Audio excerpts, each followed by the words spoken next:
just because the unscrupulous foreman owed a debt and didn't repay it. I took his wife as collateral. At this moment, a top-notch young woman stood in front of me. The system detected that the host was deceived by a beautiful woman. Awakened the scumbag aura. Skill, invincible unity. After receiving the skill, I felt that I had become much stronger than before. At this moment, the young woman had just come out of the room with money in her hand, and she was immediately shocked by my changes. Her pretty face instantly blushed. Seeing this, a faint smirk appeared on my lips. The young woman twisted her body and said, "You are really rude. I'm dressed so revealingly. Why are you staring like that?" She deliberately twisted her body and continued, "What? Don't you like me looking? Disgusting." The young woman pouted and shook her body coquettishly. "This is your money." With that, the young woman walked up to me, bent down, and placed the money on the coffee table. As she bent down, the stunning sight of the young woman was captured in my eyes, and I blushed instantly. The young woman saw my changes. A hint of surprise flashed in her eyes, and she whispered in her heart, "Sun Da-hai, you old lecher, you dare to play around with women outside. Today I will play with men at home, and even play with your employees on your bed. I'll make you angry." It turns out that this young woman is called by Jie, a wealthy daughter. Her husband Sun Da-hai, due to his long-term philandering, suffered from impotence, and eventually contracted a venereal disease. Therefore, Bai Jia has been guarding the empty boudoir for years. Unable to alleviate her loneliness, she has always longed to find a young man to cuckold Sun Da-hai. I thought to myself, I can't believe there is such a demand. I plan to use a strategy of pretending to leave with the money. Bai Jia immediately panicked, pretending to twist her ankle and threw herself into my arms. I was prepared early on, and I hugged her, taking the opportunity to lightly pinch her waist. At this moment, Bai Jia coquettishly said, "I feel very dizzy and my legs are weak. Can you help me to the room to rest?" Bai Jia's eyes were almost pleading. I smiled and responded, "I am willing to serve the lady like a dog or horse." After saying that, I picked up Bai Jia and ran towards the bedroom. 2.5 hours later, Bai Jia weakly collapsed in my arms, her charming eyes opening silkily as she said, "Why do I feel like you've become more handsome?" I laughed and said, "Madam, perhaps beauty is in the eye of the beholder." Bai Jia coquettishly scolded, "You little rascal, I underestimated you. Didn't expect you to be so capable." I smirked, "Madam is not bad either." When Bai Jia and I were flirting, the door of the room was suddenly opened with a bang. "Wife, I'm back." Upon opening the door, Sun Da-hai saw his wife lying in someone else's arms, all sweaty, and on their own bed. Sun Da-hai was petrified on the spot, and it took him a while to recover. His head was almost smoking. "Bai Jia, you shameless woman, I will tell your family." Upon hearing this, Bai Jia sharply shouted, "You go, you freeloader, how dare you tell me about my family? You've been fooling around, only you can mess around outside, but I can't?" Sun Da-hai was so angry that he trembled. "You have no shame,"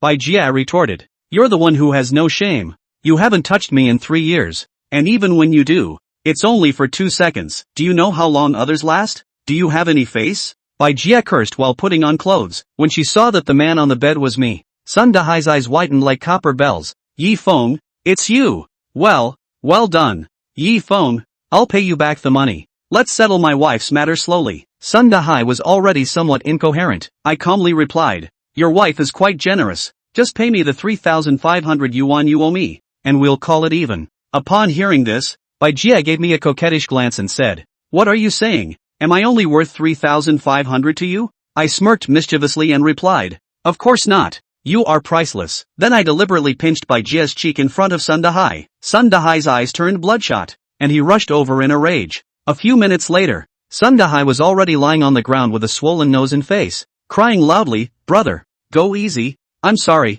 I was wrong." At this time, Bai Jia stood with her hands on her hips, pointing at Sun Da-hai. "Sun Da-hai, why are you still not leaving? What are you doing lying here? Let me tell you, this house was bought with our family's money. You, a useless freeloader, dare to fool around with women outside. Today, get out of the house." Sun Da-hai got up, spat out a tooth, then looked fiercely at me and Bai Jia. "You too, just wait for me." After saying these harsh words, Sun Da-hai rushed out of the room and slammed the door behind him. Bai Jia was somewhat unsatisfied, and leaned over again. "I didn't expect you to be so good at fighting. I'm really lucky." My body trembled, and I quickly avoided. "Mrs. Sun, we can't do this today. Even the cow needs rest." Seeing me avoid, Bai Jia pouted unhappily. "You men are all the same, calling me little sweet before, and Mrs. Sun now. Am I still Mrs. Sun now?" I smirked, and patted Bai Jia's waist again. "Of course you're still little sweet." Bai Jia's skin was well maintained, as if a pat could bring out water. This is almost there. Bai Jia unexpectedly pouted and pretended to be cute.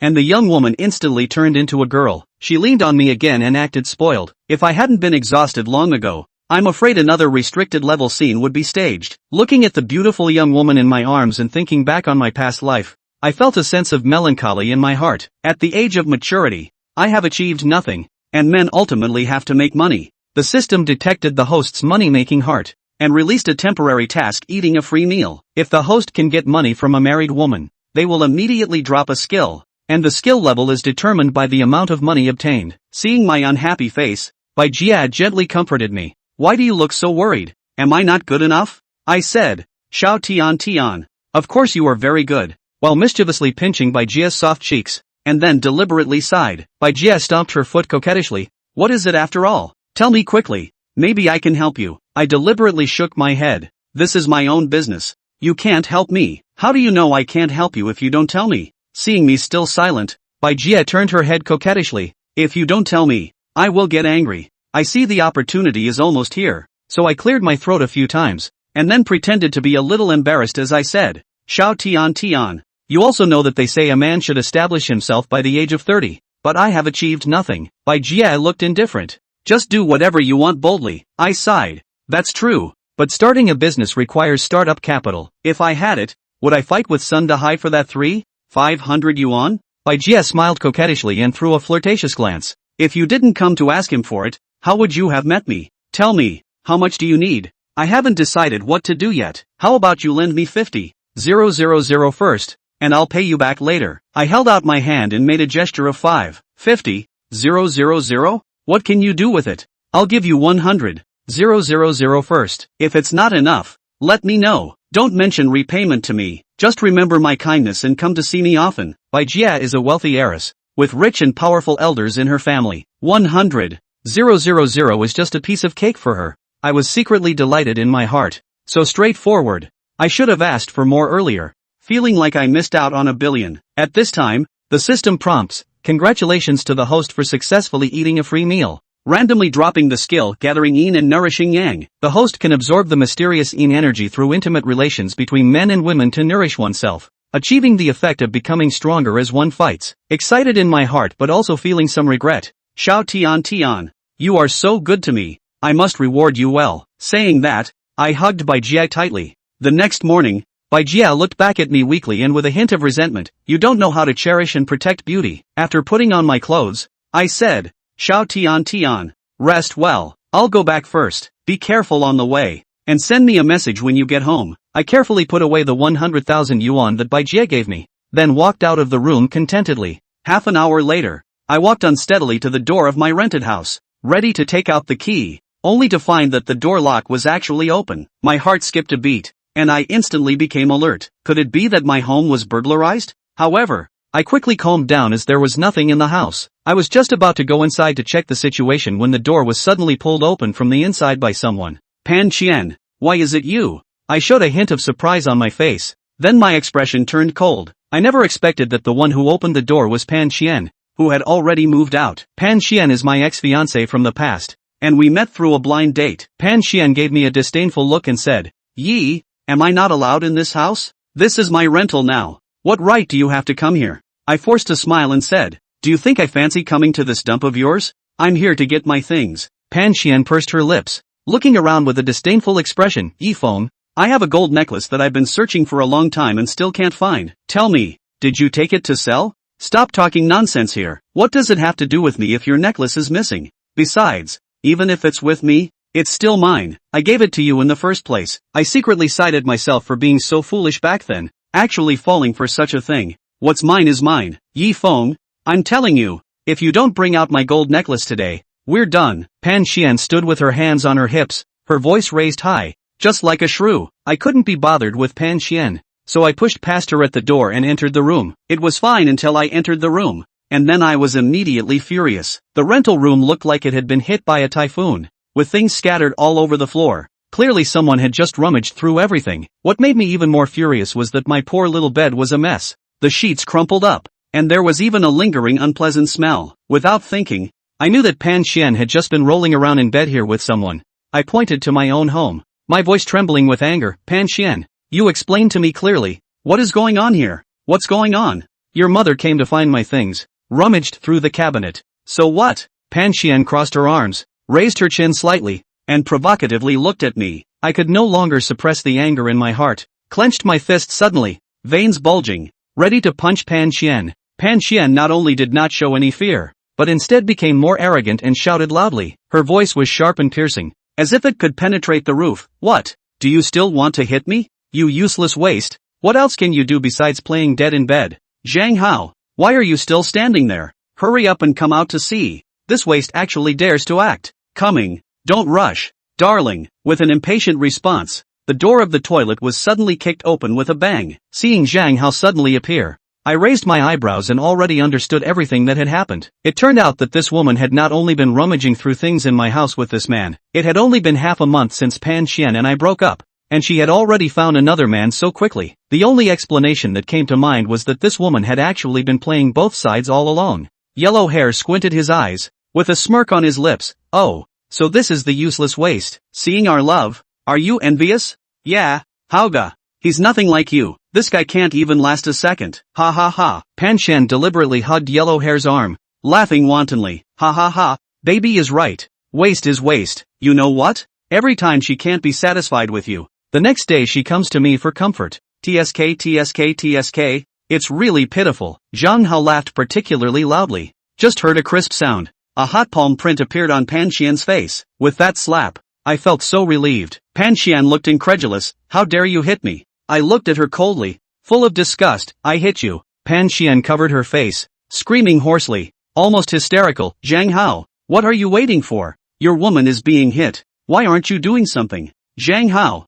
seeing me actually hitting Pan Xian in front of him, immediately flew into a rage. Although he and Pan Xian were just acting, whoever dared to touch his woman was disrespecting him. Not applicable. Zhang Hao struggled to climb up while holding his swollen face, pointing at me and threatening incoherently. Yi Feng, you wait for me. I will never let you go. After saying that, he staggered towards the door, obviously trying to go out and call for reinforcements. I coldly said, hold on. Who allowed you to leave? Zhang Hao's footsteps abruptly stopped. He shuddered, tremblingly turned around, and then asked stutteringly, what else do you want? Want to leave? Not so easy. Clean up this room for me. Restore everything to its original state. Wash all the sheets and blankets, and then get out. Zhang Hao was so angry that he was trembling all over, but he didn't dare to say a harsh word. What? Not convinced? Hurry up and clean up for me. If you dare to talk nonsense again, believe it or not, I will give you a few slaps and make sure you don't have a single tooth left in your mouth. Qin Shou's eyes more and more ice cold.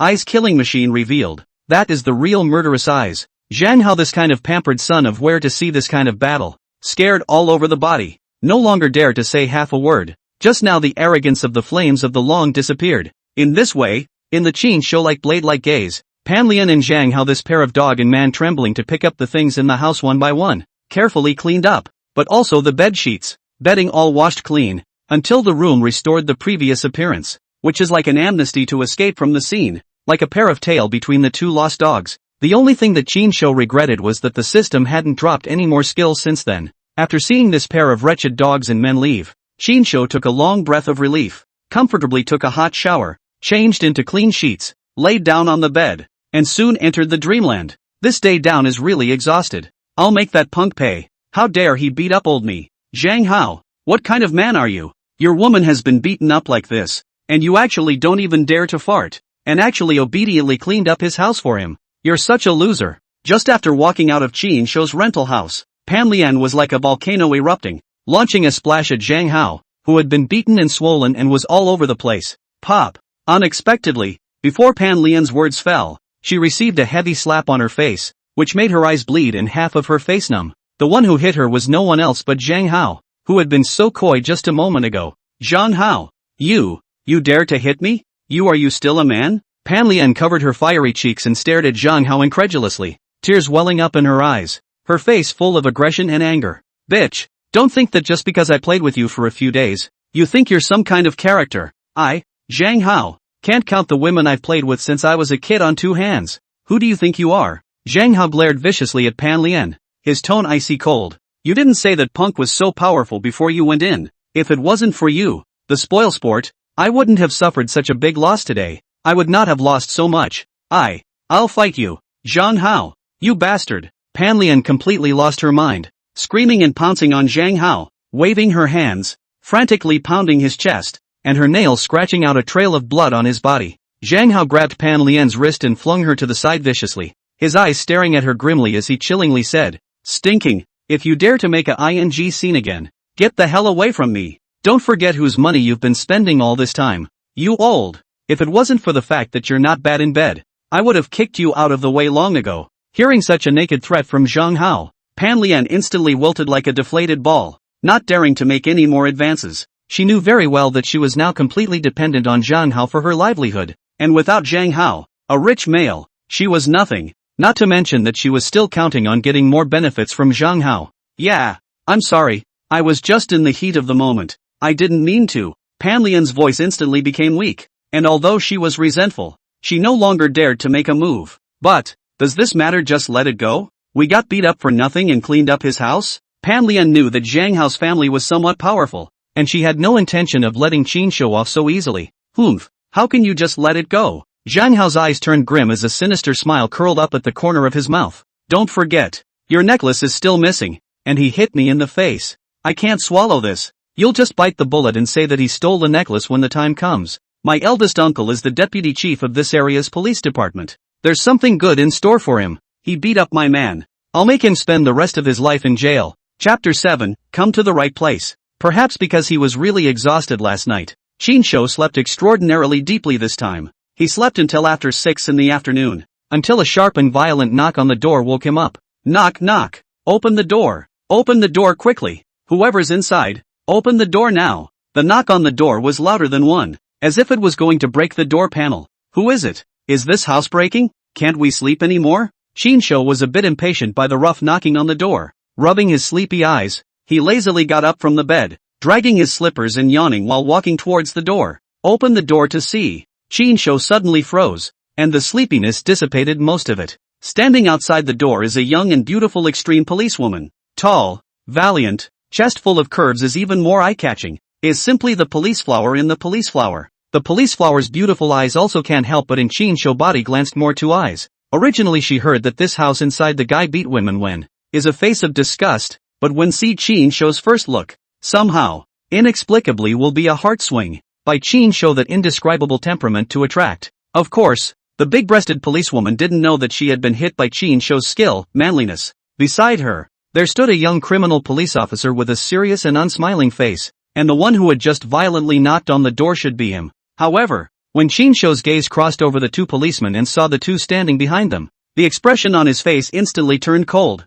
and a trace of disgust flashed in his eyes. Those two were no one else but the pair of dogs Zhang Hao and Pan Lian. "That's him, officer. He's Qin Shou." As soon as Pan Lian behind the police flower saw Qin Shou, she immediately pointed at Qin Shou with a condescending face, a gloating, acerbic look. It was hard to put the words villainous on her face. "You are Qin Shou?" The young criminal police officer sized up Qin Shou in disgust. His name was Zhang Fei, and he was the beloved henchman of Zhang Chong, Zhang Hao's eldest uncle and deputy director of the city bureau. Before he came, he had received special instructions from Zhang Chong to give Qin Shou, a guy who didn't know the heights of heaven, a hard time, so that he would know what would happen to him if he offended the Zhang family. So naturally, it was impossible for him to give Qin Shou any kind of good looks. "Right, is it me?" Qin Shou nodded his head, unassuming. "Come with us, take a trip to the police station." Zhang Fei's tone was strong. "Can you tell me what's going on? Gotta let me know what's going on, right?" Qin Shou frowned, more or less already having a guess in his heart, but still wishing to find out first.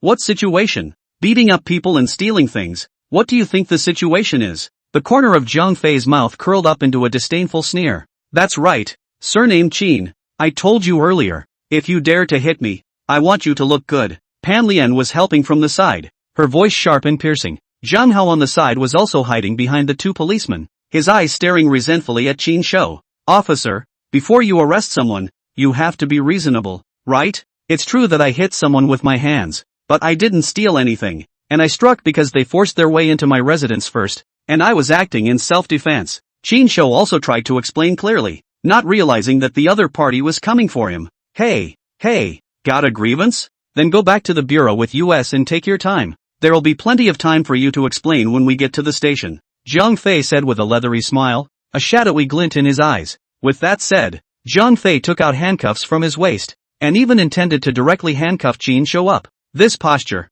is not to bring back to cooperate with the investigation, but to directly convict and arrest people. Slow down. When Qin Shou saw this, his face sank. Qin Shou had thought that it was just a matter of going over to cooperate with the investigation and making things clear. But now look at this situation. This is a little wiggle room will not have. Obviously intends to do into an iron case. Qin Shou is not a little cute. He has guessed that this Zhang Hao is afraid that there are people inside. Once followed today, he is afraid to eat and go. What? Are you still trying to resist arrest? Zhang Fei raised his eyebrows, his tone rather impatient. This is naturally not dare. Just can you allow me to make a phone call first, lest my family worry? When he said this, Qin Shou was looking at the beautiful policewoman. At the same time, he secretly launched the clever tongue and manliness, two skills. Qin Shou heart clear. This Zhang Fei looks at the visitor is not good. The only opportunity is to talk to the beautiful flower in front of the police. Your family we police will naturally notify according to the procedure.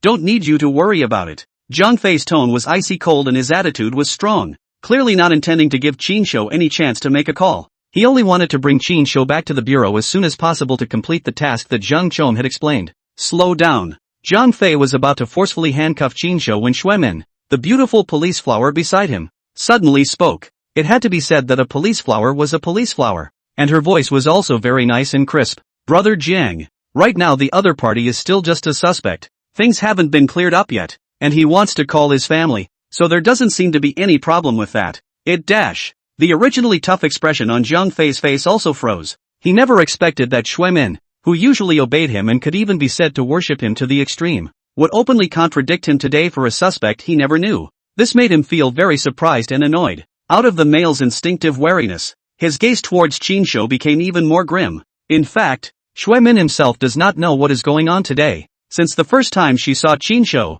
she felt a surge of inexplicable emotions in her heart, and her eyes could not help but be attracted to him. Some of them could not move their eyes. When Qin Shou spoke just now, she even felt as if she was possessed, with a voice echoing in her mind all the time that she had to speak for him and believe him. This feeling made herself feel very confused and puzzled. What Xuemin didn't realize was that she was precisely falling under the influence of Qin Shou's system skills. Manliness not only attracts the eyes of the opposite sex, but also influences the other party's judgment to a certain extent, while artful tongue amplifies the credibility of Qin Shou's words, especially for pretty women. The effect is even more so, and when the two are stacked on top of each other, she naturally is a bit irresistible.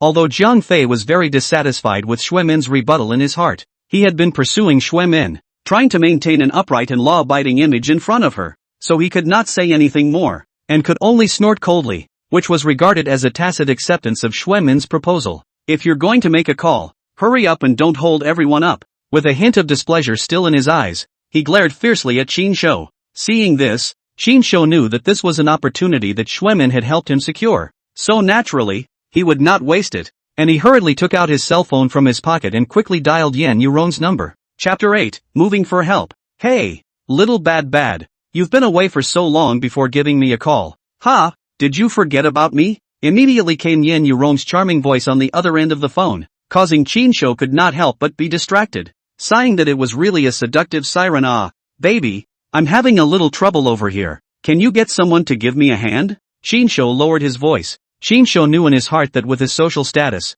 there was simply no one who could help him. The only chance was Yourong. Yourong, as a rich wife from a famous family, must have a network of connections in the upper class. What's the situation? Come on, what's going on? Hearing a hint of anxiety in Qin Shou's tone, Yourong's tone immediately became serious as well. The thing is like this. I was wrongly accused of stealing and deliberately injuring someone. The other party seems to have someone in the bureau to back up, and now wants to force me to take me to the city police station to investigate. Can you help me think of a way? Qin Shou quickly recounted the story briefly. What kind of people are so blind? They dare to touch my Yourong's man. Bow. Don't worry. Go with them first. I have my own arrangements for this. No one can touch you. Okay, I get it. Hearing Yourong's words, Qin Shou instantly put his heart down, knowing that she had a solution in all probability. Come on, I'll follow you to the police station. Qin Shou put down the phone with a look of relief. Zhang Fei gave Qin Shou a suspicious look. not understanding what kind of medicine he was selling in his gourd. After making the call, the whole person seemed to be relaxed. After hanging up Chinsho's phone, Yourong dialed a number. It was the phone number of Rin Jing, her best friend since childhood, and also the phone number of the mayor of Yecheng City. Hey, I said Rong. You didn't take the initiative to contact me for the past half year. I thought you had forgotten about me as an old friend. Why did you suddenly remember to call me today? A mature woman's clear and pleasant voice came from the other end of the phone, with a hint of flirtation and familiarity in her tone. Jing, here's the thing. Yourong couldn't be bothered with pleasantries and cut straight to the chase, recounting the story quickly and succinctly. Humph, what a lawlessness, to dare to do such a thing in broad daylight. There's simply no more law of the land. After Rin Jing on the other end of the phone heard Yourong's account, her tone immediately became serious with a hint of sulking. Don't worry Rong, this matter is on me. I definitely won't let them do whatever they want. I'll personally go to the city office right now to see what they're up to. Then I really thank you for this matter. Jing, when the matter is finished, I'll definitely treat you to a good meal and thank you in person. Yourong said gratefully. Wrong. Dinner is not necessary. Do we need to be so polite to each other as sisters? Ren Jing's tone resumed its previous ease and flirtation, and with a twist of words, he asked with a hint of gossip. However, you have to honestly tell me, you and this Chinsho, in the end, what is the relationship? How do you care so much about him? Honestly explain, is not your new handover. White boy, it dash. Yourong was suddenly speechless, her pretty face slightly flushed. She never thought that her relationship with Chinsho would be so easily seen through by Rin Jing. She had originally thought of finding an appropriate time to tell Rin Jing, but she didn't expect to be broken by her so soon.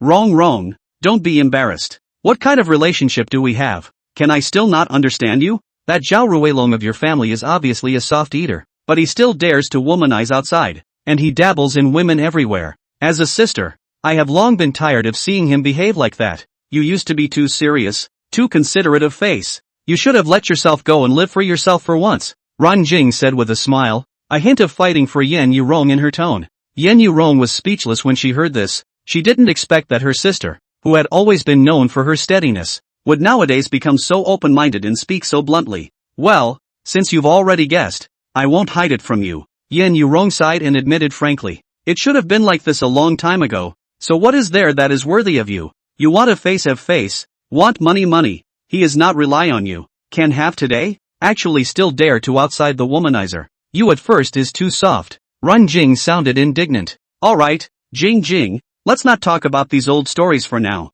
The situation is urgent now. I'm worried that they'll mess with Chinsho. I'm afraid that he'll suffer. Yourong interrupted Ren Jing, his tone filled with worry. They say women in love have no brains. You've just found your little man and you're so concerned about him. Ren Jing continued to flirt. Jing, what are you babbling about? I'm ignoring you. Yourong feigned anger, but her tone carried a hint of pouting between girlfriends. Alright, I won't tease you. Wrong. Seeing this, Ran Jing quickly put away her joking expression and said seriously, it just so happens that I don't have anything to do right now, so I'll personally go to the city bureau to take a trip, and in the meantime, I'll also look at what kind of a god this little man of yours is, so much so that he can make our Rongrong so attached. In the city police station, Chinsho was brought outside an interrogation room by Zhang Fei and the others. Several people had just arrived at the door when they saw a middle-aged man wearing a uniform with a big belly and a gloomy face. This middle-aged man's eyebrows revealed an imposing aura of anger, and it was Zhang Hao's uncle, Zhang Chong, the deputy director of the city's public security bureau. Uncle, you must do right by your nephew. As soon as he saw Zhang Chong, Zhang Hao put on a pretense, crying and complaining with a snotty face. Seeing this scene, Chinsho heart more understand. If Yourong's help does not hurry to arrive, today I'm afraid I really have to plant here. Don't worry, Big Uncle will never let our family housey be bullied for nothing. Big Uncle will definitely do justice for you. Zhang Chang's tone was so gloomy that it could almost drip water, and his hawk-like eyes stared at Chinsho sinisterly, as if he wanted to eat him alive. Zhang Fei, bring me in for a good interrogation. Make sure he explains everything clearly. When it comes to the words explain clearly, Zhang Chong deliberately aggravated his tone, and a cold light flashed in his eyes. Hey, Bureau Chief Chang, don't worry, I'll make sure you're satisfied. Zhang Fei for many years in the officialdom. The skill of observing words and colors has long been practiced to perfection. Naturally understand. Face piled up with a flattering smile, and nodded and hailed again and again. What are you waiting for? Why don't you hurry up and bring him in? Zhang Chong impatiently glared at Zhang Fei. Yes. Bureau Chief Chang. I'll take him in. Zhang Fei turned around in a hurry and shoved Qin Shou in a rude manner without any good humor. Hurry up and get in there for me. Chapter 9 Interrogation. In the interrogation room, the atmosphere was depressing. Zhang Fei crossed his legs, his knuckles frantically knocking on the desktop, making a thud sound. Kid, I'll give you one last chance. Are you going to confess or not? Zhang Fei narrowed his eyes. The corners of his mouth hooked up into a grim smile, and the threatening intent in his words was self-evident. Oh, officer, I've said all I need to say that can be said, so what else do you expect me to confess to? Qin Shou sneered, without the slightest bit of fear on his face. Instead, he looked unusually calm. What do you mean by that? There's still something you can't say? Zhang Fei's eyes flashed with a hint of cunning, deliberately seizing on Qin Shou's unintentional loophole, clearly intending to force a charge. You can say what you want, but I finished my confession anyway. Qin Shou spoke in an icy tone, knowing that there was no point in saying anything until help came. Had. It seems that if I don't put some tricks on you, you won't shed a tear until you see the coffin. Zhang Fei had a ferocious face and was rubbing his fists together, clearly intending to give Qin Shou a good beating. Just now, when Xue Min spoke for Qin Shou, it had been causing Zhang Fei to harbor a grudge. What, officer, are you planning to torture me into a confession? Bending over backwards to get a confession? This is a society of the rule of law now. Qin Shou did not show any weakness and deliberately raised his volume. He had to make Zhang Fei and the others as ugly as possible before help came over, so that he could turn the tables on them at that time. Humph! Against your kind of bad attitude, refuse to cooperate with the investigation of the stubborn molecules, to take some necessary coercive means, just reasonable and lawful compliance of the normal handling of the case procedures. How can we say that it is a severe torture to force confessions? You're less likely to spit blood here and turn black and white upside down. After saying that, Zhang Fei let out a fierce smile, and his clenched fists carried the sound of whistling winds, and greeted Qin Shou's face viciously straight towards him, showing no mercy. Qin Shou's face immediately turned gloomy. He didn't expect that this Zhang Fei would actually dare to make a move. Qin Shou's whole body's muscles tensed up, intending to give this Zhang Fei some color. Zhang Fei, you stop it. What are you doing? The case hasn't been investigated yet. How can you know the law and blatantly torture a confession? Just when Zhang Fei's fist was about to fall, a clear and slightly angry female voice rang out in time. Xue Min's figure suddenly appeared in the doorway, and at the first glance, she saw Zhang Fei who was planning to use torture. Zhang Fei's swung fist stopped stiffly in mid-air, only a stone's throw away from Qin Shou's face, and the ferocious expression on his face instantly froze, becoming incomparably embarrassed and embarrassing. Honestly speaking, Xue Min's sudden entry had saved Zhang Fei. If this punch of his had really dried up just now, Qin Shou would have definitely counterattacked, and with Qin Shou's current strength, he would have been able to break this Zhang Fei's bones in minutes. Minnie, I was just scaring this hairy thief just now. How could I really do it? Zhang Fei's eyes flickered and he coughed dryly to hide his heart. Xue Min looked at Zhang Fei with a suspicious face, her eyes filled with disdain. She had previously admired Zhang Fei as such a young cadre of police officers, but today, after seeing Zhang Fei's behavior, she couldn't help but despise him greatly, and her impression of him made a 180-degree turn. You're okay. Xue Min didn't bother to pay attention to Zhang Fei, but instead looked at Qin Shou with a concerned face. She didn't know what was wrong with her today. When she saw Qin Shou for the first time, she was a bit soulful, and just now, when she herself was outside, she had been worried about Qin Shou's well-being, and that's why she rushed in. It's a good thing he came in, otherwise I'm afraid we'd have a big mess today. I'm fine. Thanks for earlier. Qin Shou smiled with a sincere face while secretly activating the skill, manliness. Xue Min looked at Qin Shou's smile and had a feeling like a spring breeze. Zhang Fei, who was watching from the sidelines, was literally in a rage, wishing to flay Qin Shou alive on the spot. That, senior sister Minnie, why are you here? I'm enough here. Go about your business. With Xue Min here, even if Zhang Fei wanted to torture Qin Shou, it wouldn't be too convenient. So the first thing he wanted to do was to detach Xue Min. Oh, I'm not here. I'm afraid he's not all over you by now. Xue Min gave Zhang Fei a blank look without any good humor. Zhang Fei's heart was so hateful. Obviously in the past, senior sister Xue Min was adoring herself to the core and listened to everything she said. But since this damned Qin Shou appeared, Xue Min's attitude towards him had simply turned upside down. Oh, how could it be? It's our duty to obey the law. Qin Shou had a cold smile on his face and watched this with interest. In fact, Xue Min was wrong about one thing. Just now if he hadn't come in, there was indeed one person who would have been punched in the face, but it wasn't Qin Shou, it was Zhang Fei. However, when he openly beat up the criminal police in the police station. This matter was afraid to end badly, so Qin Shou was still very grateful to Xuemin inside. Humph, that's just it. Let's stop here for today. It seems we can't ask anything today. Zhang Fei saw that Xuemin was determined to make trouble out of it today, defending Qin Shou at every turn, and knew that I was afraid that there was not much chance to lay hands on Qin Shou again today, so he cursed in his heart, but on his face, he had to put on a businesslike appearance. He glared resentfully at Qin Shou, then picked up the walkie-talkie on the table and shouted inside in a bad tone, "Come in, 2 people. Take this suspect down. Detain him first. Keep him under strict guard. No one is allowed to visit without my permission." He planned to lock up Qin Shou first, and then when Xuemin was not around, he would slowly find a chance to properly entertain Qin Shou, and settle new grudges and old grudges together. At the same time, in front of the city police station, a low-key luxurious black red flag sedan slowly drove in and steadily parked in the open space in front of the main door. "Uncle Fu, just wait for me here. I'm going in to do some errands and I'll be out soon." The car door opened and a beautiful woman wearing a well-tailored gray professional suit,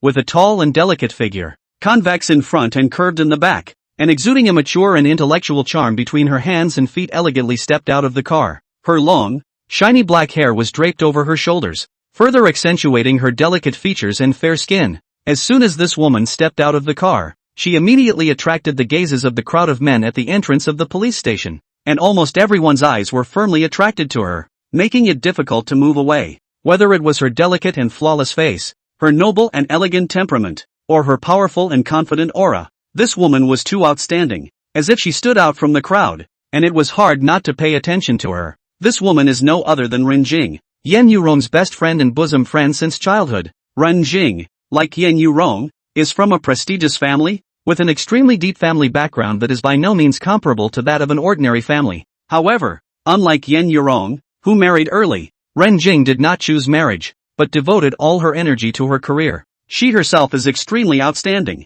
Since childhood is the proud daughter of heaven, all the way to the famous school Halo Plus Body, is the University of Cambridge Law doctorate graduation. After returning to China, Ren Jing did not choose to engage in lawyers or other law-related work, but resolutely stepped into the career, embarked on the road of politics. With her superior courage, excellent talent and thunderous style, in the officialdom like a fish out of water, all the way to the blue clouds, just a few years, from an ordinary civil servant all the way up, and finally sat on the position of mayor of Yeqing City, can be said to be a proper strong woman. The woman is not a man. In her eyes, ordinary men simply can't get into her eyes, so it's only in her 30s, and she's still single until now. Chapter 10, Public Molestation. Ren Jing stepped on high heels, striding into the police station, straight then walked toward the office of the city police chief. On the other hand, Zhang Hao and Pan Lian, who had cleaned up Qin Shou and thought they had won a big victory, were now full of ambition and were full of joy as they planned to leave the police station and celebrate.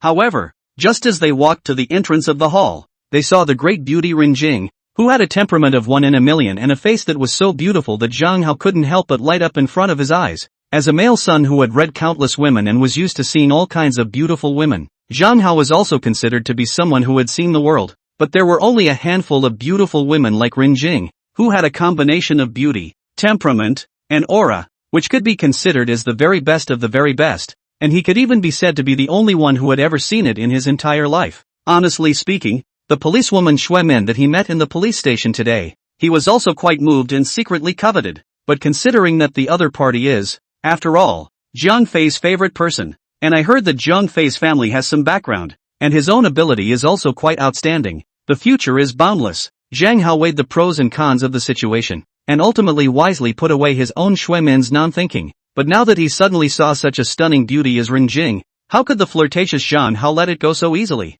Without hesitation, he accelerated his pace and stopped in front of Ren Jing, blocking her way. Hey, this gorgeous woman, where is this going? Please, can I help you? Zhang Hao's face is full of fawning, his eyes show lustful light, and he is free of a playboy. Ren Jing's willow brows knitted backwards, a trace of displeasure flashing across her delicate face as she coldly glanced at Zhang Hao, spitting out 2 words in an icy tone. Get out of the way. Yoo-hoo, pretty girl has quite a personality. I like it. Ha ha ha. Zhang Hao saw that Ren Jing was so cold to him, but instead, he became more excited. Such a woman could only stir up his desire to conquer. Like Pan Lian's manly contraption, he had long been tired of playing with it. Zhang Hao, what do you mean? I'm still standing next to you. What do you take me for? Pan Lian never expected that this Zhang Hao would be so ridiculous, so blatant, completely disregarding her feelings, openly molesting other women in front of her, so angry that she was trembling, pointing at Zhang Hao's nose and cursing.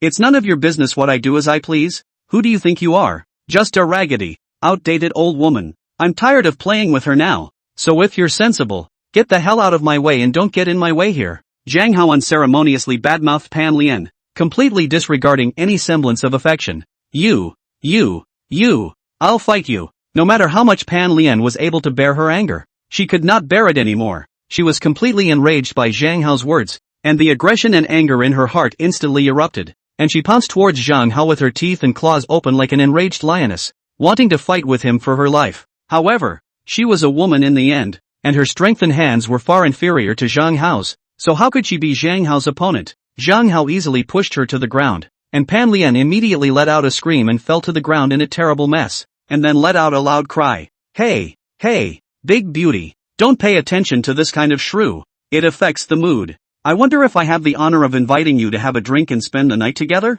Zhang Hao completely ignored Pan Lian, who had fallen to the ground and was crying. This is a police station. Aren't you afraid of being arrested by the police and squatting? Ren Jing had a disdainful face and an icy tone. Squatting? Ha ha ha, what a joke. To tell you the truth, the police station is run by my family. When Zhang Hao heard Ren Jing's words, it was as if he had heard some heavenly joke, and he laughed up to the sky, arrogant to the extreme. Pop. However, what Zhang Hao could not even dream of was that Ren Jing was completely unorthodox, unceremoniously lifting her hand and slapping Zhang Hao hard on the face. The crisp sound of the slap was exceptionally loud in the hall, instantly attracting the attention of everyone around. Zhang Hao was caught off guard. The fiery pain on his face made him instantly wake up. He covered his beaten face and stared incredulously, looking at the cold-looking woman in front of him, cursing in annoyance. You, stinking, how dare you hit me? I will definitely get you killed today. Where had he ever suffered this kind of humiliation since he was a child? Not to mention that it was in front of a woman, which made him feel disgraced and furious. Pop. Ren Jing once again raised her hand without hesitation and backhanded another slap. Zhang Hao was slapped in the face by Qin Shou still. A trace of blood seeped out directly from the corner of his mouth. Holy, what a toast! Give me the face! Zhang Hao was completely enraged, roared, raised his fists, veins rippled, even intended to openly beat people in front of this police station where people come and go. Just as Zhang Hao's fist was about to fall, a somewhat stooped old man ghostly appeared in front of Ren Jing. This old man was dressed in a plain grey tang suit, his eyes revealing an unfathomable essence. He gently raised his hand and seemingly casually pushed his palm on Zhang Hao's chest. Put. Zhang Hao only felt a mountainous surge of power, and his body flew out backwards like a kite with broken strings, falling heavily to the ground as a mouthful of blood gushed out. The surrounding people were stunned by this scene, and they all sucked in a breath of cool air, unable to believe their eyes. Missy, are you alright? Are there any injuries anywhere? This old man was none other than Uncle Fu, who immediately turned to look at Ren Jing with a concerned expression and a respectful tone. I'm fine. Fubuki, thanks for the timely intervention. Ren Jing shook her head. It's because the old man was careless. I didn't expect that at the entrance of the police station, there would be such an ungrateful thing that dares to make a move on the eldest miss. It's really outrageous. Humph. Fu Bo's eyes narrowed slightly as he looked at Zhang Hao on the ground. A cold light flashed from his eyes, causing Zhang Hao's body to involuntarily shiver. Young Zhan. At this moment, Zhang Fei, who had just finished cleaning up Qin Shou in the interrogation room, happened to come out, and at a glance he saw Zhang Hao being beaten to the point that he was spitting blood and fell to the ground in a state of disarray, and was instantly shocked. They hit people. Arrest them for me. Arrest them now. Zhang Hao, who had collapsed on the ground, pointed at Ren Jing and Fu Bo and shouted at the top of his voice, his tone resentful to the extreme. Zhang Fei sniffed and looked up at Ren Jing and Uncle Fu, and when his gaze landed on Ren Jing, he was instantly attracted by Ren Jing's beauty and his eyes went straight. Zhang Fei couldn't help but take a few more glances at Ren Jing's towering peaks. These lewd gazes naturally didn't escape Ren Jing's eyes, and in her heart, she was even more disgusted, vowing to straighten out this group of black sheep today. What are you waiting for? Didn't you hear, Mr. Zhang? Bring them in. Arrest them all. Don't let any of them go. Zhang Fei came back to his senses and immediately beckoned to his colleagues behind him, shouting orders. He had his own little plan in mind. It would be great to get his hands on this beauty. I'll see which one of you dares to touch Missy. Just as a few police officers were about to go forward to arrest people, Fu Bo suddenly took a step forward and blocked in front of Ren Jing. A powerful aura erupted from his body, surprisingly forcing these people to not dare approach. What's going on here? Making so much noise here? Just then, Deputy Director Zhang Chong, who had heard the commotion outside, also walked out. He frowned, his face grim. Eldest uncle, you have to do something for me. Look at me. I've been beaten up. This stinking, and this old undead, dared to beat me in front of the police station. It's simply lawless. As soon as Zhang Hao saw his eldest uncle, Zhang Chong, come out, he immediately cried out in tears. What? How dare you openly beat someone in front of the police station? Simply bold. When Zhang Chong heard Zhang Hao's cries, his face instantly became even more somber as he glared angrily at Ren Jing and Uncle Fu. However, it was fine if he didn't look at them, but when he did, Zhang Chang's guts were instantly scared out of him. Chapter 11. The Dragon King's temple is overwhelmed by the great water. Zhang Chong, is this your nephew? When Ren Jing heard Zhang Hao address Zhang Chong as his eldest uncle, he had already understood a few points in his heart, and the corner of his mouth raised a meaningful sneer as he stared sharply at Zhang Chong. That is true. Zhang Chong was a little weak from Ren Jing's gaze. A fine layer of sweat beads seeped out from his forehead. Hesitating for a moment, he nodded his head stiffly. Humph, Zhang Chong, what a grand gesture. Your family's good nephew, openly molesting women in front of the police station. He even threatened to say that the police station is run by his family. What a big mouth. Zhang Chong, I'd like to ask you, is this Yecheng City police station really run by your Zhang family? Ren Jing's tone became steeply stern, word for word. When Zhang Chong heard this, he was so scared that he shivered. His face instantly became as pale as paper. Never thought that Zhang Hao, this rice bucket, would molest the mayor's head. Who the do you think you are? Dare to talk to my eldest like that? The ungrateful Zhang Hao still didn't understand the situation and actually yelled again. Pop! Another clear and loud slap sounded. Zhang Hao continuously received so many slaps, there were originally no good teeth left in his mouth, and now all of them finally fell out cleanly. You, uncle, obviously this first move, I just joke with her. You hit me for what? A dumbfounded Zhang Hao covered his red and swollen cheeks and slurred. He still didn't understand what kind of person he had messed with, which made his elder uncle who had always loved him so furious. You ungrateful dog, you're just a little too indulgent on weekdays. Zhang Chong at this moment simply killed Zhang Hao heart have. So stupid nephew, a little eyesight or not, really better not forget. Zhang Fei, lock up this unmemorable thing for me. Blatantly molesting a woman. Detention for 15 days. His only idea now is to hurry up this ungrateful nephew support away. Do not be so stupid to lose their own hat. Zhang Chong heart is very clear. Don't look at the mayor of Ren, a woman of the generation. The actual means of thunder and lightning, powerful tight. The main thing is that people's family background is also not general. Is not a small deputy director of him to mess up. Zhang Fei also immediately understood the situation, called a few colleagues, pulled up Zhang Hao and headed to the detention center. Zhang Hao has not yet understood the situation, still unrelenting yelling, seeing that Zhang Hao had already been taken away, and the scene's farce had finally come to an end for the time being. Zhang Chong then wiped the cold sweat from his forehead, turned around, changed into a fawning smile, looked at Ren Jing with a smile on his face, and nodded his head. That, Ron Mayor, really sorry, it is all because I am negligent in discipline, only to let this incompetent nephew rush you, really sorry.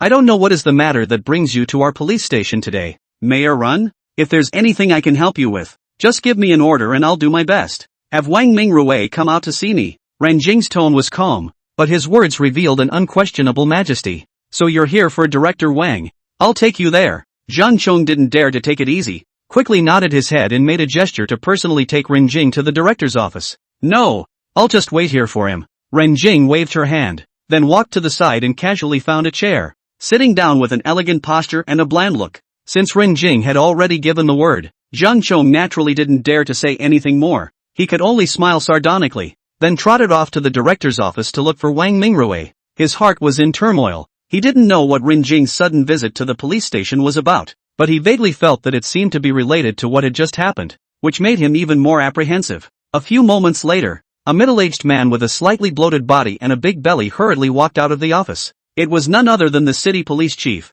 Wang Mingrui. As he walked, he straightened his police uniform, a smile piled on his face, obviously having received a report from Zhang Chong and knowing that the visitor was Mayor Ren Jing. Gu, I don't know it's Mayor Ren that you've come to visit. It's really disrespectful. There's a loss to welcome you from afar. It's really a sin. I'm sorry. Wang Mingrui ran in front of Ren Jing and immediately changed into a fawning smile, arching his hands and bowing in a respectful manner. Don't give me the whole polite thing. Wang Mingrue, let me ask you, did your police department arrest someone named Qin Shou today? Qin Shou? When Wang Mingrue heard this name, he was slightly stunned as he turned his head to look at Zhang Chong on the side with an inquiring look in his eyes. When Zhang Chong, who was on the side, heard Ren Jing ask about Qin Shou's name, his heart thumped, and his face instantly became uglier than his dead parents, his forehead sweating coldly. No one knows? Ren Jing looked at Wang Mingrue with a suspicious face, and then looked at Zhang Chang's face, and had already guessed. Chong Zhang, did the bureau arrest such a person in today?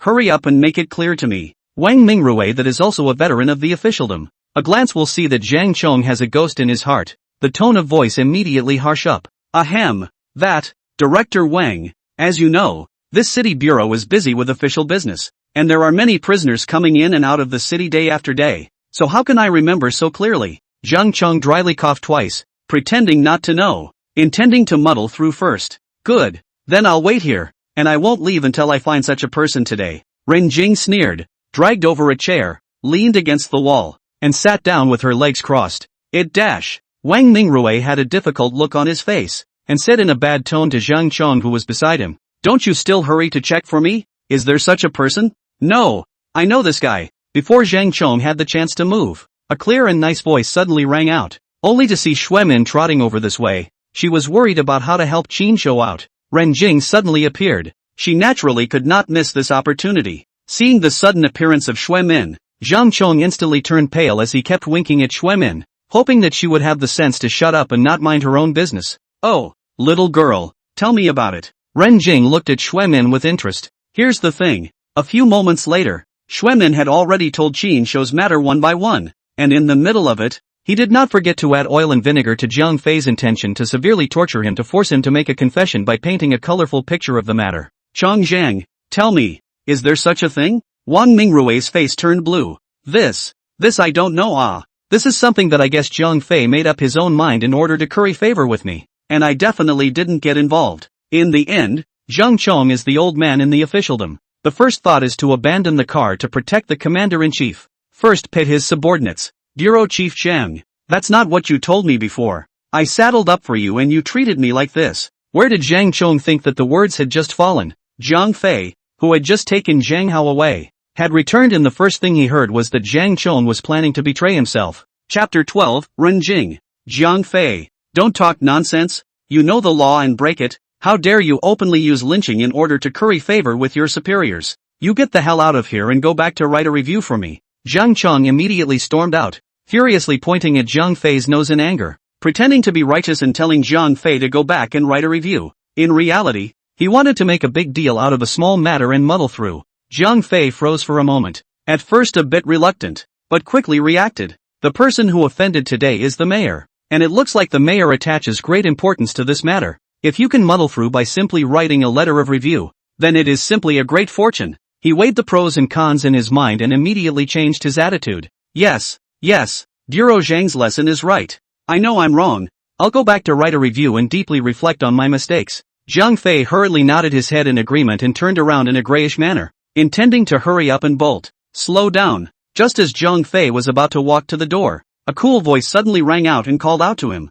It was Ren Jing who spoke up. She had been in the officialdom for a long time and had read countless people, so would she not be able to see the little scheme that Zhang Chong was playing in his heart? She watched all of this with cold eyes, her heart already knowing. When Jiang Fei heard this, he froze on the spot, in a dilemma. It was neither to go nor not to go. A layer of fine beads of sweat seeped out from his forehead. Director Wang, how do you plan to end this today? The corner of Ren Jing's mouth lifted up. Her eyes stared sharply at Wang Mingrue without anger, pressing Wang Mingrue a little out of breath. Zhang Chong, as of today, you are suspended from all duties and are under investigation. As for Jiang Fei, in order to curry favor with his superiors, he went so far as to use lynching. The circumstances are so bad that he is dismissed from the police force and will never be employed. Wang Mingrue saw Ren Jing's resolute attitude and knew that this matter could not be settled, so he could only make a decision on the spot and save himself. Director Wang, this matter hasn't been cleared up yet. I'm also not disciplining my subordinates well. I didn't realize that Jiang Fei had done such a thing. When Zhang Chong heard that he was suspended, he panicked, cried, and tried to argue. Humph, you think I'm a little cutie? No way. Wang Mingrue's face was gloomy to the extreme. and he didn't bother to pay attention to Zhang Chong anymore. Instead, he turned his head to Ren Jing and carefully said, Mayor Ren, I wonder if this is the way to handle it. Are you still satisfied? Director Wang, recently the city focuses on cadre discipline issues. You are also aware of. We do things. We want the people to be satisfied, not whether I am satisfied. Understand? Ren Jing opened her mouth and reminded. Understood. Understood. Mayor Rin is extremely right. Wang Mingrui nodded repeatedly. Well, since things are pretty much taken care of, bring out that Qin Shou. I want to meet him. Seeing this, Ren Jing said nothing more and directly made her request. Yes, I'll arrange for someone to do it. Wang Mingrui agreed in succession, then turned his head and said to Shui Min, who was at the side. Shui Min, you've handled this matter well. Now it's up to you to go and bring that Qin Shou over. Understood, Director Wang. Seeing that the two scums, Zhang Fei and Zhang Chong, had finally fallen, and that Qin Shou was about to be saved, Shui Min couldn't be happier in her heart. He saluted, then turned around and walked quickly towards the place where Qin Shou was being held. Qin Shou had just been locked into the detention center, and before his butt was even warmed up, he heard a burst of crisp footsteps coming from afar. He raised his eyes and looked, only to see a tall, valiant female police officer was trotting towards the cell where he was. It was Shui Min, the big-breasted police flower. Shui Min was wearing a fitted police uniform, running, up and down, trembling. The picture was spectacular. Qin Shou, you can come out now. Shui Min smiled and opened the door to the guardroom. That fast? Although Qin Shou knew he would have help, he didn't expect it to be so efficient. That's right, you're awesome. The Lord Mayor himself came out to raise the man. Can it not be fast? Shui Min winked with a hint of a playful tone. Mayor? Qin Shou was slightly surprised. Did not expect Yourong's strength is so strong. In order to help himself, directly called the mayor. Qin Shou's heart was moved, and decided that he must do his best to support Yourong with all his strength on another day. Come on, I'll take you there. Shui Min signaled Qin Shou to follow her. Thank you for this today. Why don't we leave our contact information and I'll buy you dinner later. Qin Shou was thankful and had a good impression of Shui Min, planning to take this beautiful policewoman. Anyway, his own system can send skills as long as he takes care of a beautiful woman. Shui Min's kind. The skills he sends are specified to not be bad. After being reborn, Qin Shou had already understood one thing. That is, it's always the honest people who get hurt in this world. And the scumbags? Scumbags get lots and lots of love. Yeah, Shui Min's heart was a burst of sweet honey. I don't know why. When I saw Qin Shou, I couldn't hold it. Immediately took out her cell phone and exchanged WeChat with Qin Shou. Ding! Detected an increase in the target Shui Min's favorability. Triggering a temporary mission. Take down the beautiful policewoman. Xian rank skills will be dropped after the mission is successful. I'm going to go. It's worthy of being the best policewoman. Actually gave the task. It seems that it must be taken. Originally Qin Shou heart more or less still some guilt. Now is not at all. The system task. Not chase no way ah. Target, Shui Min. Height 172 centimeters. Weight 110 pounds. Circumference, 89, 63, 88. Characteristics, worship strong, powerful, righteous men. Originally worshipped her boss Zhang Fei, but now she loathes him to no end. Qin Shou, who had received the system prompt, immediately activated the skill, Invincible Eagle Eyes, and saw Shui Min's various information clearly. Originally worshipped Zhang Fei? Now you loathe it? Could it be because of me? Qin Shou was pondering in his mind as he combined the information given by the system and the change in Shui Min's attitude towards him earlier.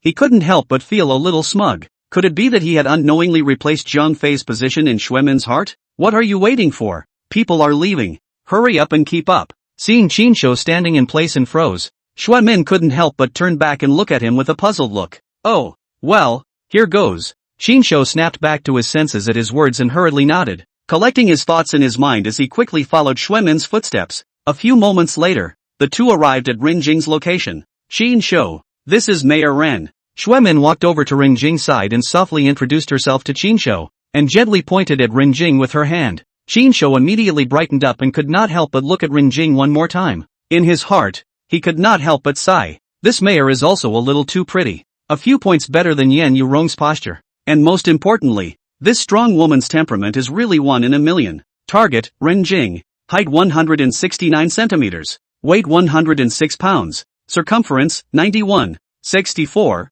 89. Characteristics, highly intelligent. Strong woman, capable of doing things. On the surface, she does not look at all the men in the world, but in reality, she longs for love in her heart. especially for strong, domineering men, and longs to be conquered. I go, like strong? Sure enough, the tough exterior hides an SM heart. Chapter 13, The Killer. You are Qin. Renjing saw Qin come in front of her and began to look at him carefully. Honestly speaking, Qin was not the kind of handsome man who makes people look stunning at a glance. Nor is he the popular creamy boy. She really can't figure out what her good sister who has a very high vision really sees in Qin. Of course, Renjing didn't know that for Yourong. The most important thing about a man was not his face value, but that he had to be tough enough at critical moments, to be able to stand behind her when she needed it, and preferably to be able to stand behind her non-stop. But for some reason, Renjing always felt that Qin had an indefinable aura that attracted her gaze, making her somewhat unable to avert her eyes. Renjing couldn't help but secretly sigh in her heart. Could it really be that she's been single for too many years and has started to miss men? In the past, so many superbly handsome men had gone crazy pursuing her, and she couldn't even look at one of them. So how could she look more at a man who was so ordinary today? Of course, what Renjing didn't know was that this was the effect produced by Qin secretly unleashing the skill, manliness. But honestly speaking, Renjing did have a high vision. For example, the little police flower Xuemin, Qin but slightly launched the skill, has already charmed the little girl. But Renjing also just looked at Qin a few more times, and did not, like Xuemin, spring into action. Let's go. It's settled. Renjing lived up to her reputation as a strong woman, speaking in a tone that carried an unquestionable majesty. Thanks for stepping in to help. Qin nodded sincerely. You don't have to thank me. If you do, thank Yourong. He asked me to help you. When Renjing mentioned the word Yourong, she deliberately raised her voice so that everyone present could hear it, so as not to cause misunderstandings at that time.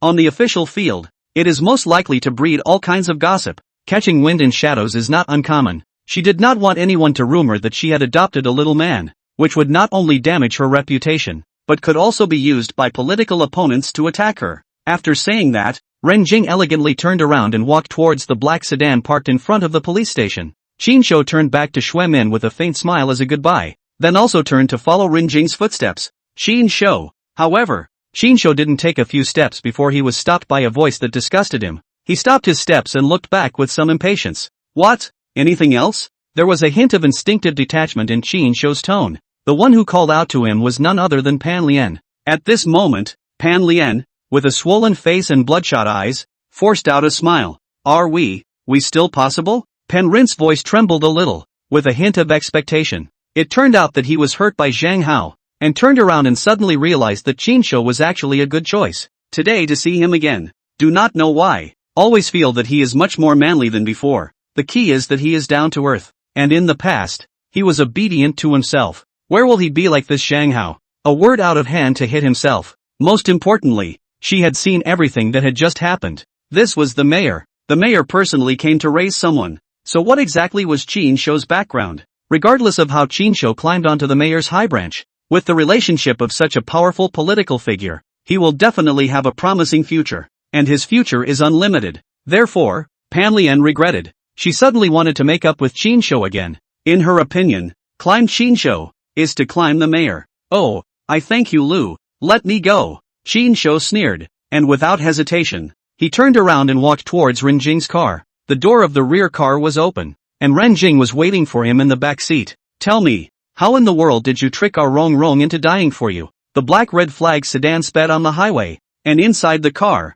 Renjing turned her head sideways with interest, her eyes falling on Qin with scrutiny. Between her hands and feet, she exuded a kind of elegance and competence unique to mature women, but at the same time exuded a sense of majesty and oppression of the superior. Staring at Qin's heart slightly hairy. However, Qin lived again. The mental quality has long been different. Without showing weakness to meet Renjing's gaze, skill, manliness, secretly launched. After being reborn, he understands that the more timid a man is, the easier it is for him to be despised. You want to know? Mayor Run? The corner of Qin's mouth hooked up into a playful smile, and in his heart he thought, who actually lied to whom? I obviously just went over to collect my salary, but I ended up being pulled into bed by Yourong in a confused manner. I'm the one who suffered a blood loss. Okay? One night, losing more than $1 billion of business. Is it easy for me? Kid, you don't have a lot of guts, daring to stare at me like that, but don't think that I'm as gullible as Yourong and will easily fall for your ways. Seeing Qin so calm and composed,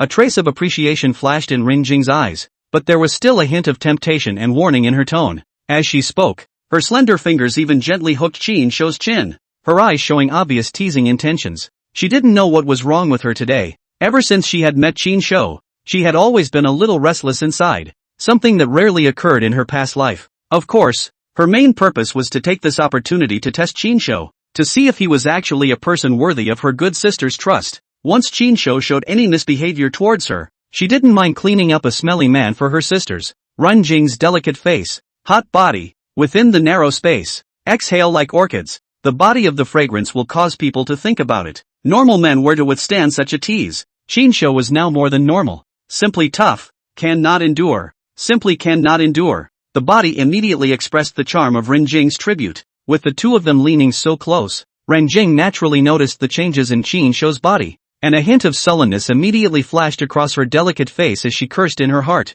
Men really don't have a single good thing in them. They're all animals that think in their lower bodies. She immediately pulled away the distance between her and Qin Shou, but even so, her eyes still glanced at Qin Shou intentionally or unintentionally. A hint of surprise and disbelief flashed in her eyes, and she sighed in her heart. How can it be so spectacular? Ren Jing in the end is also an adult woman, single for many years. There is definitely a need. From abroad back to her. Avant-garde. Even if she has not touched a man, the island country's film she has also seen. Qin Shou's capital was too strong, more spectacular than those male stars in the movie, causing her heart to also beat like crazy. Sighing secretly, no wonder his girlfriends so fancy him. This kind of one in a million guy thing. Which woman see not confused? Qin Shou also detected the strangeness in Ren Jing's gaze, and he felt a little embarrassed. In his heart, he knew very well that Ren Jing was Yourong's best bosom friend, and being such a top-notch strong woman, she definitely could not be easily taken down by himself. He also didn't want to act too frivolously or wantonly,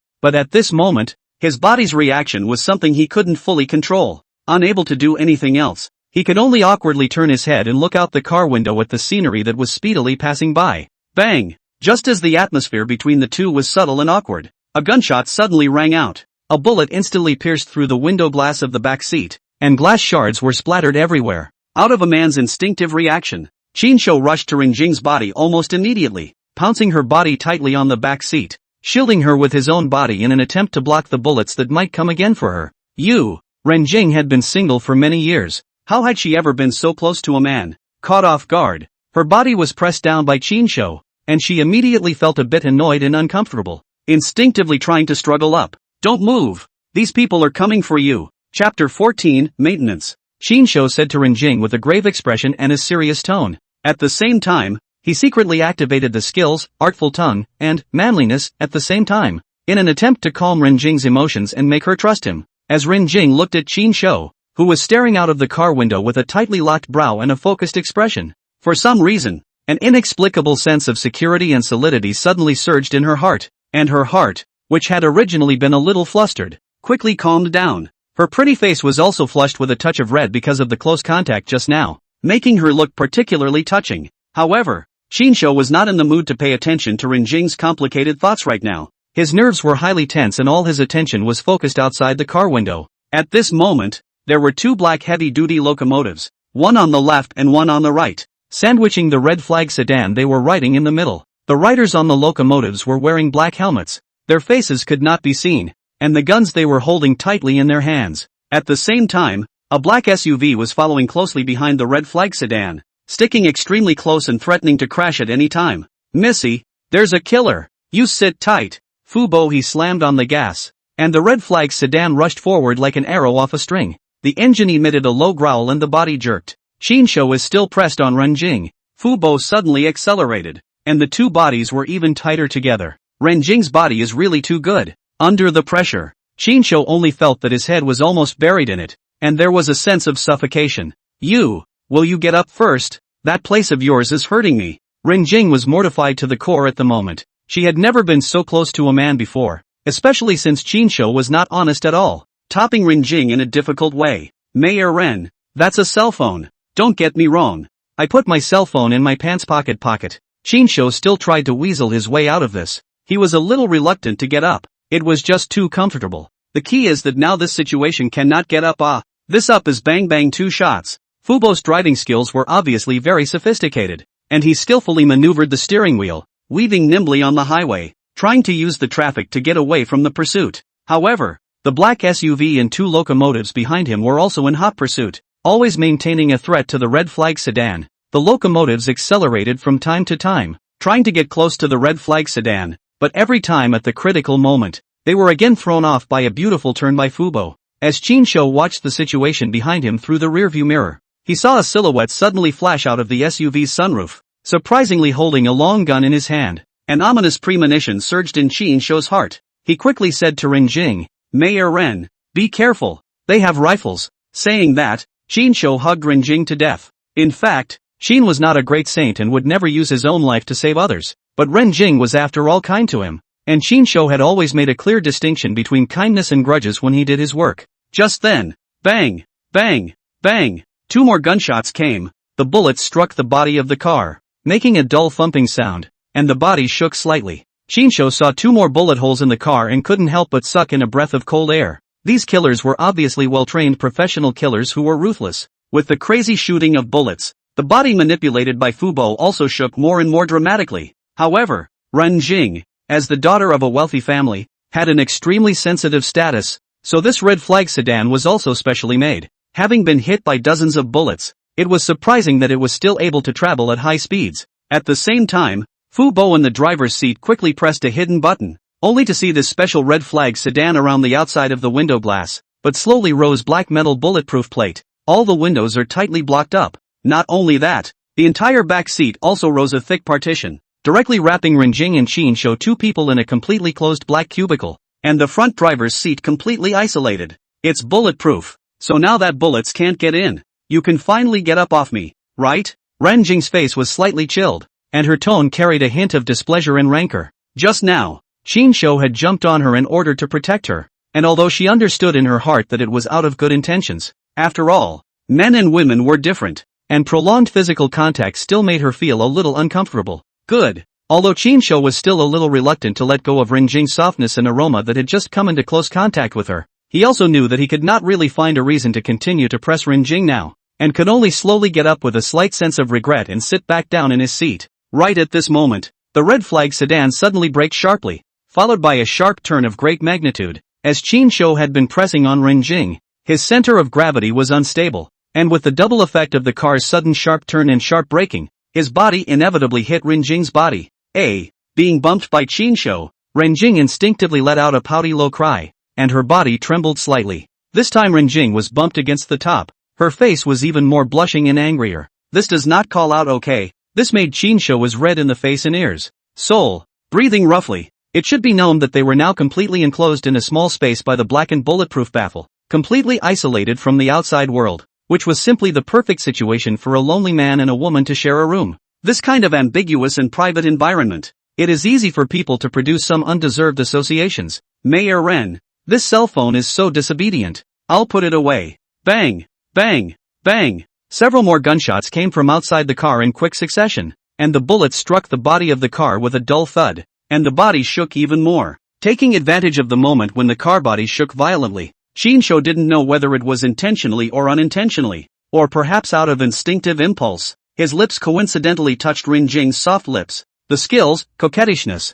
and manliness are activated at the same time. Renjing was trying to get rid of it, but found that Chinsho was reckless to the extreme. Under the dual skills of Chinsho's coincidence, manliness, the loneliness of many years of guarding her body as if it were a jade, she finally couldn't hold on to it. Confused. Renjing completely confused. Seeing Renjing's resistance weakened by a few points, Chinsho's offense is more vigorous. Fubo still manipulated the red flag sedan speeding on the highway. His car skills first class. These killers for a moment, surprisingly, could not catch up, but Fubo didn't know why. This red flag sedan suddenly lurched so much that it was much more difficult to maneuver. Damn, this is a special car. Why is it so unstable? It looks like it's been shot too much and the car is already in trouble. It's burning oil so badly that it looks like it's going to have a major maintenance and go straight back to the factory after escaping this crisis. Chapter 15, Earth Rank Skill Gun God. Outside, the killers gave chase so hard that the vehicle shook violently under the intensity of the gunfight in the car. Renjing has been kind to Chinsho, and Chinsho has no way of repaying him, so he has no choice but to support Renjing. But the good thing is that the performance of these two cars is also superb. Using the cylinder direct injection engine, although the oil burning is great, but the utilization rate that is also a great deal. under the throttle full open. 400 horsepower. Play these killers that are fooled. Step on the gas. Sprint, brake sharply, and then step on the gas, and then sprint, and then brake sharply. Sharp left turn, sharp right turn, and every now and then give you a drift. Almost backflip. Fujiwara Takumi in the Akira Mountains to Open 86 is probably the same technology. I have to say, Fubo's car skills hammered to the extreme. The good thing is that Chinsho on the back seat is also a superb master of driving. The two driving masters under the dual support. So extreme racing, actually hard not to break down. Whether it was Renjing or Chinsho on the back seat, under the high speed and frantic running of Fubo, they all felt like they were going to fly. Both flesh and soul flew out of bounds. It's like what's that song by Wang Feng? This is what it feels like to fly. This is what it feels like to be free. Boom, boom. Finally, after more than an hour of intense car combat, accompanied by a high-pitched roar from the engine, the oil ing burned out. Ding! Congratulations to the host. He has successfully conquered the top luxury imperial sister, Renjing, and gained the Earth rank skill God of Guns. With this skill, the host will be proficient in the use of all firearms, and will be able to utilize them freely no matter what kind of firearms they are, so that they will be able to shoot without fail,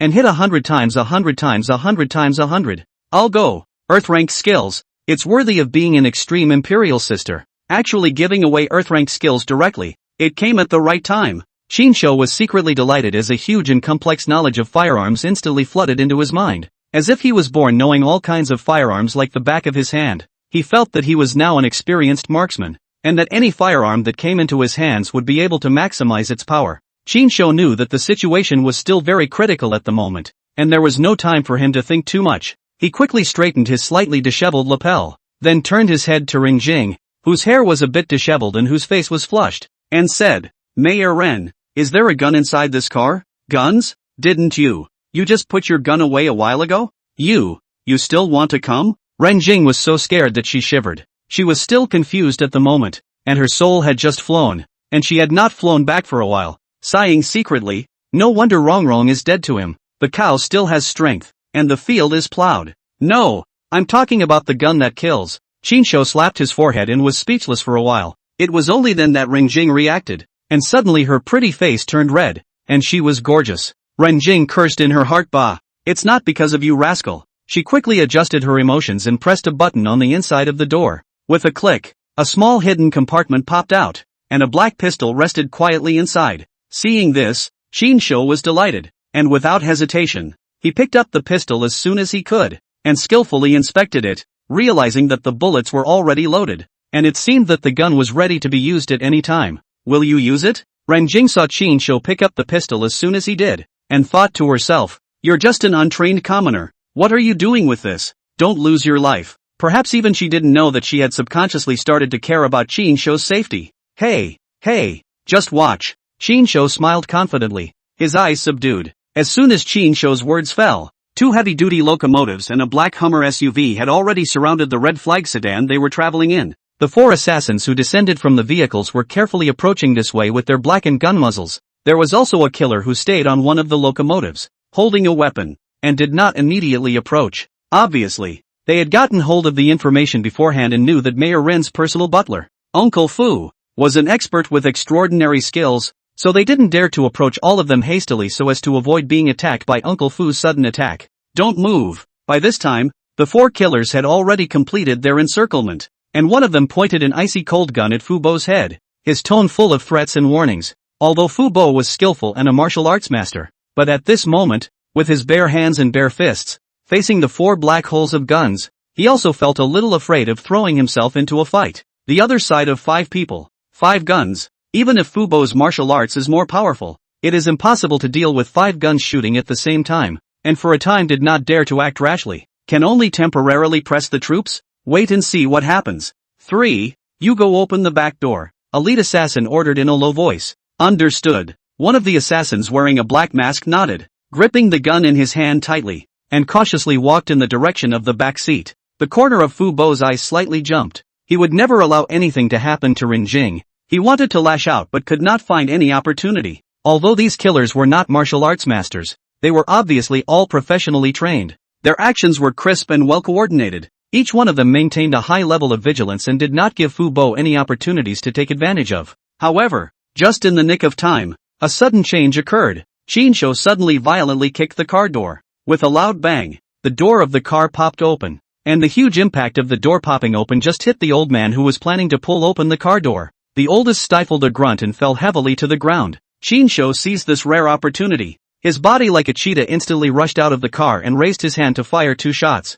Bang! Bang! 2 crisp gunshots rang out, accompanied by 2 mournful screams. Before the 2 killers even had time to make any reaction, they were accurately struck by Chinsho in the right hand that was holding the gun, and the guns in their hands fell to the ground. Immediately afterward, Chinsho quickly lowered his head and rolled his body on the ground in a sharp roll, dodging the 2 bullets that came from behind, and then turned around in a smooth manner and fired 2 more shots. Bang! Bang! There were 2 more screams, and the 2 remaining assassins fell to the ground in response. But in a matter of moments, Chinsho directly resolved 4 people. Bang! Bang! Bang! Seeing such a sudden turn of events, the killers who had been left on the locomotive immediately panicked and frantically shot in the direction where Chinsho was. However, Chinsho had prepared for this, and after resolving the 4 people, he quickly hid behind the body. Seeing that the situation had gone completely out of control, and realizing that he could not gain any advantage by staying behind, but might instead get himself involved, the biker decisively threw down his accomplices, twisted the throttle fiercely, and wanted to flee the scene on his biker. But how could Chinsho give him such an opportunity? At the moment when the biker had just turned around and was about to run away, Chinsho did not hesitate to raise the gun in his hand, aiming at the back tire of the biker with a bang sound. Now that Chinsho possessed the god of firearms earth-level skill, his shooting skill had already reached the realm of the divine, and he had truly achieved the goal of hitting 100 shots without fail. The bullet accurately hit the rear tire of the locomotive. The tire instantly burst, lost balance of the locomotive on the ground, rolled madly a few times before coming to a stop. The killer was also heavily dropped on the ground, fell to the ground, fainted on the spot. At the same time when Chinsho made his attack, Fubo had already made his move, seizing the guns of the several killers who were wailing on the ground, and knocking them all unconscious on the ground. In a matter of moments, the 2 of them, under their joint efforts, had completely controlled the 5 killers. Chapter 16. The family doesn't always agree. Thanks for today. You saved Missy's life. Count the old man is owing you a favor.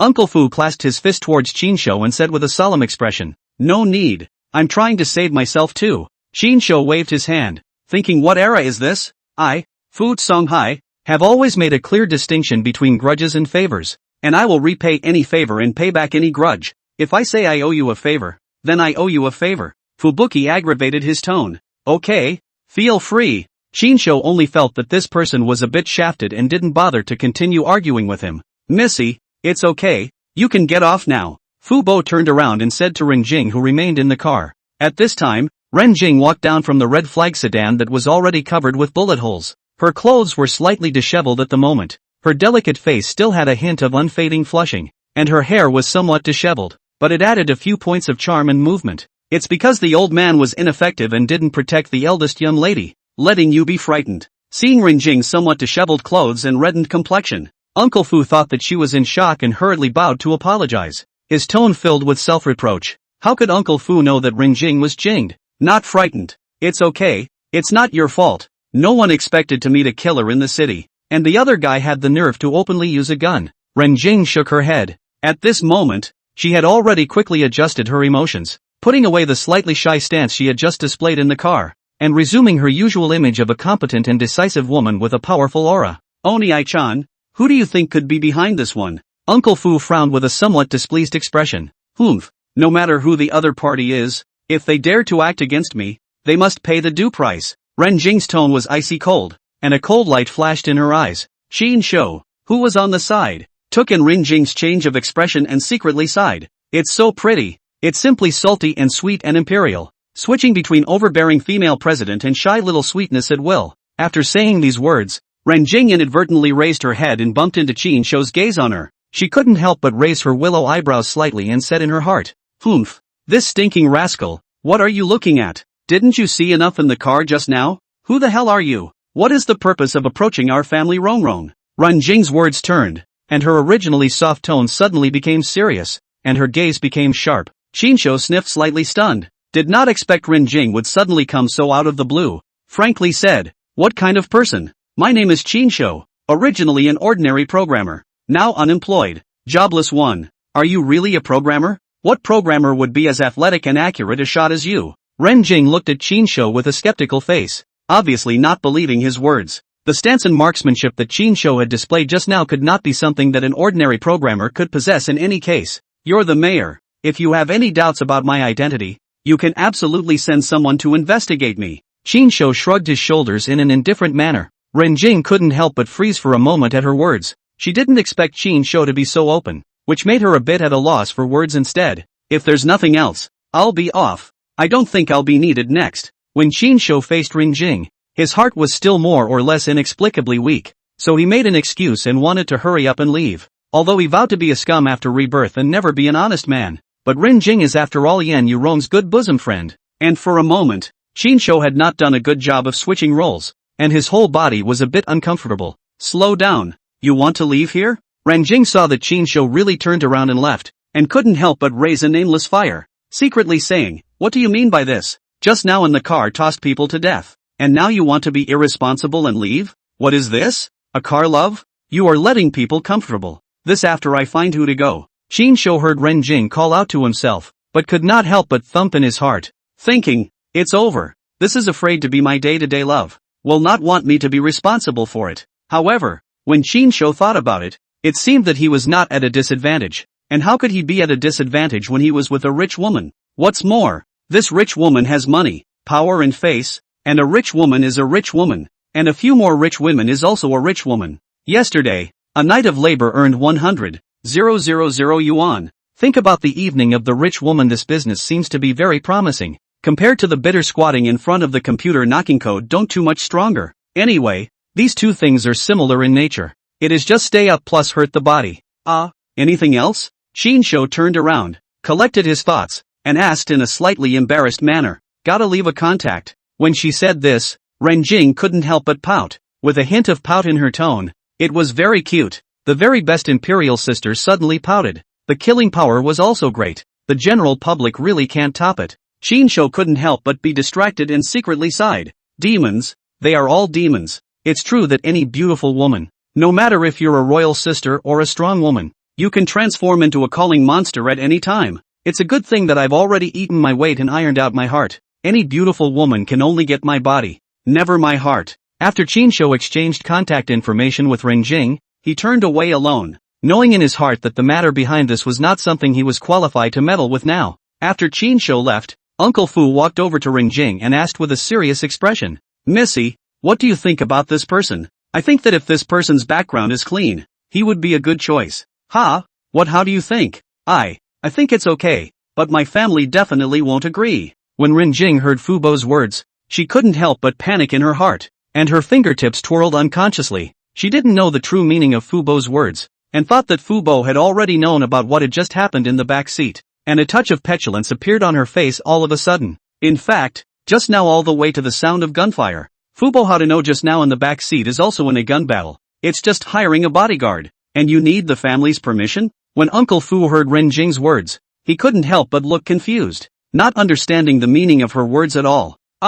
You are talking about this. Renjing listened to Fu Bo's explanation, then suddenly realized, understood the meaning of his words. Cheeks swish became even more red, like a ripe red apple. Delicate. What else do you think I'm talking about? Although I also have some kung fu in me, when it comes to gun skills, I am ashamed to be inferior to this kid. The assassin hired by the other party dares to openly use firearms. Then we must also hire an expert with a gun as your personal bodyguard in order to ensure your safety. Uncle Fu had a solemn face. I'll give this matter some thought, but he may not be willing to accept it. Renjing slightly lowered her head and said thoughtfully, not knowing exactly what was going through her mind at the moment. Chapter 17, Youthful Past. Qin Shou arrived home when it was already late at night. This day down can really put Qin Shou exhausted. Fell asleep. Until the next day at noon, Qin Shou only woke up in a daze. Qin Shou rubbed his sleepy eyes and stretched, then picked up his cell phone, which was sitting on the nightstand, and found that the screen of the phone was already piled with unread WeChat messages. The vast majority of these messages were from Yan Yourong. "Pa, out of the guardhouse yet? Pa, did you miss me? Pa, when are you coming to see me? Dead beat, not answering people's messages all night. Are you out or not? Say something back. People are worried sick." Qin Shou looked at a long series of WeChat messages, secretly sighing, man, really firm is the hard reason. This shot of the punch directly hit the love. But then again, after all, Yourong had sincerely helped him, and was also many times better to him than the Pan Lian in the past who only knew how to get money from him. It was simply a world of difference. Thinking about this, Shinsho was still very touched in his heart. I'm out. Thank your friend for me and don't worry baby. How about it? My best friend is great. She's a big beauty. Say, do you have a heart? Shinsho did not expect Yourong to reply to the message in seconds. Beautiful indeed. Shinsho replied truthfully. I can tell you, this BFF of mine, she can't get into oil and salt, she can't see any man in the whole world. Wow, you're so powerful. One day take her down too. Let her know the goodness of men. Maybe she'll come around. Yourong sent a meaningful message, not forgetting to add a mischievous emoji afterward. Shinsho was speechless for a while. A few black lines popped up on his forehead, secretly sighing that you should not guess the mind of a young woman. And you're not jealous? What can I do if I'm jealous? You guys, you're stronger than an ox. Slave, I'm alone. I can't eat it. Jing Jing is my good girlfriend. We even promised when we were kids that we would marry the same person when we grow up. Shinsho was even more speechless. What kind of brain circuits were all the sisters of the mansion? Well, baby, I've got some things to do and I've got to prepare to make money. Then you go for it. If you need anything, feel free to call me. Hey, what could I possibly need? I need you. Shinsho deliberately teased. Deadbeat.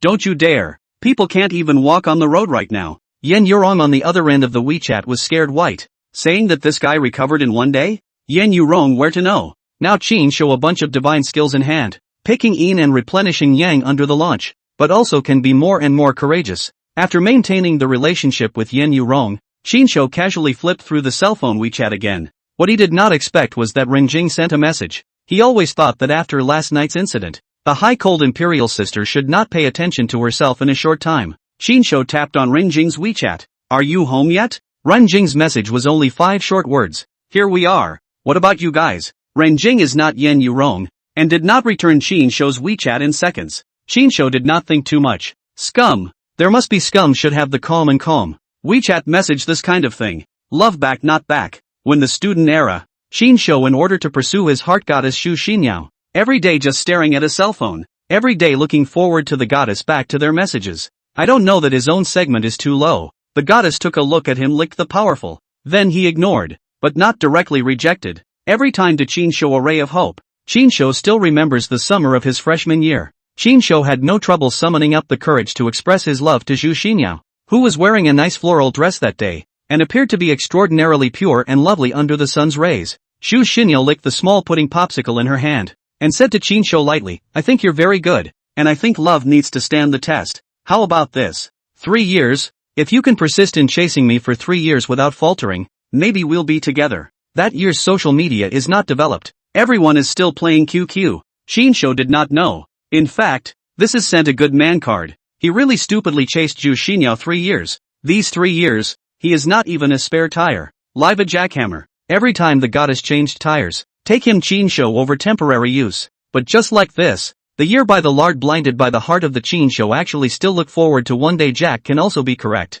This is a pity that the good times don't last long. After the end of the university, Shinsho licked Shu Xinyao for another 3 years. Until the 3rd year, Shinsho received a wedding invitation from Shu Xinyao. He suddenly realized that he was a clown. It is also for this reason that Shinsho wasted his youthful years, and ultimately could only rely on crazy blind dates. And then he found Pan Lian such a broken thing, and had a miserable life in his last life. So after reliving his life, Shinsho understood the truth that with women, you only go for the kidneys, not the heart. Shinsho also has a roommate, named Guigang, is also a superb licking dog. Compared to Shinsho more ing miserable. He Shinsho is a jack. Change the tire can also still top a goddess. Guigang is the pump. Guigang's goddess phone Mimi abortion. Looking for Guigang. However, Guigang is also the best dog licker. At that time, Guigang in order to please phone Mimi. I do not know where to look at the paragraph. Even came to the born. I raise. But phone Mimi is also very forceful. Coldly glanced at him,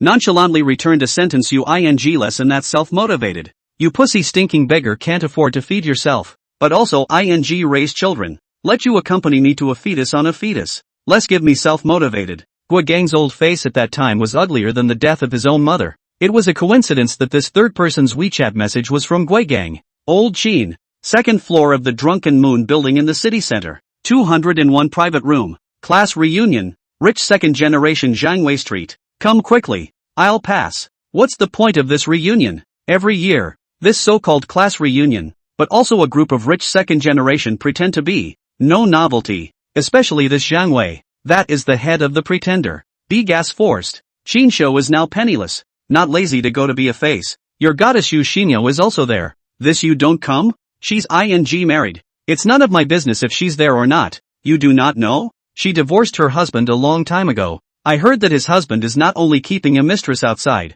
but also failed to invest last year. Lost a few $1 million, owed a buttload of debt, and the two of them are in the process of breaking up. That's none of my ing business. Good horses don't come back. Hey, you kid. That's not what you said back then. Back in the day was back in the day. All I want to do now is get money. Women will only affect my progress in getting money. Is it a brother? If it is a brother, come. I know you better in class. I'm not comfortable without you. Not me Gangzi. What are you doing on this occasion? A bunch of posers. Did you pay your ing rent last month? Ass over to be pissed on by this bunch of posers? Qinsho had a look of hatred on his face. Brother, you don't understand. My white moonlight foam Mei is in. Oh my god. She's had several abortions. She's had her tubes tied. Right. And you're still not dead? Brother, you're awesome. Qinsho sent a thumbs up emoticon, sighing that this guy is completely hopeless, and rebirth can't even save him. I'm afraid. Chapter 18, The Pretentious Scene. If you really don't want to come to dinner,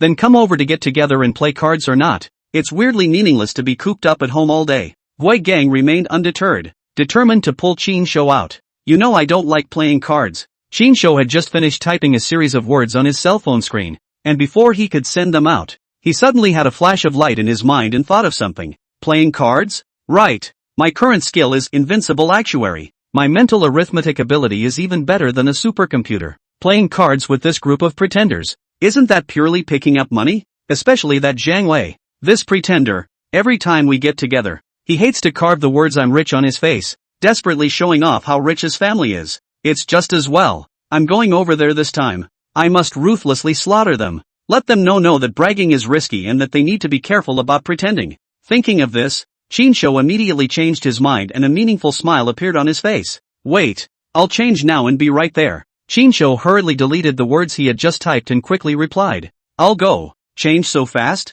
He. Looks like you really can't forget Zhu Xinyao. Wei Gang sent a lewd emoticon. You ing think it's all about you no good. Qinsho sent a speechless emoticon, thinking that it is none of Zhu Xinyao's business. I am going to get money. An hour later, Qinsho is changed into a clean casual clothes, energetic to the Drunken Moon House. Drunken Moon House was a rather famous Chinese restaurant in Yecheng, decorated in ancient colors and elegant surroundings, belonging to the middle to high-end consumption places. The dishes here did taste good, with all the colors and flavors, but the prices were also quite expensive. And normally, classmates wouldn't choose this kind of place for a reunion, but cannot afford to. Rich second-generation Zhang Wei family has money. Directly the entire second floor to the package. White horror meal, which usually a large number of diving in the classmate group. Not much love to participate in the reunion of classmates also came.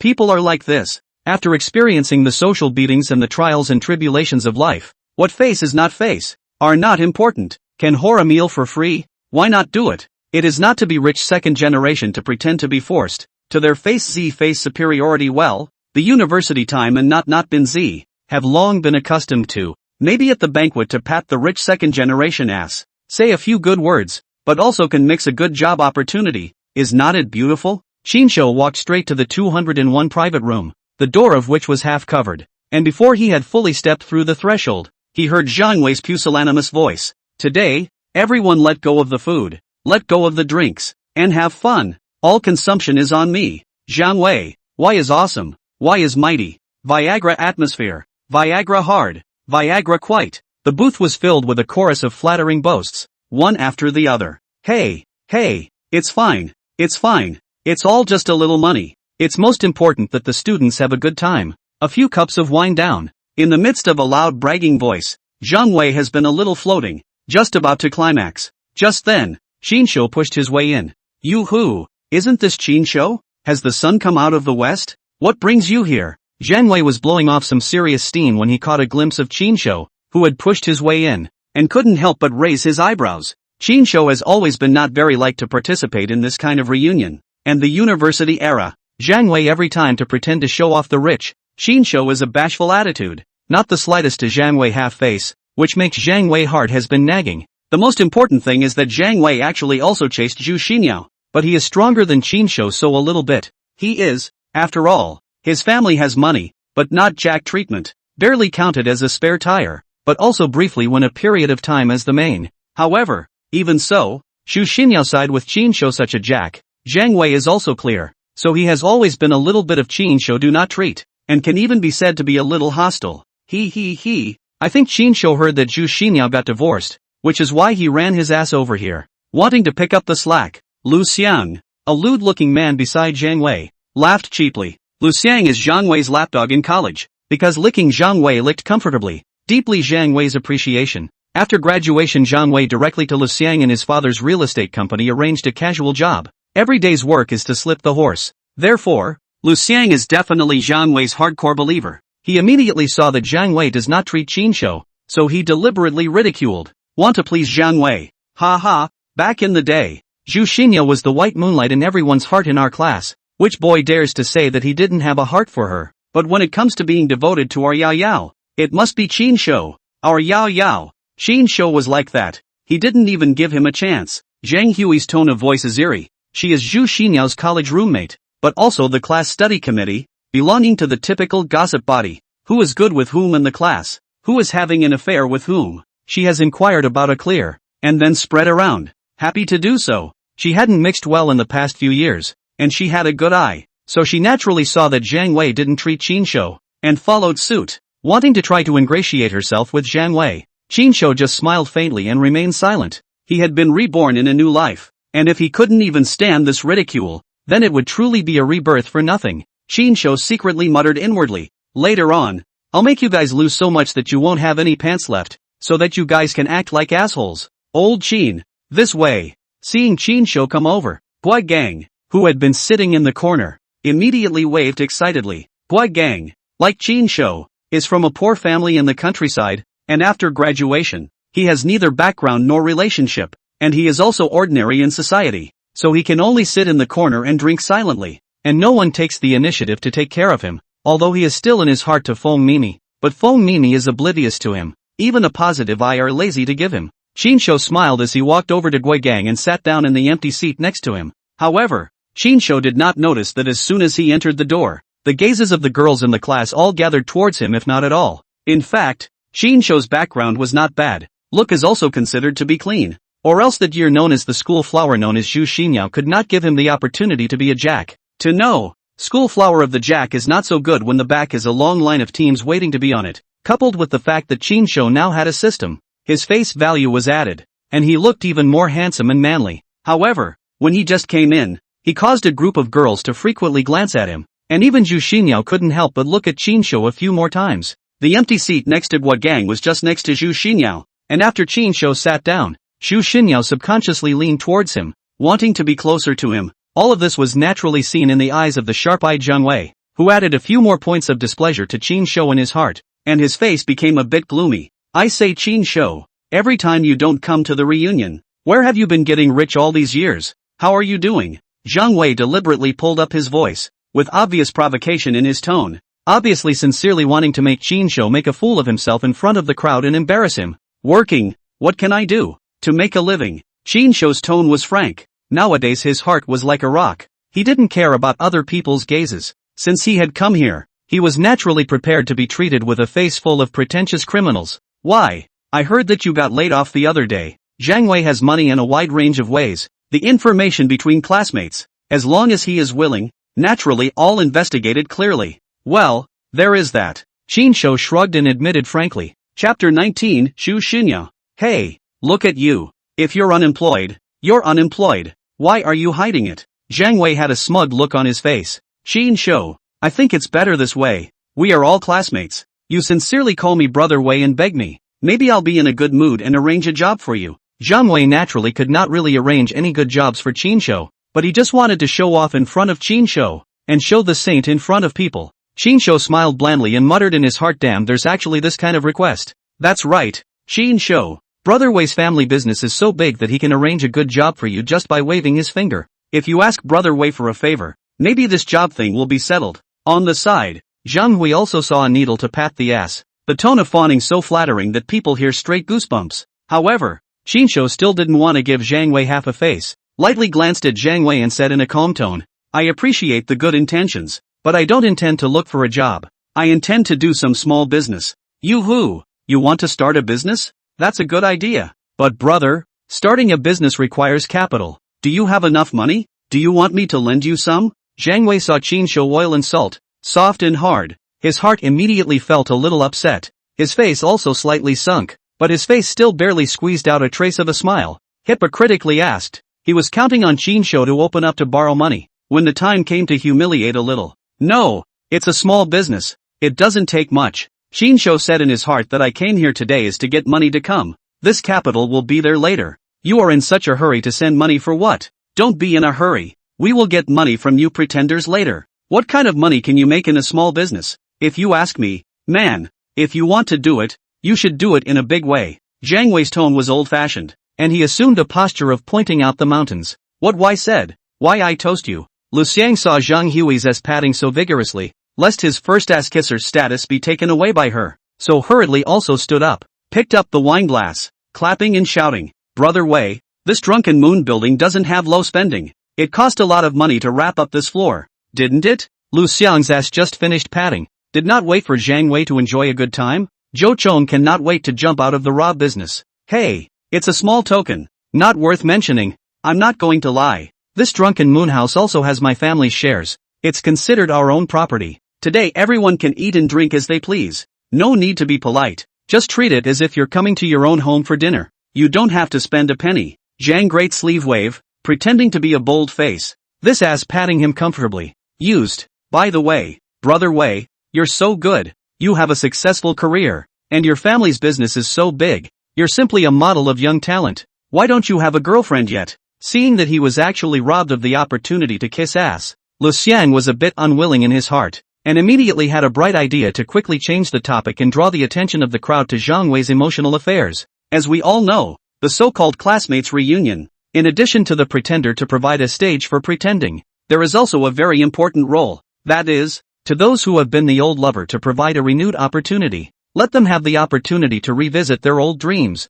to have a shot after graduation, after taste gun, to meet each other once regret. This great effort to engage in such a reunion, naturally cannot be without purpose. In addition to pretending, there is a main reason, that is for Zhu Xinyao. It had to be said that Zhu Xinyao, as the school flower, was indeed a rare beauty, and now that she was married to a wife, she was beautiful and even more mature and charming, which was indeed alluring. Zhang Wei, as a rich second generation, naturally could not marry a divorced human wife, but this did not prevent him from craving Zhu Xinyao body especially nowadays. After marriage, Zhu Xinyao's front was more erect and her back was even more curvaceous. Wearing a tight red dress, it was surprisingly more evocative than back then. He had gone to such lengths, spent so much money, and carefully planned this class reunion, and his main purpose was to hope that something would happen with Zhu Xinyao. Back then, during the university, he also had a crazy pursuit of Zhu Xinyao, is also considered lick very vigorously. Do not know how much time and money spent on her, although there has been a short period of time, but ultimately just stop at kissing the mouth. Has not had the opportunity to complete the home run. There has been no opportunity to accomplish a home run. This matter has been nagging at him for years. The women he, Zhang Wei, had his eyes on, besides Zhu Xinyao, there was not one that he had not cheated on in bed. And now that he had learned that Zhu Xinyao had been divorced and was back to being single, the foolish thoughts deep inside him naturally resurfaced. Hey, this emotional affair, I have not considered, but why has always been in the heart of someone cannot let go As Zhang Wei spoke, he intentionally or unintentionally glanced at Zhu Xinyao, who was sitting not far away, and the adoration and hints in his eyes couldn't have been more obvious. But what he never expected was that Zhu Xinyao's beautiful eyes, all her attention was focused on Qinshu at the moment, as if Qinshu had some kind of magnet attracting her. She didn't even bother to take a look at Zhang Wei, directly treating Zhang Wei as heir. After Qinshu was reborn, his mentality changed drastically, and his entire person exuded a calm and introverted temperament from the inside out. This, coupled with the various additions of the system skills, had increased his charm even more. He just quietly sat there, lightly eating the meals on the table, occasionally sip a cup of wine, quietly watching a group of pretentious criminals to sell their performances, but there is a kind of independent demeanor, as if out of the ordinary, out of step with the surrounding hustle and bustle. This kind of calm and self-contained temperament, on the contrary, more attractive, causing Zhu Xinyo, who was too lazy to look at him, as well as a few other pretty girls in the class, could not help but frequently side-eye, secretly measuring him. Zhang Wei took it all in and hated Qin Shou with a passion. Qin Shou, why do you just know how to eat? After so many years of not seeing each other, you don't even talk to me? Right at this moment, a delicate voice came over. Qin Shou lifted his head at the sound and realized that the person who spoke was actually Zhu Xinyo. Qin Shou froze, never thought that Zhu Xinyo, who had always been indifferent to him back then, would actually take the initiative to talk to him. But nowadays Qin Shou has long been not that goddess casually a tease, on the ass as a licking dog of the young. Now he is heart like a rock, iron heart, not to mention to hurt him most deeply Zhu Xinyo, although after the rebirth, those things back then, he has long been indifferent. But to this kind of hanging people's appetites, like all the people around her round and round the woman, Qin Shou was really have instinctive aversion. In the eyes of Qin Shou, Zhu Xinyo is not better than Pan Lian on the much better. Qin Shou just smiled faintly and said in a salty manner, after so many years of not seeing each other, we are not familiar with each other, so I don't know what there is to say. You weren't like this back then. When Zhu Xinyo heard such a cold response from Qin Shou, she was instantly a bit annoyed. She was still extremely confident in her charm. Deliberately pouting, she put on a pouting posture in an attempt to evoke memories of what Qin Shou used to be like. She still clearly remembered how Qin Shou had obeyed and complied with her back then, practically calling and waving her away. She was confident that even after so many years, her charm had not diminished a bit, and she did not believe that Qin Shou would really be indifferent to her. Chapter 20, The Ignoring Qin Shou. Oh, what was I like back then? Qin Shou spoke in a cold tone. You were so obedient to me back then. There was a hint of anger in Zhu Xinyo's tone. Oh, that was all because I was young and uninformed back then. You, Qin Shou, we were classmates. There's no need for you to be so cold to me. Cold? That's just the way I am. Don't take offense. Qin Shou continued to eat his meal, not even bothering to raise his head to look squarely at Zhu Xinyo, not for any other reason than pure nausea. Zhu Xinyo was really a bit exasperated this time, and a huff surfaced on her delicate face. In her eyes, Qin Shou to her should be a licking dog that beckoned and waved away, born to surround her in circles while she shone like the sun. But now that they were reunited after many years, they didn't expect Qin Shou to be so cold. The most damnable thing was that she was even a little moved, which couldn't help but make her self-confidence suffer a big blow. Alright, I see that everyone is almost done eating, so I've chartered the Imperial Clubhouse next door. Let's all go have some fun, sing, soak in the hot springs, and play cards. When Zhang Wei saw that Zhu Xinyo's mind was on Qin Shou, his face was ugly. This meal was paid for by him, and he carefully planned it for so long, not to let Qin Shou come here to eat and drink for free, and in the process, pick up his goddess. If he didn't rekindle his old love with Zhu Xinyo, but instead let Qin Shou get there first, then he really lost to his grandmother's house. It's just purely for others to do the dowry, lose the lady and lose the army. When he saw Zhu Xinyo sitting beside Qin Shou, he thought to hurry up and break up these two, so he immediately proposed to go singing. Zhang Wei was quite good at singing, and had even participated in the campus star singing competition during his student days. Although he only won a consolation prize, it was enough to make him proud. He planned to sing a love song in the KTV, and use his voice to completely conquer Zhu Xinyo. Qin Shou's family's economic conditions during his study period is not good, has been working and studying, hardly ever went to the KTV entertainment places, so Zhang Wei subjectively think, Qin Shou's singing voice is certainly not good. It is impossible to sing better than him. He planned to deliberately let someone hold Qin Shou and force him to sing a song, so that Qin Shou could make a fool of himself in public. Wow! Brother Wei, you've arranged this really well. The Imperial Palace Club is one of the top entertainment venues in Yeqing, and I've heard that the facilities and services inside are top-notch, so it would be a real honor to go there and play. Lu Xiang immediately seized the opportunity and didn't hesitate to pat his ass again. Asterisk asterisk asterisk asterisk. It's not even full yet and we're going to ing sing. What a bummer. Gui Gang sat beside Qin Shou and muttered in a low voice with an unhappy face. He came to the class reunion today, apart from wanting to try his luck and see if he could have a few words with Feng Mimi. His main purpose was to come and dabble in a meal. After all, he had been rather strapped for cash recently. Unfortunately, Feng Mimi was like avoiding the plague from beginning to end, deliberately avoiding him, not giving him any chance to get close at all, so he could only eat the meal silently, as if he had come to fill his stomach. Since the Gold Master Zhang Wei has spoken, To move to KTV singing, the crowd naturally is not good to say anything more. Have to get up and follow. After all, this big table, in addition to come a little later Chin show outside, basically have eaten enough to eat, and then stay down is not much fun. After leaving the private room, Zhang Wei secretly pulled Zhang Hui to one side and said to her in a lowered voice, "Zhang Hui, you and Yao Yao were best girlfriends in college, right? In front of her later on, put in a good word for me and say a few good words for me. Also, when the time comes, I propose to let Chin Show sing a song. You remember to push the envelope. Don't let him reject it. After it's accomplished, there will be no shortage of benefits for you. You will definitely not be treated poorly." As he spoke, Zhang Wei also did not forget to take out $5,000 from his wallet and sneak it into Zhang Hui's hand. Nowadays, the economic situation is not so good. Money is not easy to earn. $5,000. Although it cannot be said that it is not an astronomical figure, but it is also not a small sum of money. For ordinary office workers, it is also considered to be the majority of the month's salary. Zhang Hui to see the red bills in hand, suddenly smiling, happy, naturally happy to take the benefit fee. You can rest assured, Brother Wei, our Yao Yao is just thin-skinned, a bit shy and not very good at expressing her feelings. When she was a student she liked the kind of boys who were good and manly, and you, Brother Wei, have money and looks and character. Yo-Yo is definitely impressed. When the time comes, I'll blow in her ear and put in a few more good words, and you're guaranteed to get a beautiful woman. Hey, that would be a pleasure. Zhang Wei nodded in satisfaction. In fact, Zhang Hui is right.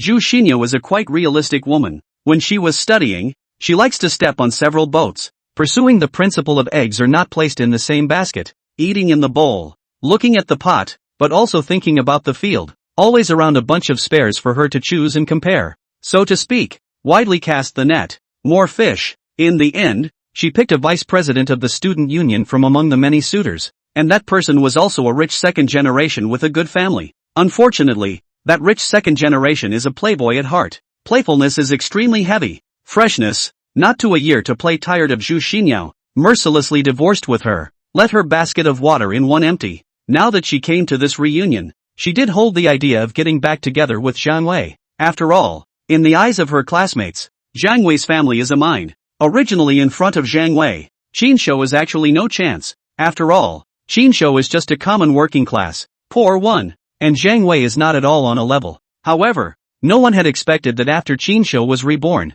his entire temperament changed drastically, completely attracting Zhu Xinyao's attention. Most importantly, Chin Shou had acted too coldly towards her. One could even say that he was somewhat indifferent. A woman like her, who has been held in the palm of her hand since she was a little girl. The stars are all around her, and the colder you are to her, the more defiant she is and the more she wants to conquer you. Her self-esteem and pride made her unable to accept that the licking dog who had been so obedient to her back then was now ignoring her, which was simply a huge negation of her charm. Therefore, she was more intent on attracting Chin Shou's attention and making him fall under her pomegranate skirt again. Of course, Zhu Xinyao's character. She may not really give Chin Shou any substantial opportunity. Perhaps when Chin Shou really moved, and intends to come back to lick her as she did back then, she will find it tasteless, and then, as she did back then, mercilessly throw Chin Shou away. What she enjoys is probably just the feeling of being courted and admired. Old Chin, I see that Zhu Xinyo was quite enthusiastic about you just now. Again taking the initiative to talk to you and pouting daintily. Why are you just ignoring her? This is really not like your previous style. Didn't you used to like to surround her the most? On the way to the Imperial Clubhouse, Wu Gang finally couldn't hold back the doubts in his heart and came to Chin Shou's side, lowering his voice to ask, I say Gengzi, how many years have passed, and you still can't get over the old sesame seed thing? Can't you see how that woman Feng Mini treats you? Wake up, my brother. Men, the most important thing is money. With money, what kind of women can't you find? Like Feng Mini, there are plenty of them. Chin Shou patted Gui Gang's shoulder in a serious manner. You guy, you just blow awesome. I saw that when you licked that Pan Lian before. You licked her quite vigorously too. You couldn't wait to give her your heart. Zhu Xinyao is much prettier than that Pan Lin. Why are you not happy now? Have you changed your mind? Gui Gang brushed his mouth away, clearly not buying Chin Shou's words. You dash. I just completely woke up after experiencing that Pan Lian thing. Men, don't ever have real feelings for women. It's okay to go for the kidneys, but definitely not for the heart. Chin Shou was choked by Gui Gang's words for a moment, some speechless, but he thought for a moment. Before he was reborn, in terms of feelings, there really is not much essential difference with Gui Gang. Our licking dog one, forget it, No more. You don't understand even if I tell you this. Waiting for another day I'll bring you together to get rich, let you also see what is called the real money power. Seeing that Gui Gang was still somewhat unenlightened, Qinshu decided to prove it to him with practical actions. Take me to get rich? Old Qin, didn't you just get laid off from your company? Now that you're penniless, where else are you going to get rich? Are you planning to go pick up money on the street? Gui Gang was instantly energized when he heard Qinshu say that he would take him to become rich. Hey, my fortune is in them. Qinshu smiled mysteriously, and then pointed his finger at Zhang Wei, who was leading the crowd in front of him in a big stride, waving and talking at the same time. No way. I mean, old Qin, are you kidding? Zhang Wei obviously doesn't like you, and you still expect him to lend you money? Are you out of your mind? When Gui Gang heard Qinshu's words, he only felt that it was a mirage. Who the said it was a loan? I'm taking. Get it? It's take, not borrow. Take? How? Are you planning to just rob it? Gui Gang was completely confused by Qinshu's words. He really could not understand how Qinshu in the end to take money from Zhang Wei. Just keep your eyes open and watch. You'll understand later. Qinshu smiled mysteriously and didn't explain too much. Chapter 21, The System Can't Even Watch. Imperial Clubhouse. Inside the luxury box, Zhang Wei was holding the microphone in his hand, and he was singing with great emotion. He was singing Jay Chou's Back to the Past. When he was singing this song, Zhang Wei's eyes intentionally or unintentionally glanced at Zhu Xinyao. Jay Chou was considered to be the eternal singing idol in the hearts of female college students in that era. Zhang Wei, after all, had talked with Zhu Xinyao for some time, and naturally he knew that Zhu Xinyao liked Jay Chou in her college days, so he specially picked this song, implying that he hoped to go back to the past with Zhu Xinyao and rekindle his old love.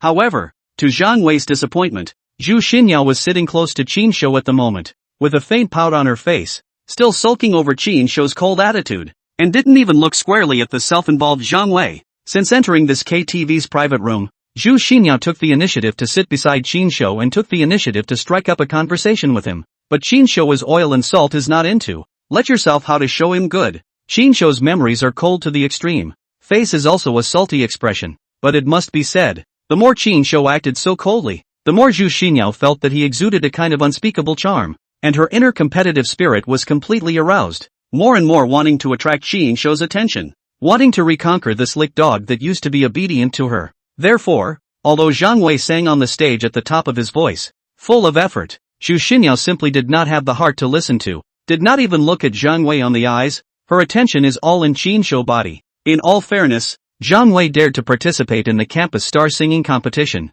There are still a few strengths. His singing skills are really good. Pitch and rhythm are grasped quite well. Also won a warm applause. Good. Why sang it really great. It's almost comparable to the original song. Worthy of being our school singing king back then. Zhang Hui, Lu Xiang and a few other ass-kissers immediately like chicken blood, seized the opportunity, not stingy to send a series of fleshy words of praise. Obviously that year is a consolation prize. Hard to be blown by these two people into the campus singing king. Hey, I'm flattered. I haven't done much proper singing in years. I'm not as good as I used to be. I'm a bit rusty. When Zhang Wei heard the compliments from the crowd, his face showed a smile that was both complacent and pretentiously modest, but in his heart, he was happy and his vanity was greatly satisfied. Don't be modest, brother Wei. You sing so well. You're practically a professional. If you ask me, why don't we have a love song duet? I remember Yao Yao used to be the KTV queen of our girls' dormitory. She especially likes Jay Chou. Why don't the two of you sing a duet to cheer us up?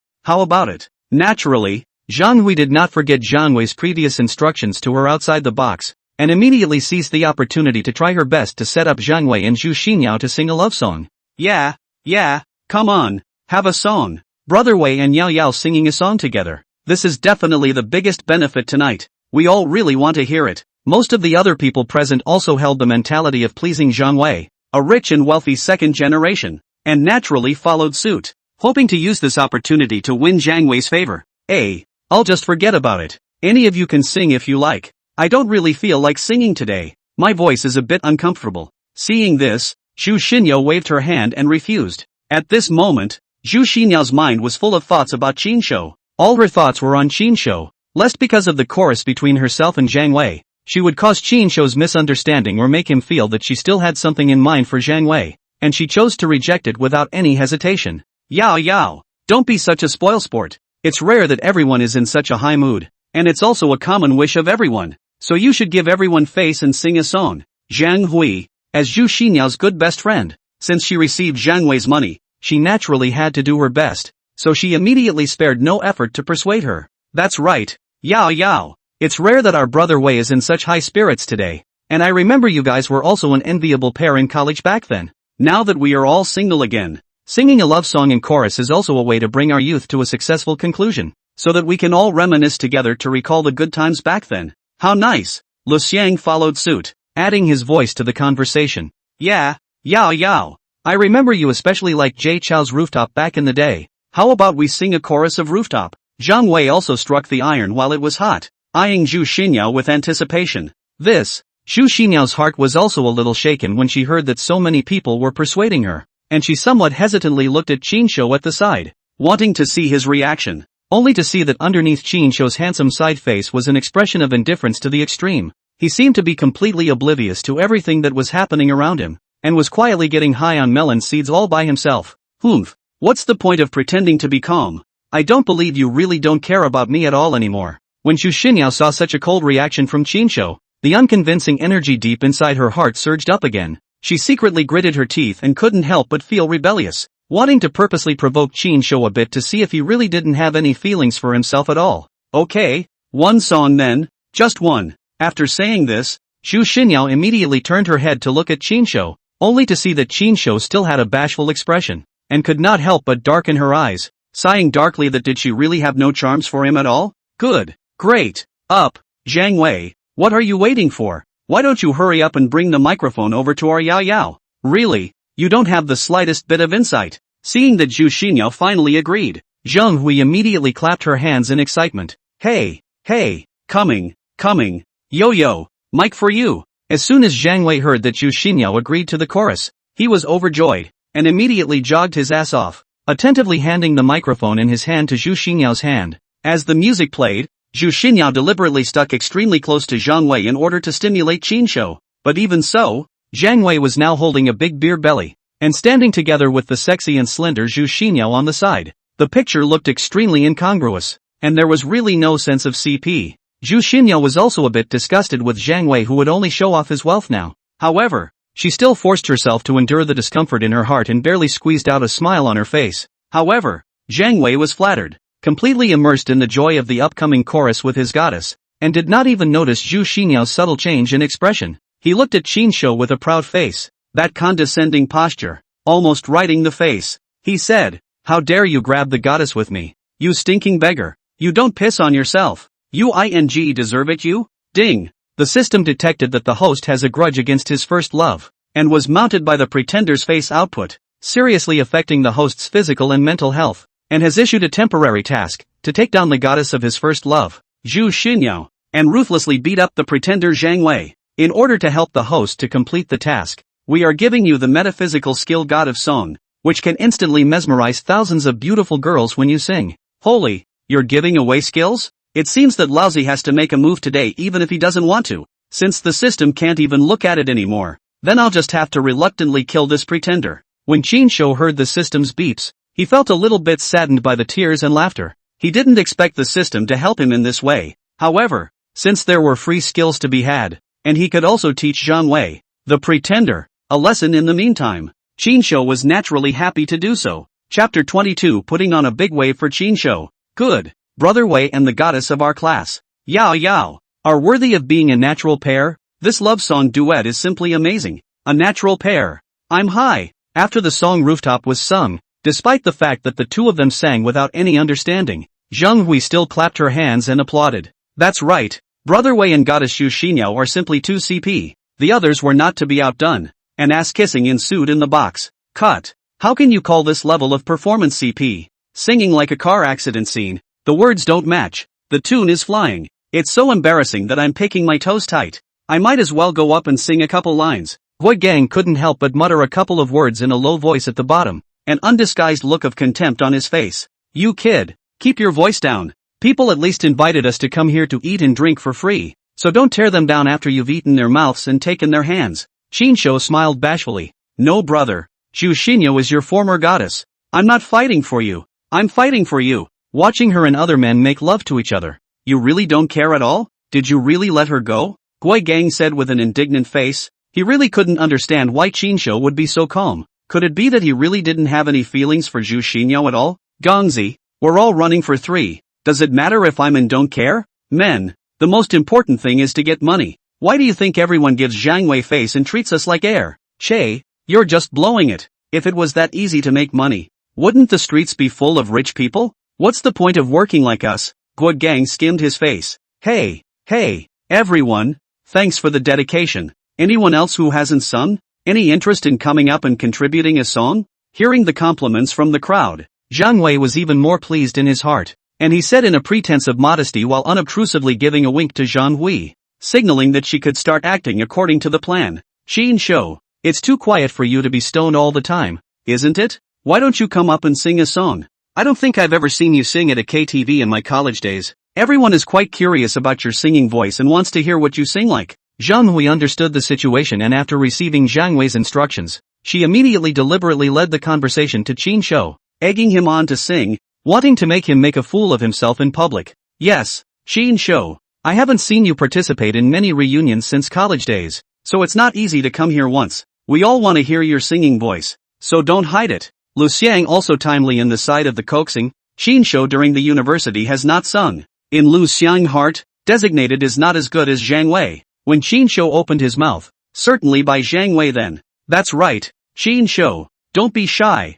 Sing a song. Sing a song. The others followed suit, encouraging Qinshu to sing. Damn, this group of people are obviously sincere in wanting to make you make a fool of yourself. Who among them doesn't know that you almost never go to KTV to sing, let alone sing in front of so many people? What a bully. Guo Gang cursed in a low voice underneath, feeling indignant on Qinshu's behalf. He felt that Zhang Wei and Zhang Hui and the others had gone too far to come up with this kind of detrimental trick to make things difficult for Qinshu. It's okay, since everyone is so enthusiastic, I'll dedicate a song to Isan Chan's Lone Brave Man. Qinshu, on the other hand, acted unusually calm as he took the microphone with a faint smile on his face, without the slightest hint of stage fright. As a matter of fact, Qinshu's singing background was originally good, and he sang quite well. Not worse than Zhang Wei, who had won the consolation prize of the campus star singing competition.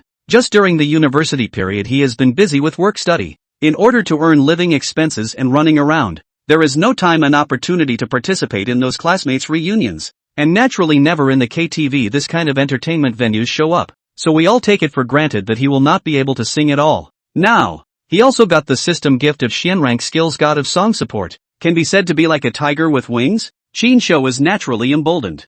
I'll go. Bro. No. Are you stupefied by the excitement? You just said you don't care about Zhu Xinyao? Although Guo Gang was Qinshu's hardcore, he had never heard Qinshu open his mouth, and never thought that Qinshu would actually agree. He thought that Qinshu had been stimulated into a stupor by the intimate scene between Zhang Wei and Zhu Xinyao, and that's why he opened his mouth to agree. The corner of Zhu Xinyao's mouth also raised a trace of imperceptible complacency, secretly thinking, humph, what kind of innocence, what kind of don't care. You haven't been to a single KTV party during your college years, but today you are suddenly willing to open your mouth to sing. You weren't stimulated by the chorus that Zhang Wei and I had just sung. You must have been bent on competing with Zhang Wei, and you want to show off yourself in front of me. Zhang Wei saw Qinshu really agreed to sing, his heart secretly happy, deliberately teasing, ha ha ha, brother, this is right. The most important thing is to have fun. However, the song Lone Brave Man is not easy to grasp. The difficulty is quite high. Even I don't dare to try easily,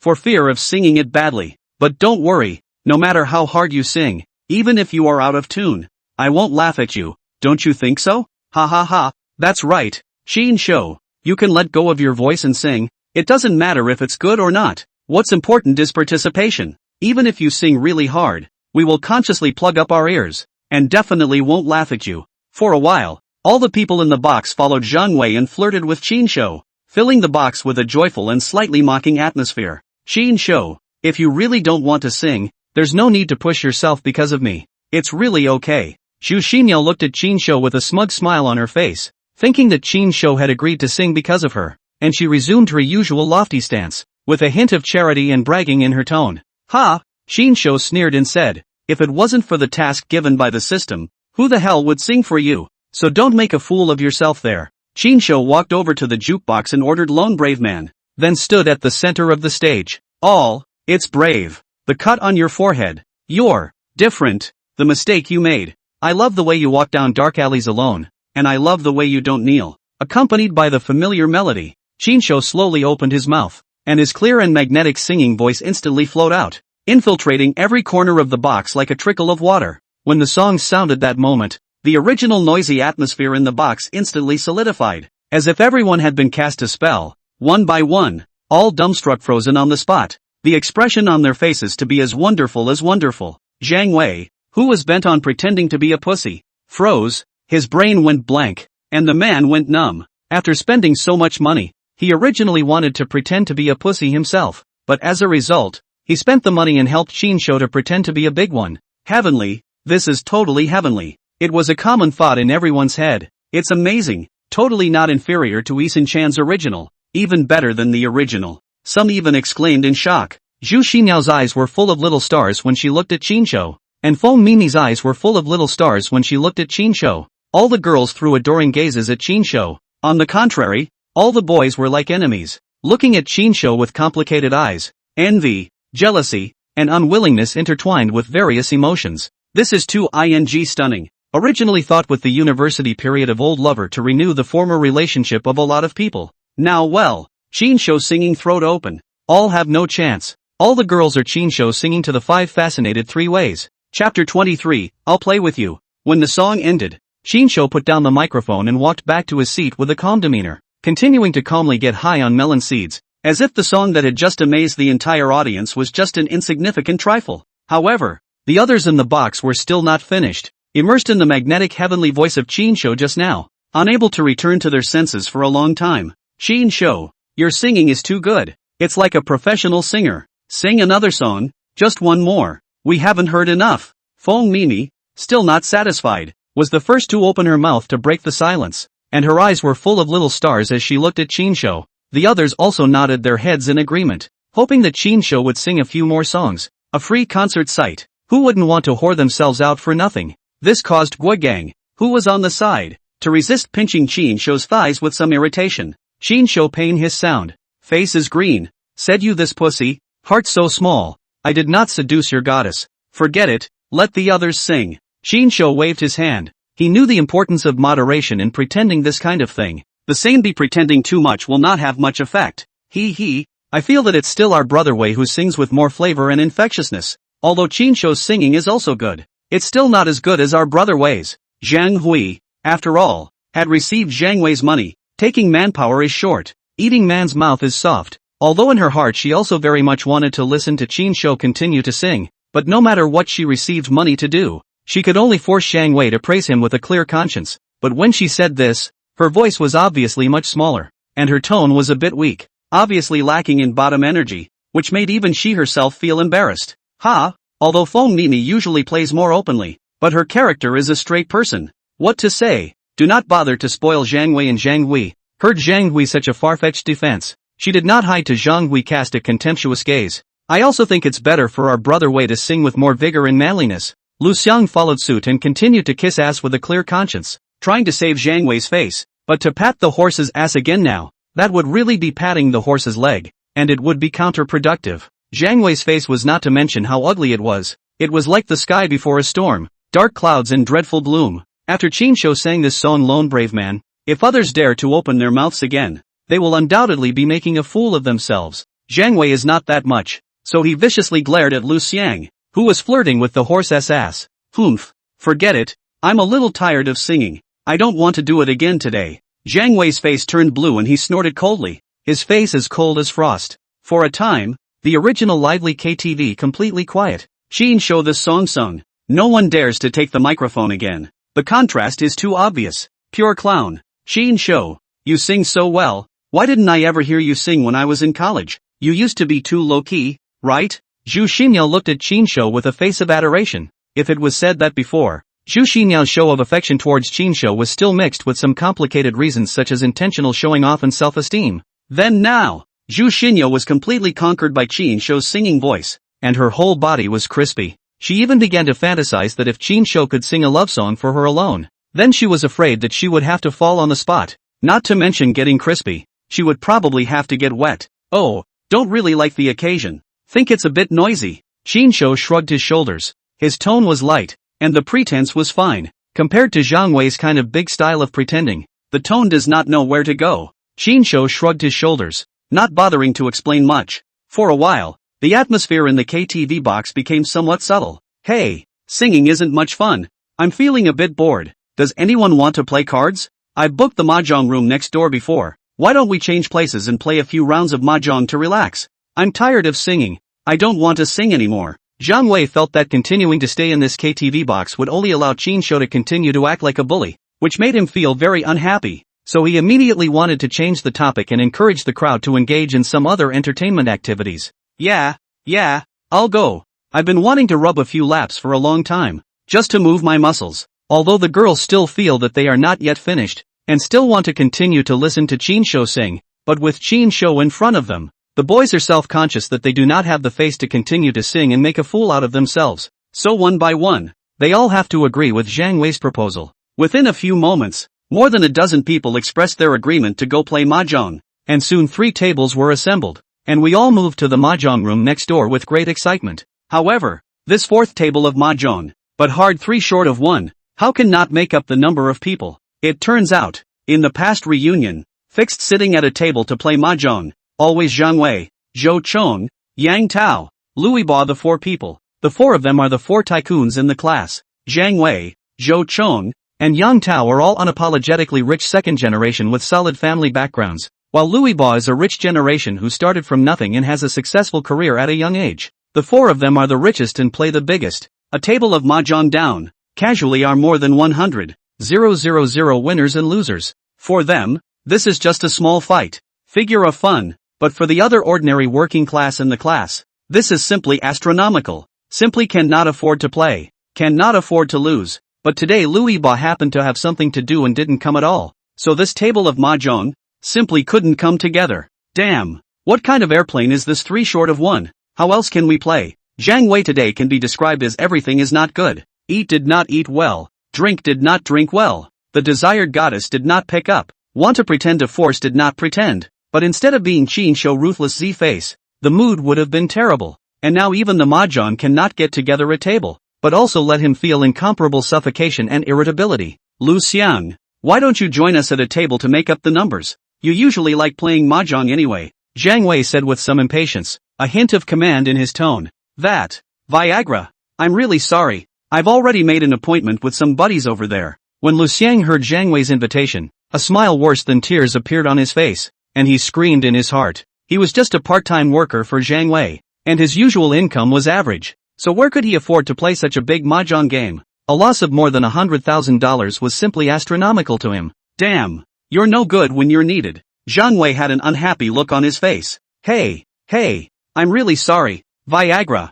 Lu Xiang could only smile awkwardly, lest he offend Zhang Wei and lose his job. How about I play with you guys? Seeing that everyone is quite excited. Don't spoil everyone's fun. Just when Zhang Wei was depressed and didn't know what to do, Qin, who had been silent all this time, actually suddenly opened his mouth and offered to join their mahjong game. When Zhang Wei heard Qin's words, he couldn't help but raise his eyebrows, a mocking sneer on his face, and said in a conspiratorial manner, "You, at our table, we casually win or lose more than $100,000. Can you afford to play? Don't lose to even pawn your pants by then. That won't be pretty. It doesn't matter. I'll stop playing if I lose everything anyway. Just come to keep everyone entertained." Qin shrugged his shoulders, unconcerned. He knew that Zhang Wei was deliberately trolling him, but he didn't take it to heart. He was still counting on getting money from this pretender. Hey, that's true. You don't have much money to lose anyway. But don't worry, your brother Wei. I'm a big man with a big heart,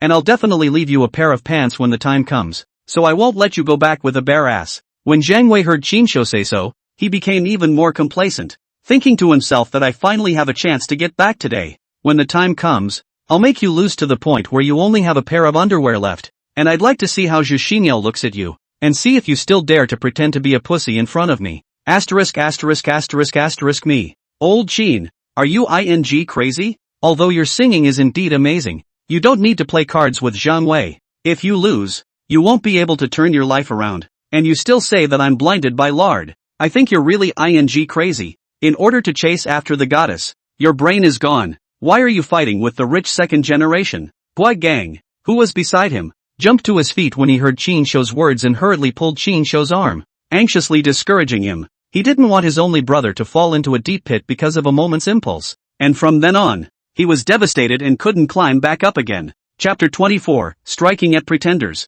Who? Fart who? Junior Saints. Big $3. 13 youngest. Clear. Pairs of pairs of pairs of pairs of pairs of pairs of pairs of pairs of pairs of pairs of pairs. On the mahjong table, the sound of crisp mahjong clashes rose and fell, accompanied by the sound of a who report. The atmosphere was tense. However, after just 2 hours, Zhang Wei, Zhou Chong, and Yang Tao, who were originally in high spirits, all completely wilted like an eggplant hit by frost. Each of them had a blue face, black eyes, and their faces were green from the loss. Although these 3 people were all rich second generation with a good family, but even if they were rich, they couldn't afford to build it like this. In just 2 hours of mahjong, the 3 of them together had lost more than $700,000, which was a considerable amount for them, enough to make their hearts ache for a while. What makes them feel depressed is that, in addition to Qin Shou, the others have not had a card. All ing to Qin Shou canon, live off Qin Shou's ATM, which is playing mahjong,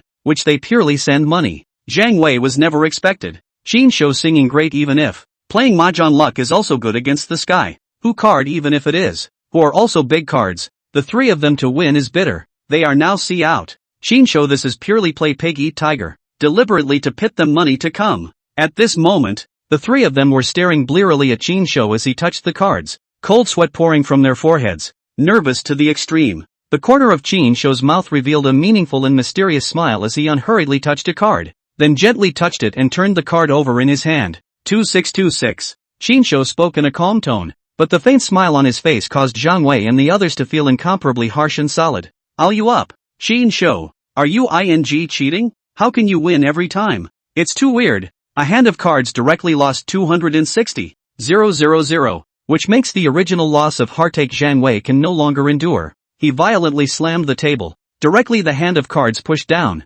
Angrily pointing at Qin Shou questioned. He really cannot believe that Qin Shou's hand will be so good to this extent. Can only suspect that Qin Shou is cheating. That's right, Qin Shou. You're too outrageous, aren't you? Did you secretly do something to the cards? How is it possible for you to win every hand? And all of them are big cards? Zhou Chong, Yang Tao 2 people although the family is also rich, but and Zhang Wei compared to a cut. And they also lost a lot today. And now they are losing some anxious eyes. See Zhang Wei angry, but also have to be on the sidelines and agreed. How do they know that Qin Shou doesn't need to cheat at all? Because under the activation of his invincible actuary skill, he is comparable to a national supercomputer in terms of both his mental arithmetic ability and his memory. This group of people were almost playing mahjong with an AI with super artificial intelligence. So could they not lose? Hey, just now also do not know who said who cannot afford to play. Said it is a person to leave a pair of pants. You do not have money? How now can't afford to play? Since the mahjong table, Hua Gang has been watching beside Qin Shou, lest Qin Shou lose his pants. Never thought that now the class can be the most pompous 3 rich second generation, really lose their pants. He is naturally happy, and immediately seized the opportunity to help Qin Shou to speak. Down the well. ********* ing Gui Gang. It's none of your business if we play cards. What are you doing here? Mind your own business. When Zhang Wei heard Gui Gang's mockery, his face instantly became even more gloomy, and he glared viciously at Gui Gang, his tone unkind. What? There's a pretender who lost and wants to renege on his debt. Can't I fight for his honor? If you can't afford to lose, then don't play. What's the point of pretending to be a big spender if you can't afford to play? Shame on you. Gui Gang raised his eyebrows and showed no weakness. He didn't bother to give him half a face since he had nothing to ask of Zhang Wei anyway. That's right, Zhang Wei. It's just a game of cards. Winning and losing is normal. If you can't afford to lose, don't play so big. We were all watching, and we didn't see Qin Shou cheating from the beginning to the end. You're too badass to spit on people like that. What made the crowd a little surprised was that Feng Mimi, who had always been straight-talking and said whatever she had to say, actually stood out to help Qin Shou speak as well. Qin Shou could not help but look back at Feng Mimi with a faint smile on his face as he nodded his thanks to her. In fact, Feng Mimi, this person, is not annoying, she is simply playing with flowers, falling in love after falling in love, changing boyfriends at a faster rate. And she is different from Zhu Xinyao, does not like to play with feelings, hanging people's appetite. If she doesn't like it, she never rejects it directly, and it's so simple, never dragging her feet. But when she meets Gui Gang, who is such a die-hard dog licker, she can't get rid of him. which also makes her feel a little helpless. However, Gui Gang also likes Feng Mini's straightforward, courageous, and likes to fight for his friends, because Gui Gang's family is relatively poor, often by some snobbish classmates looked down on, and even get some bullying. Only Qin Shou and Feng Mini, two people, willing to stand up for him, to fight for him, which makes Gui Gang and Qin Shou into iron buddies, and at the same time so many years to Feng Mini dead heart. Yes, Zhang Wei, I've been watching from the side too. So many students are present, in full view of everyone. How could he cheat? When Xu Xinyao saw Feng Mini helping Qin Shou to speak, and Qin Shou actually showed her kindness and smiled and nodded to her, she was a bit unhappy in her heart, and followed to help Qin Shou to round up the scene. She didn't want Feng Mini to steal the limelight.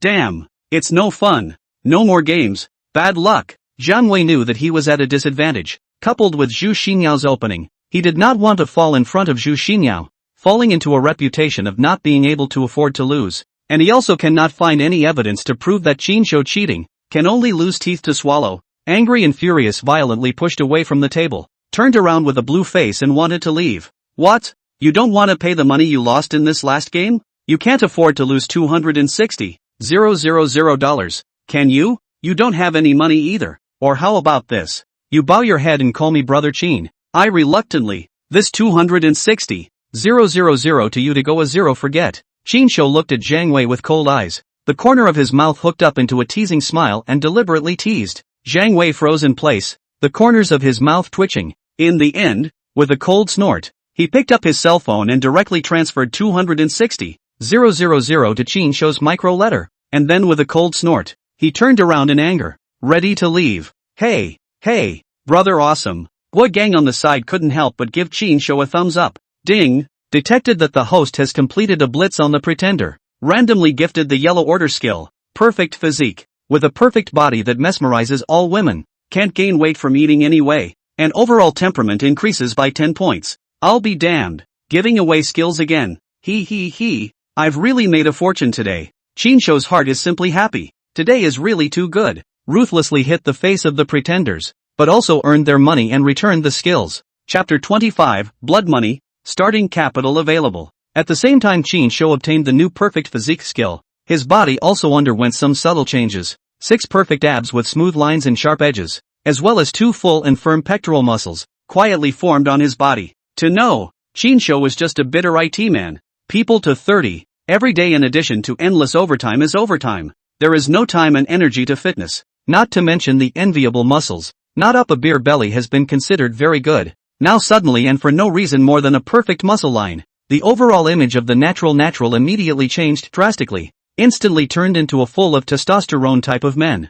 I'll go. Old Qin. I think how you've suddenly become incredibly magnificent and handsome again. I don't know if it was because Qin Shou had succeeded in pretending to be a bully one after another today, and at the moment, he was so forceful that Gui Gang felt that Qin Shou was incomparably dazzling or what. He always felt that Qin Shou had suddenly become more handsome now. Of course, what Gui Gang didn't know was that it wasn't because Qin Shou's aura was so compelling at the moment, but that he had really become handsome. Naturally, Gui Gang was not the only one who felt this way. The group of girls at the back of the box who were watching Qin Shou play cards, including Xu Xinyao and Feng Mini, also felt that Qin Shou seemed to have inexplicably become better in temperament, and that the whole person shone brightly, feeling like he was carrying apertures behind his head with a kind of bright eyeball feeling. Hey, Qin, you are my brother. My own brother. More than my own brother. You see my 260,000 yuan of change. Can you give me a raise? Didn't you just say, call you a brother, give exempt a zero?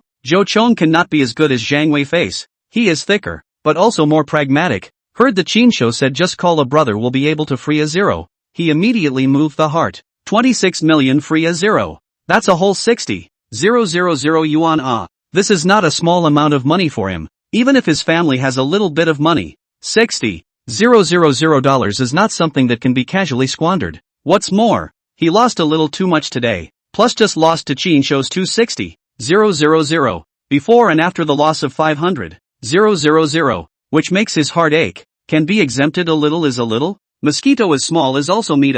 No problem. We are all classmates. This little thing is nothing. Good talk. For this brother of yours, the $60,000 will be waived for you. Don't be polite. Qin Shou nodded his head bashfully, and invariably, he pretended to be a pussy again. Okay, Thank you, Brother Chin. Brother Chin, you are really righteous. Hey, Brother Chin, in the future, if there is anything I need Jo Chong, you can just ask. I Jo Chong will do my best. Jo Chong heard Chin Shou really promised to give him free of 60,000 yuan, immediately smiling, happy, and quickly took out his cell phone. Nimbly to Chin Shou transferred 200,000 yuan. Then fear Chin Shou remorse. Feet wipe oil, gray sculpt away. Go that a fast. I'll go. Brother Chin, you see that you are also my brother. My own brother. More than my own brother. Can you also waive the $60,000 for me as well? Yang Tao see Chin Shou actually really give Jo Chong free 60,000 yuan.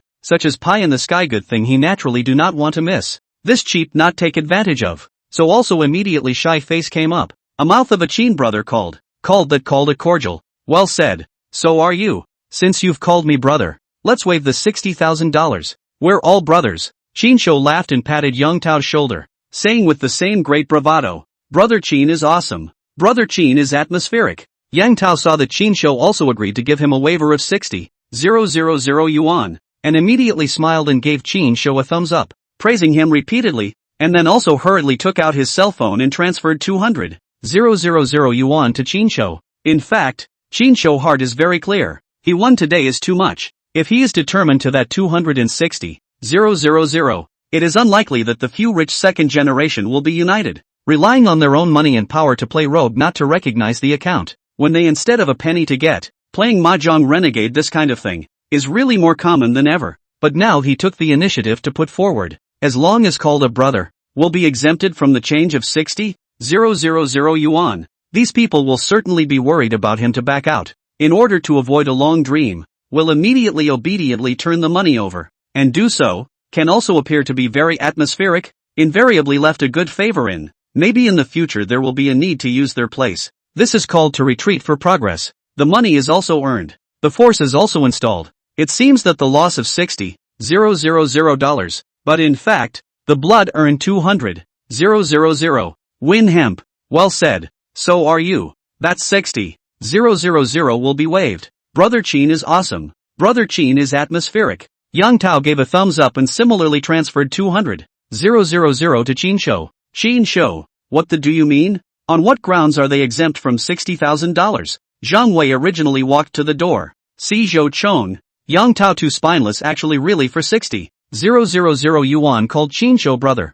Then he was a little regret. Lungs are fast blowing up. He also meet pain in the past to play mahjong, although play big, but there are losing and winning. Not to lose too much, but his mother today on the Chin Shou a person in the hupao, and to Chin Shou point cannon most, is his own, a breath of loss of 700,000. Who money is not a gale of wind. Anyone who has heartache, and now people call two brother on the free of charge of 60,000.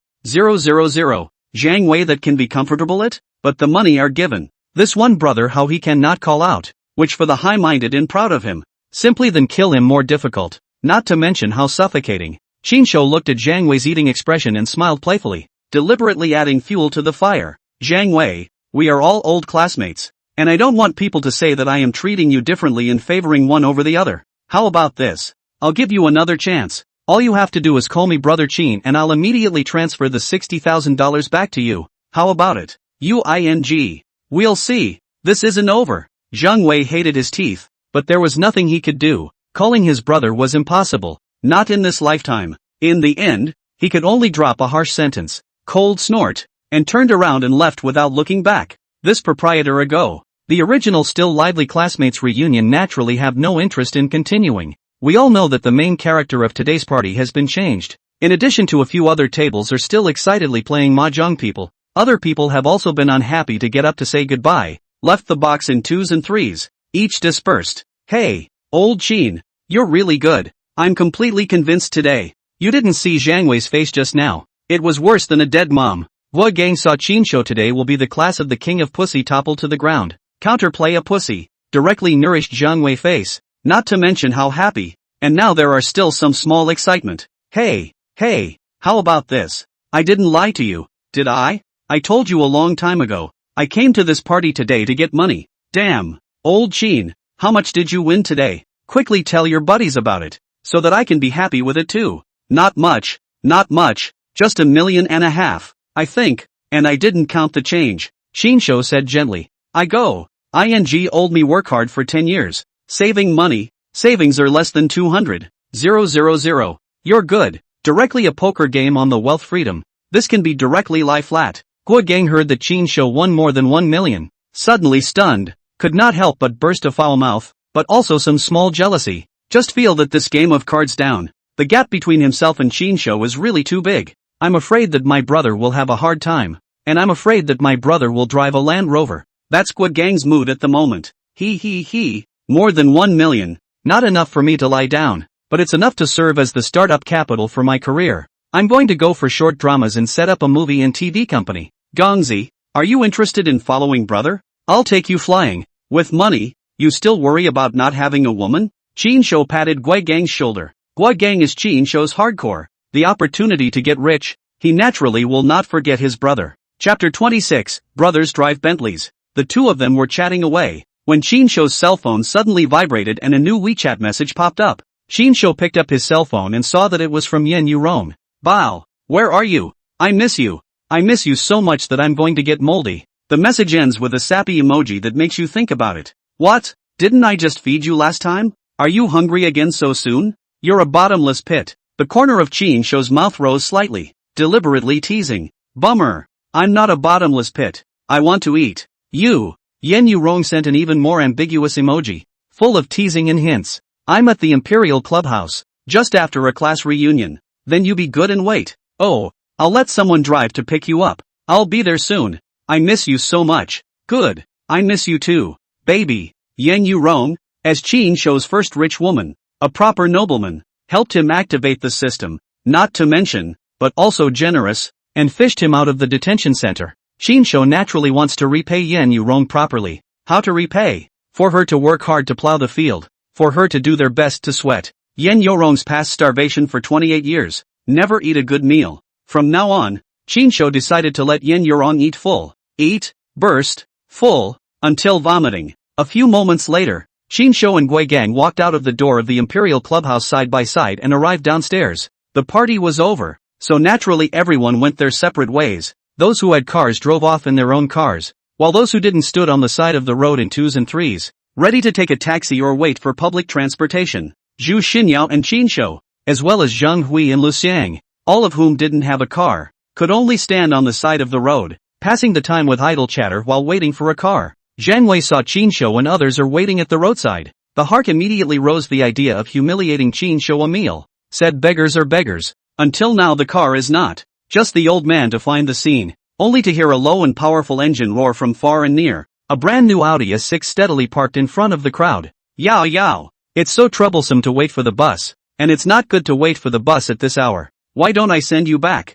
I'm on my way anyway. Zhang Wei rolled down the window and gave Zhu Xinyao an attentive smile, not forgetting to condescendingly glance at Chinsho, saying let you pretend to be a pussy in front of me. You don't even have a car, and you still dare to compete with me? Yes. Yao. The place where you live is quite far from here. It will take you a long time if you take the bus, and it's not too early now. It's better to let Zhang Wei send you back, and we'll feel more at ease. Zhang Hui saw the situation, immediately assisted, trying to set up. She did not forget that she received Zhang Wei's benefit fee, but also counted on Zhang Wei to arrange their own work. However, Zhu Xinyao did not immediately agree when she heard Zhang Wei's words. She subconsciously glanced at Chinsho, who was also waiting by the roadside, and her eyes showed complex emotions, somewhat uncertain of what to do. Today's Chinsho was really too dazzling, which made Zhu Xinyao really a bit moved, and some strange sentiments were hidden deep inside her heart, so she was a bit reluctant to have too much contact with Zhang Wei in front of Chinsho again. But nay,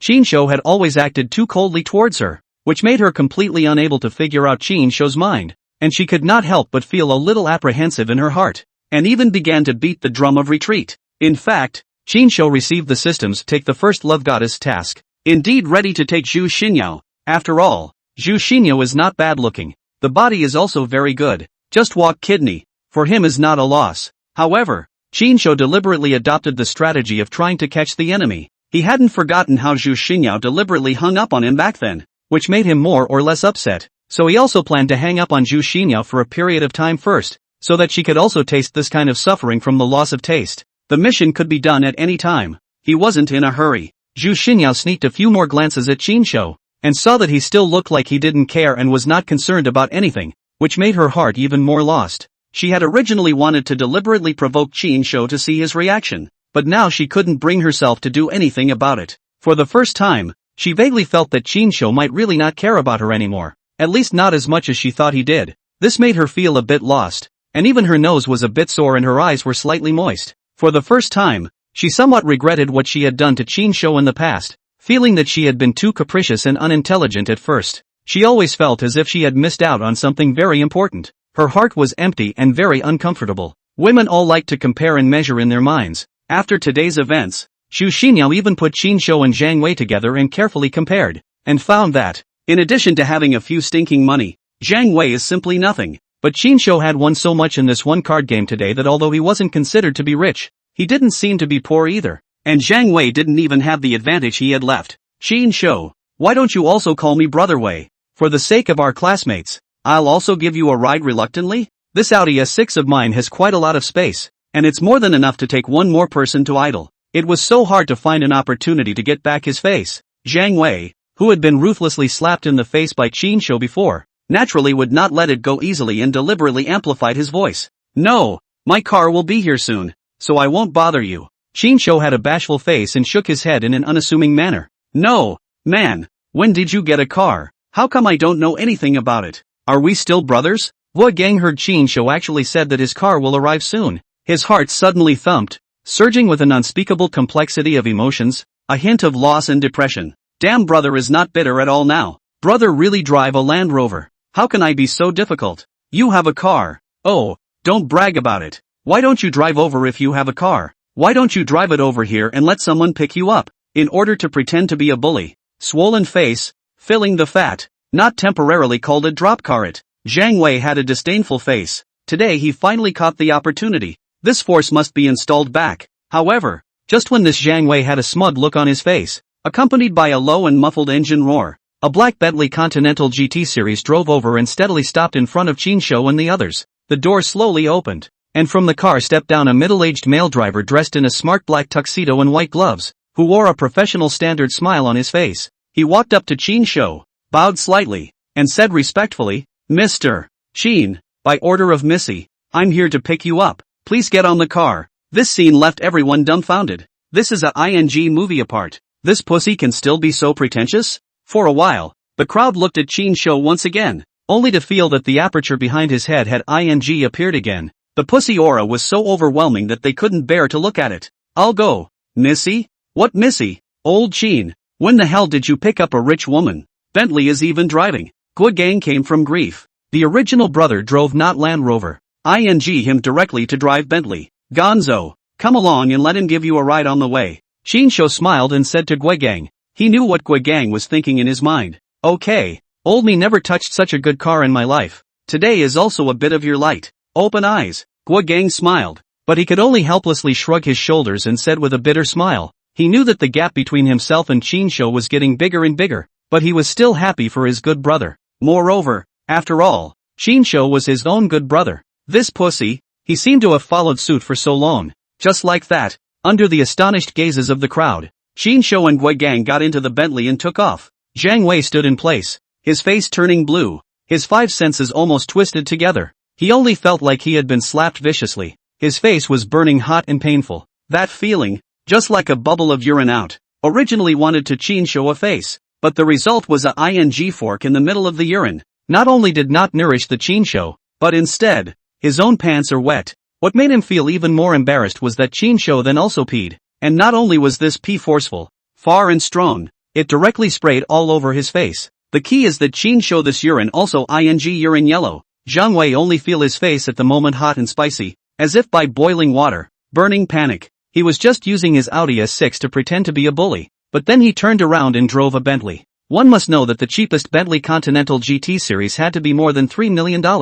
I'll go. Wei, what's wrong with your face? Why is it red like this? Should we go see a doctor? Lu Xiang saw Zhang Wei's face redden outrageously and thought about pretending to be concerned and patting him on the back. Shut the up. No one will take you for a dummy if you don't talk. Get the outta here. Zhang Wei was even more furious when he heard Lu Xiang's words. After saying that, Zhang Wei fiercely stepped on the gas pedal and slipped away. no longer having the face to continue pretending in front of Zhu Xinyao, leaving only a bewildered Zhu Xinyao, looking at the faraway Bentley. Chapter 27, My Sister is a Big Star. At Qin Shou's request, the driver first sent Gui Gang back before making a detour to the villa where Yin Yourong was. However, what made Qin Shou a little surprised was that the destination this time was not the upscale large flat in the city center that he had been to before when he went to collect his salary, but a single luxury villa located in the suburbs in a quiet environment. When the car slowly drove into the gate of the villa, parked in the spacious courtyard, Qin Shou got out of the car, raised his eyes and looked at the magnificent,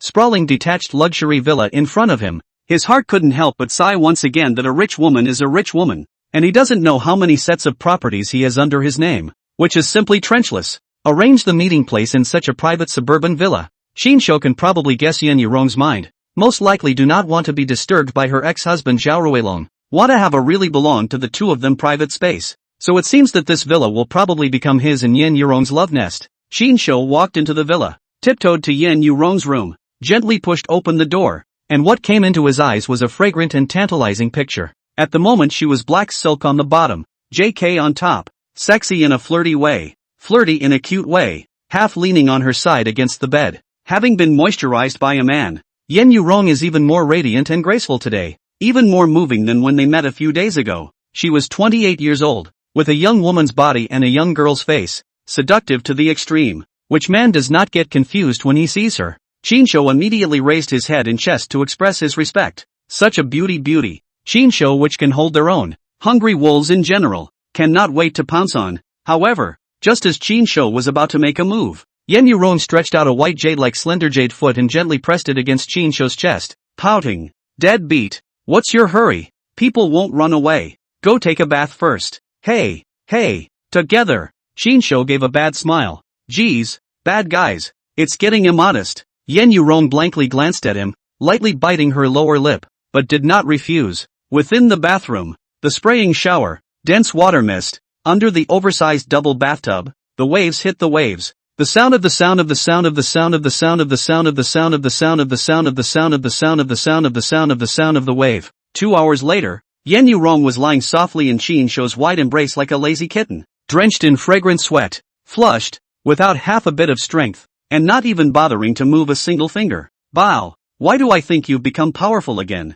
If this continues, I really can't take it. It seems like I have to find Jing Jing to give me a share of the burden. Yin Yourong winks, her tone pouting. And you really moved this? I thought you were just saying that. Qin Shou had thought that she had been joking before and couldn't help but be a little surprised. So what's the big deal? Good things, good sisters should naturally share. I also want to serve you together with Jing Jing. Just thinking about it makes me feel so excited. Yin Yourong blinked her big watery eyes, and there was actually some small excitement in her tone.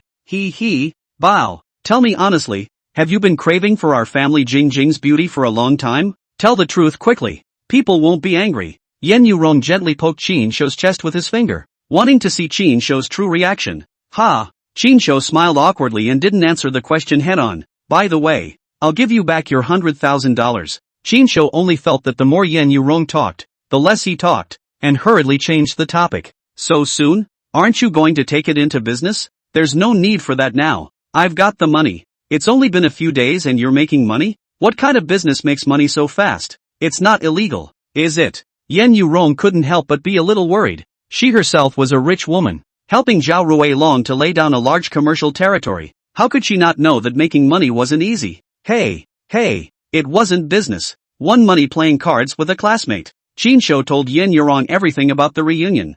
Bao, you're really good. You can win millions of dollars from playing cards. What kind of business are you going to do with that money? Maybe I can help you. Yin Yourong's words are exactly what Qin Shou wanted, although he had the idea of shooting a short drama, but suffered from the fact that he did not have any experience and contacts in this area, and was worried that he did not know how to get started. And now Yin Yourong took the initiative to offer to help, and naturally, he was eager to do so. I'm planning on doing short plays. Do you know anyone talented in that area? Qin Shou voiced his thoughts. This direction is not bad. Now short videos and short dramas are really quite hot, and the money comes quite fast. But, to say that I directly know the talent in this area, that's really not there. Yin Yourong pondered for a moment and shook his head with some regret. Well, it looks like I'm just going to have to figure out how to slowly figure it out on my own. Qin Shou was slightly disappointed. But you don't have to worry too much, La.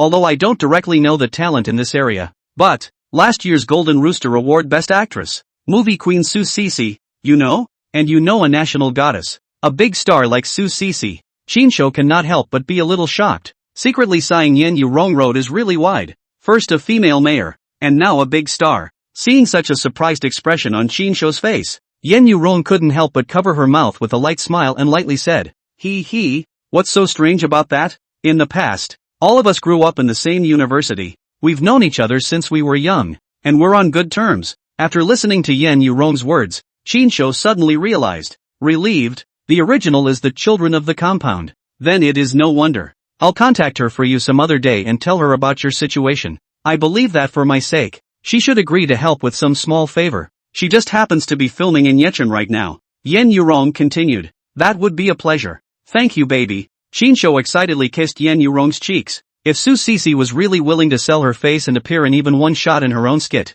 this skit of hers was bound to explode. The goddess in the hearts of many geeks. Goo. I hate it. My whole person is yours. Still saying polite words like thank you and trouble. Really out of the ordinary. Why don't you take Sissy along with you? Then the three of us will accompany you together. Won't it be more exciting? How about it? This proposal is not bad, right? Yen Yourong said petulantly while throwing a wink to Chinsho. Chinsho suddenly burst into a black line, secretly sighing that these luxury sisters play too flowery. If not for the fact that he now has a system in place, he might have to be crippled by them. The next day, early in the morning, Chinsho left Yen Yourong's villa early in the morning. The two of them had been lingering all night. Yen Yourong was so tired that she was almost off her feet. And when Chinsho left, Yen Yourong had not yet woken up. But because Chinsho used the skill of picking yin and replenishing yang, not only did he not feel the slightest bit of fatigue, but instead, he became more and more radiant and energetic, and the whole person was in high spirits. Even Chinsho also vaguely felt,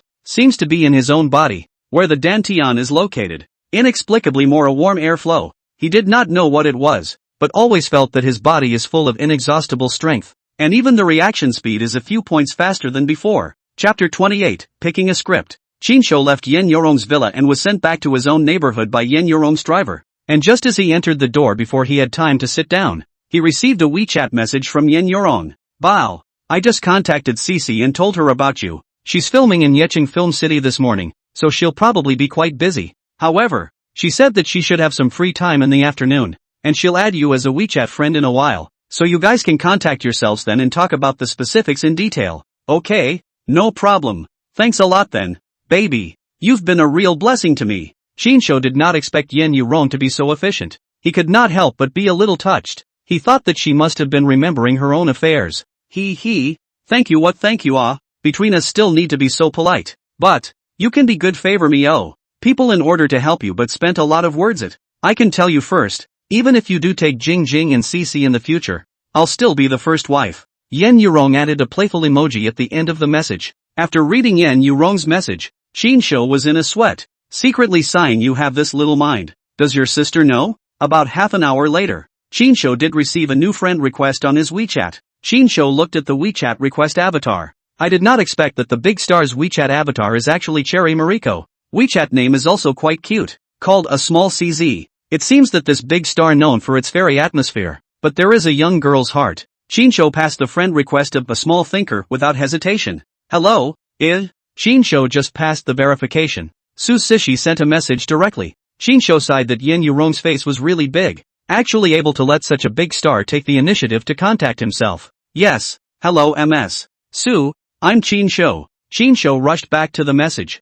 but he didn't dare to keep the big star waiting for too long. Su Cece, Rong told me to call you. Well, I know. Say, what do you need me to do? Su Cece asked very dryly. It's like this. I've recently planned to open a short drama company and invest in some short dramas of my own, as a way of catching up with this relatively hot trend right now. But I'm completely new to the film and television industry. I don't have any experience in this field. Not to mention I don't know any talents who know what they're doing. So I thought I'd ask you to see if you have any good advice or if you can recommend some reliable professionals for me. Chinsho told Su Cece in detail about his current situation and thoughts. Well, I understand. It's not too good to talk about this matter clearly over the phone. And I'm on set right now, so I'm a bit busy and it's not very convenient to chat for a long time. How about this? At 5 o'clock this afternoon, I'll wait for you at the restaurant on the top floor of the Yeqing Hilton Hotel. We'll have a meal together. and then we'll talk about this matter in detail. What do you think? Okay, no problem. Then I'll meet you at the restaurant on the top floor of the Hilton at 5 p.m.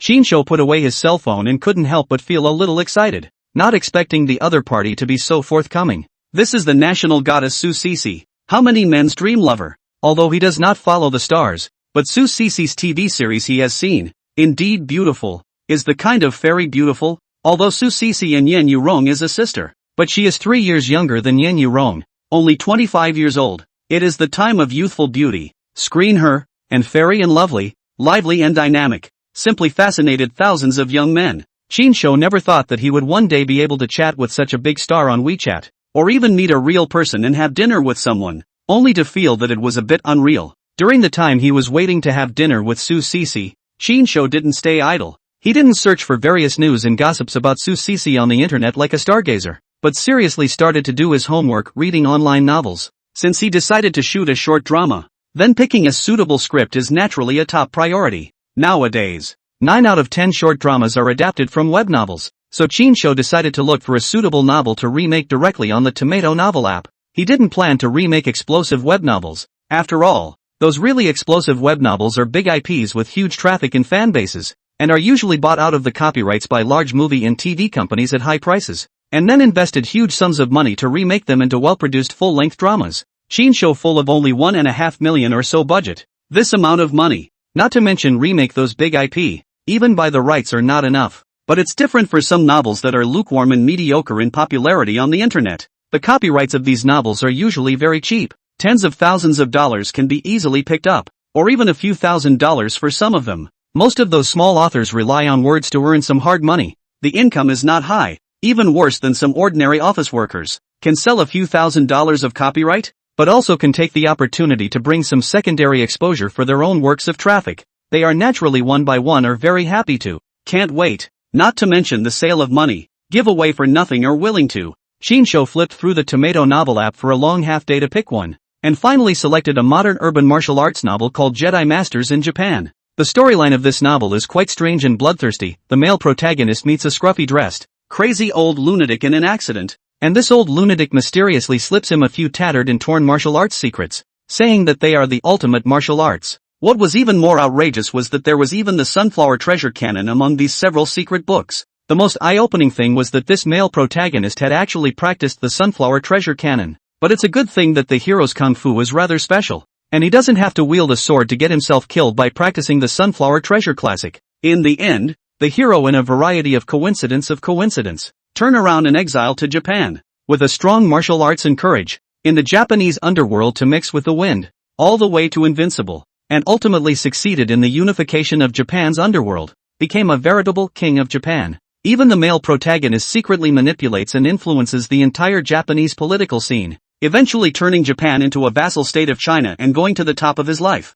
And in the process, the hero is naturally inevitable and a variety of beautiful encounters. What pure and lovely female high school students, sexy and charming popular female singers, high cold and arrogant international actress, etc. All by the hero one by one into the bag, living an enviable harem life. This kind of typical urban YA cool article, plot ups and downs, cool points intensive, made into a short drama. If absolutely able to attract a large number of viewers who like to watch cool dramas, it is really more than suitable. And this novel in the Tomato novels on the heat is not high, belongs to the type of lukewarm. Shinsho estimates that as long as you spend a few $1,000s, the author will certainly be happy to sell the copyright to him. After picking out the script, Shinsho looked at the time on his cell phone and realized that unknowingly it was already around 4 p.m. He hurriedly packed up his things, then called a cab and hurriedly rushed to the Hilton Hotel to prepare for his dinner appointment with Su Cece. Chapter 29, Each takes what he needs. In the rotating restaurant on the top floor of the Hilton Hotel, in a private box with an excellent view, Shinsho was currently sitting opposite Su Cece. Through the floor-to-ceiling windows, one could take in the night view of Yecheng's bustling metropolis, with the bright lights as beautiful as the spilling river of stars. However, at the moment, Shinsho's gaze was completely attracted to Su Cece, who was sitting across from him, and he had no time to pay attention to the beautiful scenery outside the window. Amazing! It was the first and most intuitive feeling that Su Cece brought to Shinsho. There are many celebrities in the entertainment industry are photogenic face. In the camera they shine, beautiful, but once out of the lens and filter support, the real person will often appear more ordinary. and even in the camera is like two people. But Su Cece obviously does not belong to this category. She brought Chin Shou the opposite feeling: the real person is more beautiful than the camera. In the camera, she was already too pretty to be true, as if she was a fairy coming out of a painting. And now that the real person appeared in front of Chin Shou near at hand, he was even more astonished, and his heartbeat missed half a beat. Su Cece's beauty is a kind of beauty that is difficult to describe in words: clear and elegant, noble and elegant, so that Chin Shou has a kind of can only be viewed from afar and cannot be desecrated to play with the feeling. Just like facing a valuable exquisite works of art, carefully held in the heart of the hand, or afraid of accidentally fall broken. Today Su Cece was wearing a well-tailored silk beige dress, the hem of which fluttered slightly, further accentuating her slender and graceful figure. A head of black beautiful long hair naturally draped over the shoulders, like a waterfall pouring down. Only a light makeup, but more fresh and vulgar, beautiful, breathtaking. Chin Shou looked at the eyes. The only feeling is immortal, is really too immortal, worthy of being recognized as a national goddess. She really lives up to her name. These three sisters: Yan Yourong is a passionate, sexy and hot mature young woman. Ren Jing is a cold and capable woman with a strong aura. And Su Cece is a fairy, pure and unadulterated beauty, which is really one person, one style, each with their own beauty. Of course, Chin Shou had likewise left a deep impression on Su Cece, even to the point of making her feel a bit surprised. She came from a famous family. Family background is naturally first class, and young to become famous, all the way to the smooth water. Seeing the man is naturally countless. Under the sky of the man, really able to get into her eyes, can be said to be a phoenix feather, the so-called little fresh meat in the entertainment circle, which is wildly pursued by the fans. In her opinion, after removing the makeup, it is just a group of passers-by who look quite good. There is nothing special at all. In addition to some old Hong Kong stars, today's fresh meat, some of the bone phase cannot support the delicate features, appear not three-dimensional, some are skin phase cannot. The combination of features is not coordinated enough, relying on the beauty of the filter to support. But the Chin Shou in front of her, however, made her feel that whether it was the proportion of his body, his handsome face, or the kind of unique temperament that emanated from his bones, he was not in the least bit inferior to those big, well-packaged dudes in the entertainment industry, and even outperformed them in some aspects. To know, the Chin Shou in front of him, wearing can be said to be extremely ordinary, a plain black casual wear. In addition to wash a clean face, even stubble have not shaved, but does not affect Su Cece feel Chin Shou handsome and compelling at all. She naturally did not know that today's Chin Shou has a system to enhance. Face value has long been above those male stars, not to mention that there is also manliness. This can greatly enhance the personal charm of the skills to enhance, but also let him exude an invisible, irresistible attraction. You want to do a skit? Su Cece took the lead in breaking the slightly awkward atmosphere in the box. She had a light smile on her face and didn't have any big star demeanor. In contrast, in the face of such a radiant big star, Chin Shou on the contrary appeared to be a bit formal. Nice. Chin Shou nodded. How much are you going to invest? Su Cece was a professional after all, and directly opened the door to the amount of investment, which determined the strength of her help. I only have about $1.5 million on hand at the moment, which is all I have. Chin Shou answered truthfully and did not hide his financial strength. For short dramas then, if it's not some big IP, this investment is enough, but I'm afraid I can't hire a good director. Su Cece gave a pertinent comment after a little thought. Actually, I'm planning on directing it myself so I can save the biggest chunk of money and spend it on hiring actors. Chin Shou hesitated for a moment and replied in a sincere tone. You're a director yourself? Did you come from a related field of study? No, I studied computer science in college. Chin Shou shrugged, his tone somewhat helpless. So, Su Cece nodded thoughtfully, and suddenly brightened up, thinking of an idea to get the best of both worlds. Why don't you look at it this way? It just so happens that I've set up a movie company of my own, and I've recently recruited a couple of new makeup artists, cameraman, and a film professional producer, all of whom are from the science class, but have just graduated and don't have much experience. If you don't mind, I can lend them to you so that it's also considered helping me train newcomers. Although they may not be able to hold big productions yet, they're definitely more than enough to shoot short dramas. This is really too much to thank you for. Miss Su, you've really helped me a lot. Chin Shou was surprised and delighted when he heard that Su Cece was so generous as to lend him the professional team of his studio. He was still worried about how to form a reliable team, but now Su Cece had directly sent him a whole set of team members, which was like a gift of charcoal in the snow for him, and helped him a great favor. Chin Shou naturally knew how to return the favor, and hurriedly said, Tell you what, Miss Su, If this short drama eventually earns a profit, I'm willing to split it in half with you, and I definitely won't let you suffer. There's no need for a share or anything. The profit from a short drama is nothing to me. I don't lack this amount of money. You help me train newcomers. Let's call it what we need. Su Cece waved her hand unconcernedly, then turned her words around and said meaningfully, but, I have one other request. I don't know if you can agree. Other demands? What requests? Miss Su, please speak. As long as I can do it, I will definitely be obliged. Shinsho could not help but be a little puzzled, thinking I'm such a small person. Can help you what? But after all, take people's hands soft, eat people's mouth short. The other side is willing to help such a big favor. They naturally have to know to repay. It's like this. My company is recently preparing to shoot an ancient idol fairy drama. The scale of investment is relatively large, and the production team is also very strong. I'm the female lead in this drama. But, the choice of the male lead for this drama, we have not finalized it until now. We have not been able to find the right actor. Su Cece said slowly, a faint hint of helplessness in her tone. You don't want me to star as the male lead in this drama, do you? When Shinsho heard Su Cece's words, his eyes widened and he pointed at his nose, asking with an incredulous expression. How could he not expect Su Cece to make such a request? Not bad. Your base temperament is better than most of the young fresh meat in the circle now. Just need to casually package it. I believe it will definitely explode. The most important thing is that the cost of hiring a flow fresh meat now is just a little too high. Su Cece nodded unabashedly. Chapter 30, be the lead actor in my next movie. Shinsho was in a state of hesitation. He never thought that he would actually have the opportunity to be an actor one day, but thinking about it, it seemed like a good offer. These days, what business could be as fast as the entertainment industry to make money? After all, wasn't his aim to make money? And the most important thing is that the first drama is paired with the national goddess. This is how many people cannot dream of a good thing. How to think of their own is not a loss. Don't worry, I'll still give you every penny of the paycheck I should give you. This is basic professional conduct. But you are a newcomer after all, without any acting experience, so the pay for this first movie may not be too high.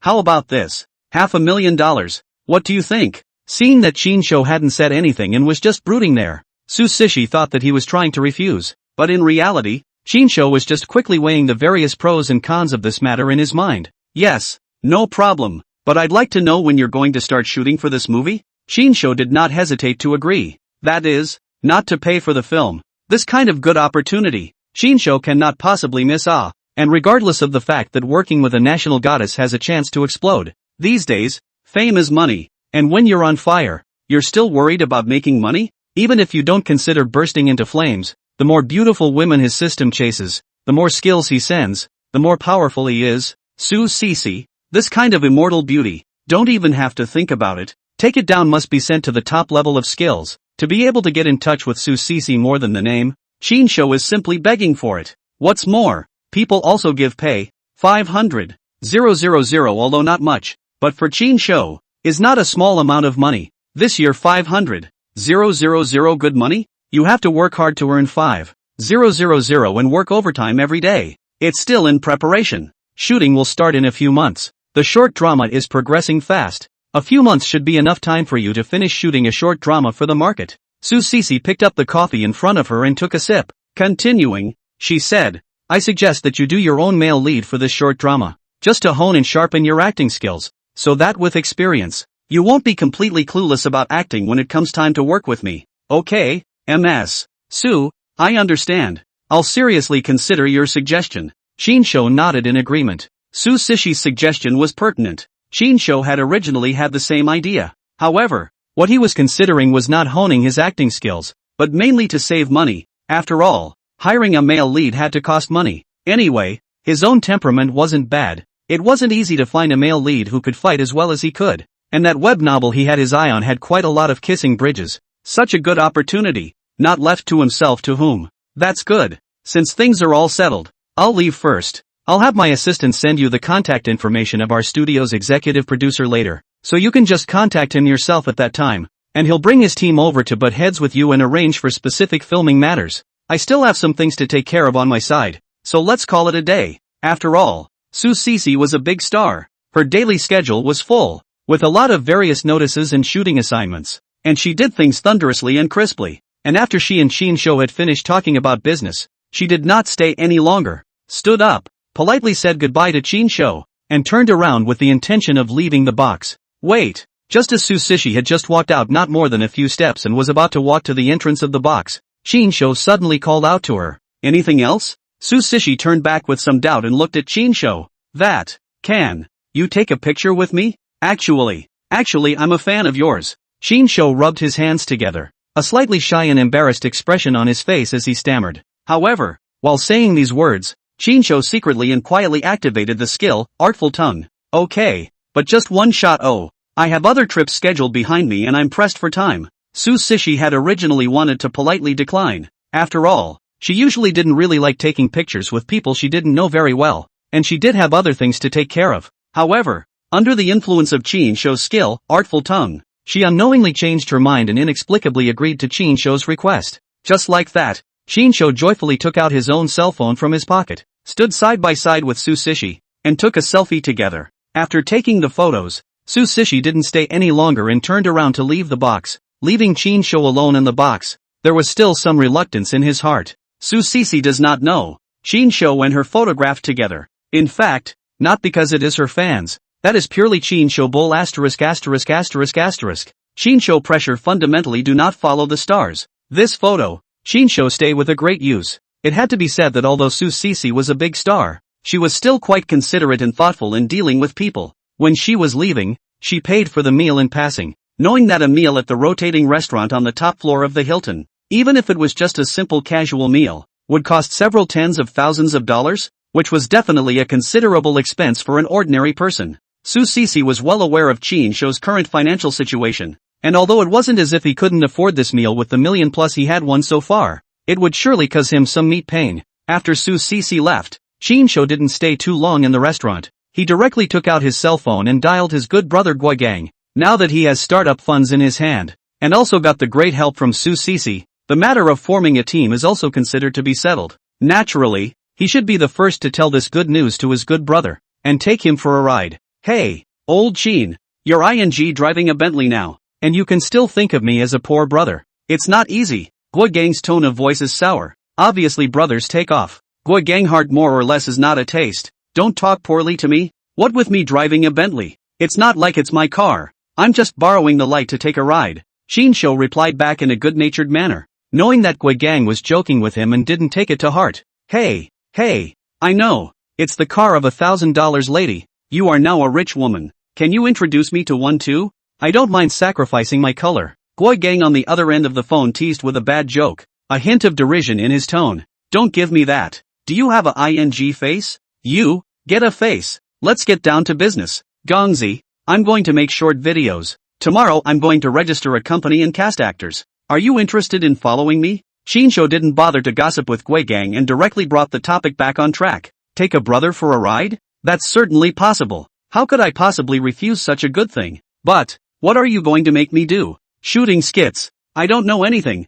When Guigang heard that Chinsho wanted to take him with him, he was instantly energized. Gongzi, like this, I'll give you a chance to be an actor as well, and you'll play the sleazy villain in the play. Chinsho said with a bad smile, a hint of teasing in his tone. I dare you old Chin. Why should I play the villain? I want to play the handsome and cool male lead. Guigang was not happy when he heard that Chinsho actually wanted him to play a sleazy villain. Gongzi, don't you know what kind of temperament you have? Can you play a righteous and handsome hero like that? Do you still want to make money? If you want to act or not, I've made a deal. I'll not only pay you a salary, but also give you a commission when you earn money. Of course, if you plan to continue to be a programmer and work overtime every day. Forget I said anything. Hey, that's true, but what villainous roles do I play? Is there such a thing as molesting a pretty heroine? Arrange it for me. Guigang on the other end of the phone had a lewd look on his face. Chinsho was speechless. Look at you. You're not happy again. Didn't you ask me to act in my true colors?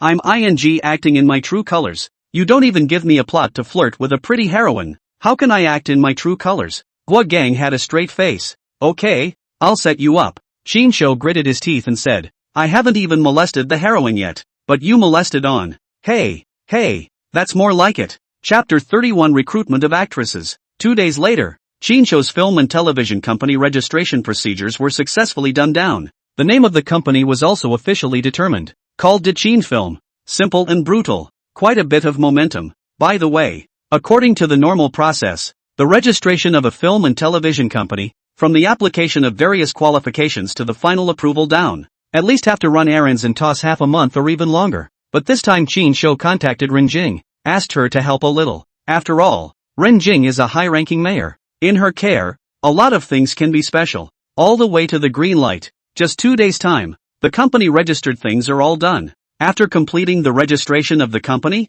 the next top priority is naturally to fix the copyright of the script. This matter is also surprisingly smooth. Qin Shou directly contacted the relevant person in charge of the tomato novel platform. As the web novel he was interested in, Jedi Masters in Japan, had not been warm on the platform, belonging to the kind of dispensable marginal works. The tomato platform eventually sold the copyright to Qin Shou at a cabbage price of $5,000. It was said that the author himself only ended up sharing about $2,000 in royalties, but even so, Qin Shou had heard that author was still happy and joyful to know that his work could be remade into a short play. With the script rights taken care of, the only thing left to do was naturally to pick the right female lead. Qin Shou did not intend to go for actresses who had already had experience in filming several short dramas for the simple reason that it was expensive. Those actors who have experience in filming, even if they are doing short dramas, the pay is still much higher than the newcomers, which will undoubtedly add a lot of cost pressure to Qin Shou, who is not well funded. In Qin Shou's opinion, this first play,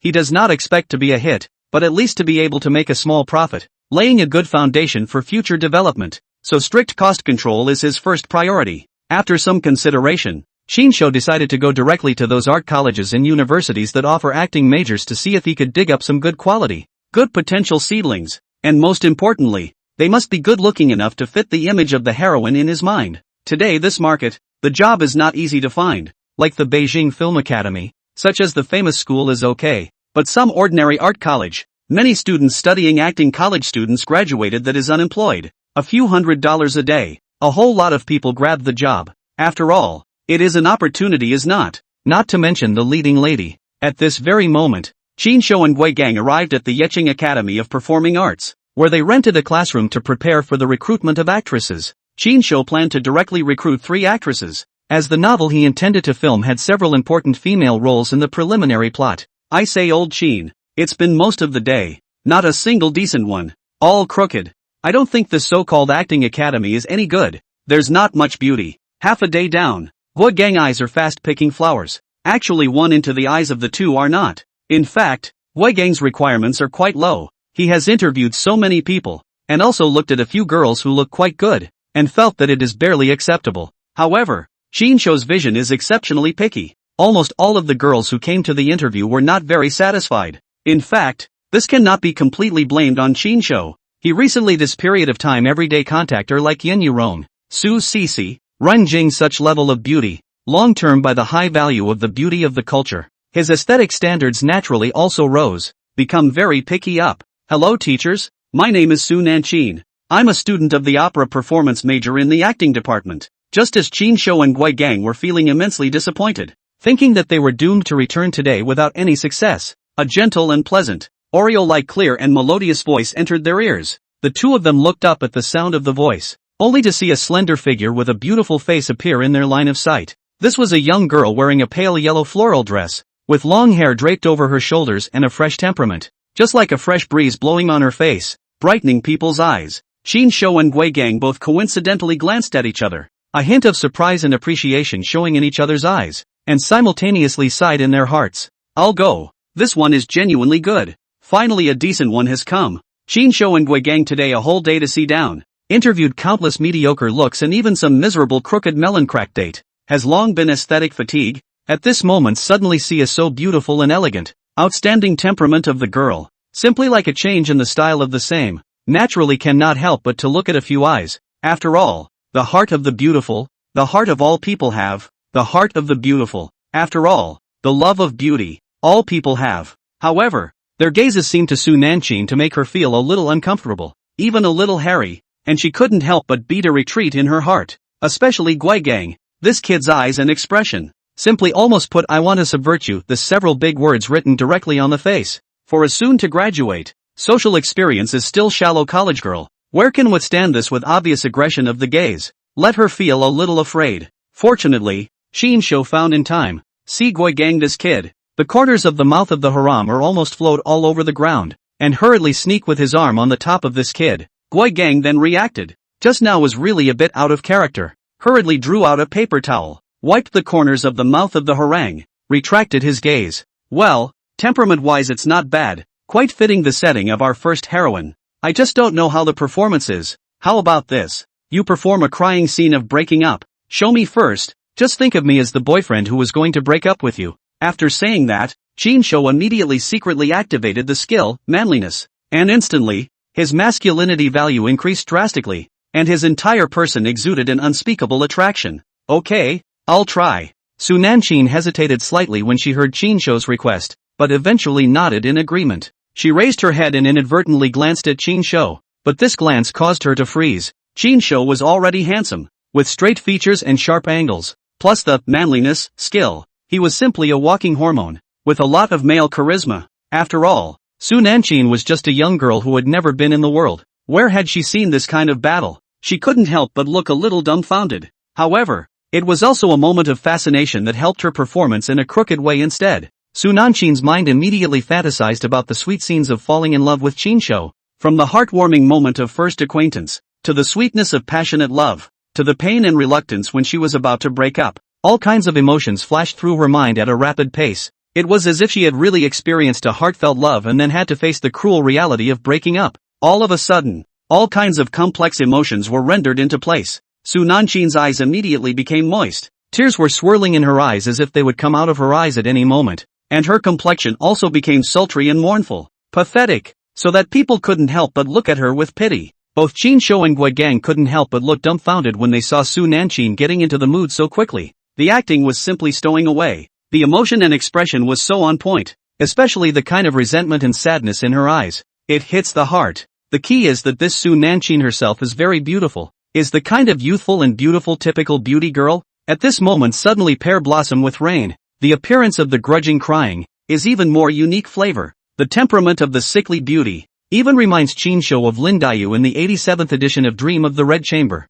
Of course, what the duo didn't realize was that a large part of the reason why Su Nanqing was able to play so well was actually because she was attracted to Jin Shou, really substituting herself into the role and generating real emotional fluctuations, which led to her over-the-top performance. If a different object she wasn't interested in were to be mirthful, Su Nanqing's performance certainly wouldn't have been as effective. Chapter 32, Our company is related to Su Cece. Not bad, not bad, excellent performances and emotions. In fact, Jin Shou doesn't know about acting, belongs to the category of being a know-it-all, and is purely looking at other people's little girls' good looks and performances that I can see and feel sorry for. But this does not prevent him from pretending to be profound. A professional look, pretending to be there. Jin Shou continued to get right to the point. We're shooting a short drama. If you're willing, the female lead will be you. How about it? Are you interested? Ha, that's it? Su Nanqing hadn't completely extracted herself from the emotions she had just felt, and was a bit confused for a moment,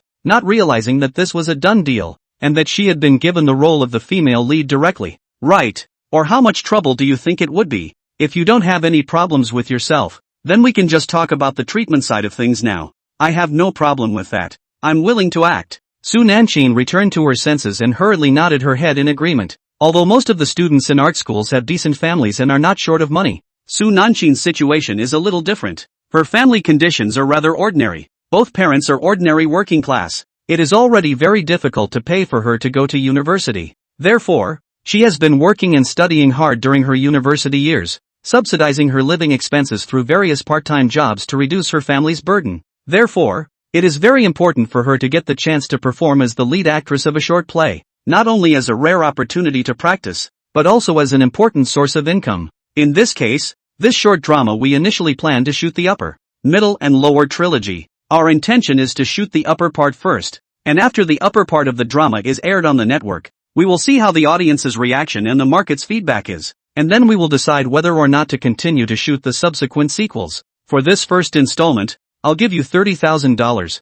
is that acceptable? Because he was a newcomer, Jin Shou pressed the price extremely low, and Zhou Pickpocket's nature was exposed. Su Nanqing couldn't help but frown. Although she was studying acting, she hadn't seriously filmed a movie yet, and she didn't expect the price to be pressed so low. Only 30,000? Su Nanqing frowned and couldn't help but feel a little disappointed. She was in the acting industry after all, and she knew quite a few of her graduating brothers and sisters. Even if it was a short drama, the pay for the male and female leads shouldn't be this low. Girl, it's not low. Think about what the market is now. It's hard to find a job, isn't it? Look at your own classmates. What's the situation now? This first movie is the female lead. It's the knocking brick for you to enter the industry, understand? After the first movie is done well, the signboard will be opened, and there will be many opportunities in the future. You mustn't want to study acting for 3 years and end up switching careers upon graduation, right? Young people, look long term. Don't just think about immediate benefits. Understand? What's most important now is to grasp the opportunity of being a female number one and polish your acting skills. Don't just look towards money and everything. Look forward. Shin Show. After all, in the social crawling for many years, the old Greece, the words of a set of words, and when talking also secretly launched the skills, clever tongue, a crazy PUA under the painting of a big cake, immediately bluffed Su Nanchin. Gua Gang on the side of the eyes, said, old Shin's heart this day is really black.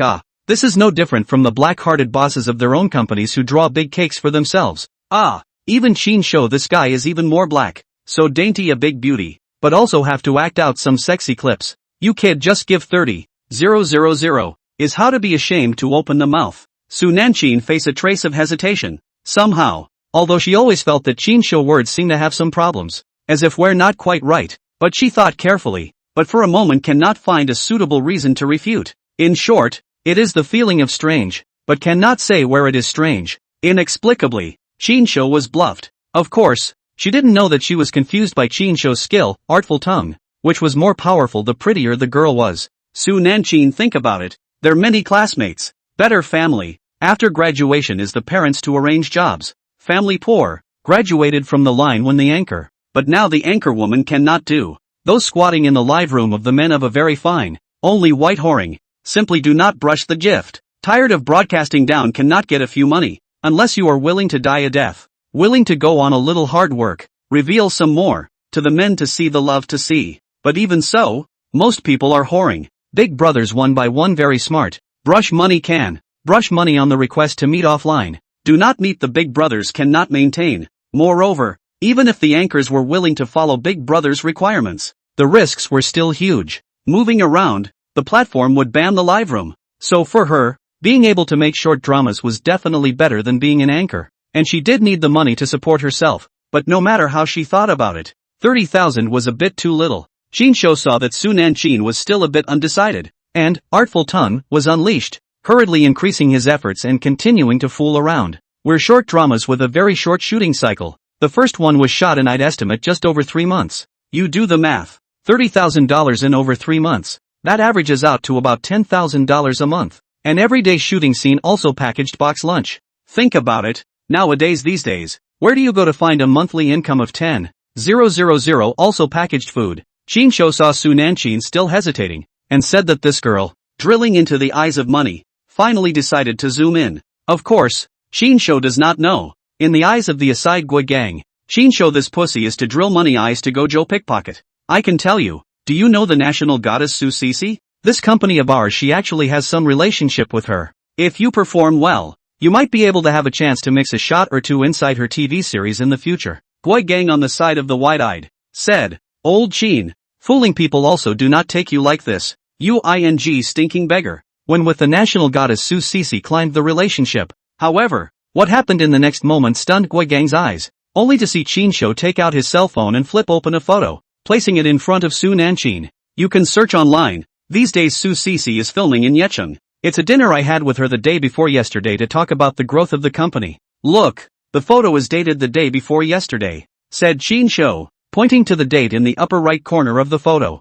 Seeing this photo, Su Nanchin's eyes lit up, and Gua Gangrun went numb. Yes, I do. May I ask the director what is your name? Su Nanchin nodded vigorously. In her heart, if this short drama company is really shot by Su Sisi, then as long as she performs well enough, she is not afraid of not having a chance to take off in the future. Who doesn't have a dream of being a star in their heart? My name is Shin Show. You can call me Director Shin from now on. Shin Show smiled and put away his cell phone in satisfaction. He had expected this to happen, which was why he had colluded with Su Sisi, just to fool these youngsters. Chapter 33, the first scene. At 6 o'clock in the evening, the lights came on. The two of them, Shin Show and Gua Gang, found a clean and tidy small restaurant in the neighborhood, ordered a few home-cooked small dishes, and at the same time ate while chatting. And in the meantime, they also discussed the next shooting matters. Since Su Nanchin, Qin Shou has interviewed a few more actors one after another, basically settling on the main roles in the drama, leaving only some insignificant supporting roles yet to be finalized.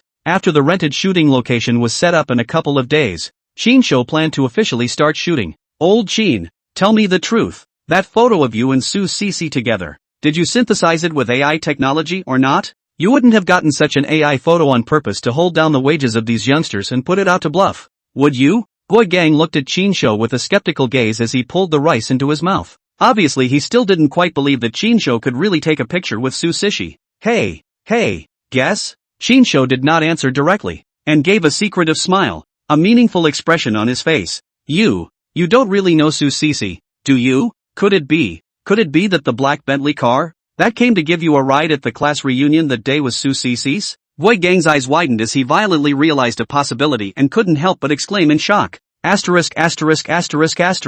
You kid couldn't have been bagged by Su Cece, could you? Thinking of this possibility, Gui Gang immediately pounded his chest and felt pain. There was a feeling of a goddess being arched by a pig, and the key was that this pig was still his own brother. Gui Gang's voice is a little loud. Small restaurant, there are other people. Heard the word adoption. All cannot help but to the direction of the two people frequently sideways glance. A face of contempt. What the are you thinking? It's just that there was a meeting with her. Qin Shou blankly glanced at Gui Gang, with a look of contempt for this guy's rich inner drama. The point was that this guy didn't care at all about the eyes of the onlookers, and he didn't want to be humiliated. Hey, so that's all it was. Then I'm relieved. It scared me. Hearing Qin Shou's explanation, Gui Gang was instantly relieved and his face returned to its usual playfulness. I told you, how could such a goddess look at a stinking beggar like you? So it's you kid who's a star chaser. Gui Gang ate and drank indiscriminately while patting his chest as if he was relieved. But I say, old Qin, someday can you introduce me to a rich woman?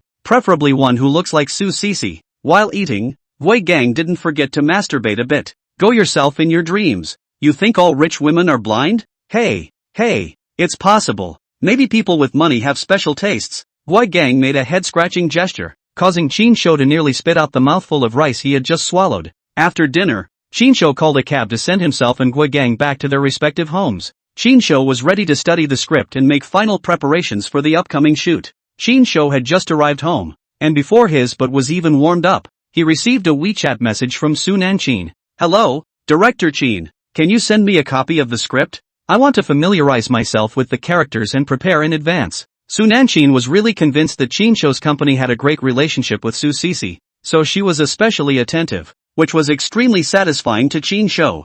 No problem. Hold on. It's being sent to you. Qin Shou replied briefly before sending the adapted script of Jedi Masters in Japan to Su Nanchin via WeChat. Director Qin, I think this part of the plot can be changed and optimized so that it is more dramatic. What Qin Shou never expected was that after only a few minutes, Su Nanchin sent another WeChat message, offering some of her own ideas and suggestions for some of the details of the lines of her upcoming role as Lin Xingxue. Okay, your idea is very good. Let's change it to what you want. In the days that followed, Qin Shou had been exchanging scripts with Su Nanchin through WeChat messages. 3 days later, on the set, Su Cece was very efficient, and the entire filming crew she promised to provide, including assistants, photographers, lighting artists, makeup artists, costumers, props artists, etc., were all in place on time. At the moment, the crew is working on the first scene in an intense and orderly manner. Don't you come over here. I'll yell for someone if you come any closer. On the set,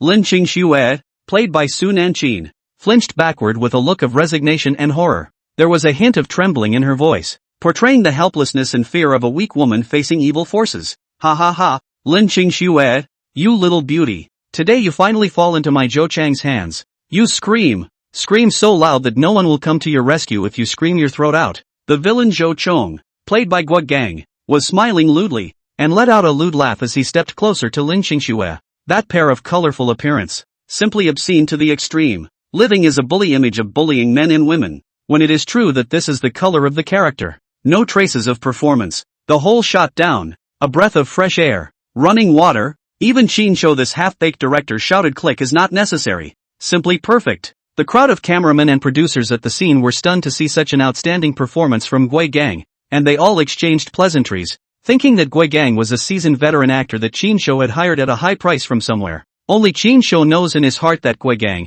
an old beggar, is over 30 years old and has never touched a girl's hand. Now seeing Su Nanqing such a big beauty, can he not sell his performance? He could not wait to rush up to Su Nanqing played Lin Qingxue to eat. He could not wait to rush up and eat Lin Qingxue, played by Su Nanqing, to have a good theater addiction. Su Nanqing's performance is also very well placed, and the complex emotions of Lin Qingxue's aggravation, fear, despair, and helplessness are all properly captured and expressed in the best possible way. Of course, no one knew that Su Nanqing was really frightened by Gui Gang's lewd appearance. It wasn't even an act. It was pure and genuine. Pop. Just as Gui Gang was not finished and wanted to make further moves, Chu Jiangnan, the male lead played by Qin Shou, rushed out. Toward Gui Gang's face was a slap, and a clear and loud slapping sound resounded through the shooting set.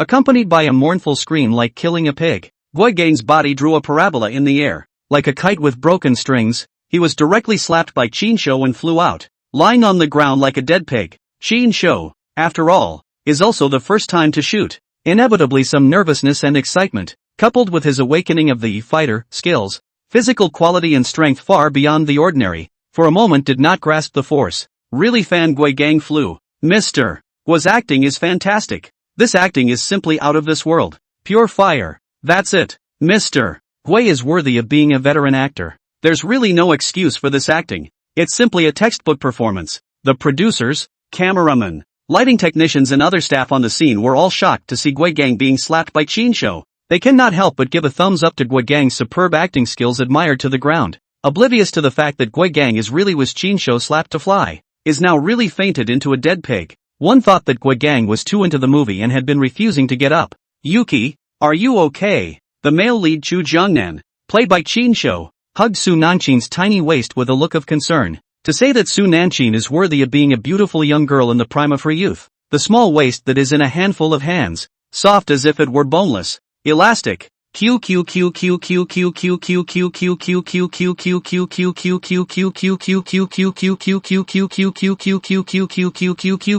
Excellent touch. Qin Shou failed to fully control himself for a moment, and couldn't help but sneakily and gently pinch Su Nanqing's tiny waist with his fingers. This sudden intimate contact caught Su Nanqing off guard, her body trembling slightly, her pretty face instantly colored with a faint layer of scarlet, as delicate as a ripe red apple. Su Nanqing raised her head and gave Qin Shou a slightly shy and angry look, then quickly lowered her head, her long eyelashes fluttering slightly, making her even more shy and lovely. Good. Very good. That's the look. That's the look of shyness. It's great. It's perfect. The producer on the set couldn't help but give a thumbs up when he saw the appropriately pouty expression on Su Nanqing's face, and he shouted out in excitement. Chapter 34, The Kissing Scene. Don't stop. Keep that expression. Go on. Do the kissing scene. The shot just now was just perfect, and Su Nanqing's shyness was just right. So he decided to strike while the iron was hot and shoot the next part of the kissing scene straight through. Qin Shou looked at Su Nanqing's flushed and delicate face from a close distance, and could not help but have his heartbeat accelerate,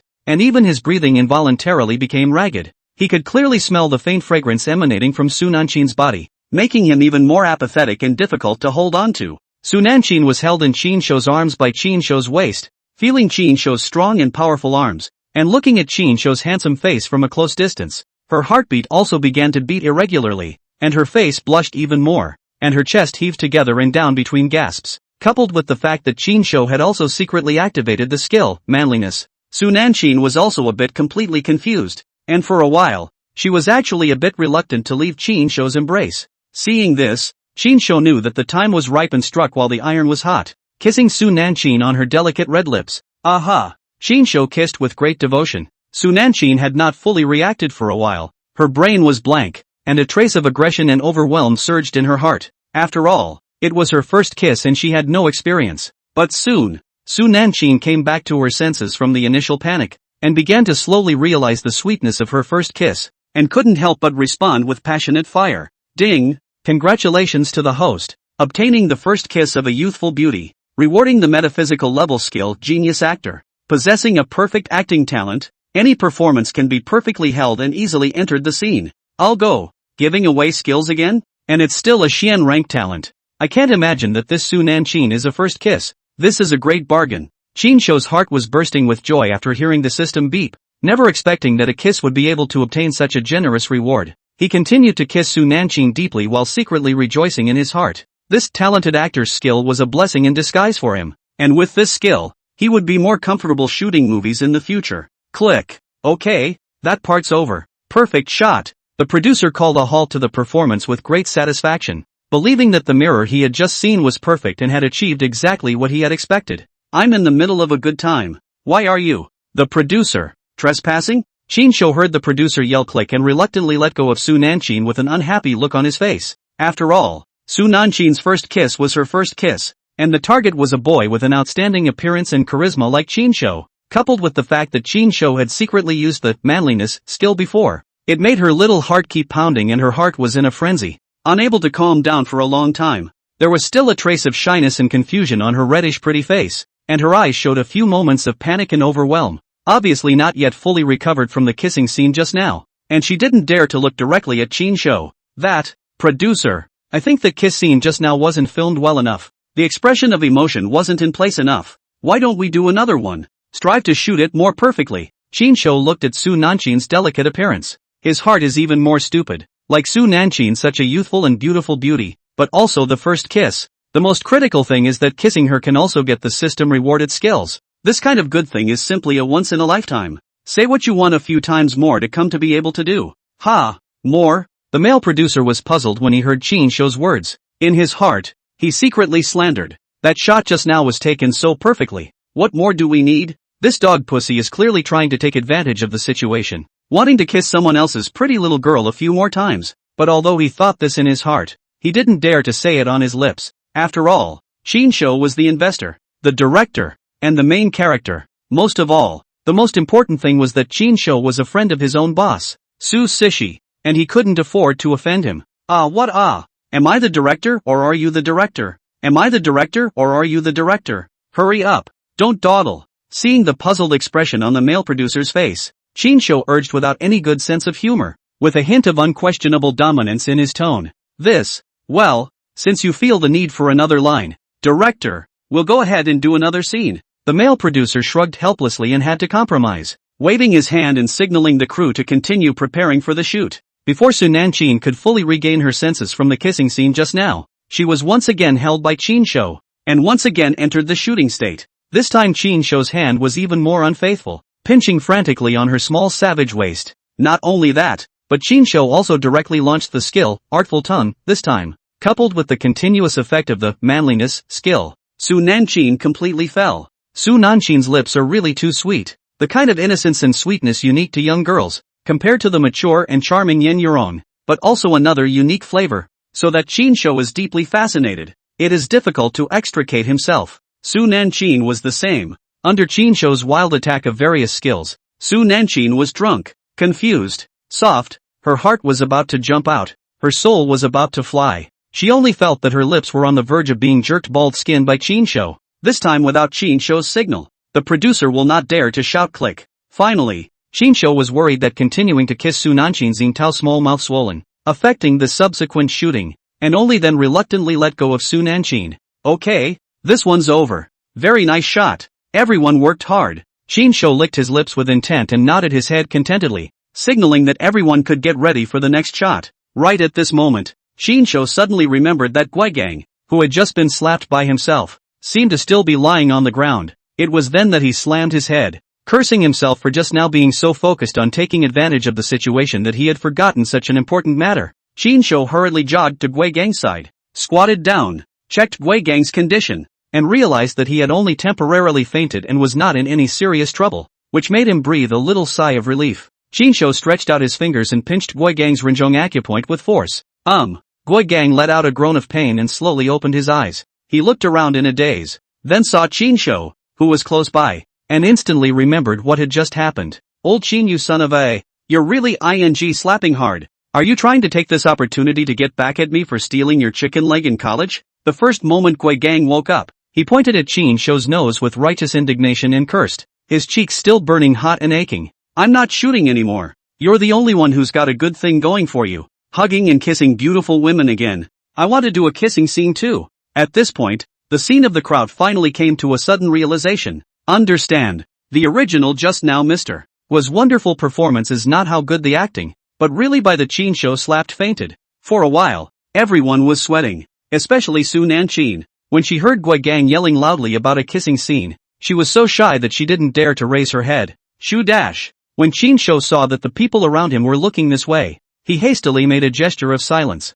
Then, he lowered his voice, came to Gui Gang's ear and said mysteriously, "Don't yell, listen to me, you play this role. The next scene is to go to a nightclub to dash around in the scene, and I have specially arranged 2 hot chicks for you, so that you can experience the exciting feeling of a double flight. How's that? Is it fun enough?" Hey, really? Old Chin, you didn't lie to me? There's really a double flight scene? As soon as Gui Gang heard the words double flight, he instantly smiled, and the grief on his face just now instantly disappeared, replaced by a lewd face. Chapter 35, Can You Take Me Home? In the afternoon, Chin show no longer had much of a part to play, and the rest was all Gui Gang's, only to see Gui Gang with a fat face swollen by slapping, learning from Zhang Wei's kind of condescending and uninviting posture at the class reunion, living up to the appearance of a villainous broad. At the moment, he was hugging people left and right, and he couldn't be happier. "Zhou Xiao, you're so bold and generous. It's really admirable. Yes, young Zhou,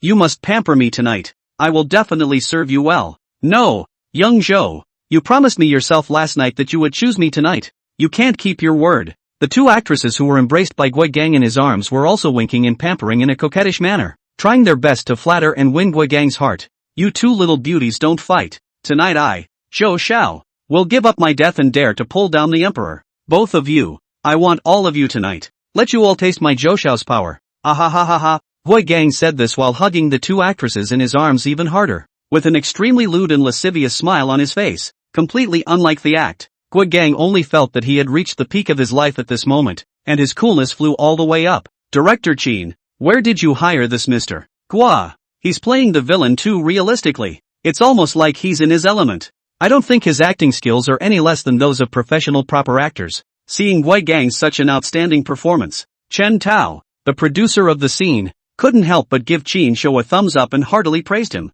Yeah, that lewd look is spot on. It's practically in character." The cameraman next to him couldn't help but sigh in admiration, praising Gui Gang's performance. "Oh." Chin show smiled awkwardly and said that this force is not acting. He was clearly showing his true feelings and completely displaying his true colors. A full day of filming went on until about 9 p.m. when it was finally over. Everyone was feeling very tired, except Gui Gang, who was as excited as if he had a chicken bloodshot. "Hey, that old China. When's my next scene? As the villainous broad, do I still have a chance to molest the heroine?" After wrapping up, Gui Gang immediately came over to Chin show's side with a lewd smile on his face. Obviously, he was not happy enough and was still immersed in the pleasure of being surrounded by beautiful women. "Oh, there's no part for you for the next few days," Chin show said indifferently. "What? There's no part for me for the next few days? How is this going to work? I'm the villainous big boss of this drama. How can I only have such a small part? No. You hurry up and arrange a few more scenes for me."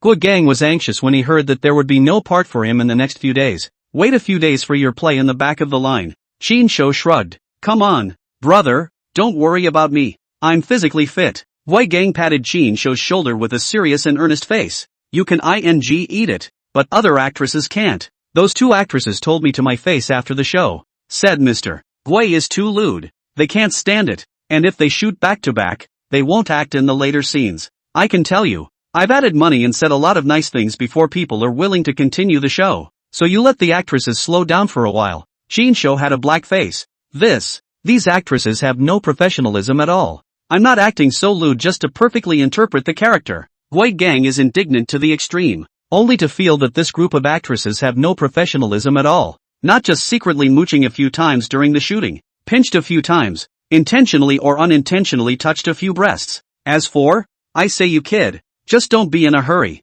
There are still your more enjoyable scenes waiting for you later. Take a good rest for 2 days first, and recuperate your strength so that you can play better then, isn't it? Chin show hurriedly changed his set of words in order to hurry up and get rid of Gui Gang, the lewd man. Hey, is there really a better scene? Gui Gang instantly brightened up. Yes, hurry back and rest, but don't fail to rest and lose your energy back there. I'll replace you. Chin show just wanted to hurry up and get rid of this Gui Gang bastard. That's not good. I'll go back and get my strength back. Just wait a few days. There's no rush. Gui Gang less Chin show really replaced him. with a lewd grin on his face. He skipped off with his ass. Ugh, that fat ass. Looking at Guigang's hastily departing back, Qinshu helplessly shook his head, a hint of a crying and laughing expression on his face. Just then, a gentle voice sounded behind Qinshu. That, Director Qin, it's a bit late now. Can you give me a ride back to school? Qinshu turned around at the sound and realized that the person speaking was Su Nanqin. He froze for a moment, looking at Su Nanqin with some surprise. Ever since the kissing scene shooting ended this afternoon, Su Nanqin had been staying in a corner of the set, silently studying the script by herself, and had hardly said a word to him again. Qinshu thought that it was because he had just taken advantage of her during the kissing scene, making her a little unhappy in her heart and still sulking. He never expected that now Su Nanqin would take the initiative to ask herself to send her back to school, which made him feel somewhat flattered. Oh, of course there's no problem. Come on, let's go now. Faced with the invitation of such a youthful and beautiful beauty, and also on his own initiative, it was naturally impossible for Qinshu to refuse, and he immediately agreed to it with alacrity. Su Nanqin's school is a well-known performing arts college. Qinshu rented the shooting site is not far from Su Nanqin's school. Walking over is just a few minutes away. Very convenient. So the two decided to walk directly to the past. All along the way, Su Nanqin seemed a bit silent, keeping her head down as if she was shy. Qinshu guessed that perhaps it was because today's kissing scene was her first kiss, which made her still a little bit unable to let go until now, and it was inevitable that she would be a little nervous and shy in her heart. He could also understand this mood. After all, the first kiss was a very important thing for a girl. It was evening at the moment, and as night fell, the campus was lit up with dim streetlights, adding a touch of romance to the night. Qinshu and Su Nanqin strolled side by side on the campus path, surrounded by the quiet night and the occasional sound of a few insects, which made Qinshu a little trance, as if he had gone back to his wonderful college days in an instant. However, when he remembered that he hadn't even talked about a serious relationship during his college days in order to pursue Zhu Xinyao, he couldn't help but feel a bit saddened when he thought back now. Su Nanqin's girls' dormitory building was located on the other side of the campus, and you needed to go through a small dense forest on campus to get there. It's springtime, the season when animals thrive, and the small dense forest smells even more hormonal at night. The time was already a little after 9 o'clock in the evening, and a lot of college couples chose this time of day to come out into the small dense forest for a date. Snuggling and cuddling, Qinshu watched the scene of these couples' secret rendezvous in his eyes, and turned his head to look at Su Nanqin, whose pretty face was slightly flushed and unquestionably beautiful beside him, and felt the light fragrance emanating from her body, as well as the kind of youthful maiden's peculiar breath on her body, and he couldn't help but feel a bit apathetic inwardly, and began to think wildly. Chapter 36, Walking the Campus. Aya, what are you doing? Don't touch it. There are people here. It would be embarrassing if someone saw you. From the depths of the small dense forest came the pouting voice of a young girl, with a hint of shyness and rancor in her tone. Hey, what are you afraid of? It's nighttime. This forest is pitch black. Can't see a finger. Even if there are people, they can't see clearly what we are doing. Don't worry about it. A slightly lewd boy's voice rang out, his tone a bit impatient. You're such a man. Why are you in such a hurry? Can't you spend a little money to get a room outside? Why do you have to be here? It's making me nervous. A few hints of complaint and resentment were evident in the girl's voice. Hey, what's the point of having a room outside? There's no excitement at all. Sneaking around, that's exciting enough, the boy said in a more lewd tone. A few moments later, from the depths of the small dense forest came a burst of the boy's rough gasps, as well as the girl's extremely suppressed gasps and slight moans, and the air was filled with an ambiguous and restless atmosphere. Hearing these voices, Qinshu secretly sighed. Grandma, it's not bad for spring. It's really the season for everything to revive and mate. But the college students nowadays, they are playing so open and spirited. It's really the world's trend. Qinshu pretended to be serious and shook his head. But pretending to be serious, after all, he was also a normal man who was full of vigor. And when he heard this kind of evocative sound, his body naturally produced some physiological reactions. Coincidentally, because of the small dense forest in the fragrance scene, Su Nanqin is not dare to look directly at Qinshu. Pretty face pressed even lower. This just will Qinshu's reaction. See clearly. This time, Su Nanqin's face reddened even more. Her heart was a deer in the headlights, and she was somewhat at a loss for words. Qinshu also had an innocent look on his face, thinking, I don't want to. I can't help it. Who made the students of your art academy so open-minded? They ruined my chances of being a decent person. A few minutes later, the duo finally made their way through the small dense forest of the academy amidst this awkward atmosphere. That,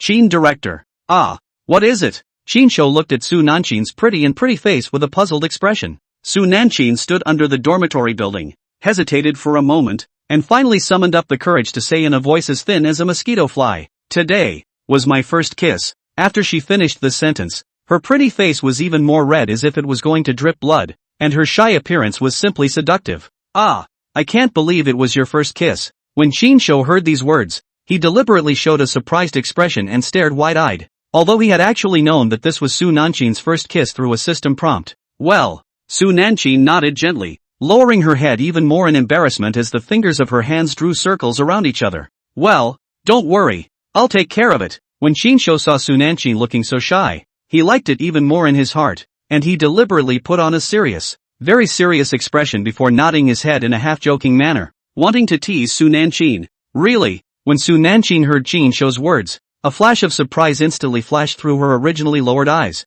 She raised her head and looked at Qinshou with eyes full of anticipation, and a hint of excitement that was hard to hide was also in her voice. "Hey, do you kinda like me?" Seeing Su Nanshin's reaction, Qinshou knew that the time was almost right, so he gave a bad smile, the corners of his mouth hooking up into an evil arc. At the same time, he secretly activated the skill, manliness, intending to further capture Su Nanshin's heart. Su Nanshin was struck by Qinshou's charismatic smile, and the deer in her heart thrashed about even more frantically as she lowered her head even more shyly. The fingers of her two small hands also began to stir restlessly in front of her body, in the manner of a young girl in love. Qinshou felt that the atmosphere had been baked almost to the point where it would seem a bit pretentious not to take action, so he made a decisive move and suddenly wrapped his arms around Su Nanshin's slender waist, lowered his head, and once again kissed her on her soft and sweet red lips. At the same time, the skill, artful tongue, was unleashed with a wild lick, although today during the day to taste the sweetness of it, but that is, after all, shooting,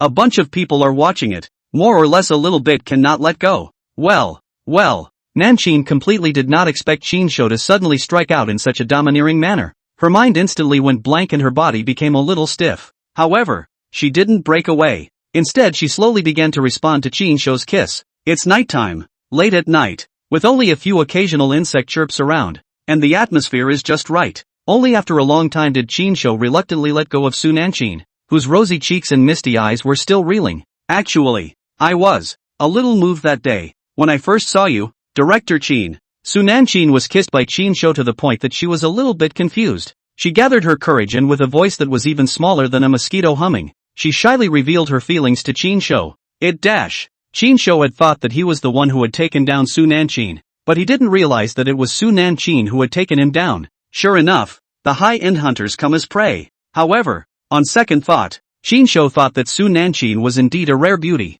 especially since she was still so young and youthful. There was no man who would not like such a girl, and it seemed that he would not be at a disadvantage to be the prey for once. Ding! Congratulations to the host, successfully capturing the heart of a beautiful maiden, getting the first love of a beautiful maiden, rewarding the Earth-level skill genius great director, having the movie mastery of a world-class great director. It was also the moment this skill appeared that a whole bunch of knowledge about movie shooting poured madly into Qinshou's mind. I'll go back first. It's getting late. You go back to rest early too. After Su Nanshin summoned up the courage to confess her love to Qinshou, her heart was both elated and shy. She didn't dare to look at Qinshou one more time, and hurriedly said a word of goodbye to Qinshou before trotting towards her dormitory building. Qinshou stood in place, watching Su Nanshin's slender back disappear into the night. His mind was filled with thoughts. He felt that everything he had experienced after his rebirth seemed a little less real, as if he was having a dream. Qinshou quickly regained his senses from the disorientation he had just experienced,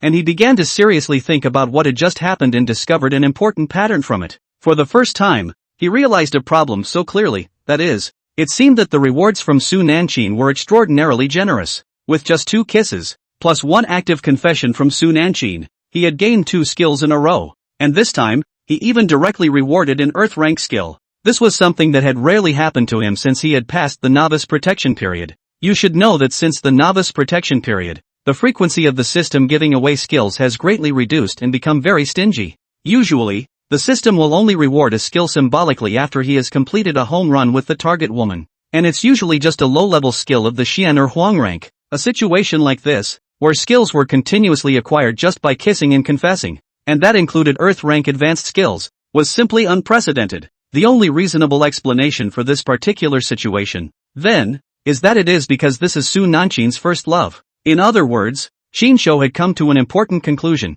the higher the quality of the beauty that had never been touched by another man, the more generous the skill rewards that the system gave to him. This discovery was very important to Qinsho, providing a clear direction and strategy for his future actions. This means that when he chooses a target in the future, he can pay more attention to the quality of the other party, and try to choose women who have no relationship experience and are pretty enough, so that it will be easier to obtain high-quality skill rewards. Thinking of this, Qinsho suddenly thought of someone, Su Ssi, such a national goddess that made the men of the country fall for her heart. If one could handle it, one didn't know what kind of skills the system would reward. Chapter 37, The Man in Black. After sending Su Nanchin back to her dormitory, Qinsho planned to return directly to the hut he had rented. During this period of time, Qinsho would also occasionally go to Yourong's villa for a few days to enjoy the sweet time with this mature beauty, but due to his busy filming schedule, he didn't go to the villa as often as he used to. Of course, the main reason was that Yourong was really a bit overwhelmed by Qinsho's overly strong fighting strength. During this period of time, she felt like her body was about to be emptied out, and was really a bit unable to bear it. So naturally, she didn't take the initiative to contact Qinsho as frequently as before. She even often whispered to Qinsho, urging him to take her two good sisters as soon as possible, so as to help her share some of the pressure and let her breathe a little. Qinsho returned to the door of the humble hut he had rented, took out the key from his pocket and was about to open the door. "You are Qinsho?" A somewhat hoarse, low voice suddenly rang out from the side. When Qinsho heard the sound, he immediately raised his head alertly and followed the sound, only to see a tall and mysteriously dressed man standing beside him at some point. He was wearing a dark-colored long windbreaker, with a black hat pressed low on his head, and a pair of wide sunglasses perched on his face, almost covering most of his face, making it impossible to see his real face. Qinsho rented an apartment room, long a whole corridor. Just now there is no half a silhouette. Qinsho completely do not know when this person is, from where suddenly appeared, and the lights in the promenade were dim. This man even wore sunglasses, and all over, there was an indescribable weirdness. Qinsho's height was 1.83 meters, which was considered taller among ordinary people, but this man standing in front of him was still about a head taller, with a visual estimate of at least 1.9 meters or more. Moreover, this man was not only tall, but also had a very sturdy and strong body, with broad shoulders and a strong sense of oppression emanating from his body, making Qinsho feel a trace of inexplicable uneasiness. "Who are you? Can I help you?" Qinsho's brows furrowed slightly, his muscles tensed instinctively, and he subconsciously took a step back, pulling a little distance from this mysterious man. That's right then. Suddenly, a cold light flashed. The man's hand did not know when there was an extra sharp short knife, without any warning suddenly struck out, in a lightning-fast momentum, towards Qinsho's waist, violently stabbed over. The move's ruthless, straight to the vitals. "Grip it!" Qinsho snapped. His heart was horrified. Never thought that the other party would be so decisive to directly strike the murder, and also used a knife. Fortunately, he was prepared. His reaction speed was fast enough, and his body was flexible enough. In the nick of time, he quickly dodged to the side to avoid the fatal knife. After dodging the attack, Qinsho immediately launched a counterattack, backhandedly grabbed the man's right wrist holding the knife, wanting to do a move of empty-handed grabbing the white blade, the knife in the other hand over. However, Qinsho had obviously underestimated this man's strength. Just as he grabbed the man's right hand that was holding the knife, the man swiftly raised his left hand, and with a whistling sound of wind, a powerful fist greeted Qinsho's face fiercely. The punch came with such force and speed that it was obviously professionally trained. Qinsho did not dare to take it hard. Lifting his leg was a kick. After the first, powerful kick hard to the man's abdomen. With this reaction force, Qinsho instantly distanced himself from the man and thrillingly dodged the incoming punch. However, what Qinsho never expected was that the man's abdomen had been solidly hit by his kick. But he was like a person who was fine,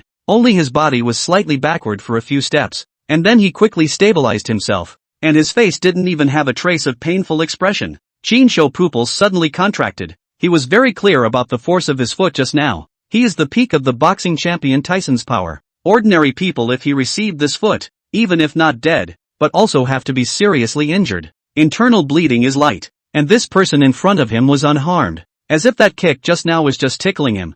This physique, it was simply a monster. That big man in black was likewise a bit surprised. He lowered his head to look at his abdomen, then raised his head to look at Qinsho, and with a hint of surprise in his hoarse voice, he said with a cold snort, "Kind of interesting. There are two of them. No wonder they were able to save that woman from them." That woman? When Qinsho heard these words, he immediately understood in his heart. It seemed that this man in black, and those killers who chased Renjing on the highway that day, were definitely a group of people. However, at the beginning of the several killers have a gun in the hands of the person in front of him, and only a short knife in the hands of the person in front of him. Chin-shou heart clear. If the other hand has a gun in his hand, then I'm afraid that he is really bad luck today. Definitely not an opponent. Thinking of this, Chin-shou secretly rejoiced. After the black-robed man said these words, he once again held the short knife in his hand. His body moved. Like a ghost rushing towards Chin-shou, the short knife in his hand transformed into a ray of cold light, launching sudden stabs at Chin-shou one after another,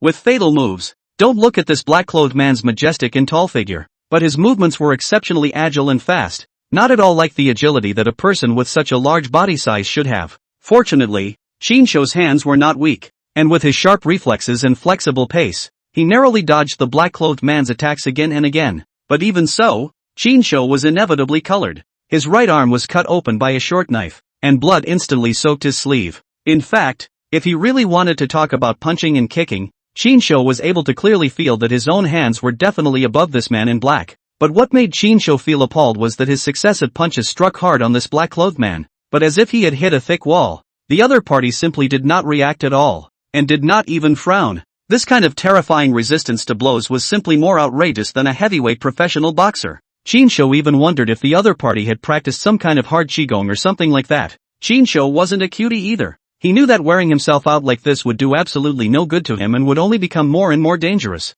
So he saw an opportunity, and after kicking the other man hard, he suddenly turned around and slammed open the door of his house as fast as he could, then quickly dodged into the room and closed the door tightly with his backhand. The man in black quickly reacted and kicked the door of Chin-shou's house hard, directly shattering the wooden door panel, and quickly followed him in, only to see that Chin-shou had opened the window of the balcony and jumped down, layer by layer, along the outside air conditioner next to the balcony. Fortunately, the floor where Chin-shou's house was located was not too high, only 5 floors, and after a few moments, Chin-shou had landed on the side of the road. Chapter 38 Uncle Fu Saves the Day. Chin-shou just landed on the ground and stood firm. Before he had time to catch his breath, the black-clothed man also followed his example, learning from Chin-shou's earlier actions, borrowing the air conditioning unit on the wall, jumping down step by step. However, these air conditioning units had just been stepped on by Chin-shou, and were already a bit loose. Plus the black-clothed man was big and strong, and his weight was far above Chin-shou's,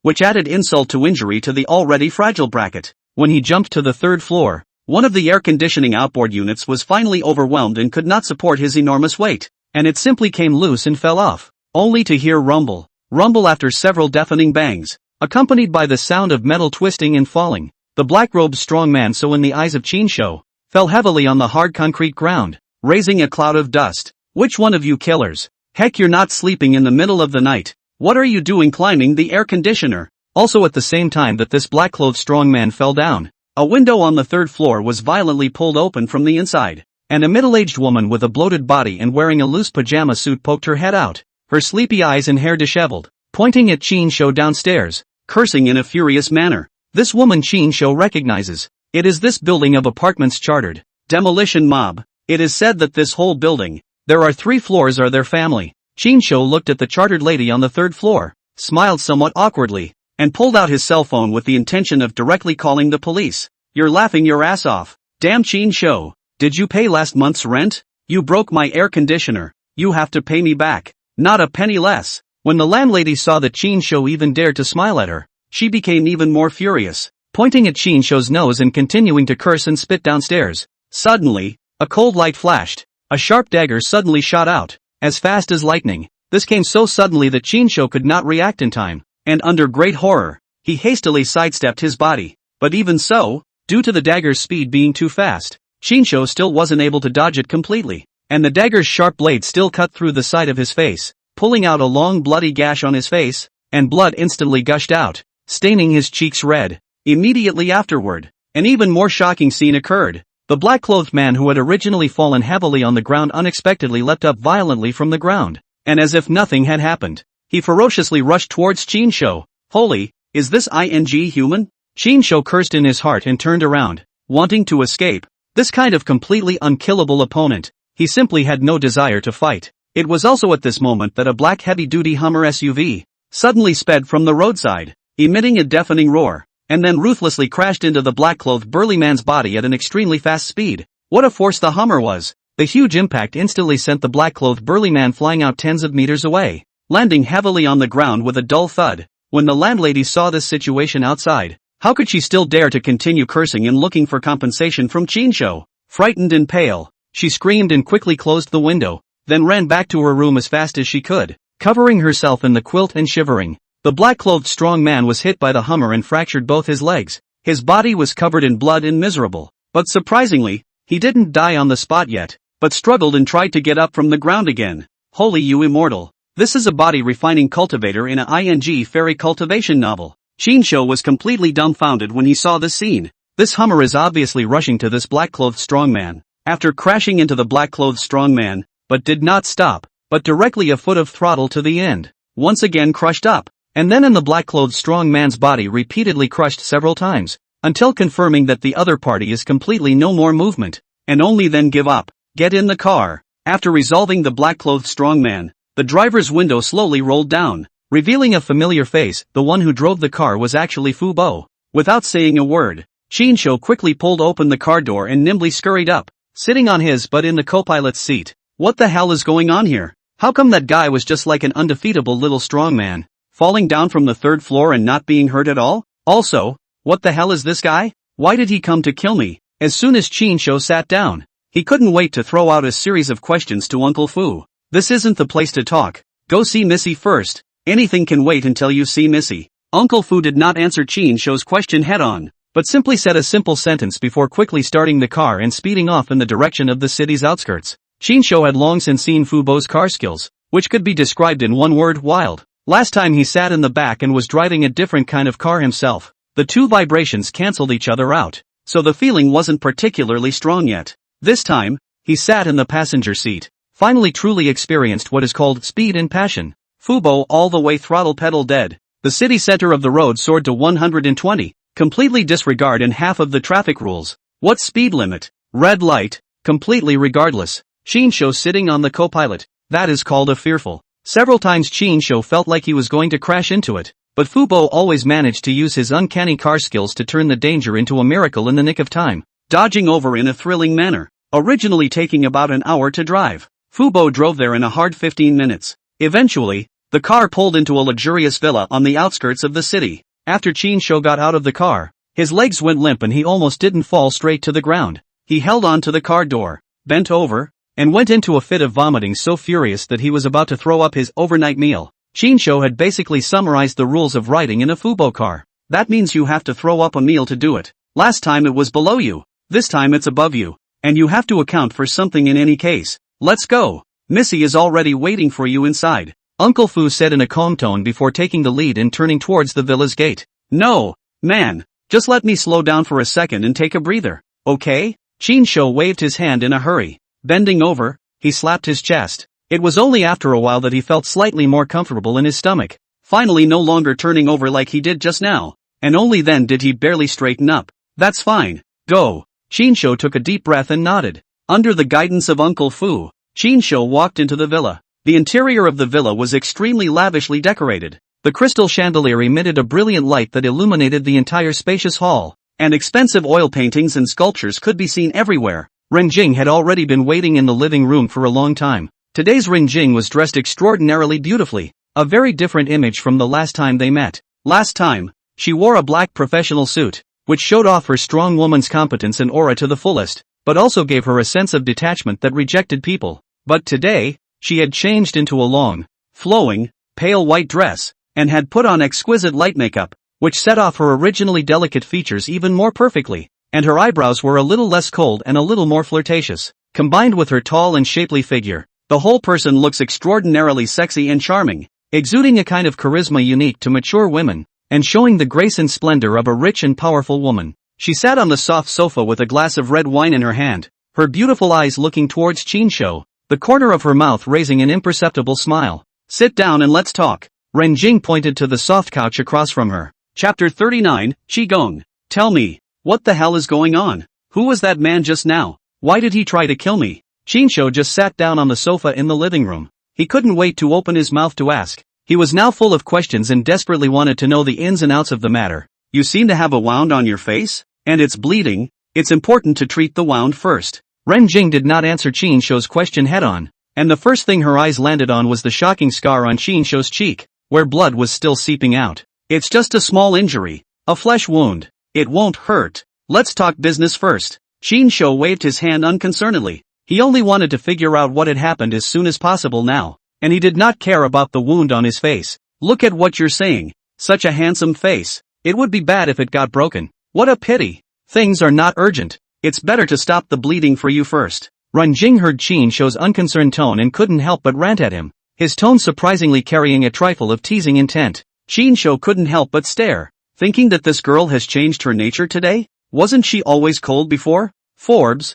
contact my personal physician and have him come over as fast as he can. Ren Jing turned her head and instructed Fu Bo, who was standing at the side, to say, yes, Missy. Uncle Fu nodded, then immediately took out his cell phone and walked aside to make a call. A few moments later, a rush of footsteps came from outside the villa, and a middle-aged doctor wearing a white coat and gold-rimmed glasses rushed over with a few female nurses wearing nurses' uniforms, each carrying a medical box in their hands, which seemed to be a professional medical team. When Qin Shou saw this scene, he couldn't help but lament inwardly. Not bad for a strong woman in a high position. I can't believe she has a private medical team on standby. Since Ren Jing had spoken, Qin Shou was also too lazy to be in a hurry. Anyway, Ren Jing was by his side at the moment, so sooner or later he would know the ins and outs of the matter. At the doctor's command, Qin Shou obediently lay down on the soft leather sofa in the living room, allowing the doctor to scrutinize the injuries on his face. These doctors and nurses were obviously strictly selected elites, both in terms of professional skills and professionalism were top-notch,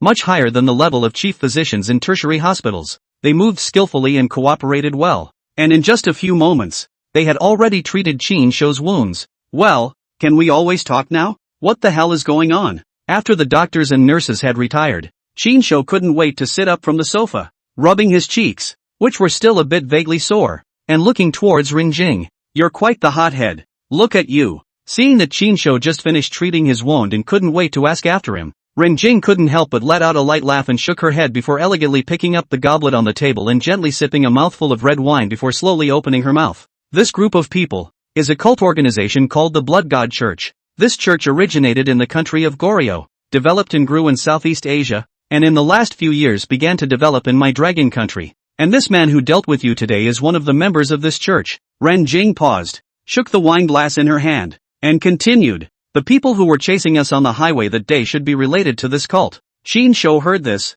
His eyebrows could not help but frown, only to feel that things seemed to be much more complicated than he imagined. I did not expect that it also involves such things as cults. He originally thought that the other side is at most a triad organization, or Ren Jing's political opponents. Cults? Why are these cultists after you? Ren Jing heard Qin Shou's question and put down the wine glass in her hand, her expression becoming serious. My family is a famous family in Yanjing, with deep influence in the political and military circles. Someone in the family once personally organized and led a siege against this blood god cult. Due to the fact that Yanjing's siege against them was too strong and the crackdown was very severe, it was already difficult for this cult to gain a foothold in Yanjing, so they slowly shifted their focus elsewhere, moving into more covert underground activities for private evangelism and development of their power. A number of these key members, in order to avoid tracing and to continue to develop their forces, came secretly to Yecheng, intending to develop Yecheng as one of their bases. Hearing this, Qin Shou had already roughly understood the situation and opened his mouth.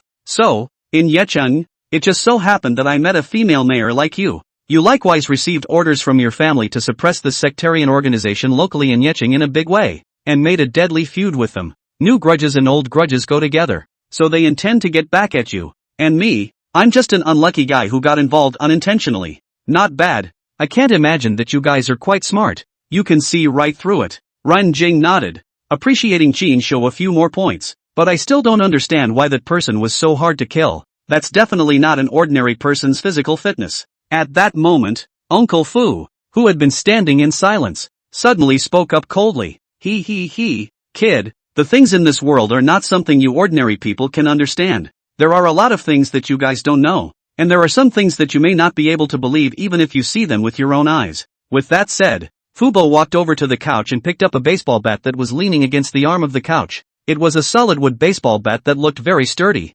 Uncle Fu held the end of the baseball bat, took a deep breath, and then fiercely made a hand knife. only to hear a crisp crack sound. That looks solid wood baseball bat. Even so should be sound broken. Then, Uncle Fu handed the broken half of the baseball bat to Qin Shou, with a look of pride on his face, and said somewhat smugly, "Kid, you try it too. Let's see if you can do it." "Okay, I'll try." Qin Shou received half of the baseball bat, took a deep breath, and then violently swung out a fist, fiercely smashed in the remaining half of the baseball bat, only to hear another crisp click sound. The remaining half of the baseball bat was also broken into two, and had to be more crisp than when Fu Bo broke. "It doesn't look too hard." Qin Shou shrugged with a relaxed expression. "Holy, this kid." Fu Bo's eyes flashed with essence, seeing that he was hit in the face instead of pretending to be a bully. His old face was slightly red and he cursed in his heart. "Good boy, pretending to be a pig to eat a tiger. Ha, hiding deep enough." Uncle Fu sneered. Hey,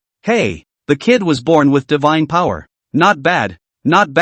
The future generation is fearful. Let's not compare this. Let's compare something else." Uncle Fu turned his head to Renjing and said, "Missy, could I trouble you to pour me a glass of wine?" "Could be." Renjing nodded and casually took out a clean wine glass, poured a glass of red wine and placed it on the coffee table in front of her. "Boy, you've seen it all," Fu Bo bellowed, his chi sinking into his dantian. He set up a starting stance and struck a palm through the air. Qin Shou's complexion flinched, only to feel an invisible aura rise violently. Then, Qin Shou saw that the red wine in the wine glass, even violently shook up. However, in a few moments, the red wine in the goblet was shaking more and more, and the frequency was getting faster and faster. And suddenly, with a bang sound, the goblet suddenly burst open without any external contact. The broken glass and scarlet red wine instantly splashed out, spilling all over the ground. "Missy, it's the old man who lost his temper just now and didn't hurt looking for you." Fu Bo then realized that in order to save face, he seemed to have exerted himself a bit too much,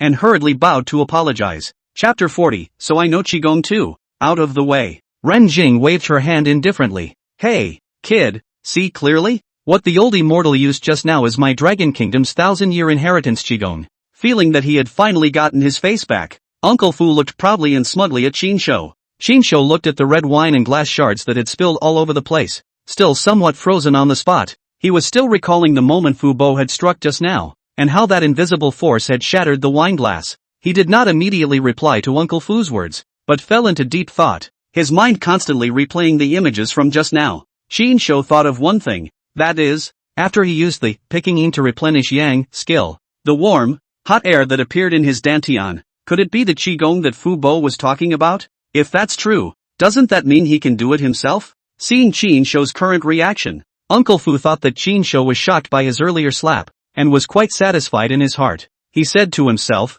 although this kid was born with godly strength and has practiced some rudimentary punching and kicking kung fu, but in the end, he is just an ordinary person from the bottom of the social ladder. He still has too little knowledge, and was shocked by my hand of shattering cups in the air. Can that pour me a glass of red wine too? After freezing for a long time, Qin Shou suddenly raised his head and said something that made everyone unexpected. "Ah, you want to drink? You still have a wound on your face. Didn't the doctor just say that it's best not to drink for a while?" Ren Jing was confused by Qin Shou's sudden upturn of words and thought that he wanted to drink, rushing to dissuade him. "No, you misunderstand. I want to try that one just now too." Qin Shou hurriedly waved his hand and explained. "Hey, kid, this isn't something you can do casually. Don't even think about it without 20 or 30 years of hard labor." When Uncle Fu heard Qin Shou's words, he was first stunned, then a disdainful sneer appeared on his face as he said, "This kid really doesn't know the heights of heaven. How do you know I can't if I don't try it? Hurry up and pour a glass and I'll try it too." Qin Shou still insisted, wanting to verify his guess.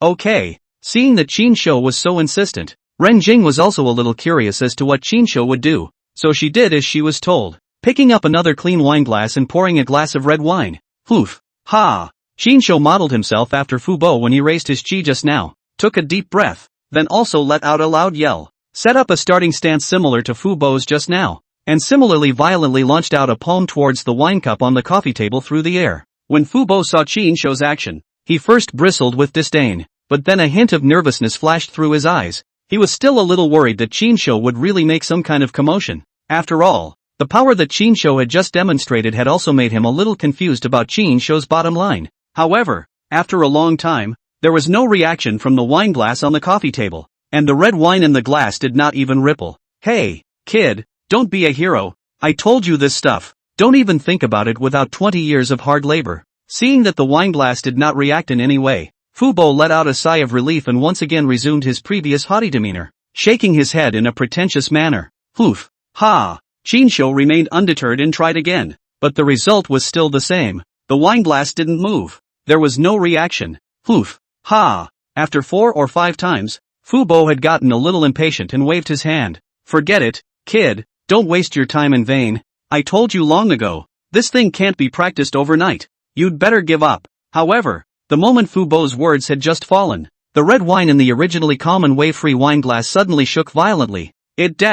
Seeing this scene, Fubo people numb, stunned, completely frozen on the spot. This pussy failed to pretend again. You should know that he practiced for more than 10 years to get this achievement today, and Chinsho has only tried a few times? Immediately after that, only to see that the goblet was unsteady in its center of gravity due to the violent shaking of the red wine in the glass, and eventually tipped over on the coffee table, spilling the scarlet wine all over the place. But the glass didn't completely shatter. It was just tipped over on its side. Why didn't it shatter? Is it because I don't have enough chi? Or did I not control it with enough precision? Chinsho looked at the wine glass that had fallen on the coffee table and scratched his head with a puzzled expression. Kid, you've practiced Qigong? No. Since he has practiced Qigong, why does he look like a complete layman who doesn't understand a thing about the use of Qi? Uncle Fu finally came back from his shock and looked at Chinsho with some surprise, feeling more and more that he could not understand the young man in front of him. No. Chinsho shook his head unabashedly. Impossible. Someone who hasn't practiced Qigong would never be able to do that. Tell me, what's going on? Who the hell are you and why did you approach Missy? Uncle Fu was still unforgiving, and his expression went cold, taking a step out and blocking in front of Renjing, lest Chinsho suddenly turn against the eldest young lady. Thinking of Chinsho's out-of-this-world marksmanship that day, and then seeing that Chinsho, an ordinary person, knew Qigong, made him wary. Chinsho saw how nervous Uncle Fu reacted and knew that he had to find a justifiable reason. He pretended to have a blank thoughtful face, then suddenly slammed his thigh as if he suddenly remembered something important and said, "That's right, I remember. When I was a child, my family once passed by a monk who came to our house to make money. He said that I had amazing bones and was a material for practicing martial arts, and dead set on pulling me along and teaching me a set of breathing and exhaling methods. But I didn't take it to heart, practicing one day at a time, until the last few days, when I had a sudden sensation that there was a heat in the place of my dantian. When I saw your slap just now, I remembered the hot breath in my stomach, so I thought to try it, and I didn't expect it to actually work. Is that true?" After listening to Chinsho's explanation, Uncle Fu showed a hint of suspicion, and although he was a bit unconvinced, his face eased up. He could see that Chinsho obviously had no idea how to use his true chi even though he had it, which was why he had just tried 7 or 8 times before barely succeeding once. Therefore, this explanation from Chinsho made sense. Of course, if I really practiced, I couldn't have tried so many times before succeeding. If I intended to hide it, then there was no need for me to even try to break this wine glass across the room in front of you guys. Don't you think? Chinsho nodded and looked at Fubo with a harmless look on his face. And in his heart, he belabored. Then can I tell you that I got my true chi because the system sent me a picking in to replenish yang skill, and then slept with a pretty girl all the way out? Humph. I'll give you the benefit of the doubt. Uncle Fu snorted coldly. Although he didn't quite believe Chinsho's words, he was also clear that if Chinsho really had the intention to be unfavorable to Renjing, he would have already had multiple chances to do so, especially the last time in the car. Of course, what Uncle Fu did not know was that last time Chinsho was in the car, he did unfavorable to Renjing, only that the unfavorable way was a little different from what Uncle Fu thought. Chapter 41, Be My Personal Bodyguard. You've gone around in such a big circle. Are you trying to tell me that the reason why that man in black can't be beaten is because he knows Qigong? Chinsho didn't want the topic to continue to revolve around himself. What if the matter of the system was exposed? So Chinsho immediately brought the topic back on track. Uncle Fu shook his head, dismissing Chinsho's speculation. Qigong is a unique inheritance of my dragon kingdom, and this blood god cult originated in Goguryeo, so naturally it can't have an orthodox Qigong cultivation method. But these cults, being able to be called cults, naturally have their own set of systems. A system of your own? What system? Chinsho pursued. I'm not too sure about the specifics. Their system is quite ponderous. All I know is that although this blood god sect originated in Goguryeo, it has developed and flourished in Southeast Asia and is deeply influenced by some of the mystical cultures of Southeast Asia. The Southeast Asian region, however, happens to be one of the birthplaces of mystical arts such as the art of head scalping and witchcraft. My guess is that the reason why the man in black can't be beaten is because he has a strange microorganism, also known as a compulsion, inside his body. I'll go. A compulsion? There really is such a thing. Shin-sho heard the word compulsion, but could not help but widen his eyes. He had always thought that such things as compulsion only existed in novels, did not think that the reality actually existed. Hey, with all the qigong, isn't it normal to have compulsion? Kid, in this world, there are a lot of things you don't know. Uncle Fu had a come-hither look on his face as he continued to explain. After this kind of parasite enters the human body, it will exist within the human body in a parasitic manner, and they will secrete a special kind of substance, which is capable of paralyzing a person's nervous system and making them lose their sense of pain, and at the same time, it will also greatly stimulate the human body's potential and stimulate the body's various functions, causing the host to burst out with far superior strength, speed, and recovery ability in a short period of time. Then wouldn't they be invincible? Then what should I do if I meet them again? Shin-sho sniffed with a depressed expression. Uncle Fu shook his head and explained. Things are certainly not so simple. Everything has its two sides. There are advantages and disadvantages. The more this way of going off the beaten path, in a short period of time to get a huge promotion, the risk and cost, but also the greater. Although this kind of compulsion can give the human body powerful strength, the backlash against the human body is also extremely serious. They will constantly devour the host's essence and blood and energy, causing great damage to the host's body. In order to keep themselves safe from the backlash of the parasites, they must regularly drink the blood of the living to feed the parasites in their bodies. Otherwise they will die from the backlash of the parasites, and life is worse than death. Moreover, they are not truly invincible. The true qi within your body is the natural enemy of the parasites. True qi can penetrate the surface skin and directly attack the parasitic parasites inside their bodies, killing them completely. You mean, as long as I use my true qi in my fists and feet when fighting them, I can kill them? Shin-sho's eyes lit up as he finally found a means to defend himself. Kid, it's really smart. A little bit of it. Uncle Fu nodded in satisfaction. But it's not as simple as you think. Uncle Fu's words changed, and added, this kind of parasites are usually parasitized in the most important organs of the human body, such as the heart or brain and other vital parts. You can only cause fatal injuries to them if you attack their heart or brain. And these people are not little cuties. These people aren't little cuties. After listening to Fubo's explanation, Shin-sho laughed. It's better than having no way to deal with them and being caught with your hands tied. At least now I know how to deal with them. But you came to me today specifically and told me so much about the blood god cult. I'm sure you have another purpose, right? With a hint of cunning in his eyes, Shin-sho looked straight at Renjing and Fubo. Talking to smart people just saves you the trouble of having to beat around the bush. Seeing that Shin-sho was so perceptive,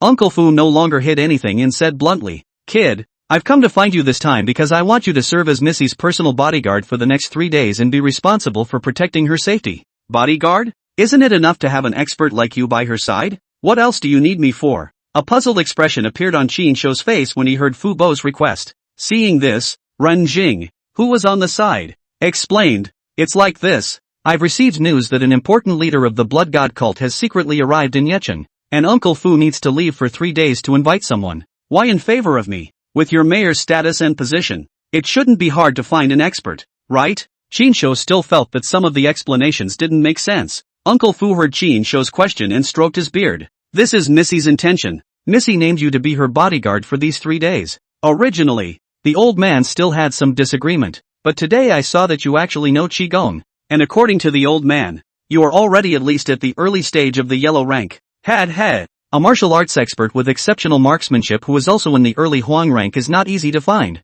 Early yellow order? When Shin-sho heard the word yellow order, his heart couldn't help but move. He suddenly thought of his own system skills level division, which was also divided into 4 levels of heaven, earth, Xian, and yellow. Could it be that this Qigong master's strength division was also according to the heaven, earth, Xian, and yellow to differentiate? Thinking about this, Shin-sho couldn't help but have a bold guess in his heart that this mysterious system of his might be related to some ancient inheritance, but exactly why the system had chosen him, Shin-sho still couldn't figure it out, and it was impossible for him to touch this level right now. Shin-sho was still lost in thought when Uncle Fu continued. Not bad. Martial arts masters, divided into 4 ranks of heaven, earth, Xian and yang. The old man is already in the late stage of the yellow rank. However, old me is not as good as you with a gun. If you have a gun in your hand, along with your body, I believe that it should not be much of a problem to protect Missy. Boy, straight up, will you or won't you? Uncle Fu stared at Qinshu with a torch-like gaze.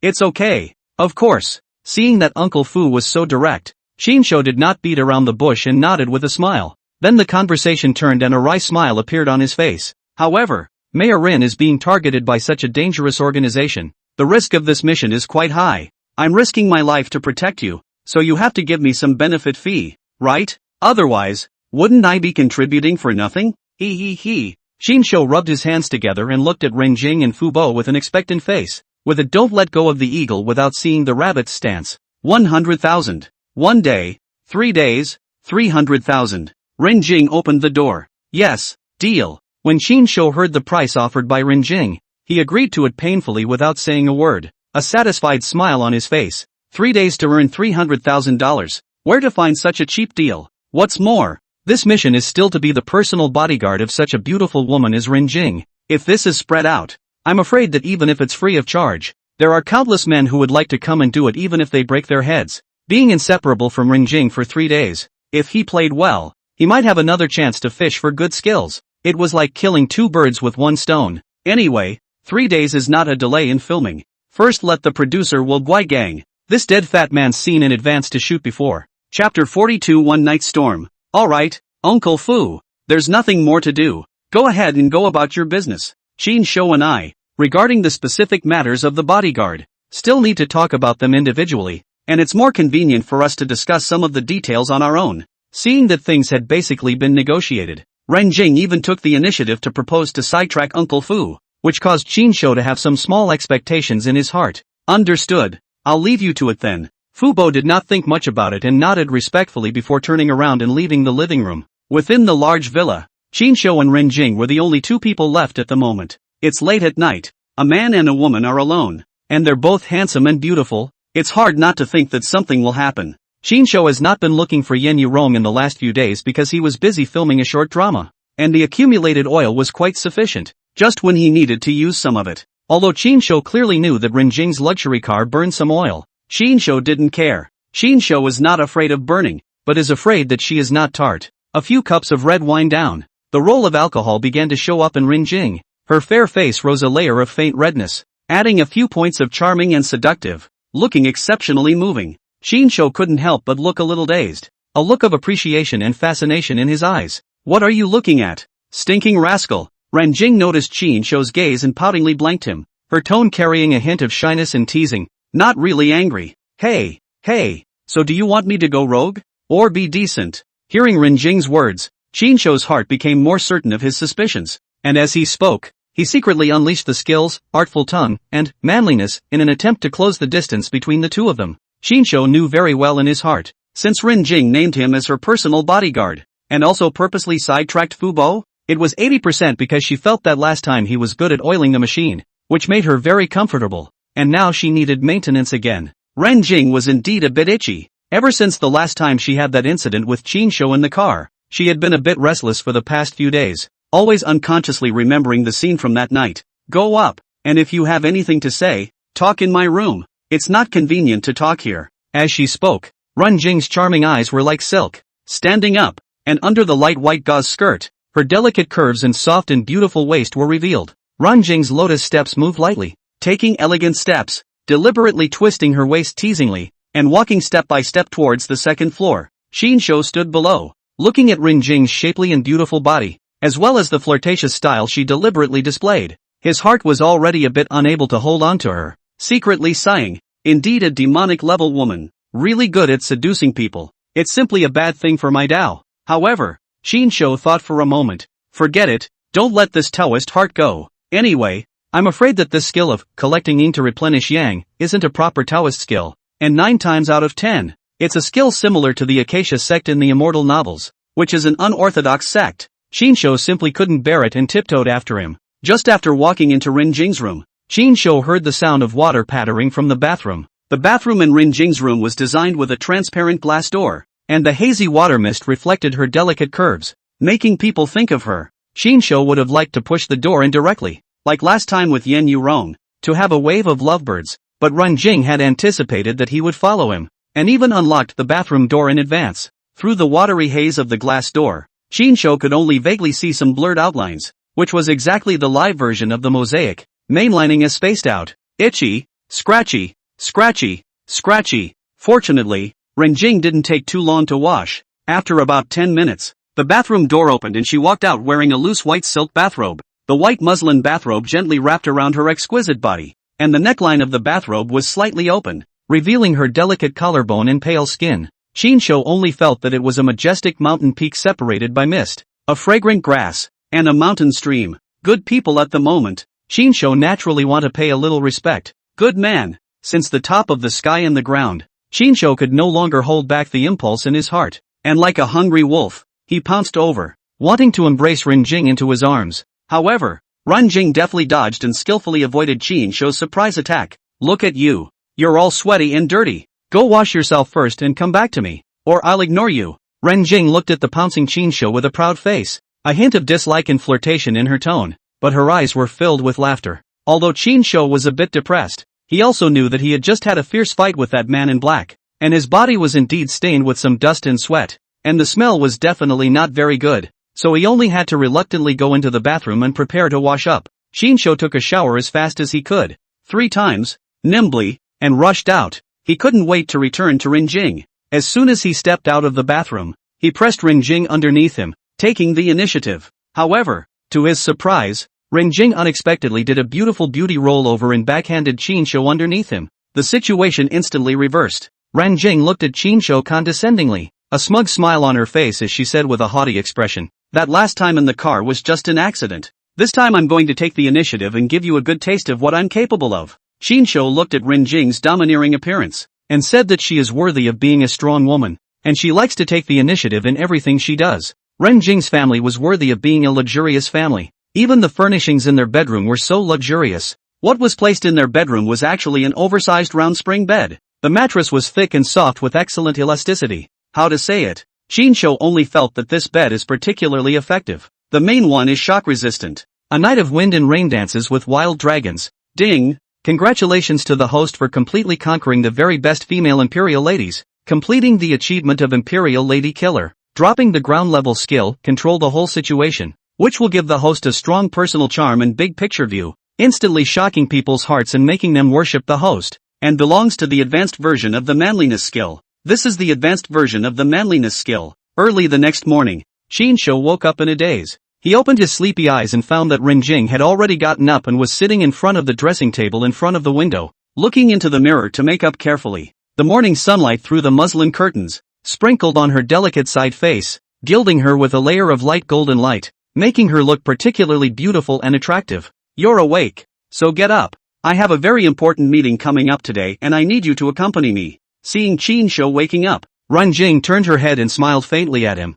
her tone once again resuming its usual majesty, no longer seeing last night's little woman's air. Seeing Shinsho wake up, Renjing turned her head. "Good," Shinsho responded as he felt a bit of soreness and weakness all over his body, but at the same time, he could also clearly feel that the warm current at his dantian, that is, the true chi in his body, was a few points denser than before. This makes Shinsho's heart secretly happy. 3 days 300,000. The earth level skills, the true chi is more dense. This wave of blood earn. Chapter 43 City Council Meeting. Can you drive? At this moment, Renjing has changed into a competent professional outfit. The whole person exudes a powerful aura. The strong woman's momentum is obvious. And last night's charming and attractive appearance is a different person. I took driving lessons in college and barely got my license. But I've barely driven since I got my license and I've forgotten all about it. Shinsho scratched his head a little embarrassed to be honest. Have a driver's license on the line. Drive and drive naturally. Practice makes perfect. Today you drive. Saying that, Renjing took out a car key from her handbag and casually flung it to Shinsho, who caught it with a quick eye. The red flag sedan was unfortunately scrapped in the gunfight last time, and this time Renjing replaced it with a black Hummer SUV, the very same one that Fu Bo drove last night. Shinsho estimated. Renjing changed this car idea is also very simple. Last time the red flag car is estimated to be after special modification. For a while certainly cannot find the same model. Can only first use this strong horsepower, superior performance of the Hummer car to temporarily replace a little. In case of a similar highway chase, the Hummer with its strong tonnage and sufficient horsepower, in the escape time is also more convenient and safe. Although Shinsho had gotten his driver's license, it was after all his first time driving, not to mention this kind of large tonnage limousine, and it was still driving on the roads in the city. so he drove extra carefully and at an extremely slow speed. But the good thing is that the two of them woke up earlier. There was still plenty of time, and they were not in a hurry, so Renjing didn't rush Qinshu, and just sat quietly on the co-pilot, looking at the scenery outside the window. At almost 9 o'clock or so, Qinshu finally drove the Hummer steadily and brought Renjing to the Yecheng City Government Building. Qinshu followed closely behind Renjing, and the two of them had just walked into the hall of the city hall when they saw a young girl wearing gold-rimmed glasses and dressed in a svelte manner welcoming them. Mayor Ren, you're finally here. Everyone is waiting for you in the conference hall, and several of Yecheng's big local entrepreneurs are already here, just waiting for you to preside over the meeting. There was a hint of anxiety on the girl's face, and it was clear that the time for the meeting was approaching. As soon as she spoke, she noticed Qinshu standing beside Renjing, and couldn't help but be slightly stunned, thinking to herself, when did Mayor Ren have such a handsome young man beside her? And it also looks like he has a good relationship with Mayor Ren. Could it be that Mayor Ren has gotten the hang of it? Found a boyfriend? Qinshu naturally also noticed the girl, carefully surveyed. The girl looked but early 20s, although wearing a pair of slightly dull gold-rimmed glasses, dressed like a typical school bully, but youthful and beautiful, fair and delicate skin, even without makeup, but also can be seen that her pretty face and clean features is a no-compromise beauty. Seeing that the girl was sizing herself up, Qinshu politely raised the corners of his mouth into a faint smile and nodded toward the girl in a friendly gesture. When the girl saw Qinshu smiling at herself, she could not help but be distracted, her cheeks blushing slightly as she thought to herself, no wonder Mayor Ren, who has always been discerning and unsmiling, would be open to a sudden enlightenment. The charm of this little handsome man is really not small. That's okay, there's no harm in making them wait a little. It's still early. Renjing showed no concern for the girl's anxiety and said in a calm tone, have you prepared that document I asked you to prepare? Oh, the documents are all here. Mayor Ren, please take a look. Hearing Renjing's inquiry, the girl came back to her senses and hurriedly pulled out a document from the folder in her hand, respectfully handing it over to Renjing. Renjing took the document and briefly flipped through it,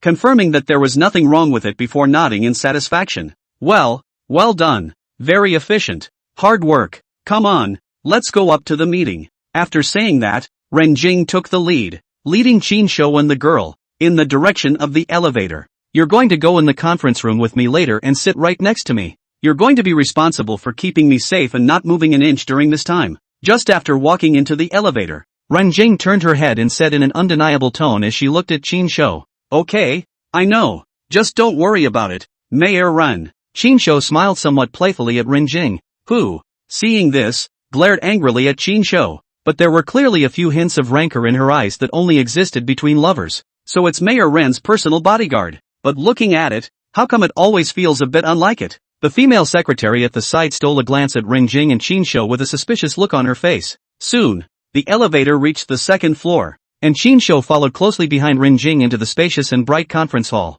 Qinshu looked around, only to see the hall inside has now sat more than 10 people. These people one by one are wearing extremely sophisticated brand-name suits, dressed meticulously, holding a big belly, hands and feet are exuding a kind of graceful and noble temperament. It seems to be a long time in a high position of the rich and powerful people. Just as Renjing walked into the conference hall, many entrepreneurs who were originally sitting in their seats got up, smiled, and respectfully bowed and nodded their heads towards Renjing as a sign of respect. At this time, Qinshu's eyes swept through the crowd, unexpectedly found a familiar face, pretentious war criminal Zhang Wei. Zhang Wei is standing beside a big belly, looks more than 50 years old middle-aged man. The two people look almost a mold carved out of the eyebrows, have 7 or 8 points of similarity. Qinshu do not need to think, oh no, this middle-aged man should be Zhang Wei's rich generation of dad Zhang Jicheng, that is, Shengshur Group's chairman of the board of directors. Zhang Wei naturally also saw Qinshu standing behind Renjing at the first time. His eyes couldn't help but flash a hint of surprise and gloominess,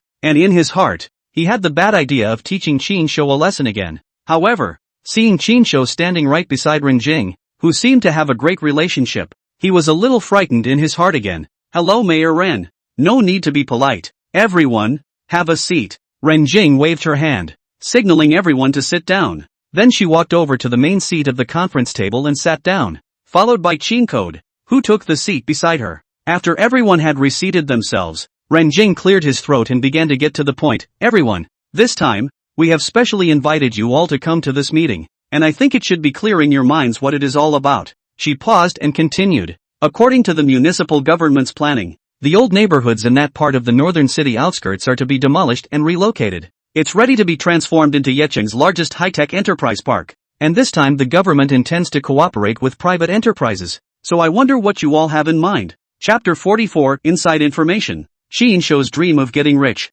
Hey, Mayor Ren. The city government's plan. Those of us who are businesses. Of course, we support it with both hands. It's a great thing that benefits the country and the people. The first to speak. Even Zhang Wei's dad Zhang Jicheng. He was full of smiles, but his eyes are full of shrewdness and calculation. A look of shopping malls unique to the cunning old man. The conversation continued. It's just that, as you know, Mayor Ren, the general environment has not been very good in the past few years. The investment risk is high, and the return on investment is not as good as it should be. So we private entrepreneurs are more cautious in our investments and hope to get some practical guarantees. So we would like to know, the city government intends to take what form of cooperation, and what are the preferential policies, in order to maximize the interests of our private entrepreneurs? Yes. Government planning. We are still willing to support. Just these years we can be difficult. I hope that the city government can consider the development of this private enterprise is not easy. More to give some preferential policies. The others followed suit. The corner of Rin Jing's mouth raised a cold smile, and she said, this group of old foxes, there really isn't a single oil light. The successful bidder will be awarded the right to operate the business district around the Science and Technology Industrial Park for the next 10 years. The commercial value and development potential of this area is enormous, and I believe you all have a good idea of what to expect. For the entire project, the government initially intends to finance more than $30 billion.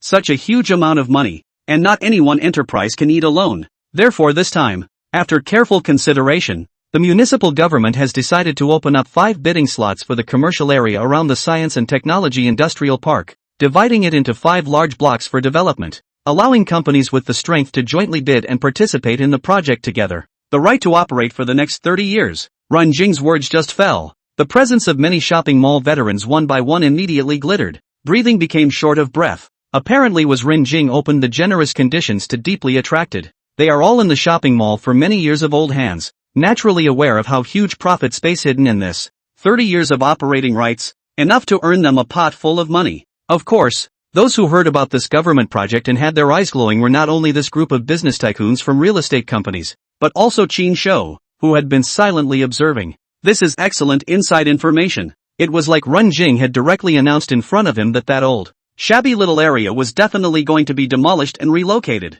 If he rushes to that place to purchase a few sets of real estate, he will definitely be able to get a very generous compensation for the demolition in the future. Qin Shou quickly calculated in his mind, generally speaking, for such large-scale projects led by the municipal government, the way of compensation for demolition is usually resettlement housing plus a certain amount of compensation. If he goes to the suburbs of North City to buy a few more houses now, when the city government demolishes and relocates them in the future, it is likely that they will compensate him for 1 or 2 or even more floors of apartment buildings. At that time, wouldn't he be able to sit comfortably and collect rent, transforming himself into an enviable landlord? Moreover, that place in the future. But to build Science and Technology Industrial Park location, the surrounding area will certainly become an important business development zone. Once the development is completed, the price of housing is bound to be like a rocket up. There is no worry that the house cannot be rented out. This is simply an excellent investment opportunity for $1 million. The more Qin Shou thought about it, the more excited he became,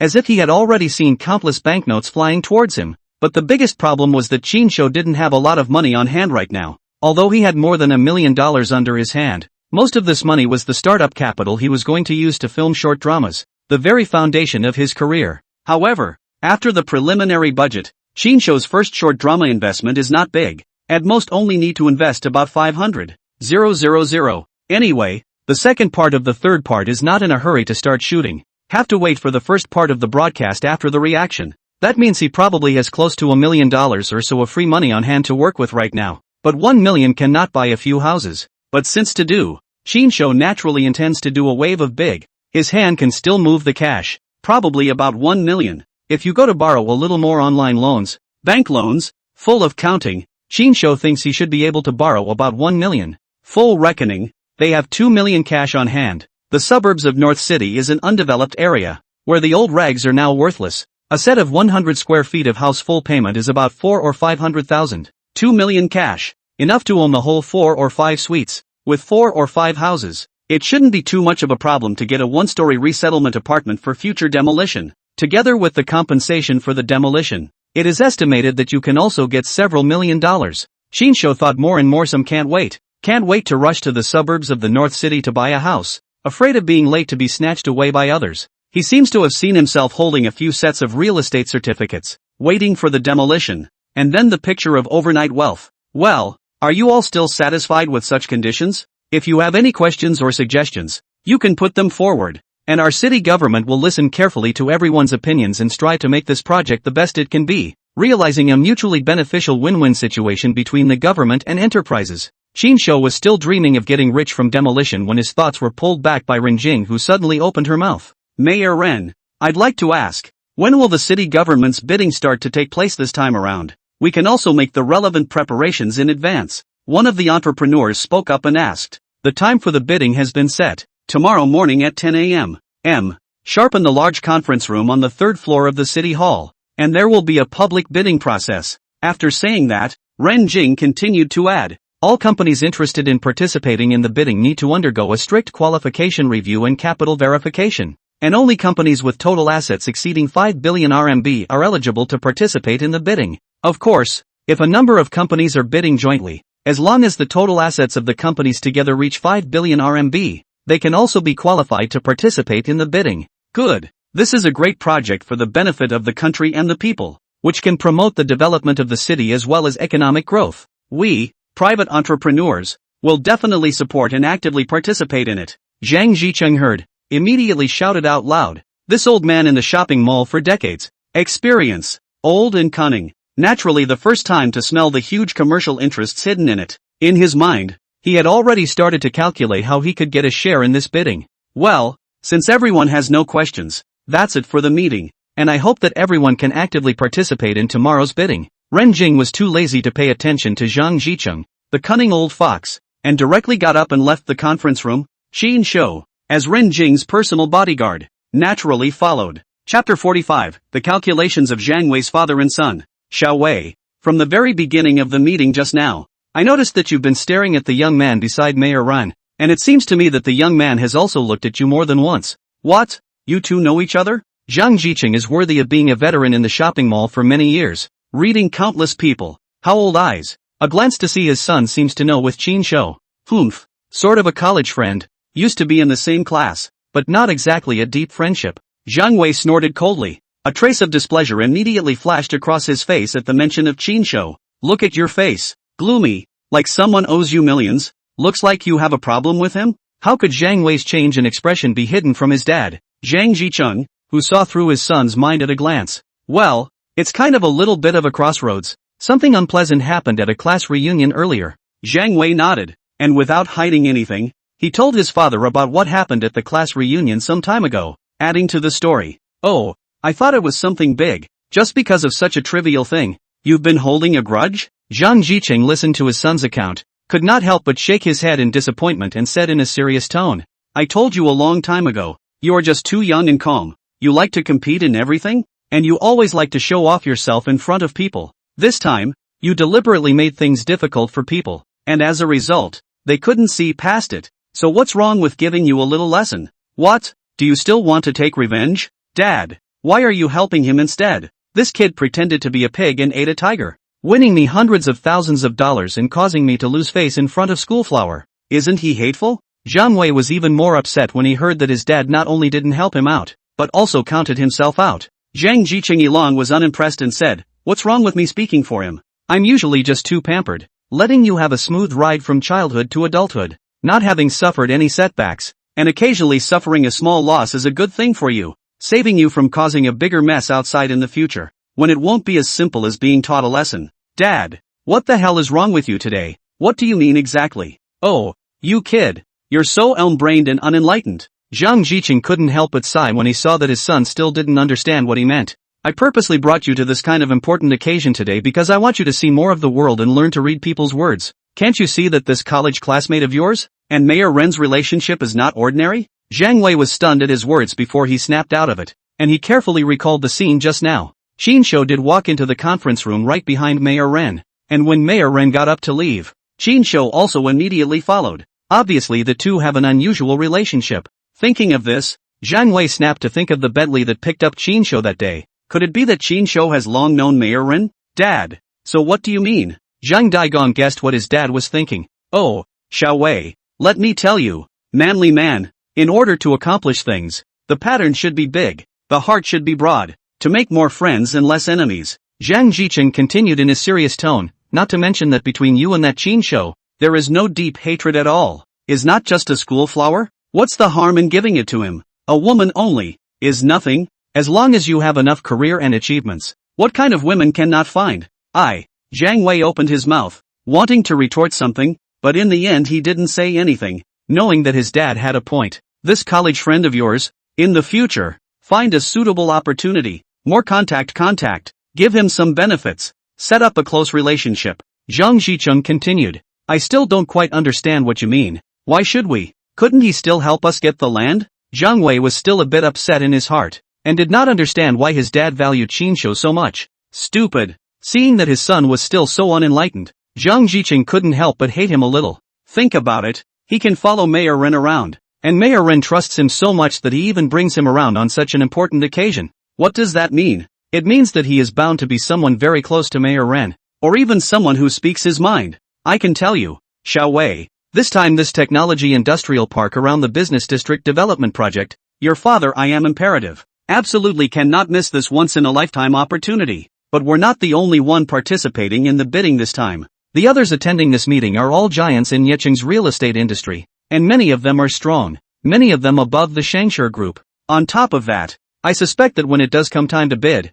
there may be out-of-town real estate developers coming in for a piece of the action as well. Do you think that if we don't use some special means and just rely on normal bidding, we can successfully take any of these 5 parcels? Zhang Wei's heart is still a little hesitant. Still, some cannot pull the face to take the initiative to approach their own once looked down on people, but also deliberately to please the other party. Let him feel even more reluctant. When Zhang Jicheng saw that his son still looked hesitant, his face suddenly chilled, and a hint of disappointment and dissatisfaction showed in his eyes. He had already lost his patience, and deliberately said in an icy tone, looks like you're still not as good as your big brother Zhang Yida. If Yida was in the country, he could more or less share some of the burden for me, and I wouldn't have to work so hard. As soon as Zhang Wei heard his big brother Zhang Yida's name, his face immediately changed slightly and he made up his mind. Dad, don't worry. I know what to do. I will definitely do my best to get this done. I will definitely not let you down. I will definitely take care of this Qinshu. Hey, not bad, that's like my son. Seeing that his son had finally made up his mind, Zhang Jicheng patted Zhang Wei's shoulder with relief, and his tone of voice became softer. Qinshu naturally do not know Zhang Jicheng and his son Zhang Wei between the fight of those twists and turns. He is now full of how to go as soon as possible to the outskirts of the North City to get a few sets of houses, and then wait for the demolition. Overnight wealth. Ren Jing walked to the office door and turned to Qinshu, who had been following her around, and instructed him, just wait outside and don't move around. Then she turned her head to her private secretary Yao Qing and said, Xiao Yao, come in with me and report to me in more detail about the details of the planning of the development project of the business district around the science and technology city. I still have some key issues that I need to confirm with you carefully. Okay, Mayor Ren. Yao Chang nodded respectfully when she heard Ren Jing's command, then stepped on her professional high heels and walked quickly to Ren Jing's side. And when she went in, Yao Qing didn't forget to close the office door smoothly. Qinshu followed at the end, and at the moment, his mind was full of demolition,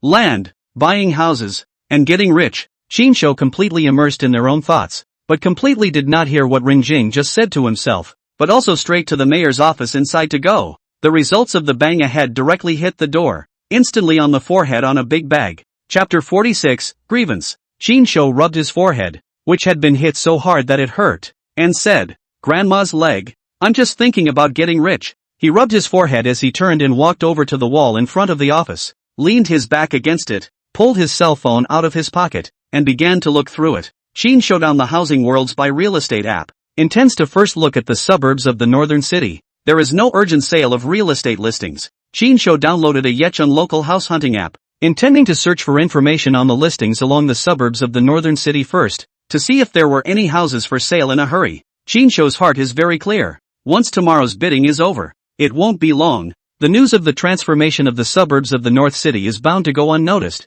and by that time, the prices of housing there will surely go up. And even the properties that are being listed for sale right now may be temporarily taken off the shelves by the owners. And by that time, I'm afraid that if he wants to buy it, it won't be so easy anymore. Chinsho roughly browsed on the app, and found that there are several old neighborhoods in the suburbs of the northern city, and many houses are listed for sale online, basically about 100 square meters of ordinary residential buildings, and the prices are not too different, basically around 400,000 yuan. But Chinsho looked through the old half-day, never found a particularly satisfactory housing. His purpose for buying a house this time was very clear, and that was to rush before the news of the demolition and remodeling was officially announced, to complete the transaction as fast as possible, preferably the kind that looked good today and could sign the contract tomorrow. In addition to this, another very important point is that the original owner of the house should preferably not live in the local area all year round, preferably the kind that emigrated to a foreign country or worked abroad for a long period of time.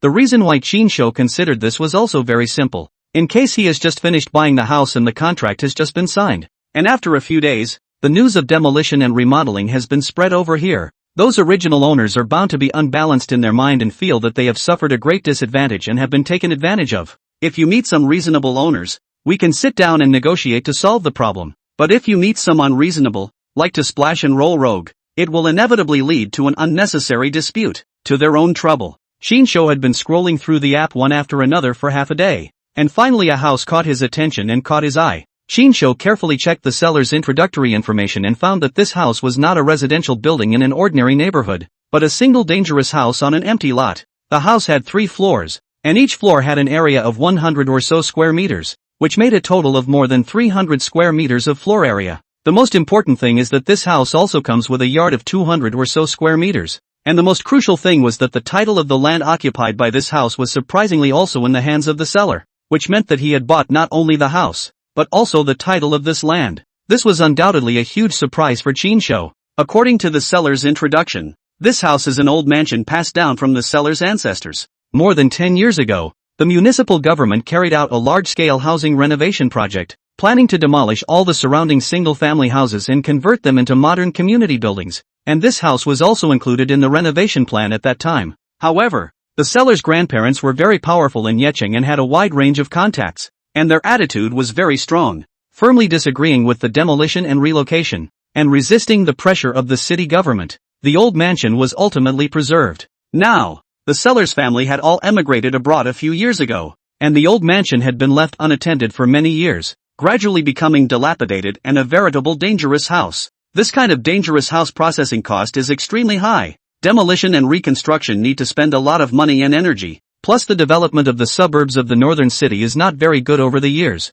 There is not much foreign population, so although this set of houses is also attached to a not small piece of land, but has not been able to sell at a good price, has been listed on the internet to sell for a number of years, but has never found a suitable buyer. Now the seller's listing price is 2 million RMB. 2 million? For a 3-story detached old mansion with 100 square meters on each floor, adding up to a total of about 300 square meters of floor space, with a 200 or so square meter yard attached, and, most importantly, the property rights to the land. Chinsho thought a little bit. He felt that this deal is simply earn a lot, as long as you can take this house, when the time comes, even if the municipal government, as long as the policy of the demolition standards for compensation, at least can also compensate themselves for more than a dozen sets of apartment buildings, coupled with large millions of cash subsidies, it is simply a wave of takeoff. After reading the information of this house, Chinsho directly couldn't wait to leave a message to the seller, lest he be first. Hello, I'm very interested in this house,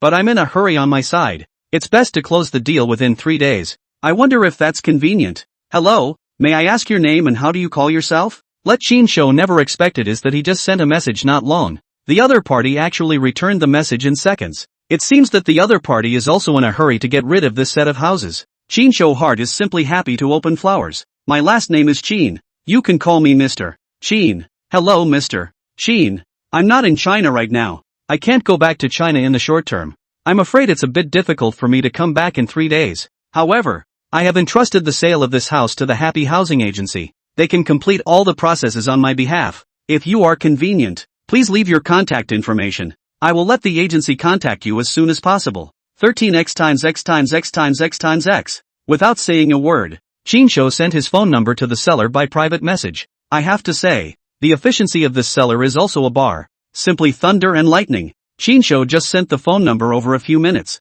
His cell phone rang. The caller ID is an unfamiliar local number. Hello, how are you? Is this Mr. Qin? I'm a housing agent from Happy Housing Agency. Our client entrusted me to contact you. My surname is Zhu. You can call me MS. Zhu. On the other end of the phone, there was a familiar and nice female voice, crisp and pleasant. Zhu Xinyao. Qinsho heard out at the very first moment that the owner of this voice was actually Zhu Xinyao, the schoolgirl he had been chasing for 4 years during his university days. I have to say, this world is really small. It is really a narrow road between enemies. You are? Qinsho. The person on the other end of the phone also froze for a moment, then finally reacted and called out Qinsho's name with some surprise. Oh, that's a coincidence. I didn't realize it was you. Qinsho smiled somewhat awkwardly, thinking I'd almost forgotten that I still have a quest to take down my first goddess of love that I haven't done yet. Here it comes. Well, it's quite a coincidence. So much so that I don't know what to say. Zhu Xinyao smiled self-deprecatingly, a hint of imperceptible desolation and despondency in her tone. I'm sure you must be very happy now. Seeing me in my present state of despondency, you must be very pleased in your heart. Happy? Why should I be happy? Qinsho looked puzzled. Qinsho, you don't have to pretend. I know what you think in your heart, so you can laugh at me openly and honestly. Back then I rejected you and chose someone else. Now you can finally raise your eyebrows and see me mixed up in such a downward spiral. Not only divorced, but also living a hard life by working as a real estate agent. Zhu Xinyao's tone carried a hint of resentment and self-deprecation. Zhu Xinyao, do you know what I can't stand about you the most? Qinsho sneered. Chapter 47, Excellent Real Estate. Can't stand me what? Zhu Xinyao asked back. Can't stand this kind of self-righteous character of yours? Always thinking that you are superior. As if the whole world has to revolve around you alone. And everyone should like you and accommodate you. What happened back then has long since passed. I didn't put it in my heart at all. And I don't care anymore. And one thing you've got completely wrong is that I look up to you more now that you're on your own than back then when you chose to be on the side of a man and rely on him for support. When he said this, Qinsho's tone was flat, and he couldn't hear half a bit of emotion. Don't care anymore. So that's how it is. Zhu Xinyao's tone was a bit sour. She originally thought that Qinsho would take this opportunity to mock her. If that was the case, she might still feel better in her heart. At least this shows that she still has a place in Qinsho's heart. But now that Qinsho was acting so blandly, it instead left her a little overwhelmed and empty in her heart. After a few minutes, Zhu Xinyao took a deep breath and tried to calm herself down. Her tone was a little hoarse as she said, well, let's get back to business and talk about the house. I don't know when you'll have time to see the house. I'll try to work with your schedule on my end. Preferably today. The sooner the better. If it's convenient, you'd better bring all the relevant materials and documents with you. And if there's no problem with the house, I'd like to buy this house today and complete the transaction as soon as possible. In such a hurry? Aren't you even going to check out the house first? Compare 3 houses? It's a multi-million-dollar deal after all. Aren't you afraid of any problems? When Zhu Xinyao heard that Qinsho was in such a hurry, she couldn't help but be a bit surprised and felt that Qinsho's decision was a bit hasty. It doesn't matter. I'm mainly interested in the lot. I don't really care what the house itself looks like. I bought it with the intention of knocking it down and rebuilding it or refurbishing it anyway. It doesn't really matter to me what it looked like before. Qinsho naturally cannot really go to renovate. Anyway, dangerous houses or new houses. The government is in accordance with the area of compensation. They simply cannot afford to spend this kind of waste of money. The reason why I said so, mainly because I don't want to make Zhu Xinyao suspicious. This kind of internal information, naturally, the less people know the better. Okay, it seems it's really different when you're rich. You talk with such bravado. When Zhu Xinyao saw that Qinsho was so wealthy and generous, she remembered the Bentley that came to pick up Qinsho that day and didn't think much of it. However, her tone was sour, and her heart was even more unpleasant. She suddenly felt as if she had missed out on some heavenly treasure back then. If she hadn't been so snobbish back then and had chosen Qinsho instead, perhaps her life would be a different story now. How about 2 o'clock this afternoon? Do you have time for that? If it's not a problem, we'll meet at 2 in the afternoon and go look at the house together. Zhu Xinyao adjusted her emotions and proposed a specific time to meet. Yes, no problem. I'll be there as soon as I can. Qinsho agreed to Zhu Xinyao's proposal without hesitation. And he was also eager to get this house done as soon as possible to avoid a long night's sleep. Okay, then I'll send you the exact address of the house right now. And we'll meet you there at 2 in the afternoon. Zhu Xinyao hung up the phone after saying that. A few minutes later, Qinsho's cell phone received a text message with the detailed address of that very house. Since he had already made an appointment with Zhu Xinyao about the time and place, Qinsho naturally wanted to get there as soon as possible. However, he was now faced with a rather troublesome problem. That is, he was now Renjing's personal bodyguard, and needed to protect her safety without moving an inch, which made it a bit difficult for him. There had to be a suitable time to discuss this with her and see if he could take a vacation. Qinshu walked to the door of Renjing's office, raised his hand, and was about to knock on the door, but unexpectedly, bang! There was a muffled sound, followed by a cry of alarm. Coincidentally, Renjing just happened to finish the meeting with her own private secretary Yao Qing. Yao Qing was holding a thick pile of documents and was about to come out from the office. She lowered her head to organize the documents and completely failed to notice the situation at the doorway. As a result, all of a sudden, she collided with Qinshu, who was about to knock on the door. Qinshu only felt that he had hit a majestic softness, as if he had hit an air cushion, which was extremely comfortable. His height of 1 meter 8 or so, coupled with a solid muscle, while Yao Qing was a petite figure of 1 meter 6 or so, the two of them collided like this. Yao Qing naturally stood a little unsteady, her petite body directly leaned back. However, it was fortunate that Qinshu reacted quickly and was quick on his feet, wrapping his arms around Yao Qing's slender waist in the nick of time when she was about to fall. I have to say, Yao Qing body petite and exquisite, waist is slender and soft, a handful of, into the hand of the feeling that is called a soft, as if no bones in general, so that Qinshu cannot help but ape. What are you doing? Don't you dare let go of me. Yao Qing was embraced by Qinshu in his arms, feeling the male scent emanating from his body. Her pretty face instantly turned red, and she struggled a bit shyly, trying to break free from Qinshu's embrace. Oh, Qinshu froze. Only then did he suddenly reacted to the fact that this place was still in front of Renjing's office, and Renjing was also still in the office. His actions just now were really a bit out of character, and he hastily retracted his hands that were encircling Yao Qing's waist. An even more embarrassing thing happened as Yao Qing's body was originally leaning back. The moment Qinshu let go of his hand, the unsupported Yao Qing naturally fell to the ground with a thud, making a muffled sound. Ouch dash. Yao Qing rubbed her, but that was raw from the fall, and climbed up from the ground with an aggrieved look on her face. There was even a hint of crystal tears in her eyes, and she said pitifully with an obvious sobbing tone in her voice, "What's the matter with you? What's wrong with you? Dropping me like that? I really didn't mean it. You're the one who told me to let go." Qinshu raised his hands high, made an innocent expression, and said, "Women are really unreasonable. Weren't you the one who said to hurry up and let go?" Humph. Yao Qing frowned slightly and glared at Qinshu in shame and annoyance, then raised her foot in high heels and ruthlessly stomped on Qinshu's toes, leaving the office entrance in a huff. Holy, this is killing people. Qinshu was stomped by Yao Qing's foot, which caused him to feel a heartbreaking pain, and he held his foot, shivering in pain, with cold sweat breaking out on his forehead. "What are you doing in here? Didn't I just tell you to wait outside?" Renjing looked at Qinshu, who was shivering in pain, with interest. The corner of her mouth raised a smile. For some reason, remembering that last night she was frantically begging for mercy, this guy didn't even know to take pity on her and give herself a break. Renjing's heart was indescribably happy. Qinshu saw that Renjing was looking at himself, and hurriedly put down the hand holding his foot, and barely squeezed out a smile. Hey, Mayor Ren. I suddenly remembered that I have some personal matters to deal with, and I need to leave for a while, but don't worry, I guarantee that I'll surely come back before you get off work,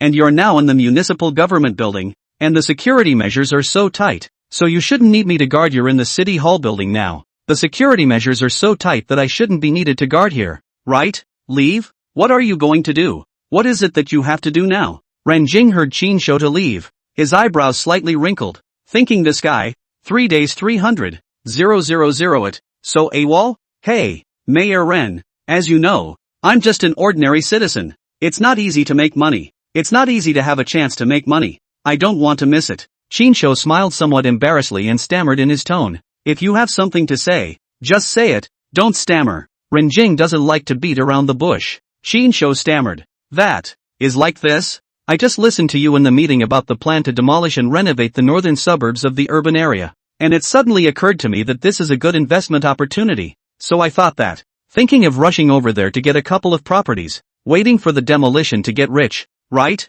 Renjing was so smart that she saw through what he had in mind at a glance, looking at Qinshu with a smile on her face and a hint of derision in her tone. Mayor Rin is really a high-ranking person, truly discerning. Nothing can be hidden from you. Qinshu saw that his mind was seen through by Renjing at a glance. He now pointed at Renjing to release him, and he didn't dare to hide it. He immediately gave Renjing a thumbs up with a pleasing face. Chapter 48. It can be but $300,000 for 3 days for this bodyguard of yours is not a cheap price. Ren Jing stared at Qin Shou with a smirk, a hint of flirtation in her tone. That I take a half-day vacation? Just half a day. Definitely won't delay your business. Qin Shou was Ren Jing stared at the heart-straight hair. Said this, and is the mayor and the rich girl, live in that kind of top big house. As for so catty, it is true that rich people are stingy. Good. Since it's half a day, let's do it for half a day. $50,000 for half a day. Let's deduct $50,000 from your $300,000 salary. That's reasonable,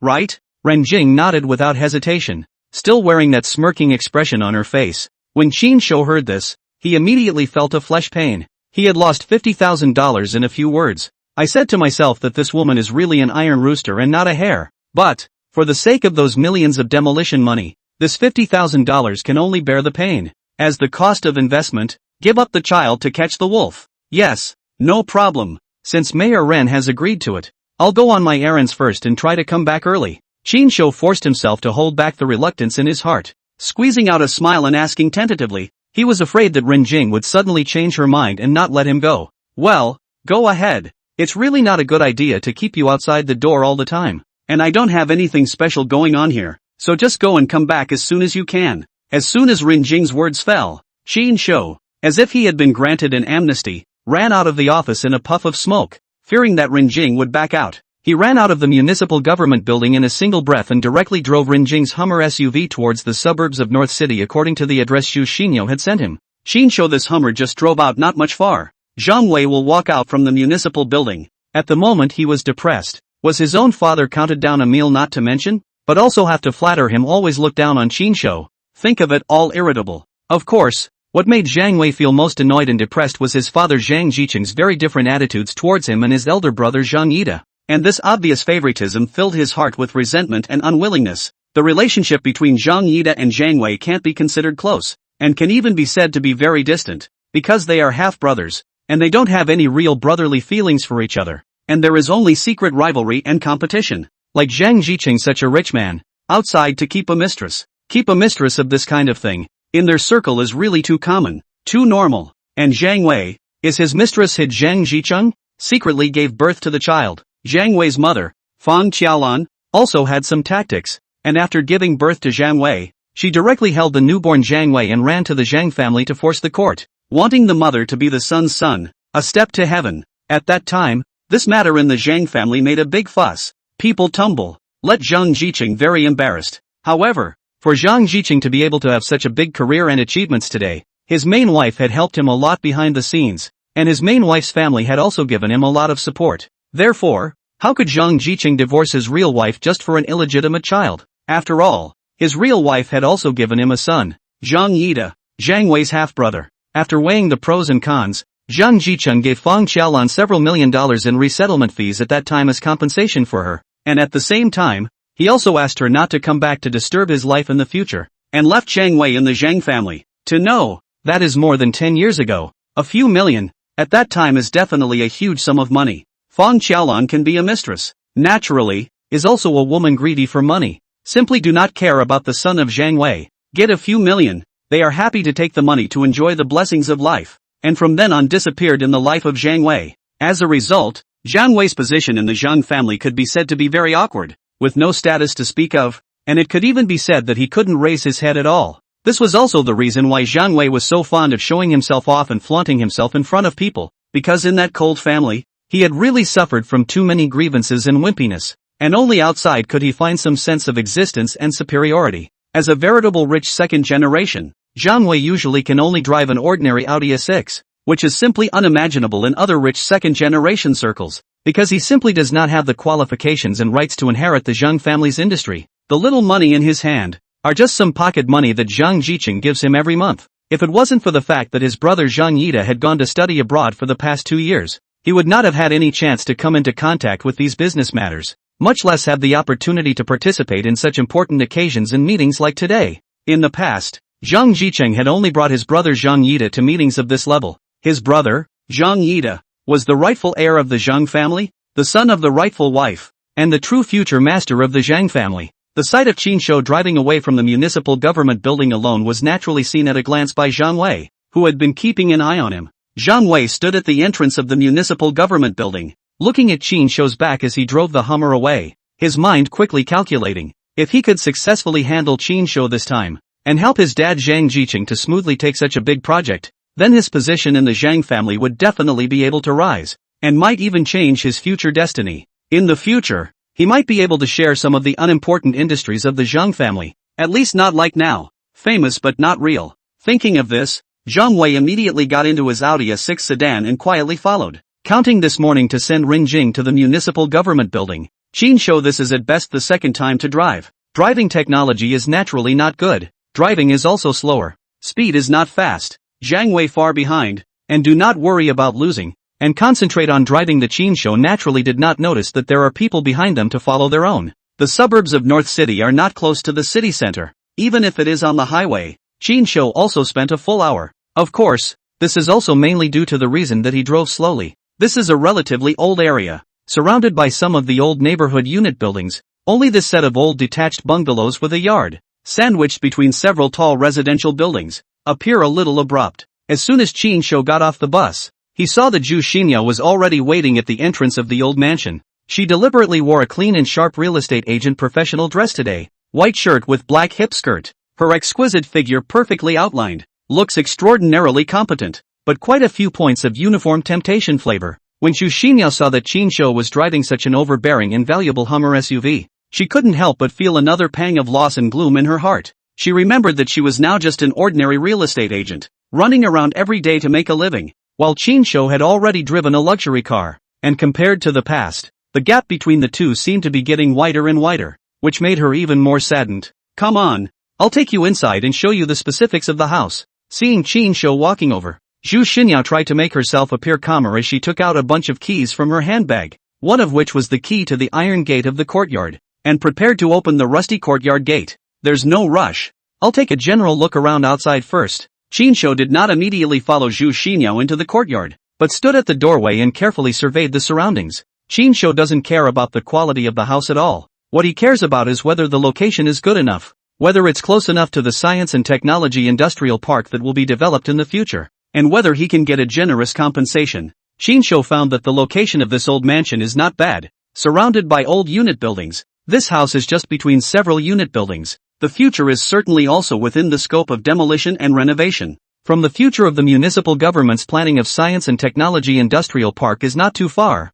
Do not even have to think about. Certainly can get a lot of compensation. Chapter 49, sign the contract now. That's fine. Show me in. Only after determining that the geographic location of this old mansion was within the scope of the future development plan of the municipal government, Qin Shou was satisfied and followed Zhu Xinyao into the courtyard. This courtyard had long been overgrown with weeds and a desolate scene because it had been left untended for years, and the trees in the courtyard also looked a bit withered, but Qin Shou didn't care about this at all. He just casually walked around the courtyard for a few moments and roughly estimated the area of the courtyard, making sure that there was no falsehood about the area of the more than 200 square feet of the courtyard. There are no more questions. Let's just sign the contract. After looking at the yard, and then look at the size of the house, Qin Shou has basically confirmed that the area is not false, and even did not make the request to enter the house to look inside, and then directly rushed to sign the contract. So soon? Don't you even go inside the house to take a look? This is a multi-million-dollar deal. Aren't you afraid of any problems? Zhu Xinyao heard Qin Shou so quick to sign the contract. A face of surprise asked. She said, "Which someone so look at the house. Even inside the house do not go in to look at. Rich is not so built. It doesn't matter. I'm going to have to knock it down anyway if I buy it. It's the lot and the location I'm looking at. I don't really care what the house itself looks like." Qin Shou shrugged with a couldn't care less expression. Qin Shou this double entendre, but also did not lie. He does intend to push back. Only by the municipal government is responsible for pushing back, and he is only responsible for the demolition of the compensation, waiting to count the money on the line. But these words in the ears of Zhu Xinyao, that is proper evidence of Qin Shou's money and capriciousness. Generally people buy an old house. The first thing to consider is to remodel on the basis of the original. After all, this can save a lot of cost, which is like Qin Shou. Do not even look at the inside of the house. Directly decided to tear down and rebuild it? This is simply trenchless. Well, it seems it's really different when you're rich. You talk with such bravado. Zhu Xinyao's tone was sour as she continued. Then let's go to our store now. The relevant property documents and contracts are all in our store, so we can handle the transfer procedures directly. Zhu Xinyao's heart was a little complicated, both a little happy and a little lost. Happy as this single business for her is considered a big single. To know the neighborhood residential property is set of at most a few $100,000. And this old mansion direct transaction price of $2 million up and down. She was able to get a considerable commission. This month's performance is considered to be completely up to standard. What was lost was that the more Qin Shou acted boldly, the more Zhu Xinyao felt that she had been blind and had eyes without a pearl. Missing out on such a super potential stock with unlimited potential like Qin Shou for nothing. Okay then, take my car and go straight there. Qin Shou nodded, then pointed to the Hummer parked on the side of the road and gestured for Zhu Xinyao to get on. The cash that Qin Shou was able to use at hand was originally only more than $1 million, but that didn't prevent him from carrying out this transaction, because on his way over, he had already jacked up the loan amount of all the major online lending platforms to the top. Anyway, he has more than 1 million deposits in his name as a guarantee. The major network lending platforms do not worry that he will not be able to pay back the loan. Proper quality customers, so the loan amount to him are very high. Qin Shou easily borrowed more than 1 million in cash. Together with his own original savings, he now had more than $2 million at his disposal. By the way, on the way to your store, I wanted to discuss something with you. Just got on the car. Qin Shou opened the door and directly talked about the price aspect. Communicate with the landlord's side and see if you can get a little more favorable on the price. 8 million, and if that's possible, I can just pay the money in full right now, in one lump sum. You're really good at haggling. 200,000 in one breath. Zhu Xinyao said there is no way you can cut the price like this. A breath of 200,000 is gone. How can I talk to the landlord? Hey. Qin Shou smiled confidently and said, as far as I know, this old mansion, I'm afraid it's not good for sale, right? The land has been almost completely deserted. The house has become a dangerous house. After buying, remodeling is a considerable cost. And the suburbs of the northern city is not an economically developed area. The foreign population is small. If the house is really in demand, it is not so long no one asked for it. Let the landlord think it over. If you miss my village, there won't be this store anymore. I really want to buy it. When he said this, Qin Shou secretly unleashed the skill, artful tongue. Qin Shou spoke with reason. And with the addition of artful tongue, Zhu Xinyao instantly felt that Qin Shou had a point, and her heart couldn't help but be shaken. Well, you have a point. Let me ask the landlord for you and see what he says. With that, Zhu Xinyao took out her cell phone and directly sent a WeChat message to the landlord who was far away from home, telling him about the full price of 1.8 million offered by Qin Shou. Tell me, why is he in such a hurry to buy this house? What Qin Shou didn't expect was that the landlord would return the message in a few minutes. This landlord is indeed shrewd enough. He saw Qin Shou by so anxious, heart immediately suspicious. The landlord wants to know why you're in such a hurry to buy this house and are so quick to ask for full payment. Zhu Xinyao immediately relayed the landlord's question. Luckily, Qin Shou had prepared for this, and he had long thought of the words to say in response. You tell the landlord that my parents have not been in good health for the past 2 years, and that I myself work in the city, and I'm usually busy at work, and I can't take good care of the 2 old people, so I thought I'd buy them a house with a yard on the outskirts of the city, so that they'd move to the city, and it would be easier for me to take care of them. Moreover, in the suburbs of the North City, there are not many factories, the environment is good and the air is fresh, so that they can enjoy their old age and enjoy the happiness. Those high-rise silos in the city, they're not used to living in them, and they still like these small detached houses with yards, so I'm more anxious to get a set. Qin Shou unhurriedly said to Zhu Xinyao, I can't believe you guys are quite filial, I really can't tell. Zhu Xinyao listened to Qin Shou's words, an unexpected expression appeared on her face. She couldn't help but be even more impressed with Qin Shou. She didn't expect Qin Shou to buy this set of house actually for her parents. Of course, she didn't know that Qin Shou's words were purely fabricated. How could he tell Zhu Xinyao that the place would be demolished soon? If he had told her, what would he have bought this house for? Zhu Xinyao didn't think much about it as she relayed Qin Shou's reply to her landlord who was far away. So that's how it is? That's fine. Since he's buying it for his parents' retirement, I'll be a man of honor. Let's close the deal at 1.8 million, but it must be paid in full. I don't accept the bank home loan method. The payback cycle is too long. The landlord listened to Zhu Xinyao relay and believed Qin Shou's words, thinking that since he was buying it for his parents' retirement, he didn't need to be overly concerned about the price. He also knew in his own heart that the house was indeed not selling well, so he directly replied to the message and agreed to close the deal at a price of $1.8 million. Hey, that's good. When Qin Shou heard this news, his heart was simply overjoyed. He didn't expect things to go so smoothly, much smoother than he had expected. However, although Qin Shou was very happy in his heart, There was one person who was so angry at the moment that his lungs were about to explode, and that was Zhang Wei, who had been secretly following Qin Shou.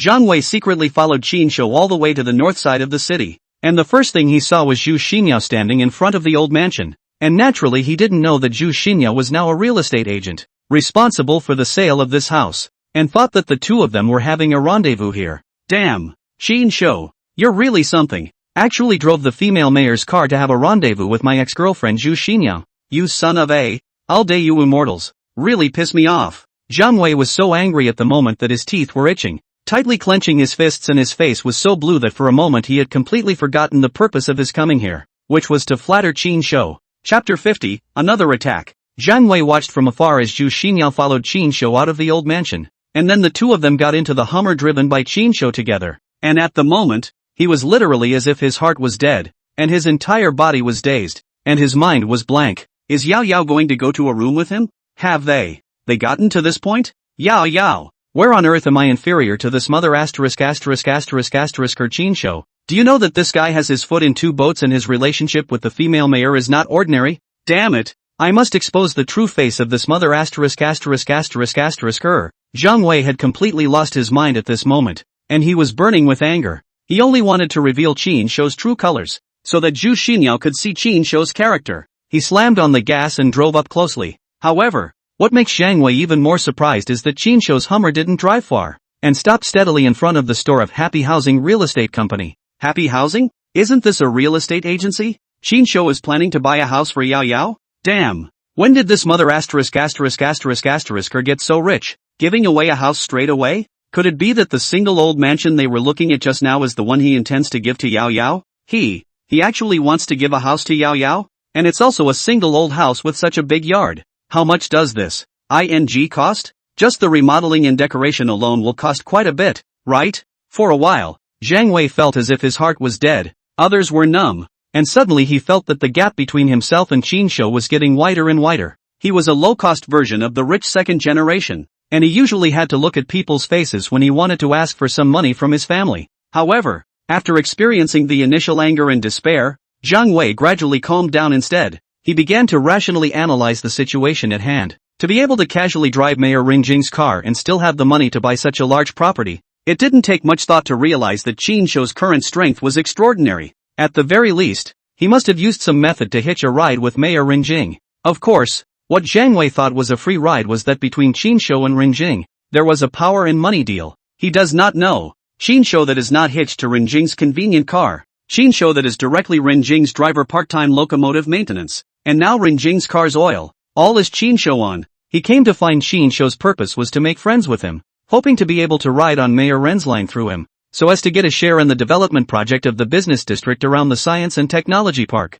Now, it seems that the stronger Qin Shou's strength, the more it shows that he has the value of friendship. If he can make good relations with him, for him is absolutely all the benefits and no harm. There didn't seem to be much of a chance between himself and Zhu Xinyao anyway, so since that was the case, it would be better to be a man of honor and push the boat forward, taking this opportunity to get on good terms with Qin Shou. If he was really able to secure a piece of land in this development project through Qin Shou's relationship, then his status in the Zhang family would definitely rise. And would he still be worried about finding a better woman at that time? Having figured this out, Zhang Wei's mood gradually calmed down, intending to find an opportunity to get close to Qin Shou today no matter what. Qin Shou in the store, at this moment has completed all the signing of the contract. As the saying goes, the bag is safe, and now the handover of the formalities have been completed, waiting for the housing authority side of the issuance of a new real estate license, so that he no longer need to worry about the landlord temporary remorse. Qin Shou has begun to fantasize about the government to share a floor.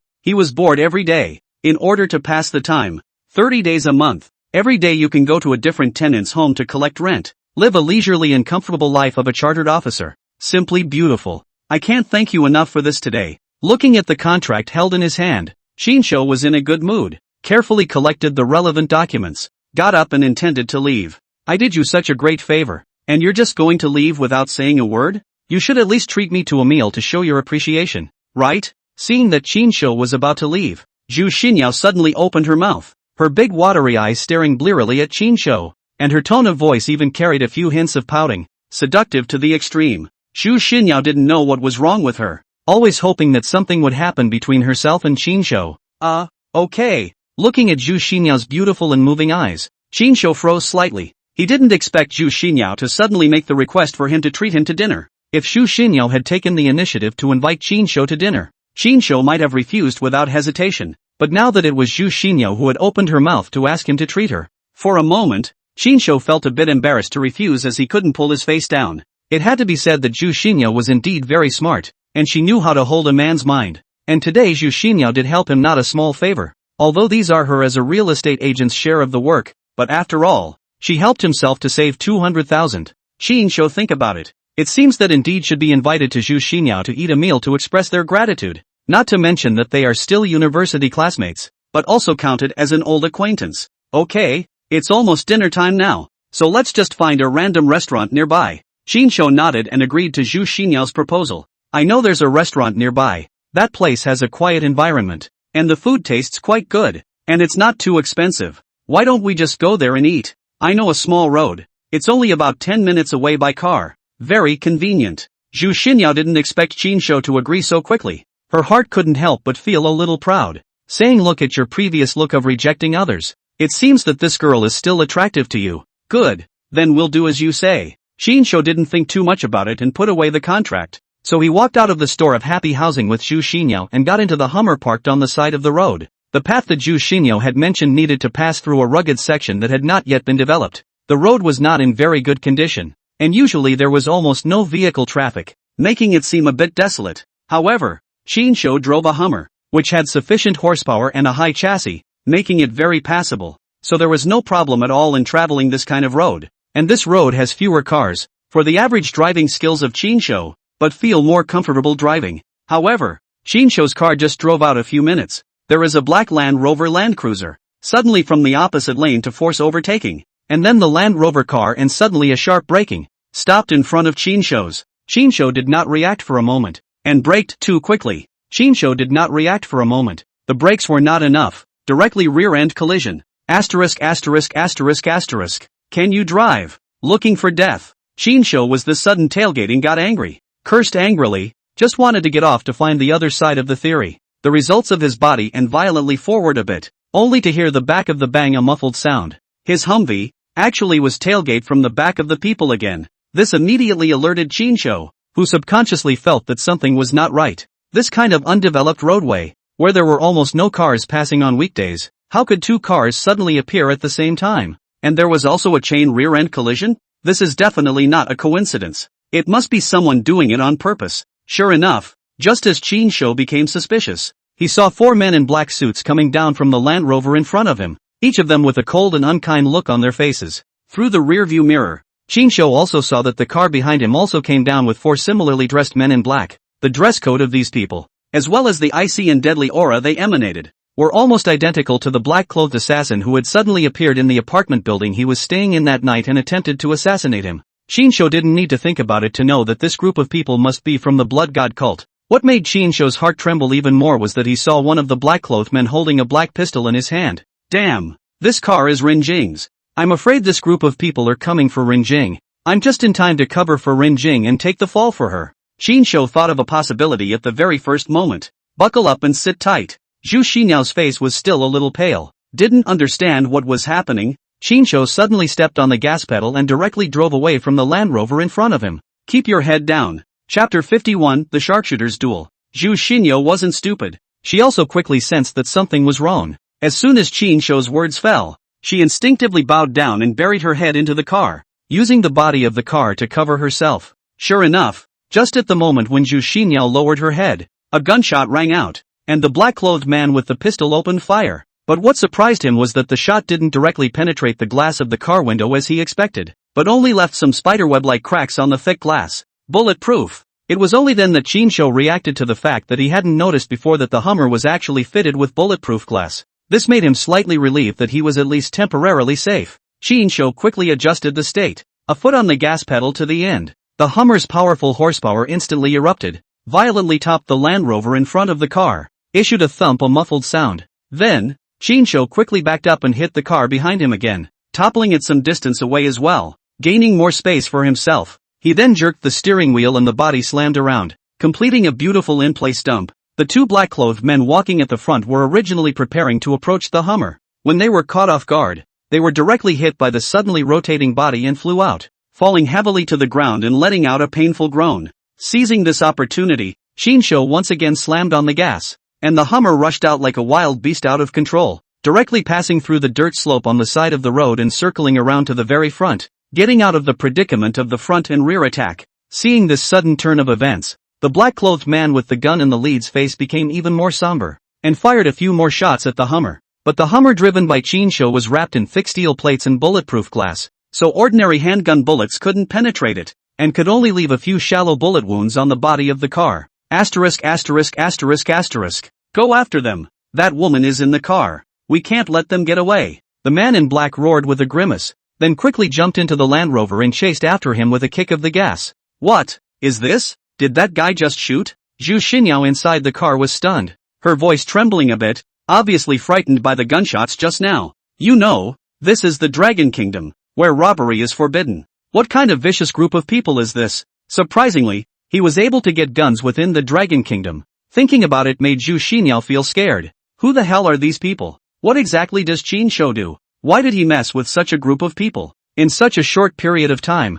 Shinsho is suddenly so rich. Is it because he is doing illegal business? Are those all his enemies in the underworld? For a while, all sorts of speculations and questions filled Zhu Xinyao's mind, only feeling that she was afraid that she would be in a bad way today. Can you drive? While Zhu Xinyao was still imagining things, Shinsho suddenly opened his mouth. Ha dash? Zhu Xinyao froze, still not having recovered from the panic she had just experienced.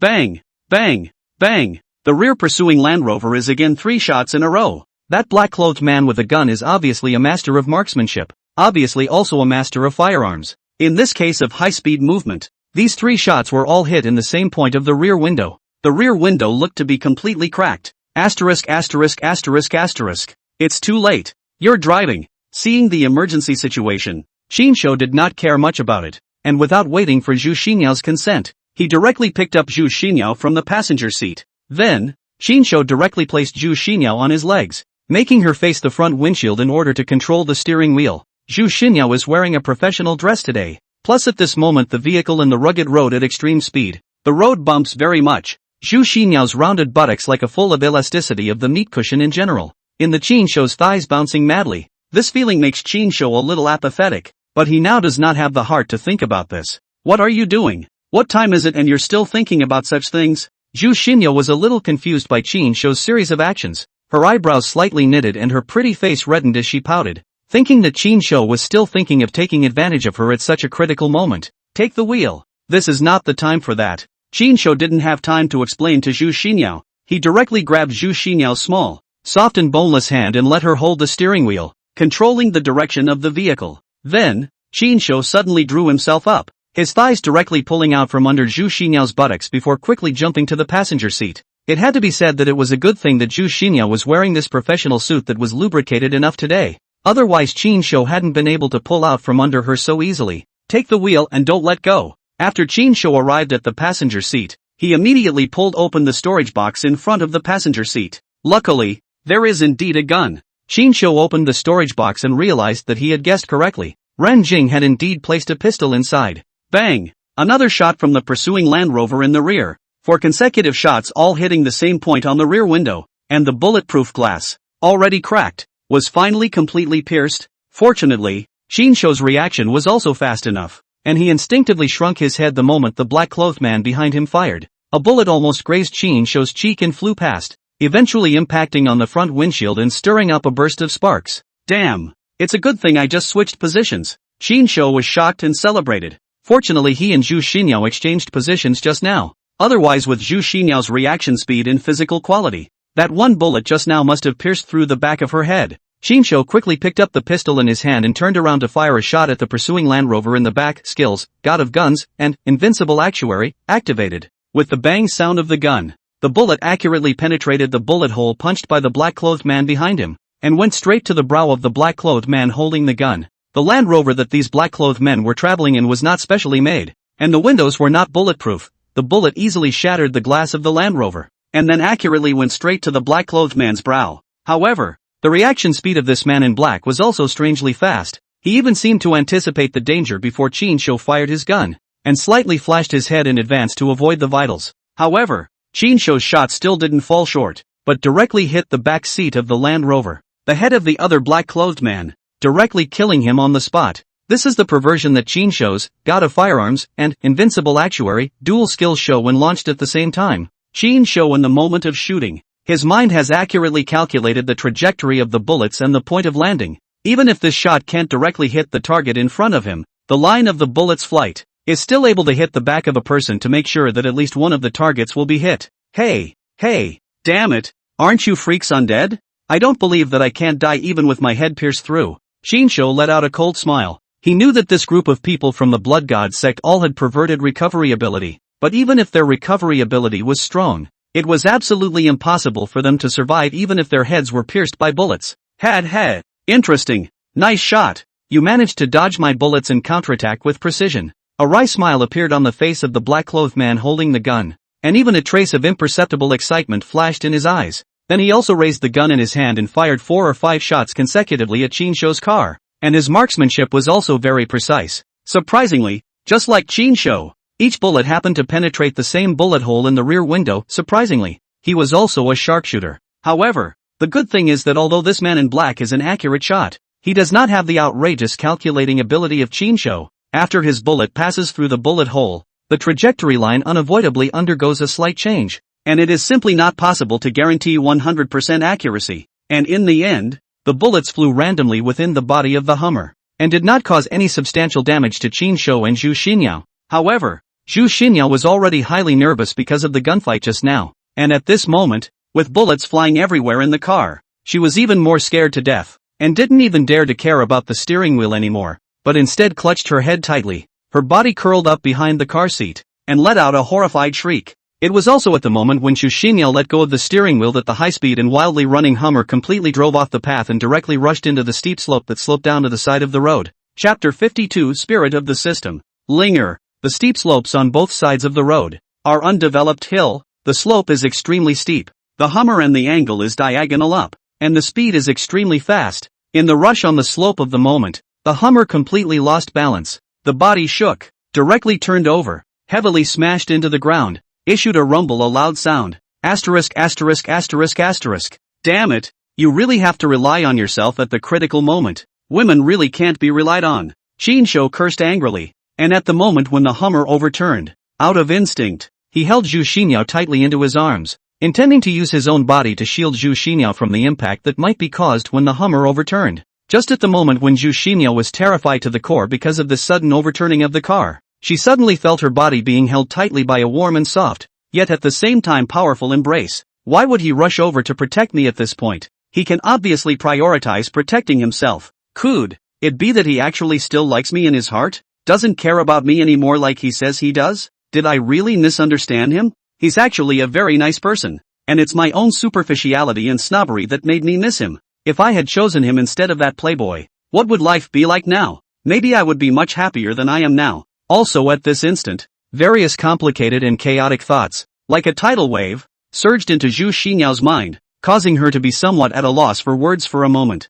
In fact, Zhu Xinyao thought too much. The reason why Qin Shou would step in to protect her was purely out of his instinctive reaction. Although Qin Shou had sworn in his life that he would treat a woman with only his kidneys and not his heart, he was not a villain. He didn't like to owe other people favors, let alone to a woman. In Qin Shou's opinion, the reason why Zhu Xinyao was in such a dangerous situation today was more or less related to him, and he felt that he had some responsibility, and he was a man after all. It was also his obligatory duty to protect the weak in times of crisis, which was why he protected Zhu Xinyao out of instinct. Ding! The system has detected that the host has protected his first love goddess at the cost of his own life, and has successfully reached the system's hidden achievement of Sage of Love. Chen Gong has activated the system's spirit. Linger. Hello, Master. It was also at this instant that everything around them seemed to have stood still, time seemed to have stopped passing, and the bodies of Qin Shou and Zhu Xinyao, at this moment, were still tightly embracing each other, suspended inside the overturned Hummer. A stunningly beautiful young woman wearing a snow-winning white veil, with a faint halo of light emanating from her body and an immortal aura, suddenly appeared in Qin Shou's mind. The young girl had an innocent, delicate and flawless smiling face as she bowed deeply to Qin Shou. exuding an ineffable elegance and spirituality between her hands and feet. It was a beauty that Shinsho couldn't even reach by exhausting all his imagination. The moment this young girl appeared, Shinsho only felt that all the women he had ever seen had instantly lost their colors and became eclipsed. Even the national goddess Su Sisi, who was highly popular in the Dragon Kingdom and was known as the Immortal, was dwarfed and eclipsed in front of this young girl. Shinsho only felt that the moment this young girl appeared, it was as if his heart was tightly gripped by an invisible hand, and an indescribable emotion surged to his heart. To thank my master for successfully activating me from the Taiyin Chi, Spirit will present my master with a small gift to express Spirit's gratitude. The young girl's voice was as melodious as an oriole, only to see Linger gently blowing a breath, and then a golden circular bracelet suddenly appeared in her hand,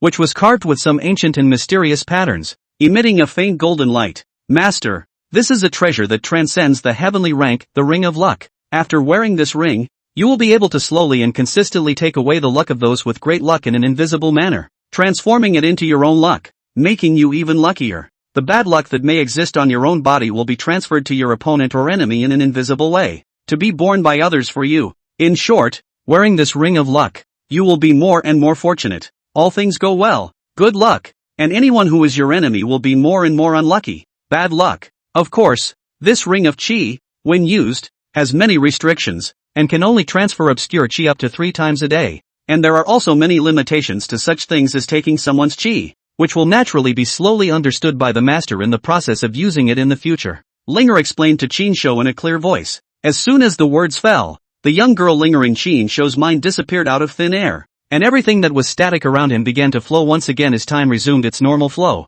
Shinsho didn't know whether the young girl that appeared in his mind in that instant just now was an illusion or a real existence. He just instinctively hugged Zhu Xinyo in his arms to death and protected her with his own body. The Humvee rolled 3 or 4 times in a row over the rough ground, making a loud crash and a piercing sound of twisting metal. But the miraculous thing is, during the tumbling process, Shinsho only felt as if he was protected by an invisible force. His and Zhu Xinyao's bodies tumbled several times inside the car, but he surprisingly did not receive any substantial injuries. Every time a vital part of his body was about to hit the car body, he coincidentally hit a soft car seat or other cushioning objects, which unloaded most of the impact force. Shinsho himself was not much of a problem, and Zhu Xinyao, who had been held tightly in his arms, would naturally be even less of a problem. Finally, after 3 or 4 rolls in quick succession, the body of the Hummer stabilized on its side and hit the ground hard, raising a cloud of dust. Shinsho and Zhu Xinyao's heads were a bit confused from the successive tumbles, with gold stars in front of their eyes, and although they had not suffered any serious bodily injuries, they were still a bit confused and unable to react for a while. You two, go over and see what's going on. If the man is still alive, kill him straight away, and try to catch that woman alive. Lord Sect Leader wants her alive. A cold voice came from not far away. It was the black-clothed man who had been holding a pistol before, and he was gazing at the Hummer that was on its side with icy eyes. Yes, brotherly. Hearing the black-robed man's command, the 2 black-robed men beside him immediately answered, then carefully walked towards the Hummer. The man in black with a pistol is named Li Young-hee. He is a fundamental member of the Blood God sect originated in the country of Goryeo, and is the backbone of the sect specially sent to the Dragon Kingdom to preach. He was a small leader in Yecheng. The Blood God cult is a cult that worships an evil god, and the main source of their power comes from the evil god they worship. As one of the core members of the originating country, Li Jinshi naturally received more power than the other members. Thus his intuition was extremely sharp and his ability to perceive danger far exceeded that of an ordinary person, which was why he was able to anticipate the trajectory of Shinsho's shot in advance just now and dodged it in time. The reason why he asked 2 of the several people following him to go over to check the situation first was because he vaguely sensed a hint of danger, so he didn't dare to approach the overturned Hummer. Chapter 53 The Ring of Luck. Are you okay? After the car stabilized, Shinsho also came to his senses from the vertigo he had just experienced, and the first time he was concerned. He asked Zhu Xinyao in his arms, I'm fine. How about you? Are there any injuries anywhere? Zhu Xinyao shook her head, her face still a little pale. Obviously the overturning of the car just now had also given her quite a shock. That's good that it's okay. Shinsho also let go of his heart when he heard Zhu Xinyao say that she was fine. I'm going to go out and see what's going on out there. You hide in the car for now so it's safer. Don't move. With that, Shinsho raised his hand and pushed open the car door above his head with one hand, intending to climb out from above. It was also at this instant that Shinsho suddenly felt a golden light flickering at his left wrist. He subconsciously looked at his wrist, and sure enough, he saw an exquisite golden bracelet, which was being steadily worn on his left wrist. The bracelet was carved with some ancient and mysterious patterns, and emitted a faint golden light. I'm going? This is real. I thought I had just hit my head and was hallucinating. Shinsho exclaimed instinctively in his mind when he saw the golden bracelet on his wrist, and only then did he realize that the young girl who called herself Linger that appeared in his mind just now, as well as the words that she said, did not seem to be an illusion. Then, Shinsho saw that the golden bracelet once again flashed a light, and then he clearly saw what seemed to be a faint wisp of black smoke on his body, which was sucked in by this bracelet, and then flew out of this bracelet and floated to the outside. What is this black smoke? Is it bad luck? Shinsho was full of questions at the moment, not knowing what exactly is going on right now, but remembering the young girl's introduction of this bracelet in the illusion just now, Shinsho has more or less a few guesses in his heart. At the same time, the black smoke that flew out from the golden bracelet drifted towards the two members of the Blood God sect who were approaching the Hummer. The two black-clothed men jogged to the side of the overturned Hummer, and were about to take a closer look at the situation inside the vehicle when they suddenly felt a jolt in their bodies, as if a cold air had invaded their bodies, causing them to shiver and get goosebumps all over their bodies. Damn! Old Lou, what's going on here? Why do I suddenly feel a nasty chill, and my body is chilled to the bone? One of the black-robed men couldn't help but rub his arms and ask his companion beside him. I kinda feel that way too. It's weird. It's not even a cool ing day. Why do I suddenly feel cold? The other man in black similarly couldn't help but shiver, wondering why he felt a sudden chill on his body. Don't ing dilly-dally with me. Find out what's going on inside the car. Find out what's going on with that woman. Seeing the two of them standing there dawdling, seemingly talking about something, Li Jingxi in the distance immediately urged with some impatience. Understood. Li, after all, Li Jingxi is a small leader. In the Blood God sect internal hierarchy, the status is much higher than them. This Li Jingxi opened his mouth. These two ordinary members of the church immediately did not dare to delay any longer, and hastily turned around, nodded his head and responded, and then once again towards the Hummer went. It was at the same time that Shinsho inside the car also moved. Shinsho grabbed the door handle above the body, the door, and pushed hard, intending to drill out from above. Who would have thought that the body was originally flipped on its side? The center of gravity is unstable, barely maintaining a state of balance. Shinsho so moved. The original precarious balance was instantly broken. The overturned body suddenly shook violently, and then fell in the direction of the two black-clothed men. Shinsho only heard two miserable screams from the outside. He did not understand what happened. He felt the body heavily smashed on something. Issued click the sound of broken bones. Just like that, the Humvee that had overturned and fallen down coincidentally happened to be pressed right on top of the two black-clothed men. According to reason, these two people would have been able to react. Who knows that coincidentally? But also these two people are unlucky. Li Jingxi suddenly opened his mouth at this time, distracting the attention of the two people, which was a Hummer car directly to a double kill. How heavy is the tonnage of a Hummer? Even if the evil arts of the Blood God sect were more powerful, it would not be possible for a person to recover from being crushed by such a heavy object, instantly crushing the chests of the two men, spitting out blood and rupturing their internal organs. The two struggled in intense pain for a few moments before they were completely gassed and dead. Asterisk. Make it or break it, two losers. Li Jingxi cursed angrily when he saw that two of his men were directly crushed to death by an overturned car. Raising the pistol in his hand, he intended to directly shoot Shinsho, who was planning to drill out of the car. Shinsho's body hadn't completely come out of the car at the moment, and his entire body was still huddled inside the car, in which case he had no way to make any effective evasive maneuvers. However, just in the nick of time, Shinsho once again clearly saw another faint strand of black chi on his body, using the ring of chi he wore on his left wrist as a medium, rapidly flying out, and then drifting straight toward Li Jingxi, who was raising his gun to aim at him. Bang! Almost at the same instant, Li Yonghe pulled the trigger and the gunshot rang out again. Shinsho was so shocked that his body shivered violently, and he couldn't help but feel around his body for a long time, confirming that he didn't have any signs of injuries on his body before letting go of his heart and letting out a long sigh of relief. Shinsho was full of doubts at the moment and said, "Wasn't this guy shooting quite accurate just now? How did he suddenly become such a bad shot? This shot even missed me?" However, just as Shinsho was filled with questions, he suddenly heard a mournful scream coming from the front. Shinsho followed the sound and saw that Li Jingxi, who had raised his gun to aim at him just a moment ago, was now holding his right hand in pain and letting out a gurgling scream. As for his right hand, at this moment, it was already dripping with blood and a blur. The pistol he was holding in his hand even blew up directly. The barrel blew up, and the fragments flew everywhere. Asterisk. What kind of garbage stuff is this gang smuggling over? The quality is so bad. It's really bad luck. Li Jingxi grasped his bloodied right hand, grimacing in pain and cursing angrily under his breath. Seeing the scene of sudden change, Qin Shou had basically confirmed in his heart that everything that had just happened must have been related to that golden ring of qi luck he was wearing on his wrist, and it must have been this bracelet that had played a role in secret. He carefully recalled the scene just now, and he realized that without this ring of qi, then the one who might have originally been crushed to death by the overturned body would most likely be himself. Or, even if he was lucky enough not to be run over and killed by the Humvee, then the moment Li Young he opened fire just now, he was likely to be shot and killed. But now, because the bad luck on his body was transferred away by the ring of luck, the bad luck that should have befallen him was transferred to Li Jingxi in an unexpected way, causing the gun in his hand to blow up directly, and injuring himself instead. Chapter 54, Deathmatch. Qin Shou naturally could not miss this excellent counterattack time. He quickly drilled out of the overturned body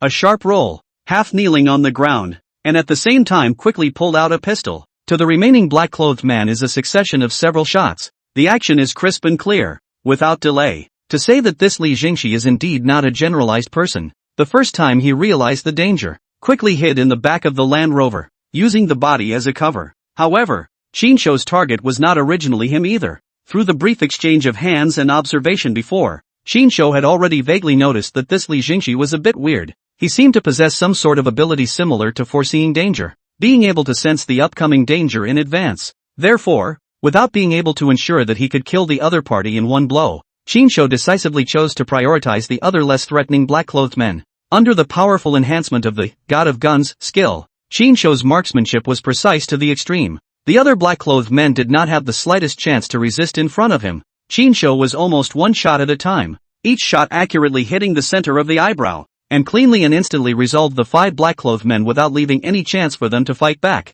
However, after firing 5 shots in a row, the bullets of this pistol in Qin Shou's hand were also completely exhausted. Seeing that Qin Shou's pistol was out of bullets, Li Jingxi knew that the opportunity to counterattack had come. He immediately rushed out from behind the Land Rover, and ran straight towards Qin Shou with extremely fast speed, raised his right foot, and delivered a powerful and heavy kick towards Qin Shou's chest. Li Yonghe's kick was fast and hard with full power. If he was kicked, he would be seriously injured even if he didn't die. Qin Shou's body is half crouching at the moment. The center of gravity is unstable. He did not dare too hard to receive Li Jingxi this powerful kick. In the heat of the moment, he directly will be in the hands of the pistol without bullets as a weapon, ruthlessly smashed to Li Jingxi's face. Li Jingxi also reacted very quickly. He raised one hand to block the pistol that Qin Shou smashed over, and his kicking leg naturally stuttered, losing its original force and speed. Qin Shou seized this rare opportunity and immediately did a cartwheel, dodging Li Jingxi's attack, and then followed it up with a sweeping leg kick,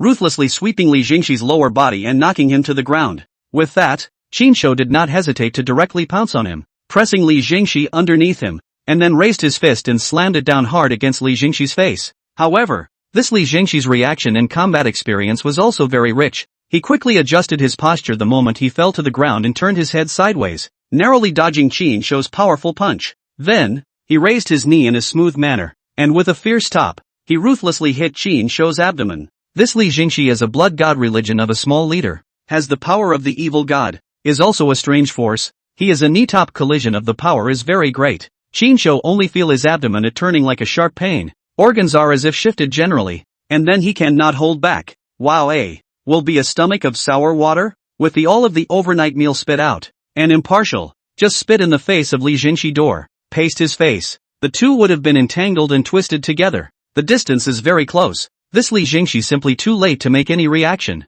His mouth would have been half open. The result is just all catch Qin Shou spit out of the feces. Asterisk asterisk asterisk asterisk mud horse. I'm going to get you killed today. Li Jingxi as a Goguryeo country people, usually extremely sophisticated, go out that are like a woman in general, to make up, where can bear to be vomit paste a face of this great shame. He was so disgusted that he let out a roar of rage, and his arms fiercely exerted force, and he even directly lifted Qin Shou's entire body up and ruthlessly dropped it to the Hummer on the side, only to hear a loud bang. Qin Shou's body heavily impacted on the Hummer's deformed body. He only felt a sweetness in his chest. A mouthful of blood couldn't help but spray out, staining the car body red. Qin Shou was shocked in his heart. He had to know that he had a powerful force comparable to Tyson, but in front of this Li Jingxi even had no advantage. Completely suppressed by the other party, this guy is simply a monster. Qin Shou was a little confused by this heavy fall. Dazed, before he could fully react, Li Jingxi had already rushed over again, raised his foot, with a whistling strong wind, and stomped down hard straight to Qin Shou's head. Qin Shou was horrified in his heart, forcibly enduring the soreness and discomfort of his entire body. He violently rolled over and narrowly avoided Li Jingxi's fatal kick. Follow. It was also at this moment that Zhu Xinyao, who had been hiding inside the car, suddenly poked her body out of the car window and threw a sharp short knife out, throwing it at Qin Shou. This short knife was originally equipped in this Hummer, and put together with the pistol. Qin Shou previously saw that there was a gun in the car, naturally did not take this dagger. At this moment, Qin Shou was engaged in a fierce struggle with Li Jingxi. Zhu Xinyao, who was hiding inside the car, watched anxiously. She immediately found the short knife that had been left inside the car by Qin Shou and threw it out without hesitation. Thanks! Qin Shou's quick eyes and hands grabbed the short knife that Zhu Xinyao threw over, rolled over to avoid Li Jingxi's kick. At the same time, he used all his strength, directly clicked a knife, and ruthlessly stabbed down along the foot that Li Jingxi stepped over. Qin Shou could be said to have poured out his full strength this time. He had poured his entire body into this blade. The sharp short blade unexpectedly penetrated directly through the back of Li Jingxi's foot, deeply connecting with his foot, and plunged into the ground together, the blade entering without a handle. Li Jingxi never expected that Qin Shou would suddenly have an extra knife in his hand. He screamed in pain. His voice was miserable. It was at this instant that Qin Shou seized the opportunity to violently get up, gather the strength of his whole body, and blast Li Jingxi's face with a fist. Li Jingxi at the moment the whole foot was Qin Shou with a short knife firmly nailed to the ground. Because of the intense pain and cannot move, simply cannot avoid the Qin Shou this powerful punch. In a hurry, can only barely cross the arms, trying to block Qin Shou this raging punch. However, Qin Shou's punch was a sound attack. He used a move from the Yongchun boxing technique, hitting a false move, ostensibly attacking Li Jingxi's face to attract his attention, but in reality, the real killing move was to attack the heart, only to see Qin Shou's left hand suddenly swung out from under his armpit in a lightning-fast manner, and with a backward motion, he directly and heavily blasted Li Jingxi's heart. When he threw this punch, Qin Shou did not forget Fu Bo's reminder, and secretly raised a mouthful of true qi, and along with his fist, he punched into Li Jingxi's heart. This blow was not only a physical blow, but also an invasion of qi, which was directed towards those parasites in Li Jingxi's body. Li Jingxi took this punch containing true qi from Qin Shou head on, and immediately spat out a mouthful of blood. His eyes were covered with blood, his face became pale, and he looked at Qin Shou with an unbelievable face, his lips trembling slightly. You actually know Qigong. Li Young he spat out a few words with difficulty and just collapsed straight down. Qin Shou let out a long breath of relief and wiped the cold sweat seeping out from his forehead due to the intense struggle, turning around with the intention of going to see how Zhu Xinyao, who had been hiding inside the car, was doing. Come on out. These guys are taken care of. However, just at the moment when Qin Shou was about to lift his leg to take a step, he suddenly felt his ankle tighten and was firmly grabbed.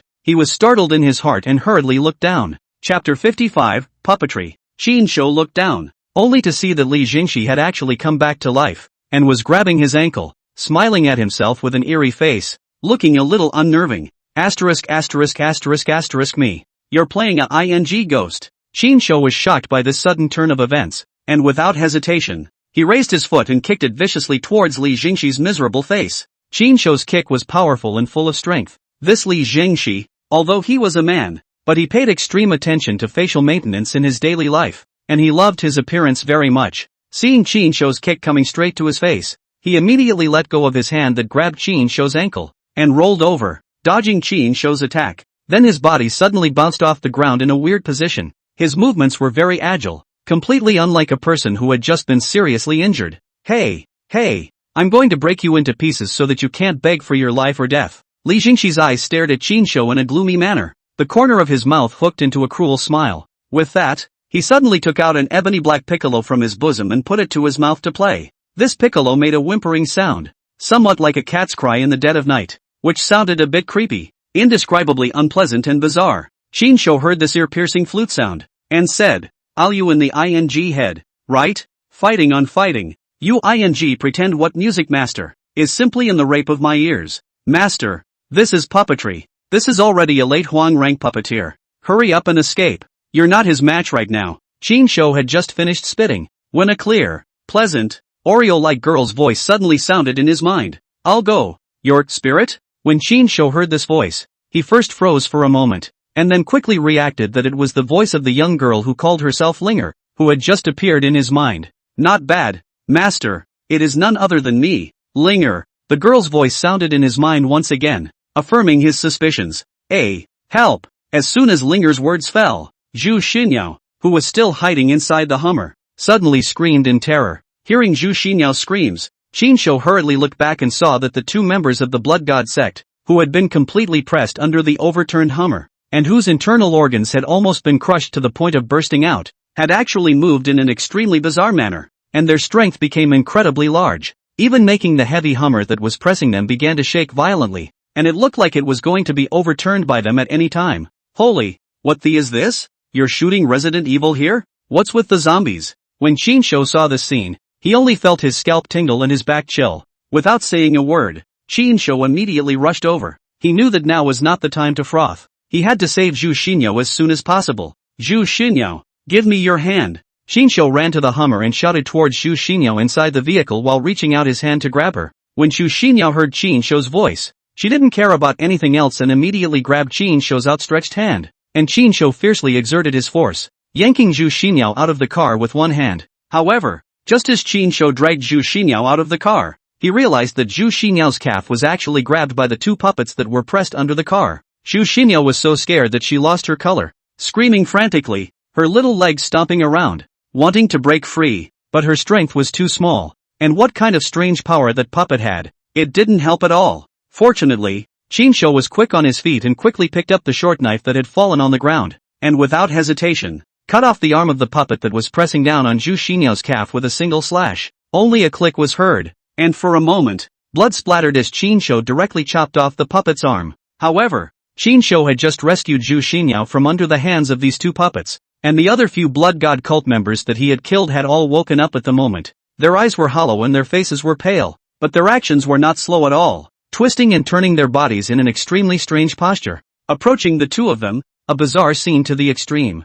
Seeing this, Qinshu flew up and kicked directly at the chest of one of the puppets rushing at the front. He used all his strength in this kick. However, what shocked him was that with this powerful kick, the puppet even acted as if nothing had happened. Its body only slightly stuttered. Instead, Qinshu himself was directly bounced back due to the huge reaction force, only to feel that his leg bone was vaguely painful. Fearing that it might not have cracked, having personally felt the strength of the group of puppets, Qinshu felt somewhat powerless for a moment. With his current strength, I'm afraid that he could hardly deal with even one puppet, while the other party had as many as 5 or 6. There was no chance of winning. Qinshu said grandmother's heart. Lousy is not easy to have a system. Ready to all the way cool script. Wild drag cool dazzle grizzly it. This your mom just opened the game. To play GG? Just as Qinshu was despairing, suddenly an Audi A6 rushed over from diagonally behind, directly knocking over one of the frontmost puppets. Brother Qin, get in the car. Zhang Wei poked his head out of the driver's window,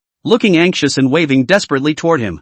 Zhang Wei? Why is this guy here? Qinshu was full of doubts, but now was not the time to consider these. He quickly pulled open the car door and quickly rushed into the car with Zhu Xinyao, who was still in shock. To say that Zhang Wei is worthy of being a rich second generation, playing with cars for a longer time than Qinshu. The technology is much better than Qinshu. A beautiful dumping directly crashed through the two stooges, and then a foot of gas pedal from one of them directly ran over. Afterward, Zhang Wei skillfully bypassed the Hummer that had overturned on the side of the road and left, raising a cloud of dust. Li Jingxi watched Qinshu and Zhu Xinyao escape under his nose, so angry that his 7 orifices were burning with rage, viciously kicking the Land Rover beside him. He vented his anger. However, this kick of his pulled the injury in his chest, and he couldn't help but cough violently and dryly, and the pain caused cold sweat to break out above his forehead, and his face became even paler. He covered his chest and another mouthful of blood couldn't help but spray out. Damn! What carelessness! I can't imagine that this person would still know the Qigong of the Dragon Kingdom. I should have known that I should have been more careful and cautious. Li Jingxi sat paralyzed on the ground, panting heavily. He was now severely injured and was no longer capable of chasing after Qinshu and the others. With difficulty, he pulled his cell phone from his arms and dialed a number with trembling fingers. Hey, is it done? A low male voice came from the other end of the line, sounding a little grim. Master, I'm sorry for the failure. The target was much harder to deal with than I thought. I've been seriously injured. I can't move now. You guys hurry and send someone over to pick me up.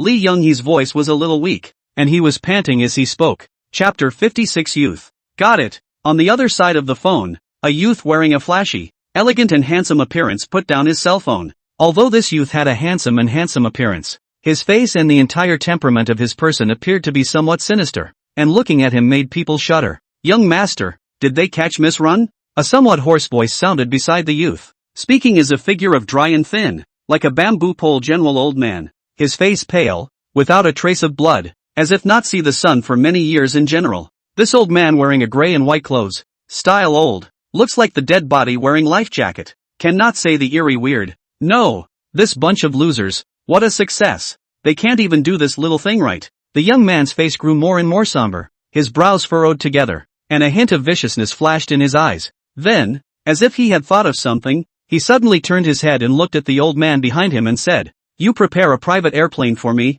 I'll go to Yecheng. Speaking of which, it's been a long time since I've seen Jing Jing, I miss her. Since hard doesn't work, let's do something soft." Ha. Understood, young master, I'll go make arrangements. The old man nodded respectfully, then hesitated slightly and opened his mouth to ask, "Young master, then what should we do with this Li Zhengxi? Should we send someone to rescue him?" "Humph. I'm afraid that the Yecheng police force is now on its way there as well. It's too late for us to send someone over to save him, and since he's not doing a good job, there's no use keeping him, so let's just kill him directly, so as not to have a long night's sleep and leave any handles behind." A cold light flashed in the young man's eyes and his tone was bland. Apparently, this kind of life and death on other people's lives seemed like something he had long been used to. "Understood. I'll do it now." The old man answered respectfully and suddenly took out a piece of yellow talisman paper from his pocket, and quickly wrote the 3 words Li Jingxi on it with an unknown black ink. Immediately, a ghostly blue flame was born out of thin air in the old man's hand,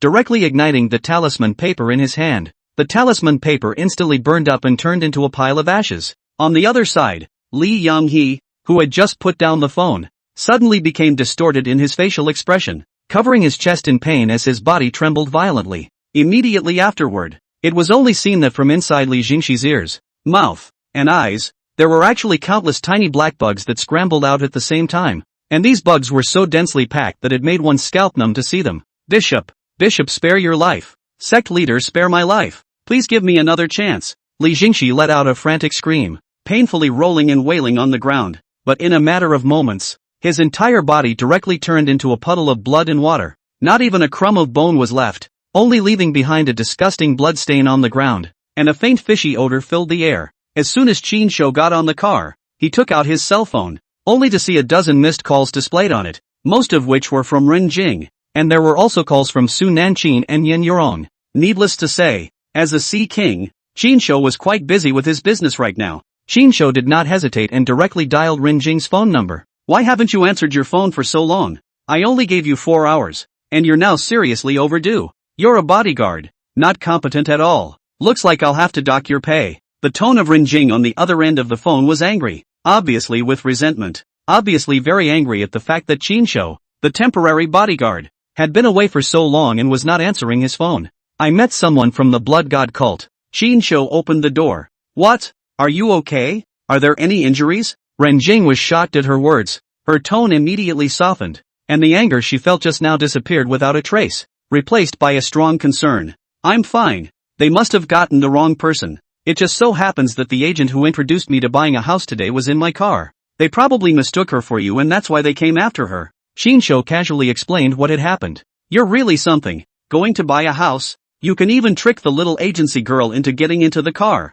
Looks like you're really good at picking up girls." Unexpectedly, Qin Shou did not explain, but once he did, Ren Jing immediately acted like she had overturned a jar of vinegar, her tone sour. Obviously, she was a little unhappy that Qin Shou was with another woman. Hey, what? Is our big mayor, the strong woman, jealous? I just let her on the bus. Why are you being so careful?" Qin Shou deliberately spoke in a flirtatious tone. The front of the car Zhang Wei suddenly a sweat. "To Qin Shou that is admired to the ground," said Ren Jing. "Ren mayor of such a powerful coaxing ice beauty? You can actually use this tone of voice to speak. Qin brother powerful. I Zhang Wei in the future to follow the Qin brother you mix. Oh, who knows how you use this car? I see that when you first met me, this car was also used by you as a bed." When Ren Jing said this, she deliberately aggravated her tone, teasing Qin Shou for the things he had done to himself in the car before. Qin Shou immediately felt a burst of speechlessness, saying that this woman is really careful. This kind of thing is also taken out to say things,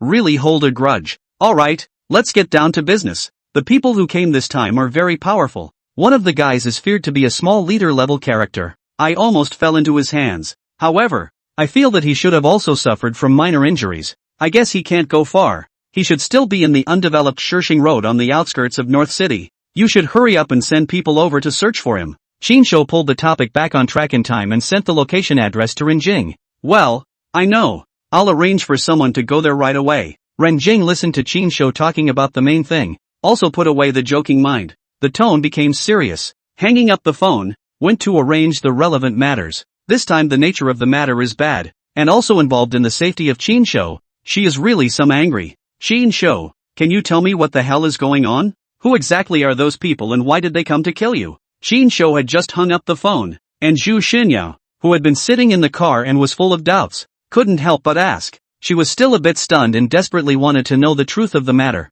They're not here to kill me. They're here to deal with you. Qinshu shook his head and corrected Zhu Xinyao's statement. Against me? How could I possibly mess with someone like that? Zhu Xinyao's face was unbelievable. To be precise, they came after the owner of my Humvee. And it turns out you happened to be in the car and they got the wrong guy. The owner of the Humvee? Then, that car is not yours? Zhu Xinyao was surprised when she heard Qinshu's words. She had always thought that the Hummer was Qinshu's. Nonsense. If I had that kind of money, why would I need to be a temporary bodyguard for the mayor? Qinshu shrugged his shoulders and said with a disbelieving face, okay. Zhu Xinyao pouted. She originally thought that Qinshu was a hidden tycoon, but now it seemed that she had overthought it. Chapter 57, You're just a bodyguard. What the hell? You're just a bodyguard. No? When Zhang Wei heard Qinshu's reply, he slammed on the brakes with a look of disbelief, thinking that there were still bodyguards in the world who could talk to Mayor Rin in that tone. Zhu Xinyao, because she had not fastened her seatbelt,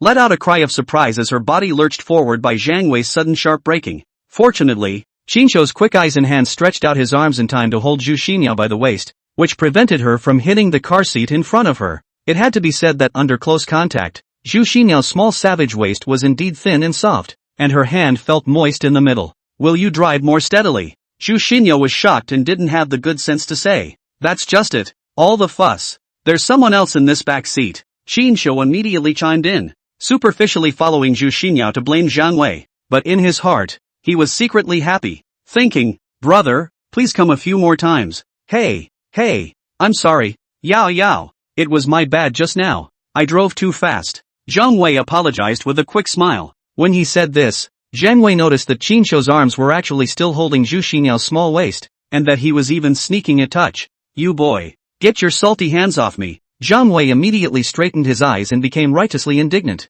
Only then did Qinshu reluctantly let go of his arm around Zhu Xinyao's waist, and said with a cheap smile, I'm not worried that my body is unstable, so it's not good if I bump into something again. I'm doing this out of the goodness of my heart. What do you know? As he said this, Qinshu did not forget to secretly activate the skill, Artful Tongue. That's right. What's it to you if he hugs me? What do you care? I'm happy to. When Zhu Xinyao heard Qinshu's words, not only did she not get angry, instead, she crossed her arms and slightly raised her willow eyebrows, saying with a hint of pout, she had already been charmed by Qinshu's charms during this period of time, and had developed some good feelings towards him, and at this moment, Qinshu had unleashed his Artful Tongue skill. So she was even more confused and couldn't distinguish between the east and the west, coupled with Qinshu's pair of salty hands, although some dishonest, like to take advantage of, but I have to say, his technique is really first class, kneading up like doing a massage, the force is moderate, pinching the tender flesh of her waist was actually somewhat comfortable,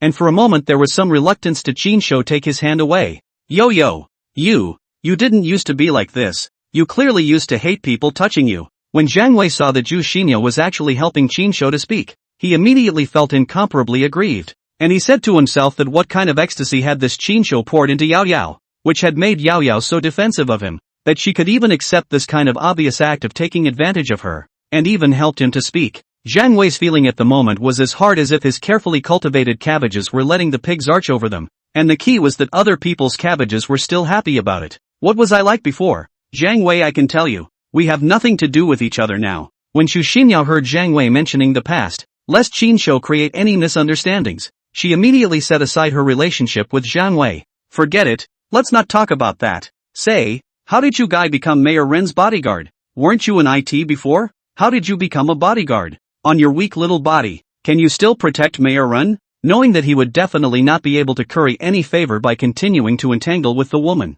but would instead make himself even more embarrassed. Zhang Wei hurriedly pulled away from the topic and shifted his attention to Qinshu, who was really curious as to how Qinshu got involved with Renjing. What? You think I'm at a very low level? You don't think I'm worthy of protecting Mayor Ren? When Qinshu heard Zhang Wei questioning his strength, he raised his eyebrows and asked with a hint of a playful smile. Zhang Wei was choked by Qinshu's words and was momentarily speechless, not knowing how to reply. He recalled that just now he was hiding in the distance, secretly observing the scene of Qinshu's fight to the death with the group of black-clothed men. Qinshu's hands are indeed very good, agile, quick reaction. Shooting is even more out of the ordinary. If he were to do it, I'm afraid that he would have already been dead 10,000 times. However, he was still a little depressed in his heart. He originally wanted to make friends with Qinshu through this line, and then take this opportunity to please Mayor Ren, so as to get a share of the municipal renovation project in the suburbs of North City. But now it seems that Qinshu is just a bodyguard of Renjing, and it seems that he can't help him with anything substantial,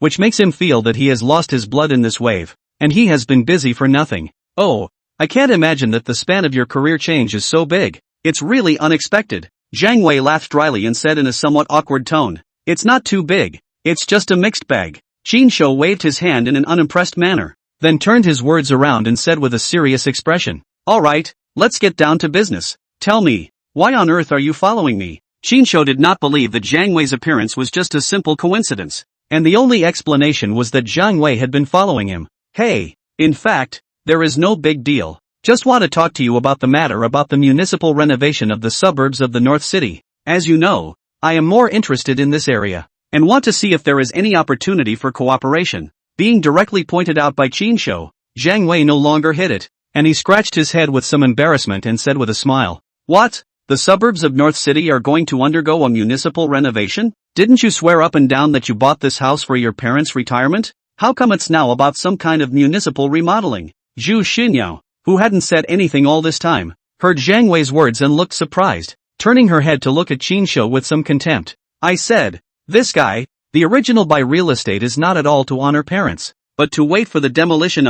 Good guy, actually has been hiding from me. Eat alone. This is, hey, this has to bull **** a reason. Otherwise how could that landlord under your hand sell me the house so easily? Qinshu also smiled somewhat awkwardly. No wonder you were in such a hurry to buy the house. You didn't even look closely at the quality of the house before signing the contract in a hurry. When Zhu Xinyao heard Qinshu's explanation, she gave him a blank look without any good manners, a hint of anger in her tone. What the hell? That house isn't for Yo-Yo? Zhang Wei realized at this time, the original Qinshu, this kid is not at all to pick up girls, but to engage in speculation, purely to charge the demolition money to come. Why would I buy her a house? And are you out of your mind? Who the hell would pay a lot of money for a house that's waiting to be demolished and given away? You think I'm you, rich and brainless? When Qinshu heard Zhang Wei's words, he looked at him with eyes like an idiot and asked back without any good humor. Zhang Wei slammed his forehead at the words, and immediately felt that he was really stupid. Why didn't he think of this?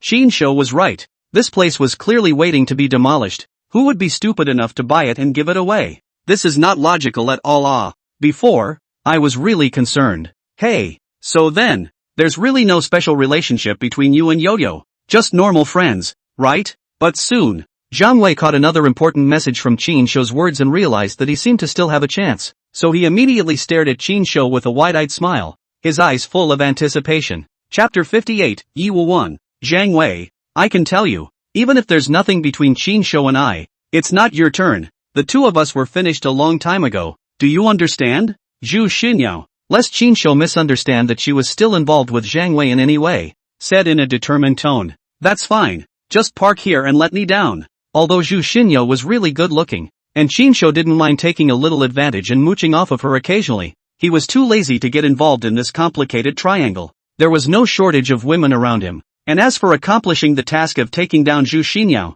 he wasn't in a hurry at all. Everything was just fine as nature intended. Ha? You're leaving? When she heard that Qinshu was going to leave, an inexplicable reluctance surged in Zhu Xinyao's heart. I still have urgent matters, so this meal will be excused today. Count it as a meal I owe you, and return it to you later. After saying that, Qinshu turned toward Zhang Wei, who was driving, and said, Zhang Wei, hurry up and put me down. Che, if it wasn't for Mayor Ren's face, do you think I'd be happy to send you? Zhang Wei muttered with a face full of disdain. Without saying a word, nimbly pull over, lest Qin Shou does not go down. He is counting on his own two-person space with Xu Xinyao. I owe you a favor for this one. Thanks. About that matter in the suburbs of North City, I've kept it in mind. I'll help you when I have the chance. Qin Shou patted Zhang Wei's shoulder with a sincere tone before he opened the door and got out of the car. Although Zhang Wei to Qin Shou obviously with a few points of hostility, but Qin Shou is not this kind of small family people, and he grudges are clearly distinguishable. Today is not Zhang Wei suddenly appeared. Qin Shou thought that I am only afraid of the fate. So this favor, Qin Shou recognized. Qin Shou didn't like owing people favors and had to pay them back when he had the chance. However, Zhang Wei obviously did not appreciate. A disdainful face said, "Come on you Lu, I do not expect you a bodyguard can help me. Just put me down here. I'm going back too." Seeing that Qin Shou had already left, Xu Xinyao also lost her interest in continuing to stay in the car, and she was also ready to get off. "Hey, yo, why don't I give you a ride back? I don't have much to do anyway." Seeing this, Zhang Wei immediately seized the opportunity and asked tentatively, "Zhang Wei, I'm begging you to stop stalking me, okay? Let's get this straight today. I don't like you. It's impossible between us. In the past, I did look at your money and thought that I could live a privileged life with you, but now I think differently. I no longer want to rely on a man to support myself. I want to rely on my own efforts to live. Although relying on myself will be very hard, but at least my heart is solid, and I live with peace of mind." Xu Xinyao looked at Zhang Wei and said in a calm and resolute tone. She did not want to give Zhang Wei any more illusions or hopes. After saying that, she followed suit and got out of the car. However, after she got off the bus, she wanted to go find Qin Shou to say something, but she found that Qin Shou had already left in a puff of smoke, and she couldn't see half of him at all. She felt some loss in her heart and some unspoken emotions, and in the end, she could only take a taxi back on her own unhappily. Asterisk. What the is all this? It's bad luck. Zhang Wei looked at Xu Xinyao's departing back and cursed with a depressed face, then punched the steering wheel fiercely, thinking to himself, am I really that bad? Surprisingly, I am not as good as a bodyguard's position in Xu Xinyao's heart. Zhang Wei's punch had just gone down when his cell phone suddenly rang. Zhang Wei picked up his cell phone and saw that the caller ID was his dad Zhang Jiqing's call. Zhang Wei didn't dare to slack off and hurriedly picked up the phone. "Hey, Dad. What's up? Where the hell have you been? Why can't you see anyone for half a day? And you don't answer your phone?" The tone of Zhang Jiqing on the other end of the phone was a bit unkind, obviously a bit dissatisfied with Zhang Wei's disappearance from one day to the next. "Didn't I listen to your orders and went to look for that fellow called Qin Shou? I'd been busy with this matter, that's why I didn't bother to reply," Zhang Wei hurriedly explained, lest he might have angered his father. "Humph, count on you kid to still be on the right track and know to listen to me. How did things go? Any progress?" Zhang Jiqing's tone eased slightly when he heard that Zhang Wei was doing what he was told. "Dad, you're mistaken. He's not a character at all. This guy is just a personal bodyguard beside Mayor Ren. I've already kicked him out of the car." He. Zhang Wei had a smug look on his face. "What? You kicked him out of the car? You stupid, ratty bastard. Have you ever seen Mayor Ren treat any of his personal bodyguards around him that way? You just kicked him off." Zhang Jiqing on the other end of the phone heard that Zhang Wei had actually driven Qin Shou away, and immediately stormed, and was cursing into the phone, only to feel that he hated it. Dad, you don't get angry. You first listen to my explanation. I also kind of saved his life today. He personally promised that he owes me a favor, and also said that the matter of bidding for the suburbs of the North City, he will find a way to say a few words for me in front of Mayor Ren, to help me say something. Zhang Wei was so shocked by Zhang Jiqing's face-splitting scolding that he couldn't even help but shiver a few times, and hurriedly told him about Qin Shou's promise to help him in an attempt to ease his dad's anger. "Humph, forget it. Let's put this matter aside for now and talk about it later. Right now I have something more important for you to do, and this is something that you must do well for me. Absolutely no mistakes." Hearing his son say that Qin Shou owed him a favor, and also promised to help him in the matter of bidding for the suburbs of the North City, Zhang Jiqing only slightly dissipated some anger. "Dad, just do whatever you want, no matter what it is. I'll do my best to make sure it's done properly for you, and I definitely won't let you down." Hearing his father say that there were more important things for him to do, Zhang Wei immediately patted his chest and assured him, "I just received word that the Yin Jingyi family's Yi Shao, Yi Wuhuan, is coming to Yeqing tomorrow at 3 o'clock in the afternoon. Young Yi is the key cultivator of the current generation of the Yi family of the 5 great families of Yinjing, one of the future heirs of the Yi family, with an unparalleled status of honor and supremacy. A large part of the reason your father and I are where we are today in Yeqing is because your mother's family once climbed into a slight relationship with the Yi family. and that's how we got to where we are today. You must serve Yi Wuwan Yi Xiao well tomorrow. Make sure you satisfy him and make him happy. Got it? Remember, don't ever cause any trouble for me. Don't make me always feel that I only have your big brother Zhang Yida in my eyes and can't see you. If you can serve Yi Xiao comfortably, in the future, even if you can't inherit our Zhang family's fortune, it's still enough for you to enjoy a lifetime of glory and wealth. Hearing the word Yi family, Zhang Wei immediately sucked in a breath of cold air, nodded solemnly, and his tone became particularly serious. Dad, don't worry, I'll definitely do a good job on this matter, and I definitely won't let you down.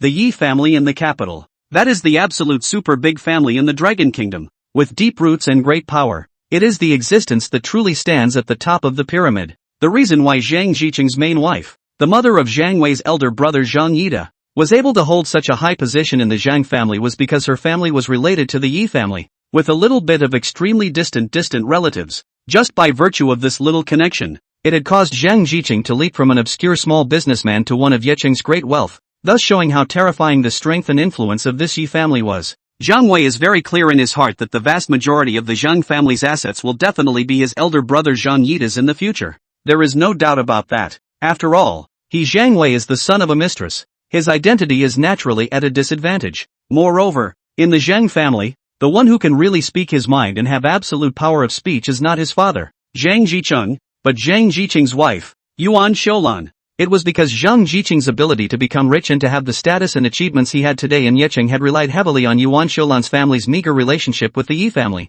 Therefore, Zhang Jiqing specially arranged for him to receive Yi Wuwan, the youngest member of the Yi family this time, and it didn't need to be thought about to know that this was definitely making a backward plan for Zhang Wei's future, paving the way for his future development. Zhang Jiqing was trying to make Zhang Wei show his face in front of Yi Wuwan through this opportunity, trying to leave a good impression on Yi Xiao, and if he could get the Yi family's appreciation and promotion as a result, then Zhang Wei's future would be unlimited. Even if he could not inherit the Zhang family's major assets in the future, it would still be enough for him to live a life of glory and prosperity, living a life of clothing and food. He understood that this was one of the few chances he had to change his fate, and he had to hold on to it. Chapter 59, Acting Like a Woman? After getting out of the car, Qin Shou directly hailed a cab and rushed to the municipal government building in Yeqing. Originally, at this point in time, Ren Jing should have already gotten off work, but because of the incident where Qin Shou was being hunted down and killed, she was very busy right now and was stepping up her deployment regarding the Blood God cult siege operation. Half an hour later, Qin Shou arrived at the municipal government building, in front of Ren Jing's mayor's office, and he raised his hand to knock on the door. Come in. Hearing Ren Jing's voice, Qin Shou pushed open the door and walked in, only to see Ren Jing frowning, flipping through the information about the Blood God cult. You're back. No injuries? Seeing Qin Shou come in, Ren Jing put down the documents in her hands and asked with concern. It's okay, nothing's wrong. Qin Shou shook his head. How are things going? Did you catch the group that came after me? No. Ren Jing shook her head with some disappointment. I've asked for all nearby police forces to be mobilized and have set up layers of barriers along their possible escape routes, but when our men rushed over, there was nothing left at the scene except for a few vehicles that had already been scrapped and not even a single survivor was captured. Qin Shou was shocked at his words. Nothing? How is this possible? This group of people, except for the leader, everyone else has been turned into puppets, and that leader has been seriously injured. There's no way they could have escaped so quickly. How on earth did they do it? Not exactly nothing was left behind. In fact, we found several puddles of stinking blood at the scene. Ren Jing added. Blood water? When Qin Shou heard the words blood water, he couldn't help but frown, thinking of a certain possibility. We've actually come close to capturing the core members of the Blood God cult several times, but every time, just when we were about to get our hands on them, it turned out to be the same. After we rushed to the scene, other than finding some blood and water, we couldn't find a single living person at all. Not even a single body left behind, as if they had vanished into thin air. I'm afraid that the corpse has been corrupted by the parasites. Qin Shou voiced his guess. Although he did not know much about the art of witchcraft, he had not read many horror novels. Since Uncle Fu had reminded him before that the Blood God cult's methods were most likely related to the Southeast Asian art of descending witches and parasites, it was very likely that these people's corpses had already been gnawed clean by the parasites. Uncle Fu also had the same speculation as you, but no matter what, if we can't capture their living members, our clues will be completely cut off, and our current understanding of the Blood God cult is still very limited. We don't even know anything about their specific organizational structure, which makes our next actions very difficult. Ren Jing sighed and said somewhat helplessly, aren't there any other clues? Shou is a little reluctant. This group of people threatened his life 3 times. After rebirth Shou. Things have always been people do not offend me. I do not offend. If people offend me, cut off the roots of the style. This group of people now wanted his life. And he naturally didn't want to let them go. As the saying goes, if you're not afraid of thieves stealing, you're afraid of thieves thinking about you. Having an organization that thinks about killing you every day. No one else can sleep peacefully. What? It looks like you want to deal with them. Ren Jing looked at Shou with a playful tone. These people want to kill me. Do you think I want to deal with them? Shou sneered. Actually, we're not completely clueless. Ren Jing suddenly changed her tone and said, I had the police department check the abnormal data on all types of cases in Yecheng over the recent period of time, and it turned out that the number of female disappearances in Yecheng had increased dramatically over the last few months, and the timing of the increase in the number of cases just happened to coincide with the time that the Blood God cult began its activities in Yecheng. Do you mean that these increased disappearances are all related to the Blood God cult? Shou immediately guessed the meaning of Ren Jing's words. Ren Jing nodded. Not bad, and according to the investigation, most of those who went missing were some lost women. Lost girl? Shou couldn't help but feel a chill on his face as he heard this, and he became even more disgusted with this Blood God cult. Shou analyzed. It seems that this Blood God cult is quite smart. The targets they chose are marginalized people living in the gray corners of the city. Most of these lost women are far away from their hometowns and have simple social relationships. Even if they suddenly disappear, no one will notice them in a short period of time. Not bad. It seems like you're still quite smart in analyzing it. Ren Jing glanced appreciatively at Shou, then continued. We have noticed that the place where the most girls have gone missing recently is Yecheng South City Style Street, which is a place where fish and dragons mix, and the mobility of the people is extremely high, which really makes our investigation work very difficult. Are you interested in cooperating with the police? It might help us find a breakthrough. Cooperation? How? Is there money? Shou heard that there is an opportunity for cooperation. Immediately came to the interest. This kind of big case, often even if the report may have more than 100,000 rewards, not to mention the depth of cooperation. You go and pretend to be a lost woman and go deep into the South City Style Street as bait to intentionally lure the Blood God cult's people onto the bait, and then we'll wait for an opportunity to act and wipe them out. Ren Jing spoke out her plan. Shou's eyebrows raised as he listened to Ren Jing's plan, and he pointed to his face, crying and laughing. Me? Pretending to be a woman? You're not mistaken. Look carefully. I'm such a manly face. Where do I look like a woman? I do think that after shaving, changing into women's clothes and putting on makeup, it might have an unexpected effect. Ren Jing shrugged and stared at Shou with a smile,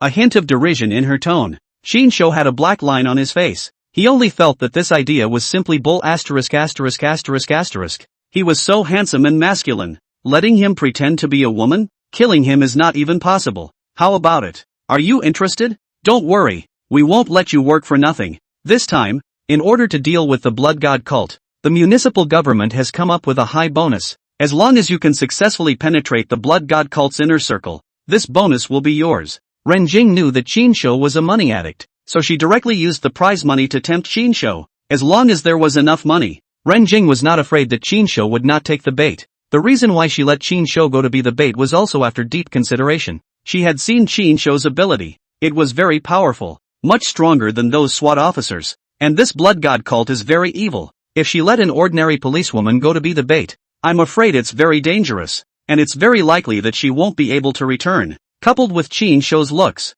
his facial features were definitely considered good-looking, and with dressing up and putting on makeup, there was a real possibility that he could be prettier than a female. Ren Jing had no choice but to do this. Shou heard the words, and he was really a bit moved, and immediately changed his attitude. He in order to engage in speculation, buy demolition house, the cash on his body almost all for himself to spend, and also owed a butt of online loans, but he's still waiting to continue filming his skit, which all requires a lot of financial backing, and he's in need of money right now. A cheap smile appeared on Shou's face. Rubbing his hands together, he asked, Hey, it's not impossible, but this is very dangerous for me to go deep into the enemy's rear.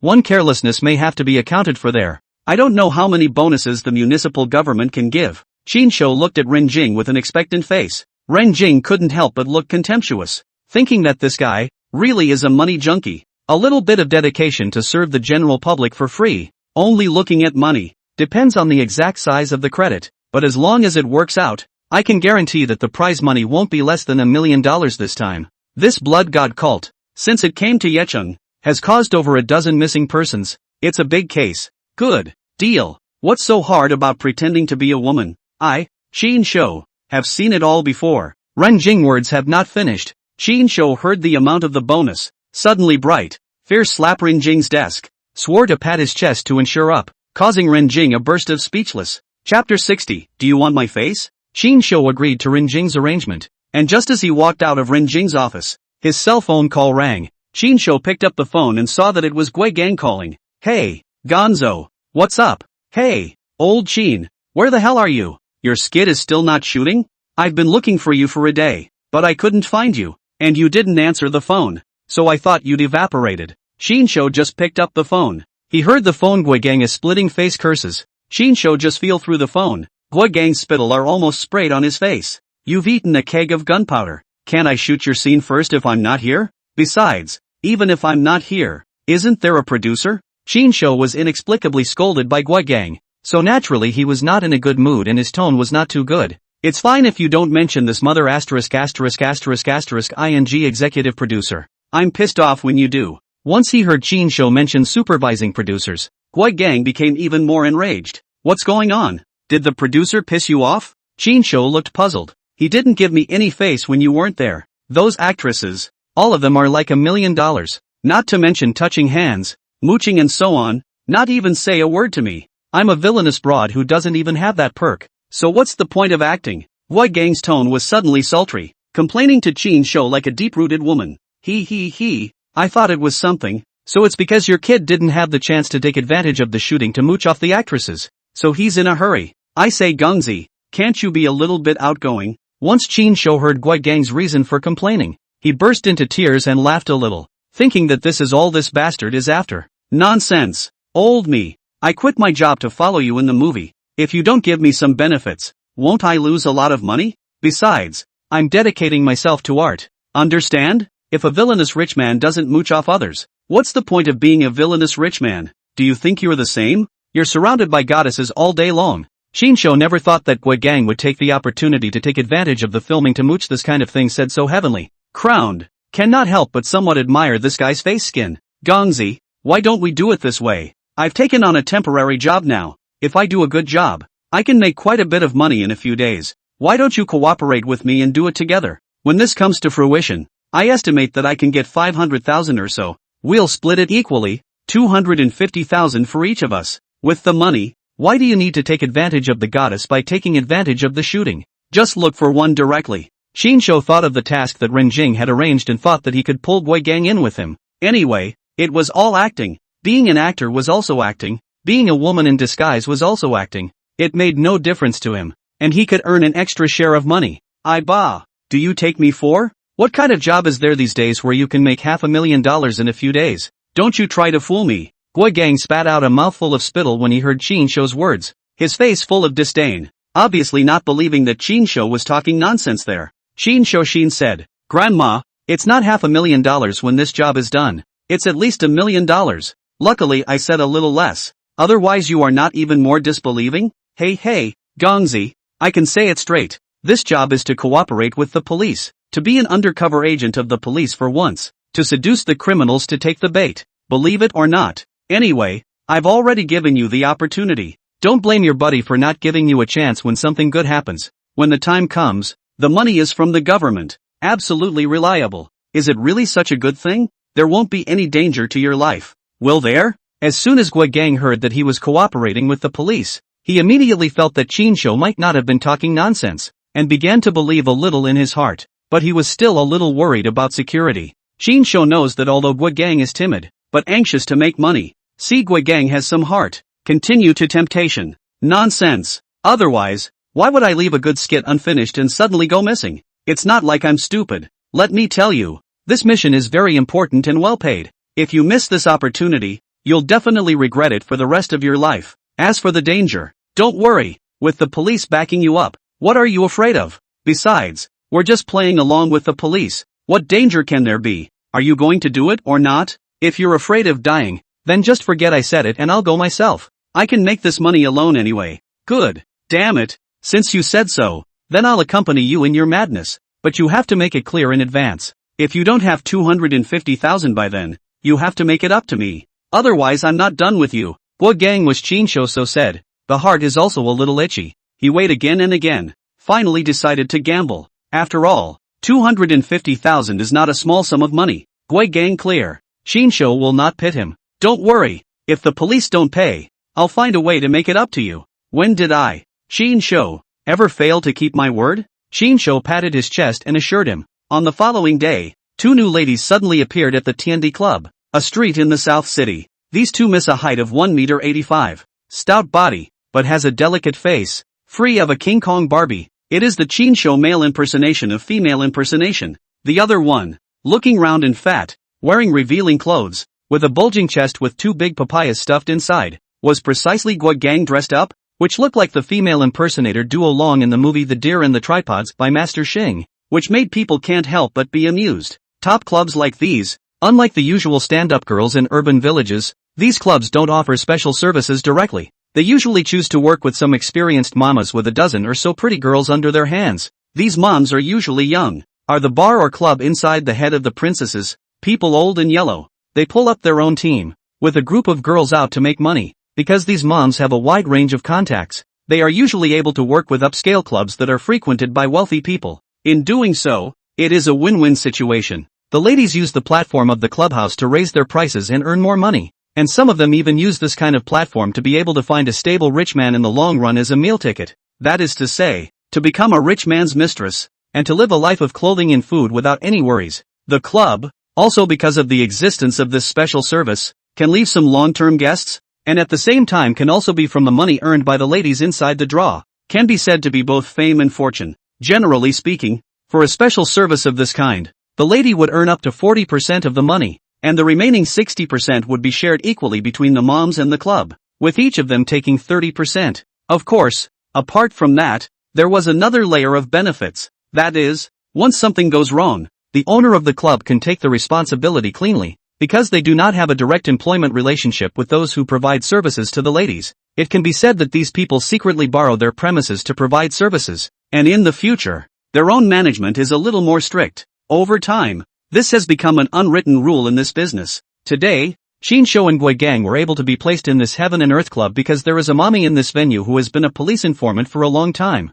collecting some drug trafficking information for the police. And, coincidentally, recently, under this mommy's hand, two girls have disappeared. I'll be damned. Qin Shou, you're the one who asked me to do this job? Pretend to be a woman? And wearing such disgusting clothes? I'm really going to vomit. Guo Gang grumbled as he walked away. And when he looked down at the revealing clothing he was wearing, and the two piles of heavy fake balls on his chest, he felt a nasty chill and his stomach turned. Saying that, Guo Gang realized that the two fake balls he placed on his chest seemed to have collapsed a bit, and he hurriedly lifted them secretly and adjusted their position, fearing that he would be seen. This action caused Qin Shou and a group of guests passing by to be nauseated, unable to hold back a bout of vomiting, and several of the guests who had intended to come to have fun, seeing Guo Gang's dignified appearance, couldn't help but turn their heads away, avoiding as far away as they could. That's enough out of you. How many times have you thrown up? It's so insulting. Seeing that Qin Shou actually threw up again, Guo Gang said without a trace of anger, "It's okay, I'll get used to it when I throw up." Qin Shou wiped his mouth, feeling that the overnight meal was about to be vomited out of him. His stomach was empty and uncomfortable. $30? I want a private night, okay? Qin Shou had just finished spitting, when an old man actually came and walked up to Guo Gang, rubbing his hands together and asking for the price with a lewd face. You want me to look like this? Are you blind? What kind of hungry are you? Guo Gang was furious when he heard the old man's words. And your grandma? It's only $30 a night. It's too insulting. Hey, it's because of your dignified appearance that I'm sure you're cheap. Those pretty ones, at a glance, you can tell they're expensive. I don't have that kind of money, Moncler Outlet Store said with a lecherous smile on his face, and his words made Guo Gang even more angry. Chapter 61 Yuan is here. $30 and you want a night out? Get the hell out of here. Guo Gang with a voice changer in his throat, raised his voice, that yelling voice to be as harsh as possible. Living a fat woman shrew. Yo ho, you dead fat woman temper is quite tough. Don't you have any idea what you look like? Don't say 30, except for me. You can't even get anyone to take you. I did not expect this old man is not a good person. Actually with Guo Gang and the club hall door quarrel, The two people who do not let anyone. A time to attract a lot of people's attention. You old thing. For an old man. Get the hell out of here. No one wants me and I don't want you. I don't serve you. Gang swung his sandbag-like fists in front of the old man. His fat body stood in front of the old man. It was like a mountain of meat, scaring the old man to death. Seeing this, the old man looked at Gang's tonnage and determined that he was not an opponent. He could only turn around unhappily and grayly walk towards Chinsho, who was on the side. Chinsho originally hid in a side, snickering, laughing so much that his stomach is twitching pain. At this moment, see, this old man actually walked toward himself. Heart suddenly thumped. Heart finished. This ing will not be the target change to me. Hey, this lady, new here, right? I see you're not bad looking. $100. One time, okay? The old man walked up to Chinsho, rubbed his hands together, and looked at Chinsho with an expectant face, his eyes as lewd as they could be. Hey, I say, old Chin, $100 a time. It's not a bad deal. You should take it. Think about it. This old man counts the time it takes to take off his pants as at most 1 minute, and he can earn $100 a minute, which is a high income. It's not a bad deal. Gang, who was on the side, saw that the old man was not looking for himself, and remembered Chinsho's sneering expression just now. He immediately watched the fun and fanned the flames on the side. Chinsho face blackline. Said you a dog day. I pull out then this old man are big. Then directly to the people scared of myocardial infarction I find who to say reason to go? Who are you calling a minute? You're a ing minute. Your whole family is a minute. I'm in great shape. Old man. I'll start in an hour. To say nothing of it, this old man, although for the old, but actually quite care about the dignity of men, heard Fatigua ridicule him top 1 minute, immediately came to the temper, angrily retorted. Hey, me for a minute? I'm a woman, eh? A real woman. I can break you in a minute. Gang smiled skinlessly and twisted his fat waist with a shrewish look. Gang twisted his waist this time. His plump body twisted. The fat meat on his body also followed the tremor. That picture is simply too beautiful. Two hot eyes. So that the hall just came and a few guests instantly vomited. A few guests were directly disgusted to run half. I'll do it 10,000 times. Shinsho said with a cold, expressionless face. He intentionally raised the price just to make the old man know better and stop pestering him. 10,000? You might as well rob it. The old man's eyes widened, thinking, are all the ladies in this upscale place so expensive? This kind of quality also dares to ask for 10,000 once. In the end, the old man could only turn away unhappily, ready to check out a cheaper, smaller place nearby. I say, two ancestors, can you guys stand somewhere else? Can't you go to a less crowded place? You stand at the door, like two gods, and scare all the customers away. Our business is directly reduced by half. If you keep this up, I can't explain to the boss. Just after the old man left, the lobby manager of the club came over and looked at Chinsho and Guigang with a smile on his face. It couldn't be helped. This imperial club was in partnership with all those mamas. They were just providing the venue, and those ladies were the ones brought by the mamas, so they couldn't afford to offend them. Introducing Chinsho and Guigang Lai's mama named Fengli, Jianghu called Phoenix. Is this piece of eating the most open mama? Hand under the management of a dozen like a flower like a jade girl, but also she is also a police informant, specializing in collecting some drug trafficking intelligence. Of course, if she didn't work as a police informant, she wouldn't have been able to eat so much. After all, she was in the skin business, and it would never work without a little background. Because of this, the lobby manager had to sell her thin face, otherwise it would never have agreed to Chinsho and Guigang. The two women disguised as men miss into the clubhouse. After all, this kind of high-grade club is also to face, generally will not allow this kind of goods in, so as not to affect the reputation of the club. The lobby manager was also helpless in his heart. He knew that Chinsho and Guigang were introduced by Phoenix. He could not afford to offend them at all, but he also has no way to explain to the other guests after all, Chinsho and Guigang's image is really too detrimental to the image of the club. Those guests are here to look for flowers, not to be frightened. They continue to do so, the club's business will not be able to do. Okay, we'll change the place and not be in your way here. Guigang also do not want to stand here by a group of people spit. Pulling Chinsho casually find a corner, leaning against the wall, smoking a cigarette. Anyway, it is not yet night, and it is not the time of the activities of the people of the Blood God sect, guilty of not so eye-catching. In the afternoon, a private airplane slowly landed at Yecheng International Airport. The cabin door opened, and a young man with an extraordinary demeanor took the lead in stepping off the plane, and it was none other than Yi Wu-Wan. the young generation that the Yin Jingyi family had focused on cultivating, Yi Wuwan. Immediately behind them were two men. The withered old man in his birthday suit. On the other hand, was a young girl with a face as cold as ice, but a body that was hot to the extreme. Most importantly, this young girl was also wearing a white tight-fitting sweatshirt, which emphasized that concave and convex figure to the extreme. Young master, I received news yesterday that the demonic corpses on this side of Yecheng are still a few women's blood short of completion. I have to make a trip, and I may not be by your side for the next few days. Just after getting off the airplane, the dry and thin old man beside him spoke. There's no harm in it. I'll be fine with Gu Ling by my side. You go about your business. Yi Wuwan waved his hand, not caring. Thank you, young master. The dry and thin old man nodded respectfully without any expression on his face, and in the next moment, his body suddenly transformed into a black residual shadow and disappeared in place, with a speed that was astonishingly fast. Yi Wuwan was traveling on his own private jet, and naturally, he took the airport's exclusive channel, which was unobstructed all the way. Just out of the airport, he saw a black Audi S6 parked at the entrance.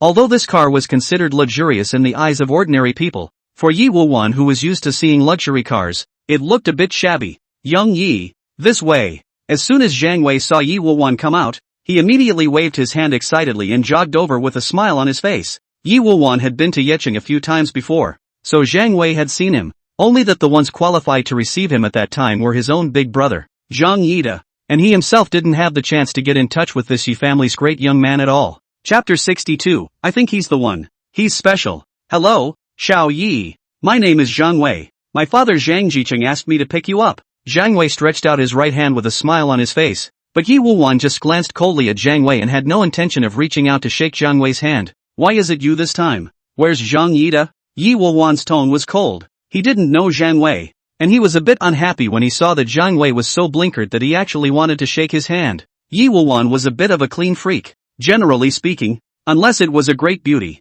he never shook hands with people whose status was inferior to his own. The Zhang family may still be considered a power in this Yecheng city, but compared to the Yi family in the capital, it is at best a small family. When Zhang Wei saw Yi Wuwan's disdainful look, he immediately felt a wave of embarrassment. He snapped and withdrew his right hand, and the smile on his face was a bit stiff. My big brother went abroad to study and hasn't come back yet, so this time it's my turn to receive you. Young Yi, Xiao Yi, you get on the car first. Zhang Wei was still full of smiles and hurriedly pulled open the car door for Yi Wuwan, his posture humble to the extreme. Seeing Zhang Wei's Audi A6, Yi Wuwan couldn't help but frown, thinking, how did this Zhang family get mixed up in this way, and this kind of car is worthy of his status? However, although Yi Wuwan was not happy in his heart, he did not say anything more. After all, the Zhang family had done their best for the Yi family in Yecheng over the years. In the end, he got into Zhang Wei's car with some disgust. Xiao Yi, you've come a long way. I've booked you a presidential suite at the Golden Jade Hall Hotel in Yecheng. Why don't I send you there to rest first? Zhang Wei asked cautiously. No, it's still early. It's been a long time since I've been to Yecheng. Let's go find some fun first. Which club in Yecheng has good chicks? Yi Wuwan half leaned on the back seat, closed his eyes and faintly said. Zhang Wei froze at his words, before he secretly glanced at the young girl beside Yi Wuwan for a few moments and thought that this beauty was Yi Wuwan's girlfriend. He said to himself that with such an ice beauty with a superb body beside him, was it still necessary to go to the clubhouse to have fun? However, like Yi Wuwan, this kind of Yanjing from the top luxury broad young man, play with flowers is also normal. 3 palaces and 6 houses are normal. Zhang Wei quickly reacted and said with a smile on his face, Hey, Yi Xiao, you've asked the right person. If you want to say where the best chicks are in Yecheng, it's the newly opened Heaven and Earth Club in the last half year. Why don't you let me take you there to have some fun? Well, okay, you set it up. Yi Wuwan closed his eyes and continued to shut his eyes. At the Heaven and Earth Clubhouse, aboard Gui Gang yawned. They had been standing inside the corner for more than an hour. I say, old Chin, are you sure we can catch that bull ***** God's cult guy you were talking about? Gui Gang squeezed his somewhat sore shoulders and muttered in a low voice. Don't worry, it's only a few o'clock now. When it's late at night, these guys will definitely show their foxtails. I've heard they've been moving more and more often lately. Chinsho narrowed his eyes and scanned the crowds coming in and out of the clubhouse. The key is that this blood god cult isn't blind. Sure they can find us? Gui Gang was still a bit skeptical. What do you know? I've already read the police information. This blood god cult, in order not to attract attention, specifically looking for those who do not have many customers. Look more downtrodden lady. We are not just right? He. It seems so. Gui Gang scratched his head and laughed nervously. Gu, young Master Zhang, what brings you here? The two were chatting when they saw Zhang Wei leading Yi Wuwan in, accompanied by an extremely beautiful woman with a hot body. The hall manager of the clubhouse took a look at Zhang Wei and immediately jogged over with a smile on his face,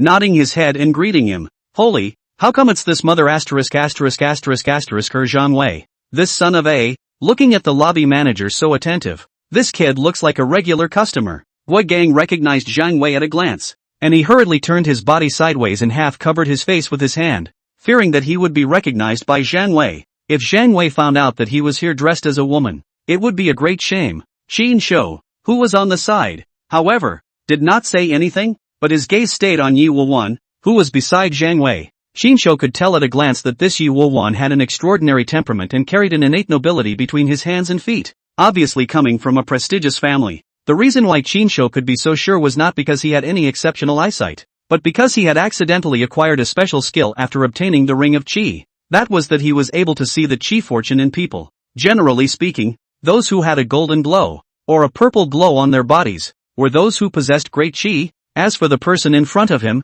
but just as soon as he walked into the clubhouse, Qin Shou felt that the golden purple light emanating from his body was dazzling to the extreme, and even a bit blinding. Possessing both golden and purple rays at the same time, then there was no need to think that this person must be a typical person of great wealth. To know, Zhang Wei is a rich second generation, the body also only a faint layer of golden light of. But Zhang Wei with the sight of this person compared to, simply like a firefly, while this person, but as dazzling as the white moon. Ding, hello Master O, temporary long-term mission, take away the Qi from this person. Just as Qin Shou was lost in thought, Linger, who hadn't appeared since the last time she appeared, finally reappeared in Qin Shou's mind again. Spirit, you finally appeared. Qin Shou's heart was filled with joy and surprise. Yes, Master, Linger guffawed. It was simply 100 winks and a smile. Say, you still haven't told me how to use this Ring of Qi? Qin Shou asked in a hurry. It's very simple. Master, you can transfer the bad luck from yourself to someone else every day, but there are only 3 chances a day. You can choose to transfer the bad luck actively or passively. If you encounter a fatal crisis, the Ring of Qi will transfer it actively. As for how to take away the Qi, it requires you, Master, to make your target suffer, and the more you suffer, the more Qi on your target will be taken away from you. Linger patiently explained. It doesn't sound like it's complicated. Would it help if I beat him up? Qin Shou stroked his chin and asked thoughtfully. Theoretically it works. No matter what way you use, as long as you can make the other party suffer, you can take away part of your Qi. Master, go for it. After saying that, Linger puffed out her cheeks and made a cheering gesture, and then she disappeared from Qin Shou's mind once again. Manager Wang, do you have any new superb girls here recently? I can tell you, this Yi Shao of ours, that's the son from the capital. What kind of women haven't you played with? Ordinary ones won't do. Just as Linger disappeared, Qin Shou heard Zhang Wei's slightly flattering voice, and his thoughts were immediately pulled back. He frowned slightly and looked up in Zhang Wei's direction. This one is a bit special. I think he's the one. Set me up. I haven't played with this type yet. Qin Shou had just raised his head when he saw Yi Wuwan staring lustfully at himself, a hint of a playful, even somewhat cruel smile on the corner of his mouth, like a wild beast staring at its prey. Chapter 63, I'm $100. 000 a night. Hey, old Qin, you seem to have been taken in by a rich young man. Why don't you just come out of the closet and fly straight to the top? Look at Zhang Wei's nodding and haunting lackey. This person must be much richer than Zhang Wei's family. Gui Gang, who saw the rich young man who came in with Zhang Wei, seemed to have a crush on Qin Shou, and was happy to see him, gloating that there would be a good show now. This goods is typical of watching the world in chaos. This gentleman, do you think you can get someone else? These two newcomers, they don't know the rules. I'm afraid the service is not good. Once the lobby manager heard that this Yi Wuwan actually looked at Qin Shou, who was dressed as a woman, his face turned green and white, not to mention how ugly it was. He said to himself, what kind of ing taste does this rich man have? He can even look at this kind of goods. Qin Shou arm bladder that strong big muscles. A fist is afraid to be able to this refined broad young to death. Proper King Kong Barbie ah. Yi Wuwan's sword brows were slightly knitted. His heart was a little displeased. No one had ever dared to meddle in what he wanted to do. Why are you so full of? It's her good fortune that our Mr. Yi has taken a fancy to her. Do you understand? Get lost. Zhang Wei saw at a glance that Yi Wuwan was a bit unhappy, lest he didn't serve well, rushed forward, pushed away the lobby manager who was blocking the way, and said fawningly to Yi Wuwan, Yi Xiao. You wait a moment. I'll arrange it properly for you. With that, Zhang Wei walked forward with great strides. Zhang Wei first looked at the side of the guogang. That fat body, thick makeup, fat face, suddenly only feel spicy eyes, stomach a-flopping, a wild vomit, a while before slowing down after that. This is to look at Qin Shou. I white Lu. How does this kid look so familiar? Like where have I seen? Zhang Wei muttered in his heart, but he couldn't recall exactly where he had seen it for a moment. Qin Shou at the moment lowered his head, a look of shyness, half exposed, squirming, lest he be recognized by Zhang Wei. If Zhang Wei found out that he was here dressed as a woman, it would be a great shame. Our Yi Xiao has taken a fancy to accompany our Yi Xiao for one night. How much? Zhang Wei pointed at Qin Shou with a condescending face. Yeah, 100,000 for the night. This handsome guy. Qin Shou pinched his throat, using a voice changer to deliberately make a dainty appearance. His voice so soft that people's bones are crispy. Not to mention, his appearance was much more durable than Guigang's heavily made-up appearance. Qin Shou heart with a mirror. Can let Zhang Wei this lapdog knotted and wasted? Must be a character. Must be more than Zhang Wei family money. If he didn't blood pit this bastard, he would be sorry for himself. Not to mention that Qin Shou was still counting on taking away a part of this Yi Wuwan's chi luck. What the? $100,000 a night for a guy like you? Why don't you go rob a ING bank? After all, Zhang Wei is not the son of the main wife. 100,000, although it can take out, but it is not a small amount, which is equivalent to his pocket money for a month. Suddenly some heartache. No problem. 100,000 for 100,000. Yi Wuhuan, who was on the side, said expressionlessly, it dash. Zhang Wei said in his heart, Yi Xiao, money is not the way you make it. This is my ING money. His flesh hurt so much that the muscles on his face twitched. What? You can't spare it? Yi Wuhuan's face was cold, and his sharp eyes were like a sharp knife, staring at Zhang Wei, who couldn't help but chill. Hey, it's only 100,000. How could I possibly not part with it? No problem. 100,000 is 100,000. Zhang Wei instantly wimped out, his face piled up with a fawning smile. Turning his head, he said viciously to Qin Shou, I can tell you, you have to serve our family. Yi Xiao. Well, and make Yi Xiao comfortable, or I'll get you killed. Zhang Wei had a fierce expression, holding a belly full of fire at the Qin Shou in front of him, saying, your grandmother, you are clearly pitting me. Qin Shou could not help but freeze for a moment when he saw the situation, thinking, damn, I just said so casually, so easy to agree? If I had known, I would have ordered more. Yes, but I want to be paid now, right away. Qin Shou knew clearly in his heart that the money spent by these broads was given to the clubhouse, and then through the clubhouse it was then distributed to the mamas below before it finally reached the hands of the young ladies who provided the service. He's here today to fish. How can he go through such a tedious process? It must be about getting the money first. What the hell? This wasn't the process before. Zhang Wei was instantly offended and turned his head to look at the lobby manager, who had a bitter face on the side. Manager Wang? The rules have changed now? Young Zhang, they are new and special. They don't work with us at Heaven and Earth. They are just borrowing a place. Why don't you just get someone else? Manager Wang, bitter face. The heart is bitter to say. These two ancestors are Phoenix's people.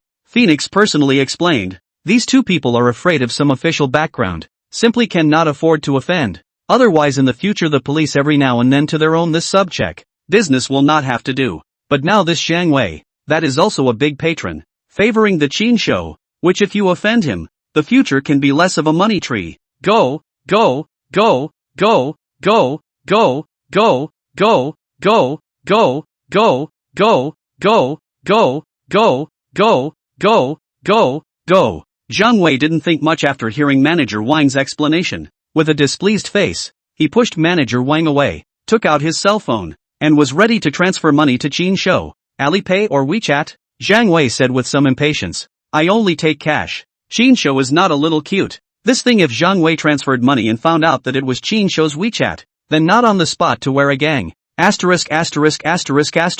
What's wrong with you? Can't you transfer money? Zhang Wei's face instantly turned iron blue, and he was even more upset, only feeling that this chick in front of him had so much going on. Who carries that much cash on them nowadays? Here you go. It's a check for $200. 000. Redeemable for cash at all major banks here and abroad. Seeing Zhang Wei procrastinating, Yi Wuhuan has long been a little impatient. The more he looks at Qin Shou, the more he feels that Qin Shou has a taste for it, and even directly took out a check for 200,000 yuan, In fact, Yi Woo-won didn't know that he had been hit by Qin Shou's skill, manliness, except that now that Qin Shou was dressed as a woman, this skill became attracting men. This, Yi Xiao, it's my treat today. How can I be so kind as to let you break the bank? Although Zhang Wei couldn't afford to give up $100,000, he also knew the priority of the matter, and pleasing Yi Woo-won was the top priority, so how could he let Yi Woo-won pay for it himself? Do you have $100,000 in cash? Yi Woo-won's expression was icy cold, and his dissatisfaction with Zhang Wei became more and more obvious. I'm going to the bank right now to get the money immediately. He. Zhang Wei had a fawning look on his face, already seeing that he seemed to have screwed up a bit. Get the hell out of here and don't keep me from my business. Yi Woo-won nonchalantly pushed Zhang Wei away, not giving Zhang Wei the slightest bit of face. His gaze returned to Qin Shou once again, and he only felt that the more he looked at him, the more flavorful he felt. Yi Woo-won couldn't help but grab Qin Shou's big hand that was even bigger than his palm. A strange feeling instantly spread from his palm all over his body, like an electric shock. He couldn't help but squeeze Qin Shou's hand, only to feel that the feel was rougher than even a man. But Yi Woo-won liked it very much. After all, he had played too much with unusual women, and this type of Qin Shou that was majestic with a hint of wildness, and it was still the first time. Chapter 64 Pervert Yi Woo-won. Qin Shou's big hand was pinched in Yi Woo-won's hand and kneaded. His heart was as disgusting as it could be, but thinking about $200,000, he could only resign himself to it. Qin Shou said in his heart, this is if every day can make 200,000. I am not impossible to consider coming out of the closet. Gui Gang, who was on the side, saw this and thought to himself, I'm going to go. Is $200,000 so easy to earn these days? Gui Gang's eyes were completely red, and he was so greedy that the corners of his mouth were dripping with harlotry. The temptation of money made Gui Gang completely lose his mind. He twisted his fat waist, like a waddling penguin, and came to Yi Woo-won with 3 steps. He tried to squeeze out a smile that he thought was the most charming and even threw a wink over. Hey, this gentleman, actually, it's not like I can't. When he said this, Gui Gang even intentionally mimicked a petulant tone with his voice changer. Wah, vomit. Gui Gang obviously didn't realize the lethality of him winking so much, and the moment Gui Gang scratched his head, the men in the lobby of heaven and earth instantly fell in a row. Damn, I can't take it anymore. I've been putting up with you for a long time.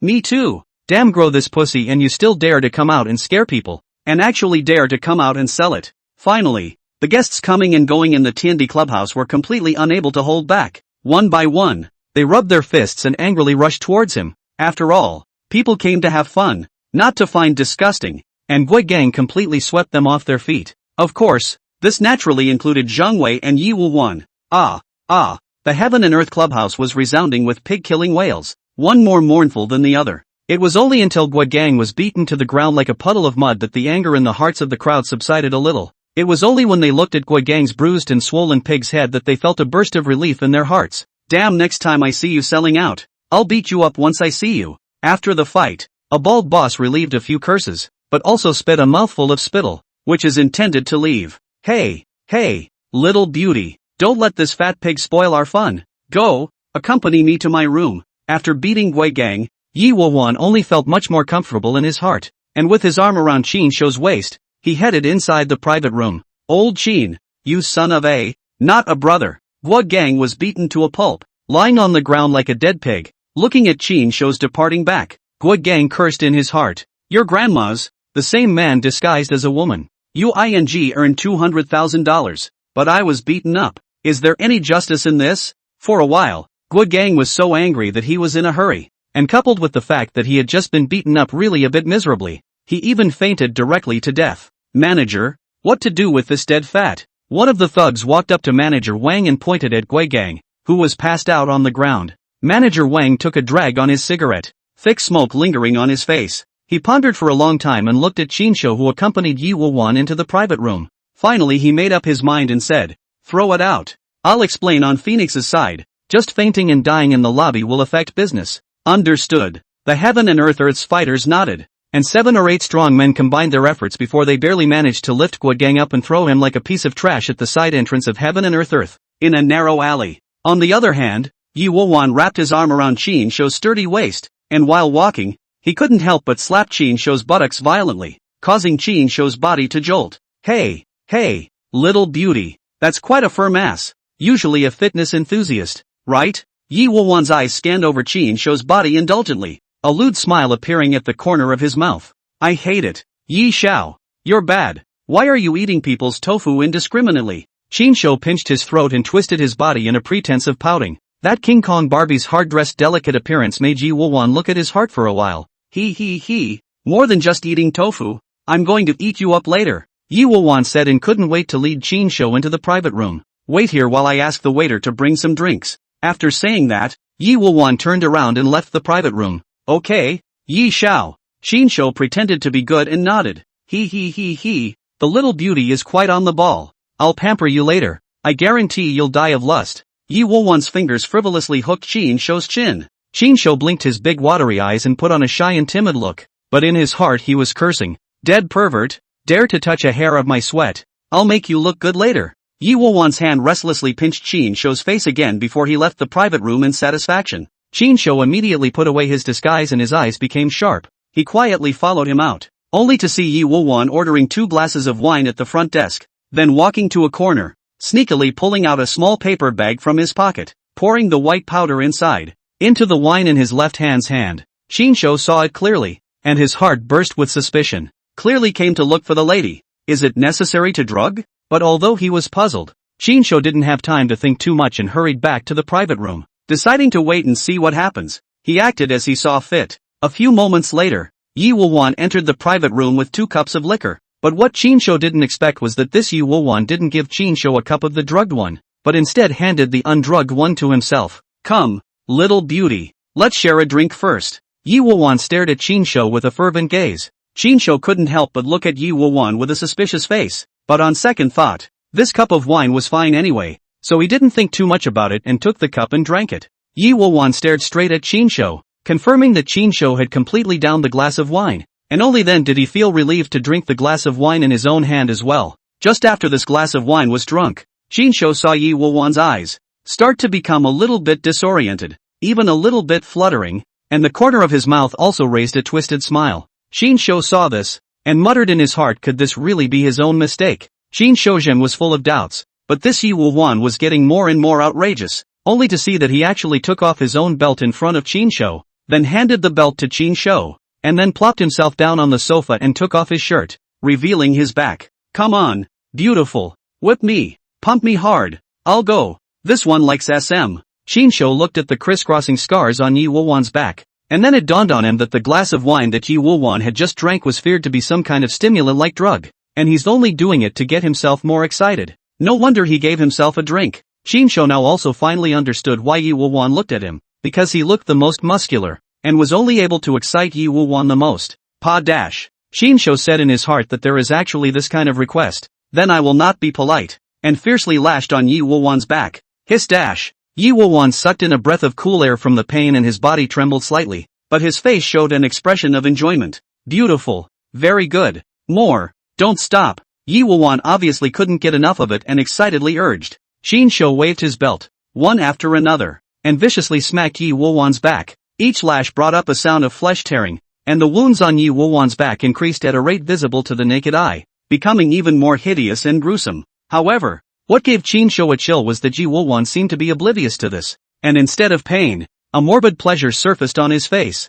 enjoying himself to the extreme. However, Qin Shou keenly noticed that whenever the whip struck Yi Wowan's body, a trace of the purple golden light that flowed on his body surface would escape, like a wandering silk, and float towards him, integrating into his body. I'll go. This can actually plunder the opponent's chi? Qin Shou's heart was startled, and then a wave of ecstasy welled up. Although every ounce of this chi was so weak that it was almost negligible, the accumulation of small amounts of chi made a tower, and it was also a great fortune for him. Thinking of this, Qin Shou's hand became even more ruthless. The sound of skin splitting open echoed continuously in the room. Yi Wowan's body had begun to spasm, and his face was twisted and distorted from the extreme excitement and pain. Qin Shou looked at Yi Wowan's maniacal appearance and a chill ran through his heart. This bastard was simply the pervert of perverts. However, just as Qin Shou was preparing for a few more lashes, he suddenly felt a wave of dizziness, and as if his body was out of control, he shook a few times and sat on his butt on the sofa.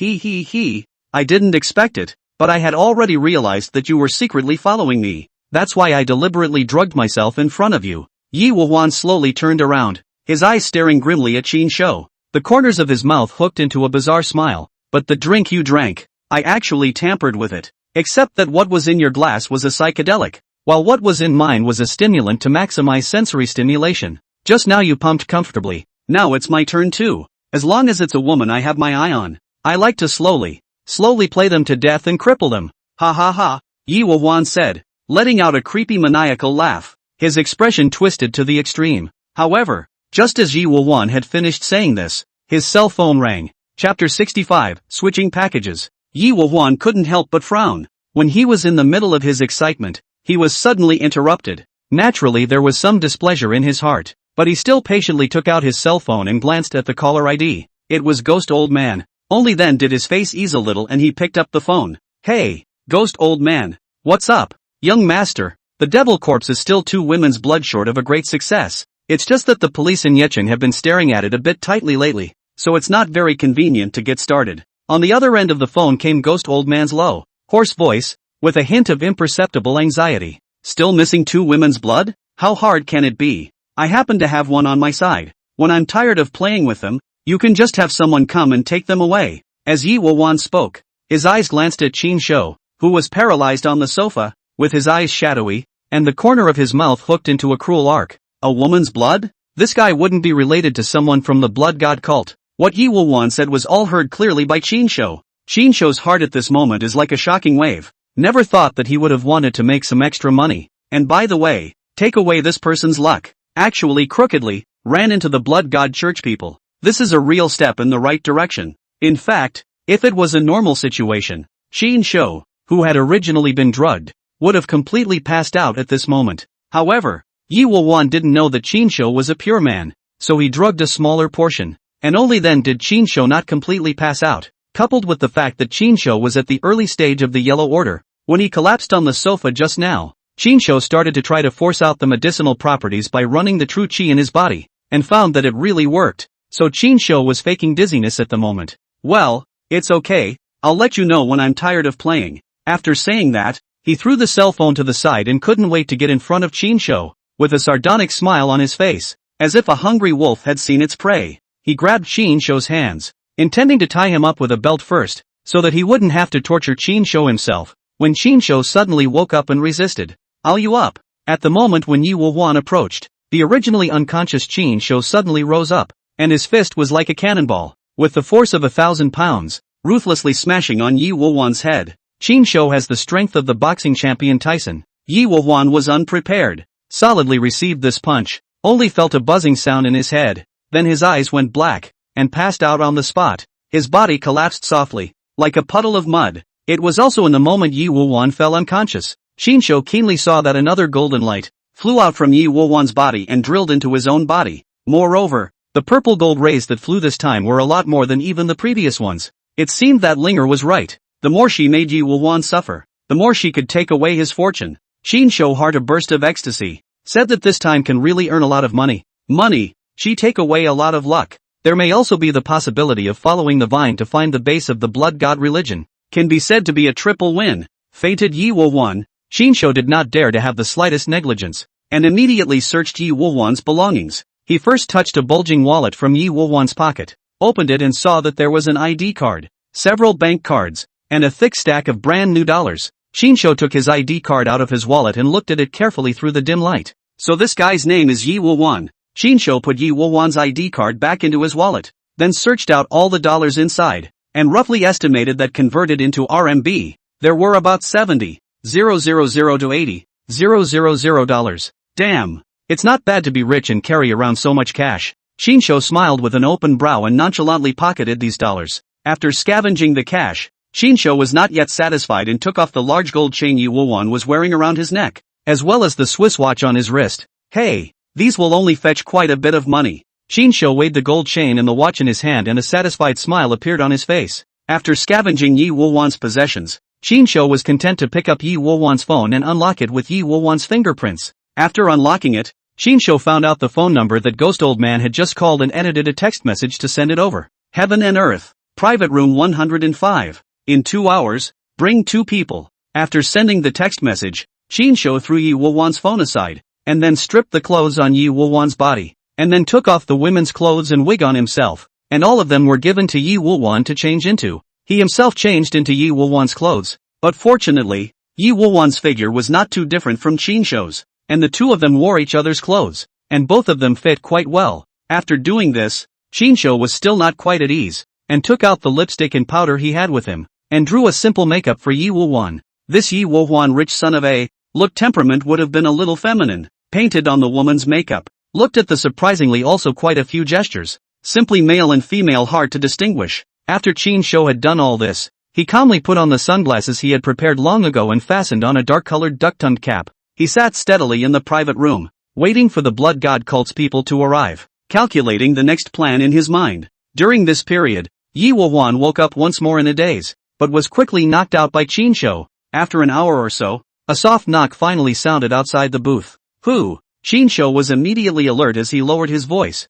mimicking Yi Wulwan's usual tone, and asked in a deep voice, "The bishop sent us over." The people outside were obviously also cautious. Their voices were suppressed extremely low, but Qinshou, with his bright ears and eyes, and leaning against the door, could also hear clearly. Hearing the word sect leader, Qinshou was basically certain that the visitor was someone from the blood god sect. However, he had never thought that this Yi Wulwan would be involved with the sect leader of the blood god sect, so it seems that he had caught a big fish this time. Just to make sure, Qinshou pressed the brim of his duck-tongue hat a little lower, obscuring his face, before he opened the door of the private room without slowing down. "Come in," he said without looking up. The two members of the blood god sect outside the door had not seen Yi Wulwan. Plus Qinshou had his head down and was wearing sunglasses at the moment, so they did not create any suspicion and walked straight in. "It's her, isn't it?" one of them asked, his gaze falling on the unconscious Yi Wulwan. "Aha." Qinshou nodded in response. Had. Looks pretty strong, should be able to bleed quite a bit." A sardonic smile appeared on the face of one of them. "Don't dawdle, hurry up," Qinshou deliberately urged. Hey, got it." The two of them understood and immediately stepped forward. One of them set up one of Yi Wulwan's arms, and carried him out in such a big way. Chapter 66, Who are you? I've never seen you before. The people of the blood god sect had just carried Yi Wulwan out, and before they took a few steps out, Zhang Wei, who had been waiting outside the door, immediately smiled and laughed, his face piled up with fawning smiles, and he came up like a wagging tail and begging for mercy. "Hey, Yi Xiao, are you still satisfied?" Qinshou, lest he be recognized by Zhang Wei, pressed his head a little lower and, following Yi Wulwan's accent, chided in a low voice, "Get out of the way." Zhang Wei first froze when he heard this, his smile froze on his face, then he cried and asked tremblingly, "Yi Xiao, is it because this stinky is not serving you well?" "It doesn't matter, I'll find you a better one. I told you to get out of my way and stay out of my way. Didn't you understand?" Qinshou only wanted to support Zhang Wei even more, and his tone became even more unpleasant. "Alright, young Yi, if you need anything, feel free to order me," Zhang Wei cried and mourned, knowing that he had only messed up again this time, and it seemed that the plan of befriending Yi Wulwan and turning over a new leaf in the Zhang family was out of the question. Zhang Wei shrugged his head and turned away resentfully. The lobby manager of the hotel saw Yi Wulwan even called two people to carry Qinshou out, although there were some doubts in his heart, but he did not dare to go forward to say anything. He is clear in his heart. Qinshou was a man dressed as a woman, and in his heart, he estimated that he was afraid that Yi Wulwan had already discovered the truth, and that Qinshou had offended this gentleman, and that he would only have Qinshou's good fortune to eat in the back. These rich boys, one by one, are either rich or noble, their families are all big shots, and Manager Wang did not dare to meddle in the matter, but only turned a blind eye and pretended not to see. In a place like heaven and earth, when the gentleman mesmerized the ladies, or even some good women who were not in the skin business, the smart people usually turned a blind eye and would not ask for trouble. These people are either rich or wealthy. This small matter, do not have to make a police station. The family casually dredged through the relationship will be fixed. You meddle in the matter, but will lead to their own business cannot be done. Get into trouble. After all, the people of the blood god sect were doing something that could not be seen in the light of day, so they did not dare to make too much of a fuss about it. They carried Yi Wulwan and hurriedly walked towards the side door of heaven and earth. Two people carrying Yi Wulwan, just out of the side door not far. One of them coldly kicked a soft pile of meat mountain. "I'll go. Here's another one." The man froze, then cried out in surprise. Qinshou sniffed and looked down. His heart thumped, only to see that it was none other than Guigang, who was still outside after being punched unconscious. Qinshou said in his heart, "This dead fat man how to sleep here. Damn, this one is too shabby looking." Another person also came over to take a look. only to see a strange ugly big fat woman lying on the ground. So fat that it was like a mountain of meat. It was unbearable to look at. Who cares? The Godfather wants their blood, not their bodies. Wouldn't it be just right for this chick to be so fat, like a mountain of meat? Plenty of blood. He. That's true. Counting this, it's just as well that we have all the people. This time we can be considered to have made a great achievement. The other man said joyfully. Load this one up first, then come back and get her too. After saying that, these two people carried Yi Wuwan to a broken van like a dead dog. These two are obviously recidivists. Hands and feet neatly Yi Wuwan tied up, and with stinky socks stuffed his mouth, and then put down the heart. Back to the intention of Guigang is also like the same way, together with loading the car. Holy, that's too heavy for a dead pig. The two were going to directly carry Guigang to the car, but found that Guigang's tonnage is too touching. Simply like a wall of meat, cannot be shaken in the slightest. What the are you waiting for? Come give me a hand. One of them beckoned to Qin Shou, who was frozen to the side, pondering his countermeasures, with a hint of impatience in his tone. Qin Shou sniffed, his heart hesitated slightly, and finally put his heart across, and said, Gongzi, I'll aggrieve you for a bit, and when this is accomplished, there will be no shortage of benefits for you. Making up his mind, Qin Shou walked over and together with these two men. It took a lot of effort to move Guigang onto the car with great difficulty. It was a good thing that Qin Shou possessed Tyson-like strength, or else with these three people, I'm afraid they wouldn't have been able to carry Guigang to the car. But even so, Qin Shou felt like his waist was about to break and felt like he had used up all his strength in his life. The other two naturally weren't much better, each of them panting with exhaustion as if they had just finished running a marathon. Grandma's leg? What the did this dead fat grow up eating? Fat as this? One of them spat out a few words in an unkind manner, cursing and kicking Guigang. Asterisk old Qin. You mother asterisk.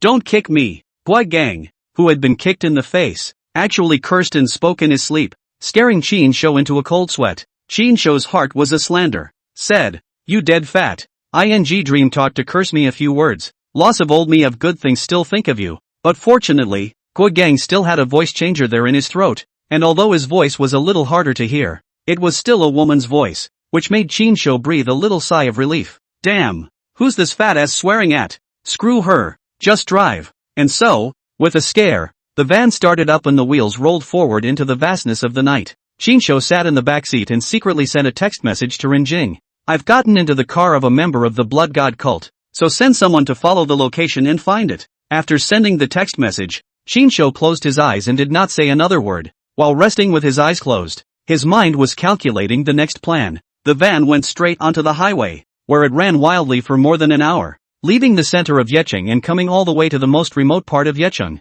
near a piece of barren mountain. Before it got off the highway and turned onto a potholed, muddy mountain road, the van bumped along the back roads for another half hour or so before coming to a stop. Here we are. Get off! Qin Shou followed the two men out of the car, and what met his eyes was actually the entrance to a cave in a deserted mountain. The entrance was covered by weeds and vines, and could not be discovered without a closer look. It had to be said that the locations where the Blood God cult hid its people were indeed hidden to the extreme, so it was no wonder that the police had not gotten hold of any clues so far. Did you get the guy? The three of them had just gotten off the bus when they saw a tall and thin middle-aged man with a pale face and a grim look welcome them with a few of his men. This person had a thin face with high cheekbones, a pair of slender and sharp eyes that stared at people as if they were two venomous snakes, and exuded a chilling aura. Don't worry, Emissary Han, both are in the car. The member in charge of driving the car immediately bowed and saluted with a respectful face. It was obvious that this Han emissary had an extraordinary status. Emissary Han frowned slightly,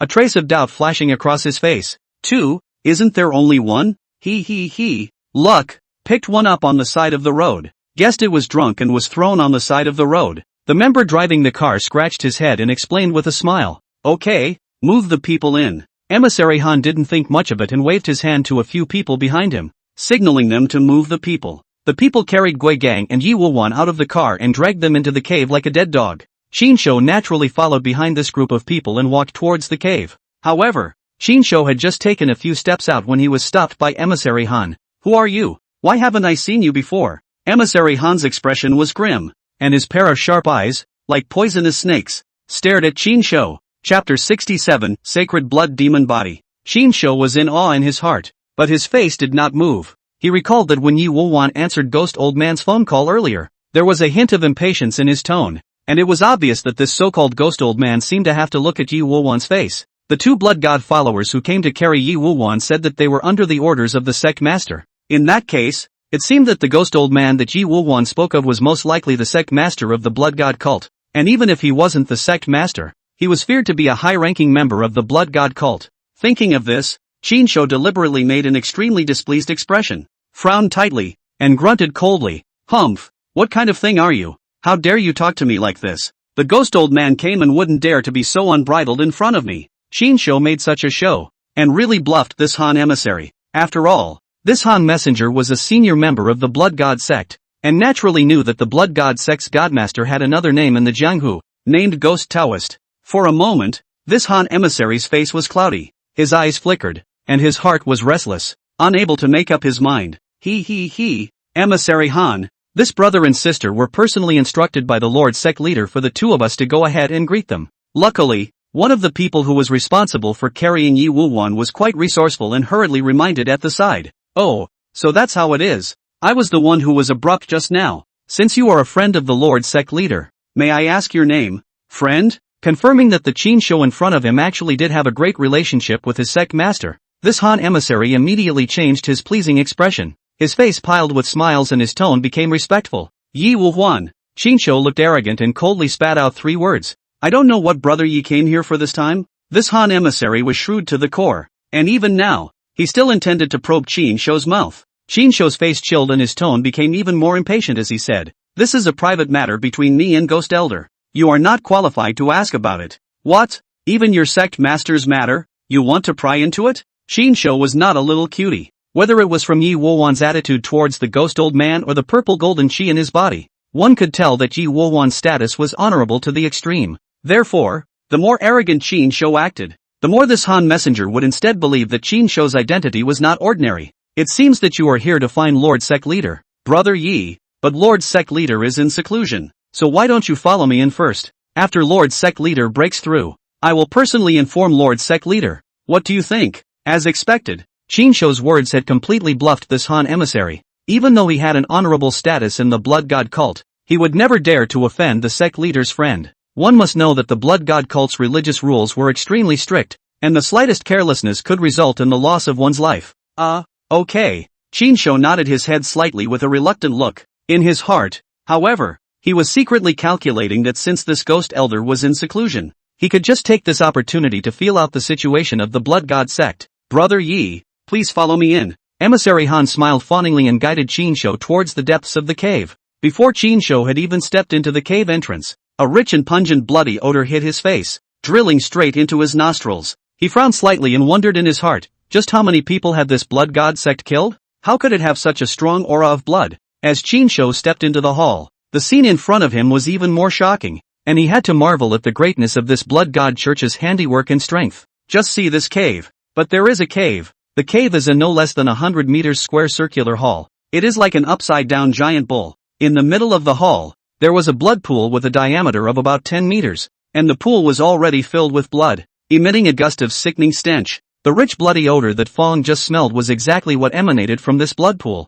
What was even more creepy was that there was a raised stone bed right in the center of the blood pool, and there was a naked corpse lying on the stone bed, its entire body drenched in blood. The corpse looked neither yin nor yang, neither male nor female, with both male and female features, as bizarre as a Thai siren. But the features of this bloody corpse, even if it was infested with blood, Qin Shou was able to tell that it was an extremely beautiful female face. For some reason, Qin Shou only felt his heart jerking violently at the first sight of this naked corpse, an unspeakable feeling of fear instantly surging to his heart, instantly covered in hairs of sweat and cold sweat. And around this rotunda, forests of stone doors of the same size numbered no less than 100 or so. The stone door in the center was the most eye-catching and huge, more than 3 meters high, while the other stone doors were at most 2 meters high. However, this stone door in the center was tightly closed, with a heavy copper lock hanging on the door, glowing with an eerie metallic luster in the darkness. The other stone doors were all open and could be entered and exited at will. Qin Shou only saw this group of blood god sect's congregation carry Guigang and Yi Wuwan, the two of them, inside the 2 stone doors at the very end. "Master, this is the fiendish blood demon body, and the fiendish blood demon body is being refined here. I can't imagine that there are still people who know these ancient secret techniques in this age of the end of the law." just as Qin Shou was lost in thought as he looked at the scene in the hall. Linger's voice in his mind once again sounded, with a hint of anxiety in her tone. Fury blood demon body? What is this thing? Qin Shou asked with a heart full of doubts. This is an ancient secret method. A secret method created by one of the 10 ancient fiends. The blood fiend, which requires the blood of at least 999 women before it can be refined. Once refined into a complete blood demon body, it is at least a heavenly rank expert. And unless there are beyond the heavenly rank of the mighty, otherwise the flesh of this demon body can be said to be immortal, strong to the extreme. As I look at this demonic body, I'm afraid it's almost complete. Spirit's voice carried a hint of gravity. Immortal and indestructible? I'll go. So powerful. Qin Shou couldn't help but lament.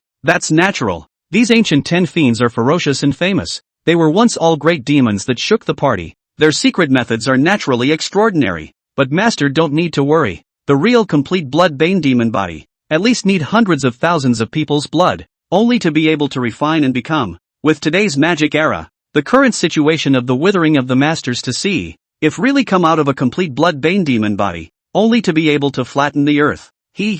Are you comforting me? 999 women's blood practiced into a demonic body. Swinging the earth may not be able to do it. Swinging me, I'm afraid, is a matter of minutes. Qin Shou secretly spat in his heart, and said, Guogang, you fat bastard. If it wasn't for you, I wouldn't have followed you here. At most I would have installed a locator on Yi Wu Wan. Sleep where is not good, but sleep there. Pit death old me. Brother Yi, the archway in the center is where the sect master is in seclusion. The 2 stone gates on either side of the sect master's stone gate are the grounds where the congregation moves around on weekdays. Since Brother Yi is a friend of the sect master, he can naturally walk around as he pleases. But there is only one thing. Brother Yi must not go near the blood pool in the center, or else I'm afraid that his life will be in danger. Just as Qin Shou was talking with Linger, Emissary Han suddenly opened his mouth, pulling Qin Shou's thoughts back. Chapter 68, Qin Shou's small mind. Aha! Qin Shou nodded his head in a pretense of composure, then let out a feigned sneer and said, Humph, it seems that Ghost Elder's masterpiece, the fiendish blood demon body, is about to be completed. When Qin Shou said this, he was actually deliberately saying it to the Han emissary on the side. Qin Shou knew in his heart that this so-called fiendish blood demon body was bound to be the top secret of the blood god sect. If he said it himself at this moment, it would definitely make Emissary Han even more scornful of his identity. Sure enough, as soon as Qin Shou's words fell, this Han emissary's face immediately changed drastically, and the way he looked at Qin Shou's eyes became even more scornful. The 4 words fateful blood demon body. Emissary Han had only heard the sect master mention them once unintentionally, so he naturally knew the weight of these 4 words. This thing is the sect master took great pains to get the secret method from the Tibetan land. This young man in front of him was able to speak out of his mouth. No need to think to know that this young man's relationship with the sect master is only more than just a friend. Senior Yi, Mr. Han still has some things to do, so I won't accompany you. Brother Yi. Emissary Han knew Qin Shou's identity and even changed his address. He didn't dare to stay around him for even a minute longer now. He knew very well the temperament of his own sect master, who would take someone's life if he was slightly displeased. Since the young man in front of him was able to know about the fiendish blood demon body, I'm afraid he wasn't a murderous demonic cultivator, so he wasn't willing to stay by Qin Shou's side any longer. Well, there you go. Qin Shou stood with his hands behind his back in a superior manner and casually waved his hand. Thank you, Elder. Emissary Han hurriedly trotted and left the place on his ass. Qin Shou stood in place for a few moments, confirming that this Han emissary had left, before rushing towards the stone door into which Fatigua had been moved. Damn, this ING don't know where to find a fat woman. Also too ING fat, moving tired old me. Qin Shou had just gotten closer when he heard a blood god cult member spit out. You cut the crap and hurry up with the bloodletting. Qin Shou only saw 2 members of the blood god cult, placing Wei Gang's fat body within a stone trough, which had a pipe underneath it that led directly to the blood pool outside where the demonic body was located. Qin Shou saw one of them take out a sharp dagger and was about to slice Wei Gang's wrist. Cough, cough. Qin Shou deliberately coughed lightly twice, interrupting the movements of these 2. The 2 men turned their heads at the sound and saw Qin Shou walking towards them with a calm demeanor. Brother Yi, hello. The 2 immediately nodded their heads respectfully. They had seen the respectful attitude of Han's emissary towards Qin Shou before, so they naturally didn't dare to neglect him. Well, how did it go? Qin Shou nodded slightly and asked in a casual tone. Hey, this fat is just too fat, and the 2 of us are exhausted, but we finally got her in. One of them grinned. Well done. Qin Shou nodded with satisfaction, pretending to walk casually to the front of the 2 people, but suddenly stormed out. His fists were like two streaks of lightning, blasting straight to their temples. These two were unprepared for Qinshou, and with the suddenness of the incident, they were unable to react in any way, and were hit solidly in the solar plexus by Qinshou. Qinshou was deeply afraid that these two people were also harboring parasites in their bodies,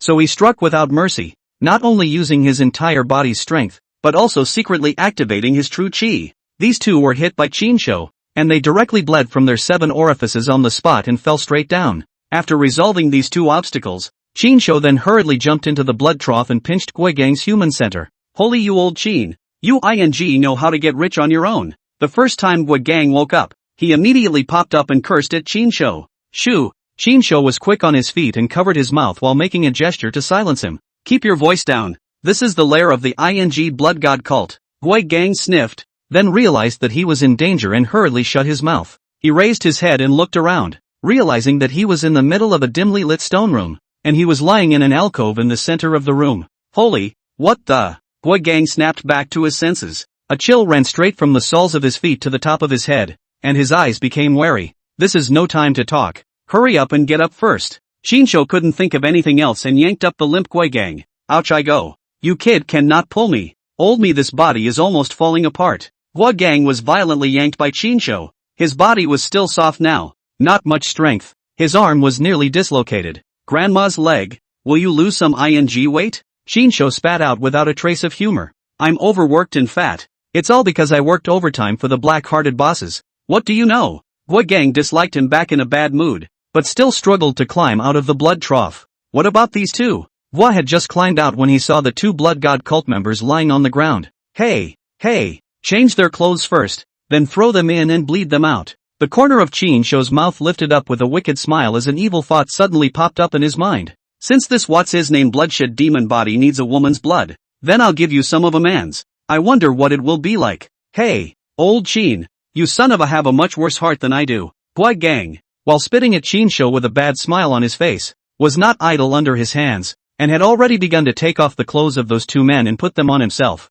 Grandma, it's too small, kind of hard to fit in. Guigang spat as he forced on the smaller size clothes. Seeing that Guigang had already stripped off the clothes of the 2, Qinshou then pushed the 2 into the bloodbath before picking up a short knife and slitting their throats. In a flash, a large amount of blood spurted out, flowing down the pipes of the blood trough to the blood pool. Right at the first moment when the bedchamber went under the knife, a pig-killing scream suddenly came from within the stone room next door, frightening Qinshou into a jolt, thinking that these 2 members of the blood god sect had woken up. However, Qinshou quickly heard that it was Yi Wuwan's voice, but it was a feminized voice after carrying a transformer, and at that very instant, Qinshou once again saw a rich purple golden light that flew into his body.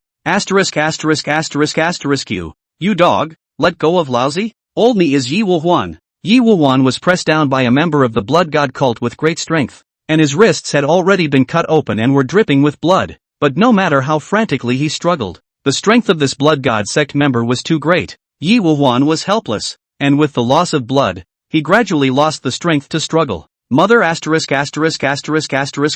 be honest. This blood god sect member was already a bit impatient, and directly toward Yi Wuwan's throat, he was raising his hand and dropping his sword. However, at this instant of life and death, a silhouette ghostly appeared behind him, only to see her lightly slap out a palm, hitting the back of that blood god devotee squarely. That person was instantly struck by lightning, and in an instant, his 7 orifices bled, killing him on the spot. Hey, old Qin, you son of a, I told you how the clothes on you changed. You wouldn't have disguised that male as a woman, would you? In the next stone room, Guigang immediately reacted with a hint of teasing in his tone. Qinshou looked indifferent and said indifferently, this fellow is likely to have collusion with the blood god cult, and his death is not worthy. No way? It could still be such a coincidence? Guigang was a bit incredulous as he listened. Guigang was shocked at his words and seemed a bit disbelieving. I didn't believe it at first either, until I saw with my own eyes the people he called to bring you here. Qinshou shrugged, a hint of disdain in his eyes. So that's how it is. Then heck, this guy has really lifted a stone and smashed his own foot this time. Serves him right. Guigang had a gloating expression on his face, then wondered. Strange, how come there's no movement next door? Who knows? Maybe it's dead. Qinshou said unconcernedly. Who cares? Right now there are blood god cultists all over the place. Let's just think about how to escape. Fair enough. Guigang nodded. Chapter 69, the sacred corpse will become a sacred corpse. Shoo, keep it down. There seems to be a commotion next door. Chinsho made a gesture of silence, then silently close to the wall, listening to the movements next door with his ears. Seeing this, Guigang also immediately held his breath and followed Chinsho's example of eavesdropping. In the secret room next door, Gu Ling carefully stopped Yi Wowan's bleeding while channeling his true chi. Yi Wowan's pale face gradually recovered a trace of redness. Young master, what the hell is going on? Why are you wearing women's clothes and a voice changer on your throat? Gu Ling retracted the palm that was transferring true chi to Yi Wowan and asked with a puzzled expression.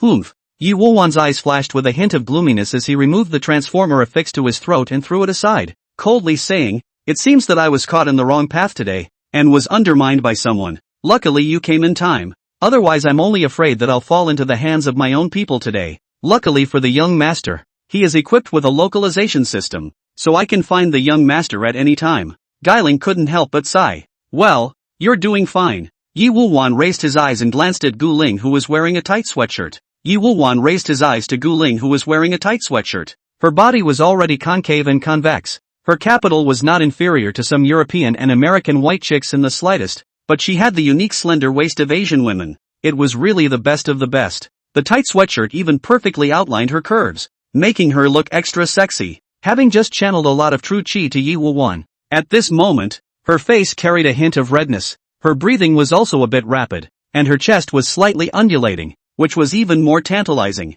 Yi Wowan heard a burst of dry heat. He was on the rise today when he was directly knocked out by Chinsho, until now a body of evil fire, have not yet been able to vent. At this time his even more desire-burning body. He suddenly wrapped his arms around Gu Ling's slender waist, sticking to his body, and then kissed hard. At the same time, his hands were also reckless, roaming freely on her body, up and down, causing Gu Ling to gasp for a while. However, this Gu Ling had obviously gotten used to her young master treating her like this long ago, and surprisingly did not have the slightest intention of resisting, and even catered to her quite well. ******* me. Sheen, what the is going on across the street? This sound is not right. Damn. This sound. Old me a little can't carry it. Guigang listening to the next door more and more high-pitched, more and more seductive panting sound, suddenly red in the face and ears, anxious as scratching the heart, hate to immediately rushed over to take Yi Wowan and replace it. Humph. I can't imagine that someone would come to his rescue.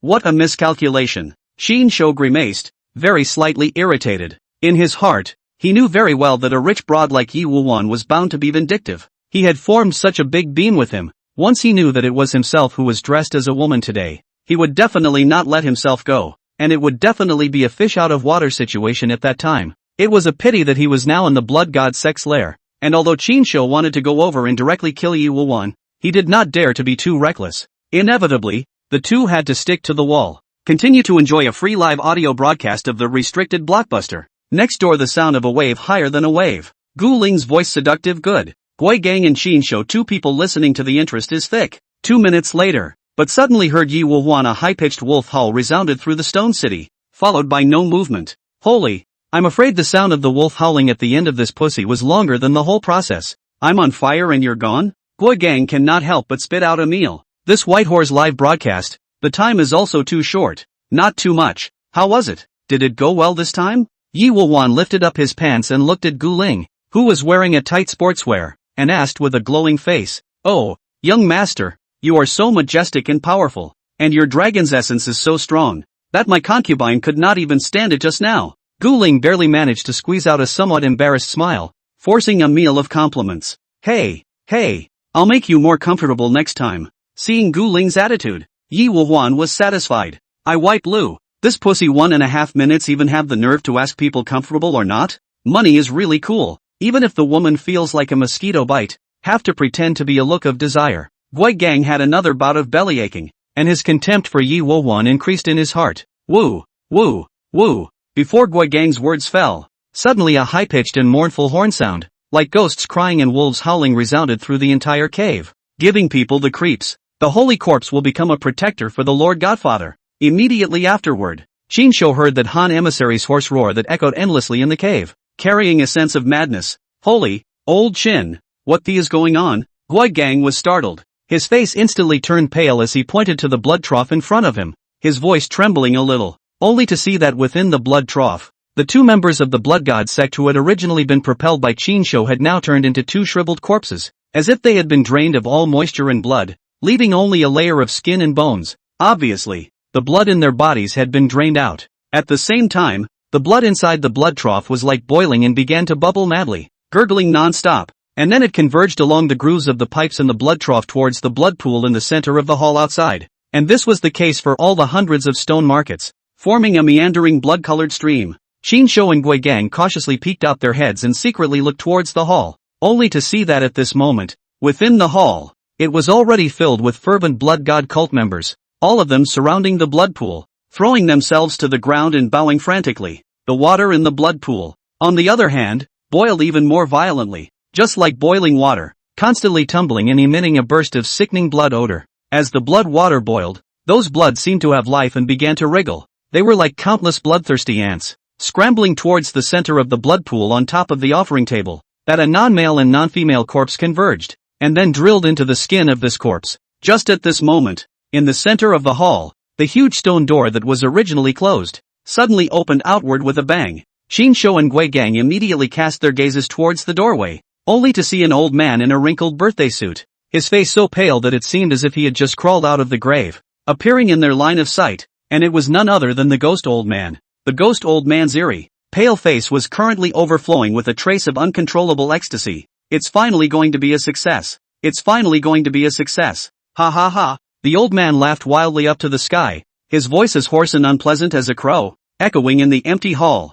sending shivers down his spine. Congratulations to the sect leader for refining the sacred corpse. Congratulations to the sect leader for refining the sacred corpse for 1,000 years and eternity. Those worshippers who were originally kneeling on the ground, when they heard Ghost Elder's maniacal laughter, as if they had been beaten with chicken blood, they immediately made way, looking excitedly at Ghost Elder as he took one step at a time, walking towards the blood pool. Arriving at the edge of the blood pool, the ghost old man suddenly stopped, his pair of cloudy eyes staring at the soon-to-be completed bloodshed demon body in the blood pool, his eyes full of greed and desire. Immediately after, a creepy scene happened. The ghost old man even began to take off his own life jacket. Underneath the birthday suit was a body so dry and thin that it resembled a skeleton and was covered with disgusting abscesses. His skin took on a sickly grayish-white color, as if it were a sheepskin about to rot. What was even more disgusting was that Qin and Gui Gang vaguely saw that on this ghost old man's body, there were disgusting black worms crawling all over it. They burrowed into those pustules, and then out of another pustule,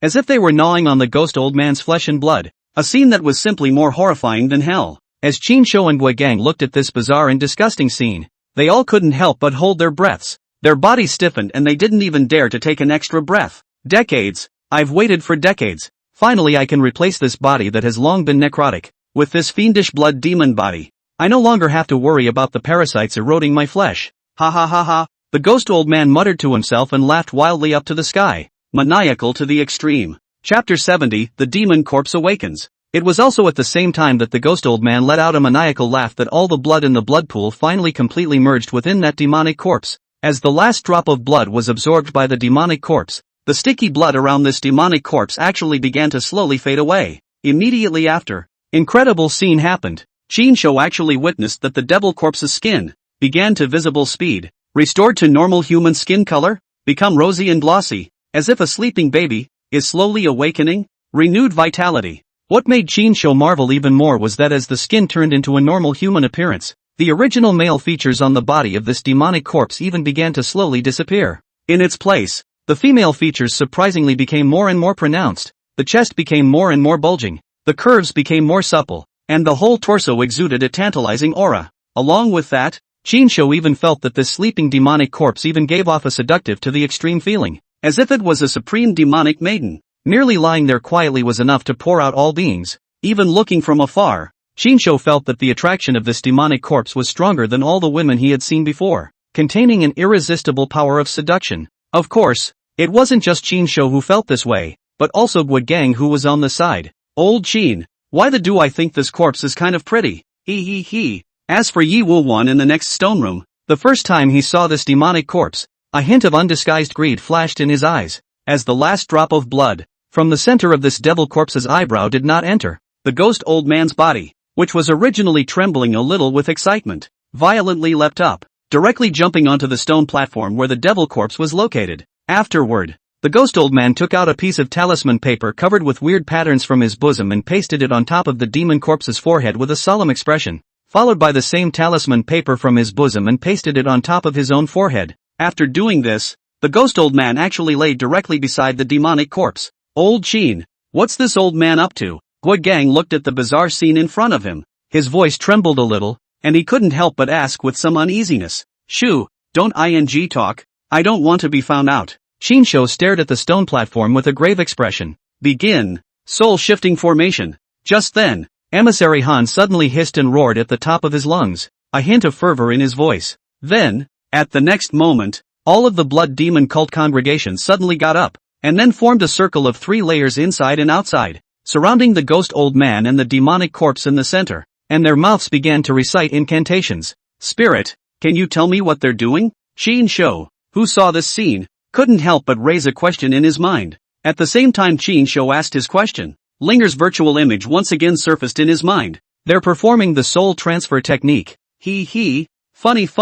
It looks like this old man is ready to change his body. Linger's voice carried a hint of playfulness. Chin Shou frowned and said curiously, soul shifting technique? What is this thing? This is a secret method created by a high person in the ancient times, but to drive this method, one needs to have at least a heavenly rank cultivation. Spirit patiently explained. But these people are obviously not strong enough. That's why they were modified into a formation, using the strength of all the people to drive the formation and forcibly move their souls. I have to say, this old man is really a talent as well, to be able to think of such a method. You're saying this old guy wants a new body? Chin Shou was shocked at what he heard. Everything he saw today was too much beyond common sense. If Chin Shou himself didn't have a bug level system like Linger, he wouldn't have believed everything that happened in front of him. Nice.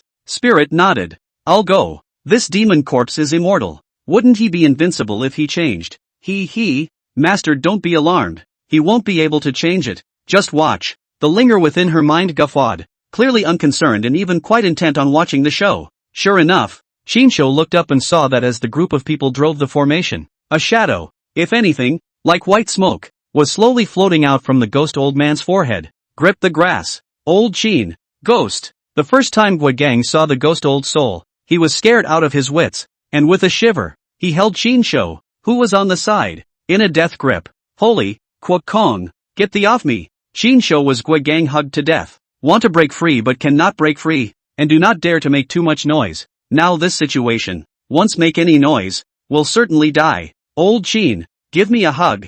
I'm scared. Gui Gang's face was pleading, and his fat body squeezed Chin Shou's breathing a bit. I'm so ed up. How could I become an iron buddy with you bastard? 10,000 grass mud horses raced through Chin Shou's mind. Also at the first moment when the ghost old soul appeared, the dense black mist laughed and, like a hungry tiger pouncing on a tiger, drilled towards the demonic corpse lying on top of the stone platform. However, at this instant, the demonic corpse whose eyes were originally closed tightly, unexpectedly suddenly opened its eyes, and a demonic red aura flashed through its eyes. What's the situation? Why did the demonic corpse awaken early? Could it be that the blood is impure? The ghost old man was so scared by this sudden change that his soul almost flew away. His body had a jolt. Where did the soul dare to continue drilling into it? And he turned his head and wanted to escape back within his own body. However, just at the moment when the ghost old man turned around, this demonic corpse even suddenly opened its mouth and sucked. A powerful suction force like a black hole was generated. With a miserable cry from the ghost old man, this ghost old man's soul was actually directly swallowed by this demonic corpse. Holy, what the hell? Has this become a success? Didn't you say he couldn't make it? Spirit? Chin Shou, who was hiding in the distance, did not see this lightning flash-like change and thought that the ghost old man's soul had already successfully drilled into the devil's corpse, so he could not help but ask suspiciously. Master, you're looking at it wrong. Just now it wasn't this old guy's soul that burrowed in, but it was swallowed by this demonic corpse. Spirit's voice carried a hint of teasing as she explained. Swallowed? How? Master, this demonic corpse should have been a pure yin body, because there was only yin chi, so yin and yang couldn't be reconciled, and only then was it unable to form a divine consciousness, which enabled it to be controlled by a human being. Now master, you get a man's blood mixed in. It is like yin and yang mingling, just like the beginning of the creation of the world, heaven and earth, the generation of living beings. The devil corpse has already had a divine soul, which swallowed the ghost old soul. This can be interesting. Funny? Why do I feel bad? Jia. Shinsho looked at the demonic corpse on top of the stone platform in a daze, and even stood up straight like that, letting out sharp and ear-piercing strange cries. Chapter 71, Exposed. It was also at the moment when this demonic corpse stood up, that Han emissary looked wildly enthusiastic, as if he had seen a true god descending, and immediately prostrated himself on the ground, bowing down to the demonic corpse with all 5 of his body and shouting, "Congratulations to sect leader on the great completion of the sacred corpses, and becoming a heavenly stage expert in one fell swoop. Congratulations to the sect leader on the great accomplishment of the sacred corpse, becoming a heavenly rank expert in one fell swoop." Seeing this, more than 100 other blood god cultists also fell to their knees in unison like a tidal wave, paying homage to the demonic corpse, and a mountainous roar of congratulations resounded through the cave. Jia dash. The demonic corpse suddenly let out a sharp and ear-piercing strange cry, as if it came from the 9 hells, instantly penetrating Shinsho's eardrums, shocking him to the point of dizziness, almost unsteady on his feet. Immediately after, only to see this devil corpse but casually raised his finger, a powerful suction like a tornado instantly enveloped the presence of all people. Shinsho only felt his whole body's blood as if by some kind of mysterious power of traction, actually like pouring general, at any time to reverse the flow of the body and out, as if the viscera and bowels are to be torn apart in general, uncomfortable to the extreme. Shinsho was horrified in his heart, as if he had fallen into an ice cave. His body was freezing cold. However, fortunately, he was far enough away from this demonic corpse, and this feeling of essence and blood flowing backwards lasted only an instant before disappearing. However, those congregants surrounding the demonic corpse were not so lucky. However, in the blink of an eye, all of them were bleeding from their 7 orifices, their faces were as pale as paper, and the essence blood in their bodies was like a flood that broke the dike, uncontrollably converging in front of that demonic corpse, forming a blood-red trickle that was bizarre and terrifying. Sect leader, why is this? We are loyal and follow the sect leader.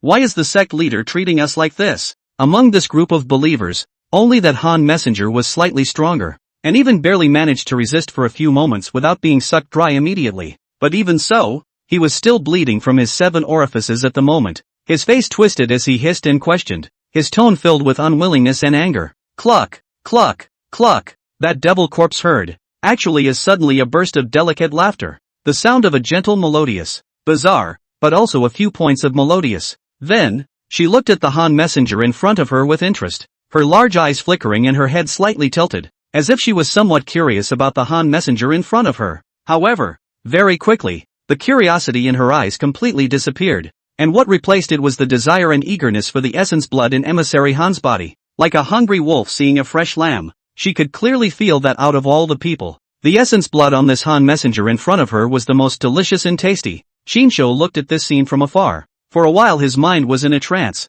only to feel that when this devil corpse laughed, it was really charming to the extreme, turning the world upside down. Charming, but also with a few points of evil and horror, so that people want to get close to, but also cannot help but feel fear. Shinsho thought to himself that apart from the linger in his mind, I'm afraid that there is no woman in the world that can compare to this demonic corpse. In the next moment, Shinsho only saw that demonic corpse look cold, as if it had changed into a different person, and suddenly opened its cherry mouth and sucked violently. Although some of the Han messenger, the strength is already the peak of the yellow order, but where is the opponent of the devil corpse? Finally is no longer able to hold on. A body of blood, as if by the invisible palms of the general grasp, all broken out of the body, was swallowed by the devil corpse. However, in a few moments, the more than 100 blood god cultists present were all sucked into dry corpses by the demonic corpse, a body of skin and bones like air-dried bacon, shocking to the eyes and making people shudder. After sucking out the essence blood of so many people, the devil corpse touched the corners of its mouth and burped with a satisfied face.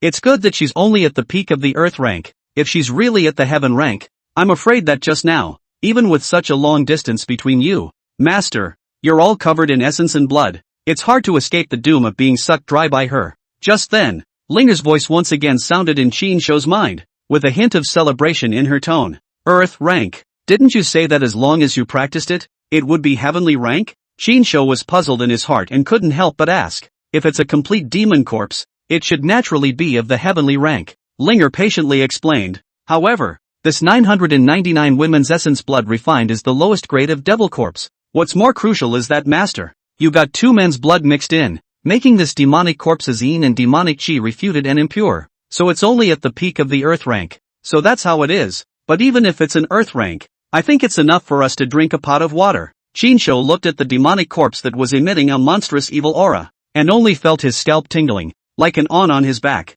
and a deep sense of powerlessness surged to his heart. Holy, old Chin, how is this supposed to play? This thing is horrible. Gui Gang was still clinging to Chinsho in death, and Chinsho could feel that Gui Gang's body was trembling like sifting chaff. Obviously terrified by the sight before him, Chinsho was about to push Gui Gang away when he suddenly smelled a strong and pungent odor of urine that went straight to his head. Holy, Gonzo, you son of a, you pissed on me. Chinsho immediately stormed out and pushed Gui Gang away, not caring about his fear. It was also at this instant that the devil corpse's gloomy eyes suddenly looked this way. Chinsho and Gui Gang both thumped in their hearts, as if they were being stared at by the god of death. Their blood seemed to freeze, from head to toe, saying, "It's over, Ghost Elder. What do you mean by that? These people will still be useful in the future. Why did you kill them all?" Just as the two of them were pulling their hearts out, a slightly disgruntled voice rang out, and Yi Wuhuan unexpectedly walked out from the depths of the cave with a displeased look on his face. Following Yi Wuhuan,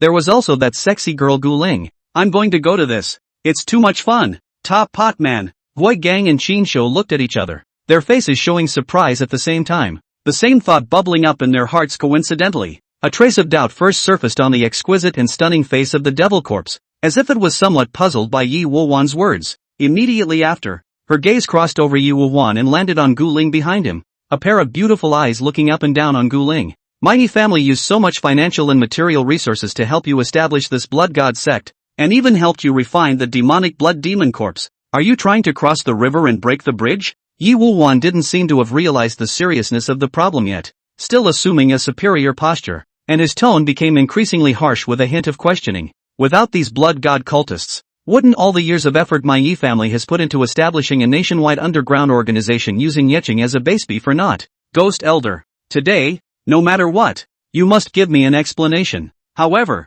that demonic corpse completely ignored the furious Yi Wuhuan in front of her, and instead stretched out her slender finger, pointing at Gu Ling standing behind Yi Wuhuan, spitting out a word somewhat rustily. "You." Then, as if trying to organize his words, the demonic corpse said, with some difficulty, word for word, "With me dash," as if it's the same as they are different from them all. As he said this, the devil corpse's finger pointed at Yi Wuhuan again, and his eyes also glanced at Gui Gang and Chinsho who were hiding in the shadows. Gui Gang and Chinsho were swept by the intimidating gaze of the demonic corpse, and both of them had a jolt, as if they were doused by ice water, from head to toe, so cold that they nearly collapsed to the ground in fear, saying, "My day, so she found us long ago." Chapter 72. Young Master Go. She's not Ghost Elder. Yi Wuhuan hadn't reacted when the devil corpse's words had just fallen, but Gu Ling could already tell that something was wrong. She violently pulled out her pistol and aimed several shots at the demonic corpse. Her movements were clean and sharp, without the slightest hesitation.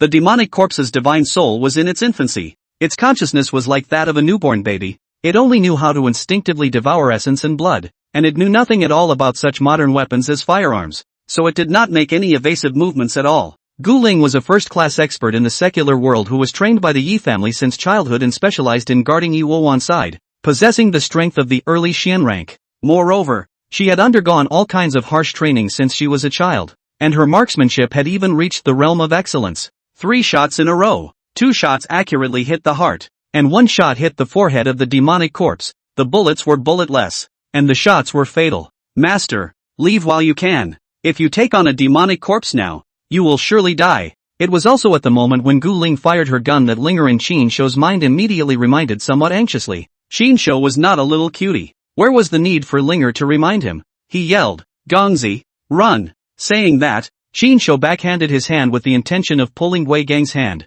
but he didn't expect to grab an empty one. Chinsho froze for a moment and looked back, only to find that Gui Gang the bastard had already darted out more than 10 meters away, the speed of which was simply jaw-dropping. Not to mention Gui just now also legs trembling, stand are unsteady, and now escape up, although the body of the fat body trembling, but does not affect his 100-meter sprint speed. Bolt to come only afraid of shouting a great, "Holy, Gonzo, don't run so fast. I don't even care about me." Chinsho heart cursed this brother to not enough. Fleeing for their lives do not bring their own. Simply plastic brotherhood. Do you not run faster, old man, not have to hang? Do you have no legs? You don't know how to run? Gui Gang spat, but the soles of his feet were not idle as he ran furiously towards the cave's entrance. Jia dash. Gui Gang and Chinsho had not yet run out a few steps, Behind them once again came the ear-piercing screams of the demonic corpse, and the two instantly felt a wave of dizziness, as if there were countless steel needles stabbing into their brains, and nearly fell to the ground unsteadily. We are kindred spirits. Why did you strike at me? It turns out that this devil corpse divine soul first become consciousness chaotic, still do not know what they are in the end, just see themselves in Guling physiological some similarity, then thought that Guling in their own is the same kind. However, Guling's sudden strike against her clearly made her extremely angry, and that anger instantly erupted like a volcano, only to see that the 3 bullets, although all of them penetrated her body, shooting out 3 bloody bullet holes in her forehead as well as her chest, but she was as if she was fine, as if the bullets were just shot in the air and didn't cause any damage to her. However, in a few moments, the bullet holes in her body, surprisingly, rapidly healed at a speed visible to the naked eye, and the blood at the wounds quickly disappeared, as if they had never appeared. The 3 bullets, all of which were also expelled from her body, fell to the ground with a crisp sound. Then, this devil corpse suddenly raised his palm, violently clenched his fist. The scene of a few people again felt a huge pulling force, as if by an invisible hand grabbed the general, only to feel the whole body essence of blood, all as if to leave the body, was drawn out of the raw, and this time the pulling force is several times larger than before, like a tsunami, spreading the sky, even from a long distance. Shinsho all feel their own body essence and blood against the flow of the 5 viscera and 6 bowels are as if to be torn generally. Look at the 7 orifices of the blood, can't support it. However, just in the nick of time, both Shinsho and Guigang felt a faint halo suddenly flashing across their bodies, as if there was an invisible protective shield, which actually resisted the pulling force of this demonic corpse, making them instantly feel a sense of relief. Holy, what's going on here? This was the first question that popped up in Shinsho's mind. Master, your friend should still be in a child's body. You have his urine on you. Child's urine is the most masculine and rigid existence, just enough to be able to resist the demonic corpse's sinister power. But this demonic corpse is just too strong for you right now. I'm afraid that the child's urine won't be able to withstand it for long. It was also at the same time that Shinsho had his doubts that Linger's voice in his mind sounded once again, answering Shinsho's doubts. For a moment, Shinsho was in tears, with mixed feelings in his heart. Looking at the image of Guigang, who was running wildly in front of him, he suddenly felt a lot more magnificent and full of admiration. Gongzi, it's been so hard for you all these years. Turn around and I'll definitely find you a woman for you to have a good time with. Shinsho thought this in his heart, but the soles of his feet were not the least bit ambiguous, and he ran wildly a few points faster. And behind the duo, Yi Wuhuan, who was right near the demonic corpse, was actually unharmed as well. It turns out that this Yi Wuhuan is, after all, the broad young man of Yanjing's top family, and the elders of his family, one after another, are all high-powered, either rich or noble, and their wrists are heavenly figures. Yi family, this generation of the head of the family. In order to protect the Yi family, this generation of bloodline prosperity, once personally traveled to Tibet, sought out the Tibetan Tantric Jela school of this generation of the monk Zongkaba masters, begged for a few amulets, close to where in the Yi family of this generation of the younger generation, in order to seek the blessing of the Buddha. And it is the existence of this amulet, compared to Shinsho and Guigang on the body of the child urine, the effect I do not know how many times better. This Yi Wuhuan actually did not suffer the slightest half of the impact, and even did not feel the body of the essence of the blood reverse flow. However, although Yi Wuhuan was unharmed, Guling was not so lucky, but in a flash, he was already bleeding from his 7 orifices, his face was as pale as paper, and he fainted. But even so, that is also the devil corpse feel that he is the same kind as her. To her mercy, otherwise I am afraid that the fragrance has long since died. Seeing that Guling had already fainted, the devil corpse actually did not intend to continue striking, but directly bypassed Guling and flew towards Yi Wuhuan in front of him, and that pair of beautiful eyes were filled with a bloodthirsty red aura. Yi Wuhuan saw the situation, was horrified, so scared that his legs were soft, like mud, paralyzed on the ground, rolling and crawling on the ground wailing, where there is still half of the previous high and mighty appearance. Completely a greedy and fearful of death of the playboy. However, just at the moment when the devil corpse's palm was about to grab Yi Wuhuan's throat, in front of Yi Wuhuan's body, there was a sudden burst of golden light, just like a round of blazing sun in the sky, instantly illuminating the entire cave. Then, only to see the golden light, unexpectedly out of thin air appeared an image of an extremely honorable and dignified, feet stepping on 1,000 petals of golden lotus of angry eyes of Vajra. That Vajra was several feet tall, covered in shining golden light, with a majestic face and angry eyes, holding a devil-subduing pestle and mortar, exuding an awe-inspiring aura. Sinner, only to see that the center of the eyebrow of the angry eyes Vajra, where the third eye is located, suddenly released a golden light, as sharp as a sword, shooting straight at the body of the demon corpse. Chapter 73, Pissing on the Head. Just at the moment when the angry eyes Vajra appeared, both Qin Shou and Guigang felt their breathing was smooth, and the terrifying sense of oppression brought to them by the demonic corpse just now was suddenly alleviated by a lot. Both of them looked back in unison, only to see a golden light like a sharp sword, precisely shooting straight at the demonic corpse. Ah! Then the two only heard the devil corpse a miserable scream. The voice is sharp and piercing, as if from the nine hells. Immediately after that, they saw a rumbling sound. The body of the devil corpse, even so, was blown apart, flesh and blood flying, turned into a pile of broken meat. The scene is extremely tragic. Holy, this one's so good. Qin Shou and Guigang both looked at Yi Wulwan in unison, but they only saw that at this moment, Yi Wulwan was paralyzed on the ground, rolling around and crawling, his body trembling crazily, and at a glance, it was clear that the shocking blow just now was definitely not done by him personally. Both of them looked at each other with puzzled faces and said, "What's the situation? It seems that I still underestimated the characters of this era. For a magic treasure to be able to shatter a demonic corpse with a single blow, one must be at least a peak heaven-ranked existence. I had thought that in the age of the end, not to mention surpassing the heavenly rank,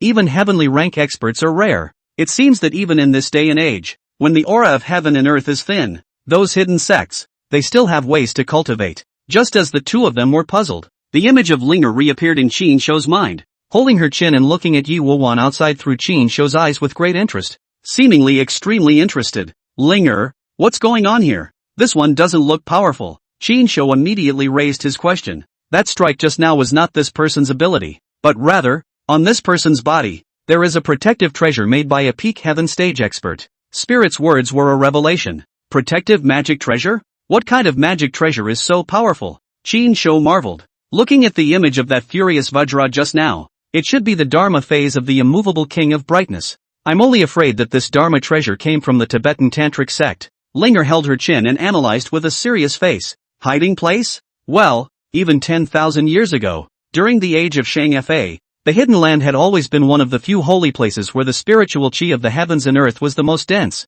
If it's a magic treasure from there, it's not impossible for it to have this kind of power. Spirit nodded in affirmation. Holy, old Qin, she's still alive. Just as Qin Shou was talking to Linger in his mind, Guigang suddenly let out a cry of alarm, and Qin Shou snapped back to his senses, only to see that the demonic corpse on the ground, which had been blasted into pieces of flesh, unexpectedly, as if it possessed life, began to wriggle and converge towards the head of the demonic corpse, the speed of which was staggering. Asterisk asterisk asterisk asterisk. The two of them looked at each other. Both felt a chill running straight from the soles of their feet to the top of their heads, and without any hesitation, they pulled out their legs and ran, once again running wildly in the direction of the cave entrance. At the same time, the legs of the paralyzed Yi Wulwan, I do not know where to get the strength, suddenly got up violently, screamed and ran wildly toward the entrance of the cave. The speed was even faster than Guigang and Qin Shou, but also a few points faster. Ha ha! Shall we let him give us a head start?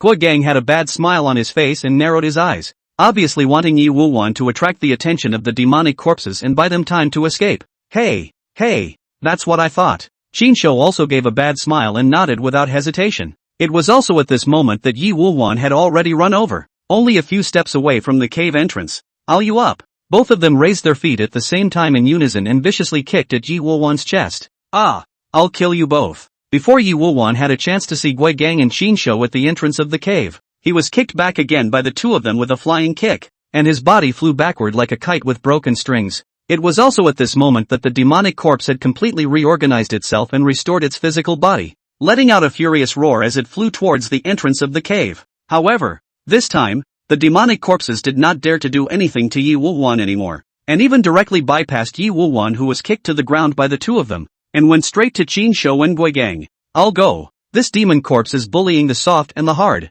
The two of them cursed angrily in unison, and their hearts were cold, and they ran away, wishing that their parents had given them 2 more legs. Guigang, an ordinary person, and Qin Shou, an early Huang rank strength, might be able to deal with ordinary people with ease, but against an expert with peak earth rank strength, not to mention fighting, they would be torn to shreds by the other party in a single glance. "Gongzi, do you have any urine?" Qin Shou asked as he ran. "What the is wrong with you, asking me if I have any urine at this time?" Guigang cursed as he ran. No, Gongzi, your urine is useful to her. If you use it to moisten her face, you might be able to scare her off, Qin Shou anxiously explained. Don't give me that bull asterisk.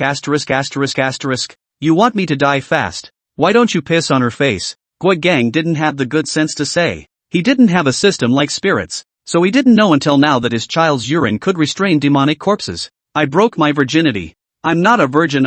Child's urine is only useful. Qin Shou looked helpless. Who said that old me is a virgin? You're the one who's a virgin. Your whole family is virgins. Gui Gang immediately stormed out, only feeling that his personality had been greatly insulted. Gongzi, now is not the time to talk about face. Life is going to be lost. Do you have it or not? Have hurry to use urine to nourish her. Qin Shou also could not care about fighting with Gui Gang, anxiously asked. Didn't I just piss all over you? Do you think I'm a faucet? Just say it. Gui Gang cursed angrily, and the demonic corpse had already flown over like a ghost. After all, Gui Gang's body is obese, coupled with the fact that he has not practiced any qigong. His speed is slower than Qin Shou's, dragging behind him, and he was directly grabbed by the devil corpse by the shoulders. The devil corpse's nails were like sharp steel hooks, ruthlessly embedded into Gui Gang's plump flesh, instantly dripping with blood, lifting Gui Gang's 200-plus-pound body as if it were a chicken. Gonzo, I'll save you. When Qin Shou saw Gui Gang being grabbed,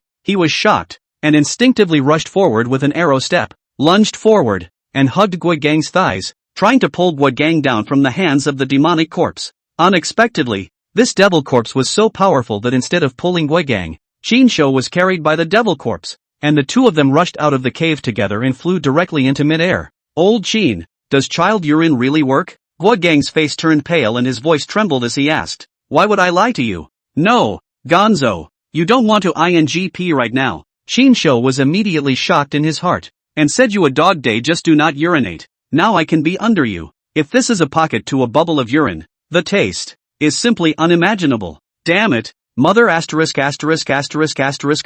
Look at you Grandpa Gua. I'm going to fire a skyrocket. Gua Gang was also forced to rush, angrily shouted, put life and death, actually in front of Qin Shou's face, in midair pants down, directly to the demonic corpse above a bubble of yellow urine, like a fountain, shot out. Don't, Gonzo. Qin Shou just opened his mouth to stop it, but it was too late. Qin Shou instantly felt a pouring rain fall on his head, and a strong smell of urine instantly drilled into his nostrils, making him dizzy and practically vomiting. Holy, where's your ING shower? You pissed all over my head. Qin Shou couldn't help but open his mouth to curse angrily. 10,000 grass mud horses were running in his heart, but he didn't realize that as soon as he opened his mouth, it seemed like there was so much liquid with a tawdry taste that it was directly poured into his mouth. Qin Shou instantly lowered his head and gave a dry heave. Chapter 74, Physical Exorcism. Gua Gang sniffed and shot back in a bad mood. Try flying in midair and taking a piss. Nevertheless, Gua Gang is after all a child's body, not a shower brother.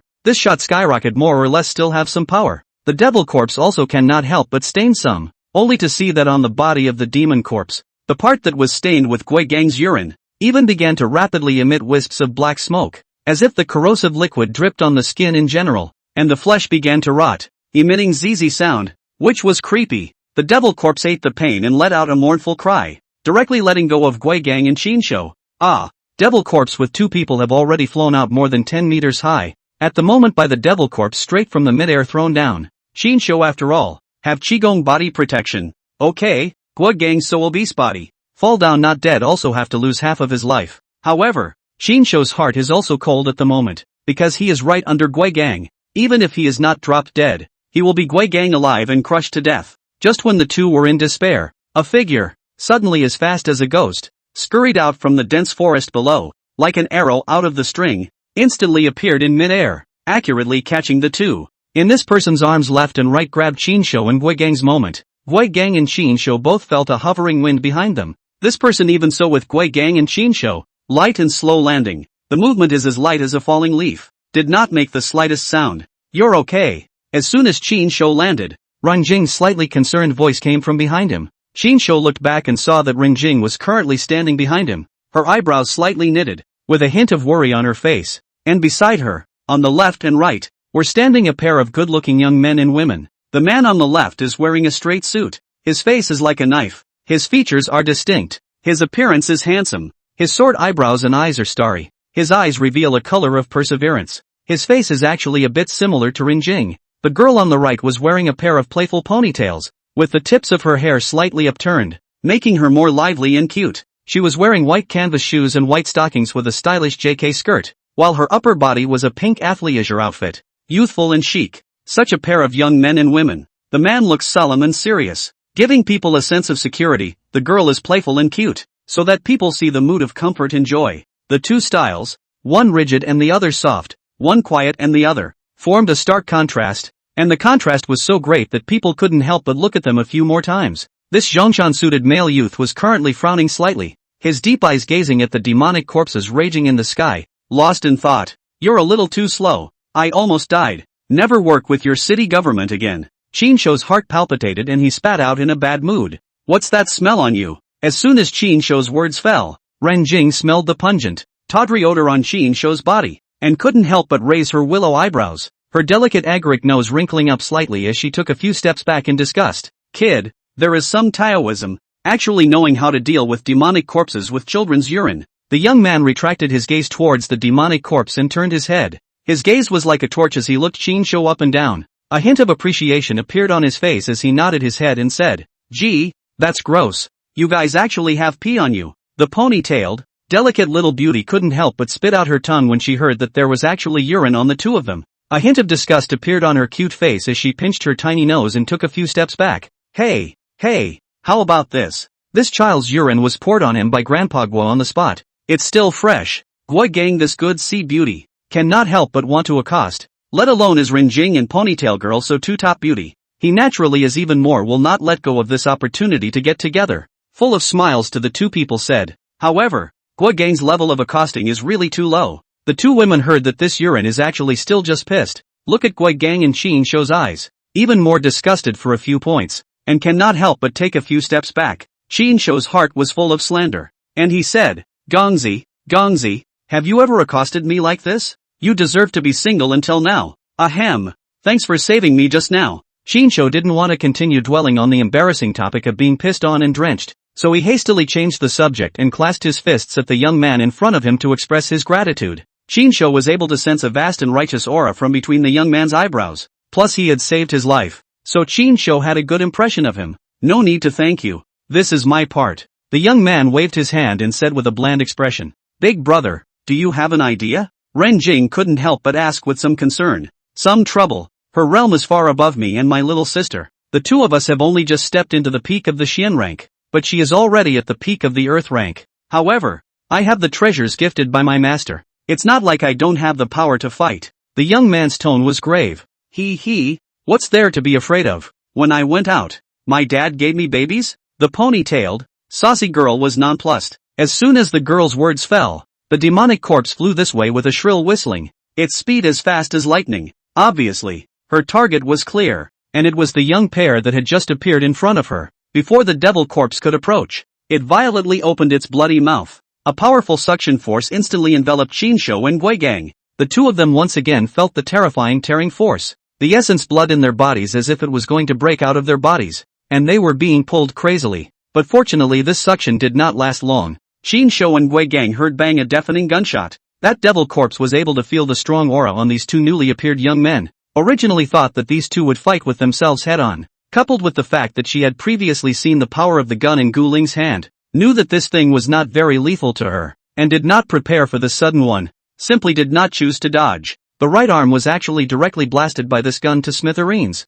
and for a time blood and flesh flew everywhere. The scene was extremely bloody. Qinshuo and Guo Gang both looked back in unison, only to see that the playful little girl was holding a huge and incomparable golden-colored revolver in her hand, and on top of the pistol's body, it was inscribed with densely packed runes. The girl gripped the pistol and with a haughty face blew on the muzzle in a juggling gesture. My lord, times have changed, so what if you're at the peak of the earth rank?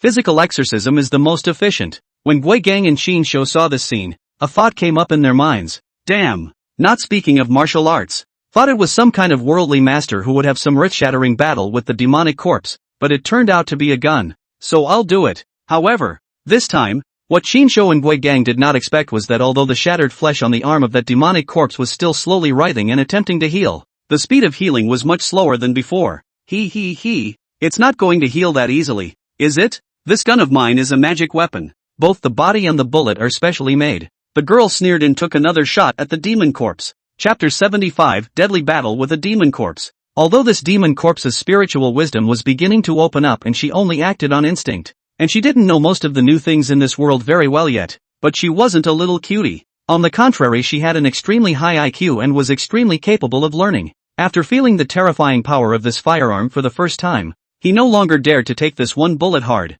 but the speed of the bullet was too fast, and even for a peak Earth rank expert, within a distance of a few meters, it was extremely difficult to dodge it. However, the next scene, but let everyone was not expected, only to see the chest of this devil corpse, but also appeared out of thin air a hole. The girl's second shot bullet, but also directly through the chest of the devil corpse, hit the devil corpse behind the big tree above, only to hear a deafening roar. A small bullet, actually will be a need two people to embrace the giant tree down. Broken trunk scorched black, as if by the heavenly thunder has just bombarded the general, sprawled on the ground. After dodging this bullet, the demon corpse immediately popped up and flew in midair, rapidly circling, constantly changing direction. The speed of the demon corpse was too fast, and the flight path had no rules to speak of, so the ponytailed girl didn't dare to shoot again rashly. The firearm in her hand was a special product specially prepared by the elders of the division for her to go down the mountain. The bullet and the body of the gun were both magic weapons with great power, but it was not easy to make each bullet,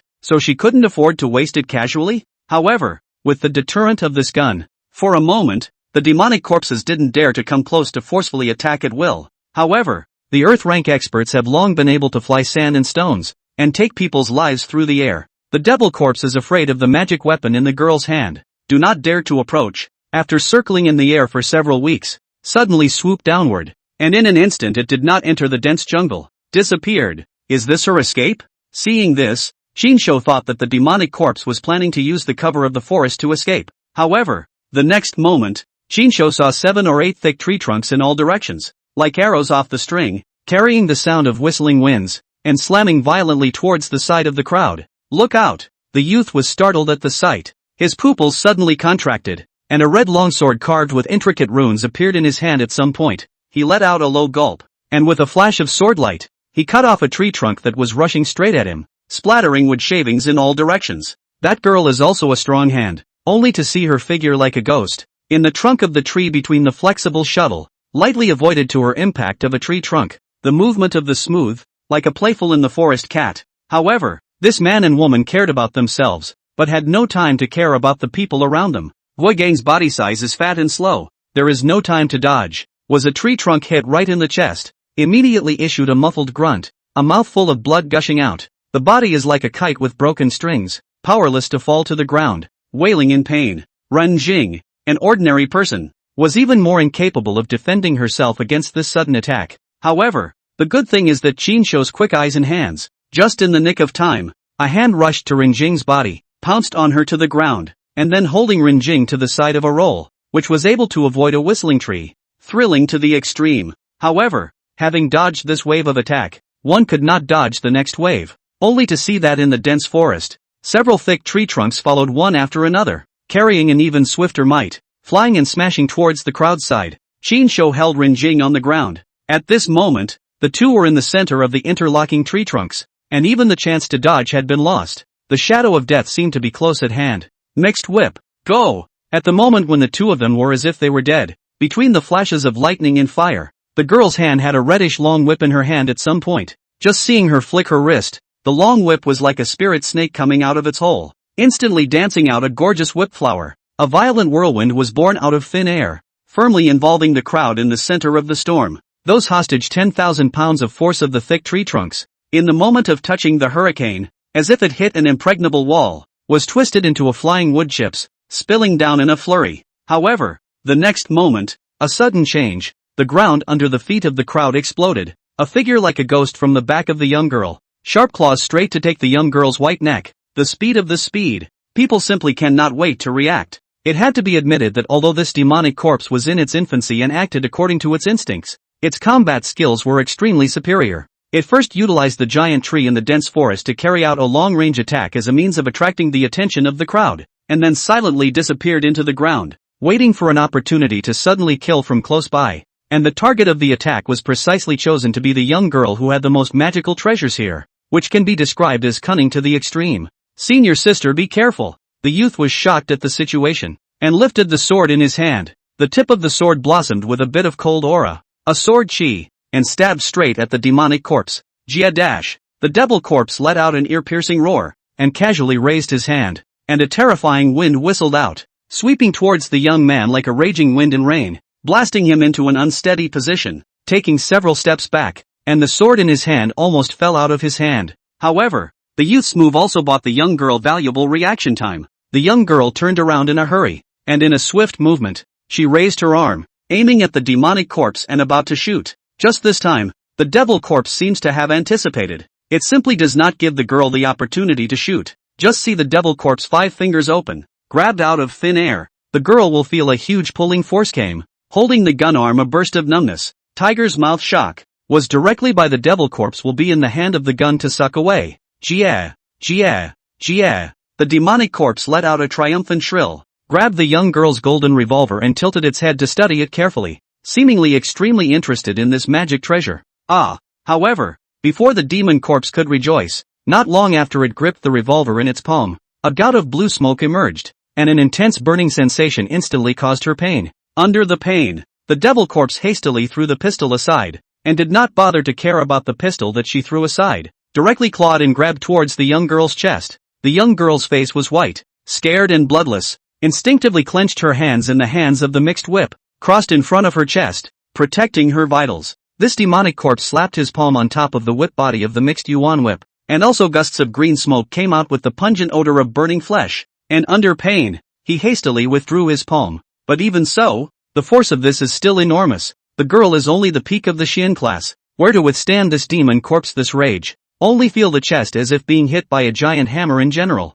The internal organs of the 5 organs for a while. A sweet throat, a mouthful of fresh blood gushing out. The body is a broken kite flying out dozens of meters. Fell heavily on the ground. Consciousness is a little fuzzy. A burst of blackness in front of his eyes. Sister. The youth saw this and his eyes were red. Like a mad beast, he killed again with the sword in his hand. This devil corpse looked at the youth with a grim expression, a bloodthirsty smile on his face, and with a weird twist of his body, he dodged the sword, and with the same grab, he intended to take the youth's life straight away. Senior. The young girl lay on the ground, watching the youth charge toward the demonic corpse, her heart anxious. Chapter 76, Tough Win. Bang! Just in the nick of time, with a loud rumbling sound, a bullet struck the chest of the demonic corpse from the back as accurately as a precise guided missile, only to see the entire chest of the demonic corpse instantly exploding apart, with blood and flesh flying around, revealing a shockingly large bloody hole, and one could even clearly see the sins and white bones.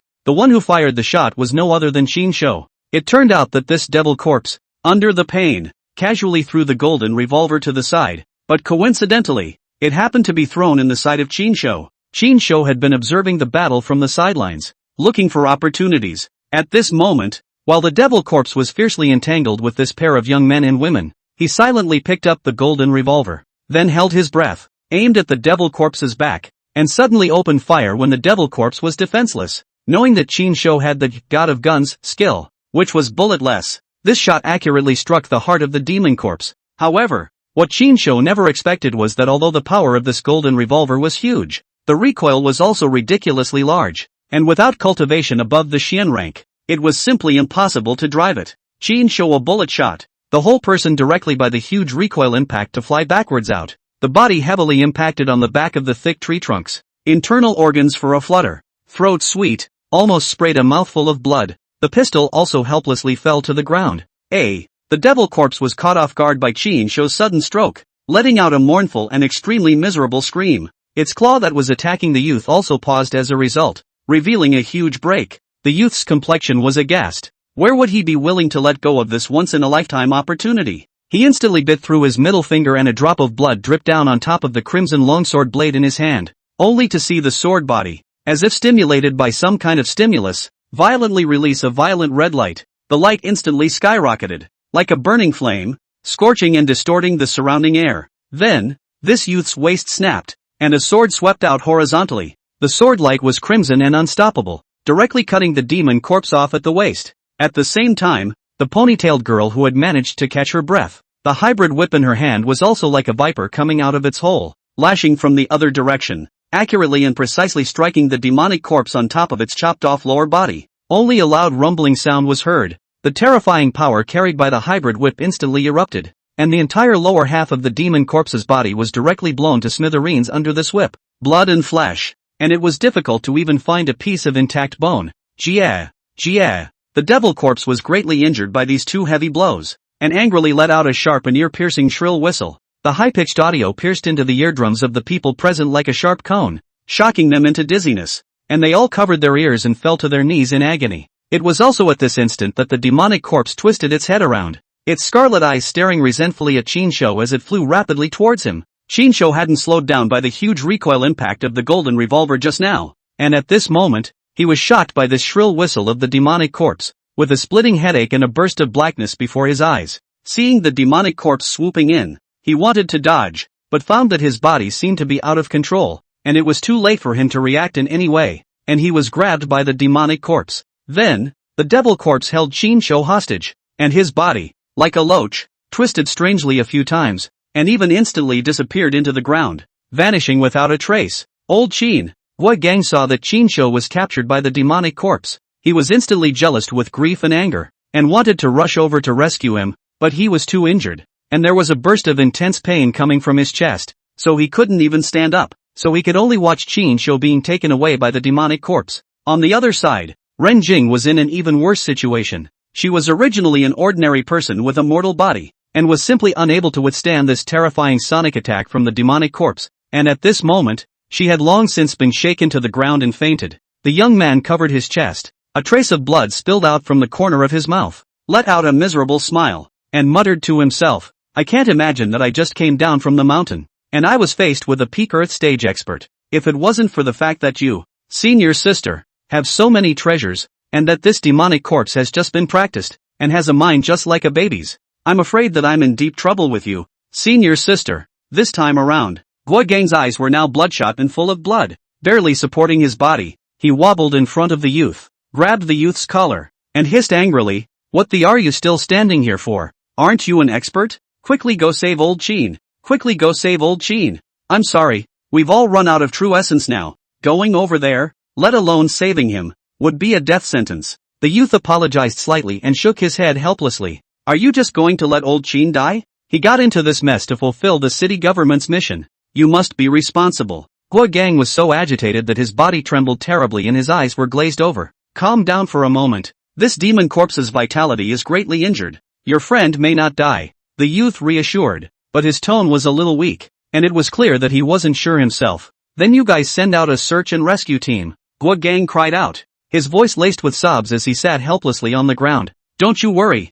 she's the mayor, and if you want to start a search and rescue, you'll have to wake her up first." The ponytailed girl on the side reluctantly got up, intending to check on Renjing first. On the other side, Chinsho only felt dizzy. His neck was tightly grasped by a soft but cold palm, and in the boundless darkness, he didn't know how long he had been dragged. His consciousness finally sank completely and he fainted. "Master, wake up, wake up!" Linger's anxious voice sounded over and over again in Chinsho's mind. Finally, Chinsho struggled and tried to open his eyes, but it felt as if his eyelids weighed 1,000 pounds. Making it difficult to lift them. He felt that his whole body was in excruciating pain, and there was no part of his body that was not in pain, especially where his neck was concerned. A burst of sharp pain of muscle tearing came from it, making him unable to resist sucking in a mouthful of cool air. Chinsho subconsciously looked down, only to see that the demonic corpse, which was only half of its body left at the moment, was lying on top of his neck like a maggot possessed by the bone. His dried-out lips were close to his skin,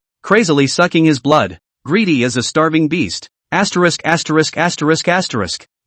was violently startled, and a strong sense of fear instantly surged to his heart. He struggled, wanting to grab a hold of the demonic corpse and pull her away from himself, but found that the demonic corpse seemed to be fused with himself, not moving at all, but instead sucking even more vigorously. "Damn it, if you drink my blood, I'll drink yours." Chinsho cursed angrily. A wave of anger surged to his heart. He put his heart across, not caring about what's disgusting or not. A bite on the shoulder of the demon corpse even followed the example of the demon corpse, crazily sucking the other party's blood. However, gradually, Chinsho felt that he was beginning to lose his physical strength. His consciousness was gradually blurring, and his body was getting weaker and weaker as if it had been emptied. He could feel that his life force was draining away little by little. Finally, the devil corpse that had been lying tightly on Qin Shou's chest seemed to have loosened its mouth from biting Qin Shou's neck due to overconsumption and stopped sucking blood. However, Qin Shou at this time cannot care about these. He felt as if he was in a bottomless abyss,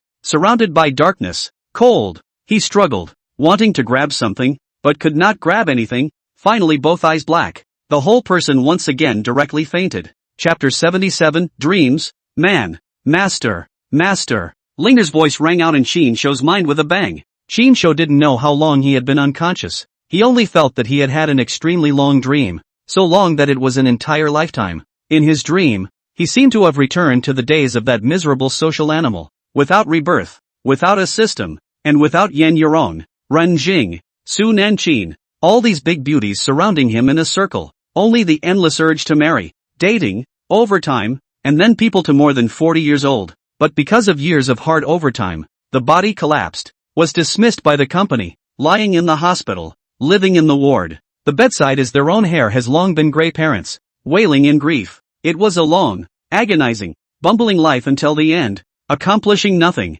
watching his closest loved ones grieve, but unable to do anything about it. That deep sense of powerlessness, as if a huge mountain pressed down on his heart, leaving him breathless. He's angry, he's bitter, he's resigned, and he questions what it's all for. Why did he have to go through such a life? Why couldn't he live more freely and at ease? Why was his life such a failure? So despairing? Just as Qin Shou's unwillingness reached its peak, everything disappeared. The hospital room disappeared. The parents crying by the bedside disappeared. And everything turned into a void. And in the midst of this nothingness, a figure emitting a golden glow slowly walked towards him. The light on this figure was so dazzling that Qin Shou could not see his appearance, but he could confirm that it was a man, an extremely handsome and extremely powerful man. Are you not willing? The man opened his mouth to ask, his voice low and magnetic, with a power that shook the heart. Yes, I'm not happy about it. What is all this about? That's life. The man replied lightly, a hint of mockery in his tone. Qin Shou could feel that this man was not mocking himself, but was mocking the world. Life shouldn't be like this. Qin Shou retorted with a look of indignation. Oh, it shouldn't be? Then what do you think it should be? This is the destiny of a mole. The man smiled contemptuously, his eyes high above, glancing at Qin Shou. All beings in his eyes, all are but ants. I'm not convinced. I deny it. Qin Shou hissed angrily. So what do you want? Do you want to live more freely, more elegantly? Is that it? That voice seemed to be intentionally guiding Qin Shou, and there was a hint of temptation in his words. Good. I don't want to spend my life as a cow like this and end up dying in pain. Qin Shou replied without hesitation. Oh, so you want a do-over? The man asked with a smile, a hint of playfulness in his tone. I want to. Of course I want to. Qin Shou did not bring the slightest hesitation. He wanted to go back. He wanted to change his life. Very well. I'll send you back. But remember, only the strong are qualified to choose their destiny. The man nodded in satisfaction. How do I become strong?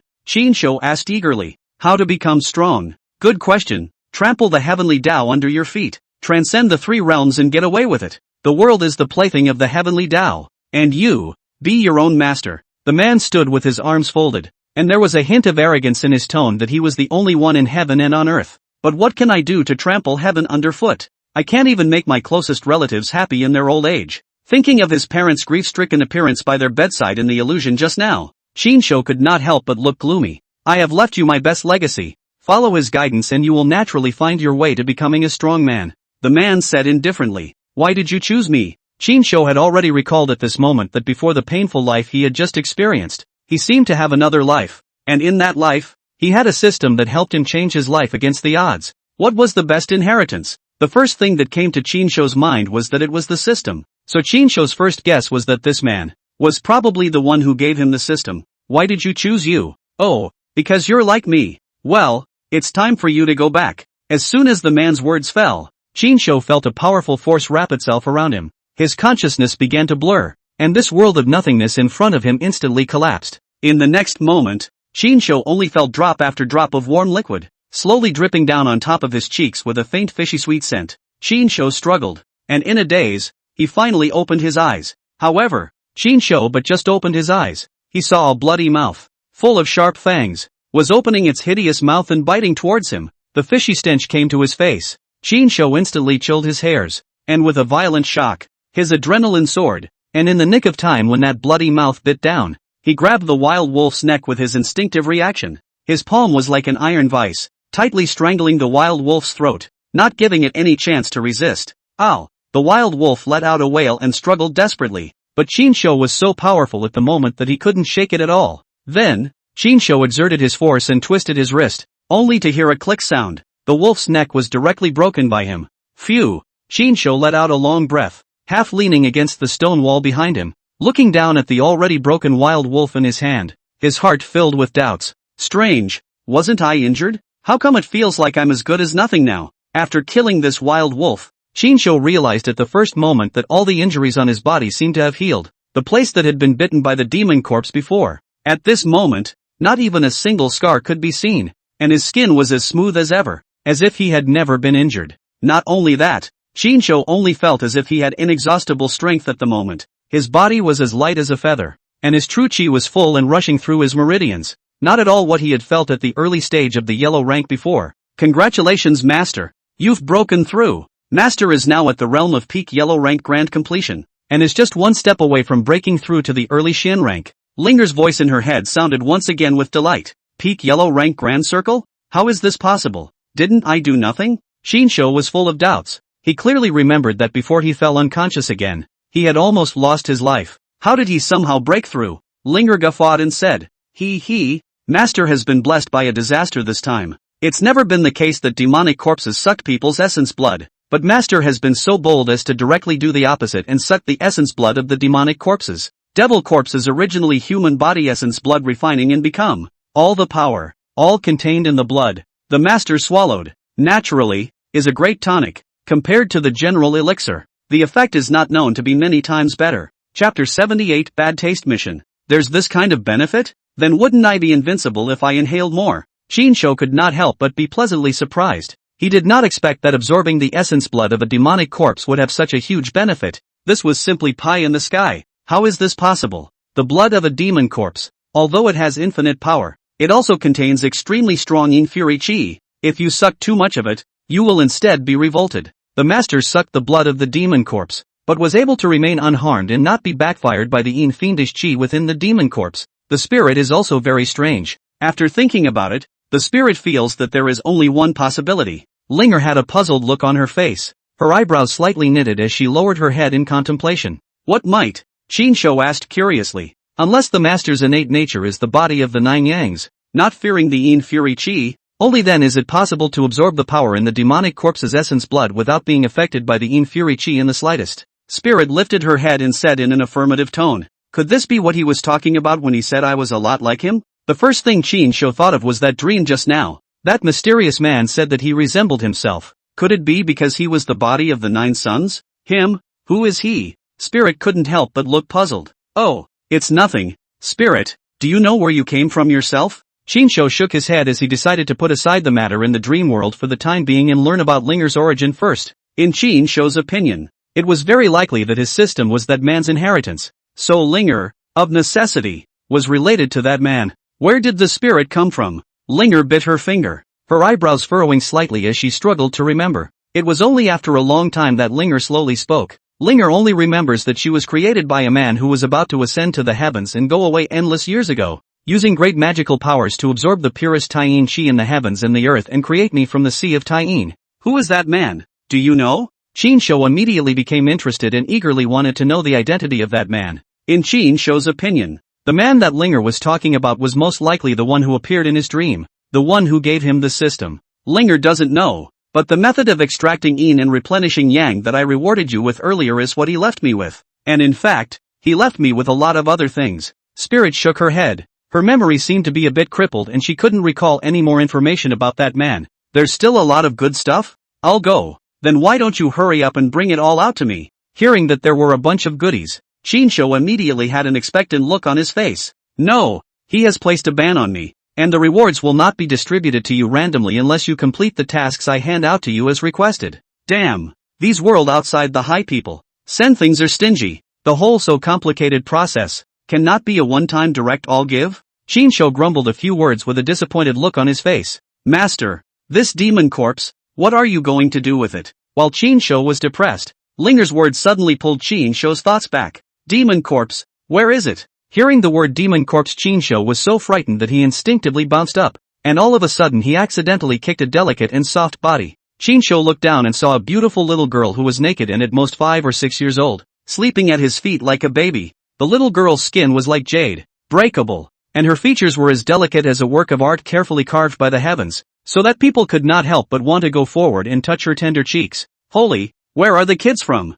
Chinsho jumped in fright and took a few steps back again. Although this little girl was too pretty to be true, she gave him a few demonic feelings just like the demon corpse. Master, she is the devil corpse. Her vitality was greatly injured, coupled with the fact that most of her physical body was destroyed. So her realm fell and she turned into a little girl. The lingering Chinsho's mind explained. I'll go. It still works like that? Chinsho couldn't help but sigh with emotion and look down, only to see that the little girl's features were really similar to the demon corpse from before. Only it was a scaled down version. Asterisk asterisk asterisk asterisk. Whatever. Take her while he's sick. Hurry up and slice her up. With that said, Chinsho trembled as he carefully approached the demonic corpse, intending to directly result in the demonic corpse. Although the little girl looked harmless, Chinsho didn't dare to take it lightly. After all, the other party had been a peak Earth rank expert before.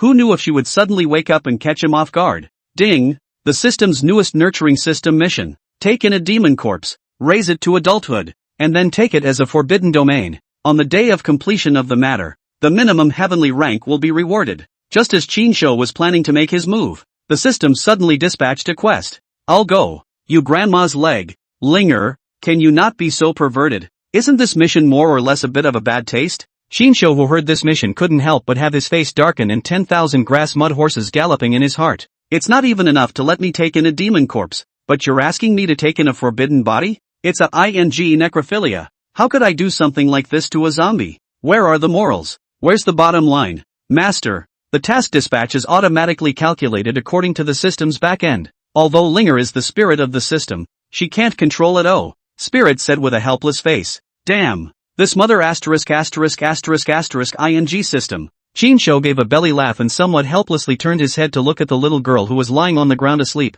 It had to be said that this devil corpse was indeed a little too pretty to be true. Even at the age of 5 or 6, one could tell that when it grew up, it was bound to be an existence that would turn the world upside down and wreak havoc on the people. If the demonic corpse wasn't a living person, Chinsho felt that it wasn't actually impossible for him to consider taking it into account and begrudgingly take it into his pocket. After all, such a beauty. If it could become his own forbidden domain, it would be considered a beautiful thing. Mom! Just as Chinsho was filled with wild thoughts, the little girl even suddenly woke up, her beautiful big eyes staring at Chinsho with a harmless look. Are you my mom? The little girl's voice was soft and sweet, like heavenly music. I'm not your mom. Look at me, pure man. Do I look like your mom? Chinsho was relieved when he saw that the demonic corpse didn't seem to remember anything and didn't look threatening. Not like that. The little girl shook her head. So what are you to me? Chinsho froze. He didn't know how to answer for a moment. Suddenly he remembered the system's quest and had a wicked idea to tease the little girl turned by the demon corpse.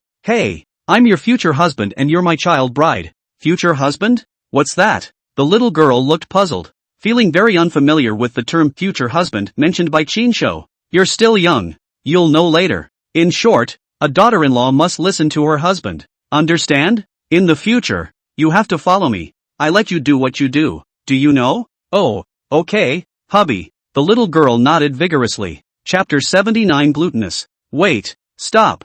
You're not allowed to call me husband ever again. Chinsho said in his heart that in case this is brought out later, a 5 or 6-year-old little girl calls her husband in front of outsiders, she will not be treated as a dead pervert who traffics little girls. Why? Didn't you say you were my husband? The little girl cocked her head, her big eyes looking puzzled. Husband, this kind of name. You are still young now. Wait until you grow up later to call no?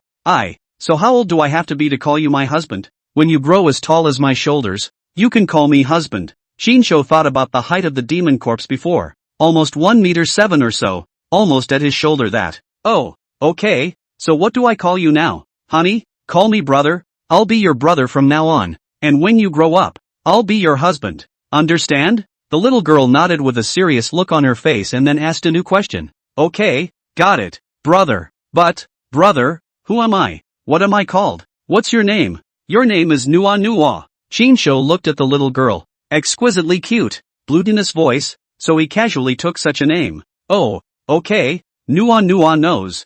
Thank you brother for giving Nua Nua a name. Nua Nua likes brother the most. Nua Nua seemed to be quite satisfied with her new name, and with a happy face, she smiled and angled her cute little head, smiling sweetly at Chinsho. Chinsho nodded his head in satisfaction, and said to himself, don't say it, this little girl turned into a demon corpse is quite smart, and she understands it at the slightest point. Brother, Nua Nua is hungry. Nua Nua wants to eat. Nua Nua touched her stomach, pitifully, and her stomach grumbled. Food? You wait. I'll figure out how to get it for you. Chinsho's words had just fallen, but Nua Nua saw lying at Chinsho's feet, the dead body of the wild wolf. A demonic red glow flashed in Nua Nua's eyes, and those clear eyes instantly became deep. She suddenly reached out and sucked, and the dead body of that wild wolf flew directly towards Nua Nua. Then Nua Nua grabbed the body of the wild wolf, opened her small mouth, and bit down directly towards the neck of the wild wolf, and began to greedily devour the essence blood of the wild wolf, her movements skillful and natural. I'll go. Chinsho was scared to death. He said to himself that this thing has become smaller, and indeed its nature has not changed, but you can't be allowed to change back to the way you were before. He didn't want to face a demonic corpse that wanted to suck people's essence and blood at every turn, and he didn't want his own life to be threatened. Chinsho hurriedly rushed up with an arrow step and grabbed the body of the coyote from Nua Nua's hand, then threw it aside as if it was trash. When Nua Nua saw that the wild wolf in her hand was suddenly snatched away, a blood-red light flashed in her eyes, and her delicate little face once again revealed what she had only had before she became small. That kind of ferocious look, like a young beast suddenly showing its fangs, full of aggressiveness. Seeing this, Chinsho looked at Nua Nua's eyes that were filled with flickering eerie red light, and instinctively jumped a step backward, pulling away and taking a stance, looking at Nua Nua with a wary face, ready to deal with her attack. However, when Nua Nua saw that the one who snatched the wolf from her hand was Chinsho, the red light in Nua Nua's eyes soon faded away,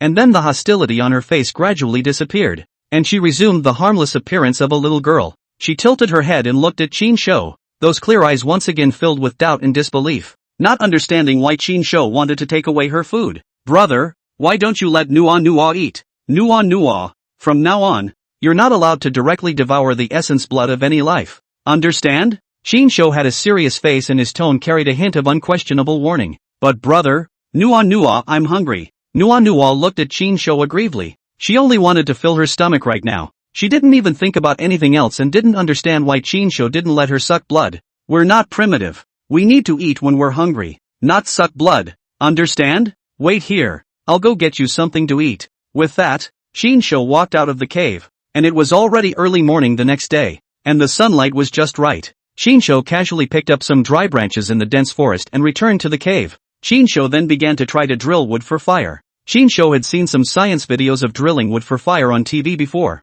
but it wasn't easy to actually do it. He tried for a long time before he managed to drill a little spark, but it was still a long way from actually forming a flame. What are you doing, brother? Nua Nua stood aside and asked with a curious expression. Nua Nua's clear eyes curiously surveyed the wooden stick in Chinsho's hands, and wondered why Chinsho was holding it and rubbing it around constantly. Make a fire. What can I do? Chinsho did not raise his head and continued to sell his efforts to drill wood for fire. Does brother want fire? Isn't that bowl asterisk asterisk asterisk asterisk? This one's easy. After saying that, Nua Nua reached out and pointed. A dark red flame flew out from Nua Nua's finger and shot directly onto the dry tree branch, and in an instant the prancing flames burst into flames. Holy, that's awesome. Chinsho could not help but stare, his heart filled with shock, suddenly feeling as if he had picked up a treasure. Master, the body of the devil corpse is refined by the supreme secret method, inherently close to the heavenly Tao. The power of the 5 elements can be invoked at will, compared to human beings,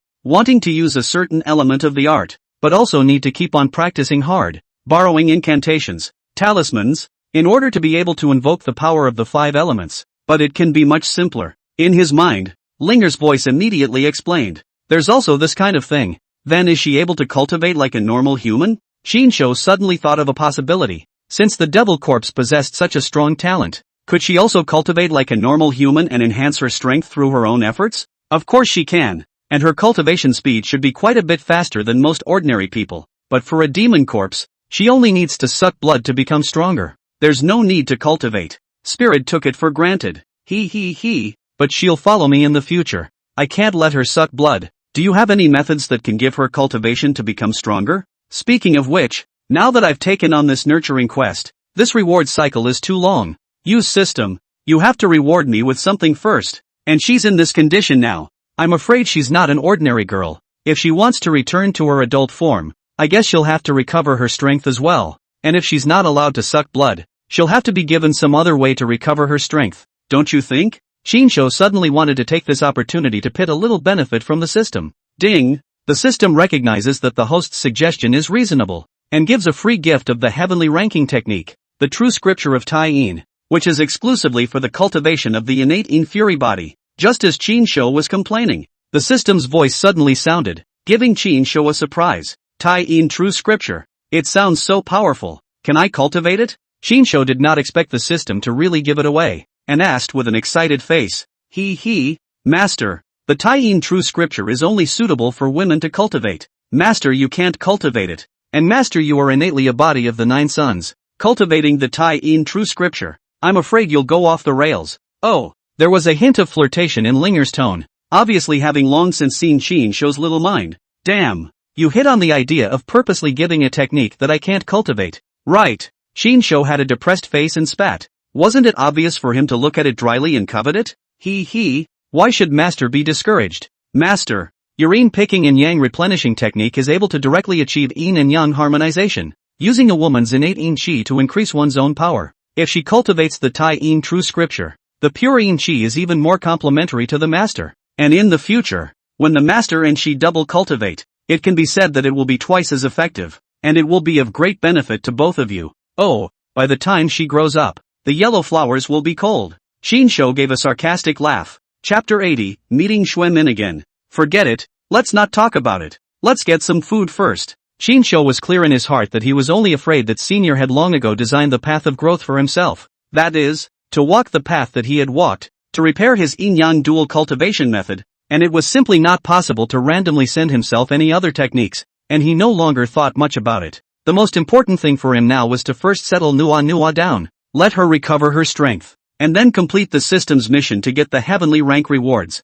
Good thing that this time to carry out the police task, Shinsho in order to defense. With a short knife, Shinsho took out the short knife. 3 times 5 to 2 nimbly peeled off the wolf skin. Intends to wash it first, with this to the little girl to put on. Barely as clothes, otherwise so naked. He is not good to take her back to the city. He handled the wolfskin while calculating the next plan in his mind. After doing so, Shinsho Fong roasted this wild wolf on a wooden rack. The flames licked at the wolf's flesh, making a tingling sound, and the grease dripped down onto the flames, making a crackling popping sound. More than an hour later, bursts of meat aroma began to waft out. Shinsho also couldn't help but gulp. Last night a deadly fight consumed a great deal. He hadn't eaten a bite of food until now, and had already been starving. Shinsho smelled the aroma of roasted meat. His stomach grumbled endlessly, but even so, Shinsho didn't rush to eat the roasted meat. Instead, he tore off a piece of wolf meat from his thigh at the first opportunity and sent it to Nua. So, this,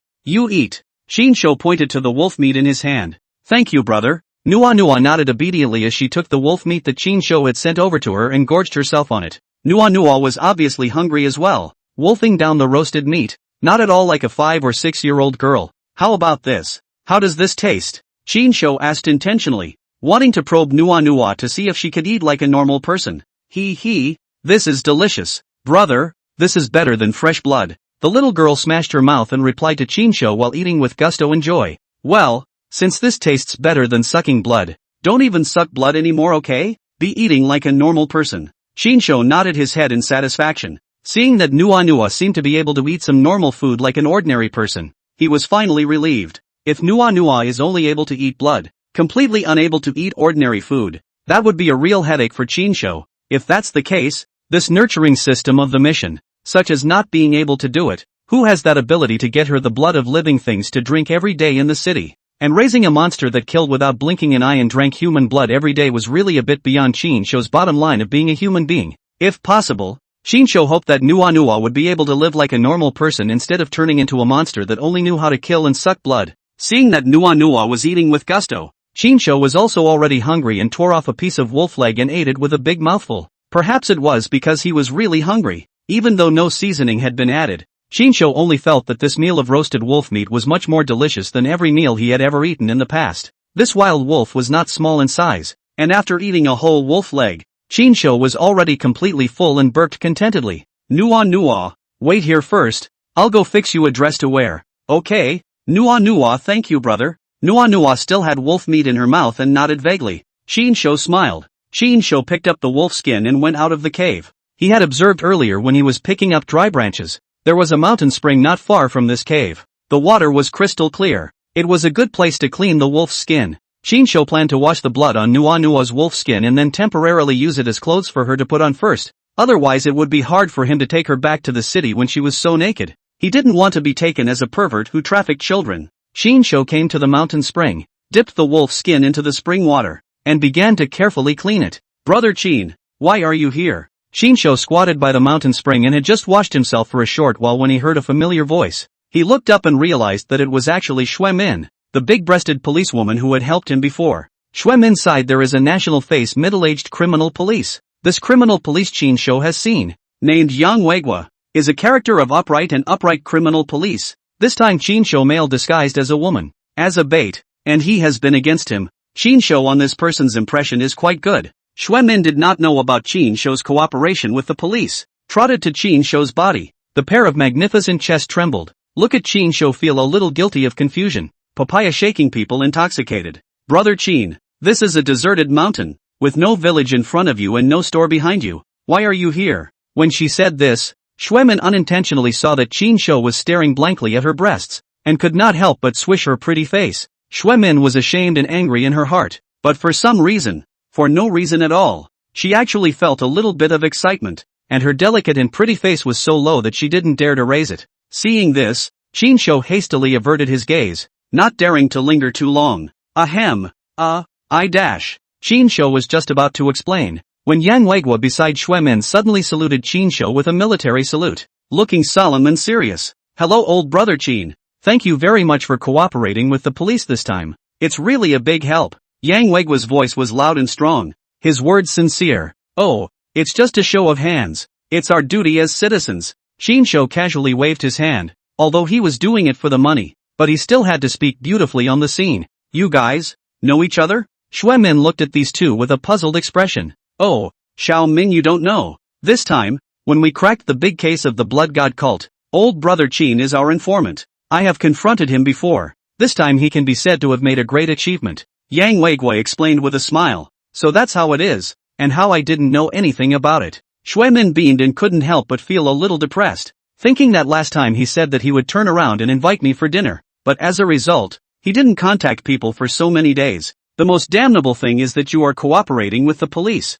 but you didn't even take the time to come over to find yourself, which makes Xue Min can't help but have a few small grievances. By the way, Officer Yang, what's the status of my friend who was acting with me? Shinsho remembered that before he was taken away by the demonic corpse, Gui Gang was seriously injured, so he could not help but be a little worried at the moment. Shin old brother, don't worry. Last night we sent him to the city hospital overnight. He is now out of danger, but he has been very worried about your well-being, and has been clamoring to get out of the hospital to find you. That's good. Hearing that Gui Gang was not seriously hurt, Shinsho finally let go of his heart. By the way, Officer Young, there's one more thing I'd like to ask you a favor about. Shinsho suddenly thought of Nua's matter, and it was just the right time to take this opportunity to get Nua an identity. Elder brother Chin, but say no harm. As long as I can do it, I will definitely try my best. Yang Weigua agreed cheerfully. Officer Young, please follow me. With that, Shinsho led Yang Weigua and Xue Min towards the cave. The cave wasn't far from here,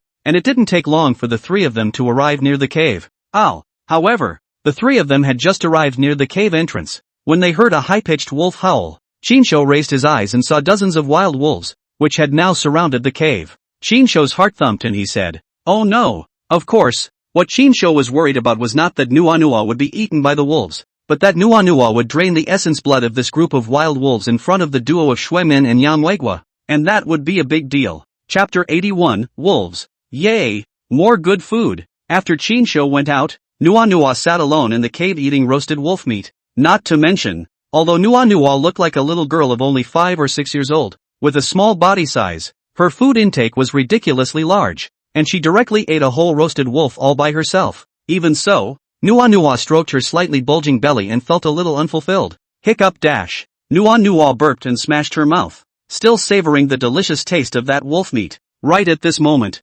Nua heard several low growls of wild wolves coming from the cave entrance. When Nua heard the wolf's howl, she was delighted instead of fearful, squinting her eyes, both of them glowing, instantly becoming excited. La la la la la la la la la la la la la la la la la la la. Have a roast, have a roast. Nua jumped up and down and rushed out of the cave with joy. This group of wild wolves was originally aggressive, but unexpectedly saw Nua suddenly walk out of the cave, and immediately, like a mouse seeing a cat, they instantly wimped out, not daring to come close to Nua, but rather, with their tails tucked between their legs, they took a few steps back with low growls, and their eyes were filled with scorn and fear. Hee, let's catch one and drink some blood first. Only to see Nua stretching out her fleshy little hand and grabbing in the air. She was about to grab a coyote over to suck its blood, but then she suddenly remembered something and her little hand stopped in mid-air. My brother said that it's only primitive people who drink blood from their hair, and if they suck blood, my brother will definitely be angry.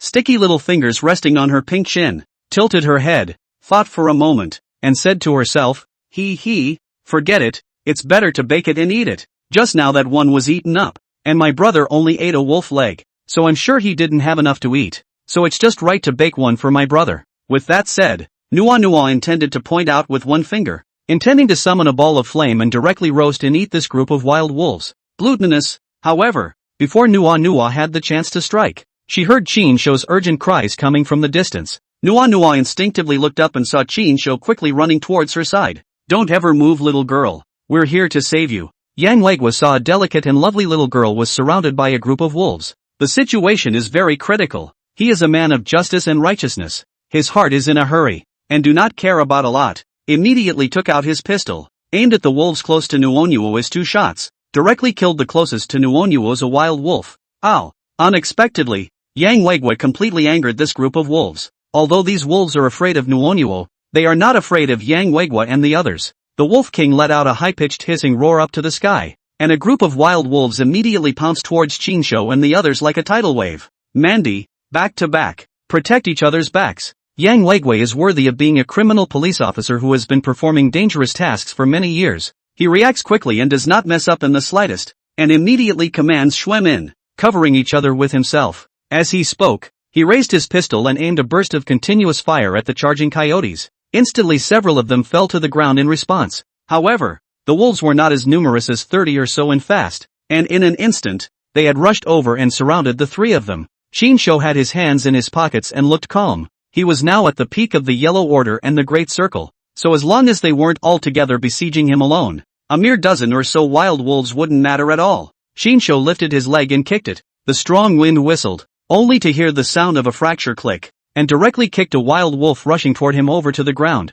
foaming at the mouth on the spot, and died. On the other hand, Yang Legua and Xuemin were also not showing any weakness, and the guns in their hands opened fire repeatedly, successfully forcing back several coyotes that wanted to get closer. However, this group of wild wolves was also experienced. Hearing the gunshot, immediately adopted an attack strategy, running quickly and irregularly, choosing to roam around, looking for an opportunity to sneak attack. Yang Legua's marksmanship was not bad, and in this situation, he had already shot 2 of them, but Xuemin although trying to aim and shoot, in the end, or marksmanship worse, and she is also the first time to carry out this kind of extremely dangerous task, and did not in the first line of fighting with the criminals. Some nervous, for a time the shooting method is a bit flustered, even a shot missed. In this instant, a coyote seized the gap of Xuemin's panic. It quickly approached from the side, and then fiercely pounced on Xuemin's arm. If this bite really went down, I'm afraid that Xuemin's arm would have to be ruined on the spot. Look out!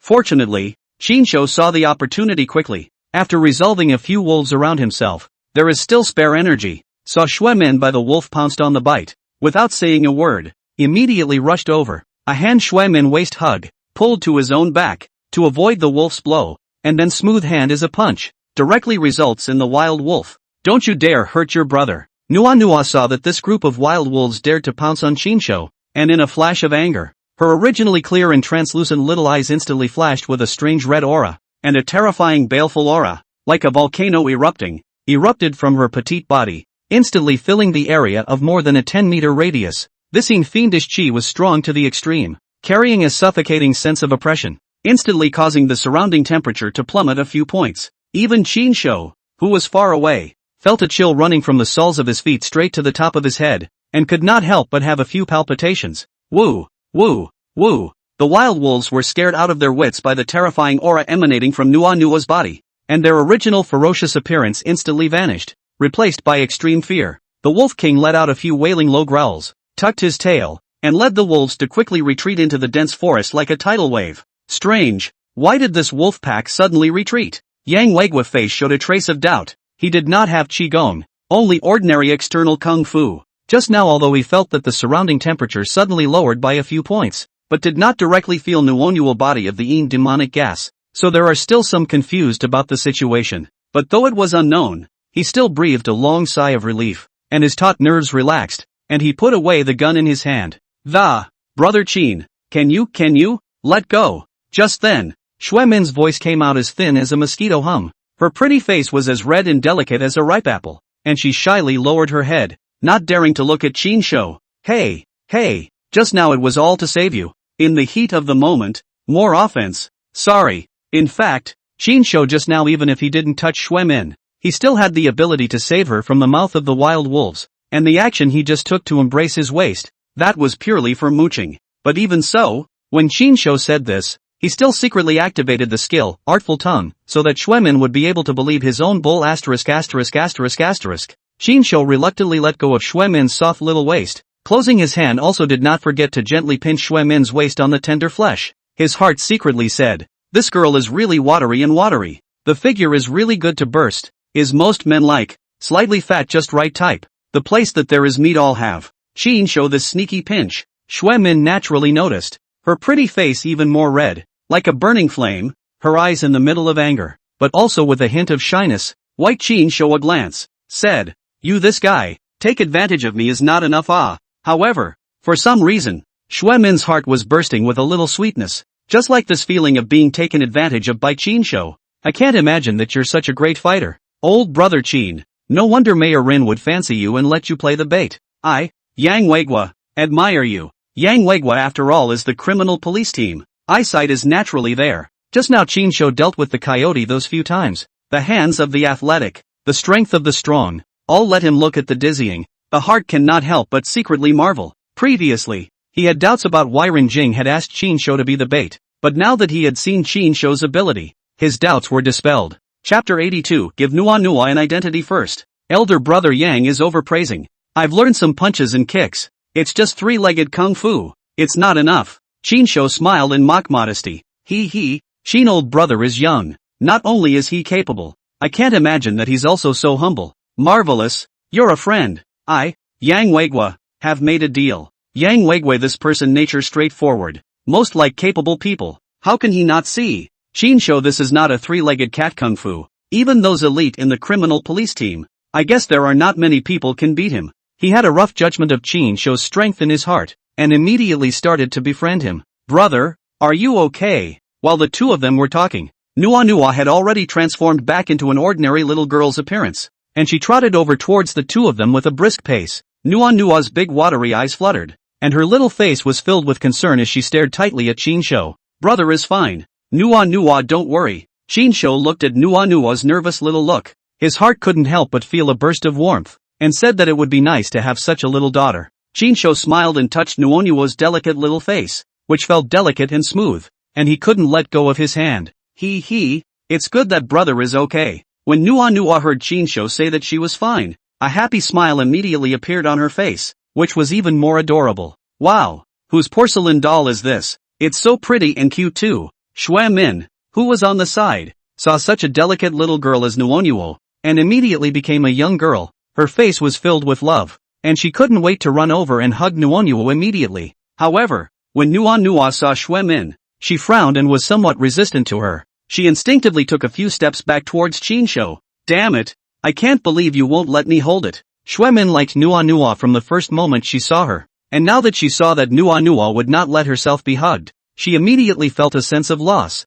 and was a bit angry, but there was nothing she could do about it. Qin Shou looked at Xue Min's girlish appearance and couldn't help but smile as he said to Nua, this is Sister Xue Min, brother's good friend, and Nua's good friend in the future. Okay, what's a good friend again? Brother? Nua blinked her big watery eyes with a puzzled expression. A best friend is the best and most important person, like a brother. Understand? Oh, Gnome got it. Nua rested her chin thoughtfully, then nodded vigorously. Why does she look as if she is somewhat uninitiated? Yang Weiguo, who was on the side, couldn't help but frown when he saw that Nua didn't even know what a good friend was, and a hint of doubt appeared on his face. I rescued her from inside the Blood God cult's headquarters, and when I found her, she was already a bit demented from the shock, and couldn't remember anything. Qinshu hurriedly explained, while secretly launching the skill, Artful Tongue, lest Yang Weiguo and Shui Min would not believe it and see the cracks. Nua is not stupid. Nua is smart. Hearing Qinshu say that he was scared silly, Nua instantly became a little unimpressed, puffing out her cheeks and muttering in dissatisfaction. Okay, you're the smartest okay. Shui Min smiled and touched Nua's head. Her fingers gently stroked through Nua's soft hair. Her heart was sour for no reason, feeling that this cute little girl was really too pitiful, having suffered such misfortune at such a young age. Hearing Qinshu's words, this time Nua did not dodge again. Humph, this group is simply worse than beasts. I can't believe they won't even let go of such a small little girl. Yang Weiguo heard, the anger in his heart can no longer be suppressed, angrily smashed his fist on a side of the tree trunk, issued a bang sound muffled. Seeing this, Qinshu confirmed that Yang Weiguo and Shui Min had believed his words, and couldn't help but breathe a sigh of relief in his heart that he had finally muddled through. Brother Yang, she doesn't remember anything, and now she has no identity. I have an idea. I want to adopt this little girl. I don't know if the police, can they help me get her an identity? Qinshu struck the iron while it was hot and made his request. In today's society, if one wanted to adopt Nua, it would be difficult to move forward without getting Nua a normal identity. This is a good idea. I think old brother Qin. How about this? We police first try our best to find her biological parents for her. If we find them, I think it's better to give the child to her parents. If we really can't find them, I'll help her get a new identity, and you'll adopt her as a guardianship agent. I don't know if you have any opinion on that, old brother Qin? Then thank you, elder brother Yang, Qinshu said gratefully. Yang Weiguo waved his hand and laughed. What is this about old brother Qin? This is something that we, who are police officers, have a part to play. Have to say, Yang Weiguo do things. Thoughtful. The first thought is first for Nua to find biological parents, but Qinshu was not worried at all, because Nua is practiced out of the devil corpse. There is a hammer parents. To say that there is, that is also has been killed by her own hands of the blood god sect master ghost old. I don't want any real parents. I want to follow my brother. Unexpectedly, when Yang Weiguo's words came out, Nua disagreed, tightly hugging Qinshu's arm, her little head shaking like a rattle drum. She firmly said, Nua is good. Even if Nua finds her mom and dad in the future, brother can still stay by Nua's side. Qinshu was afraid that Nua would miss the stuffing, so he hurriedly comforted her, and by the way, he also unleashed the skill of speak like a mouth on Nua. Is it true that brother won't leave Nua? It had to be said that Qinshu's skills were indeed good, and they were effective on a few-year-old girls. When Nua heard Qinshu's words, Nua's eyes really flashed with a hint of hesitation, somewhat confused. Of course, brother will never leave Nua. Qinshu solemnly nodded and said, that's good. Hearing Qinshu's promise, Nua immediately cheered up and revealed a bright smile. Yes, Nua, sister will also accompany Nua by her side. Oh, don't be afraid. Those bad people from the blood god sect will never be able to bully Nua again. Shui Min on the side looked at Nua's innocent and lovely appearance. Her nose was again sore. She felt that this little girl was really too pitiful. She had experienced so much suffering at a young age. She must have been tortured by the gang of demons from the blood god sect, and only then did she become so dependent on Qinshu. Qinshu secretly slandered in his heart as he said, and the blood god sect bullied her? The blood god sect was destroyed by her. Blood god cult. That name is so familiar. After hearing these three words, a trace of red aura flashed imperceptibly in Nua's eyes, and her small fingers gently rubbed together as she fell into deep thought, apparently evoking a trace of her memories. Qinshu clucked his tongue and said, I'll be damned. Don't think about it. Nua. Well, don't think nonsense. It's time for us to go back down the mountain. Down the mountain to help Nua find her mom and dad. Qinshu hurriedly changed the topic, but did not dare to let Nua continue to reminisce. That's fine. Then I'll allow you to just help me find my mom and dad. Saying this, Nua pointed at Yang Weiguo, her thoughts having been pulled back from the doubts she had just experienced, and resumed her naive appearance. Teen Yang, hurry over to the blood god sect's lair. Something's wrong. Nua's words had just fallen, only to see a young criminal police member, panting, jogging towards the three this side, only to see his face pale, tired and sweating, his expression in the eagerness, and even with a few points of panic. Chapter 83, The corpse has changed. Something has happened? Could it be that there are still remnants of the blood god sect? Or is that demonic corpse back again? Yang Weiguo was shocked at his words, although he hadn't directly fought with the demonic corpse, but after all, Mayor Rin Jing had seen it with his own eyes, and had already informed him of all the things that happened yesterday, and Yang Weiguo in the criminal police team to do a long time. What kind of strange cases have seen, but also had contact with some common sense cannot explain the case, more or less on these strange things, but also some understanding, so the first reaction is to think that the devil corpse and killed back. Neither. The young detective shook his head and jogged all the way over, still a little winded from talking. Xiao Zhang, don't be in a hurry, take a breath first. Xue Min, who was on the side, couldn't help but remind him. Criminal police officer Xiao Zhang patted his chest and breathed a sigh of relief before he spoke. Teen Yang, hurry over and take a look. Something big has happened. The dead bodies of those blood god cultists are alive again. They've all turned into zombies. What? Necrophilia. Hurry and take me there. Yang Weiguo heard, immediately shocked, although he indirectly contacted this kind of thing, but after all, he has not directly seen the corpse change this kind of thing. It is really a little difficult for him to believe. Master, let's go over and take a look too. There's something fishy. Qinshu originally did not intend to get involved in this mess. After all, in his opinion, anyway, now that the police mission has been accomplished, the money is already in hand.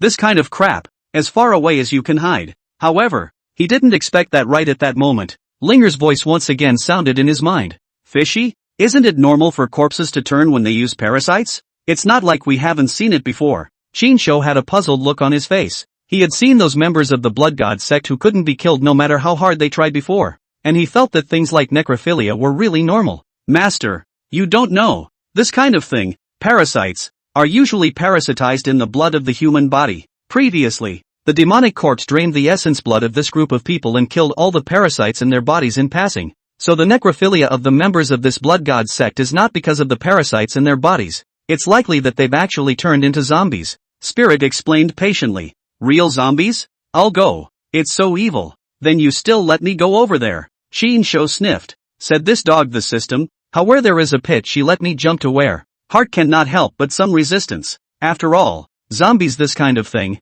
Sounds creepy. Master, no cursing allowed. I'm doing this for your own good. Seemingly sensing what was on Qinshu's mind, Linger pouted with some dissatisfaction. Hey, I'm just thinking, don't take it seriously. Qinshu burst out laughing and hurriedly explained. Brother Qin, what are you laughing at? You don't believe in zombies? Do you think this kind of thing is funny? Yang Weiguo, who was on the side, saw Qinshu smiling inexplicably and frowned slightly, somewhat displeased. After all, the situation was now serious. Don't misunderstand me, Brother Yang.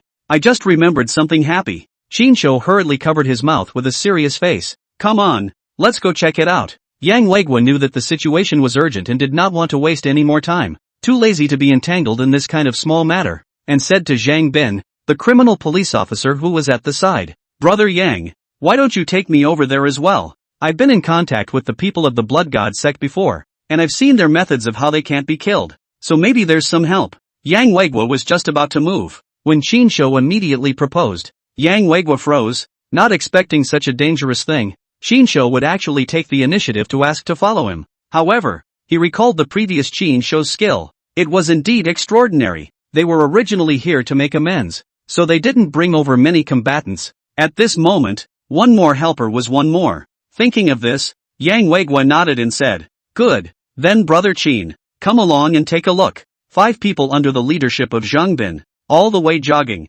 came to the entrance of the cave where the blood god religion, only to see that at the moment the entrance of the cave stood 7 or 8 people, all the members of the Interpol team. At the moment these people are all gloomy. The atmosphere is very depressing. Teen Yang, when the people saw Yang Weiguo coming over, they were like seeing the backbone, and immediately leaned toward Yang Weiguo. What's the situation now? Where's Wang Tao? And Dr. Zhong? Yang Weiguo as the captain of the criminal police team. Under the hands of which people? He is clear. The first time they found his team members Wang Tao, and came to do crime scene analysis of forensic Zhong Hong disappeared, the heart cannot help but thump. Teen Yang, they're in there. One of the young criminal police officers pointed to the inside of the cave, his voice trembling a little, obviously in shock. Assholes, how could you leave your teammates behind? When Yang Weiguo heard that Wang Tao and Zhong Hong were actually still in the cave, Life and death uncertain. He immediately turned blue and a wave of anger surged to his heart. Team Yang, we were analyzing the crime scene with Dr. Zhang, who knew that those corpses on the ground. Surprisingly, one by one, all climbed up, biting at the sight of people. We couldn't kill them. The bullets hit them like steel. They didn't work at all. We had no choice but to rush out instinctively. More than 100 corpses all came to life at that time. The scene was very chaotic, and we couldn't care about each other at all. Wang Tao took Dr. Zhang all the way deep into the innermost. We escaped to know that they were trapped inside. But don't worry, young team, the walkie-talkie is still there. Wang Tao and Dr. Zhang are now trapped inside the innermost chamber and can't get out. But the group of zombies outside, as if they are afraid of something, also don't dare to go in. So they are not in danger of their lives for the time being. Seeing Yang Weiwei get angry, Zhang Bin, who was on the side, hurriedly explained. Humph, even so, you shouldn't have left your teammates behind. Hearing that the two of them, Wang Tao and Zhang Hong, were not in danger of their lives for the time being, Yang Weiwei's face eased a little, but he was still a little dissatisfied with the other criminal police officers' behavior of leaving their teammates behind. At that moment, a zombie suddenly swung to the entrance of the cave and hissed at the people outside the cave, showing their teeth. This sudden scene scared Xuemin into a shriek of shock. Her face lost color, and she hastily took a step back, right into Qin Shou's arms. Qin Shou instinctively hugged Xuemin, only to feel that he was pushed by a pair of soft and elastic things, and his heart could not help but feel a wave. Don't be afraid. Don't be afraid. A bad smile appeared on Qin Shou's face as he comforted Xuemin while secretly feeling the soft touch in his arms. Xuemin's pretty face flushed red, realizing that she had actually leaned into Qin Shou's arms. She hurriedly pushed Qin Shou away, a little ashamed in her heart, but with some indescribable emotions surging through her. Fortunately, this zombie is obviously a little afraid of sunlight. Walked to the place where the sunlight can be reached, then stopped. Do not dare to take a step forward. Yang Weiwei saw the situation. Without saying a word, drawing the gun is to shoot 3 rounds. However, these 3 rounds of bullets in the zombie body, but no effect,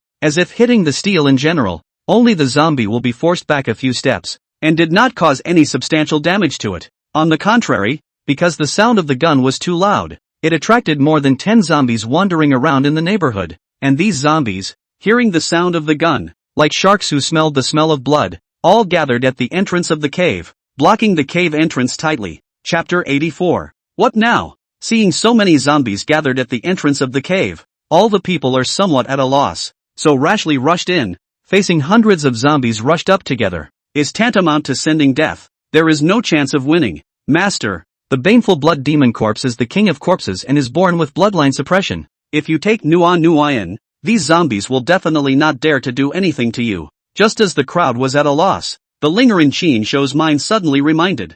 There's such a thing? Don't you dare lie to me. When Qin Shou heard this, he was both shocked and delighted, yet he couldn't help but feel a bit skeptical. If Master doesn't believe me, he can try, Spirit said in a determined tone. Damn, it would be cool if I died trying. Qin Shou is still a little hesitant. After all, this is related to the safety of their own lives. They are not reborn with great difficulty. They do not want to be anything out of the ordinary. Obscene development is the king's way. Master doesn't have to be so timid. Now that you are at the peak of the Yellow Order, your strength is extraordinary. What's more, you still have Nua by your side. With its shelter, you will definitely be safe and sound. Even without Nua, with your current strength, it is more than enough to deal with 7 or 8 zombies. Although these zombies are physically strong and difficult to injure with swords and spears, true chi can cause damage to them. Is there a mission reward? This is a small quest anyways. Qin Shou was always unprofitable, and again wanted to pit some benefits from Linger. After all, this was risking his life, so how could he have some rewards? Of course I did. Ding, temporary quest released, Blood God Cult Cave Exploration, randomly dropping rewards below the Xian rank after completion. Damn, so stingy. It's only below the Xian rank. Qin Shou said in his heart that this is a life-threatening mission. You whole so stingy. Master, don't complain. This is a short-term mission. It's already rare to have a Xian rank reward. Linger covered her mouth and laughed lightly, having anticipated Qin Shou's reaction. Alright, it's, Qin Shou said in his heart that a fly is meat even if it is small, as long as there are benefits to fish. Making up his mind, Qin Shou immediately proposed to Yang Weiwei. Brother Yang, I think I should go in and take a look. How can this be? This kind of thing is too dangerous. If I have to go in, I'll be the one to go in. Yang Weiwei immediately shook his head, his tone decisive. In his opinion, this was his part of the business, and the matter was so dangerous that he, as a criminal police officer himself, could never shirk such a dangerous matter to an ordinary person. Brother Yang, you don't know. My little brother once learned some Taoist techniques some years ago. With the amulet in my body, these zombies don't dare to come near me at will. Seeing that Yang Weigwa did not agree, Qinsho could only make up a random reason. However, Qinsho also knew in his heart that his reason was really a bit of bull asterisk asterisk asterisk asterisk. So when he said this, he secretly activated the dual skills, artful tongue, as well as controlling the whole situation.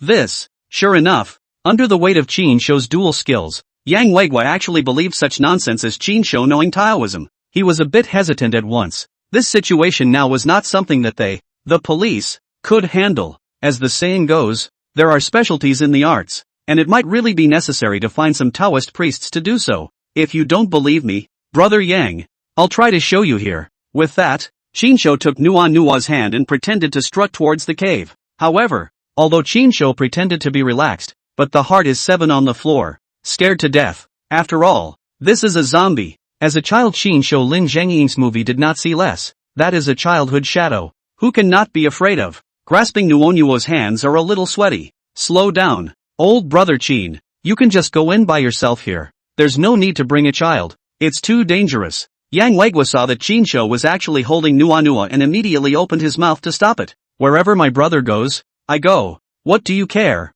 When Nuonua heard that Yang Weigwa wouldn't let Qinsho bring himself along, he was instantly displeased. Tooting her little mouth and puffing out her cheeks, she looked puffed up. It's Dash. Hey, little girl, good girl, you don't understand. It's dangerous. Come to uncle. Yang Weigwa froze for a moment at Nuonua's dislike, and instantly pulled back a bit, but still managed to squeeze out a smile and coaxed with an old face. However, Yang Weigwa country face, born with a serious face, looked at the expression of some embarrassment, which smiled and coaxed the child, like a great gold curator. Humph. No. I just want my brother. Nuonua stubbornly twisted her head away, her two small hands tightly hugging Qinsho's arm, not wanting to pay any attention to Yang Weigwa at all.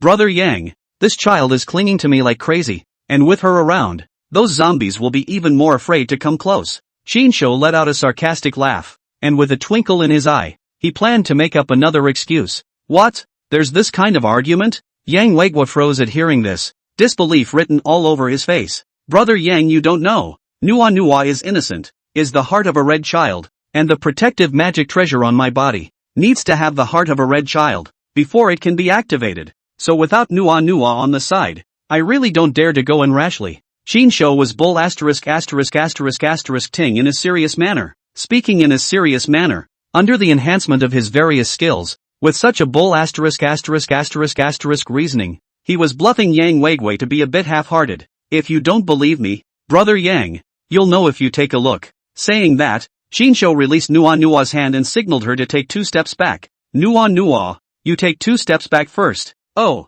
okay. Nuonua nodded her head obediently and did as she was told. Unexpectedly, Nuonua had just retreated 2 steps away, and the zombie group, which was originally quite quiet, immediately became ferocious, grimacing and grimacing as they issued a low roar towards Qinsho. Fortunately, at this moment, the sunlight still shines near the entrance of the cave, and this group of zombies do not dare to do anything to Qinsho. Nuonua, come over here. After seeing the reaction of this group of zombies, Qinsho felt a bit furious in his heart and hurriedly told Nuonua to return to his side. Okay, brother. When Nuonua heard this, she immediately took her short little legs and ran quickly to Qinsho's side. When Nuonua saw that these zombies actually dared to bare their teeth at her brother, she was a little upset. Her brows furrowed slightly, and a hint of an imperceptible red aura flashed through her eyes. When the group of zombies felt the aura emanating from Nuonua's body, it was like a flock of sheep seeing a tiger or leopard, immediately shrinking in fear and retreating several steps. Even the expression on their faces became a few points more well-behaved.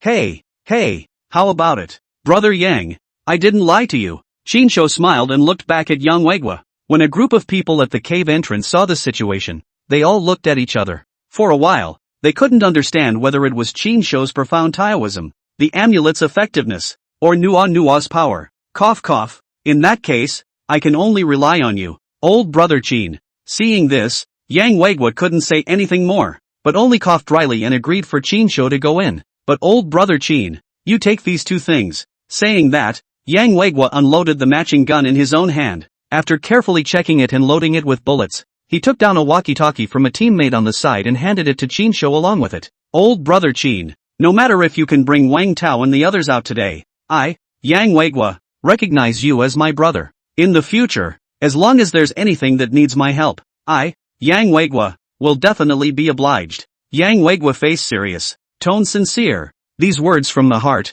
so that Qin Shou cannot help but also have a few touches. Okay, thanks Young. I'll go in first then. Qin Shou received the walkie-talkie and firearms handed over by Yang Weigua, thinking that this Yang Weigua is meticulous and straightforward, and is a friend worth making friends with. Elder brother Qin is not saying anything. I should be the one to thank you. Yang Weigua smiled somewhat embarrassedly and said, Elder brother Qin, don't force everything, keeping yourself safe is most important. If I really can't bring them out, I'll think of another way. Aha! Qin Shou nodded and without further ado, he pulled Nua's small hand and walked into the dark cave. Chapter 85, Bronze Coffin. At first, Qin Shou was still a little apprehensive, but as he realized that when he took a few steps forward, the zombies retreated backward like a tidal wave, his heart finally settled down, confirming that the group of zombies were indeed wary of Nua. Brother Qin, Jiang Tao and Dr. Zhong are right in the middle, behind the biggest stone door. You can just go straight there. Qin Shou had just walked in not more than a few steps when Yang Weigua's low voice rang out over the intercom.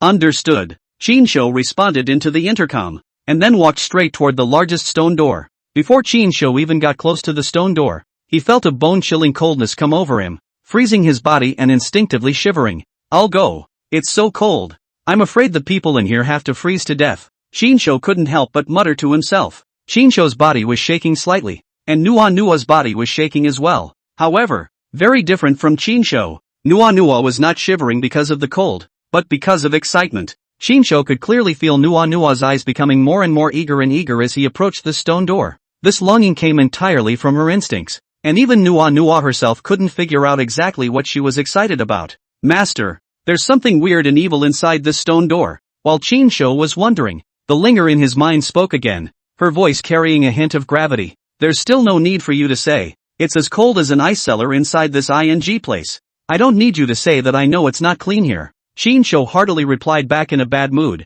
The doubts in his heart intensified. It's not just the temperature. Master, look under your feet. Spirit reminded. Qin Shou sniffed and instinctively looked down at his feet, only to see that within the door, there was a trace of thick, substantial black mist that was slowly drifting out from the cracks of the door. Holy, what the hell is this? Poisonous gas? Qin Shou was so frightened that he instinctively jumped back a step and hurriedly covered his mouth and nose, lest he inhale any harmful substances. Don't worry too much. This is Yin Fury Qi. It can't poison anyone. However, normal people who have been exposed to it for a long time will easily be poisoned. If it's light, they will be very sick. If it's heavy, the evil spirit will enter their body and their soul will be damaged. Spirit inside Qin Shou's mind comforted, voice with a hint of helplessness, only to feel that this master of his is really too timid.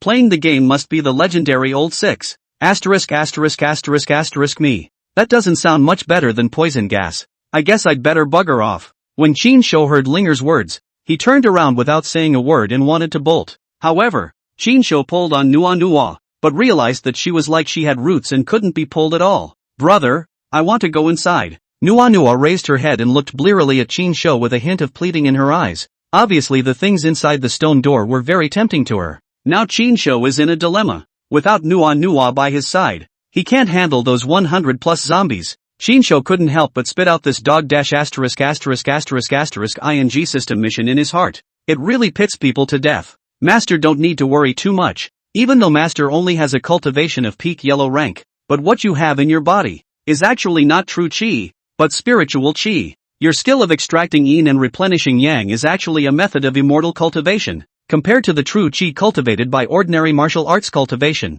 the grade is quite a bit higher, and for a short period of time, you can resist the Yin Fury Qi of this place. Seeing that Qin Shou wanted to leave, Linger quickly spoke out in relief. Tell me straight, how long can I resist? Qin Shou didn't have the heart to say. Half an hour at the most. Alright, then go in and take a look. Half an hour. That should be enough. Qin Shou gritted his teeth and made a decision. Since Nua refused to leave, he could only risk going in to see what was going on. But I finally figured out why the Blood God Church chose this place as its lair. Qin Shou had just planned to move, when Linger suddenly spoke thoughtfully. this fateful blood demon corpse. The conditions for successful refining are extremely harsh. In addition to needing the blood of at least 990 women, it also has to be born in a place of extreme yin, sucking the yin and fates in the earth's chi. And this place just meets this condition. However, Master, yin fury chi that is so dense to this extent is generally unlikely to be naturally formed. I'm only afraid that there is something inside. Spirit explained.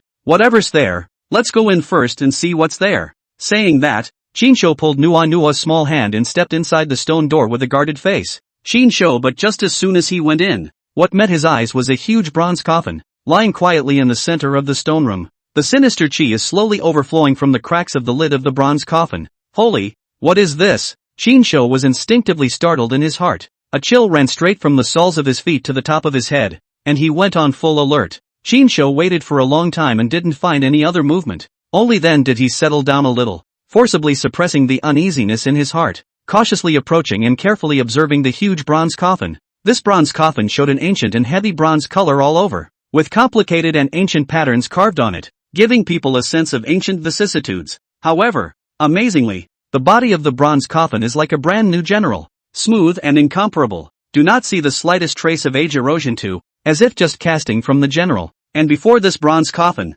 there is an arching stone futon. The surface of the futon has been worn very smooth, obviously due to years and years of being kneeling.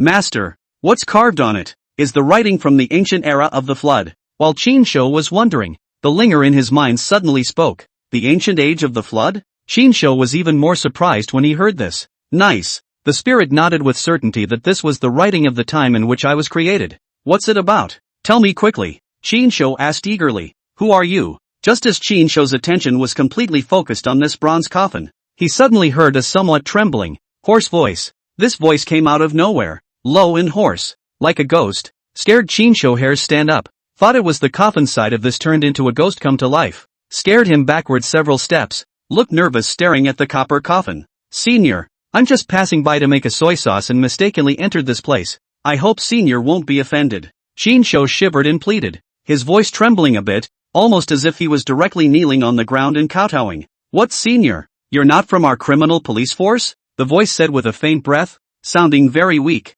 Not the one inside the coffin. When Shinsho heard this second sentence, he realized that he was too nervous just now and that he had made a mistake. He said, this is a big shame. It was only at this moment when he calmed down that Shinsho heard that the sound was coming from behind the coffin. He carefully walked around the coffin, and only then did he realize that behind the coffin, there was indeed a man and a woman huddled together. Their bodies were shivering with cold at the moment, and they were hugging each other tightly to keep each other warm. The woman, perhaps because the temperature here is too low, coupled with the yin fury gas into the body, has fainted, pale and scary. The man still had a breath left, but he was also dying, and the situation was not too optimistic. Chapter 86, The Pretender Shinsho. Ahem. Shinsho dryly coughed twice, trying to ease the awkward atmosphere just now. After all, it was so embarrassing just now that he was close to kneeling down for others. Immediately afterward, Shinsho put on a serious face and said to the two, You're Zhang Tao, aren't you? I'm here to take you out.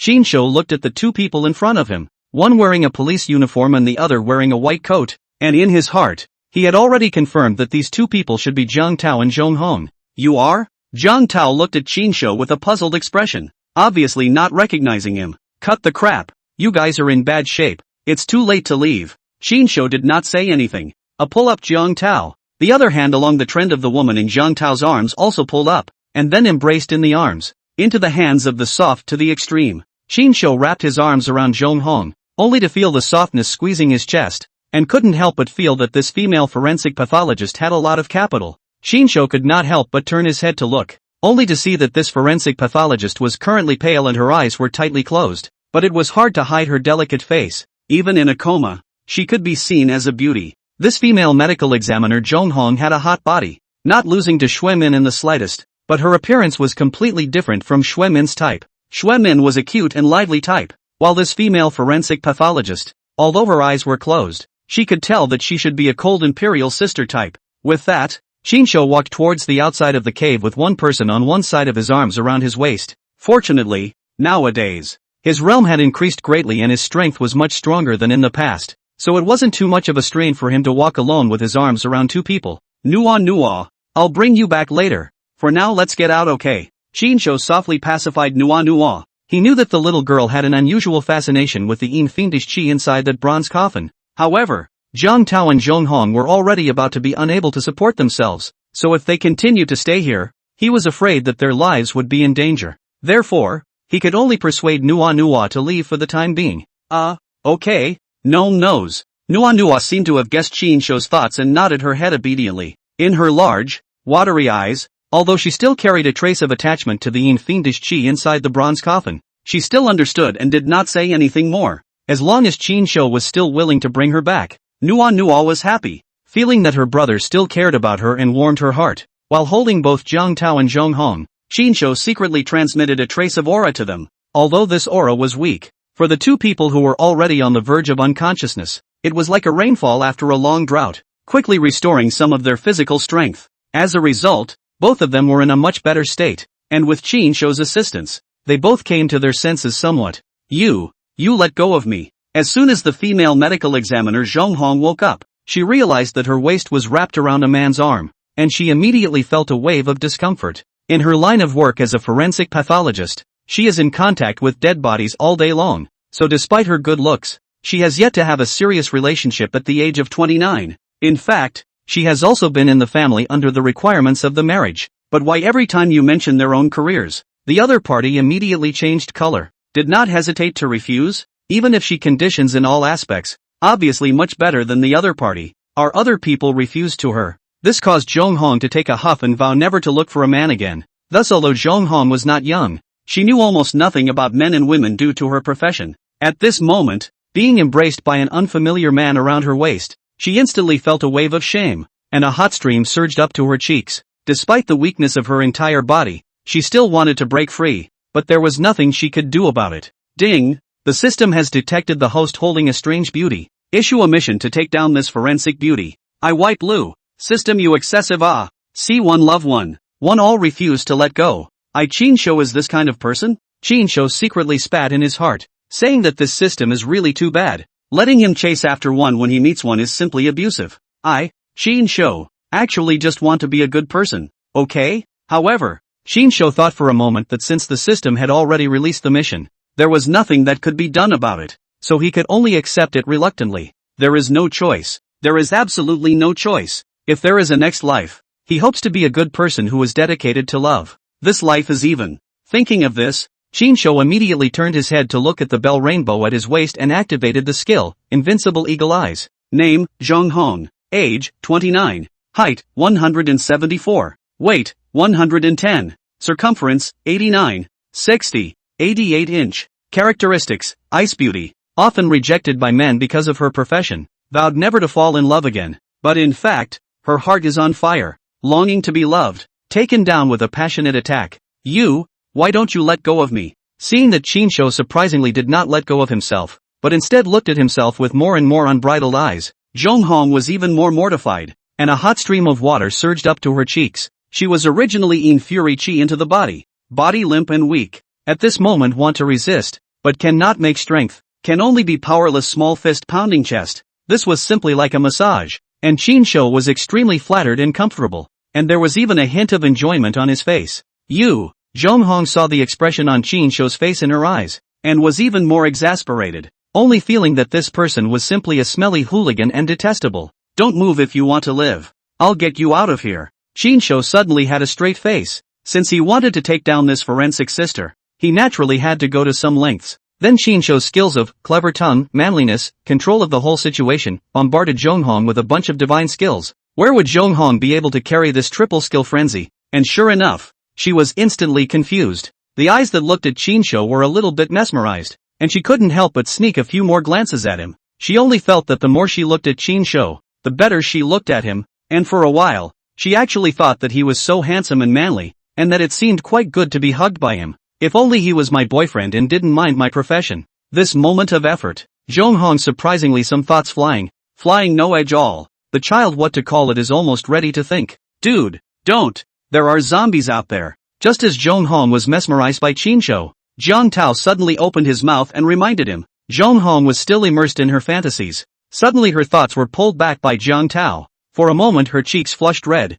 She thought to herself, when did she become so restless inside? And she was not ashamed. She was actually on the verge of thinking of a child's name. It's fine. A mere zombie. What's there to worry about? The old man's Taoism is profound. One look and a little trick will make them retreat. Shinsho held his head high and put on an inscrutable look. And the pretender Ben criminal did not run away. Sure enough, Shinsho assisted the two of them and just swaggered out of this stone room, with Nua following close behind. After exiting the stone room, Shinsho's eyes casually glanced at the world, and that stance was simply out of the corner of his eye. Seeing this, Nua beside Shinsho also followed suit and glanced viciously towards those zombies. Once those zombies saw Shinsho, they were really scared out of their wits and retreated. Not to mention making a scene, they didn't even dare to get close. Do not even dare to look at this side of a glance. One of them are scared to turn their backs. That coy appearance, where is still like a vicious zombie, is simply a small daughter-in-law to see the in-laws. Holy, this. Zhang Tao's entire worldview had been turned upside down by Shinsho.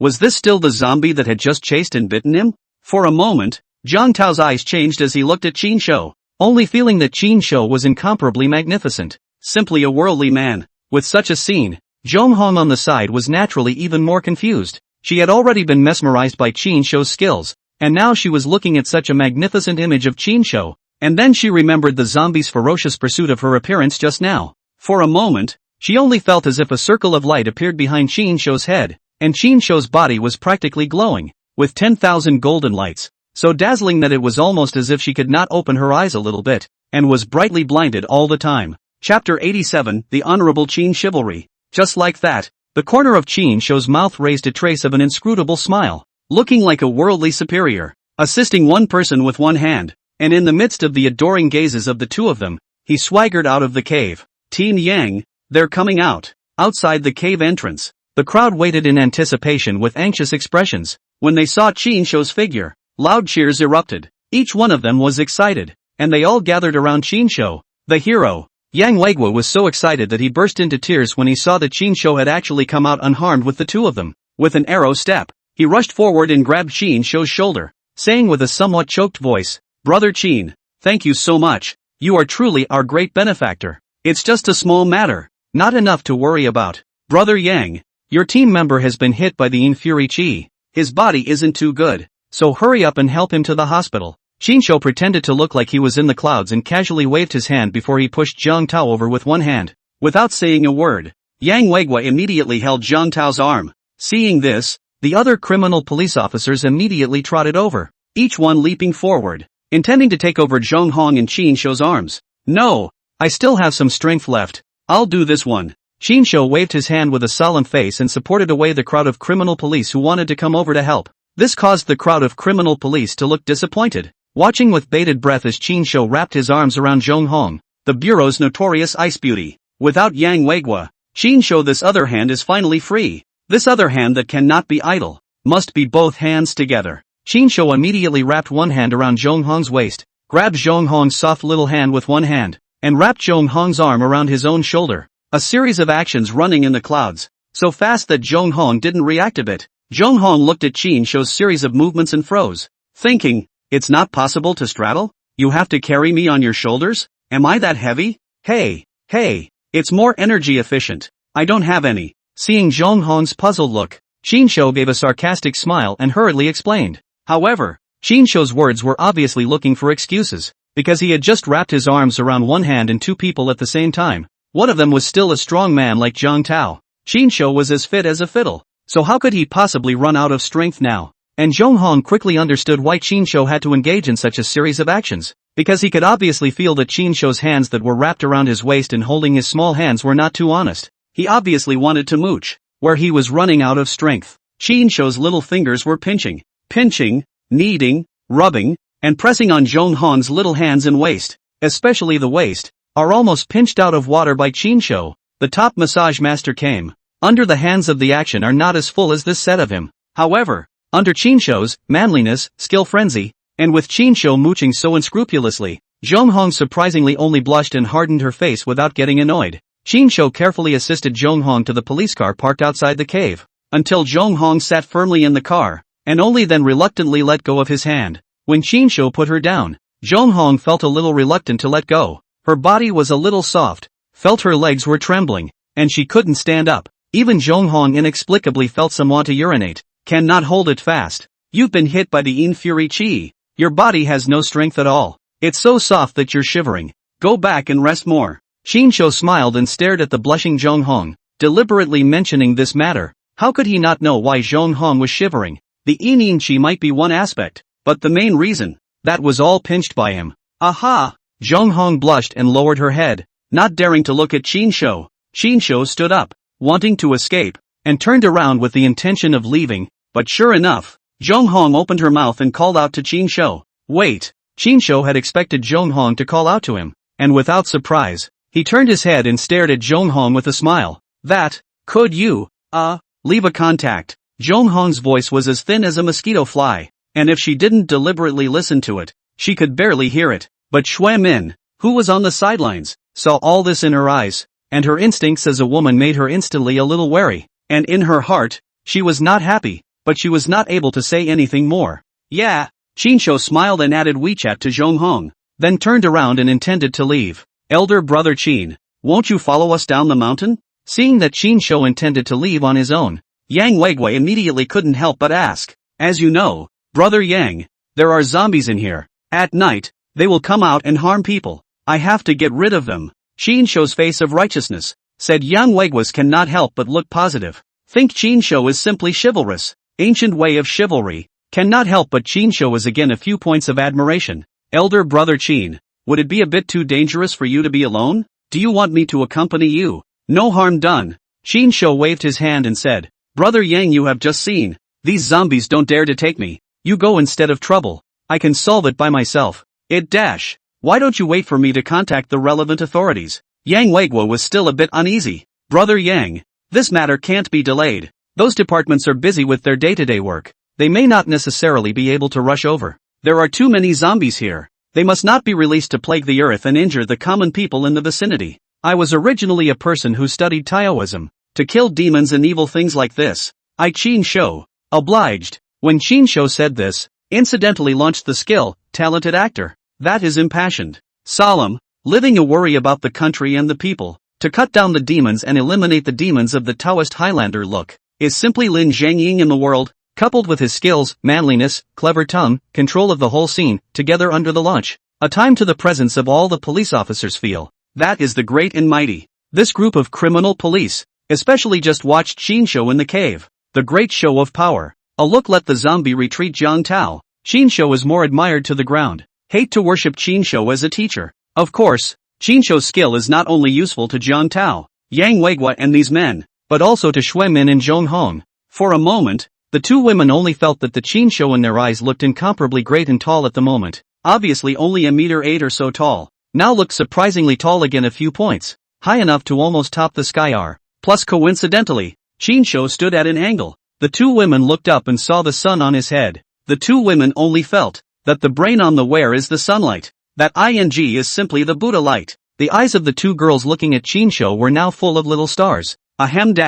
It's getting late, so you guys should go back early. I have to deal with this as soon as possible. Qin dry coughed twice. See, the effect of pretending has basically reached. Also no longer say more. It is time to hurry into the cave. After all, the system tasks are not yet completed. The skills have not yet taken it. Chapter 88, The Nascent Ring. Alright, brother Qin, you take care of everything. I'll send the two of them to the hospital first. Seeing Qin's resolute attitude, Yang Weigui remembered Qin's skill and his means of making the zombies avoid him, so he also stopped nagging. After exhorting a few words, he planned to leave with that crowd in a hurry. Okay, you guys be careful on the road. Qin exchanged a few more pleasantries with Yang Weigui, and then watched Yang Weigui and the others drive away from the place. After making sure that Yang Weigui and the others had gone far away, Qin then turned around and said to Nua, who had been standing obediently by the side, Let's go in and take a look as well.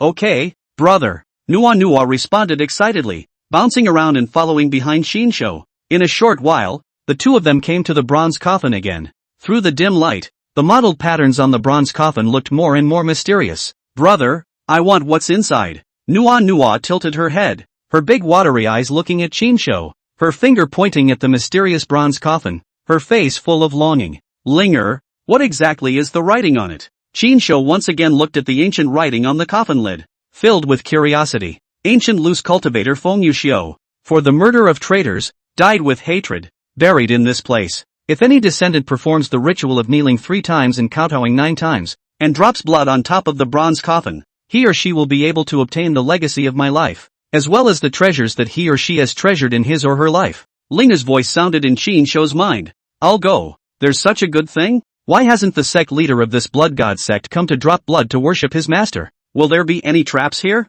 What if the thing in the coffin suddenly swindles when the blood drops down? Qin Shou was both surprised and puzzled after hearing Linger's words. It always felt that things would not be so simple. There was no such thing as a free lunch in this world.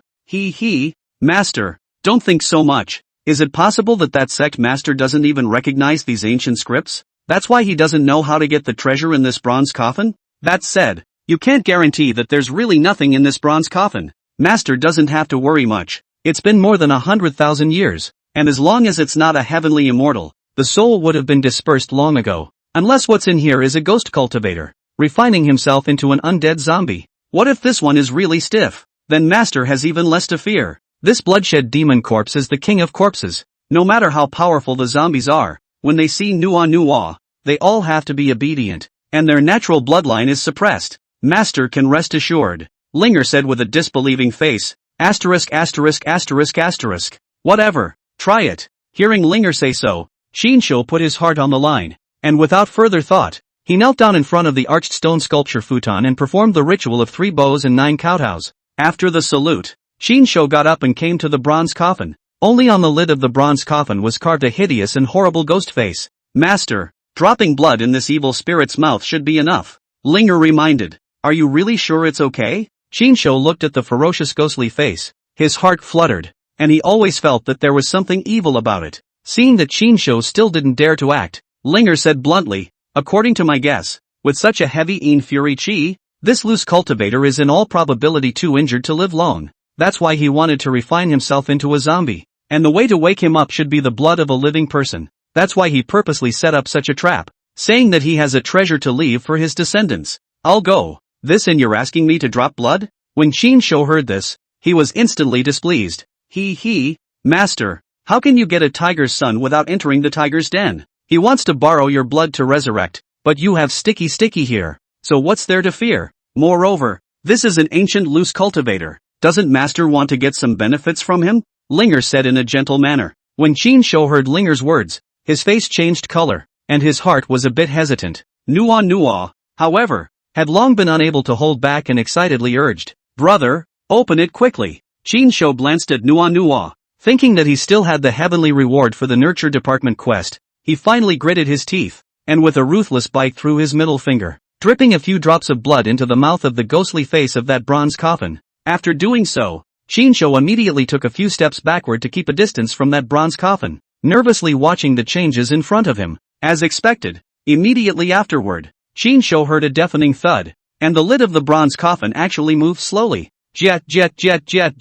After how many years, the old man can finally come out. Before the lid of the coffin was fully opened, Qin Shou heard a sharp and piercing cry coming from inside the coffin. At the same time, those zombies outside the stone room also seemed to be frightened, and one by one, they all let out mournful screams, appearing unusually restless. Qin Shou said in his heart that this is finished. Your grandmother's leg is really a trap. More than 100,000 years ago, the old monster out. This own still play a fart. However, just when Qin Shou was at his wit's end, Nuwa suddenly jumped up with an excited look on her face and then jumped directly into the bronze coffin. Ah, what is this dash? A fury blood demon corpse. How could there be a fury blood demon corpse? As soon as Nuwa pounced on the corpse of that ancient loose cultivator, she opened her little mouth and sucked, only to see a thick black mist unexpectedly float from that ancient loose cultivator's mouth to Nuwa's mouth. No matter how much that ancient loose cultivator struggled, he found that he couldn't even move, completely suppressed by the corpse king's aura on Nuwa's body.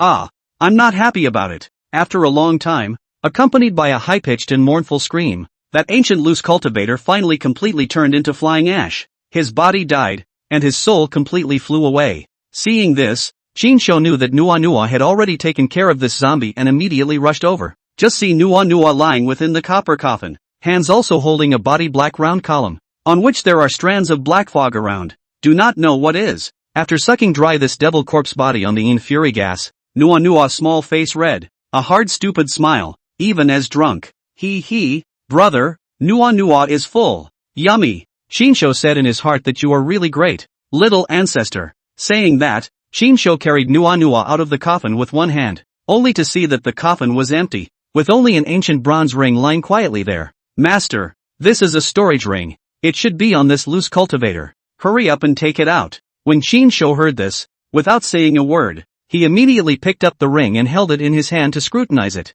only to see that the ring was also engraved with some complicated ancient scripts that Shinsho couldn't quite read. However, this was not difficult for Linger, and immediately informed Shinsho that it was a somewhat obscure incantation to read, which should be used to open this nascent sacrifice ring. Master, let's go out first. You can't stay here for too long. Shinsho had planned to try the spell right here, but he had already stayed for too long and the Yin Fury Chi had already started to erode his body. So Linger immediately reminded him, okay, by the way, where's my reward? Chapter 89, A Good Harvest. Ding! Congratulations to the master for completing the cave exploration mission, rewarding the upgrade of the skill Nourish Yin and Replenish Yang to reconcile Yin and Yang. Not only does it greatly increase the efficiency of cultivation, but it also achieves the wonderful effect of nourishing Yin and tonifying Yang, making women glow, moisturize their skin, and maintain their youth forever. An upgraded version of the Yin and Yang? Why do I feel that nothing has changed? Shinsho muttered in his heart, thinking that there would be some heaven-defying new skill. Don't be insatiable, master. Linger laughed delicately. This picking Yin to replenish Yang skill is extremely flawed. It can't be used once and for all, and after using it for a long period of time, it will easily drain people dry, which is harmful to the harmony of heaven. Master doesn't want all those beauties around you to turn into dry corpses in the future. But now this upgraded version is different. You and the other party can get the benefits. Yin and Yang complement each other, so it can be long-lasting. There's still this kind of thing? Then how come Rinjing and Yin Yourong were fine before? Shinsho couldn't help but feel a bit scared. He hadn't used this skill on them much before. Where is it that fast? The skill harvesting Yin to replenish Yang is like a drug to the other party. The first few times you use it, not only will you feel no side effects, you will even feel extremely relaxed and glowing. But after using it for a long time, gradually all of your essence will be sucked away by you, master, and eventually your life essence will be consumed. Linger explained. There's still this kind of thing? Then how come Rinjing and Yin Yourong were fine before? Shinsho couldn't help but feel a bit scared. He hadn't used this skill on them much before. This kind of skill that doesn't require hard cultivation and can directly raise one's cultivation level through the affairs of men and women is so overbearing that it is of course an earth rank skill. However, precisely because it's so overbearing, this skill generally can't be used consistently on the same person. But this yin-yang reconciliation can be vastly different. It doesn't consume much on both sides. Instead, it's a great tonic. Who says there's no consumption? I lose a few $100 million every time. Shinsho couldn't help but spit. Right. So what level skill is this yin-yang reconciliation? Yin and yang reconciliation is a heaven rank skill. Heavenly rank? Didn't you say that the rewards given were below the Xian rank? Because this time it didn't reward new skills, but rather skill upgrades on top of the existing ones. It doesn't violate the system's reward rules either. So it seems like a really good skill. I don't want to drain my rich friends dry. Who's going to give me money to spend after this draining? I still have to play with them slowly. This wave is not a loss. Shinsho nodded with satisfaction, thinking that it's fortunate that this skill has been upgraded. Otherwise, if all of his rich lady friends become dry corpses, then wouldn't he also become a demonic cultivator wanted nationwide? Just like that blood god cult. After saying that, Shinsho carried Nua and walked out of the stone room, realizing that all those zombies turned into zombies by the blood god cultists outside had unexpectedly fallen to the ground at this moment, not moving at all. Spirit, what's going on here? Master, this corpse raising is a delicate job. The conditions required are extremely harsh. How can it be done quickly in a short period of time? The reason why these people turned into zombies was because they were affected by the Yin Fury Chi emanating from the ancient demonic cultivator of more than 100,000 years within the bronze coffin. And now the Yin Fury Chi has all been sucked dry by Nu. Without the support of the Yin Fury Chi, and without the support of the Yin Chi that has been sucked from the ground for years, these things naturally can't move and become ordinary corpses. So that's a good thing. Shinsho nodded and didn't think much about it, carrying Nua down the mountain, then called a drop and went straight to his rental house. Now that there was no more of this blood god cult, Shinsho was not worried about being approached again, and could finally live a few days in peace. Shinsho took Nua back to the rented house. Nua has been unconscious ever since she inhaled the Yin Fury gas, and her little face is red with a drunken look. Shinsho draped his own clothes over Nua, and after settling Nua, he took a hot bath himself and slept beautifully. It wasn't until noon the next day that Qin Shoufang woke up. As soon as Qin Shou opened his eyes, he saw Nua fluttering her big watery eyes, tilting her head to look at herself curiously. The appearance was adorable. "Brother, Nua is hungry," the little girl pouted in a milky voice, her voice so soft that it could melt hearts. Qin Shou said in his heart that this little girl could really be a big appetite king. Yesterday she ate a whole wolf all by herself, and now as soon as he woke up he heard her shouting for hunger, and the cravings in his own stomach followed suit. Qin Shou himself is really hungry. These days from Yi Wuwan body ruthlessly fishing a wave of big, just to treat yourself, also lazy to do their own cooking, intends to go out to eat a good meal. When Qin Shou picked up his cell phone, he already saw a collection text message, and the government bonus of $1 million had already been paid into his bank account. As a righteous man who assisted the police in solving the case of the large blood god cult, this wave is a real profit. I have to say, the city government's efficiency is quite high. Qin Shou was very satisfied. This kind of cooperation, more good in the future. Honestly, with only a measly $1 million, Qin Shou even felt that it was a bit less. To know, this time is involved in hundreds of lives of megacase. It is estimated that the rewards allocated to the following above. There are tens of millions of dollars. They risk their lives to go deep into the tiger's den. I thought I could be divided into a 2 million or so it. However, 1 million is enough, Qin Shou calculated. Anyway, from the body of Yi Wuwan also goat fishing more than 200,000 cash. Together with those famous watches, gold chains, gold rings, gold bracelets and other valuable objects on his body. Qin Shou roughly estimated that it could be worth at least more than 600,000, which means that this wave of action he raked in more than 1.8 million. In this 1 million bonus, Qin Shou promised that 250,000 was to be distributed to Guigang. However, Guigang Z was injured this time and was hospitalized. Qin Shou intended to give an extra 250,000 to Guigang Z, that is, 500,000. So when calculated, he netted more than $1,300,000 in this wave. With this amount of money, Qin Shou will not worry about the lack of capital flow for the short drama later on. In a few more days, Qin Shou estimated that the city government's compensation for demolition should soon come down, and then he will be able to earn a considerable amount of income. Of course, for Qin Shou, the biggest harvest this time was naturally more than just money. There was also that one spatial nano ring, as well as that pitch black bead. That bead had been refusing to let go of Nua's hand since she got it yesterday. Even when Nua was in a coma, Qin Shou couldn't help but ask Linger about the origin of this bead. According to Linger's explanation, that bead should be the ghost cultivator's magic weapon in his lifetime. The Enan demonic gas is extremely heavy. Linger guessed that the ghost cultivator was using that one bead to refine himself into a zombie. In Linger's opinion, that thing, unless the ghost cultivator, otherwise ordinary people take it. Easy to Enan demonic gas into the body. The light is to affect their own chi. The heavy is to haunt the ghosts. The soul is damaged. However, if Nua took it, she could raise her cultivation level by sucking in chi instead of blood. Moreover,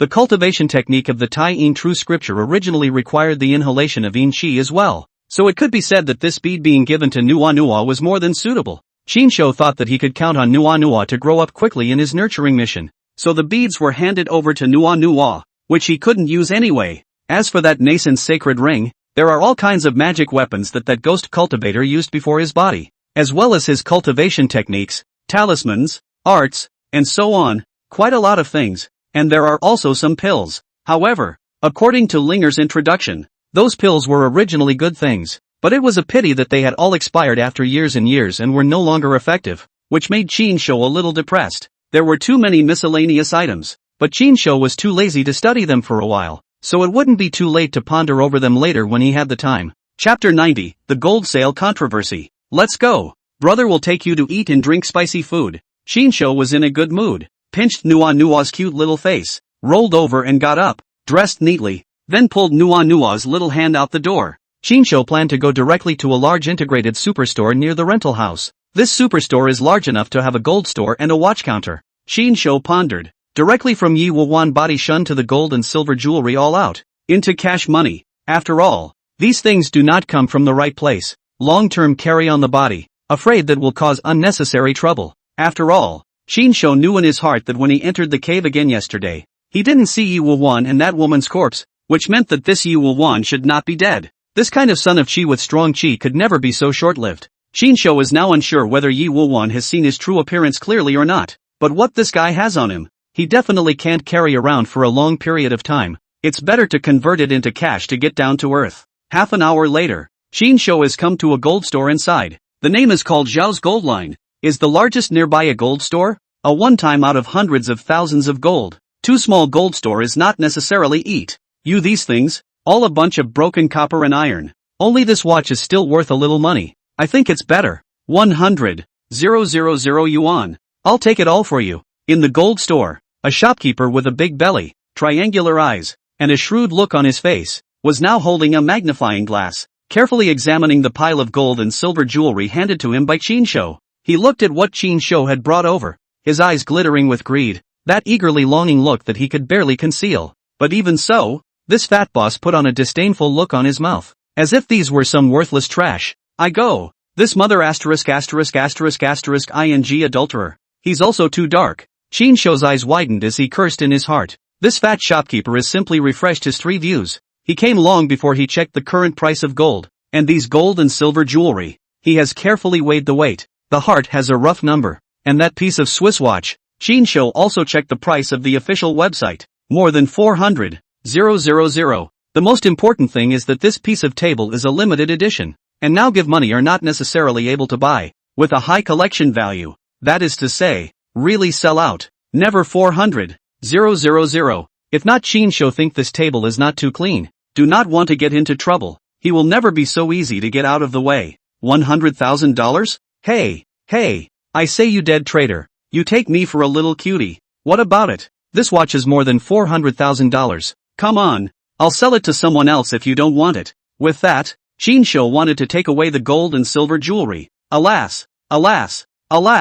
Brothers, have a good talk. The price can slowly talk. This shopkeeper saw that Qinsho wanted to leave, and immediately wrapped his arms around the pile of gold and silver jewelry in front of his chest, obviously not intending to return it to Qinsho. Talk about your grandmother's hammer I talk. Have you such a price pressurization? Qinsho looked at the store owner's appearance. At a glance, I know it is a trader in the trader. Price pressure must also have a degree. This is already not the price pressure. This is cheating. So Qinsho has been lazy to do business with this store owner. Anyway, this super is not only a gold store. Hey, young man, don't refuse to eat punishment wine. Giving you $100,000 is to give you face. Don't know what's good for you. If you piss me off, not only will you not get a penny, but you won't be able to get this gold back either. This shopkeeper gave a sardonic laugh. Actually did not intend to do this deal with Qinsho at all. But instead, he was calculating in his heart to take this batch of gold directly for himself. Qinsho's face instantly sank. His eyes flashed a trace of murderous intent. Never thought that this broad daylight, the rule of law society, actually encountered a plan to rob in the open. Qinsho said in a cold voice, "What? The rule of law society? In broad daylight, you still dare to rob openly? Hey, it's not certain who's robbing who." Zhao Gang sneered, even backtracked and said, "Obviously you ran to my gold store. Want to empty gloves? Not a penny to take away my hundreds of thousands of dollars worth of gold. It is you who came to me to rob." Qinsho never thought that this guy was so brazen, and his ability to hit a rake backwards was simply out of this world. Qinsho burned with rage. Already someone to rush up to this dead fat man beat up the impulse. But think of the surveillance here. Qinsho also do not want to get himself in trouble. Anyway, a police report can be resolve things, not to find trouble for themselves. Very well, in that case, let's call the police to deal with it. There's a surveillance camera in this store, so let's let the police judge and see who actually robbed who in the end. Qinsho gritted his teeth and said word for word, "Call the police? Ha ha ha ha ha." As if Zhao Gang had heard a great joke, he laughed up to the sky and said, "Go and report it. See if I, Zhao Gang, am afraid." Kid, let me tell you, I've been around for so many years. Do you think I've been around for nothing? In the road that is also a character with a face. Such a big gold store. You think no one on the top can peacefully open up? I did not expect this Zhao Gang is even more high and mighty. Qinsho looked at Zhao Gang so emboldened. The heart has guessed roughly. This goods in all likelihood there is someone in the bureau. Hey, kid, why don't you call the police? If you don't report it, I'll call the police for you. Sure enough, before Qinsho had the chance to call the police, Zhao Gang had already impatiently dialed a phone number. Hey, big brother, I've come across an ungrateful guy here who wants to cause trouble in my place. Don't you have someone in the bureau? Do me a favor and bring a few people over here to teach him a good lesson. Zhao Gang spoke in a flattering tone to the other end of the phone. Fine, fine. Don't worry, big brother. This time it's a big order. You won't be spared. After saying that, Zhao Gang hung up the phone and once again had that shadowy smile on his face, looking at Qinshu triumphantly, as if he had already won. Kid, aren't you going to call the police? You wait. Don't run. The police will be here soon. Zhao Gang's tone was provocative. Qinshu's face was gloomy to the extreme, and he didn't continue to argue or plan to call the police himself. He knew that there was no point in reasoning with this kind of scum, and since the other party had already called someone, he would wait and see what kind of tricks these people wanted to play. Qinshu wasn't afraid. He knew most of the criminal police officers in the Yecheng police station from this mission. He wanted to see who dared to be so arrogant and lawless here. If he really couldn't, he could also give a direct call to Ringjing. He didn't believe that in this Yecheng, Zhao Gang could still know someone bigger than Ringjing. However, just to be on the safe side, Qinshu still planned to bail himself out. So Qinshu looked at the ring of qi luck worn on his wrist and secretly blew on it. Only a silver light flashed above the ring of qi, suddenly sucking away a strand of black qi from Qinshu's body. This black qi was then transferred to this Zhao Gang's body through the ring of qi. As Qinshu looked on, he only saw that Zhao Gang's body originally had a few extremely thin silver-white rays, which instantly dimmed by a few points. Obviously his luck had turned bad. Chapter 91, Faster Than a Book. Which lawless one is it that dares to spread wildness here and rob in broad daylight? Sure enough, after more than 10 minutes, Qinshu heard a low voice outside Zhou's gold shop. Qinshu raised his eyebrows slightly. The voice was slightly familiar, yet he couldn't recall exactly where he had heard it for a moment. Brother Jiang, that kid is so bold. Not only did he not run, but he also sat inside with a big strut. He simply has no one in his sight. You must do right by my brother. Another voice fawned in agreement. Not to mention, this voice, Qinshu surprisingly also felt somewhat familiar. Egu, Officer Jiang, big brother, you guys are finally here. As soon as Zhao Gang heard that it was the backer he had found who had arrived, he immediately changed into a fawning face and greeted him with a nod and a bow. Say, who the hell dares to rob here? The police officer in charge asked in a stern voice, deliberately raising his voice in a pretentious manner. Officer, the person is sitting inside, and even threatened to wait for the police to come? Simply arrogant to the extreme. Now is the rule of law society. But there are still such arrogant people. You must teach him a good lesson, Zhao Gang said with a smile on his face, while pointing his finger at Qinshu who was sitting in the corner, playing with his cell phone with his head down. Humph, it's simply lawless. Don't worry, Boss Zhao. I will definitely enforce the law impartially and will not tolerate it. I'll bring the man back to the station now and interrogate him properly. Let's see what else he has to say. This Officer Jiang said righteously, and after saying that, he walked towards the inside of the store with great strides. Qinshu was sitting upright at the moment, ostensibly playing with his cell phone, but actually observing the movements outside from the corner of his eye. When he saw the police officers walking in, Qinshu could not help but raise a smile at the corner of his mouth and said, Interesting, interesting, I can't believe that this bastard is still in the police force. It was really an old acquaintance. Qinshu never expected that the person coming was Zhang Fei. Qinshu had thought that this bastard had been fired long ago, but he didn't expect to see it again today. Qinshu naturally did not know that this Zhang Fei's family in Yecheng is very some strength. Disjointed. How can you say dismissal? Therefore, that day Wang Mingrui said dismissal, but in reality, it was just for show to Ringjing. After the incident, just transferred Zhang Fei to the precinct, although it is also considered a demotion, but still in the police force. Even more coincidentally, Zhao Gang's elder brother, who was also an old acquaintance of Qinshu, was none other than his previous boss, Yan Yourong's ex-husband, Zhao Ruilong. Kid, you're the one who dared to come here in broad daylight to rob Boss Zhao's gold?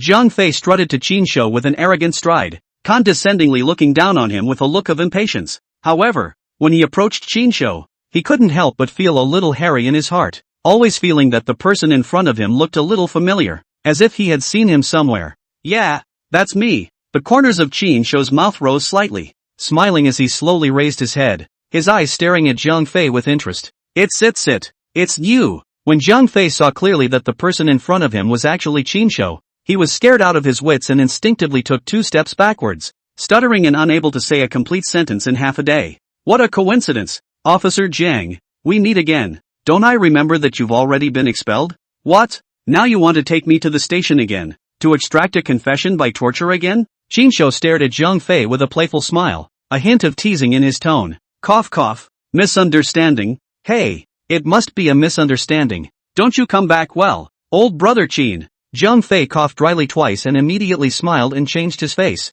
His attitude became incomparably fawning, completely forgetting that he was still furiously trying to arrest Qin just now. It's you mother asterisk. While Zhang Fei's words had yet to fall, Zhao Ruilong suddenly acted like a cat that had its tail stepped on, instantly exploding. He was furious and hissed as he growled at Qin, stretching out his finger and almost poking Qin nose. Why? It's me. What? Didn't you get your ass kicked last time? You still want trouble? Qin demeanor was calm, his eyebrows slightly raised, and there was a hint of provocation in his eyes. Officer Jiang, this man didn't just rob my brother's gold store of its gold. He also. Zhao Ruilong saw Qin. A moment of anger. Speech also became incoherent. Some up and down breath. What else am I? Hey, Zhao Ruilong. It's time to say no. Xiao Rongrong is really very moist. When it comes to the word very moist, Qin deliberately aggravated his tone, lest Zhao Ruilong didn't hear clearly.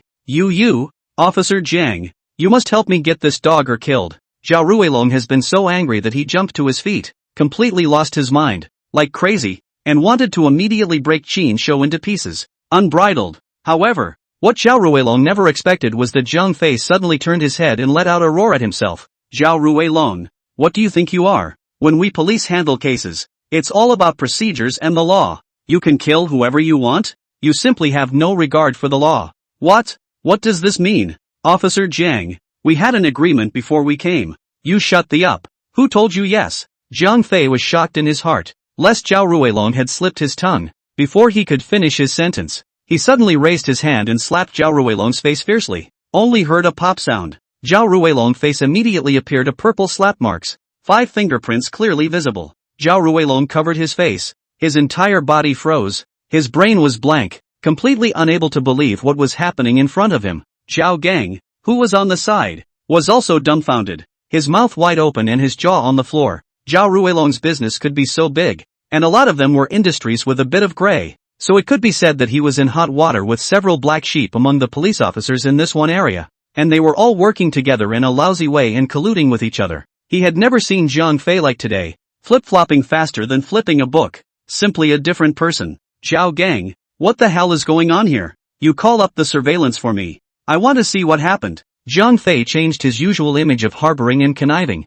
and suddenly turned toward Zhao Gang and said with a stern and unquestionable tone, This, Officer Jiang, why do you still need to check the surveillance? Are you mistaken about something? But we called the police first. Zhao Gang instantly panicked. He completely didn't understand what the current situation was. The development of things completely exceeded his expectations, catching him a little off guard. Brother, what are they doing? Why are they all going crazy? Nua on the side was innocent, blinking a pair of big watery eyes, looking at this dramatic change in front of her, with a puzzled face, curiously asking towards Qin. Hey, they are in a play, gluten this good. Watch the play well. After watching it, brother will take you to eat delicious food. Qin smiled and pinched Sticky's little face. Thank you brother, it's a nice play. Nua likes to watch it. Nua nodded obediently, a sweet smile on her face. Chapter 92, Insatiable Greed. Ahem. Zhang Fei heard Qin and Nua conversing as if no one else was there.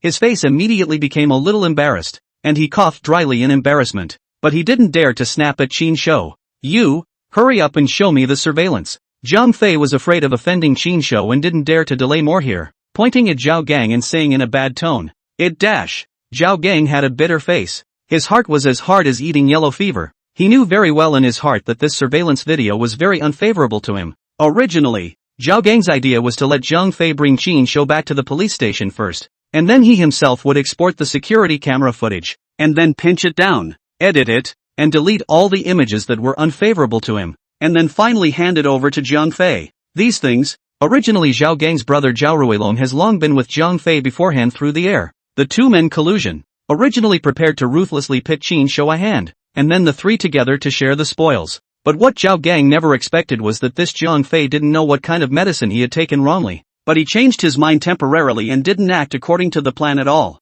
What are you waiting for? Hurry up and take me to check the surveillance. When Zhang Fei saw that Zhao Gang was still standing still, he showed a hint of displeasure and urged again. Yes. Zhao Gang looked at his brother Zhao Ruilong, only to see that he was still covering his face and froze at the moment, with a soulful look, knowing that he couldn't count on him either. The whole person instantly wilted like a frosted eggplant. In desperation, Zhao Gang could only hang his head and lead Zhang Fei towards the surveillance room in the inner room of the gold store. Hey, Brother Qin, do you want to come along for the ride? Before Zhang Fei walked towards the inner room, he didn't forget to turn back and ask Qin Shou's opinion. His tone seemed respectful to the extreme, a far cry from the arrogant and domineering appearance just now. He last time because of the offense Qin Shou nearly lost his head hat. His family do not know how much lip service, how many relationships, which allows him not to be directly dismissed, but transferred to the precinct. This time he did not dare to offend Qin Shou again. Otherwise, I am afraid that even the current position cannot be maintained.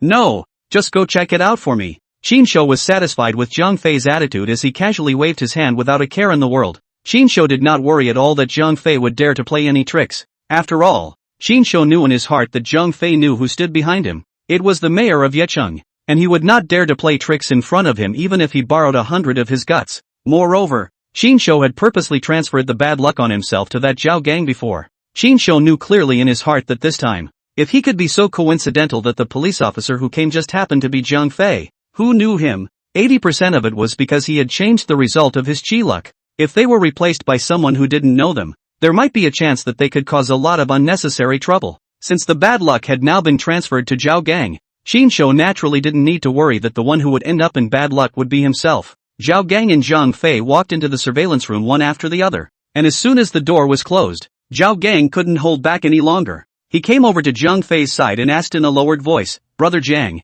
what exactly do you mean by this? Didn't everyone work well together in the past? Why did you suddenly change your mind today? You idiot. You almost got me killed, you know that?" Zhang Fei's face turned blue, thinking that he almost lost his job because of Zhao Gang. He was furious and couldn't help but curse in a low voice.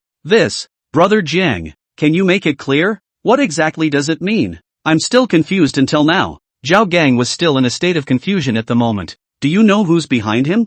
Zhang Fei took a deep breath, forced down the anger in his heart and asked back, "Who is it?" Zhao Gang looked puzzled and shook his head in confusion. Behind him is Yecheng's recently appointed mayor. Mayor Rin Jingren. Zhang Fei said word for word. What? How is this possible? When Zhao Gang heard this, he instantly turned into a bitter face, never expecting that today. He thought he would be able to make a big fortune, but he ended up kicking the bucket and getting into a big trouble. Oh, no way? Last time, I just don't know his background. Offended this kid. Nearly dismissed. Good. I'm not easy. I do not know how many relations. Just in the precinct to stand firm. You give me to mess with this big Buddha. Zhang Fei sneered and did not have the heart to say. Then, Brother Jiang, you give me an idea. What the hell should I do about this? For a moment, Zhao Gang also panicked, completely out of ideas, and asked in a sixfold manner. Zhang Fei coldly said, "You first give me a clear account of what happened, so that I can give you ideas. If you dare to have a little bit of concealment,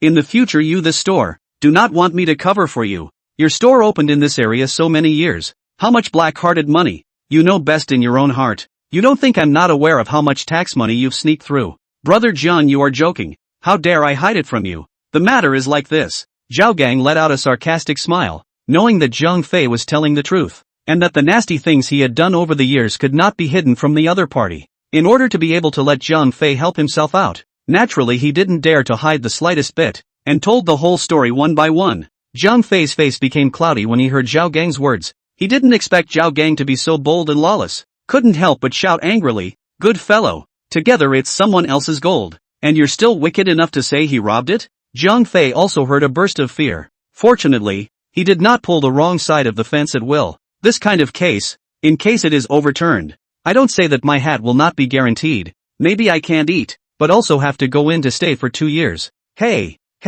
wasn't I thinking that I have you covered, Brother Jiang? Zhao Gang hurriedly compensated with a smile and a flattering tone. Having me covered isn't something you can mess around with like that. If anything goes wrong, no one will be able to cover it. Zhang Fei's tone was not good, and he continued to ask, "You give me a solid bottom. This batch of gold of his, how much is it worth? Don't dare to hide it from Brother Jiang. This batch of his goods, those gold actually don't have much oil and water. It's only worth more than $300,000, but that Swiss watch, although the official price given is $400,000, but this table in the 90s has been discontinued, belongs to as a limited edition. If the surname Shin's own sale, no access, can also sell an official price. But if it's someone like me who has access, it can be sold for at least $2 million. Zhang Fei's eyes widened, never expecting Zhao Gang to be greedy to such an extent. It was simply heartless. Sighing, he said, "Good guy, you're giving someone $100,000 for something that's over $2 million?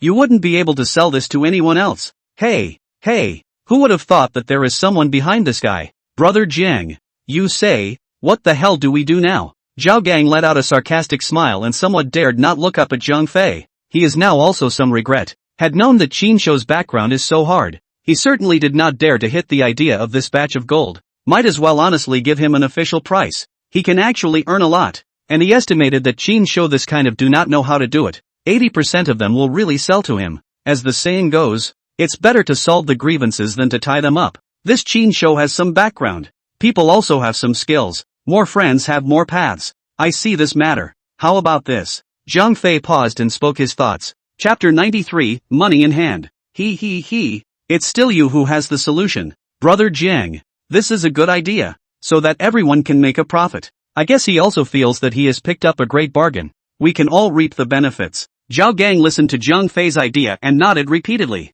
Qin Shou sat in the store, leisurely crossing his legs, a hint of iffy smile hanging at the corner of his mouth, his eyes staring at Zhao Ruilong with interest. Zhao Ruilong at this moment has long lost his previous arrogance, remembering the past Qin Shou's body of that ruthlessness, as well as his own, and Qin Shou had suffered those losses, coupled with today's Zhang Fei's attitude. His heart at the moment cannot help but seven up and down, apprehensive, and already somewhat want to bugger off. Just when Zhao Ruilong was a little fidgety, like ants on a hot pan, he only saw his brothers Zhao Gang and Zhang Fei, two people full of spring, came out from the inner room. Zhao Ruilong finally is not have to face Qin Shou alone, cannot help but feel relieved. Zhao Gang first trotted over to Zhao Ruilong and whispered in his ear, "He knows the mayor." Zhao Ruilong sniffed. The expression on his face was a green burst of white, as wonderful as it could be. Remembering that he had planned to settle the score with Qin Shou before, it was a moment of fear. However, he then quickly thought, Yourong seems to have said to himself, she has a political girlfriend, is a rising star in the political world in the past few years. Thinking of this, Zhao Ruilong's face was even more ugly. It was mute, unable to speak. This great resources, all gave up to Qin Shou. He was angry and his heart is gritting his teeth, but there is nothing he can do. Zhao Gang came to Qin Shou in front of him with a smile on his face, and said with a fawning smile, Hey, Brother Qin, I think it's better this way. I'll take a little loss. Your batch of goods. I'll pay $1 million. All for you to receive. And save you the trouble, is not it? I can guarantee that. In addition to my store, Brother Qin, you absolutely cannot find the second out of my so fair price. Qin Shou raised an eyebrow at the words and said in a derisive tone, $1 million? Boss Zhao, didn't you say that all these things are yours? How come you want to pay for your own stuff now? Brother Qin, you wear words. This just now is with Brother Qin, you joke. Misunderstanding. All is a misunderstanding. Just now, my eyes were clumsy and offended you. Brother Qin, I still hope that you, Brother Qin, will not forget the little man's fault and spare the little one this time. Ha. Zhao Gang hurriedly compensated with a smile. But I remember, you said at the beginning that my batch of goods was worth at most $100,000. This sudden offer of $1 million. Wouldn't you lose a lot of money, Boss Zhao? Qin Shou narrowed his eyes. His eyes were like sharp knives, staring straight at Zhao Gang, observing the changes in the expression on his face, not letting go of any trace. Zhao Gang's complexion was corrected and he quickly waved his hands and said, Hey, no loss. Just now is the villain old eyes dim. Did not see clearly, now see clearly. Brother Qin, these are good things. Worth a lot of money. Yeah, it's not a loss. Then if you don't suffer, wouldn't it be me who suffers? The corner of Qin Shou's mouth rose slightly, revealing a playful smile. Zhao Gang froze at his words, and for a moment he was somewhat unable to pick up on Qin Shou's words, realizing that he seemed to have fallen into Qin Shou's linguistic trap, and how he could say it was not right. How could I dare to make you suffer? Brother Qin, I would never dare to make you suffer. Brother Qin, Zhao Gang was sweating anxiously as he hastened to state his position. Hey, since this is the case, you don't want me to suffer, then I see this matter is not as good as this. You pay $1.5 million. All my goods here are all collected. Today this matter, let's forget about it. Otherwise, don't blame me for going through the legal procedures, saying that you robbed my things. When Qin Shou spoke, he had been carefully staring at the expression on Zhao Gang's face. And when he saw that Zhao Gang didn't even look half heartbroken when he offered $1 million, he knew that the other party must still have some oil and water to salvage. Like Zhao Gang, this kind of shrewd and treacherous businessman.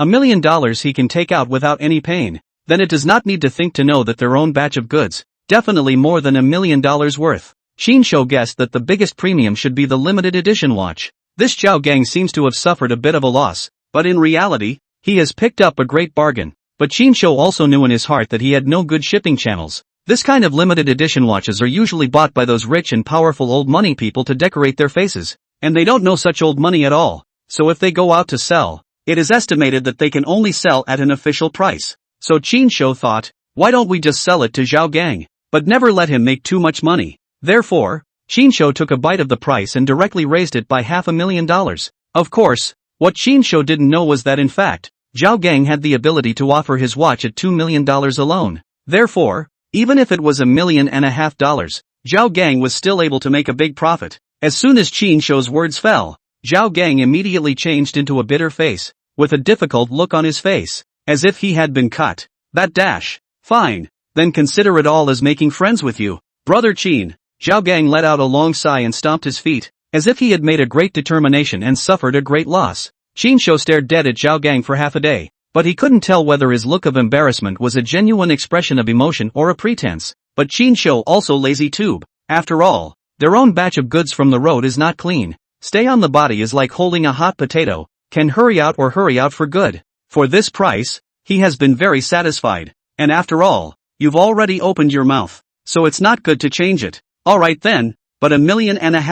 I want a cash call. Get it to me now. Hey, that's, I'll do the job. Don't worry brother Qin. You tell me the receiving card number. I'll transfer the money to you right now. Seeing that Qinshu had agreed, Zhao Gang immediately changed his face with a smile on his brow. Seeing this, Qinshu's heart had already realized that he was fooled. This guy just that bitter face is purely pretend. 1,500,000 price. He still have to earn, and earn a lot. Qinshu could not help but sigh in his heart. Your grandmother's leg really is a treacherous businessman. I have the talented actor skills, are not as good as he can pretend. To say that this Zhao Gang is also quite nimble, after all, is a gold store. Indeed have money. In less than 10 minutes, Qinshu has received a collection text message from the bank. The account instantly more than $1.5 million. Counting the $1 million bonus from the municipal government, plus some cash on Yuan. Qinshu now had more than $2,700,000 in cash. Okay,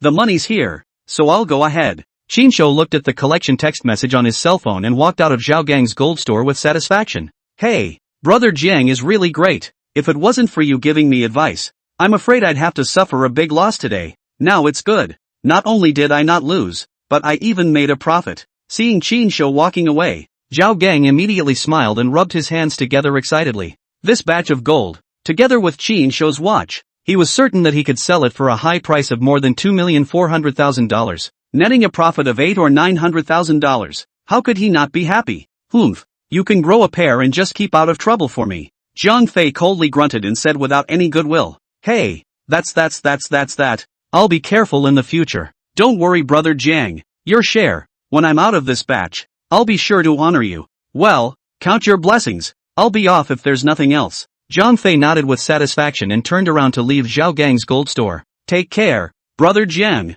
Zhao Gang respectfully bid farewell to Zhang Fei. Zhao Gang smiled and watched Qinshu, Zhang Fei and the others walk away before he couldn't wait to dial a phone. Chapter 94, turned around and went back. Not a moment later, the phone was connected. Zhao Gang hastily picked up the phone, impatiently opened his mouth. Hey, Lao Jin, I have a batch of newly arrived good goods, the quality of which are among the finest of the finest. Help me contact a buyer. I intend to bid on all of them. Zhao Gang, if you ask me, your kid is really lucky. Don't tell me. Your call came at a really good time. A middle-aged man's somewhat excited voice immediately sounded on the other end of the phone. What? You have a new path? Zhao Gang's eyes lit up at his words. All of his good goods in the past had come out through this old Jin. Old Jin specializes in selling antiques and cultural relics. He has some contacts in Yecheng, and generally, some local rich people who want to find some good objects with collectible value are looking for him. The old Jin on the other end of the phone laughed and said, He, I won't hide it from you.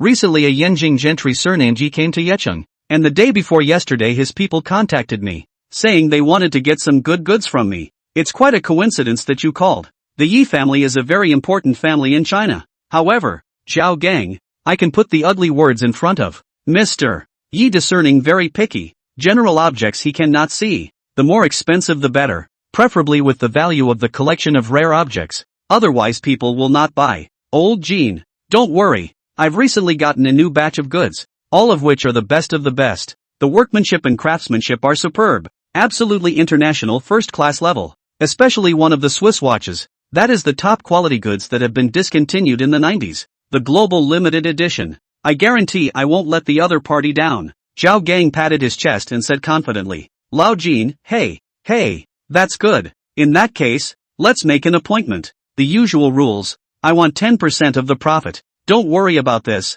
As long as the other party can afford the price, we'll act according to the rules. Zhao Gang promised with a full mouth. Yecheng, the center of the city. Within a top-class large flat mansion, Yi Wuwan was currently lying on his back on the soft leather sofa, with a warm white towel on his forehead. His face was a little pale, and his lips were bloodless, obviously not looking too good, and he still hadn't recovered from yesterday's events. Behind him, a woman with a plump figure and enchanting posture was using her soft white hands to knead his shoulders with moderate force and skillful techniques, obviously doing this kind of thing often. Yi Wuwan was closing his eyes, relaxing and enjoying the woman's massage, when a woman with a hot body slowly walked over. It was none other than Gu Ling. Gu Ling's face didn't look too good either. Her walking posture was a bit unnatural. Obviously her injuries hadn't healed yet. Those two women, did you find them? Yi Wuwan closed his eyes as a scowl flashed across his face. It turned out that within the blood god sex cave that day, because of the dim light, coupled with the fact that Yi Wuwan was in a panic and his mind was in a mess, he did not see what Gui Gang and Qin Shou, who kicked him back into the cave after removing their makeup, actually looked like that day. Therefore, he also did not associate these two people with the two women he had met in the Tiandi clubhouse before, and still thought that Qin Shou was really a woman. My subordinate is incompetent and has yet to find them. These two don't seem to be from that field very often, and I've sent people to ask all the relevant people, and they all say they don't know of these two. Gu Ling respectfully lowered her head, not daring to meet Yi Wuwan's eyes. Humph. Useless thing. When Yi Wuwan heard this, he was instantly enraged and violently flung his hand, dropping the glass of red wine he was holding on the ground. There was a crunching sound, and red liquid mixed with broken glass pieces instantly spilled all over the floor. Seeing this, Gu Ling pressed her head even lower, and her body trembled slightly out of fear. She knew very well that this young master of her family had a habit that he liked to torture people once he was in a bad mood. There's no news. So what are you doing here? Yi Wuwan's tone was impatient, and his voice was also a few points colder. Young master, didn't you say earlier that all the watch jewelry you were carrying was stolen by that woman, and that you wanted to get in another batch of good goods, and in the meantime, see if anyone is selling your stuff on the black market? Just now, Yecheng's largest underground antique trader, Lao Jin, contacted me and said that he has some good goods, so I wonder if you're interested. Young master. Yi Wuwan sniffed and suddenly waved his hand, signaling the sexy girl who was massaging him to stop. With that, Yi Wuwan rubbed his somewhat sore eyes, slowly opened his eyes, stretched his waist, and lazily said, alright, go take a look. In a few days, it will be Jing Jing's birthday party, so I have to prepare a decent gift for her. Ordinary things definitely won't catch her eye, so it's just the right time to buy something nice. And by the way, it's time to properly decorate yourself, otherwise wouldn't it be beneath your dignity? Qin Shou joyfully left Zhao Gang's gold store. At the moment he was holding a huge amount of more than $2,700,000. The mood is incomparably comfortable. He had temporarily jacked up a loan online in order to buy real estate before, totaling more than $1 million. And the interest rate on this online loan was quite high, which had been a bit of a pain in the ass for him. Anyway, now have enough cash on hand. Qin Shou is also lazy to continue to owe the loan that has to pay interest every day, and directly chose a one-time repayment. Even so, Qin Shou still had over $1,700,000 in cash under his hand. With money, people naturally became generous. Nuo, a 4 or 5-year-old girl, is still wearing the wolfskin clothes that Qin Shou made for her. Now it is spring. The weather is getting warmer. Nuo wearing a furry wolfskin, walking in the crowded shopping mall, looks particularly eye-catching. Turnover rate of 100%, passing by each place. It would attract a lot of people frequently side-eyeing, one by one eyeing Qin Shou with an unkind look, thinking that Qin Shou must be a strange uncle who abducts and sells little girls, and some people were even secretly calling the police. This made Qin Shou's head spin for a while, thinking that anyway, now that he had money, He didn't want Nua to continue to wear this eye-catching wolfskin outfit,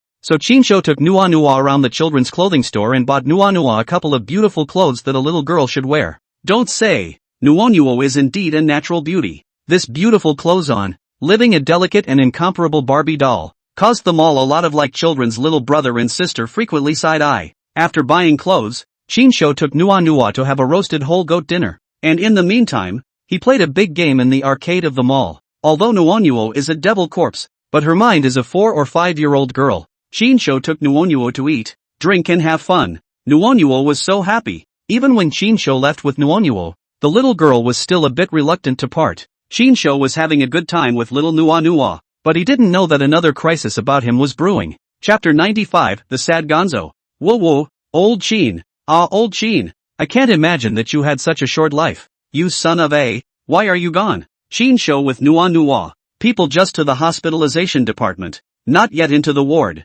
Will hear Gang cried heartbreaking? Liver and lungs. Chinsho heart cannot help but a hot. Said this dead fat. Not in vain friends is quite interesting. Okay, I say this brother. Can you stop crying? The two patients in the same ward. Were you crying asked to change the ward? You continue to cry so. This other patients may have to complain. The little nurse who changed Gang's medicine had a helpless face and advised with tears and laughter. Whoa, old Chin, if you die, whose chicken leg can I grab to eat in the future? Hearing the words of the little nurse, Gang is oblivious, but instead cried more sadly. Simply snotty. Whoa, old Chin. You say you a mother *********, dead on death. Mom's contract but you signed with the police. Now the case is solved. The police said that the money can only be given to your hands. The old man this mother ********, busy work for nothing. Almost lost his life, but also have to pour medical expenses. You mother ******* to die also first give me the money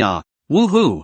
Chinsho had thought that Gang was sad because of his death. Did not think that this guy's mind actually think of all the money. He couldn't help but curse in his heart. This mother ********, Gungzi. I'm still touched by the loss just now. Brother Gua, can you stop crying? Tell me, what's going on here? Brother Chin what happened to him? Su Nanchin's voice came from the ward, slightly hoarse, even with a strong crying tone, obviously from Gang's mouth after hearing the news of Chinsho's death. Cried a lot. It turned out that this Su Nanchin could not contact Chinsho for a few days, and there had been some hidden uneasiness in her heart. She had no choice but to contact Gang, which is how she learned the news of Gang's hospitalization. Speaking of which, we all shot the same scene. Gang and Su Nanchin are now considered colleagues and more or less know each other. Plus Su Nanchin knows that Gang has an unusual relationship with Chinsho. So Su Nanchin came to the hospital early in the morning to visit Gang. I did not expect to come. Then heard Gang there hard to cry. Crying that called a tearing heart and lungs, liver and guts. Su Nanchin only then learned from Gang mouth. Chinsho is afraid to have met with misfortune. Su Nanchin this is the first time to a man so moved. Did not think that the two are still in the ambiguous period. Did not formally start. Suddenly heard such bad news. Su Nanchin at the moment the whole person is like a bolt from the blue. Head buzzing. Some unsteady. But no matter how Su Nanchin inquired. Gang is just there to cry. Crying to death. I do not know whether he is genuinely sad Chinsho died, or sad that their hands of money is gone. Ahem. Gang was crying with tears in his voice, when Chinsho suddenly appeared at the door of the ward. Looking at the crying Gang, he coughed dryly with some embarrassment. Holy dash. Old Chin, you're not dead.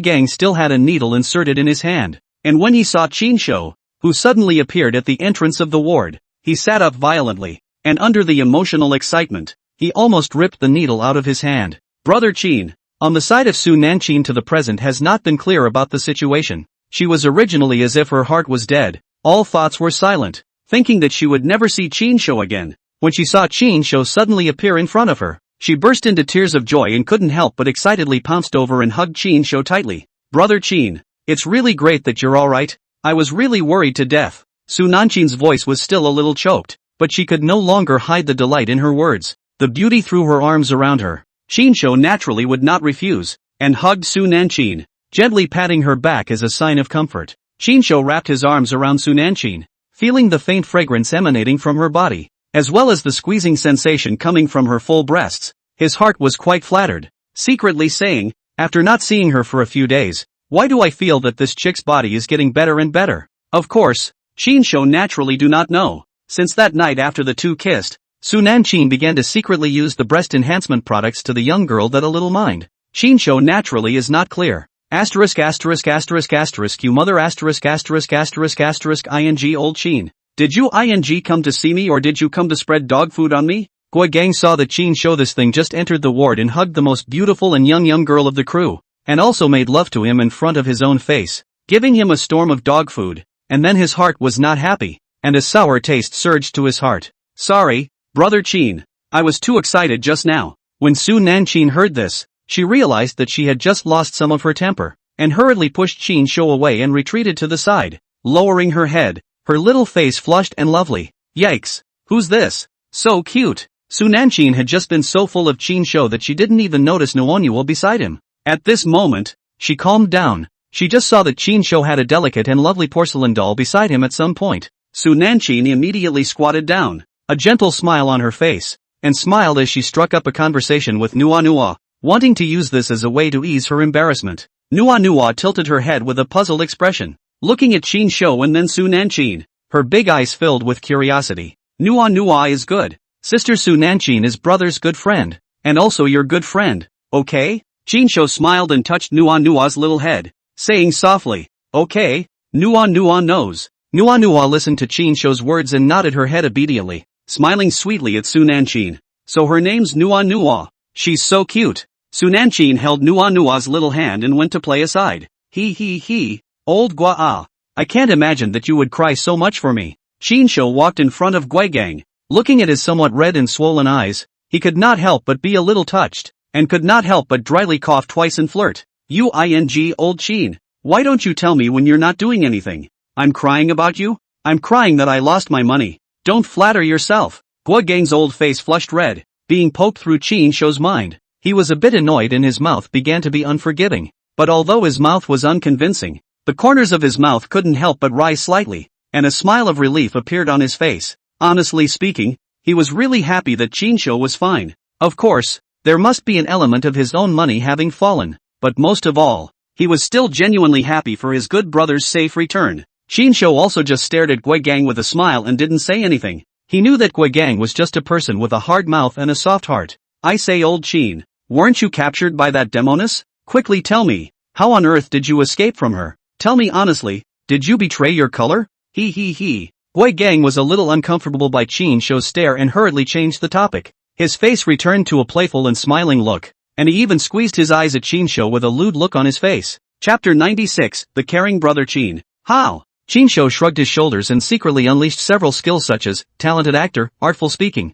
with a hint of fluke on her face intentionally. She described in colorful voice, after that female devil grabbed me, she threw me into a gloomy and terrifying cave, and then wanted to suck my blood. I desperately resisted. But I didn't realize that the demoness was also seriously injured at that time, and under the tussle with me, she lost her strength and fainted. I hurriedly snuck away before she woke up. I'm telling you, how could your kid be a match for that demoness? He. Fortunately your kid's life is great. Gui Gang sniffing suddenly realized that he had been hit by Qinsho's skills, and looking at Qinsho's face that the fluke expression of escaping from death didn't seem to be pretending. He had already believed most of it. Saying that, Gui Gang half leaned against the bed. His eyes could not help but glance to Nuonuo who was playing with Su Nanqing on the side. Looking at the naive Nuonuo, Gui Gang always felt that this little girl's face was somewhat familiar, as if she had seen it somewhere, but could not recall it for a while. I say old Qin, where did this little girl come from? I've known you for so many years, and I've never seen you have such a sister before?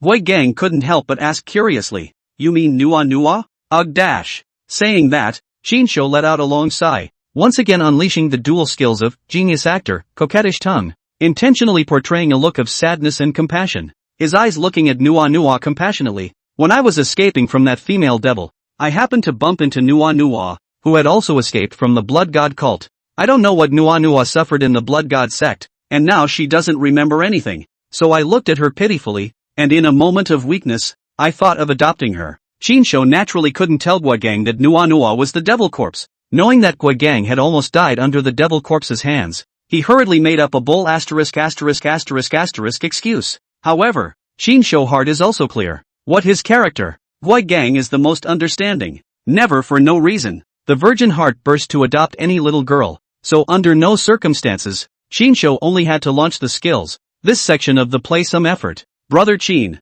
I can't imagine that you have such a good heart. Little Nua is just too pitiful. Even Su Nanchin, who was on the side, could not help but be moved by Chinsho's affectionate and sincere performance. Not knowing in the slightest that she had been hit with a skill, could not help but be greatly moved. And the eyes that looked at Chinsho had a few more moments of adoration in them. Brother is the best. Nua loves brother the most. Su Nanchin was hit by the skill. Nua naturally could not be an exception. With big watery eyes and a touching face. Cough cough cough. It's nothing. I've actually been this caring since I was a kid. I loved helping my grandmothers cross the street when I was a kid. Chinsho, somewhat embarrassed, dry cough too. Said this seems to pretend too much. I am a little embarrassed. This in case let Su Nanchin and little Nuonua know that I raised her to be used as a child bride.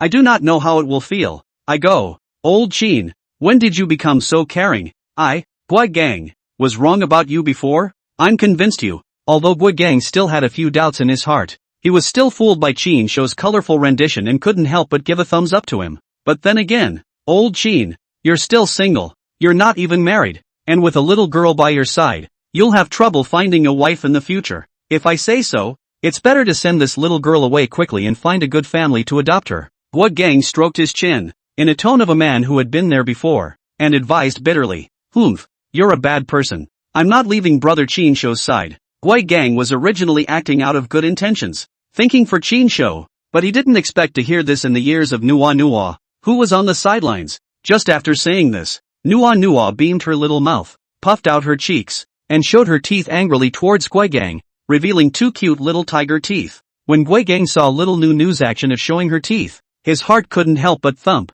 and a cold feeling ran through his back, instinctively sending a shiver down his spine. He finally remembered why this little girl looked so familiar. Isn't this a ing scaled down version of a demon corpse? I'll go. This girl wouldn't be a demonic corpse turned into a demonic corpse, lurking around old Chin, wanting to plague him.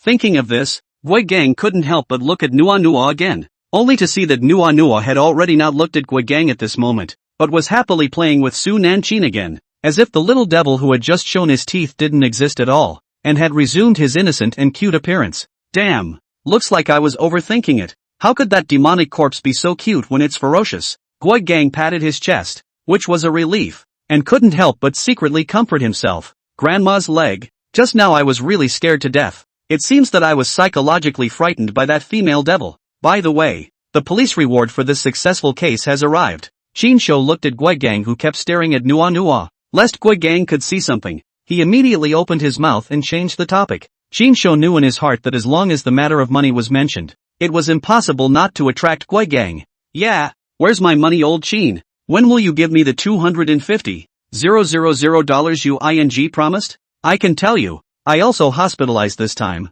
which belongs to the work injury. 250,000 is not enough. You high and low have to give me a few tens of thousands of dollars to make up. Sure enough, mention the matter of money. Gui Gang immediately came to energy. In fact, the police have long been reimbursed for his medical expenses, but Gui Gang guessed that Chinsho certainly do not know about this, so the idea is to get a few more tens of thousands of dollars from Chinsho. This. You kid, look at your anxious demeanor. Don't worry, there's no shortage of favors for you. Here, this will be transferred to you. Chinsho couldn't help but look at Gui Gang, saying that this is only hospitalized for a few days. Even want to make up for their own tens of thousands of medical expenses. Really drilling money eyes, heart black this goods. However, Chinsho thought for a moment, as if he had a blacker heart. He had earned more than $2 million this wave. With that, Chinsho took out his cell phone and directly transferred $500,000 to Gui Gang. Chinsho just turned away. Gui Gang's cell phone ding sound. Received a collection message. Gui Gang's eyes lit up, not minding that his hands are still stuck with needles. He couldn't wait to grab his cell phone, unlocked it and took a look at it, and the screen clearly showed a string of numbers, 50000000. Gui Gang was petrified on the spot. He was in tears. This heavenly fortune. Gui Gang only felt that the happiness came too suddenly. His little heart was a little unbearable for a moment. This was undoubtedly a huge sum of money for Gui Gang, who had graduated over 10 years ago and had been working hard in the big city of Yecheng. You know, he's been working for people as a cowboy since he graduated, and he hasn't saved this much in savings in more than a decade. Yecheng is extremely expensive, especially the rent, and you have to shell out a large amount every month. coupled with Gui Gang is also a senior licking dog. After work in order to pursue his heart goddess Feng Mimi, but also not less in her body to spend money. The salary is not much. Naturally, there is no savings. Dash. Hiccup dash. Gui Gang's eyes rolled white on the spot, so excited that he didn't catch his breath and fainted directly on the spot. Chapter 97 Guzzi's Past. I'll go. Gonzo. You're not. Shinsho rushed forward with an arrow step, and assisted the staggering Gui Gang. Doctor. Hurry up and call a doctor. Shinsho hurriedly asked Su Nanchin to call a doctor. Oh dash. Good dash. Su Nanchin also did not expect this turn of events and hurriedly let go of little Nuanua and rushed out of the hospital room. A few minutes later, with the help of the little nurse, Gui Gang was finally awake. Old Chin, am I dreaming? Gui Gang leisurely opened his eyes and saw Shinsho and the female nurse staring at him with a concerned face. You're dreaming of a hammer. I mean, what the is wrong with you? You fainted at this amount of money? Scared the out of me. Shinsho didn't have the heart to say. Old Chin, hit me. Quick, hit me. Gui Gang was still a little unconvinced that it was all true. I'll go. There's this request. Shinsho was stunned at his words and immediately revealed a crying and laughing expression. The female nurse on the side heard their conversation and couldn't help but give Gui Gang and Shinsho a blank look, thinking that these two dead perverts. The little nurse shook her head with a look of contempt, then left the ward without looking back. Pa dash.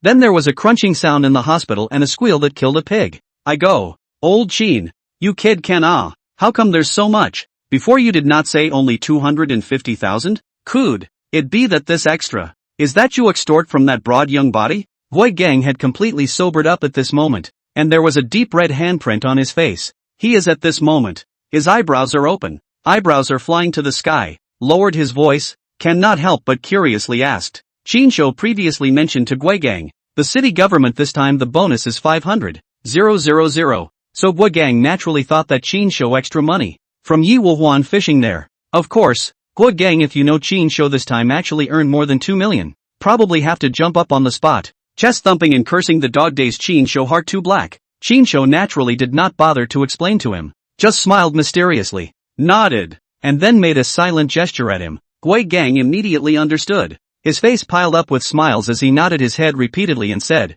Hey, understand. This kind of thing, of course you can't talk nonsense about it. Old Gua, what are you going to do with this money? Shinsho said, while picking up the ice-cold salt water in his hand. Gulp a few sips. Hey, with this money, Mimi's dowry money is finally coming together. Gui Gang grinned, his face blossoming with joy, as if he had already seen the beautiful scene of himself and Feng Mimi entering the marriage hall. He was completely immersed in his joy and did not notice Shinsho's change in demeanor. Put. The mouthful of salt vapor that Shinsho just drank into his mouth instantly spewed out, all of it spraying onto Gui Gang's face. Caught off guard, Gui Gang was sprayed, his face and hair covered in salt vapor with spittle. I say you mother asterisk old Chin. Why are you spraying me? Gui Gang wiped his face and glared at Shinsho with a displeased expression. I think you're undersprayed. Shinsho put down the salt vapor and pointed at Gui Gang with a look of hatred. $500,000. That's a full $500,000. Why are you still a lickspittle when you have money? Why don't you use this money as capital and follow me to invest and do business? Do you have to take it as a dowry? Or that Feng Mimi who kicked your ass so many times? Have you been kicked in the head by a donkey? Shinsho's tone was agitated. Spittle was almost sprayed on Gui Gang's face. A face of hatred. To know that Shinsho in his previous life was when the licking dog licked himself to death. As a person who has been there, he really cannot figure out, Gui Gang how to be so dead-eyed. Have to hang on a crooked neck tree. You know. Of all the women in the world, she's the best. Unexpectedly, Shinsho said a few words to Gui Gang, and he even got anxious. I say Gungzi, you have some confidence in yourself too, okay? You're not so bad. In the past, you didn't have any money, but now that you have money, you're still afraid that you won't be able to find a woman. Look at your looks. You also look. Shinsho wanted to say, you don't look bad, but when the words came to his mouth, he glanced at Gui Gang's shiny, fat face, and immediately choked as if he couldn't go on. You grandma's leg. You tell me, how do I look? Gui Gang saw Shinsho suddenly get stuck and asked after him with a depressed face, and in his heart, he knew that his honorable appearance was not very good. Why don't we forget about looks and talk about your body? Your body. Ahem. Shinsho coughed dryly 2 more times, still not able to make up any good words, and couldn't make it up again. You're a ing pot calling the kettle black. Are you comforting me? Gui Gang instantly looked like a deflated ball of leather. Drooping his head, his face full of displeasure. Gongzi, Man, the most important thing is to look at the strength. The key is to be hard enough, firm enough. Appearance of these, not important. Together you will know. Women care about, or inside. Shinsho thought for half a day, really could not find any advantages, and had to change the topic. You're standing on your ing feet. You're not good looking and you're broke. So who the gave you the chance to show if you're hard enough and firm enough? Gui Gang didn't have the good sense to say it.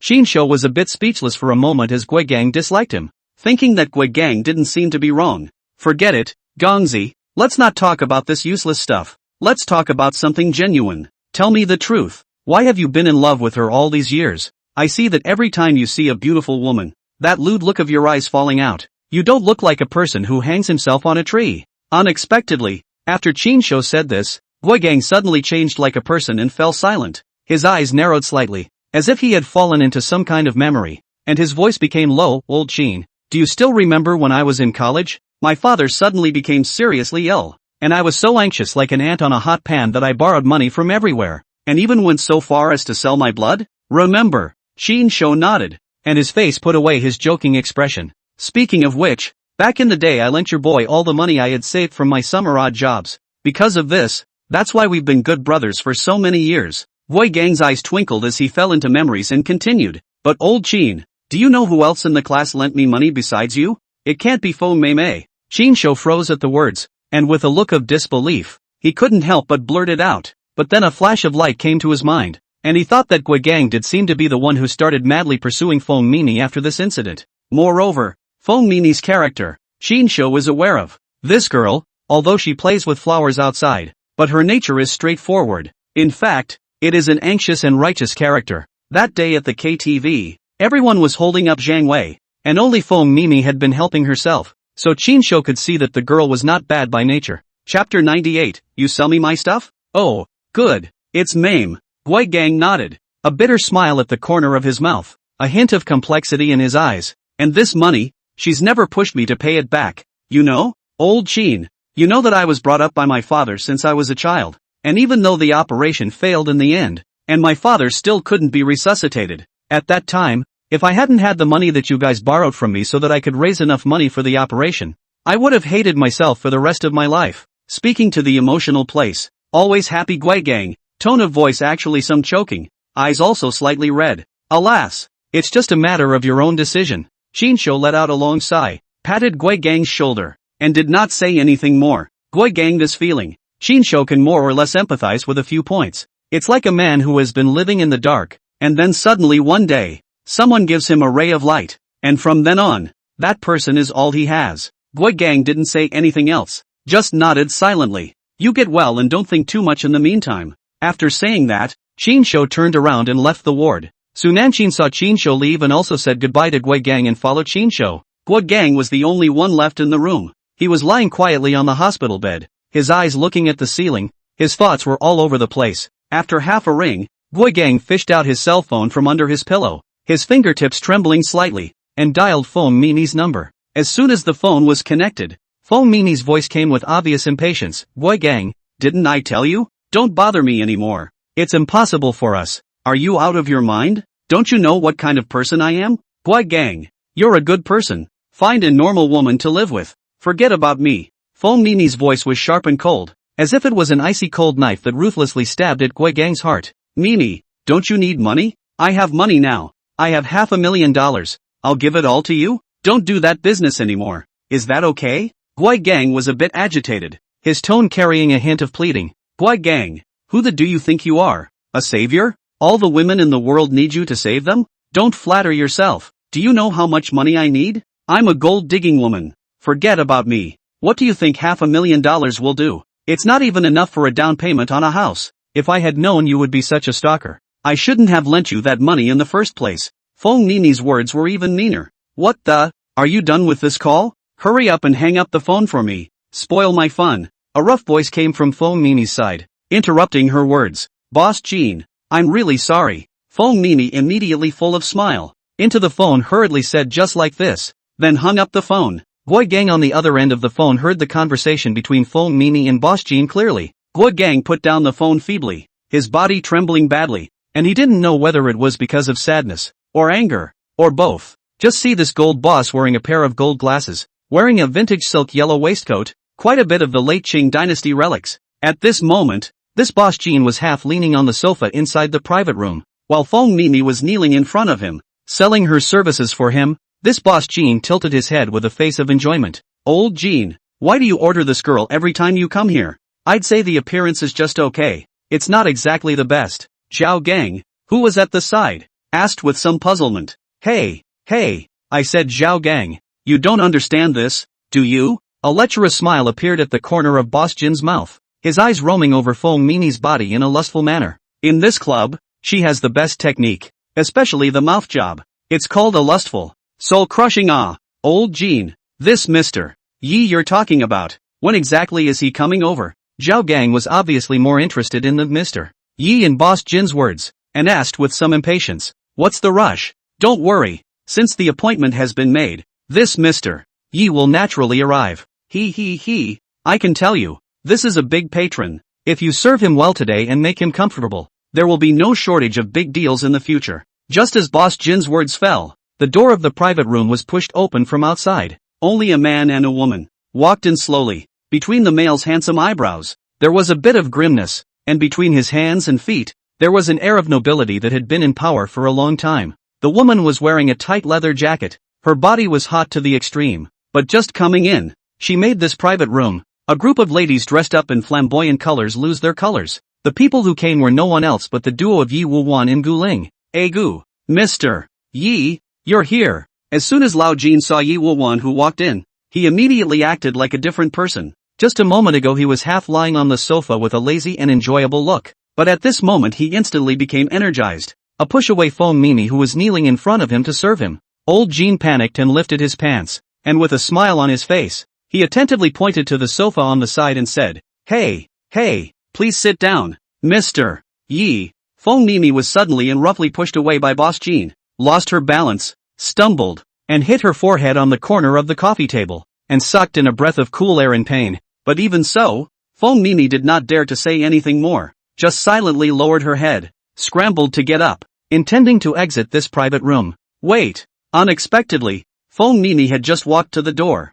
but was suddenly called by Yi Wuwan. Feng Mimi froze at the words, her footsteps immediately froze in place, slowly turning around and whispering in a respectful tone, May I ask what your orders are, boss? Hey, Yi Xiao really does have an eye for this scene. It's this girl who's the most energetic. Seeing this, Boss Jean immediately flattered with a smile on his face. Take this money, get cleaned up, and wait for me in the next booth. Yi Wuwan didn't pay any attention to old Jin's bragging and didn't even bother to look at Boss Jean more than once. He just lightly glanced at Feng Mimi before he took out a thick stack of banknotes from his own pocket, and without looking at them, he directly dumped them onto the coffee table. Feng Mimi fixed her eyes, only to see a thick stack of banknotes scattered on the coffee table, a clear color of the United States dollar. In the dim light exudes a seductive luster, eyeballing more than 10,000. At this scene, both Zhao Gang and Old Jean were so stunned that their jaws were about to fall to the ground. In this era of mobile payment popularization, who still carries so much cash with them, and it's still clear of U.S.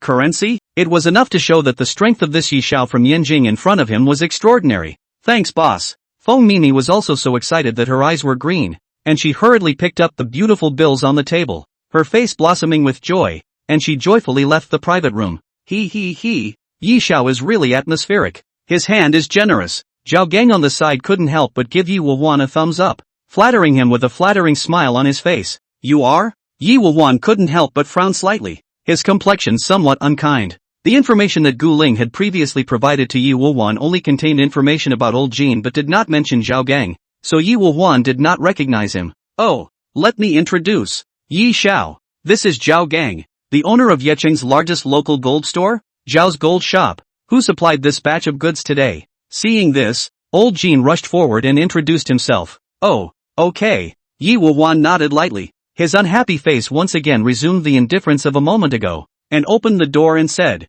I don't want to waste time. What do you have? Take it all out and show it to me, but I can make it clear in advance. Yi Wuwan, don't accept trash. Zhao Gang sniffed and patted his chest and assured, Hey, Yi Xiao, you can rest assured that my batch of goods is definitely the best of the best, guaranteed to satisfy you. After saying that, he took out a black suitcase from his side, and then gently placed it on the coffee table. Then he carefully opened the suitcase, moving gently so as not to damage the things inside the suitcase. Afterwards, he turned the box around and pushed it in front of Yi Woo-won, saying with confidence, "Young Yi, please take a look." Yi Woo-won originally looked indifferent, even a bit careless. However, when he looked at the contents of the box, his face instantly grimaced, and a harsh, cold light flashed in his eyes. He stood up violently, moving so swiftly that everyone present was caught a little off guard. Immediately afterward, he raised his right foot and kicked it violently towards Zhao Gang's chest without any mercy. Bang! A dull ringing sound echoed in the private room.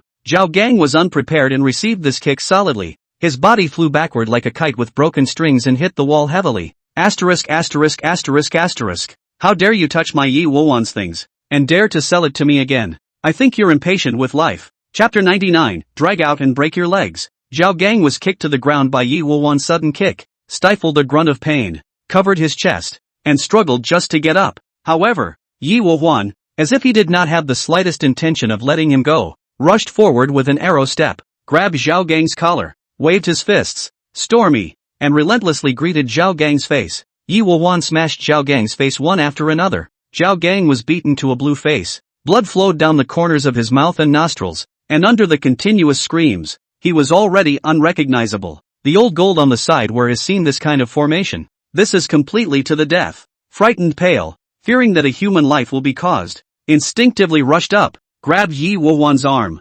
compensated and smiled. Brother Yi, we are all businessmen. Have a good conversation. Is there any misunderstanding here? Misunderstand your mom? Get the hell out of here. What are you? You dare to meddle in my business. He didn't expect Yi Woo-won to not appreciate old Jin's love in the slightest. He was already burning with anger, and now that his arm was grabbed by old Jin, he was even more furious. Yi Woo-won shook off Lao Jin, then continued to deliver another stormy beating to Zhao Gang's face. Old Jin was pushed by Yi Woo-won and stumbled, almost falling to the ground, barely stabilizing his body. Looking at Yi Woo-won, who was in the midst of his anger at the moment, he was so scared that he no longer dared to say another word, but just stood by the side, trembling, until after a long time, perhaps Yi Woo-won felt tired of punching. Looking at Zhao Gang, who was already bruised and swollen and covered with blood, Yi Woo-won only felt relieved for a few minutes. Yi Woo-won stood up, took out a tissue and wiped the bloodstains on his hands. His eyes didn't even bother to look at the half-dead Zhao Gang,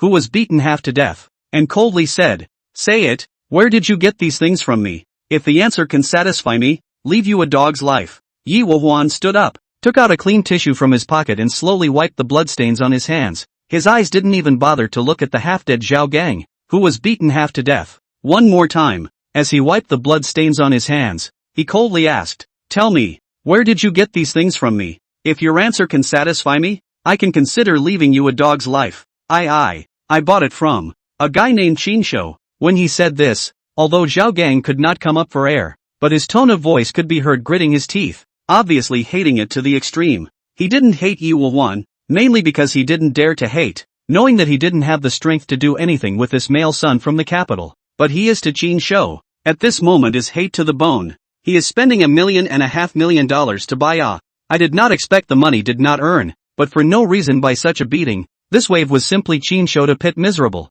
Who can hold back the bad breath? Zhao Gang knew that he didn't have the strength to take Qin Shou, nor did he have the means to take this Yi Gongzi. So the first thing that came to his mind was to let these two people bite the dog, and it would be best if both of them could be defeated, so that he could be relieved of this bad anger. Thinking of this, he was not hesitant to say Qin Shou's name. Qin Shou. Yi Woo-won frowned slightly when he heard the name, thinking that he had heard it wrong, and continued to ask somewhat undeterred, "This is a man? Of course, this kid is quite tall, about 1.85 meters, very strong, all tendon meat. At that time I did not dare to mess with him, so I did not ask him where this batch of goods came from, only know that it is a good goods." Then all received, although Zhao Gang's face still hurt a lot, but the good thing is that this Yi Woo-won's body seems to be a bit weak. It seems that the punches are fierce, but in fact, most of them are superficial wounds, without injuring the tendons and bones, so Zhao Gang is finally slowing down at the moment, and his speech is also smooth. After listening to Zhao Gang's description,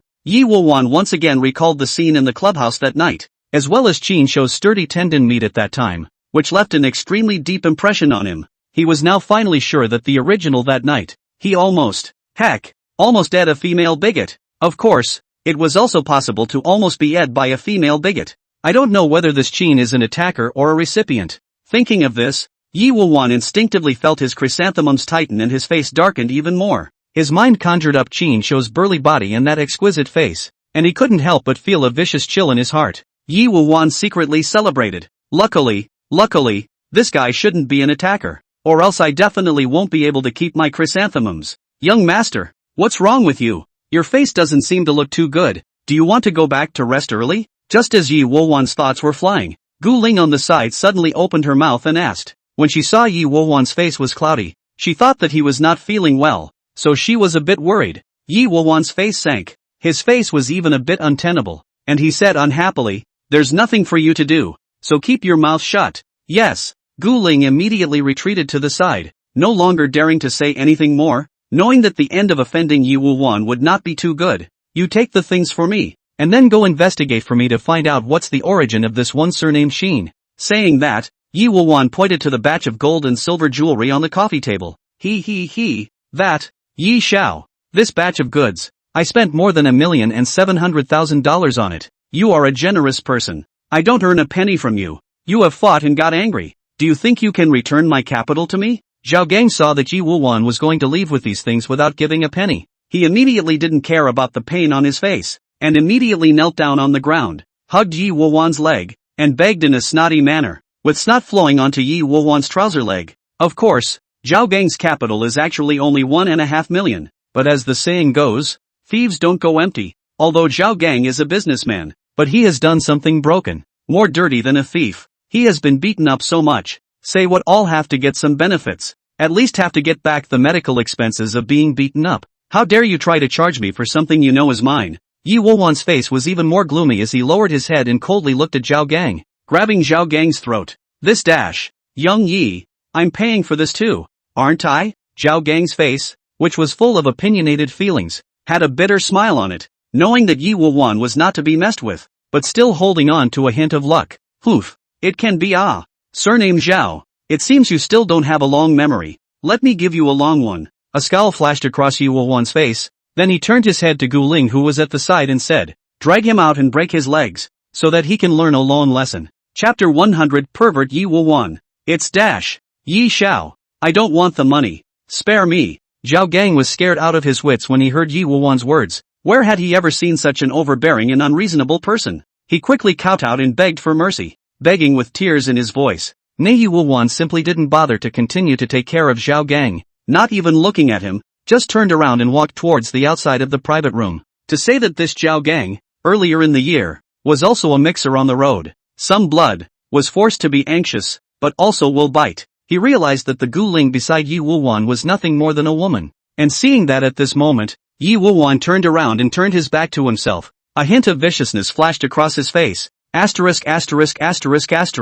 Surname Yi, you bully people too much. I'll fight you. Zhao Gang roared. The whole person popped up. His face was fierce as he lunged towards Yi Wuwan. Unexpectedly he really intended to have a fish death with Yi Wuwan. However, Yi Wuwan actually didn't turn his head back, not caring at all about Zhao Gang behind him. The pace was still calm, as if everything was within his grasp. Sure enough, at the same time, Gu Ling suddenly struck out. Her figure moved like a rabbit, and she kicked towards Zhao Gang's leg. Only heard a click sound of broken bones. Zhao Gang screamed miserably. The leg bone of his right leg was directly fractured on the spot. The whole person was like a puddle of mud. Before he rushed to Yi Wuwan's body, he fell straight to the ground, curled up into a ball in pain. It was also at this moment that Yi Wuwan, who had walked to the doorway, suddenly paused. His footsteps slightly stalled, and without turning back, he just said in a chilling voice, "Dare to resist? Break your arm for me too." "Yes, young master." Gu Ling nodded respectfully and replied before walking towards Zhao Gang,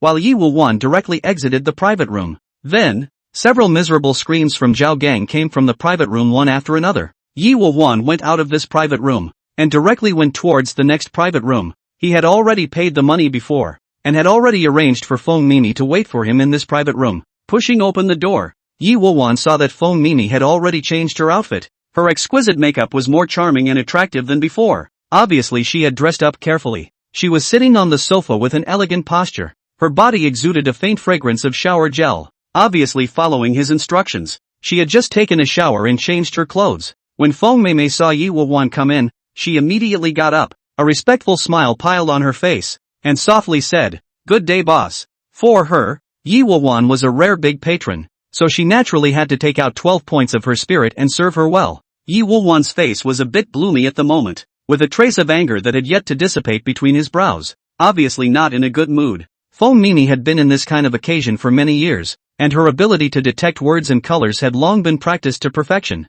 So naturally, she could tell at a glance that Yi Wuwan was not in a good mood at the moment. Therefore, when she was talking, the whole person acted with a low brow, extremely careful, lest she accidentally touched his mold. Get to the point. I like excitement. As he spoke, he took out a thick pile of US dollars from his pocket and dumped it on the coffee table in front of Feng Mimi without a care in the world. Afterwards, Yi Wuwan poured a cup of water for himself and Feng Mimi each, then took out 2 small packets from his pockets, which contained some white powder. Yi Wuwan's complexion, hideous with a hint of excitement, looked a bit bizarre. He poured 2 packets of powder into each of these 2 glasses of water, then picked up one of them and drank it without hesitation. After Yi Wuwan finished drinking the water, a trace of sickly flushing surfaced on his face. Then he looked confused and half leaned on top of the sofa, with a face of enjoyment. Even his body was trembling. It was only after half a ring that Yi Wuwan came back to his senses from that floating pleasure just now and licked his lips, still reminiscing about the pleasure he had just experienced. He straightened up and said lightly, "Drink this glass of water. And the money, it's yours." Yi Wuwan pointed to another cup of water and continued to add, "By the way, I'm not in a good mood today, so I hope you're sensible and don't spoil my mood." As he said this, Yi Wuwan raised his eyebrows, and there was an obvious threatening flavor in his eyes.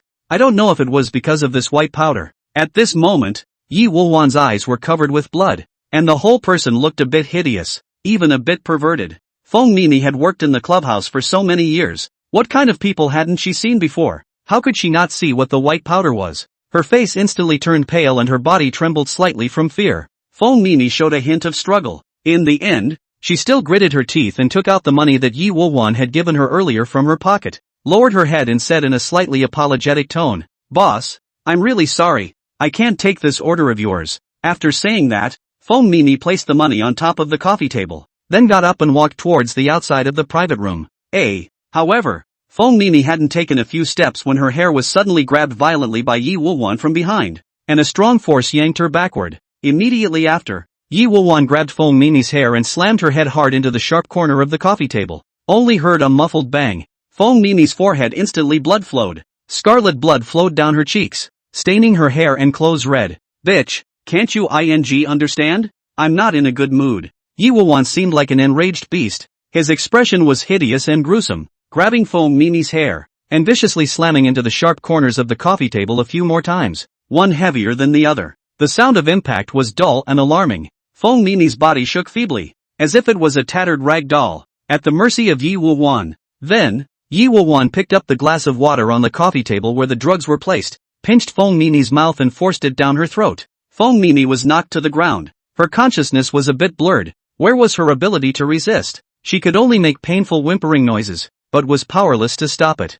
A cup full of liquid laced with drugs was forcefully filled most of the way by Yi Wuwan. Gui Gang sat alone in the hospital room, his mood low to the extreme. For some reason, ever since he hung up the phone just now, his right eyelid had been jumping all the time, always feeling that something bad would happen today. Maybe it's time for me to give up, and it was probably just a whim for her to help me in the first place. Gui Gang put down his cell phone with a bitter smile on his face. He felt like a fool who had been living in a dream he had woven, and now that the dream had woken up, he had to face the cruel reality. Just at this moment, the phone in Gui Gang's hand suddenly rang violently. Gui Gang picked up the phone and saw that it was Feng Mimi's number. For so many years, Feng Mimi almost never took the initiative to call him. For a moment, Gui Gang was overjoyed and a glimmer of hope flared up in his heart. He hurriedly picked up the phone and asked with a somewhat trembling voice, "Hello, Mimi, have you figured it out? Are you a relative of Mimi's? I see you're the only number in her cell phone." On the other side of the phone, what came through was an unfamiliar woman's voice.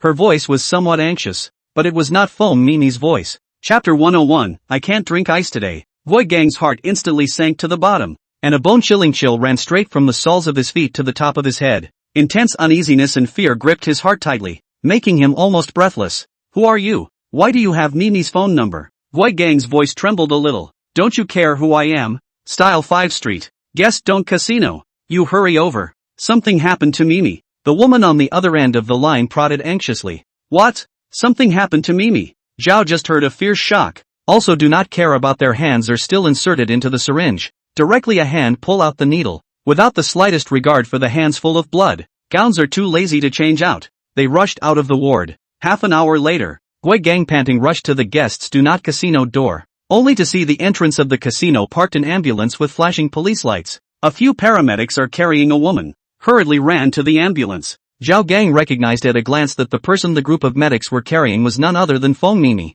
Mimi, Zhao Gang hissed and rushed over. I'm sorry, only family members may accompany you. Gui Gang wanted to rush to the ambulance, but was stopped by a paramedic. I'm her family. Gui Gang was agitated and grabbed the paramedic's arm in a pleading tone. Are you Gui Gang? In the ambulance, a woman dressed up in a super short skirt suddenly spoke. Her face was painted with heavy makeup, but the makeup in the corners of her eyes was all spent at the moment, so it was obvious that she had just cried. Yeah, that's me. Gui Gang hurriedly nodded his head. He couldn't care less about sizing up the woman in front of him. He only wanted to get into the ambulance as soon as possible to go to Feng Mimi's side. Doctor, he's the patient's real family. Let him stay with him. The woman turned to the paramedic. Yes, but only one family member is allowed to accompany them. One of the paramedics who helped carry it nodded. The woman then got up and jumped straight out of the ambulance. Turning toward Gui Gang, you accompany her over. Can you tell me what's going on? What the hell is going on with her? Gui Gang's voice trembled and his hands gripped the woman's arms tightly. The woman broke away from Gui Gang's hands, took out a cigarette and lit it, inhaled deeply, and then slowly exhaled a smoke ring. Then he sighed long, looked a little sad and said, Nini's life is bitter. Encountered a rich young guest, was given, tortured into this way by him. However, do our line of work, what kind of people have seen? Sooner or later there will be such a day. As she said this, an imperceptible wail flashed in the woman's eyes, as if she was lamenting her fate. Tell me who he is. Who the hell did this to Mimi? I must seek revenge on him. Gui Gang hissed and roared, grabbing the woman's shoulders and shaking them frantically. His eyes covered in blood because of his extreme anger. Are you going to get in the ambulance or not? The patient is in a very unstable condition. There's no time to lose. The paramedic in the ambulance prodded a little impatiently. Up? I'm up. Gui Gang heard the paramedic's urging and couldn't be bothered to say anything more to the woman. He hurriedly let go of his grip on her arm and rushed into the ambulance. Gui Gang sat down next to Feng Mimi, which allowed him to see Feng Mimi's miserable condition. Gui Gang's heart instantly twitched as if it was gripped by something. After he saw Feng Mimi's miserable condition, his entire heart sank even further. Just see Feng Mimi's forehead was gauze thickly bandaged, obviously after a temporary emergency treatment, but still can vaguely see a few deep scars under the gauze. Hideous and horrible. Can imagine that the person is how vicious when he did it. On top of that, Feng Mimi's entire body barely had a single piece of good skin, with shocking strangulation marks, scars, and bruises everywhere, clearly suffering from inhuman abuse. What makes Gui Gang's heartache is that Feng Mimi's mouth is still foaming at the corners, and her face is pale and bloodless. Seeing Feng Mimi in such a miserable state, Gui Gang's entire body was on the verge of collapsing. His eyes were glazed over and he couldn't stop trembling. A strong killing intent surged in his heart. He couldn't wait to immediately find the broad who had hurt Feng Mimi and cut him into 1,000 pieces. After leaving the hospital, Qinshou held Nua and strolled with Su Nanqin on the way back to his rental house. As twilight approached, the afterglow of the setting sun poured onto the ground, lengthening their silhouettes. The hospital where Gui Gang was located was not too far away from Qinshou's residence, and the two of them walked and chatted, and before they knew it, they arrived under Qinshou's dormitory building. Is this where you live, brother Qin? Su Nanqin tilted her head, curiously surveying the slightly old returned building in front of her. Right, I live here. Qinshou smiled and nodded, then suddenly lowered his head and stared at Su Nanqin with a burning gaze. A hint of playfulness, a hint of anticipation, and a hint of imperceptible aggression in his eyes. Seemingly smiling, he asked, by the way, speaking of which, you haven't been to my house yet. Do you want to go up and take a look? Qinshou was calculating in his heart that it was almost time to close the net on this system-assigned mission. Su Nanqin was inexplicably a little shy from Qinshou's slightly aggressive gaze, feeling her cheeks burning a little, like fire. Su Nanqin turned her head somewhat unnaturally, not daring to meet Qinshou's gaze. Her hands twisted together uneasily, her two little fingers frantically twirling. Brother Qin, I'm a little thirsty. Can you go get me a bottle of water? Su Nanqin was stared at by Qinshou with some hair. Her heart was like a deer in headlights. She couldn't help but rush to find a topic, wanting to temporarily avoid Qinshou's lustful eyes. Su Nanqin, after all, is still a college student, and because of family reasons, Su Nanqin has been working and studying during the university, did not talk much about love, Contact with the society is relatively simple, and the mind is relatively simple. So some things, she feels that it seems to develop a little bit too fast. For a time some cannot accept. Her heart was like a mirror. If she accompanied Qin Shou up there today, with Qin Shou's style, a lonely man and a widow sharing a room, something indescribable would definitely have to happen, and she would definitely be his person by then. Although she also had a certain amount of good feelings towards Qin Shou,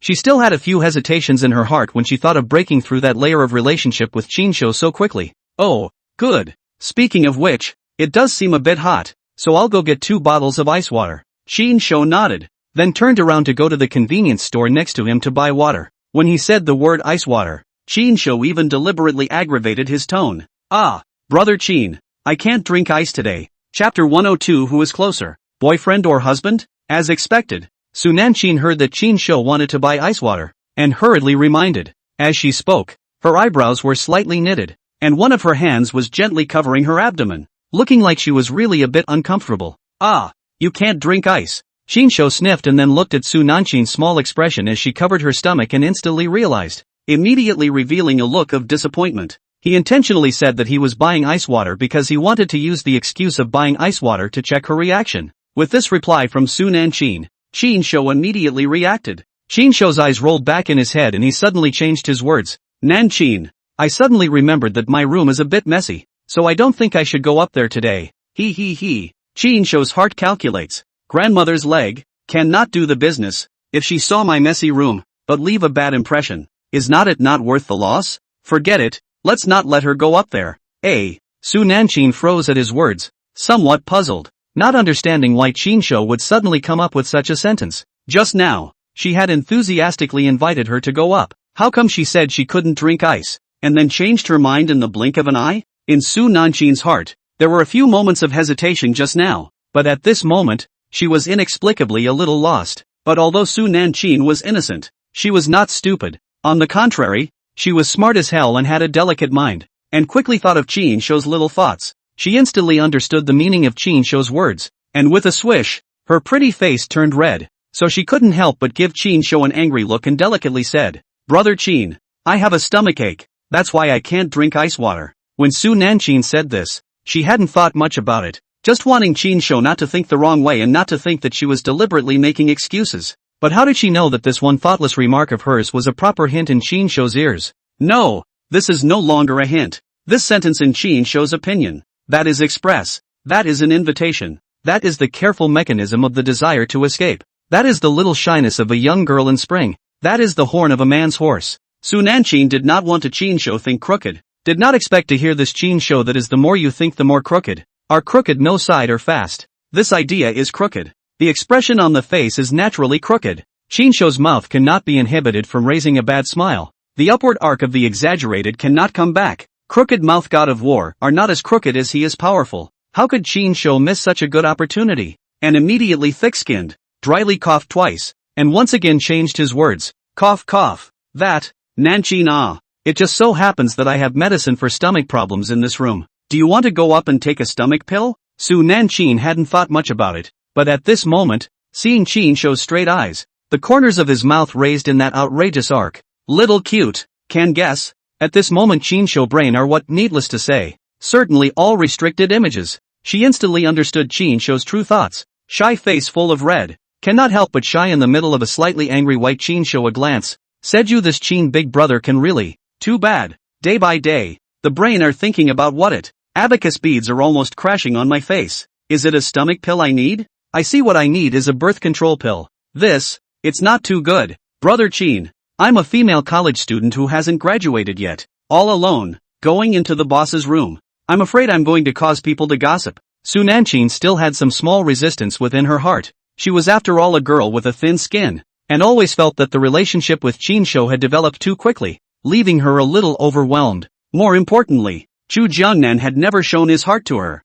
and always felt that the relationship between the two of them seemed to be a little unclear, which made her heart a little apprehensive, and also had some concerns. What's wrong with that? The boss can be the boyfriend too. No one will gossip if you go into the boyfriend's room. As he spoke, Qin Shou once again smiled evilly and unleashed the skill, manliness, coquettishness, instantly turning into a male chimera and madly confusing Su Nanqin. Alright then, but brother Qin, you have to be honest. No bad behavior. Oh. As expected, under the powerful effect of Qin Shou's skills, Su Nanchin's mental defenses instantly collapsed and she immediately became a bit confused, coupled with the fact that Qin Shou's words were clearly making a statement, confirming the official boyfriend-girlfriend relationship with herself. It made her heart a little sweet and a little flustered. For a while, Su Nanchin's entire body was dizzy, and before she could even fully think clearly, she inexplicably nodded her head and agreed. Hey, look at what you're saying. What kind of person am I? Qin Shou? Can I be bad? I'm very conservative as a person. In order to trick Su Nanchin to go upstairs, Qin Shou instantly put away his evil smile. Sichuan opera changed face in general, instantly turned into a righteous expression. Saying this, Qin Shou also did not forget to use the genius actor skill. Will be their own acting that is played to the fullest. That performance, the main one to take a pinch in place, simply had the wind of the ancient gentleman. Qin Shou's instantaneous change of face caused Su Nanchin to be a little confused, muttering in her heart, is he a crooked-mouthed god of war? Or is he the god of justice? However, Su Nanchin naturally did not know what was going on in Qin Shou's head at the moment. Qin Shouxin said, I sure don't make it bad. I'll let you say I'm bad. Brother, what's a boyfriend? That said, Qin Shou was calculating in his mind how to deepen the relationship next and cook the rice, when little Nuonyuo suddenly opened her mouth, only to see little Nuonyuo blinking her big eyes and looking at Qin Shou with a puzzled expression. For a moment, Qin Shou was instantly sobered up as if he had been doused with a basin of cold water from head to toe. Under the great disappointment, he then remembered that he seemed to have a child bride with him. What's this going to be like with little Nu here? After all, Qin Shou, that is a rental house, just one room, cannot be in front of the little glutinous. For the first time, Qin Shou felt that it was not too convenient to bring little Nuonyuo, and he began to calculate in his heart whether it was time to buy a bigger house and prepare a separate room for Nuonyuo. A boyfriend. It's the girl's best friend. When Su Nanchin sniffed, she couldn't help but touch little Nuonyuo's little head, squatting down and explaining with a smile. It had to be said that Su Nanchin really liked little Nuonyuo. Oh, so, best friend, does that mean closest? Which is closer, boyfriend or husband? Little Nuonyuo stared with wide eyes and curiously asked after him. Inexplicably, there was a little jealousy in her heart, and she said, if Sister Su Nanchin is Brother Qin Shou's best friend, then I, the one who is going to be Brother Qin's wife when she grows up, where am I ranked? Is a boyfriend more intimate than a husband? Little Nuonyuo's words were childish, but they made Qin Shou's heart thump with a jolt of fear. Chapter 103, Guzi's Request. Qin Shou hurriedly picked up little Nuonyuo, kissed Nuonyuo's pink and cute little face, secretly activated the skill coincidence, and said with a smile, no matter who brother gets close to in the future, little Nuonyuo will always be the closest person. Qin Shou was afraid that little Nuonyuo would misspeak and continue. If this lets Su Nanchin know that little Nuonyuo is her own child bride, then this joke will be a big one. Not to mention continue to pick up girls. Su Nanchin not police is good. This is a proper evil taste. There is a pedophile death perversion of the strange uncle Ah. Is that so? That's good. Nuonyuo loves brother the most. Little Nuonyuo was really happy when she heard Qin Shou's words. Stretching out her fleshy little hands, she wrapped her arms around Qin Shou's neck and gave him a kiss on the cheek. Little Nuonyuo was naive and simple-minded, completely unaware of Qin Shou's nervousness just now. Qin Shou was in a cold sweat at the moment, and said, fortunately, I'm smart and reacted quickly. Damn. This girl following around every day is also a big thunder ah. In case it slips out one day, it'll be troublesome. No, you can't bring her around like this every day. You won't be able to get away from her if you want to pick up girls in the future. We must find a school for her, preferably the kind with a lot of homework, and then pay for her to come and enroll in an art class program that must give her young mind a good taste of the cruelty of society. Qin Shou was calculating in his heart how to give Nuonyuo this god beast to the school, when the phone suddenly rang. Qin Shou picked up the phone and looked at it, not expecting it to be Gui Gang calling. Qin Shou picked up the phone and said in a flirtatious tone,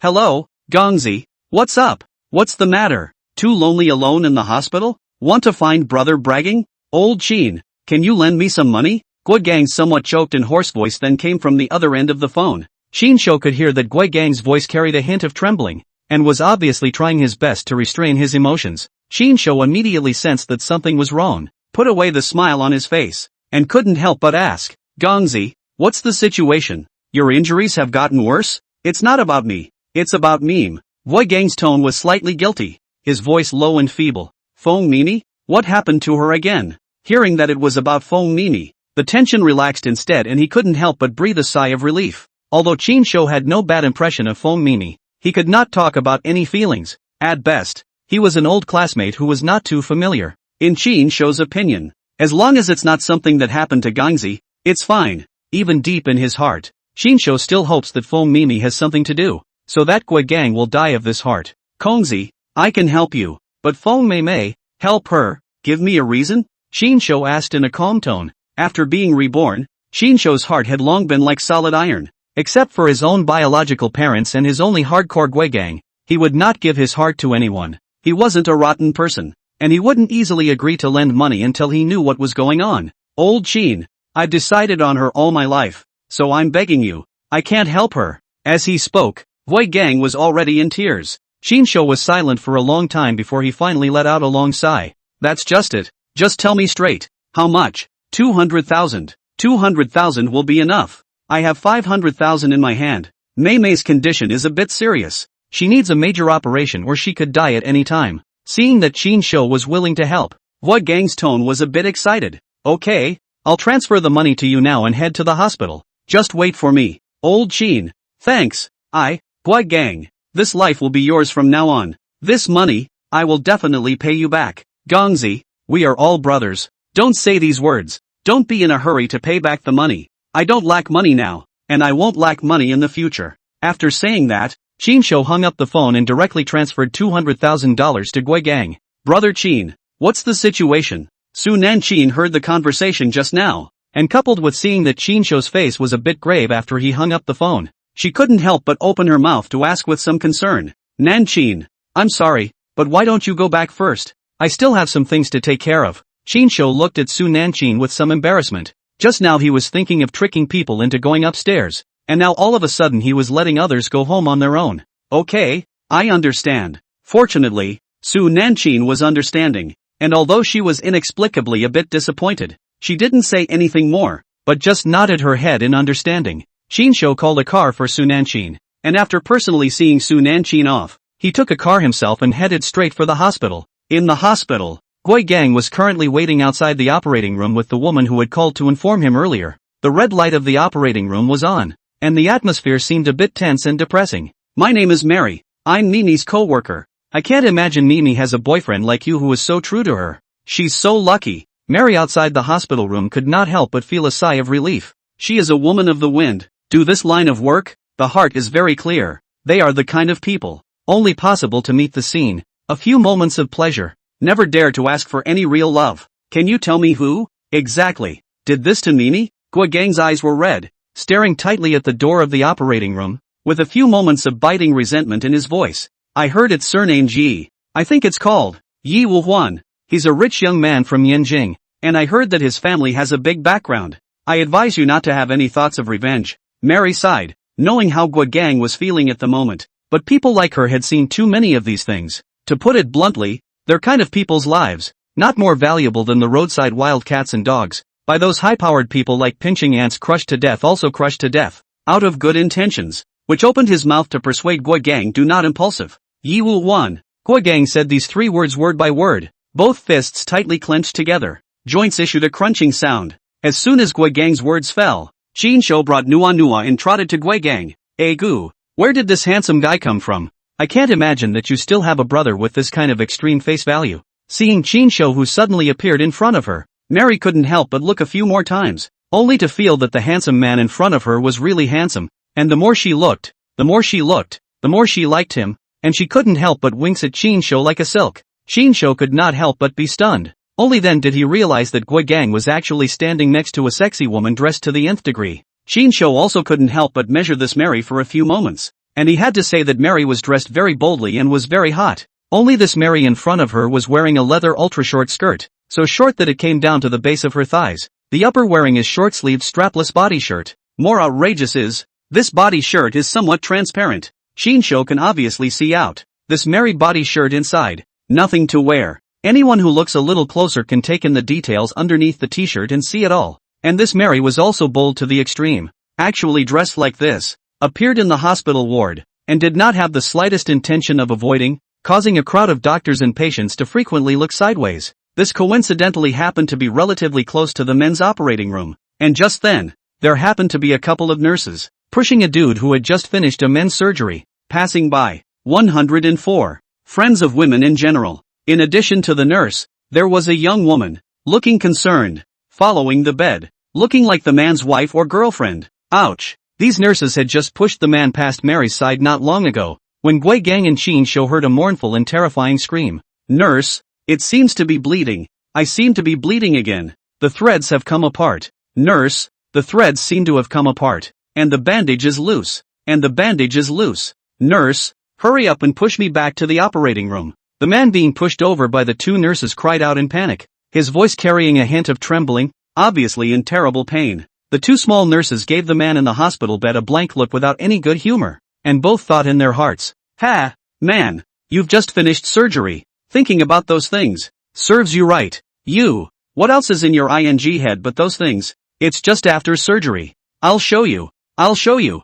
I'll kill that thing for you." The woman who was originally following the side of the hospital bed, with a concerned face, suddenly became so angry that she raised her voice and cursed angrily, and then slapped the man violently in the face. Ah! A high-pitched, mournful scream resounded throughout the entire surgical building. As this slap went down, the men on the entire floor couldn't help but shiver, subconsciously covering their crotches as if that slap had been slapped on them. Qin Shou and Gui Gang were already in a heavy mood, and when they saw this scene, they both couldn't help but be a little amused. Especially Qin Shou, although in the matter of stifling laughter, he is a professional and has seen many big scenes, but at this moment is still a little unable to hold back, the corners of the mouth slightly twitching. After a while, Qin Shou Fong slowed down. After slowing down, Qin Shou took another look at Mary. Qin Shou could tell at a glance that this woman gave off a voluptuous and seductive feeling, and raised her hands and feet with a flavor of the wind and dust, which seemed to be the wind in Moonfield. Mary looks really not bad. She is the guests do not casino of the head.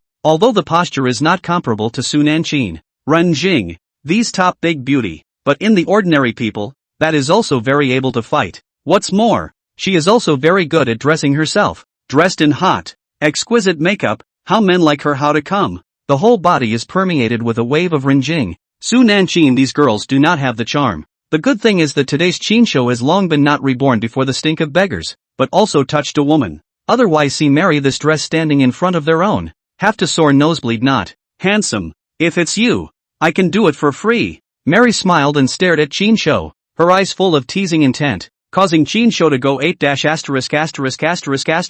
Just now had been Su Nanqing aroused the evil fire, but did not have the opportunity to vent. This time Qin Shou again some hold. Mary is a veteran of the moonlit venue. Read countless people. A glance can see the desire in Qin Shou's eyes. Seeing Qin Shou staring straight at her eyes, she couldn't help but lower her head and let out a wink, and deliberately twisted her body a few times to tease Qin Shou. Unexpectedly but coincidentally, Mary looked down and saw Qin Shou's reaction. Ouch! Little brother has a lot of capital, Mary secretly thought in her heart, saying that this little brother is really superb. Tall and long legs, good looking, even that aspect is so outstanding, but it's a pity that old lady is not in the mood today, otherwise she must pull this little brother to have a good time. Ahem, ahem. Although Qin Shou was provoked by Mary's words to some extent, but he was no longer a spermatozoa, but he also knew that now is not the time, and frankly speaking, Qin Shou did not dare to casually look for the women in these flirtatious places. Not that he was a decent man, but he was afraid of getting sick.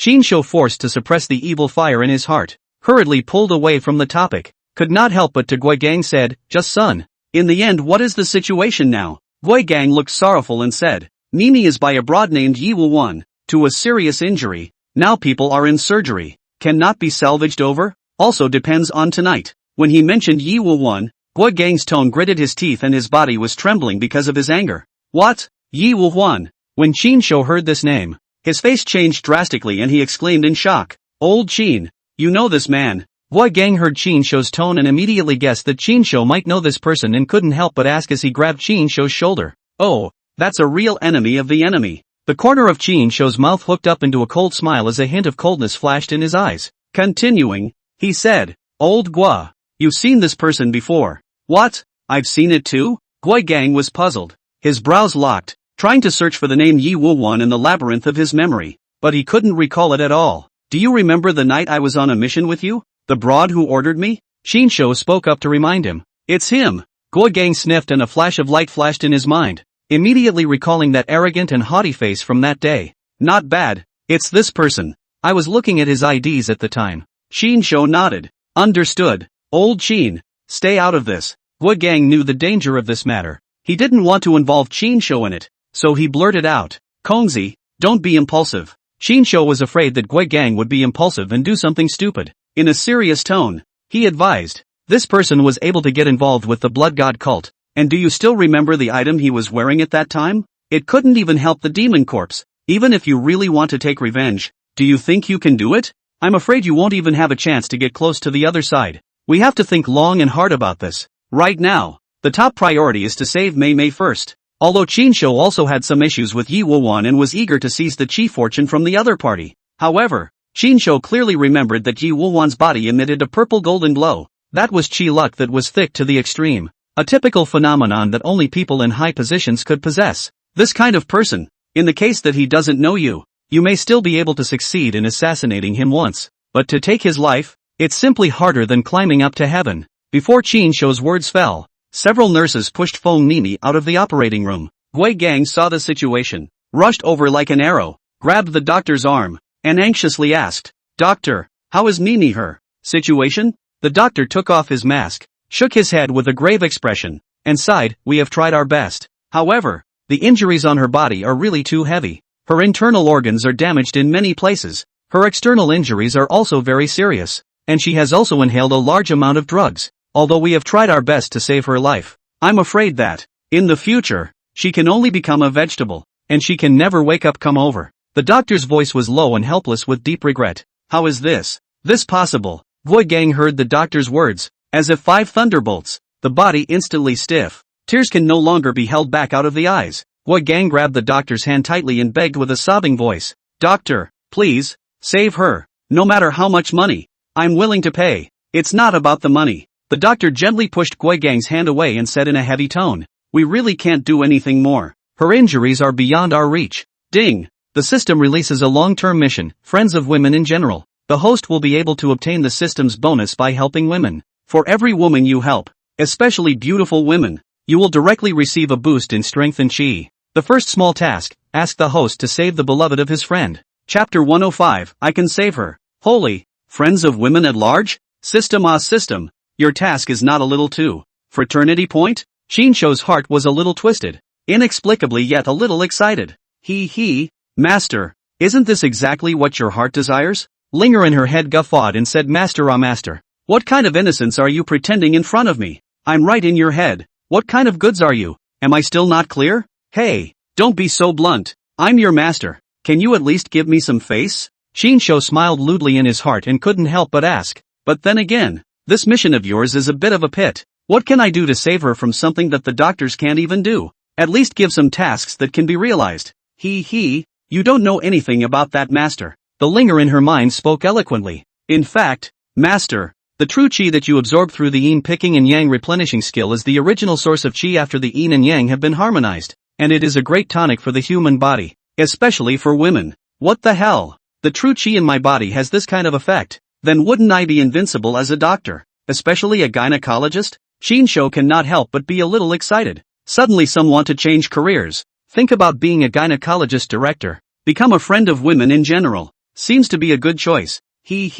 Master. In theory, it does. Oh, you're much more powerful than most doctors these days. Spirit nodded affirmatively and continued. But master, you are powerful in more ways than that. Oh, you also have a manuscript, which contains a large number of talismans and techniques that were researched by the ancients during the ancient times, as well as the art of Taoist medicine. With these two things, if master wants to wake up this Feng Nini, it can be said to be a breeze. What the hell? How come I didn't know I had such a book? Qinsho was at a loss, thinking, when did I have this thing? I don't remember when the system rewarded me with this kind of treasure. Master, have you forgotten about the nascent sacrifice ring that you obtained from within the bronze coffin of that ancient cultivator? Linger reminded. Right. Why did I forget about this one? Qinsho slapped his thigh violently before remembering. It was only that Qinsho's realm was too low now after all, and his divine sense wasn't much stronger than that of an ordinary person. While this ancient magic weapon of the nascent ring, the use of it requires the use of divine sense. So Qinsho has not been able to figure out what exactly is in this nascent ring until now.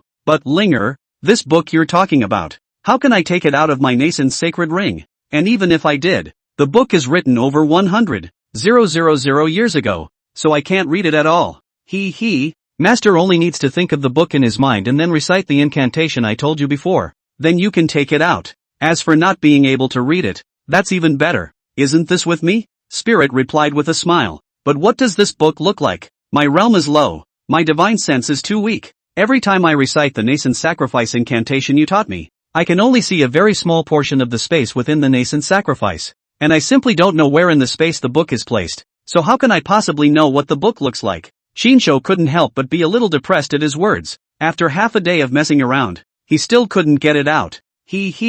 Master, don't panic. Master can't. I can do it. I know what this book looks like. I'll show it to you, Master. As soon as the linger in her head spoke, she suddenly transformed into the form of a book and appeared in Shinsho's consciousness space. Shinsho immediately memorized the book's appearance in his mind, from the cover material to the way it was bound. Then, following the method taught by Linger, he focused his mind and recited an incantation in a low voice. In an instant, an old, already somewhat moldy, antique wire-bound book appeared out of thin air in Shinsho's hands. At the same time that Shinsho got the ancient sheepskin thread-bound book, several nurses pushed the unconscious Feng Mimi and walked out of the operating room quickly, only to see that at this moment, Feng Mimi's face was so pale that she couldn't see half of her blood color, simply no different from a dead person. Mimi! Seeing Feng Mimi being pushed out, Gui Gang and Mary almost simultaneously exclaimed in shock and rushed over in unison. Excuse me please, the patient is in a very unstable condition and needs to be transferred to the ICU immediately. A young female nurse who was pushing Feng Mimi's hospital bed cart had a serious look and a hint of impatience in her tone. Fine.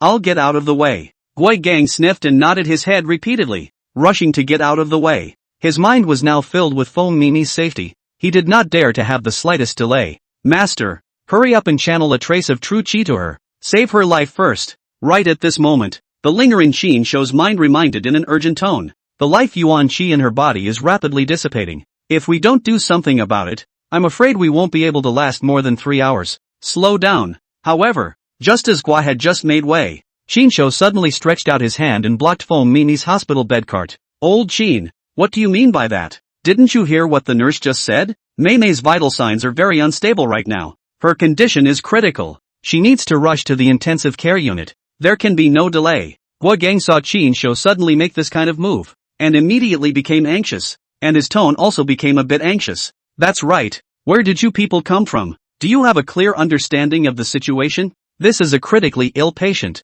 If you mess around like this, can you afford to take responsibility if someone gets killed? The little nurse in charge of the trolley was also dissatisfied with Shinsho's behavior, frowning and questioning with an impassive face. Gongzi, trust me. I'm the only one who can save her now, so hurry up and let me take a look. Shinsho knew that his words were a bit ridiculous. After all, Gui Gang knew very well that he didn't know how to practice medicine, so in order to make Gui Gang as well as all the people present all believe in him, in one breath, Shinsho used several skills, such as talented actor, artful tongue, controlling the whole scene, and so on. All of them. This, although Gui Gang knew full well that Shinsho indeed did not know how to practice medicine, under Shinsho's triple skills unleashed, his entire body was shocked by this sudden outburst of Shinsho's powerful aura. Gui Gang only saw that at this moment, Shinsho looked solemn and his tone was undeniable, obviously not like he was joking. Then he thought of the recent period of time. Shinsho performance is really some magic. For a moment, Gui Gang also do not know what to do.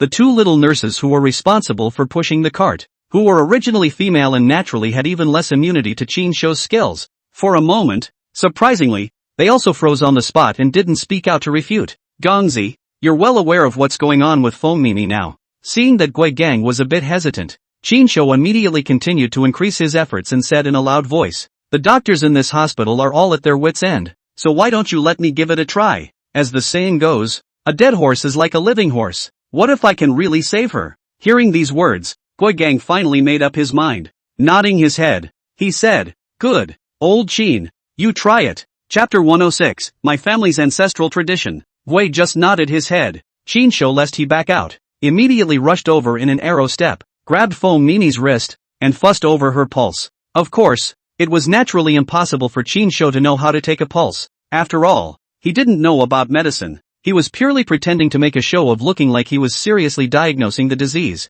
But in reality, he was using the posture of taking the pulse to secretly channel true chi over to Feng Mimi. Aha! M-dash.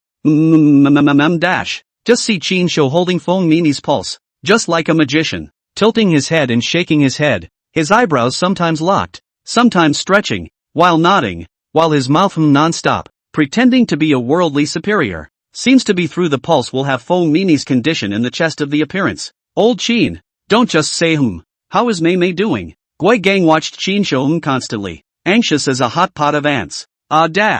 This dash. That. Qin Shou was stopped by Gui Gang's question for a moment. He knew about the condition. He was now fully concentrating on channeling true qi to Feng Mini. He couldn't be interrupted. For a while there was only one side of While stalling for time, his brain was racing, thinking about how to cope with the situation. I say old Qin, you've been all the ing time. You Tell me how Mini is doing. Gui Gang might have been bluffed by Qin Shou just now, but now as long as a discerning person can see that Qin Shou doesn't know anything about medicine at all, and he's not even a half-assed practitioner, the inscrutable look he gave just now was completely feigned. People's Jianghu cheat is half a bucket of water shaking. Qin Shou, this ing bucket bottom is broken. Not to mention half a bucket of water. Not even a drop, but also ing leakage. That said, these two small nurses were first bluffed by Qin Shou's skills, coupled with the fact that Qin Shou did look a few handsome. The two were just a little bit of nymphomania, which froze in their tracks. Now reacted. A glance will see. Qin Shou, this typical charlatan. If this delay continues, I'm afraid that someone will be killed. One of the small nurses immediately whispered to one of the people next to her. Shaolin, hurry up and notify the attending physician, Dr. Chu, and say that someone is causing trouble here. Got it. The female nurse named Shaolin nodded knowingly and ran all the way, going to find the attending physician who had just given Feng Mini a knife. Master, the true qi is already enough, but she is an ordinary person. Her meridians are not smooth and she can't absorb it. You should hurry up and apply needles to her, and use the art of acupuncture to forcefully punch through her blocked meridians, and you will be able to save her a life. Qin Shou saw that he gave Feng Mini the real qi for half a day, but just like a mud cow into the sea, hard not to see her half a reaction. Is anxious, his head sweating, at a loss. Linger's voice as a life-saving straw, in his mind rang. However, Linger's words made Qin Shou instantly feel like he was being punked, and he cursed in his heart, you grandma's leg, you're deliberately punking me. I don't know about acupuncture. And where are my needles? Where did I get the needles for acupuncture? Master, do not be alarmed. Linger saw through Qin Shou's mind and comforted. In that ancient book of this ancient cultivator, since there are elements of healing, there are naturally healing fellows. With that, Linger immediately conjured up an image of a golden ancient needle in Qin Shou's mind. Qin Shou understood in his heart and immediately secretly recited an incantation, and a pair of golden ancient needles wrapped in golden silk cloth really appeared in his hands. The silk cloth was delicate to the touch, and vaguely, it even contained a trace of spiritual qi, and at a glance, it was clear that it was not a mortal object. Gui Gang and Mary saw this magical scene, and couldn't help but stare at each other in disbelief, thinking, what's this for? What are you doing here? However, the two of them originally had no bottom in their hearts, and when they saw Qin Shou's magic hand, although they felt that it was a bit unimaginable, they suddenly and inexplicably raised a few points of anticipation, and felt that Qin Shou might really be able to do it. Qin Shou looked at this pair of golden ancient needles in his hand. His heart was in a state of flux, with no bottom line at all. Cannot help but secretly muttered, this needle is there? But this ing is in the ring put, do not know how many thousands of years of things I'm afraid it's not all moldy and rusty. Even if it's well maintained and not rusted, how many ing thousands of years old is it? And if it's carrying bacteria and viruses from tens of thousands of years ago, it's just sticking needles in people? And, where? I don't know about medicine. Master, on the 11th page of the medical book, there is a method of using true qi to heal people's illnesses and injuries and to open up the qi veins of the acupoints, so the master can turn it over. Linger's voice rang out at the right time, pointing out a clear path to the dilemma-stricken Qin Shou. Although Qin Shou was hesitant inwardly, at this moment, he was already in a hurry and could not get off the stage, so he could only force himself to flip through the book on the spot. He flipped through the ancient book with his hands in a frenzy, hoping to find what Linger was talking about. Damn it, old Qin, what are you doing here flipping through the book? You're not trying to sharpen your skills, are you? Gui Gang saw Qin Shou unexpectedly suddenly flipped up the book. His heart is even more bottomless. Suddenly some regret promised Qin Shou to phone Mimi doctor. That. Qin Shou froze, and the movement of his hand paused. Qin Shou dry coughed twice to cover up the embarrassment. Then a serious bull ********. Gungzi, you do not know. This book is my family's ancestral medical skills for many years. which records the famous Dr. Zhang Zhongjing left in the Han Dynasty ancient acupuncture method, able to live dead people flesh and bones back to life. I do not use for so many years. Some forget. Turn over to see. Asterisk asterisk asterisk asterisk me. Didn't you tell me that your family has been farming for 3 generations? Where did you get the ancestral medical book? Gui Gang felt like his IQ was being rubbed madly on the ground by Qinshu at the moment. You've been popping out of rocks for 3 generations, haven't you? Couldn't it have been a medical book left behind by 4 or 5 generations of my family's ancestors? Qinshu was sweating profusely at the moment, and he didn't bother to explain with Gui Gang. After all, he couldn't explain at all because he was really talking nonsense, so his tone of voice was also a bit unkind. Even if it's really passed down from your ancestors, are you going to learn it now and give her the needle on the spot? What do you mean, learn it now? I learned it a long time ago. I just forgot about it. Qinshu was sweating coldly, but he was still talking tough. As he spoke, Qinshu had already turned over the 11th page. However, when seeing the contents of the 11th page, Qinshu suddenly black eyes, feeling knocked on the head of a stick, said, no picture? How the hell am I supposed to know where to stick it without a picture? Only to see that the pages of the book were densely filled with ancient texts, and although Linger was able to translate them, there were no accompanying pictures. This was for a person who knew absolutely nothing about medical arts. Hell knows where those acupuncture points translated were. Dr. Chu, it's this man who's causing trouble. It was also at the same time that Nurse Shaolin had brought Feng Mimi's attending physician and rushed over. Chapter 107, My family has a family motto. Only to see a beautiful female doctor wearing a fitted white coat, with a straight and valiant posture, windily walking towards Qinshu's side. She is now slightly knitted eyebrows, face cold, obviously very unhappy with this sudden farce. The female doctor questioned in an unkind tone, who on earth is causing trouble here?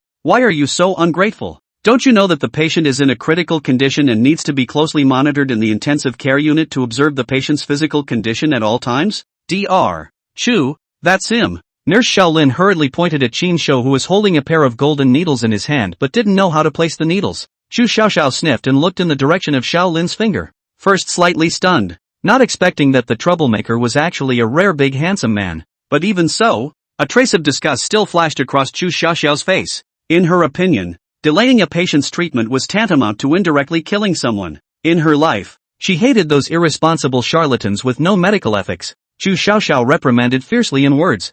I don't care where you came from as a charlatan and what purpose you have, but please leave immediately and don't delay the patient's precious treatment time. Otherwise, I will immediately call the police and arrest you for the crime of disturbing the medical order. Qinshu looked back, only to see that this female doctor's appearance is exquisite, actually not the slightest bit less than Su Nanqin, and even has a more heroic and competent. At the moment, her eyebrows were slightly furrowed and her face was like frost. Obviously she was really angry. Since having the system, Qinshu had already been conditioned by the system to be self-conscious, developing the good habit of using invincible eagle eyes at all times. Even if the system didn't promulgate a task for him, he would instinctively use the skill, not letting go of any beautiful woman who brushed past him. Name, Chu Shu Shu. Height, 164. Weight, 105. Circumference, 78. 57. 76. Characteristics, born in a family of traditional Chinese medicine, TCM, practitioners. He is a medical genius and has already made a name for himself in the field of TCM at a very young age. He not only has high attainments in the field of Chinese medicine,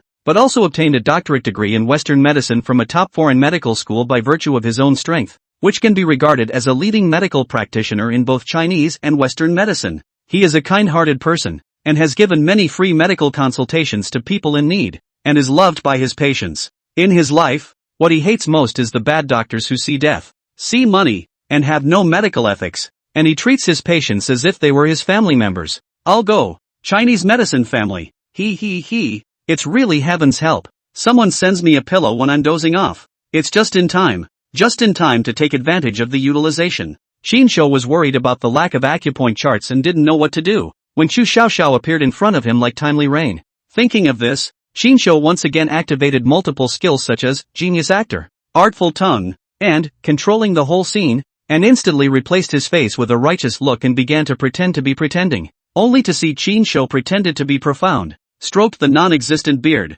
put on a posture of a worldly superior, said lightly, this girl, words don't say so unpleasant, my family's ancestor, is the famous Dr. Zhang Zhongjing's direct lineage heir, a medical skill through the sky, out of the gods. but it is a pity that the ancestor had left the ancestral training. Said that my ancestor passed down the medical skills is too high, so that year was coveted by traitors, resulting in the fall of the family. The clan from now on cannot practice medicine to save people, so as not to repeat the same mistake. But today, when I saw my friend's life hanging in the balance, I hadn't practiced medicine for many years, but as the so-called healer's benevolence, hanging pots to help the world is my generation of healers' duty. How can I see the death of the rescue sit idly by? That's why I had no choice but to go against my ancestral tradition and save people. Speaking, Shinsho also could not help but let out a long sigh. That compassionate look, just like a kind doctor who cares about the world's life. The chivalrous one. Holy, there's still this kind of thing. Old Chin, I can't imagine that after all the years I've known you, you've hidden so deeply. Boy Gang on the side was also completely bluffed by Shinsho's movie star level acting skills. For a while, he only felt that his brother, who was usually so obscene, was all pretending, all for the sake of covering his ears. Boy Gang couldn't help but secretly sigh in his heart. No wonder old Chin has recently changed like a person. All kinds of openings. It turns out that old Chin was originally a high-level person, just has always been deeply hidden. Alas, Gongzi, unexpectedly, I didn't realize that I hid so deeply, but you guys still found out my true identity in the end. Shinsho shook his head with a helpless expression, and between his words, there was a faint hint of sadness. Shinsho's skills, especially, artful tongue, the more beautiful the woman, the better the effect. This Chu Xiaoxiao was also a rare beauty. Even Gui Gang, who had known Shinsho for many years, was bluffed by Shinsho, and Chu Xiaoxiao was naturally no exception. For a moment, Chu Xiaoxiao's view of Shinsho was a 180-degree shift, instantly turning from a swindler to a worldly master who practiced medicine and cured the sick. Seeing this, Shinsho knew that this was bluffing the other party and hurriedly continued to strike while the iron was hot. This girl, I think you should also be able to see that this friend of mine, whether she goes to the monitoring room or not, is useless. If there is no wonderful medical skill, she has at most 3 hours to live. As expected, once Shinsho's words came out, Chu Xiaoxiao immediately looked aghast. If she said that just now she still had half a doubt about Shinsho's words, but now, she was completely convinced. There was no other reason than the fact that she also came from a family of Chinese medicine practitioners. It should be realized that although her Western medical skills were highly skilled, her greatest strength was actually Chinese medicine. This Chinese medicine pay attention to a look and smell, if not from the patient's color, pulse, and many other details, to see the patient's condition. It is not considered to be a beginner, and Chu Xiaoxiao, as a young leader in the medical field, naturally has long been initiated and has deep attainments. How could she not see that Feng Mimi? In fact, the probability was hopeless. However, even she was unable to accurately determine how long Feng Mimi would live, and in her opinion, she could only determine that she would not live for more than 3 days at most. Shinsho dared to assert that Feng Mimi could not live for more than 3 hours, so there could only be two possible scenarios. Either, Shinsho is talking nonsense. Either way, Shinsho's medical skills are still above his own, and have already reached the realm of the divine. Combined with Shinsho's previous statements of ancestral medical skills and Zhang Zhongjing's heir, Chu Xiaoxiao naturally chose to believe the latter. Senior, saving the dead and helping the injured is originally a healer's vocation, and it is only right that the younger generation should serve. Since Senior has the intention to save lives, I still hope that Senior will not be stingy and give a helping hand. At this time, Chu Xiaoxiao had already been completely bluffed by Shinsho, respectfully clasping his fists to him with a humble posture, completely treating Shinsho as a senior with great medical skills. Alas,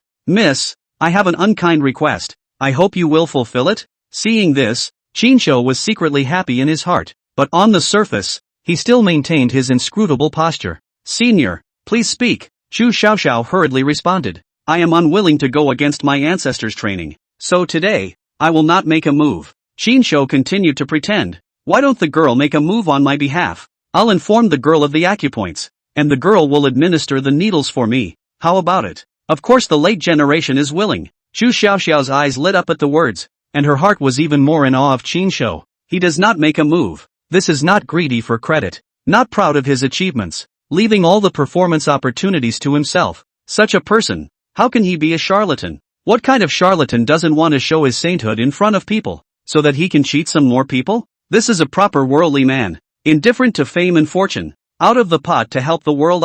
Chapter 108, The Divine Dr. Shinsho. Very well, in that case, I'll show you the acupuncture points and you just do it. Shinsho smiled slightly at the corner of his mouth and continued to pretend. thinking that it was fortunate that this beautiful doctor didn't look too smart and was relatively easy to deceive. Yes, elder. Chu Xiaoxiao nodded respectfully. Her attitude became more and more humble now that she was convinced of Qin Shou's medical skills. I think I'll just use this pair of golden needles that I've inherited from my family. With that, Qin Shou handed the set of golden needles in his hand to Chu Xiaoxiao's hand. Chu Xiaoxiao carefully opened the layer of golden silk cloth that wrapped the golden needles, and at a glance, he saw a pair of ancient golden needles, only to see that on top of the golden needle, there was even a faint trace of golden light flowing. At a glance, it was clear that it was not a mortal product. The body of the needle is long and thin, with a faint golden luster, and the handle is carved with exquisite decorations, which is ancient and mysterious, so that people can feel at a glance that its origin is extraordinary. When Chu Xiaoxiao saw the set of golden needles, her heart was even more unquestioning of Qin Shou's identity, because Chu Xiaoxiao, as an heir to a family of traditional Chinese medicine, also had a pair of ancestral golden needles in her family. However, compared to Qin Shou's pair, it was obviously inferior in terms of material, luster and delicacy. Chu Xiaoxiao once heard the elders of the family mentioned, said that it was the ancient times. The ancients used the art of refining the specially made gold needles, because it contains a trace of heaven and earth spiritual qi, for the practice of medicine to cure the disease. Open the acupoints, has a special efficacy. This kind of gold needle is not only precious material, but also contains a special energy, can enhance the efficacy of acupuncture. Chu Xiaoxiao vaguely guessed that he was afraid that this pair of golden needles in Qin Shou's hand was this ancient magic weapon. If this is really the case, but Qin Shou this pair of gold needles are considered priceless? Because today's era, the art of refining has long been lost. This thing is like the museum of the Yu Wango Jin sword, even with today's high technology, cannot be cast. This first point, Tianqi.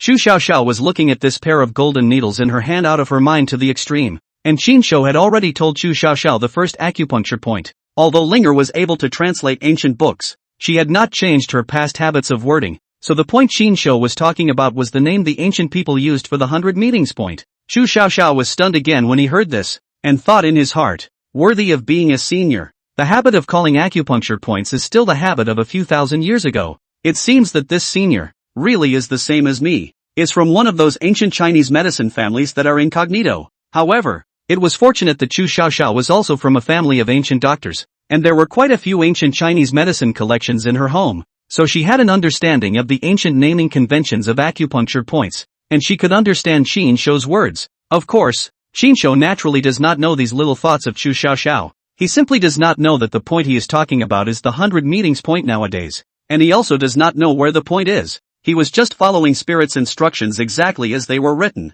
Chu Xiaoxiao does not know. Today if she is not here, Qin Shou this purely rely on acting to fool out of the god doctor, afraid that it is not necessary to Feng Mimi on the spot zapped to death, directly in advance to Feng Mimi sent to the west. I say old Qin, are you reliable or not? Gui Gang on the side watched Qin Shou instructing Chu Xiaoxiao in a fussing manner, and always felt that there was something unreliable about it. It was really a little hard for him to imagine that this brother of his was actually a deeply hidden medical expert. Please show some respect to seniors, who are trying to save your beloved. However, although Gui Gang didn't believe it, Chu Xiaoxiao was already bluffed by Qin Shou and was completely convinced that Qin Shou was really a miracle doctor. Chu Xiaoxiao heard Gui Gang questioned his own respected medical seniors. How's kind-hearted Dao Qin Shou Qin seniors? The reaction was even bigger than the Qin Shou reaction. Could not help but willow eyebrows erected, apricot eyes rounded. The tone of voice sternly reprimanded Gui Gang too, and said that this person is really don't know what's good and bad. Qin seniors are for you to make an exception to violate the ancestral training. Ahem dash. Don't get distracted. Hurry up and apply the needle. Qin Shou see Chu Xiaoxiao so trust themselves, momentarily embarrassed. Cannot help but dry cough too.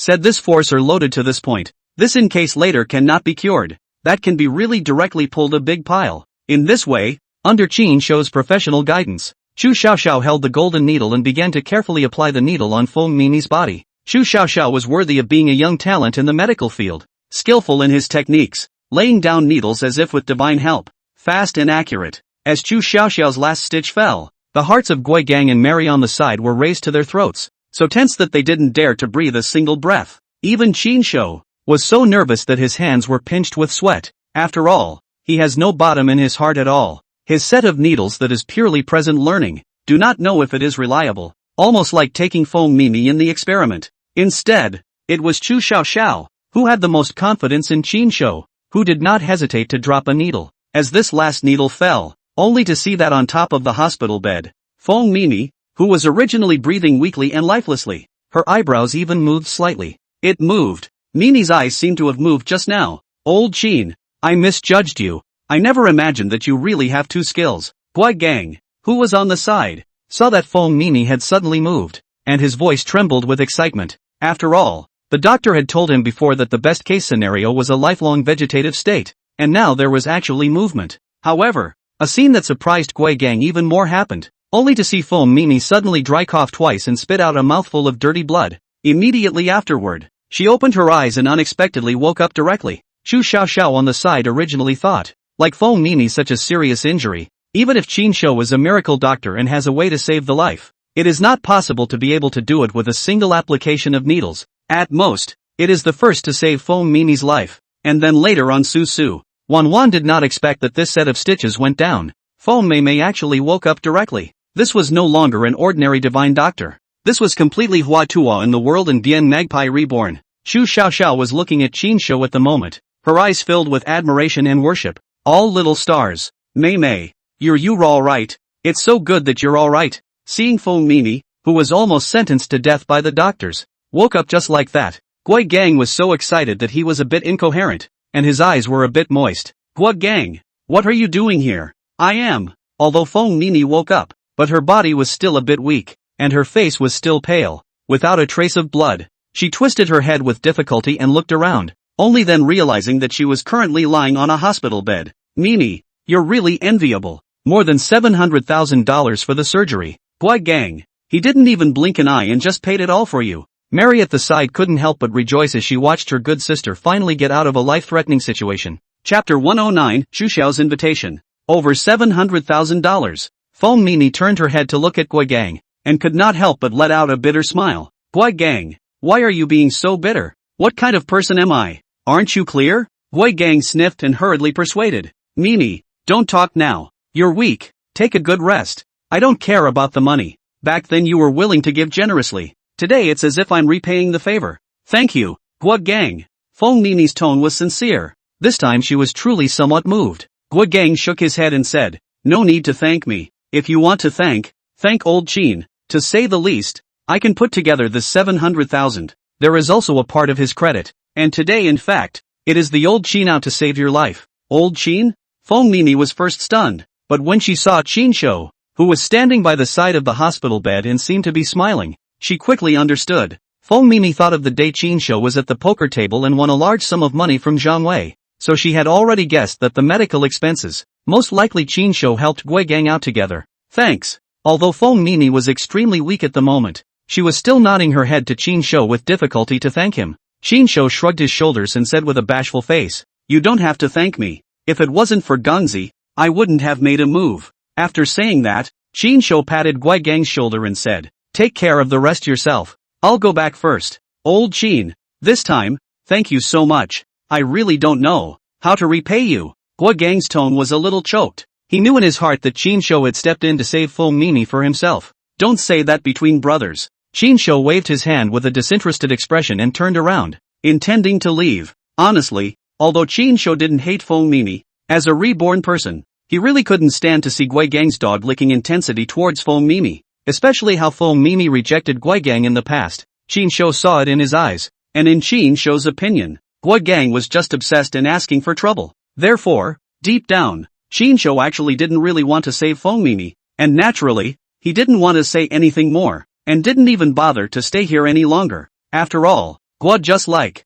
Qin Shou again how to look at, but also not good to say anything more. We are all adults. Their own life can only decide for themselves. Ding! Congratulations to the host for receiving the other party's sincere gratitude, completing the first task of the Friends of Women, successfully obtaining a trace of innate yin qi, automatically activating the skill yin-yang reconciliation, transforming it into true qi in the host's body. However, what Qin Shou did not expect was that he had just planned to leave when he suddenly received a reward from the system. Qin Shou only saw a faint golden ray of light from Feng Mimi's body, like a firefly, flying into his body. This trace of golden light was warm and soft, instantly integrating into his meridians. Then, Qin Shou only felt that within his dantian, the mass of true qi, like a volcano erupting, exploded violently. instantly filling his entire body's meridians. Immediately afterward, Chinsho only felt a loud rumble in his head, as if something had been opened. In the next moment, Chinsho felt that his mind became exceptionally clear,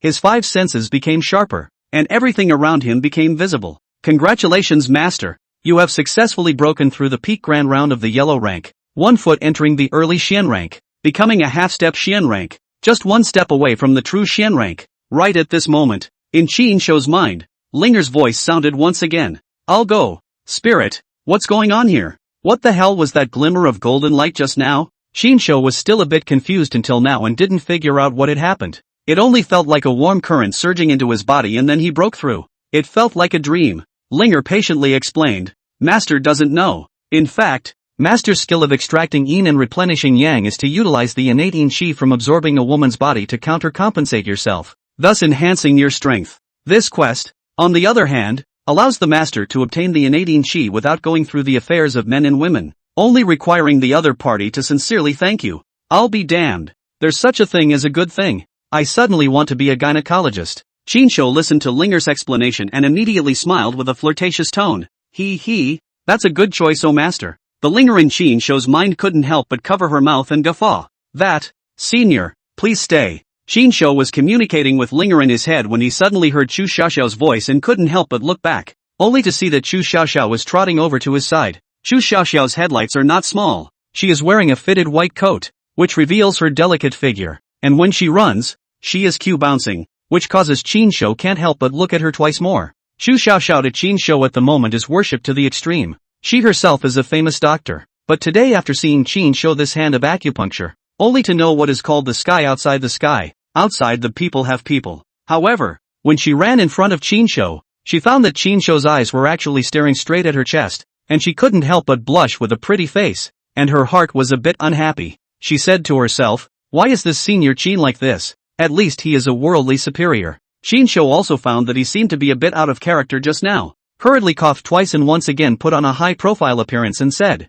what's the matter with Dr. Chu? Chu Xiaoxiao saw that Chinsho's eyes had regained their clarity and were no longer staring straight at her chest like just now, and her heart could not help but be somewhat relieved, thinking to herself, how could a worldly master like Senior Chin, who was hanging on to the world, peek at her chest? It seems to be that he thought too much. Chu Xiaoxiao retrieved his thoughts. A sincere face said, Chin Senior, after a period of time, Yecheng will host a Chinese medicine seminar organized by the 4 ancient medical families, together to discuss how to my Chinese medicine carry forward. I hope to invite you to participate in the Chin Senior. You have so able to bring back to life medical skills. This seminar, if less than you, I think it is meaningless. Chinsho sniffed and froze, did not think that this Chu Xiaoxiao actually came for this. Chinsho said that I don't know, just now is to use you. You really take me as a god doctor. I go is not all exposed. Thinking of this, Chinsho flatly refused and shook his head. I have been incognito for many years and am unwilling to participate in matters of the secular medical world.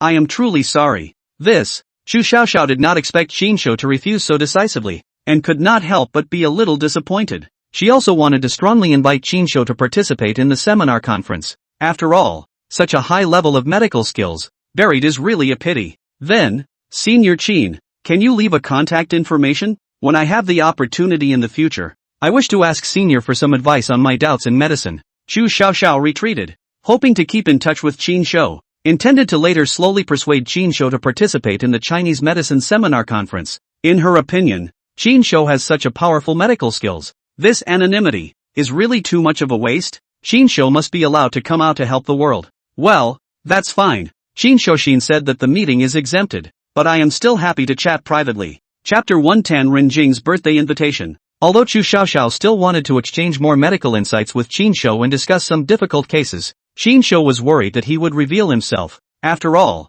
he doesn't know about medicine. So after exchanging WeChat with Chu Xiaoxiao, Chinsho found an excuse to leave the hospital with Nua. There were just too many things that happened this day. Even now that Chinsho was at half-step Shen stage cultivation, he felt a little tired, and after returning to his residence, Chinsho collapsed and fell asleep. It wasn't until noon the next day that Chinsho was woken up by the messages bombarding his cell phone in turn. He rubbed his sleepy eyes and sat up from his bed. Just after waking up, Chinsho saw Nuonua sitting on top of the sofa in the rental room, closing her eyes and concentrating, just like an old monk settling into a state of cultivation. When he came back last night, Xinsho informed Nua of all the cultivation techniques of the Tai In True Classic. Although Nua was naive, she seemed to have a natural sensitivity to this cultivation technique. She could instinctively feel that this Tai In True scripture that Xinsho had told her about was definitely something good. So the first moment after getting the Tai In True scripture, Nua sat down on the sofa and practiced with her legs crossed, and had never gotten up until now. But this is to let Xinsho feel a lot of leisure. At least Nua do not need to stick to him every day. Xinsho originally thought of finding a school for Nuonuo, but now it seems that there is no need. Let her cultivate every day on the line. Xinsho picked up his cell phone and opened WeChat, only to see countless message notifications, all of which were sent by Yourong, Su Nanqin and these big beauties. It was Yourong who had the most news, almost bombarding them with news, one after the other. Bao, what have you been up to lately? I haven't seen you for a few days. I miss you so much. When will you have time to come to me? The sewer line in my house hasn't been working very well lately. Can you come and help me unclog it? If you don't come, I'm going to have to go get help from another man. In addition to the overwhelming text message, Yourong also did not forget to give Xinsho selfie a few sexy black silk photos. The photos of her or leaning on the sofa, or lazily lying on the bed. Posture provocative, eyes charming, simply seductive to the extreme. Xinsho, who had read these messages, immediately felt a rush of heat surging through his heart and almost spiked a nosebleed. Xinsho said in his heart that the young woman is a young woman, really knows too much about how to pinpoint a man's mind. A few words plus a few photos, let his heart itch, cannot wait to immediately fly over. Only unfortunately, Xinsho also saw a message from Renjing. It was an invitation for him to go over to her place today, saying that today was her birthday party, and that quite a few social celebrities would come at that time, so he could be introduced to them. Renjing was the mayor and the daughter of a top mansion, so she didn't need to think about it to know that the people who would come to her birthday party would inevitably be bigwigs with big reputations. Each and every one of these characters is bound to be either rich or wealthy, and holds enormous social resources and wealth. Xinsho knows clearly in his heart that if people want to get rich, the circle is very important. Mixed into the circle of the top power elite, people casually sprinkle water, are enough for ordinary people to eat for a lifetime. What's more, he might even be able to find a new angel investor to add bricks and mortar to his career as a rich woman. Therefore, Xinsho naturally could not miss this birthday party. With no other choice, Xinsho could only endure the pain of rejecting Yourong's good intentions. However, Xinsho guessed that Yourong, as Renjing's best friend, would in all probability be present at this birthday party. When the time comes, he will be able to appease Yourong and make more contacts, so it can be said to be two birds with one stone. But even so, Xinsho must first reply to Yourong's message. After all, this is the first angel investor in his rich woman's great career, and he cannot be slowed down. Hey, sweetie, don't be anxious. The last few days have been a bit busy. After this period of time, a professional plumber will definitely be on call. Xinsho immediately edited a WeChat message. It's good that you remember people. Yourong replied almost in seconds. But today is Jingjing's birthday. Jingjing has done you a great favor. You must go. That's for sure. Don't worry, I'll definitely go. Xinsho hurriedly replied. Good. Then people will wait for you. Oh. Yourong sent an emoji with a flying kiss. Xinsho finished returning Yourong's message, and then returned a few messages to Su Nanqin. After all, last night he had something temporary to do. Let Su Nanqin go back first by himself. Su Nanqin is still more or less a little worried. After replying to the messages from these great beauties one by one, Xinsho realized that half an hour had already passed. Xinsho cannot help but secretly feel in his heart. It seems that this Sea King is not easy, both a physical work, but also a technical work, and finally pure hard work. This mouth meal is really not anyone can eat. Have to be gifted. Replying to the perfect girl's message, Xinsho began to fret over what exactly to give Renjing as a gift. A top-tier Qianjin like Renjing must have seen all kinds of good things since she was a child. The send ordinary, when the banquet is full of rich boys, they are bound to make fun of people. But if you send a good point, Xinsho thought of Yi will one hand casually a watch, on the value of millions of dollars, for fear of their own hard-won a little deposit, have to take in. The hand of this money is their own business startup funds, cannot be spent recklessly. Thinking about it, Xinsho thought it would be best to be able to not have to spend too much money, but have something special, the kind of gift that Renjing had never received before. Just when Xinsho was worried and didn't know what to send, Linger suddenly opened her mouth and said, Master, in your nascent sacred ring, there are quite a lot of good things from that ancient loose cultivator, among which there is a protective necklace, which doesn't have a very good appearance but has a special effect. It is able to block a fatal blow for the wearer in times of crisis. Why don't you use it as a gift, Master? There's more of this stuff? Are you sure this thing can withstand fatal wounds? If that's the case, that ancient loose cultivator wouldn't have been victimized by his so-called traitor. Ha! Shinsho heard a joy in his heart, but then he was a bit skeptical. If within the nascent sacrifice ring, there was really this kind of treasure that could withstand fatal injuries? That ancient Feng Yuxiu, and how was he assassinated? Master. Those who can be the opponent of that ancient loose cultivator are naturally also cultivators. That magic weapon is sparse and common in the ancient cultivation world. At best it is a low-level magic weapon, but for ordinary people in this era, it was a treasure that could not be found in 10,000. That thing can't resist ancient cultivators, but it's more than enough to resist the attacks of ordinary people. Do you think it's considered a good thing? Linger explained with a smile. Chapter 111 Ancient Body Protecting Artifacts. Shinsho heard a happy heart, said this is good. Something is absolutely good. More than 100,000 years ago, the ancient loose cultivator's body protection treasure. Only to spend money cannot be bought. Absolutely priceless treasure. The most important thing is also do not need to spend a penny themselves. The only thing that makes Shinsho feel a little worried is that he is afraid that no one will recognize the goods at the scene at that time, and they will all say that they have sent a broken copper and iron that they don't know where they picked up to Renjing. After all, Renjing's birthday party was filled with celebrities from all walks of life,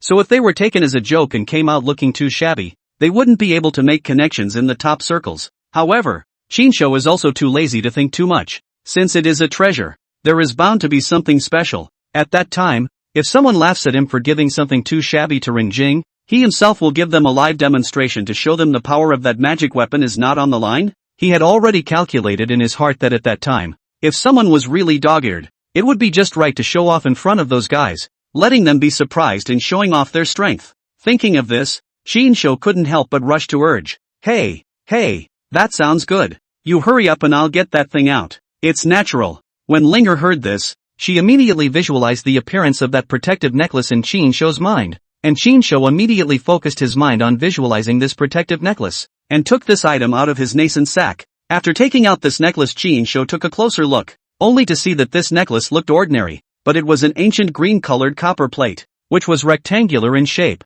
with some complicated patterns carved on it, which Shinsho guessed should be the runes of the ancient times. The thing as a whole looked a bit old, even with a hint of rust, and it really wasn't very pretty. If one didn't know the item, they would only think that Shinsho had randomly picked up the rags from the junkyard and wouldn't take it seriously at all. Looking at the rusty appearance of this copper plate, for a moment, Shinsho heart some bottomless, secretly muttering in his heart, this thing are more than 100,000 years ago. The old antique will not have passed the shelf life failure. After all, too much time had passed, and no one could guarantee that this magic weapon would still work. Shinsho took the bronze medal and weighed it in his hand for a few times. It felt heavy and the texture seemed to be somewhat special, but he couldn't tell exactly what it was made of. In order to prevent himself from really sending a broken copper and iron over there and making people look at him as a joke, Shinsho directly put this copper plaque on his neck, intending to personally try out the effects of this ancient magic weapon. In the moment when he had just put it on, Shinsho glimpsed out of the corner of his eye that a ray of golden light had flashed above the bronze medal.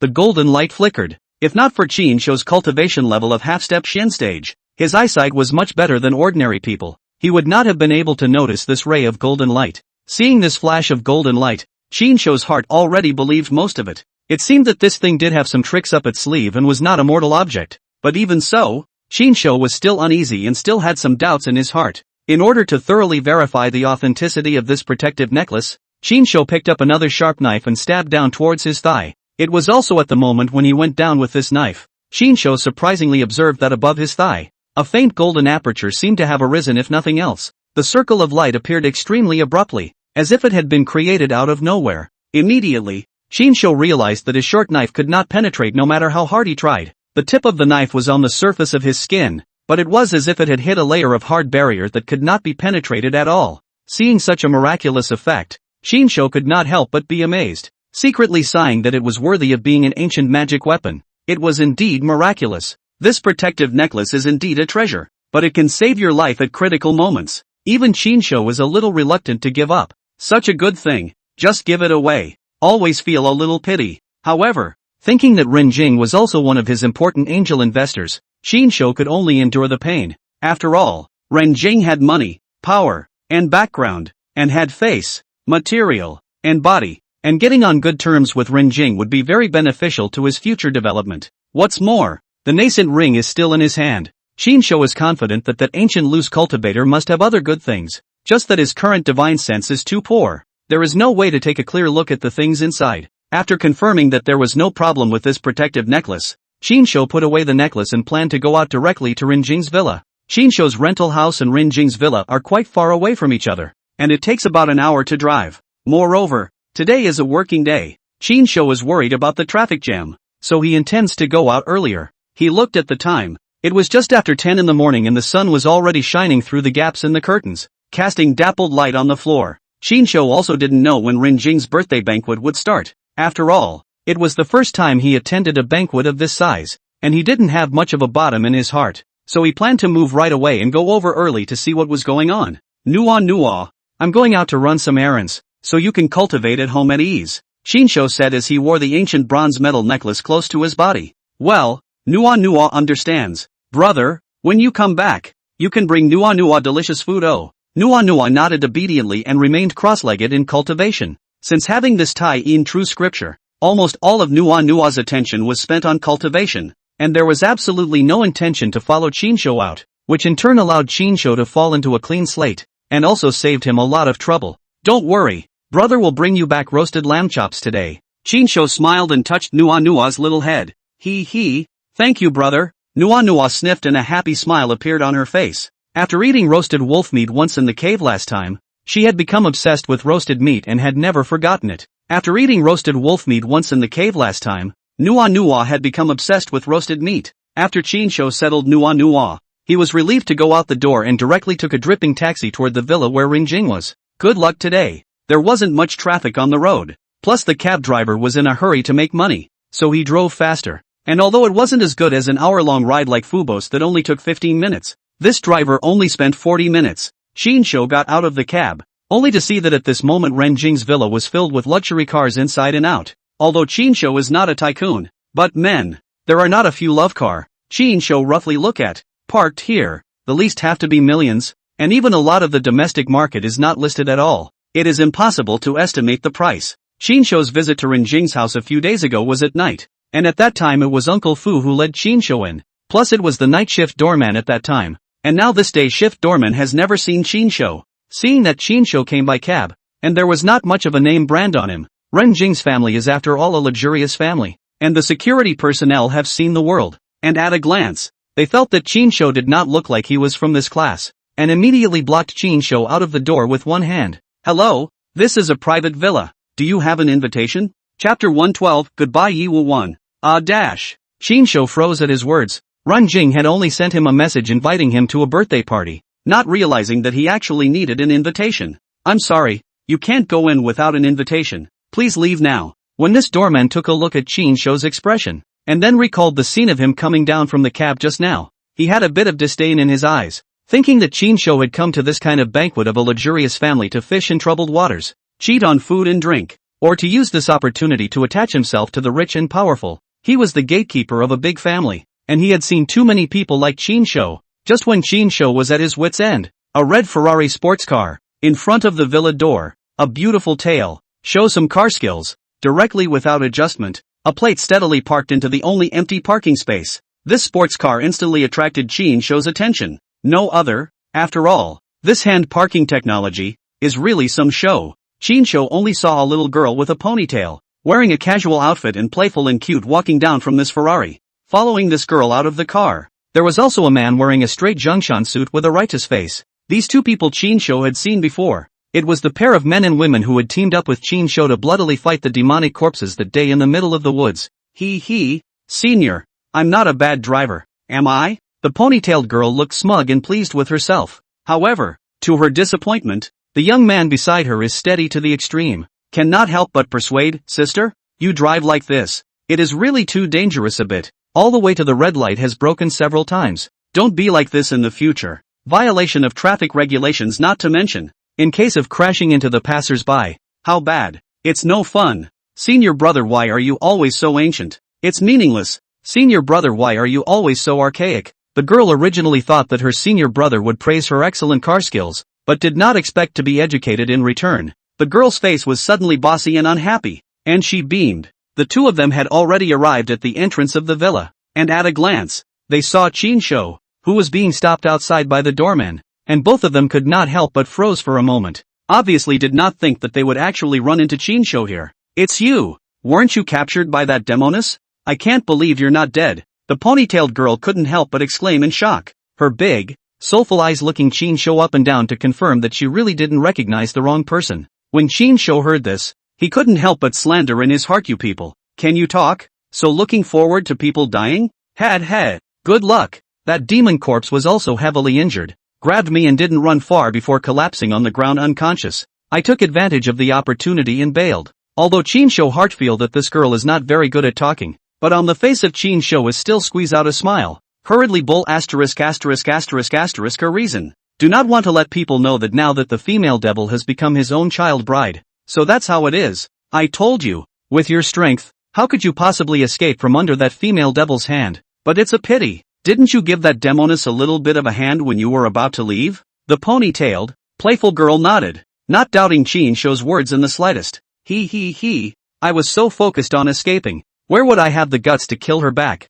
Besides, I don't have the skills to do that. Qin Shou scratched his head and pretended to have a face of fear, lest he be seen to be doing something. That's true. You're not this girl. Your strength is too low. It's true that you don't have the ability to kill back. This saucy little girl was also straightforward, not caring in the slightest about Qin Shou's face, and even followed Qin Shou's words, nodding her head as a matter of course. But the good thing was that Qin Shou didn't care about all this. Originally he just wanted to fool around and muddle through. After all, the devil corpse had now turned into Nua following him around. If these two knew about it, they would definitely not let Nua go. Thinking of this, Qin Shou could not help but feel a pang of fear, and in his heart, he was secretly glad that Nua did not clamor to follow him today, or else if he ran into these two men, he was afraid that there was a danger of being seen. With the identity of these two people, they will not let Nua go easily. Hello, my name is Rin Tianqing. I'm Rin Jing's brother. This is my senior sister Li Miao. Thanks for saving my sister Rin Jing last time.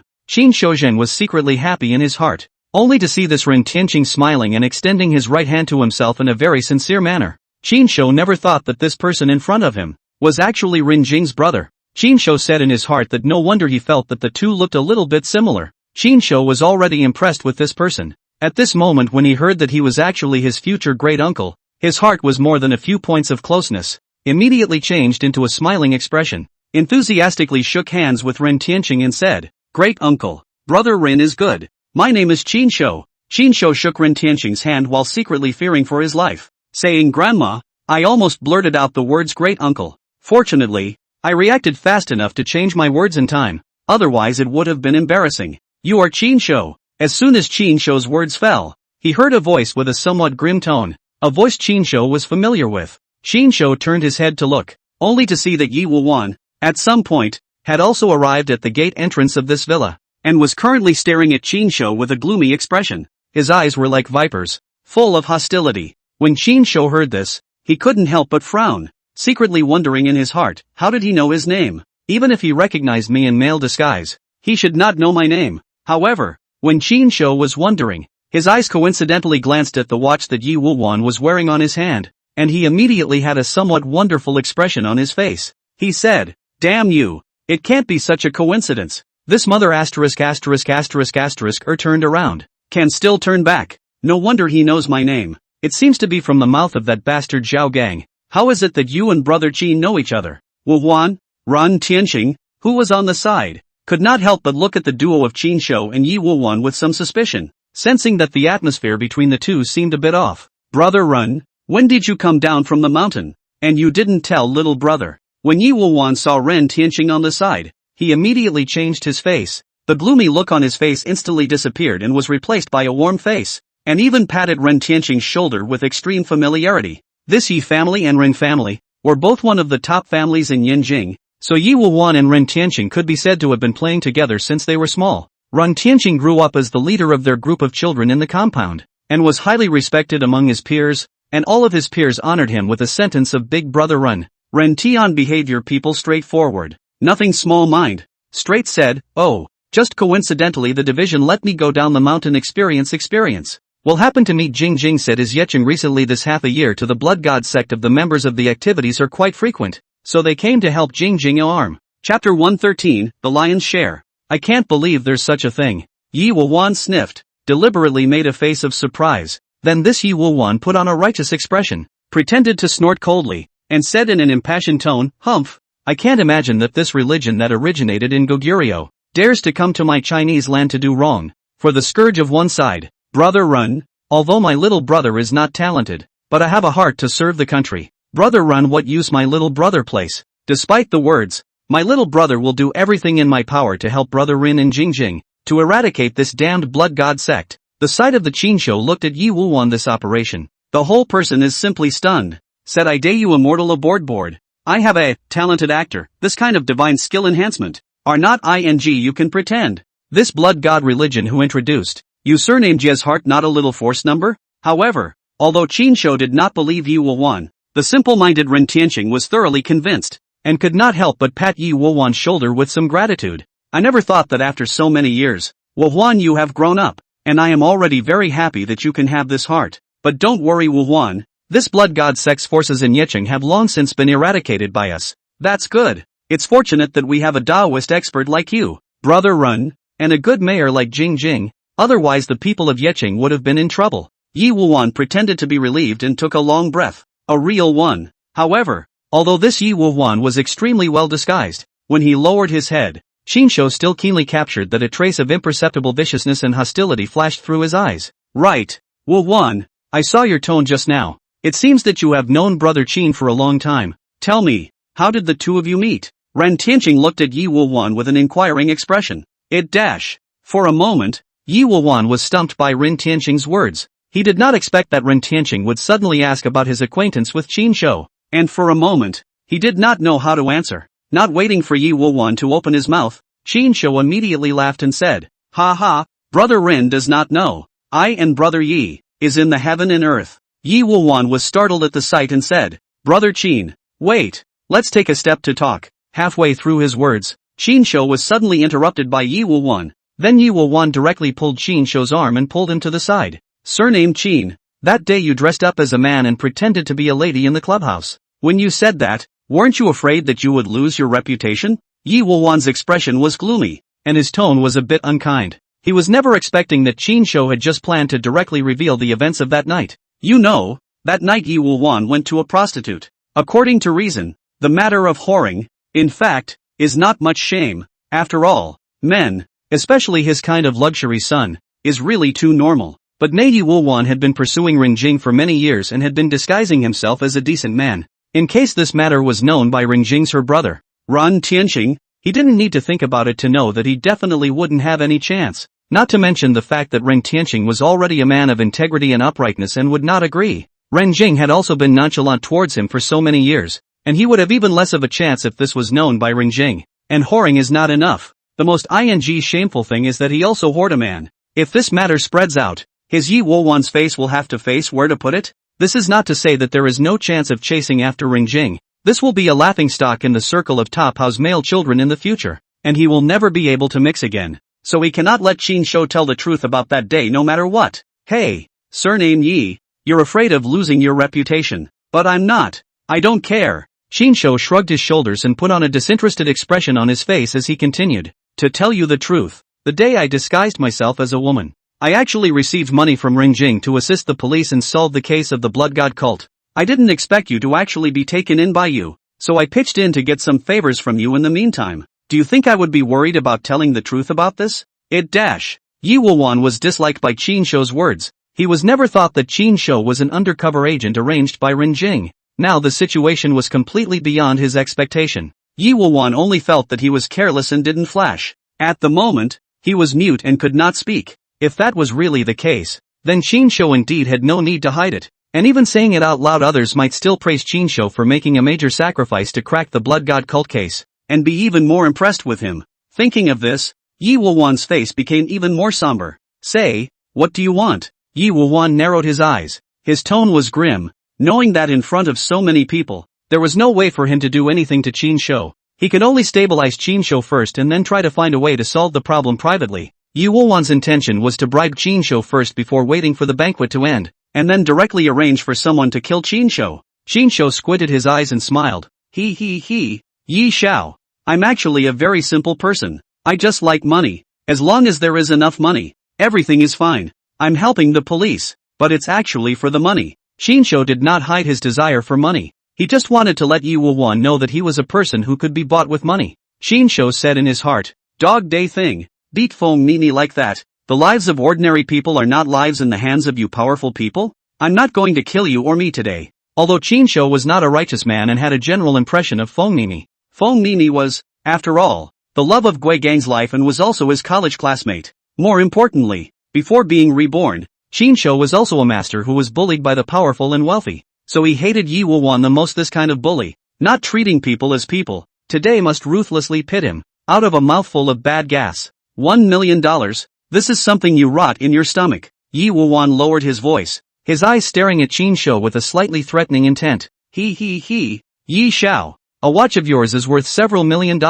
Your reputation is worth $1 million? Shinsho laughed coldly, not showing any weakness as he glared at Yi Woo-won without any fear at all. Then say a number yourself. Yi Woo-won gritted his teeth. 10 times, I want 10 million. Shinsho made a 10 sign. $10 million. You might as well rob it. Yi Woo-won's eyes widened. Never thought that this Shinsho would be so insatiable. For this kind of thing, he dared to offer a price of 10 million. It doesn't matter if you can't afford to pay out. But Yi Xiao, you'll be whoring out men in the future. I think it'll be quite wonderful when it's spread to the top circles. Shinsho shrugged his shoulders, smiled indifferently, turned around and intended to leave, intending to give Yi Woo-won a lustful look. You slow down. Yi Woo-won pulled Shinsho as he gritted his teeth and said, "Fine, $10 million is $10 million. Young Master Yi deserves to be called Young Master Yi." His outbursts are just generous. When Shinsho heard this, he was immediately beaming. Chapter 114. Humph. In that case, then this matter is settled. Remember, at today's birthday party, not a single word about that night is to be mentioned. After saying that, Yi Woo-won turned around with a gloomy face, intending to leave. Alas! Yi Xiao, slow down. Yi Woo-won had just turned around, but was stopped by Shinsho. Yi Woo-won looked back at Shinsho with a bad expression on his face, his tone clearly carrying a hint of threat. Didn't I already promise you 10 million? Are you still not satisfied? There's a limit to how far you can go. Do you really think that I, Yi Woo-won, am someone to be messed with? Hey, Yi Xiao, I'm an impatient person. I like to see cash money. You transfer $10 million to my account right now, or else it's off the table. Shinsho shrugged his shoulders. A hint of cunning flashed in his eyes as he looked like he was certain of Yi Woo-won. Yi Woo-won couldn't help but see the corner of his eyes jump as he watched Shinsho's face filled with a smile. This is $10 million.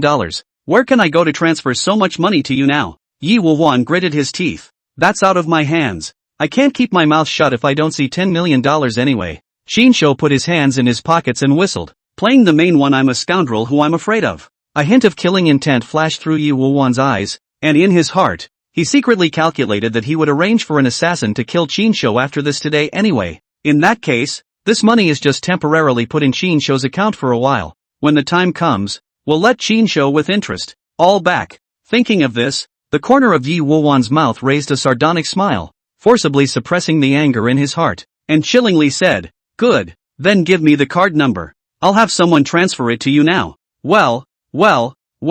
Shinsho smiled and informed Yi Woo-won of his bank card number, thinking that this Yi Woo-won is really a living god of wealth. Every time he meets him, he can make a big fortune. This money can be much faster than his own hard work to start his own business. Humph. Yi Woo-won got Shinsho's bank card number, coldly took out his cell phone, and also sent a text message to whoever he didn't know. But after a few minutes, Shinsho received a text message from the bank, prompting him to have an extra $10 million in his account. Just at the moment when the $10 million arrived, Shinsho immediately saw a faint strand of golden light, like a wandering silk, flying out from Yi Woo-won's body and drilling into the ring of chi luck he was wearing on his hand. Subsequently, this wisp of golden light then passed through the ring of chi luck and merged into his own body. It was at the same time that Shinsho saw that the golden light of chi on Yi Woo-won's body had obviously dimmed by 1 point, while the golden light on his own body had brightened up quite a bit for the naked eye to see. This was the ability of the ring of chi. As long as it could make the other party suffer, it could take away the other party's chi and enhance its own chi in an invisible manner.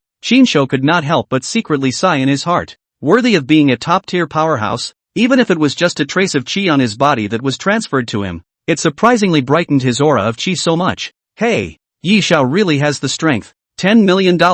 so fast to the account. Yi Xiao. In the future, as long as the price is reasonable, there is a need to use my little brother's place. Yi Xiao you at any time to command. My little brother is bound to be at your beck and call. Qin Shou purposely put on an appearance of seeing money in front of Yi Wuwan, thinking that there might be a chance to pit this bastard a few more times in the future. But of course, he was really seeing money in front of him. Yi Wuwan looked at Qin Shou's face and his face became even more gloomy. Not bothering to pay any more attention to Qin Shou, he turned around with a cold face and walked in towards the villa. Master, this Yi Wuwan has a murderous intent towards you, master. As Qin Shou looked at the distant Yi Wuwan, Linger's cool voice suddenly rang in his mind with a hint of gravity. Humph, I can see it too. Qin Shou coldly looked at Yi Wuwan's distant back. A cold light flashed in his eyes, and he was similarly moved to kill. What does master plan to do? Spirit couldn't help but ask. Had. He wants my life. Just as well. I also want his life. We'll see.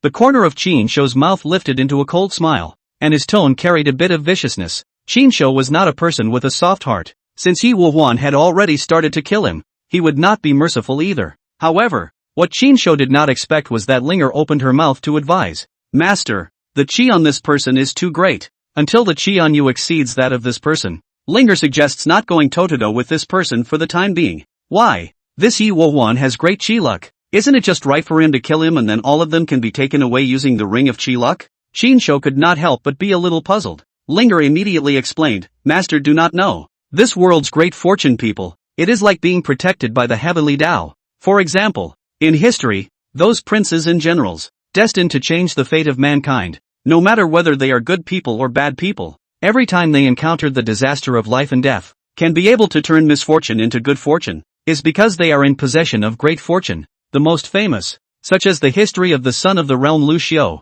by the enemy Wang Mang led 400,000 troops to attack the camp at night, but suddenly the meteorite fell from the sky, and this meteorite all smashed in Wang Mang's army, while Lu Xiu under the hands of 20,000 people, but unharmed. What was originally a night attack that could have led to the destruction of Lu Xiu's army ended up with the rout of Wang Mang's army and a great loss of vitality. Not only that, when Wang Mang's army was scattered and fled, there were high winds and heavy rain. Soldiers trampled on each other, resulting in heavy casualties, and more than 10,000 people were drowned in the heavy water, because Lu Xiu is the destiny of the heavens, and he has the destiny of a country. Unless you, master, have the ability to forcibly take away the creation of heaven and earth, if you move to kill in the face of a person with great qi, you will always run into all sorts of trouble, and instead, suffer from the suppression of the heavenly Tao and get into trouble. There's such a thing. This is outrageous. Qin Shou could not help but feel a sense of awe in his heart. He had originally planned to wait for the party to end and find an opportunity to finish off Yi Wuwan.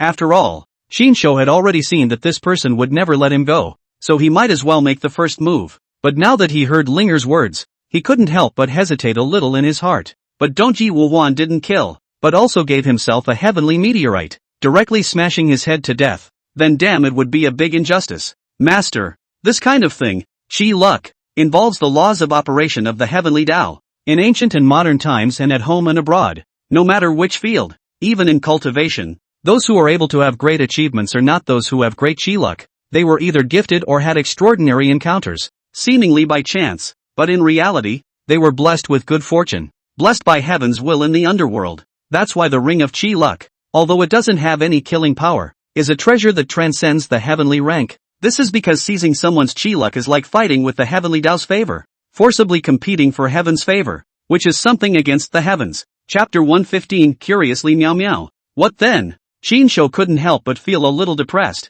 never expecting something as nebulous as qi luck to be so scornful even of Linger. As the saying goes, if you are not afraid of thieves stealing, you are afraid of thieves thinking about it. Having a male son of a top-class mansion like Yi Wuwan, thinking about killing him every day, thinking about it makes people uncomfortable. Master, don't be alarmed. Since you have the ring of qi, there is a way out of this matter. Linger seemed to have anticipated that Qin Shou would have this reaction and said in a calm tone, Master only needs to make this Yi Wuwan suffer a few more times on top of the banquet later. The ring of qi will seize the same person's qi more than once, just like a snowball, getting bigger and bigger. At the time when the master and this person's qi equalize, he can find a way to kill this person, and at that time, the qi on his body will be like something without a master, and all of it will belong to the master. He, so very good. It just so happens that I secretly recorded the conversation just now. And if I make this conversation public, I think I can definitely take away quite a bit of his chi. When Qin heard that the ring of chi fortune even had such a miraculous effect,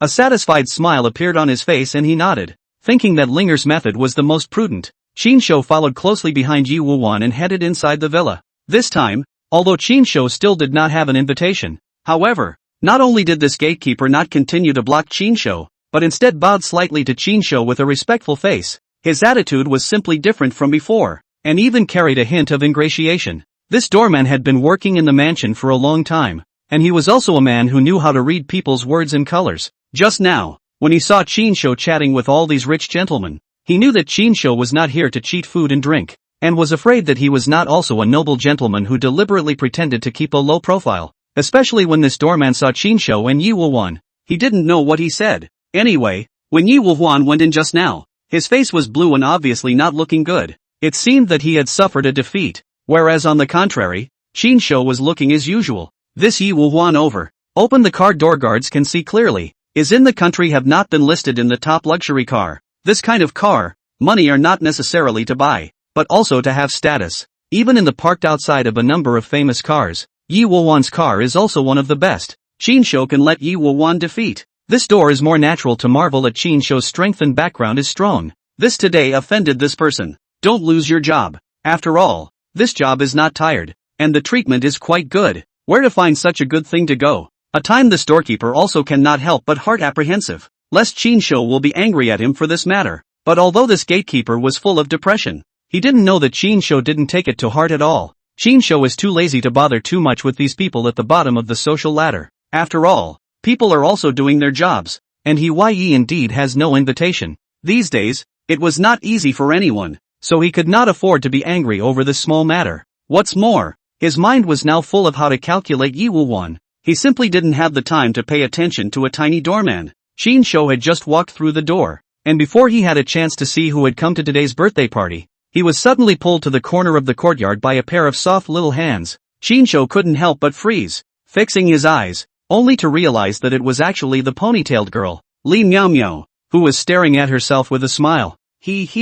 Tell me quickly, did you just make an ulterior deal with that Yi Wuwan or not? Li Miao looked at Qin with an expectant face. Why do you want to know so much? Qin raised his eyebrows, a hint of a playful smile appearing at the corner of his mouth. Suddenly thinking of Linger's suggestion, it was just the right time to pit Yi Wuwan again.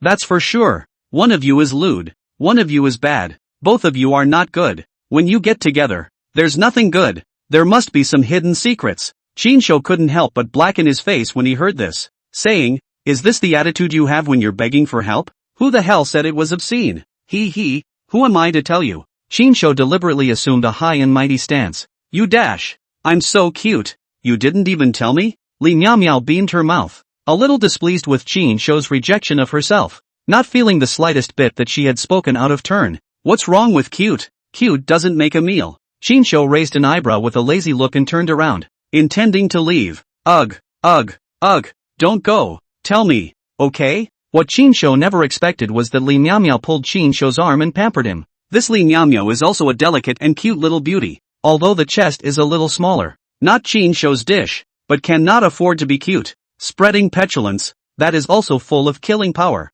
Qin nearly cannot top. However, Qin was still deliberately cold. Don't pamper yourself in front of me, let me tell you the truth. Yi Wuwan gave me a sum of money to rot my conversation with him in my heart. I, Qin, am the most principled person, as the saying goes, taking someone's money, eliminating someone's disaster. I have accepted his money. Do you think I will tell you? Qin deliberately said so, is to arouse Li Miao's curiosity. Qin is too clearly Miao this kind of little girl mind. The most like is all kinds of gossip news. Moreover, Qin has observed that when Li Miao came, the car she drove wasn't cheap, so he didn't need to think about it to know that the family background was not ordinary, so he might be able to pit another one. As soon as Qin's words came out, Li Miao, a little girl, really couldn't help herself, pulling Qin's arm and swinging it around, begging, good brother, you just tell them. I promise not to tell others, as a small secret between us, okay? Li Miao purposely held back a small clip sound,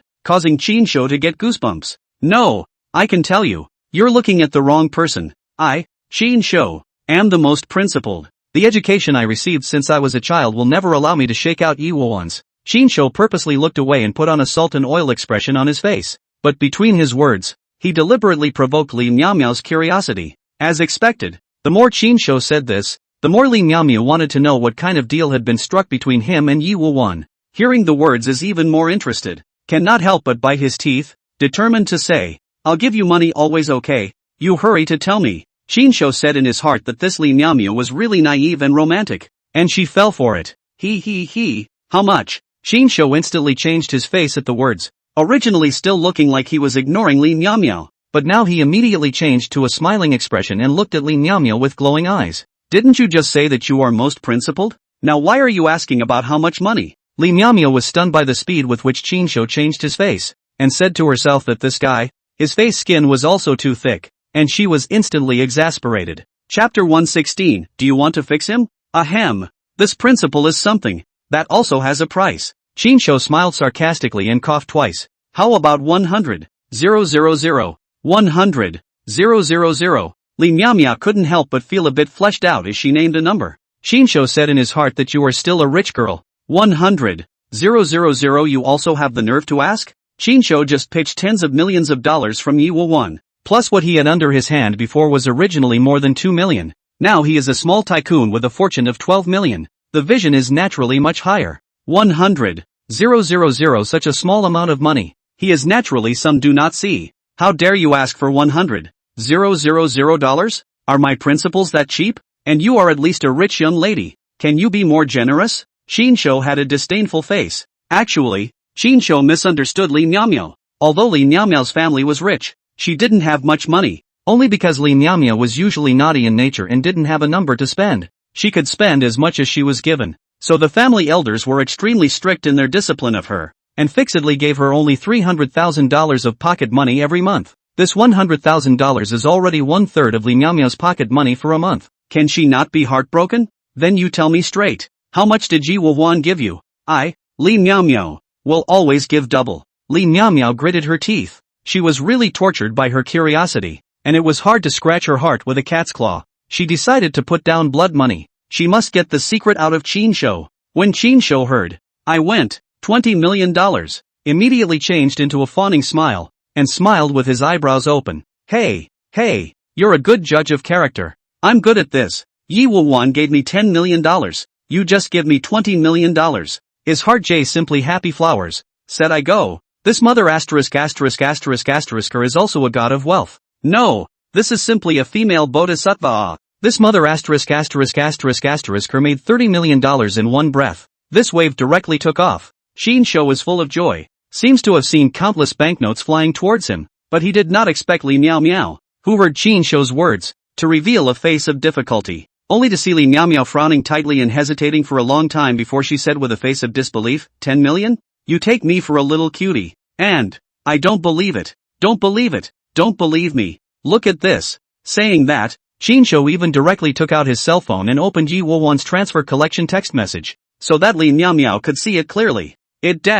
When Li Miao saw the collection text message, she was speechless. Hey, forget it if you don't have any money. It just so happens that I want to keep my knickers. After saying that, Chinsho intended to leave. You slow down. When Li Miao saw that Chinsho was planning to leave, she became a bit anxious. What? You're rich again. Chinsho stopped and turned back to look at Li Miao with a smile. Li Miao bit her lip. Seemed to have made a great determination in general. How about this? Although I have no money, but I can send a magic weapon to you. My magic weapon. The value of more than 20 million is by no means as simple as that. You spend money are not sure to get, but I have a requirement. That is, the news you sell to me must let me Li Miao think that it's worth the price to be able to do so. Chinsho couldn't help but be a bit moved by what he heard. He had seen the power of Li Miao's magic weapon, especially that powerful revolver had left a deep impression on him. If it wasn't for that pistol, they would have all died under Nua's hand that day. However, although Chinsho's heart was moved,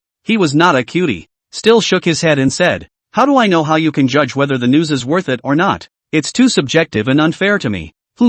Seems so.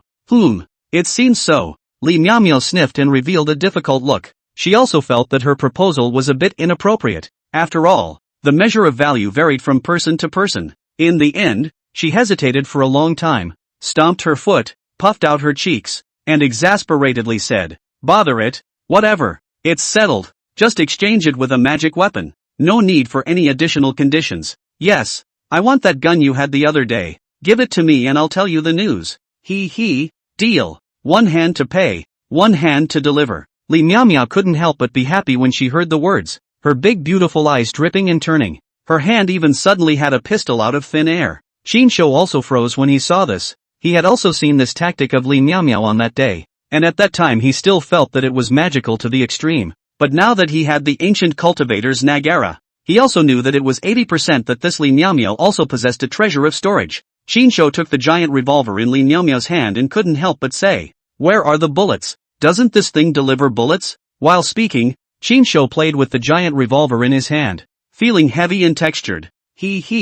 I used 3 of them to fight the demon corpse that day, and now I have 3 left. My master can just make me 6 bullets, so if you lose them, they're gone." Li Miao Miao shrugged her shoulders with a smug look on her face, feeling that she had finally pulled one back. The reason why she agreed so dryly was because although the gun was powerful, the bullet making was troublesome as hell, or at least she didn't know how to do it, and she had to have her master's help to make it work. Unfortunately, the master is usually very busy. How can he have time to make bullets for her every day? If he replaced the ordinary bullets, the power of this gun can be greatly reduced. And anyway, it can only be used 3 times. That's why Li Miao Miao felt that she had earned it. However, Qin Shou weighed the revolver in his hand, which was painted with runes, but did not care. 3 bullets were enough, and Qin Shou had Linger, as well as the manuscript of the life of the ancient loose cultivator, confident that he had the ability to make his own bullets. Most of all, Qin Shou knew in his heart that Yi Wuwan would soon be looking for trouble, and he had to have a bit of means to save his own life.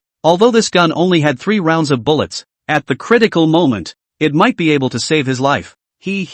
Now it's your turn to tell me the news. Li Miao Miao looked at Qin Shou with an expectant face, already somewhat impatient. Could be. Qin Shou put away the revolver in his hand and approached Li Miao Miao's ear, shaking out all of Yi Wuwan's things about picking up girls and picking up men, and even adding a bit of jealousy. Li Miao Miao instantly covered her abdomen and laughed so hard that she nearly went off the deep end. Are you telling the truth? Li Miao Miao was even a bit disbelieving, thinking that this fact was just too unbelievable, that Yi Wuwan would actually do such a stupid thing. It was simply subverting her perception. You don't think it's true that he would give me $10 million for nothing? Qin Shou gave Li Miao Miao a blank look and said with a disbelieving face, "That's true. Ha. This is interesting. This guy has liked Sister Ringjing for so long. If Sister Ringjing knows about this, I'll see how he still has the face to pursue Sister Ringjing." Li Miao Miao's heart was simply blossoming with joy. Not to mention how happy she was, she only felt that she had really made a lot of money from this deal. Qin Shou sniffed his heart, finally was aware of why Yi Wuwan was willing to spend $10 million to shut himself up. It turned out to be for the purpose of chasing Ringjing. You seem to hate Yi Wuwan a lot. Qin Shou looked at Li Miao Miao with a curious expression, feeling that Li Miao Miao's attitude towards Yi Wuwan seemed to carry a hint of disgust. Humph, you have no idea how disgusting this guy is. He just likes to pretend. When she said this, Li Miao Miao's face was furious, obviously having long accumulated grudges against Yi Wuwan. It seemed that she had remembered something unpleasant, and her emotions became a little agitated. So you want to fix him? Qin Shou looked at Li Miao Miao with a smile on his face, suddenly feeling that Li Miao Miao was indeed a wonderful person who could be put to good use. Of course. You name it, I'll do whatever you want to fix him. Li Miao Miao really nodded with a small excited face, obviously interested in the matter of messing with Yi Wuwan. Chapter 117 Blood Chalcedony. Qin Shou looked around to make sure that no one noticed the 2 of them. Then he came to Li Miao Miao's ear and lowered his voice. To tell you the truth, I secretly recorded the conversation that Yi Wuwan pulled me out just now. Later on, I will edit the recording, and after removing the part where I cheated him out of his money, I will give you the rest of the recording. When there are many people at the banquet later, you can release this recording in public, and ensure that Yi Wuwan will lose face. Well, you're a really bad person. He gave you $10 million, but you actually want to trap him. Say, have you been hitting on his bad ideas for a long time? Li Miao Miao narrowed her eyes and stared at Qin Shou with a smile, suddenly feeling that Qin Shou could be too interesting for her liking. The corner of Qin Shou's mouth lifted up in a wry smile. Hey, let's all be like each other. I don't think you're selling any good drugs in your gourd. Li Miao Miao, wouldn't that be just right? We're naturally good teammates, but let's say in advance, don't say that the recording was given to you by me. Just say that you secretly recorded the sound yourself. After all, I received 10 million from him. I still have to pretend to save face. You can afford to offend Yi Woo-won, but ordinary people like me can't. Saying that, Shinsho suddenly looked solemn and said in a serious tone, "Don't worry, we are now strategic partners. Li Miao Miao, will never pit my teammates. You hurry up and give me the recording." Li Miao Miao patted her chest in assurance, already a little impatient. Shinsho nodded and said, "That's fine, let's add a WeChat, and when I'm done cutting the recording, I'll send it to you." After the two of them added WeChat to each other, they pretended to leave separately as if nothing had happened and headed towards the villa. Shinsho stepped inside the villa, only to see that the hall was already full of people at the moment, and many young men and women were dancing on the dance floor in the center of the living room. This kind of occasion has always been this kind of luxury sons and daughters of ladies to make friends with each other. The family joint occasion. The times may have changed, but some things, for thousands of years, no more than the same. Ren Jing, on the other hand, was sitting side by side on the upper sofa with her good girlfriend, Yang Yourong, and was being surrounded by a group of gentlemen like stars. The two of them were both first-class beauties, each with their own beauty, sitting in a piece of chatting, just like a picture, attracting the eyes of many young men.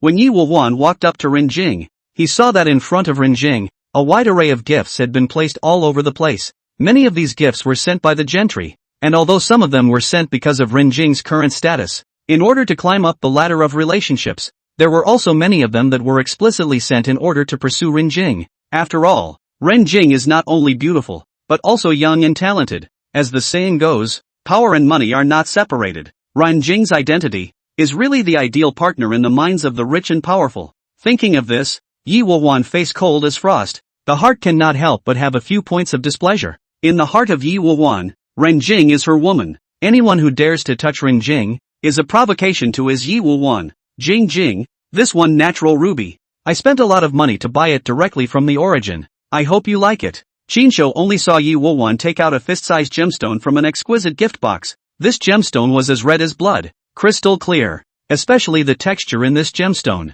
looked like the capillaries of the human body, like a living thing. At a glance, it was clear that it was not a mortal product. Under the light, it exuded a demonic glow, attracting everyone's attention. "Master, this natural blood chalcedony is not ordinary. It has great benefits for Nua. If possible, Master had better find a way to get it." Yi Woo-won had just taken out this gemstone when Linger's voice rang in Shinsho's mind. What the heck is blood chalcedony? Shinsho couldn't help but be a bit puzzled. This was the first time he had heard of this thing. Master doesn't know. This blood chalcedony was created by the blood and flesh of some extremely powerful demonic beasts after their deaths in the ancient times. It contains the chi and blood power of the demonic beasts, which is a great tonic for Nua's blood-sucking demonic body. With such a blood chalcedony with her, Nua will be able to completely cut off the need to suck human blood, Linger patiently explained. And such benefits. Shinsho immediately heard some heart. Now although Nuonua through cultivation does not seem to need to suck human blood,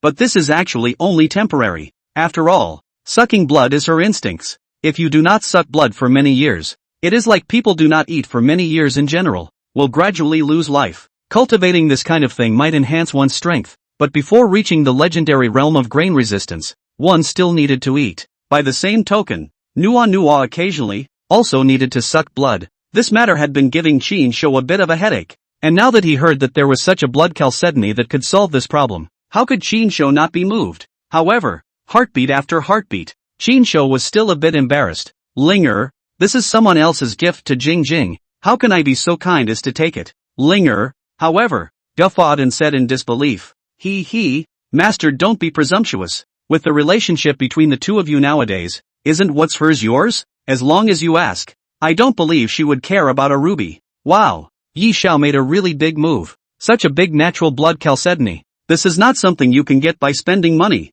Shinsho was still talking to Linger in his mind, but among the many socialites present, someone had already exclaimed in shock. Yes, it's worthy of being the most valued young talent of the Yi family in Yanjing, and the outburst is just atmospheric. Is he Yi Woo-won of the Yanjing Yi family? So handsome. Yi Woo-won had just taken out this blood chalcedony, and immediately compared all the other people's gifts, attracting a crowd of astonished voices. Those gentry who were still quite proud of their gifts were now eclipsed. Even many of the young girls present, after realizing Yi Woo-won's identity, were casting flowery eyes. After all, Yi Woo-won's looks were indeed not bad, quite a bit of the flavor of Korean fresh meat, coupled with the prominent family background, being the direct descendant of Yenjing's top-tier mansion, the Yi family. It naturally provoked quite a number of young ladies who dreamed of one day being able to marry into the top-tier mansion and become a phoenix by flying up to the branches, to cast adoring gazes. Yi Woo-won saw the reaction of the people on the scene, was very satisfied, a face of pride, said, "You small family, also worthy of in front of my Yi Woo-won to call themselves a luxury family, and those who are not long-eyed things, also dare to steal a woman with my Yi Woo-won? Thanks." However, to Yi Woo-won's disappointment, Ren Jing was extremely indifferent. Just nodded lightly, took the blood calcetony in Yi Woo-won's hand, and casually placed it on the coffee table in front of him, which was already piled up with gifts. And even Ren Jing didn't bother to look at Yi Woo-won for a few more moments, and instead, her eyes kept searching for something in the crowd. Chapter 118 by Jun Chen. Yi Woo-won's face sank when he saw this, and a hint of viciousness flashed in his eyes. Yi Woo-won, since childhood, as long as it is a woman he has looked at, has not yet dared to reject him. And even many of them are the initiative to throw themselves into the arms. Only Ren Jing, from childhood to adulthood, has been indifferent to Yi Woo-won, and has been ignoring Yi Woo-won's love for her. This was also the reason why Yi Woo-won had been immortalizing Ren Jing for so many years. The more he was indifferent to him, the more he wanted to get her, then ravage her, and finally kick her away. This twisted mentality made Yi Woo-won's pursuit of Ren Jing take on a hint of morbid obsession. Of course, Ren Jing naturally did not know about these perverted minds of Yi Woo-won. Ren Jing just simply had no feelings for his type of fresh meat. And Yi Woo-won was also famous for playing with flowers in Yenjing, and he had heard that he had harmed quite a few girls quite miserably. Ren Jing was instinctively a bit disgusted by his cockney demeanor. "Qin Shou, what are you hiding there for?" Ren Jing searched the crowd for a long time and finally saw Qin Shou hiding in the corner, and could not help but shout in delight. For a moment, everyone's gazes all coincidentally turned to Qin Shou, who had been standing in the corner. In their hearts, they were all a bit puzzled, saying, "Who is this person? I've never heard of him. When did Yecheng have a young talent named Qin Shou? When did a young talent named Qin Shou come out of Yecheng? And was he able to make Ren Jing take the initiative to greet him? Happy birthday." Qin Shou let out a sarcastic smile and walked out of the crowd, coming in front of Ren Jing. Honestly, Qin Shou felt a little awkward. For one thing, because he wasn't quite used to this feeling of being in the limelight. And this high-profile appearance made him a little uncomfortable. Of course, what made him even more embarrassed was because at this moment, Ren Jing was sitting side by side with Yourong. Knowing that these two had both had sex with him, Qin Shou couldn't help but feel a pang in his head. Yourong seemed to have seen Qin Shou's small mind and secretly threw a wink toward him, looking at him with a smile. The Qin Shou, a burst of heartbeat, said, "Good boy, you can restrain. Now is not the occasion of our love affair." "Qin Shou, I can't believe you're here too." While Qin Shou was at a bit of a loss for words, a familiar voice rang out from behind. Qin Shou followed the voice and saw a slender and beautiful figure appear within the crowd's line of sight. At the first moment this figure appeared, it caused the crowd of guests at the scene to be unable to stop themselves from exclaiming in shock. There was no other reason, simply because the person who appeared was no other than the now red-hot actress, Su Cece. Of course, if it was just a popular actress, it wouldn't be enough to make so many high-ranking officials and rich businessmen exclaim. After all, for these top people, playing with actresses is also a very normal thing. After all, for these top people, playing with actresses was a normal thing. They had seen countless beautiful women, and ordinary actresses really couldn't get into their eyes. But Su Cece was a bit special. In the real upper-class circle, everyone knew very well in their hearts, Su Cece's background was not ordinary. It was also from the top mansion in Yenjing. Her family is very powerful and has a deep influence in both the political and business worlds. It is said that Su Cece debut so far, there has never been any director who dares to subvert her. And even before there is a good-looking popular fresh meat, who thinks he has a little bit of beauty, wants to get Su Cece by soaking Su Cece, and get the resources of the Su family, stalking Su Cece, and pissing Su Cece off. As a result, this little fresh meat was severely beaten by a young colonel within the army,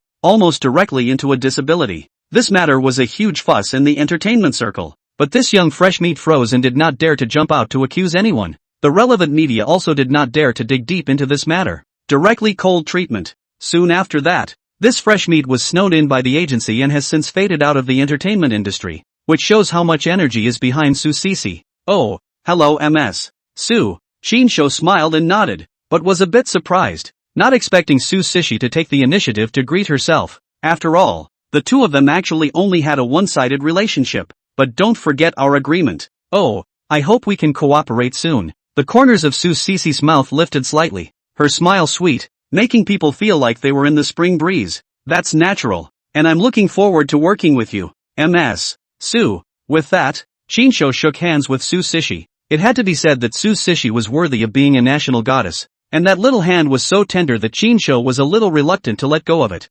Chinsho was enjoying himself when a milky-looking young puppy behind Su Cici was staring at Chinsho with his hands in his pockets and a cold, displeased face. This little tyke was dressed up in a designer suit, dressed in a polished manner, but the expression on his face appeared a bit gloomy, obviously a bit dissatisfied with Chinsho's proximity to Su Cici. Cici, introduce me. Who is this? The little puppy behind Su Cici forcibly squeezed out a smile, wanting to show some generosity in front of Su Cici, but the jealousy in his eyes couldn't be concealed. Su Cici's little hand. He hadn't even touched it yet, but he didn't expect it to be touched by Chinsho first, so could he not be angry? Unexpectedly, Su Cici was cold-faced, glancing at the young male without any goodwill, her tone a bit fed up. What's it got to do with you? By Jun Chen. Can you stop sticking to me every day like a dog skin plaster? Cici, our affairs were arranged by the elders of the family. You should stop being capricious, it's good for both of our families. The little puppy whispered, wanting to use the interests of the family to oppress Su Cici. By Jun Chen, I can tell you, no matter who arranged it, as long as Su Cici doesn't recognize it, it just won't work. Even if my grandfather forces me, you don't have to threaten me with these family interests. Su Cici doesn't eat this set of things. Su Cici angrily twisted her face away, not bothering to pay any more attention to Bai Junchen, but instead smiling as she walked towards Rin Jing. Jing, happy birthday. Cici, I can't believe that you, a busy man, still have time to visit me. I'm so happy. That's a must. Who made you my best girlfriend? For a while, Ren Jing, Su Cici, and Yen Yourong were talking and laughing amongst themselves, as if no one else was around. Brother, Yen Jing by family, by Junchen, let's make friends? Saying that, Bai Junchen extended his right hand, and although he barely wore a smile on his face, his eyes held a few hints of sinister intent. Oh, hello, my name is Chinsho. Chinsho didn't think much of it and similarly extended his right hand, intending to shake hands with the other party. He had just heard the conversation between Bai Junchen and Su Cici clearly, and thought that the one who can marry Su Cici is bound to be a noble son of a powerful family, so he can't afford to be offended, and it doesn't have much to do with me anyway, as to whom Su Cici is married to. However, what Chinsho did not expect was that although he had no intention of offending this Bai Junchen, but this Bai Junchen obviously did not intend to let him go. Chinsho just hold Bai Junchen. Will feel the right hand above. A strong force came. The other party is obviously want to give him a downward spiral. Chapter 119 Gifts. Chinsho couldn't help but be secretly surprised, thinking that this Bai Junchen looked like a little puppy, but he had some strength, and it seemed that he was also a practitioner. But Chinsho was not afraid at all. He is now half a step of the strength of the Xian class, plus the system gave him the natural Tyson's divine power, not to say 9 oxen and 2 tigers. A cow's strength that is certainly there, is not a soft persimmon that can be bullied by others. Chinsho sneered, thinking that since he gave his face, then don't blame me for not being polite.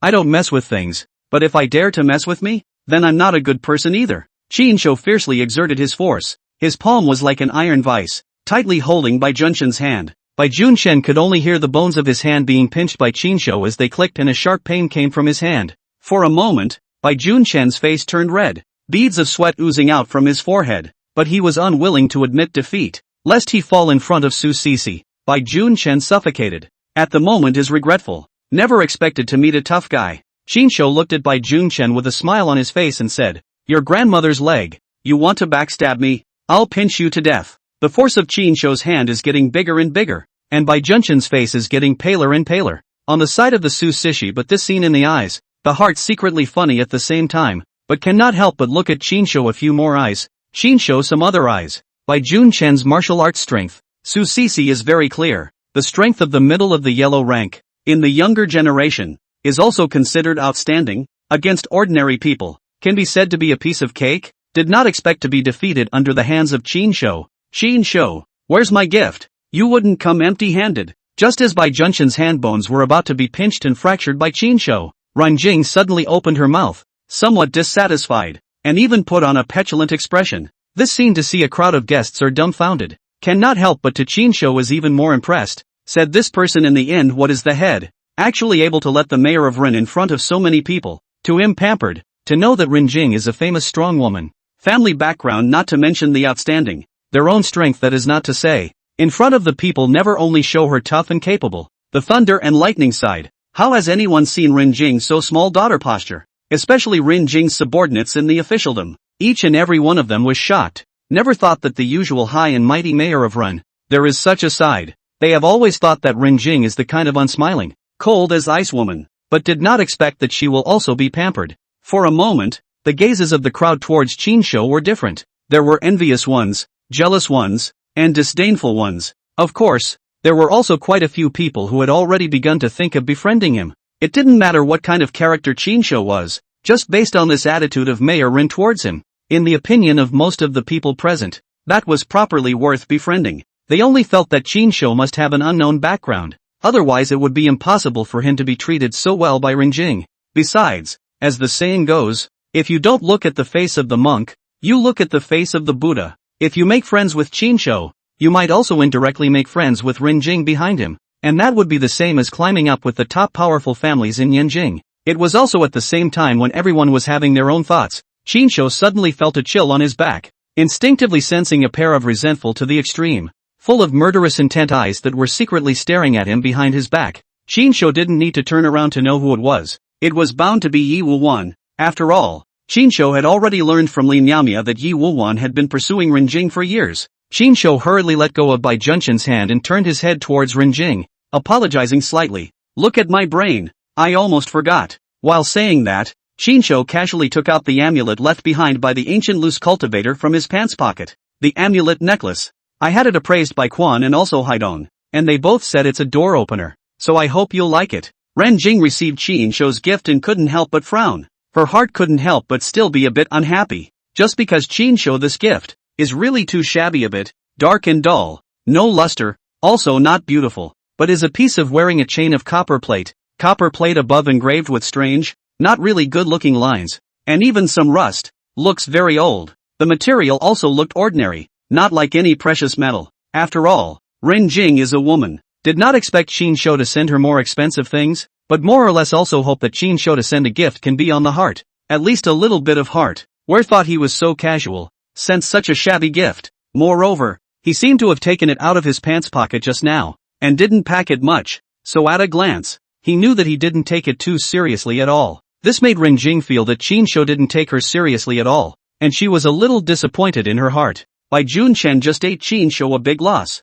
and now his hands are still black and blue, and it hurts like hell. At this moment caught the opportunity, naturally want to properly humiliate Qin Shou a bit, out of a mouthful of bad gas. Immediately Yin Yang said, I go. Not it. This is what the stuff. I say Qin brother, you have not been too stingy. This kind of thing you can also take out? Yes, brother Qin. Not me to say you. You are really too insincere point. This kind of thing also have the nerve to take out. Do you think Jing is a scrap collector? Yi Wuhuan, who saw Ren Jing's attitude towards Qin Shou, had already been upset, and immediately followed by Junchen, mocking Qin Shou. These two are Yanjing's second generation of the rich and powerful, each other are aware of. Together with the high-grade club to play women, is also considered to be like-minded, immediately reached a tacit understanding of a united front, want to join forces against Qin Shou. That's it, what a piece of. As Bai Junchen and Yi Wuhuan opened their mouths, some of the guests who knew the identities of these two and wanted to attach themselves to them naturally followed suit.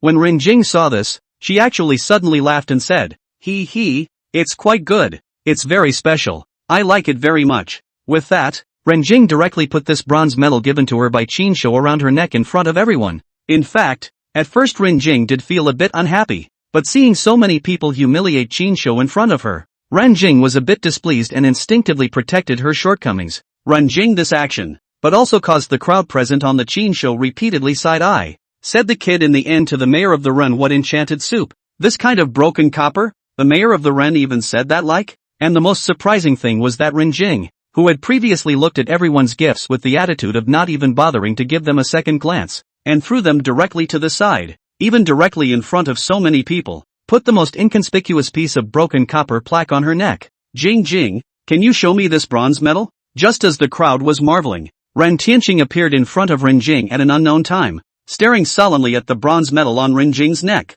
Chapter 120, Ancient Talisman Treasure. Ren Jing was stunned at his words. not understanding why her brother would be interested in this rusty copper plaque given by Qin Shou. After all, this thing just looked too ordinary. However, Ren Jing understood that this brother of his had been sent to Longhu Mountain to learn the art for many years, and had a unique vision that was different from the norm, so perhaps he could see what was coming. It could not be said that this bronze medal Qin Shou had given her was really not simple, otherwise Qin Shou would not have been able to take it. Thinking of this, Ren Jing nodded and removed the bronze medal hanging around her neck, sending it to Ren Tianqing. Ren Tianqing took the bronze medal sent by Qin Shou and carefully scrutinized it for half a day, until he confirmed that it was indeed extraordinary, and only then did he look at Qin Shou with a solemn expression and said, "Elder brother Qin, where did you get this thing? What is engraved on it is ancient runes. The value of this bronze medal is simply incalculable. Such a valuable thing. Brother Qin, you casually gave it to my little sister. It's really a shame to receive it." Once Ren Tianqing's words came out,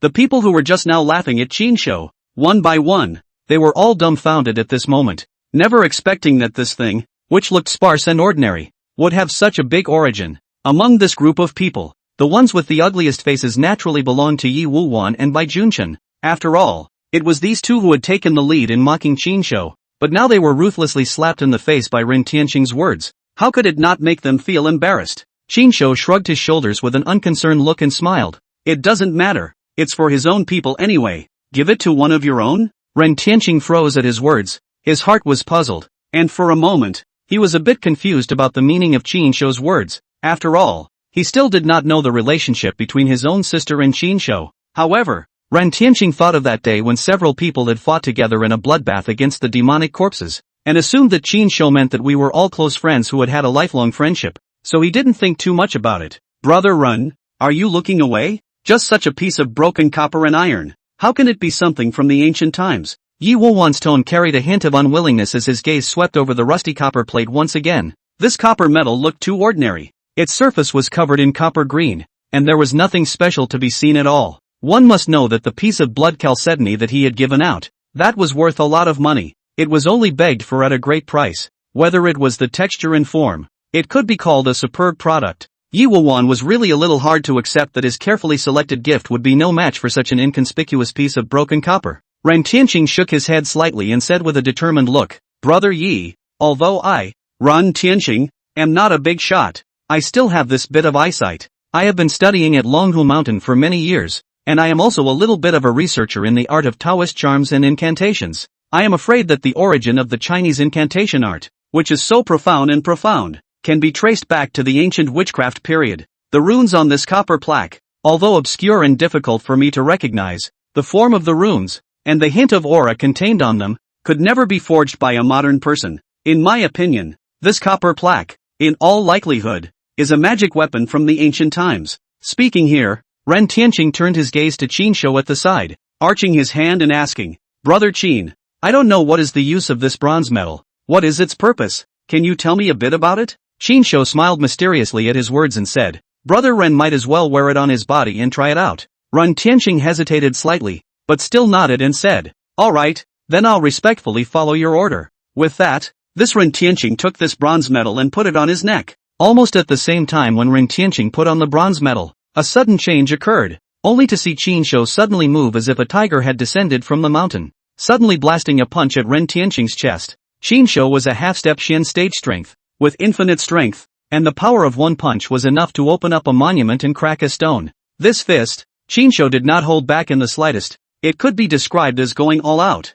powerful and heavy. Before the fist reached his body, a strong wind had already hit his face, blowing Ren Tianqing's clothes hunting, only to feel a huge pressure coming to his face, making him feel a little difficult to breathe. "Qin Shou, what are you doing?" Ren Jing, who was on the side, witnessed Qin Shou's sudden attack on his elder brother, and was so frightened that she cried out in shock. This turn of events caused the scene to instantly freeze. Everyone was stunned by the sudden change of events in front of them.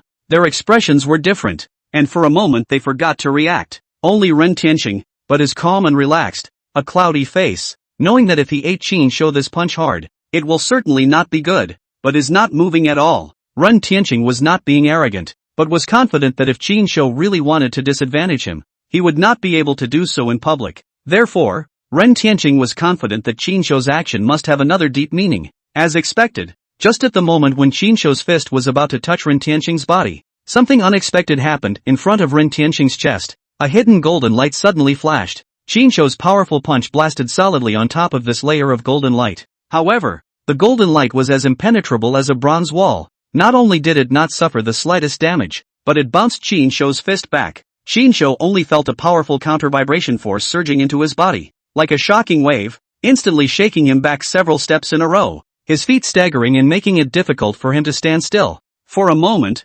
Qinshuo only felt his qi and blood churning, his chest tightened, and his face turned a little pale. To be honest, Qinshuo himself hadn't expected that this small protective bronze metal would be so powerful that it could explode with such a strong defense. He originally thought that with his half-step Shin stage strength, even if he could not break the defense of this copper plate, at least he should not be injured. However, he never expected that not only was this copper plate's defense amazing, it was also able to rebound his own power back, causing him to suffer a backlash himself instead. What the hell is going on here? What the hell just happened? What was that golden light just now? This is too amazing. What exactly is the origin of this bronze metal? The hall instantly fell into a dead silence. Everyone was frozen in place, staring dumbfounded at what was happening in front of them, their brains blank, completely unable to comprehend what exactly had just happened. The golden light that appeared out of nowhere. What exactly was it? After a short period of silence, whispers began to ring out in the crowd, as people exchanged words and comments.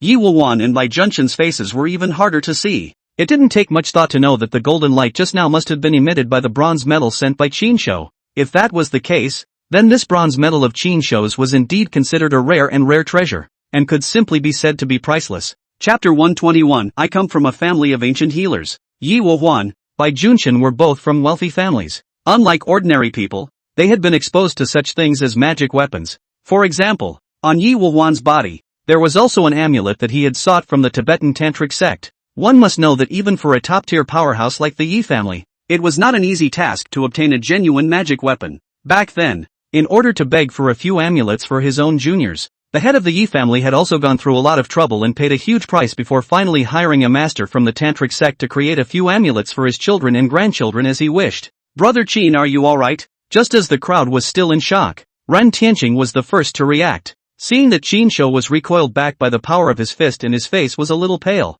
he could not help but ask with concern. It's not in the way. Qinshuo casually waved his hand, signaling that he was not in any serious trouble. Seeing this, Ren Tianqing was even more certain in his heart of the extraordinary nature of this bronze metal. With a solemn expression, he cupped his fists to Qinshuo and said, Brother Qin, this gift from you is really too valuable. I thank you for my little sister. Originally, when I learned that some time ago, my little sister suffered an assassination, I was still thinking of asking my master for a protective artifact, but now it seems that there is no need for it. Big brother, what exactly is this? And what was that golden light just now? Ren Jing is not her own big brother. She has been cultivated by her family as a future political successor since she was a child, and has little contact with such mysterious things as magic weapons, so for a moment she was also a bit puzzled. With a happy face, Ren Tianqing patiently explained to Ren Jing, Little sister, you don't know. What Brother Qin gave you is not an ordinary gift, but a protective magic artifact from the ancient times.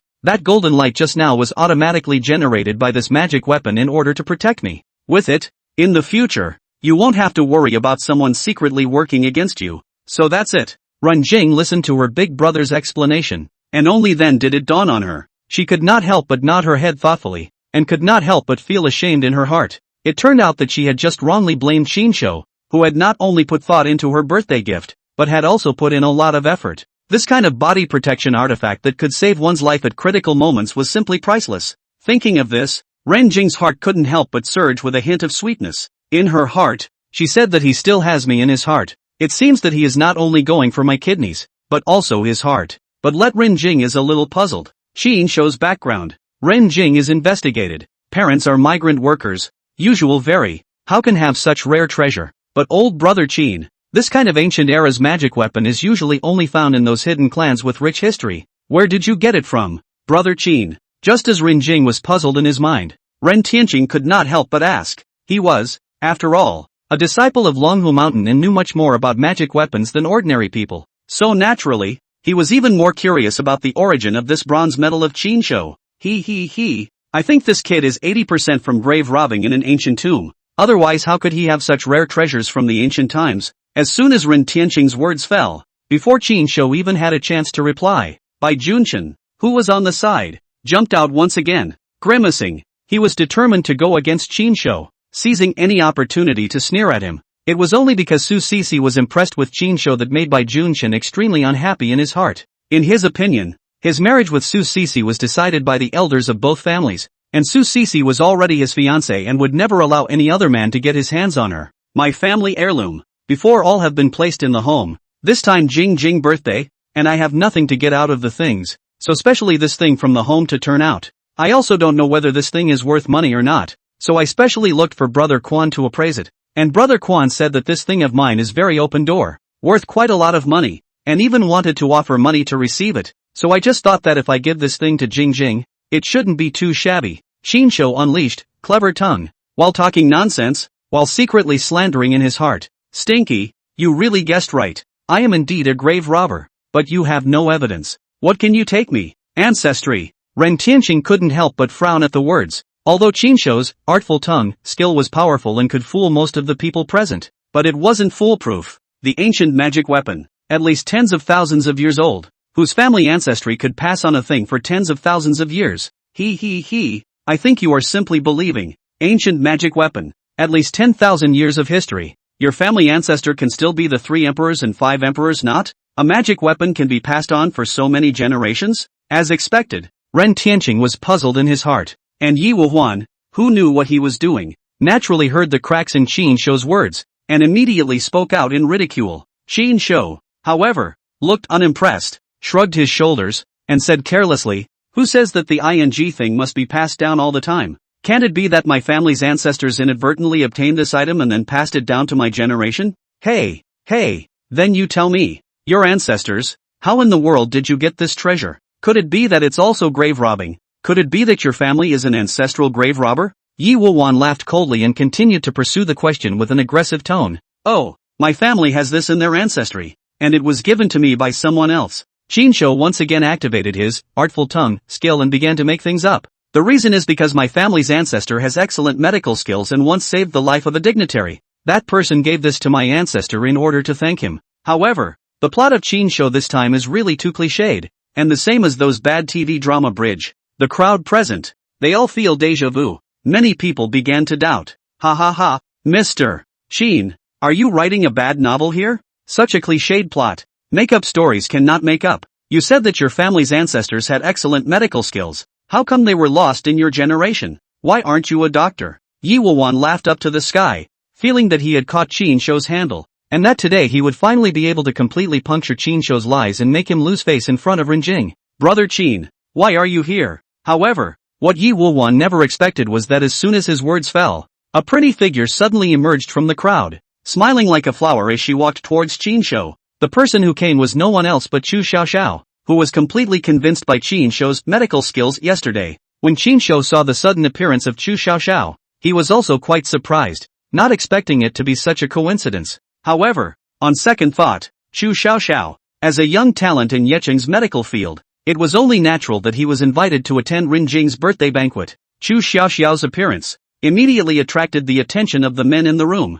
One by one, Qin Shou envied, said how is a beautiful woman are related to this guy. This goods in the end what is the origin? Peach Blossom luck is also too prosperous. It's Chu Xiaoxiao. She's the most famous doctor in Yecheng. Chu Xiaoxiao. Chapter 122, Capture of Fortune. What? It's actually Chu Xiaoxiao of the ancient Chinese medicine family? I've heard that she is the most accomplished young talent in the Chu family's generation of medical skills, and it's said that at her young age, she's already received the Chu family's master's true legacy, and has 80% of Master Chu's power. Chu Xiaoxiao, but just as soon as she appeared, someone in the crowd immediately cried out in shock, recognizing her identity. Chu Xiaoxiao, as the leader of the younger generation in the medical field, was also quite famous in the upper class. After all, the only goal in life for these top tycoons, after they have money and power, is to live long enough, so one by one, they all maintain a good relationship with those medical families. Medical families were an extremely special existence in the upper class society, and there might be no one in the family who was neither in politics nor in business,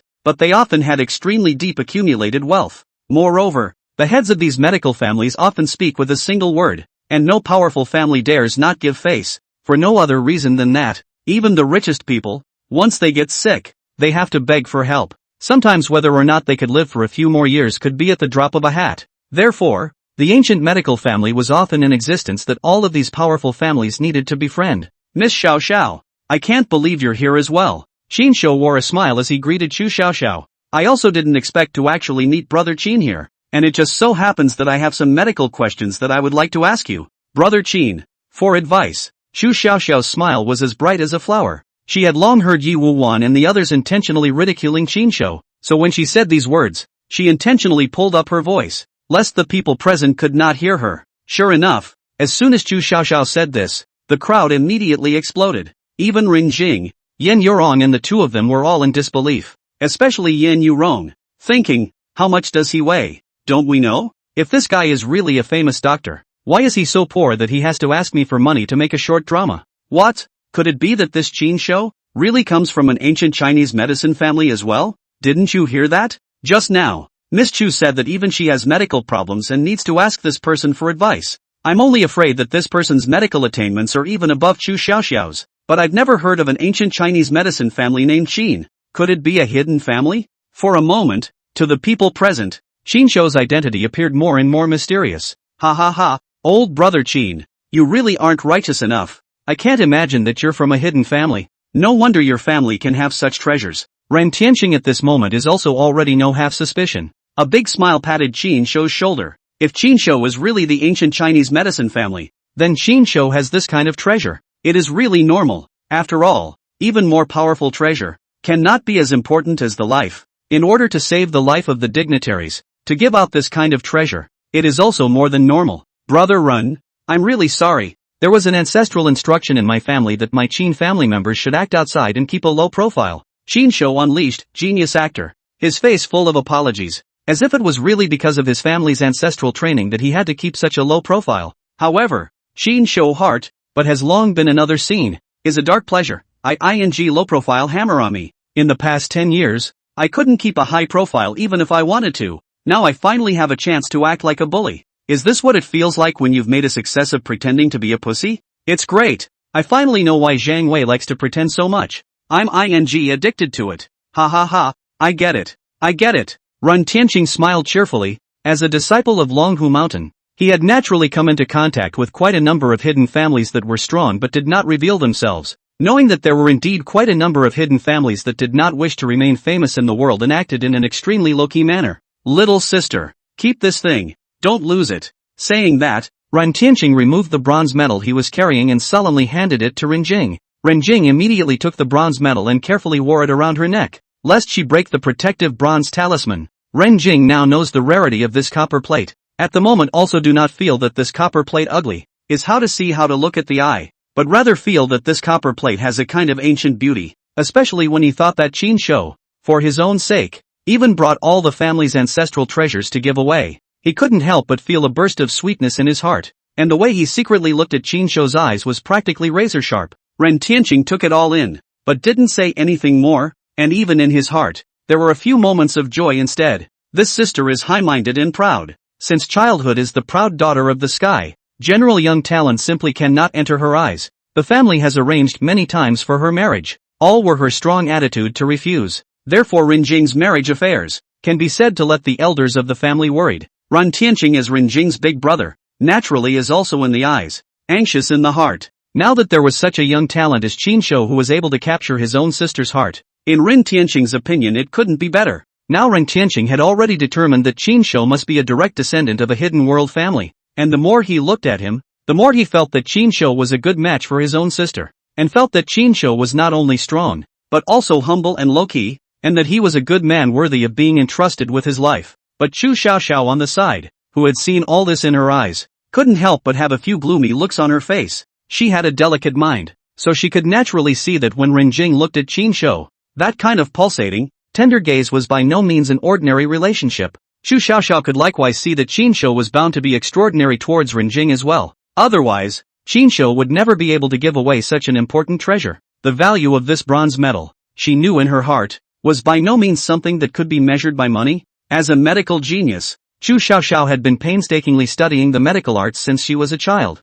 so her requirement for her future husband was that he could not lose to her in terms of medical attainments at least. She hoped that her future partner would be able to discuss medical skills with her and make progress together. It was not easy to meet such a handsome-looking young talent like Chinsho, whose medical attainments were even more unfathomable, making her so satisfied. But she found that there seemed to be quite a few strong rivals, and she couldn't help but feel a bit despondent inwardly. Brother Chin, I still have some things to do, so I'll excuse myself for today, and when I have time some other day, I'll be sure to discuss things in the medical arts with Brother Chu. Thinking of this, Chu Xiaoxiao couldn't help but feel that it was a bit awkward for her to stay here at this moment, and immediately wanted to leave. Although she inwardly wished to chat with Chinsho for a few more moments, but looking at Chinsho's appearance in the limelight today, she was afraid that Chinsho wouldn't have the time today. Good, Miss Chu, some other day when we have time, we must have a good chat. Maybe that what medical seminar conference thing. I can also participate in participating. Chinsho knew very well in his heart that Chu Xiaoxiao had actually purposely relieved himself by suddenly saying that just now,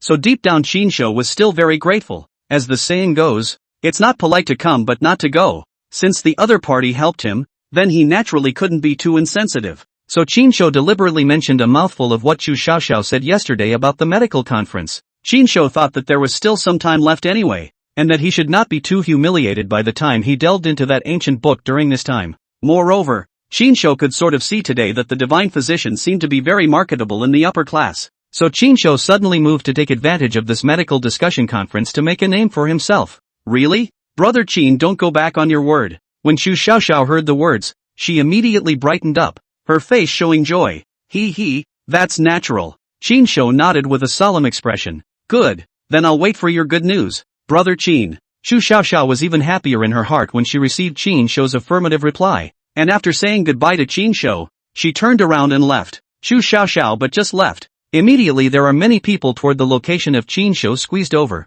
One by one are the initiative and Chinsho to show goodwill, exchanging contact information with each other. If it was said that before, these people were looking at Renjing's face and were thinking of befriending Chinsho, then now, these people were simply Chinsho as a person who was worth befriending. It was also while Chinsho was dealing with so many guests who had come over to talk to him, that Chinsho suddenly felt a few wisps of golden light flying towards his side. Chinsho immediately felt joy in his heart, knowing that this was the power of Qi. He only saw that the golden light on Yi Wuwan and Bai Junshin was rapidly overflowing, flying onto himself and integrating into himself. Chapter 123 Conspiracy and Wiretapping. Chinsho knew in his heart that this was because he had let these two all suffer a great defeat today, and now the Qi luck of these two was being transferred to his own body through the ring of Qi luck in a continuous stream. Especially Yi Wuwan, only because Yi Wuwan had already had his Qi seized by Chinsho several times before, so the Qi transferred to Chinsho this time was even more like a flood that broke the dike, surging and unceasing, and it was not until a long time later that this transfer of Qi slowly stopped.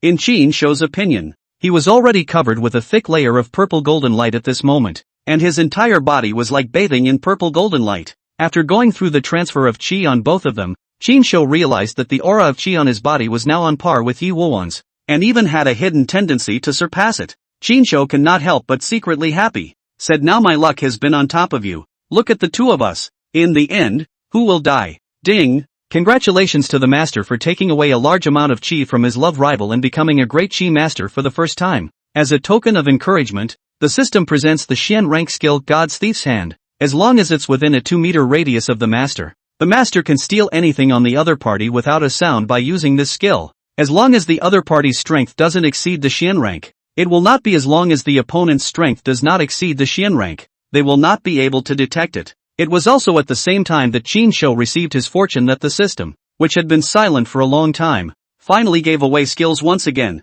Hand of the Divine Thief?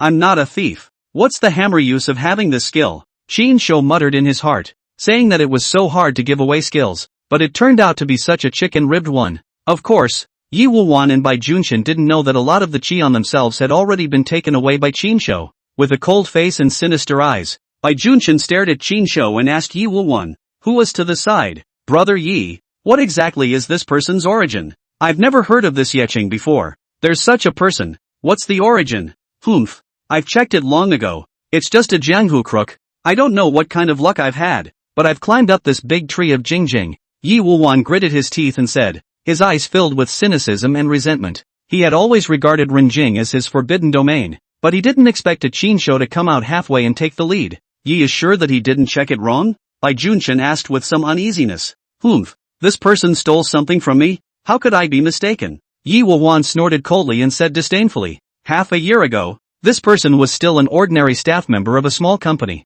and it was only in the last few months that he suddenly had a stroke of luck, and somehow managed to climb up the big tree of Jingjing and made a small fortune. I see his so-called ancient Chinese medicine family, 80% is also made up. Yeching, if there is really such a family, how can my Yi family not know it all? If it's true that this person has no background, as Brother Yi said, then I have nothing to worry about. Bai Junchen sneered. His face flashed with a hint of killing intent, and made a sneaky neck-wiping motion toward Yi Wuwan. Brother Yi, why don't we? Well, it just so happens that I'm going to get a chance to get him too. Yi Wuwan showed a hint of cruelty on his face and said in a chilling voice, but since you're planning to make a move, I don't have to go down personally. However, are you sure you're sure? Although this kid doesn't have much of a background, he has some kung fu under his hands and is a good fighter. Hey, Yi can rest assured. Bai Junchen patted his chest and assured, Lu Hei, the most powerful in the local underground world of Yecheng, has some friendship with me. He has 2 late Huang rank experts under his hands. I've already contacted him. Waiting for the banquet to end will be the time of his death. Very good. It just so happens that the expert I brought with me has recently been seriously injured, and may not necessarily be able to deal with this brat, so the fact that you can help saves me a lot of trouble. Yi Wuwan let out a cold smile at his words, nodded in satisfaction, and continued, however, old brother Jun Chen, I have a request, and I hope that old brother Jun Chen will do me a favor. Brother Yi, where are your words? Whoever we are with, Brother Yi, feel free to ask. Bai Jun Chen laughed. You give Lu Hei to inform a word. Just say that Yinjing's Yi Xiao, and this kid has some grudges. When the time comes, let his people do not kill, get fainted and sent to my hands to come. I want to slowly torture him to death. When he said this, Yi Wuwan's face was twisted and hideous, and his eyes flashed with a trace of morbid madness, just like an evil ghost. Oh, Brother Yi, you still have this interest. Bai Jun Chen was also a bit surprised when he heard this. He didn't expect that Yi Wuwan, who often played with women with himself, was so perverted and twisted in his heart that he liked to torture people to death, which Bai Jun Chen was ashamed of himself. Although Bai Jun Chen, as a rich and powerful young man, the broken things have not done less, but killing this kind of thing, Bai Jun Chen always do not like to pass their own hands, never let the people under the hand to do. However, this instead made Bai Jun Chen a little happy. Su Cici's attitude towards Qinshou was 100 times more enthusiastic than she was towards herself. Bai Jun Chen had also wanted Lu Hei's men to torture Qinshou properly before killing him. Yi Wuwan's methods were only much more brutal than Lu Hei's men. Thinking of this, Bai Jun Chen nodded without hesitation and said, no problem, when the time comes, I'll give them a heads up. I won't be involved. After all, Cici is here, and I have to accompany Cici. Saying that, Bai Jun Chen paused and said in a gloomy tone, hey, Brother Yi, don't let this kid die too painfully when the time comes. Yi Wuwan nodded and said, my methods, don't you understand, old brother Jun Chen? Bai Jun Chen didn't say anything more at his words and smiled to show that he understood.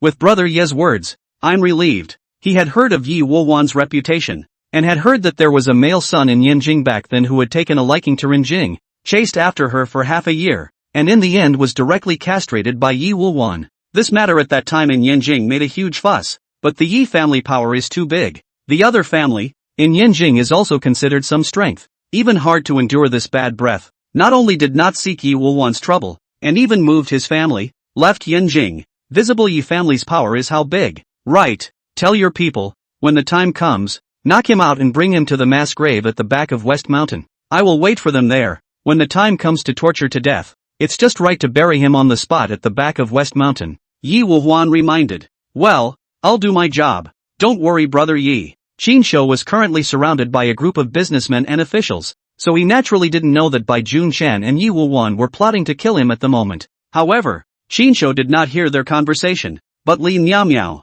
who had been hiding in the distance, had heard all the bad ideas of the two. Chapter 124, Hypnotic Charms. It turned out that Li Miao had originally planned to pit Yi Wuwan, so she had been secretly observing Yi Wuwan, thinking about when it would be better to find an opportunity to strike. Li Miao saw these two people from afar, has been there with a bad smile on his face, secretly whispering, a look knows that these two goods together inevitably cannot hold back any good fart. So Li Miao secretly used the spells of Longhu Mountain to silently eavesdrop on their conversations, and sure enough, she heard these two plotting about how to get Qinshou killed. Li Miao had known that Yi Wuwan was infamous and knew clearly that he was bad, But she did not expect him to be so ruthless that he was planning to directly kill Qinshou for something like jealousy. Li Miaomiao couldn't help but feel a chill deep inside her heart. And she was even more disgusted with the duo of Yi Wuwan and Bai Junchen. After eavesdropping on the duo's conversation, Li Miaomiao immediately and silently came over to Qinshou's side. Qinshou was being harassed by a group of merchants with ulterior motives and officials, and was thinking about how to get out of it, when Li Miaomiao suddenly appeared and directly pulled Qinshou aside. Qinshou said in his heart, "Auntie, you've come at the right time. Hey, where's the promised recording? Hurry up and give it to me." Li Miaomiao pulled Qinshou to one side and said without a trace of anger, "Wait a minute." Qinshou looked around and confirmed that no one had noticed him before he took out his cell phone, intercepted a section of the recording and sent it directly to Li Miaomiao. Li Miaomiao received the recording and immediately put on the headphones and listened carefully. When she finished listening to the content of the recording and made sure that the content was strong enough, Li Miaomiao nodded her head in satisfaction. Smiling, she looked at Qinshou and said mysteriously, "He, for the sake of your recording, how about this girl gives you a free gift?" Qinshou said with a disinterested face, "What kind of gift? I'm not interested in anything other than money and magic weapons." Li Miaomiao blankly glanced at Qinshou and said without a trace of anger, "You guy, you're really drilling into the eyes of money. I can tell you, this gift I'm giving you is much more important than money and magic weapons." "Yeah, there are things more important than money in this world." Qinshou had a disbelieving look on his face, saying that if there really was such a thing, you would give it to me for no reason. He, never mind. I'm too lazy to sell you a story. I'll tell you in secret." Saying that, Li Miaomiao smilingly came to Qinshou's ear and told Qinshou about the conversation he had overheard between Bai Junchen and Yi Wuwan just now. Qinshou heard the words. His heart was creeped out, a chill from the bottom of the feet straight to the top of the head. He said, "Good guy, these rich and powerful people, human life is so worthless in your eyes? This Yi Wuwan wanna kill me is just, after all, I do have some quarrels with him, but this Bai Junchen, today is just the first time to meet, there is no grievance, just because in front of him to steal the limelight, even intends to kill. These rich people, really regard human life as grass. Thinking of this, Qinshou glanced at the distant duo of Yi Wuwan and Bai Junchen with a gloomy expression. He only saw that those two were getting together, with sinister smiles on their faces from time to time, obviously discussing how to deal with him. How about it? This news of mine can be worth a lot more than a magic weapon or something, right? Li Miaomiao asked with a smirk. Qinshou nodded solemnly, knowing that Li Miaomiao had helped him a lot this time. Otherwise he would probably have to fall for Yi Wuwan and Bai Junchen, and couldn't help but say gratefully, "Indeed, it's a very important piece of information. Count me as owing you a favor."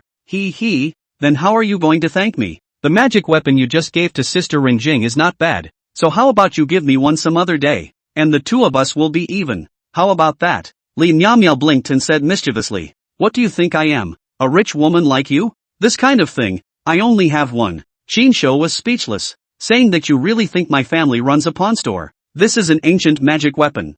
Humph, no matter what, you owe me a favor. I can put it on my books. Li Miaomiao puffed out her cheeks in displeasure. By the way, what method did you use to eavesdrop? Can you teach me? Qinshou was unwilling to continue to dwell on this topic with Li Miaomiao, thinking that Li Miaomiao didn't seem to have been close to the two of them, Bai Junchen and Yi Wuwan, and that this place was crowded with people. So how in the world did she hear it? He couldn't help but be a little curious.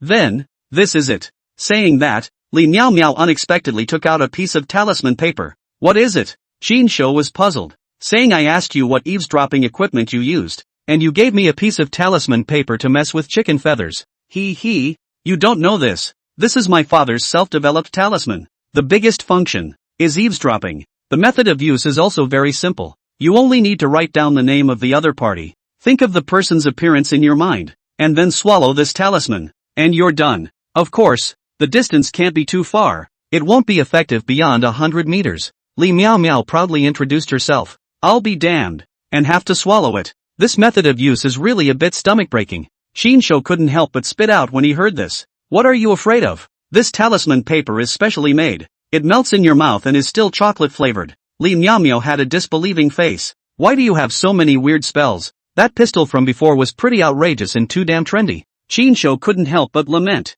This you do not understand. Even our Taoism, that is also to keep up with the times. Li Miaomiao smiled proudly and said with a proud face, I can tell you, my father, Li Xinjin, is the first person in the Longhu Mountain Taoist scientific research. He absorbed the modern scientific ideas, and I don't know how many rare gadgets have been developed, And this bugging talisman is simply a small trick. Since your father is so powerful, are there any other talismans with powerful effects? When Qin heard this, he immediately became interested, thinking that since a vicious battle is inevitable today, it's just right for me to prepare more awesome effects? Li Miao Miao sniffed and frowned, holding her cheeks in thought. There, my father has newly developed a hypnotic charm that can exert mind control on people for a short period of time. Do you want it? A hypnotizing charm? What effect does it have? Qin sniffed with some doubt. Li Miao Miao proudly explained. Hey, this is my father's latest research. This talisman can directly affect a person's spirit. Of course, people with particularly strong mental power can't be affected, but most people are fine. This talisman can make people hallucinate in a short period of time by way of psychological suggestion, similar to the hypnotic effect in modern psychology. However, because it was combined with Taoist spells, the effect was more than 10 times more powerful than ordinary hypnosis. For example, if you imply to the other person that you are a woman, then the other person will really think that you are a woman before the effect of the talisman loses its effect. So awesome! When Qin heard this, his eyes lit up, and an idea of killing someone with a borrowed knife suddenly came to his mind. Chapter 125 Reversal of Fortune. That's a must, not to mention who researched this talisman. Li Miao Miao held her little head high and said proudly, Hey, since we're allies now, look, I've sent you the recording, can you send me one? Qin rubbed his hands together and smiled. Humph, nice try, $500,000 a sheet. Li Miao Miao raised her eyebrows and said, You this guy. See the money. Every time it is you who pits others. Today this girl has to pit you. $500,000. You might as well rob it. Qin sniffed and sucked in a breath of cool air, saying that this is $500,000. This is ing cut my meat. How? You pitted Yi Wuwan for $10 million. Is it still okay for this girl to earn you some money? Li Miao Miao said with a rightful face. Ahem. $500,000 is too much. 5,000. Qin dryly coughed twice, and said Grandma, it is true that those who pit people will eventually be pitched. Do you want to kill the price like this? $500,000 and you cut it down to 5,000 for me? You think I'm a beggar? I'm telling you, I'll give you $100,000 cheaper at most. Li Miao Miao simply stunned, said Good guy, people cut the price at most half cut. You are good. Directly to the back of the 2 zeros. Too stingy you. I'll offer up to $10,000 or I won't buy it. Qin said in his heart that $500,000 was impossible. It was impossible to give $500,000 in this lifetime, and immediately unleashed the 2 combination skills of clever tongue and control of the whole situation. Li Miao Miao was simply pissed off by Qin, saying that there is no such person under the sky. He himself pitched others 10 million. To me, buy my things actually only want to pay out 10,000 yuan. 2 ing stingy. However, Li Miao Miao, who was inwardly spitting, was truly shocked by Qin skills, and truly believed that if she raised her price any further, Qin would not buy it. Li Miao Miao thought about it. Anyway, the raw materials of these talismans of his own are just yellow paper and vermilion sand, which are not worth anything at all, and the cost is just a few cents apiece. What was really worth it was the magic power that my father had put on it. Thinking of this, Li Miao Miao, with a face of aggrieved bara, reluctantly said, Okay, 10,000 on 10,000. Ha. I think it's still 5,000? Qin look at this situation. Li Miao Miao even so easy to hit their own skills. Suddenly feel 10,000 seems to shout high, and give the kill back to 5,000. Q. Li Miao Miao finally couldn't bear it anymore. The heel of her high-heeled shoes stepped hard on Qin's instep. This time even the more powerful system skills were useless. Ow! Qin howled wolfishly, his face twisted in pain, but he forcefully lowered his voice, mainly because he was worried that others would see the deal that the two of them were hiding in the corner. Jing, can I ask you for a dance? After Yi Wuwan and Bai Junshan completed their conspiracy, they came to Ren Jing with a spring in their step, wanting to invite Ren Jing to dance with them. When he thought that Qin was about to be toyed with by himself and suffer and die, Yi Wuwan's heart could not be happier. Hearing Yi Wuwan's invitation, Ren Jing slightly raised her willow eyebrows and faintly smiled. She didn't reply and didn't get up. Instead, her eyes flowed and she looked around, thinking that Qin was still here just now. Where did people go now? Yi Wuwan was hung out to dry by Ren Jing. For a moment he was unable to move in or out, grimacing, his face ugly to the extreme. It was at this time that Qin, who had been away for half a day, only then pushed his way through the crowd and walked towards Ren Jing's side. Qin, dance with me. Seeing Qin appear, Ren Jing immediately got up, not paying any attention to Yi Wuwan who was on the side. and walked towards Yi Woo-won with a smile on her face. Yeah, I'm not much of a dancer though. Qin looked at the grim-faced Yi Woo-won with a smile and took Rin Jing's hand in front of him. Anyway, the two of them were already in a relationship of life and death, so there was no need for Qin to hide anything in front of Yi Woo-won. It's okay, I can teach you. Ren Jing laughed without a care in the world. Surnamed Qin, take your dirty hands away. Jing is not for you to touch. If it was said that just now, Yi Woo-won was still able to endure it, then now, he couldn't endure it in any way. Qin current behavior was already a complete naked provocation. Yi Woo-won, who do you think you are? And what business is it of yours who I dance with? Before Qin could open his mouth, Ren Jing already had her almond eyes rounded, cold face, and disliked back without any goodwill. Jing, I'm doing this for your own good. You don't know. You've been tricked by this man. He's actually not an ancient Chinese medicine family at all. Oh, I really thank you for that, but your kindness is appreciated. If you're really doing me a favor, please stay away from me and leave me alone. After saying that, Ren Jing sneered and didn't bother to pay any more attention to Yi Woo-won, but instead pulled Qin's hand and walked towards the center of the dance floor. Yi Woo-won was still a thief and wanted to say something else, but suddenly he heard a recording. The sound was so loud that it overpowered all the voices in the living room for a while. This recording is not something else. It is the recording of Yi Woo-won begging Qin not to tell the truth that he was caught whoring, and the object of his whoring was a man dressed as a woman after being carefully edited. For a moment, within the entire living room, nothing could be heard but the sound of this recording. Everyone froze on the spot, and one by one, all of them had different and wonderful faces. No one would have thought that this Yi family's great young man would actually visit prostitutes. Of course, the most important thing is not this. After all, these dignitaries go to high-grade places to find women is too normal.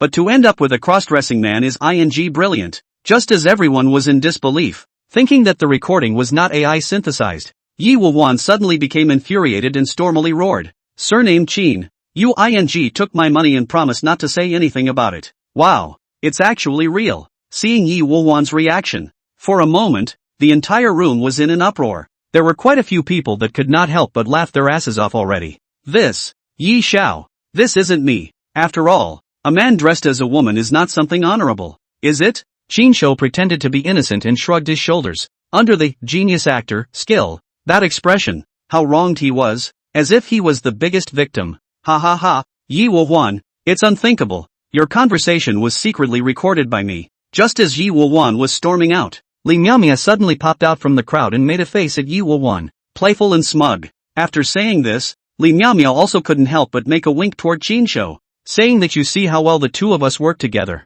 Li Miaomia, I have no grudge against you. What do you mean? Yi Woo-won took the scene in his eyes and was already seeing that these two were singing in unison, clearly pitting themselves. He was so angry that his body was trembling and his face was blue, but he didn't dare to do anything to Li Miaomia. Li Miaomia's identity is special. Her family background is not inferior to the Yi family. Not to mention that the most important thing is that Li Miaomia's father, Li Xinjun, is a Dragon Tiger Mountain Taishan beta level character, known as the contemporary first refiner. Cultivation is unfathomable. It is not something that he, Yi Woo-won, can offend. Surnamed Qin, you wait for me. I will definitely avenge today. Yi Woo-won gritted his teeth, no longer having the face to stay at this birthday party, and walked quickly towards the outside. However, when Yi Woo-won passed by Qin, he purposely bumped Qin hard with his own shoulder to vent his hatred. It was a pity that what Yi Woo-won didn't know was that this action of his to vent his anger had completely buried his last chance to live. Because in that instant, Qin had utilized his newly acquired skill, Hand of Divine Thief, to unknowingly steal the amulet that was on him, the one that had saved his life that day within the cave. Moreover, when Yi Woo-won left, Qin could see clearly that the last trace of qi on Yi Woo-won's body had all been transferred to himself. At this moment, Yi Woo-won's body was already dimmed around him, even with a hint of obscurity, and the situation between the two was completely reversed. Qin knew in his heart that Yi Woo-won's life was afraid to come to an end. Chapter 126 Zheng Biao and Lu San. Although Yi Woo-won's qi had already been seized almost by himself, Qin was still a bit uneasy, and to make sure that nothing was wrong, he directly activated the active ability of the Ring of Qi, transferring all the strands of black obscurity that he carried with him today to Yi Woo-won's body. After this, Yi Woo-won's entire person looked a bit obscure, like a layer of haze was shrouded, even in Qin's opinion. At this moment, Yi Woo-won, even his temperament has already undergone a sea change. The whole person looks a little twilight, and no longer have the noble atmosphere of the noble son of the mansion before. Yi Wulwan didn't have the ring of qi. Naturally he didn't know the change of qi on his body. He only felt an inexplicable chill suddenly rise from the bottom of his heart and couldn't help but shiver. He had lost face at the moment. And under his shame and anger, he stormed out of the villa in a rage, and ran face to face with Bai Junchen, who had just finished making a phone call outside. When Bai Junchen saw Yi Wulwan's face was iron blue, the Hall of Seal was a little black, the whole person looked as if he had been struck by an evil spirit, and he still didn't know what had happened. So he couldn't help but open his mouth and say, "Brother Yi, what's wrong with you? Why is your face so ugly? Is this to leave?" "Well, I'm going to the mass grave in the Western Hills now." Yi Wulwan barely managed to squeeze out an ugly smile, his voice low and cold and hard. When Bai Junchen heard this, a wry smile appeared on his face. "Hey, Brother Yi, you're in a real hurry. Even if you want to deal with that brat, there's no need to leave in such a hurry. The banquet hasn't ended yet, and that kid won't be able to come out for a while. Brother Yi, don't worry. I've just contacted. The two experts under Lu Hei's hand are rushing this way. That kid definitely won't be able to run away today." "That's good. Have them take the people directly to the mass grave at the back of West Mountain." Yi Wulwan nodded. Because of his anger, Yi Wulwan's tone carried a hint of imperceptible viciousness, and after saying that, he left the place without looking back. "What is this? Took the wrong medicine? Why does it feel like he doesn't look too good?" Bai Junchen looked at Yi Wulwan, who had a bad expression on his face. Bai Junchen, as an ordinary person and without a divine weapon such as the Ring of Qi, naturally couldn't see the aura of Qi. He just felt that Yi Wulwan's entire temperament seemed to have changed. His aura weakened quite a bit, as if he had aged a few years all of a sudden. However, he was too lazy to think about it. He just thought that Yi Wulwan was not in a good mood today, shook his head, and no longer put it on his mind, and walked towards the villa. Witnessing Yi Wulwan leaving, Qin Shou did not follow him out, because in Qin Shou's opinion, today was Yi Wulwan's time to die. If he followed him out now, when Yi Wulwan died, he would easily fall into the wrong hands instead. Qin Shou already had a plan in his mind. Anyway, Yi Wulwan would come to the door sooner or later. There was no need to rush. At this moment, the more ordinary he behaved, the more he could reduce his own suspicion. Qin Shou wrapped his arm around Renjing's small waist and acted as if nothing had happened as he danced with Renjing. Several days have not seen. Qin Shou more and more feel that Renjing that cannot hold the small waist seems to be more soft and slippery. Qin Shou heart itchy, cannot help but quietly reach out, gently pinch a few hand. Qin Shou's sudden act of intimacy caused Renjing's cheeks to instantly blush, her eyes flashing a hint of anger as she gently glared at Qin Shou for a few moments. However, Qin Shou completely ignored Renjing's pouting. The corner of his mouth hooked into a playful smile as he continued his small movements, his technique becoming more and more skillful and stealthy. Under some careful operation, Renjing was almost unsteady,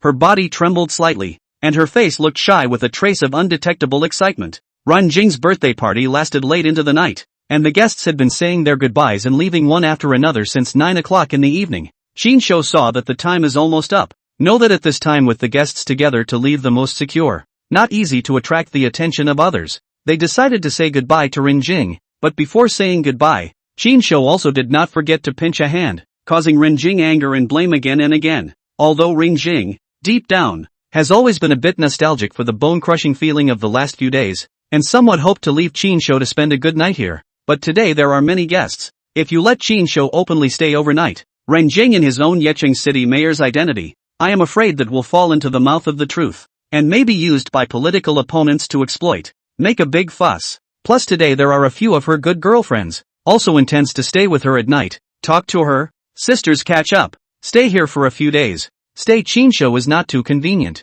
so Renjing did not stay. Of course, even if Renjing retained him, it was impossible for Qin Shou to stay, because Qin Shou knew very well that if he didn't leave, Bai Junchen's men wouldn't have a chance to strike, and if they didn't, then he himself wouldn't have a chance to go along with it and finish off Yi Wulwan. Lu San hid outside and waited for half a day, smoked a cigarette, and finally saw a young man with a straight posture walk out from the inside. Lu San's eyes instantly became sharp, knowing that the opportunity to do something has come. Bill, don't sleep, people are coming out. Lu San patted Zhang Biao, who was half leaning against a tree and yawning, and the sleepy-eyed Zhang Biao sat up with a jolt. Zhang Biao immediately got up, only to see a youth of a meter or so in height, well-dressed, following the many guests, and after leaving the villa, he didn't drive away, but instead circled around to a secluded side road. Zhang Biao squinted his eyes and observed for half a day, confirming that there was no mistake before he nodded and said, "That's right, it's him." His height,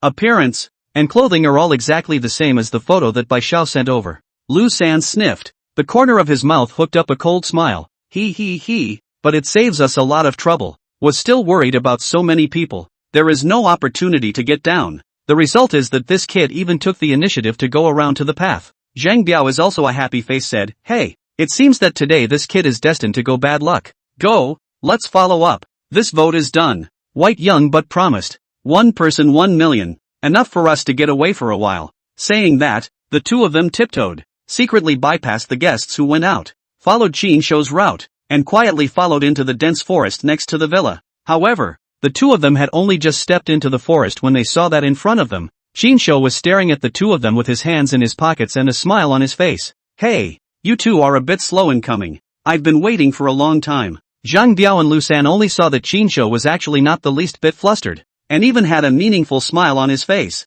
and was looking at the two of them with a smirk on his face. Zhang Biao's heart trembled violently. Unable to hold down the shocked suspicion in his heart, he blurted out, you were waiting for us? You already knew that we would come for you? Chapter 127, Flip-flopping. Flip-flopping. Qin Shou laughed coldly, with a hint of teasing in his tone. He. Of course, the two of you are going to kill someone for me, so of course I'll be waiting for the two of you here, so that you don't have to make an empty trip. The original Qin Shou, but just out of the villa door, will have already detected hiding in the dark Zhang Biao and Lu San. He is, after all, a half-step Xin class master. This acumen is still there, so Qin Shou deliberately took a small road, in order to lead these two people to this place, to catch a turtle in a jar. When Lu San heard this, he couldn't help but laugh up to the sky and mocked. Ha, kid, I think you've taken the wrong medicine. We kill for you? We are here to kill you. He. I'm Bai Junchen Bai Dishao. You guys took my money and instead of killing for me,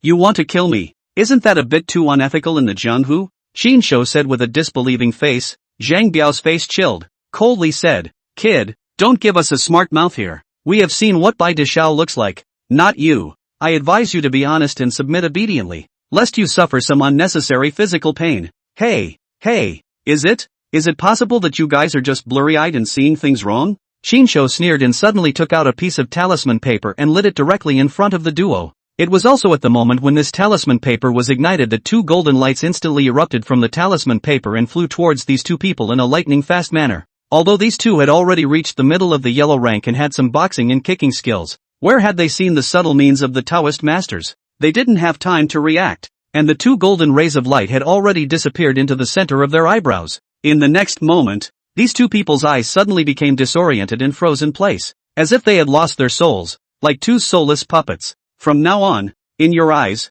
I am Bai Junchen. It was also in this instant that Qin Shou immediately turned to the duo and made a mental suggestion. Immediately afterward, these two people's bodies involuntarily trembled as if they were electrocuted. A few moments later, these two's eyes finally regained their clarity, but they still carried a hint of confusion. Young Master Bai, why are you here? Where's that kid? Recovering his consciousness, Zhang Biao saw Qin Shou in front of him at a glance. The doubts in his heart came like a tidal wave, and he couldn't help but open his mouth to ask. Qin Shou sniffs, secretly happy in his heart. Li Miao's father, Li Zhenjin, is even more admired. Cannot help but admire in his heart, said good guy. This thing is really so magical. Someday if there is an opportunity, must go to Longhu Mountain, pay a good visit to this Li Zhenran. In fact, when Qin Shou introduced these two into the dense forest, he did not have full certainty in his mind that he could really hypnotize them. After all, this means of hypnotizing talismans sounded too subtle. Therefore Qin Shou had actually made two preparations. He himself was now already a half-step Xin rank. Qin Shou could see that these two were at most in the late yellow rank, and were not his opponents at all. And Qin Shou also had Li Miao's magic weapon in his hand, the gun painted with runes. Qin Shou was confident that he could never lose his hand. Therefore, if the hypnosis failed, Qin Shou didn't mind settling these two here with his own hands. However, to his surprise, these two were actually completely hypnotized by himself. In this way, not only could he avoid doing it himself, but he could also kill two birds with one stone by borrowing a knife. That kid? What, that kid? Aren't I the only one here? Qin Shou deliberately put on a puzzled look. How can it be? The person you asked me to kill just now was right here in the forest. Lu San on the side was also full of doubts. Couldn't help but rub his eyes and looked around again, realizing that there was indeed no one else here except Bai Junchen. For a while, Lu San only felt that he was not possessed today. How is that possible? When did I ask you guys to go kill for me? Qin Shou pretended to be surprised with a look of disbelief. Zhang Biao looked at Qin Shou's reaction. It didn't look like he was pretending. At the moment he was already stirred up and completely in a daze, muttering, "But Bai Xiao, you didn't say that on the phone." Seeing this, Qin Shou was secretly happy, knowing that his plan was already half successful. Qin Shou continued his performance, slamming his thighs and pretending to have a sudden realization. "Oops, that's right, you guys must have gotten it wrong. What? There's been a mistake. How is this possible?" On the phone, it was clearly Bai Xiao's voice. Lu Shan was also at a loss for words at the moment. Seeing that the time was almost up, Qin Shou immediately unleashed the skill, artful tongue, and continued to lull. "You guys don't know anything about it, but my cell phone was stolen by a kid named Ji today. That kid is very cunning. He should have utilized some kind of voice changer or something like that contraption to call you guys on purpose, wanting to utilize my name and kill me with a borrowed knife." As expected, when these two heard this, they both looked at each other. You looked at me and I looked at you, and then a look of realization appeared on both their faces. Lu San couldn't help but suck in a breath of cool air and said, "Good man. Fortunately we are lucky to have met you, Bai Xiao, here today. Otherwise, wouldn't we have gotten a human life for nothing? That dash. You didn't ask us to kill anyone, young Bai." Zhang Biao could not help but have a few disappointments. After all, this is a chance to earn $1 million. After half a day's work, it turned out to be a mistake. "Tell me, who did surname Yi ask you to kill?" Qin Shou deliberately asked knowingly. "Xiao Bai, that Yi mimicked your tone on the phone and asked us to kill someone named Qin Shou. You see, this is the photo he sent us." Saying that, Zhang Biao took out his cell phone and flipped out the picture of Qin Shou that Bai Junchen had sent them from his cell phone. Qin Shou looked at the photo, which had been secretly taken by Bai Junchen hiding at a distance, and in the photo, he was standing with Rin Jing. Qin Shou looked at the photo, the corners of his mouth rose slightly, and in his heart he was pleased, saying, "You don't say, I'm pretty photogenic. Standing together with Jing Jing is simply like a man and a woman. Luckily you guys didn't make a rash move today. Do you know what this beauty standing beside this kid is?" Qin Shou deliberately lengthened his tone, a palpitating expression on his face. "Who is it?" Zhang Biao and Lu San couldn't help but say in unison.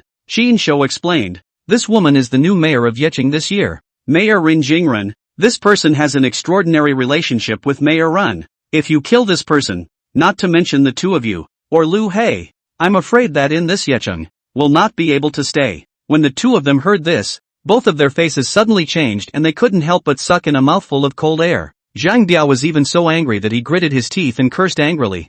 This Yi is really sinister. Not only does he want to kill people with a borrowed knife, he also wants to get us brothers killed. That is, Bai Xiao, where the hell is this Yi? Let's go kill him. Lu San also chimed in with righteous indignation and a furious look on his face. Qin Shou pretended to frown in confusion and continued to follow the good advice by asking rhetorically, "He told you to deal with Qin Shou, but he didn't tell you where to meet him?" Chapter 128. It's you, Yi Wan, who will be the one to fight. Sure enough, upon hearing Qin Shou's reminder, Lu San and Zhang Biao looked at each other, exchanged a meaningful look, and coincidentally said, "The mass grave at the back of West Mountain." Seeing this, Qin Shou's eyes flashed with a touch of cunning, secretly pleased in his heart, knowing full well that these two had been completely fooled. Qin Shou then put on a look of anger and continued to add fuel to the fire. "Humph, it just so happens that the person surnamed Ji also has an undying grudge against me. This person is so cunning that he is so intent on framing me and my two brothers. It's really intolerable. What can't be tolerated? Two brothers? I think it is better to do so. Anyway, you come to all come. Also to avoid empty trip, we might as well not do anything. You go to kill this surnamed Ji, and then buried on the ground. How he promised you money before. I by Jun Chen will give it. Not a penny less. How do you think? Is Xiaobai serious about this?" Zhang Biao heard a happy face showing the color of greed. Originally he thought that today will be a trip for nothing. Not a penny benefit. Did not think that at this moment the white young surprisingly sent words, willing to pay to kill that surnamed Ji, which is a considerable amount of money. Qin Shou nodded heavily, patted his chest, and promised with conviction, "This is natural. I, by Junchen, have always been a man of my word. When have I ever spoken out of turn?" Having received Qin Shou's solemn promise, Zhang Biao couldn't help but look sideways at Lu San, who was at the side, with an expectant look on his face. "Third son, what do you think?" Lu San viciously spat out a mouthful of spittle. A trace of ferocity flashed in his eyes and he gritted his teeth and said, "Asterisk asterisk asterisk asterisk. It, brother Biao, even if Xiaobai doesn't pay today, I will never let that Yi scumbag go. Dare to fool me. I'll let him die a horrible death. Hearing Lu San's words, Zhang Biao looked at Qin Shou and said, Bai Shao. Before, this person's surname Ji fooled us, saying that he would give us a reward of $2 million after the completion of the matter, and that my brother and I would each share $1 million. But today, this person has offended both of our brothers, so naturally we can't swallow this breath. Therefore, we have decided to only charge you, young Bai, $1 million as a way to take the heat for ourselves. What do you think, young Bai? Qin Shou, however, shook his head and said impassionedly, two brothers. Bai Junshin is not the kind of person who was calculating and stingy with small amounts of money. $2 million is $2 million. Bai Junshin said to do, not a penny less you. After the matter is accomplished, you can come to me to get the money. Qin Shou said anyway, not lousy out of money. This mother asterisk her by Jun Chen. See aside wanna kill lousy. Lousy ing can pit a little bit more. If it is not worried about the number is not right. Lousy directly say a 20 million. So that he Bai Jun Chen meet pain death. Zhang Biao and Lu San had never expected Bai Jun Chen to be so generous. They were simply overjoyed and immediately cupped their fists with a solemn expression and said, I can't imagine that you, Bai Shao, are so atmospheric. You are really the contemporary Emperor Meng Chang. Don't worry, my brothers and I will definitely do it cleanly, without leaving any loose ends, and take care of this big trouble for you, Bai Junchen, so that he can die without a burial place. Ha ha ha, well said, two brothers. I still have some things to do, so I won't accompany you too. After you two kill this Yi Wan, just find me directly to transfer money. Money is not a problem. Qin Shou waved his hand, looking like it was a small thing, but in reality, his heart was happy. That's right, you guys have to recognize it carefully. Don't get the wrong person. This is what that guy's surname Ji looks like. Saying that, Qin Shou similarly took out a photo. On the photo, Yi Wan was well dressed and well metered, with a human-like appearance. It was the photo of Yi Wan that Qin Shou had secretly taken at the birthday banquet. For this moment now, he wanted to make these two idiots recognize the target, lest it would spoil his big event. The duo looked at the photos in Qin Shou's cell phone and couldn't help but sneer. Humph, it's true that we know people's faces. I can't imagine that this kid looks like a human being, but he's also a little white boy. Do you remember what he looks like? Qin Shou confirmed. Remember that, Bai Shao, and will never recognize a mistake. Zhang Biao and Lu San nodded repeatedly. Good, then I'm relieved. Qin Shou nodded in satisfaction. Both of you, then I'll take my first step, lest I be seen and made suspicious. He. I understand. You take your time, young Bai. Have a safe trip. The two of us brothers will definitely not let you down. The two of them were respectful and smiling as they watched Qin Shou go far away. Qin Shou left the small dense forest, so he hummed a little song all the way to the road in a happy mood, hit a drop, and went straight back to his residence. Seeing Qin Shou leave, Zhang Biao immediately turned cold. His face, which was originally piled with flattering smiles, instantly grimaced and coldly said, Sanner, it's time to work. Had, brother Biao. Got it. Lu San rubbed his fists. That said, since Yi Wan left Rinjing's mansion, he went directly to the mass grave at the back of West Mountain. He already hated Qin Shou to the teeth. His heart burned with anger. Hated to Qin Shou to pull the tendons and skin, bones and ashes. Waited for a long time and a half a day, did not see someone to come. Already is a little impatient. Anxious in the mass grave near, pacing to and fro. Finally, until the sky would darken and night began to fall, Yi Wan was finally able to see the duo of Zhang Biao and Lu San, who were sneering and smiling as they walked towards themselves. Yi Wan's temperament of a rich son of a rich family. Seeing the two of them appearing in front of him with empty hands, he couldn't help but have a chilly look on his face, and his tone was a bit unpleasant. Why did you two come here empty-handed? Where are the people I asked you to bring over? People? Zhang Biao raised his eyebrows at the words. A hint of viciousness flashed in his eyes. Slowly approaching Yi Wan, suddenly lifting his leg was a kick. This kick was powerful and heavy. The wind of the leg whistled. Directly a kick broke the leg bone of Yi Wan's right leg. Yi Wan screamed miserably and collapsed on the ground, his eyes cracking in anger. What the hell are you doing? Do you know who I am? Pa dash. Only a crunching sound was heard. The aside Lu San directly and violently slapped above the side of Yi Wan's face. This slap was relentless. With a harsh palm wind, a blood-red slap mark instantly appeared on Yi Wan's face, and blood oozed out from the corners of his mouth. Who are you? Young Master Yi, right? It's you that I want to kill today. Lu San roared, his eyes red. Brother Biao, fight to the death. Saying that, these two people were greeting Yi Wan with punches and kicks, their fists falling like rain, and their feet were also relentless. Slow down. You guys slow down. Have you guys made a mistake? I'm Yi Wuhuan. I'm the Yi family's youngest master. Yi Wuhuan was beaten by the two of them, and was beaten to the point where he was in a sorry state, and could not help but cry and plead, his voice trembling a little. No, I'm hitting you mother I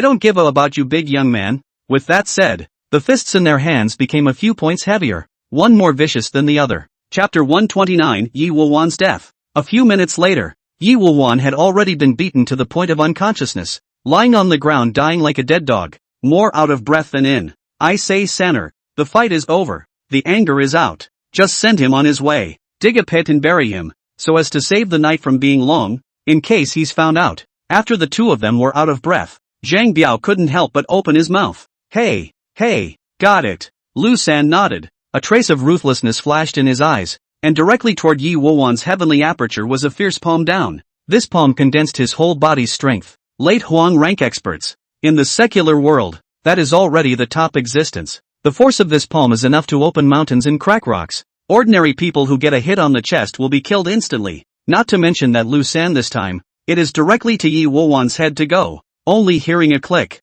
the sound of skull cracking was clearly audible. Yi Wuhuan was instantly shattered in the sky. His brain burst, and he died on the spot, not even having the time to hum. Hey, that's fine. Dig a hole and bury it, with clean hands and feet, but don't leave any traces. Seeing this, Zhang Biao nodded his head in satisfaction. The corner of his mouth hooked into a smug smile. The two of them then found an open space at the edge of the mass grave, dug out a pit deep enough to accommodate one person, and then dragged Yi Wuhuan's body to the edge of the pit, unceremoniously threw it into the pit, and began to start burying it. Just as the two were busy filling in the landfill, Zhang Biao suddenly seemed to remember something and slammed his head. Oops, almost forgot. This thing is done. Haven't sent the acceptance photo to Bai Xiao yet. With that, Zhang Biao took a picture. At this moment, most of Yi Wuhuan's body had been buried by the earth. Only one head was exposed to the ground, but his face had been beaten by the duo to the point that it was so bloodied and inhuman that he couldn't tell who he was.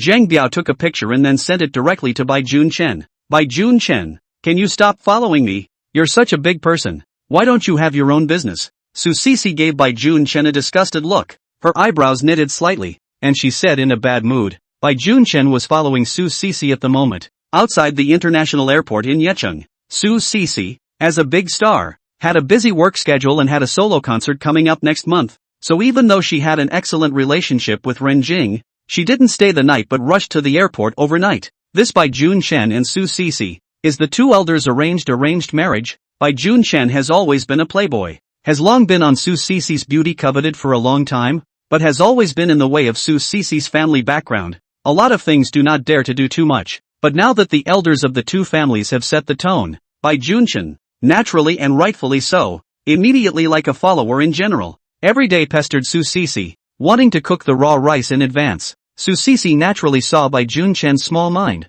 It can be said that Bai Junchen is to avoid, but nevertheless, this Bai Junchen has no face, dog skin plaster-like, causing Su Sisi is overwhelmed, simply to go crazy. Sisi, don't be capricious. It's not good for anyone if you go on like this. Bai Junchen, I'll say it again. The two of us are impossible. If you do this again, don't blame me for being rude. After saying that, Su Sisi turned toward the middle-aged woman at the side and said, Sister Xin, stop him for me. I don't want to see him again. After saying that, Su Sisi walked towards the airport without looking back. Bai Junchen was still planning to chase after him, but he was blocked by an arrow step from Sister Xin. Sister Xin was in her 30s, wearing glasses and a professional outfit that made her look competent and shrewd. She looked at Bai Junchen with an expressionless face and a hint of warning in her eyes. Sister Xin, whose full name was Zhang Xin, was Su Sisi's manager and bodyguard, and had been placed by Su Sisi's side to protect her when she was 7 years old. In a sense,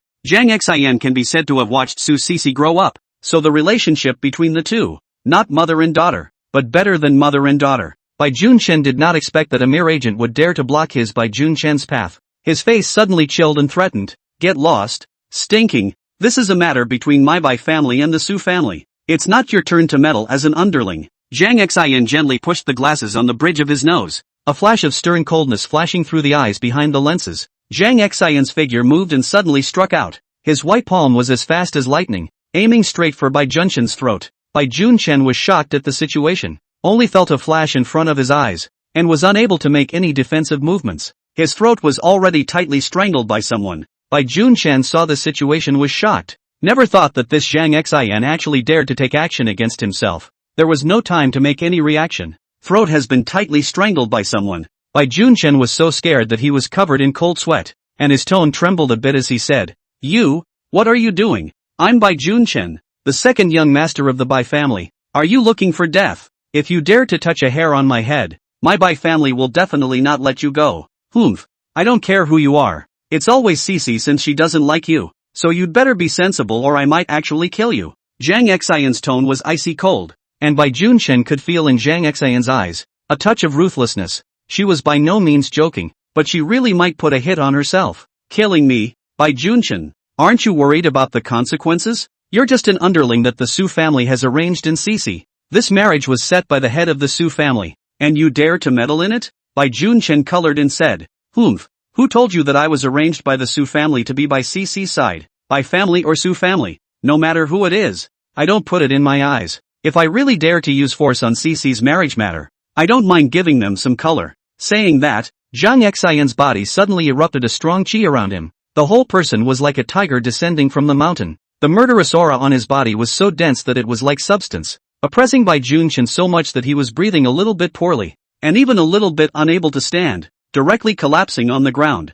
Bai Junchen was also somewhat knowledgeable. He had seen all the experts of the Xian rank, but this kind of expert who could force him to not be able to breathe or even stand unsteadily based on his aura alone. Bai Junchen thought that it was unheard of, and he couldn't help but be appalled, looking at Zhang Xian in front of him with a horrified face. "Humph." Zhang Xian snorted coldly, not bothering to dwell more with a dude like Bai Junchen, knowing that it had already served as a deterrent. He didn't bother to say anything more, dusted off his sleeves, and turned around to walk towards the airport. Seeing Zhang Xian leave, Bai Junchen breathed a sigh of relief, wiped the cold sweat from his forehead, and muttered to himself, "Damn, the woman beside Cece, what the hell is her origin?" With her by Su Cece's side, Laozi's plan to push down Su Cece is a bit troublesome. Bai Junchen climbed up, suddenly heard a WeChat message ringing. Bai Junchen took out his cell phone and opened WeChat to see that it was a message from Zhang Biao. "Xiao Bai, the people have been taken care of." Chapter 130, The Furious Yi Family.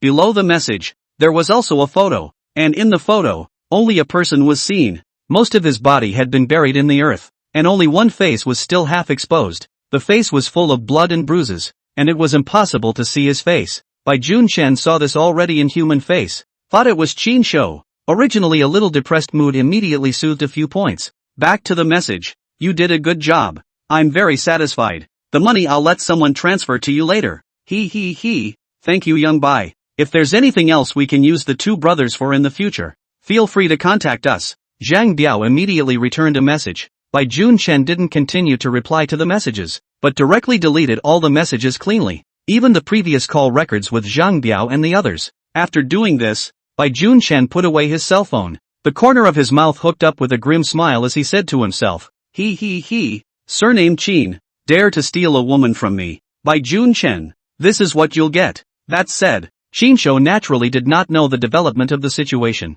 He played it drop, back to his own rental house, on the way to buy some food for Nua. By the way, when he arrived home, Qin Shou only saw that Nua was still sitting on her bed with her knees crossed, and was even practicing at ease. Qin Shou placed the food he had bought for the little girl in front of Nua along with the blood chalcedony, which Qin Shou had asked Rin Jing for when he left. Although this thing was worth a lot of money, but in the eyes of a rich girl like Rin Jing, it wasn't a rare thing. Compared to the ancient amulet that Qin Shou had given to Rin Jing, it was not many grades worse. Moreover, this thing was sent by Yi Wuwan. Ren Jing originally had no feelings for Yi Wuwan, and when she heard that recording today, Ren Jing was even more disgusted with Yi Wuwan. So as soon as Qin Shou opened his mouth, Ren Jing did not hesitate to give Qin Shou this blood chalcedony, and anyway, she would not be able to wear it on her body when it was left at her place, and she was not even too lazy to give it a second look. Nua, who was originally meditating on her knees, sensed the commotion and immediately opened her eyes, and the first thing she saw was the blood jade chalcedony that Qin Shou had placed in front of her.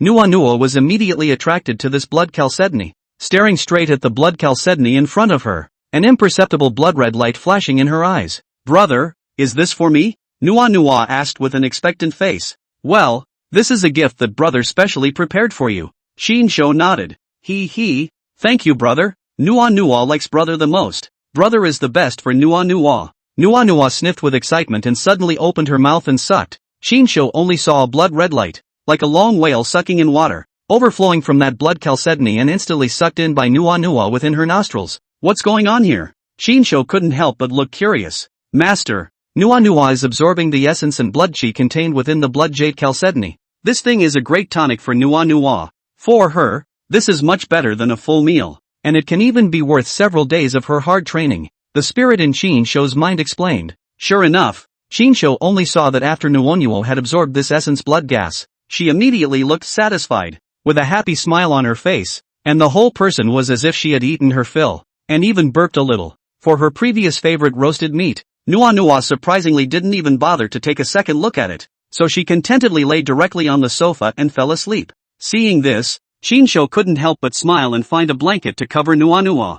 Although Shinsho knew in his heart that with Nua Nua's physique, she didn't need it, Shinsho looked at Nua Nua's kind of harmless little face and really couldn't connect her with the demonic corpses, and just thought of her as an ordinary little girl. Nua Nua's strength had been at the late Xian stage ever since her last realm fall, and now with this blood chalcedony and that book, Tai-in True Scripture, Shinsho was confident that with Nua Nua's talent, her strength was bound to skyrocket. Maybe it wouldn't be long before he could recover to his peak state and break through the earth rank again, or even further, and by then he would have another supreme expert by his side, and by that time, he should be able to receive great benefits as well. More than a month later, in Yanjing, the atmosphere inside the Yi family mansion was somewhat depressing. There was no other reason, simply because Yi family's old man's heart, the future heir of the Yi family, the second youngest master of the Yi family, Yi Wuwan had disappeared for more than a month. Have you found Huaner's whereabouts? After all this time, not even a single clue? Yi Shangyun, the Yi family's old master,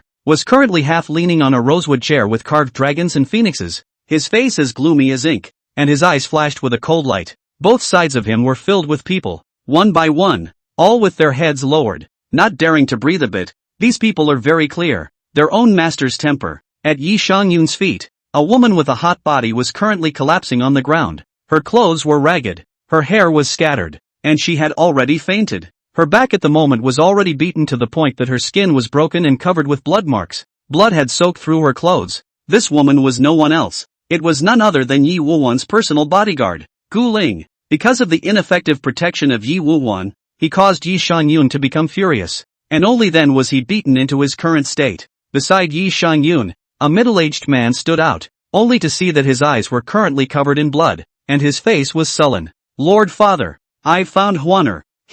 Saying that, this middle-aged man's tone was choked with sobs, and he wanted to shed tears, somewhat unable to speak, and even his voice was a bit trembling. This middle-aged man is not someone else, it is Yi Wuwan's biological father, Yi Shenghui. Say dash, don't stammer. Yi Shangyun leaned on his crutches, and although he already had a bad feeling in his heart, he still held a glimmer of hope. Huaner, he, was beaten to death, buried in a mass grave in the western hills of Yecheng, in a horrible state of death, and if the identity card had not still been on his person, our people would have almost failed to recognize that it was Huaner. Saying that, Yi Xinghui could no longer suppress the pain in his heart, cried out and fell to his knees, holding Yi Shangyun's legs and said, Father, you must do justice for Huaner. Who the hell is it? Dare to touch my Yi Shangyun's grandson? Yi Shangyun eyes red, roared, hand veins violently rippled. Actually a hard hand crushed the hand of solid wood walking stick. Visible this Yi old man, is also a cultivation profound internal expert. Yi Xinghui said with his eyes wide open, Lord Father, according to Gu Ling, Huaner was in Yecheng, with a person surnamed Xin, and indeed had some trouble. However, according to what the people I sent over there found out, Huaner did not die at the hands of this person. Yi Shangyun's face was iron blue as he said grimly, if it wasn't this person, who else in Yecheng would have the motive to lay a deadly hand on Huaner? Although Huaner's temperament is a bit wild and easily offended, who in a small Yecheng would dare to make a move against Huaner? Chapter 131, the short drama is online. Yi Xinghui gritted his teeth and continued, according to what I've found out, the one who killed Huaner was the boss of the underground world in Yecheng, the two experts under Lu Hei's hand, Lu San and Zhang Biao. These two are ruthless and are quite famous in the underworld. The White Sand Gang and my Yi family have never had any grudges, and even have business dealings, and my Yi family has always been well watered. So why would they want to kill Yi? There must be something fishy in this.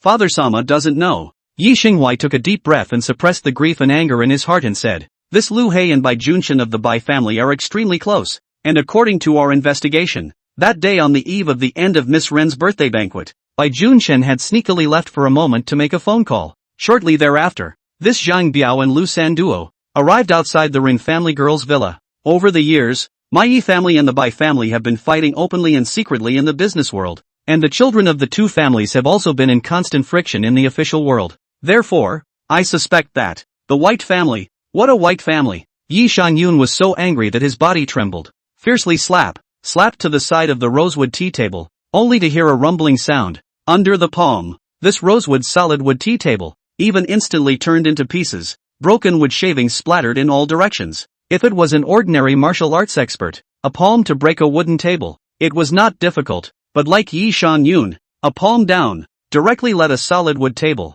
into pieces, but it requires strong internal martial arts, at least the strength of the peak of the Xian class Great Circle, before it is possible to do this step.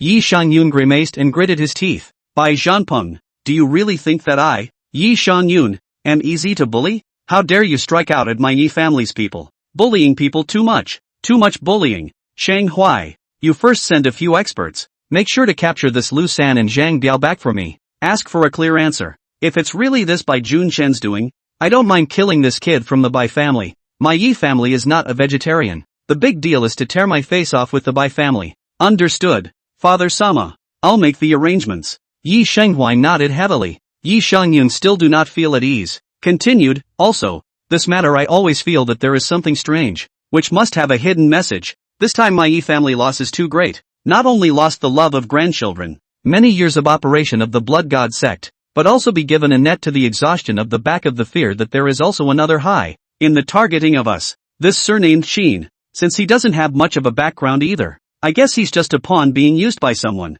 No matter if it was him who killed Huaner, but he spoiled our Yi family's good deed. Let's kill them all together as a warning to others. My child is also having this thought. Regardless of whether he has anything to do with Huaner's death or not, having offended Huaner, he must also die in order to vent my heart's hatred. Yi Xinghuai said in a cold voice, I think it's better to let her do it. After all, she is of Xian rank strength. Dealing with this brat surnamed Qin should be more than enough. However, she has been too careless in her actions this time. I'm not too sure about being alone, so you can send another trusted person with her to Yecheng, and make sure that this matter is done properly, without leaving any loose ends. Yi Shangyun pointed at Gu Ling, who was fainting on the ground at the moment, and a trace of ruthlessness flashed in his eyes. Naturally, Qin Shou did not know that he had been targeted by the Yi family. He was in a good mood these days, only because his first investment in the shooting of the short drama has been online, and the response is quite good. Can be considered a big seller? In the short drama of this circle,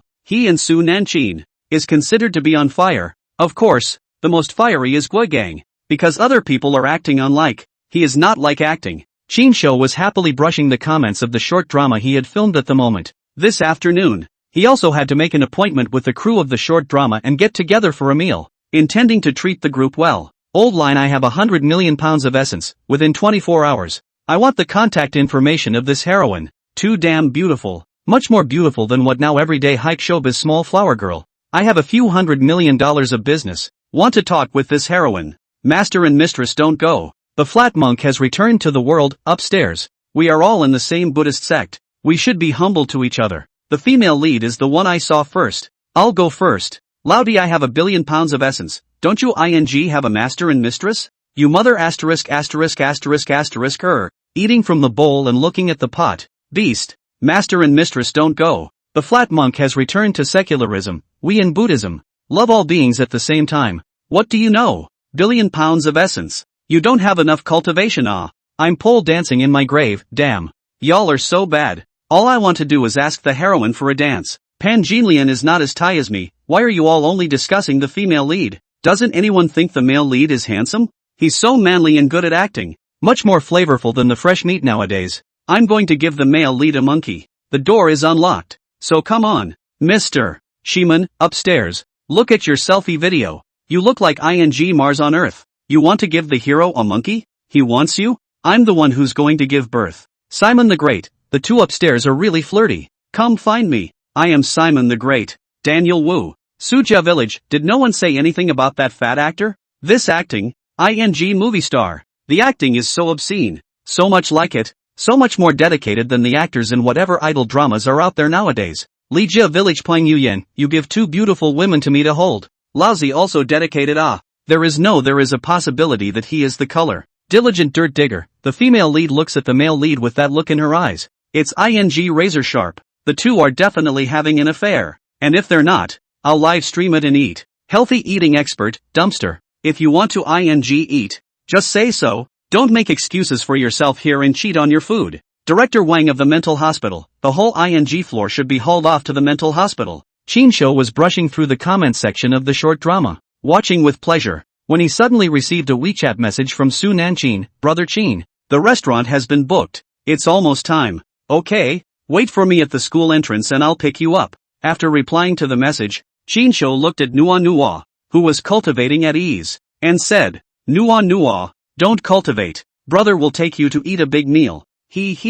Yeah, eat a big meal. Nua cheerfully got up and followed Qin Shou downstairs. Qin Shou is now also a person with more than 10 million cash in hand, and as a boss, when going out, naturally, it is impossible to be too shabby. So just a few days ago, he brought himself a BMW X5. The price of the car is only a few $100,000. For him now, it is not too expensive. Go out and do not fall. Just right. Qin Shou drove his newly purchased BMW X5, and then went directly towards Su Nanqin's university. Qin Shou drove his car, and before he arrived, he saw Su Nanqin and her two girlfriends roommates from afar, standing side by side. After all, they were from the art academy, and although neither was as pretty as Su Nanqin, neither of her two girlfriends were bad, and the three stood side by side, forming a beautiful landscape that was quite eye-catching. Qin Shou was just about to lean over, when he saw several youngsters surrounding Su Nanqin's trio, surprisingly molesting them in public. Qin Shou immediately had a cold face and immediately stepped on the gas.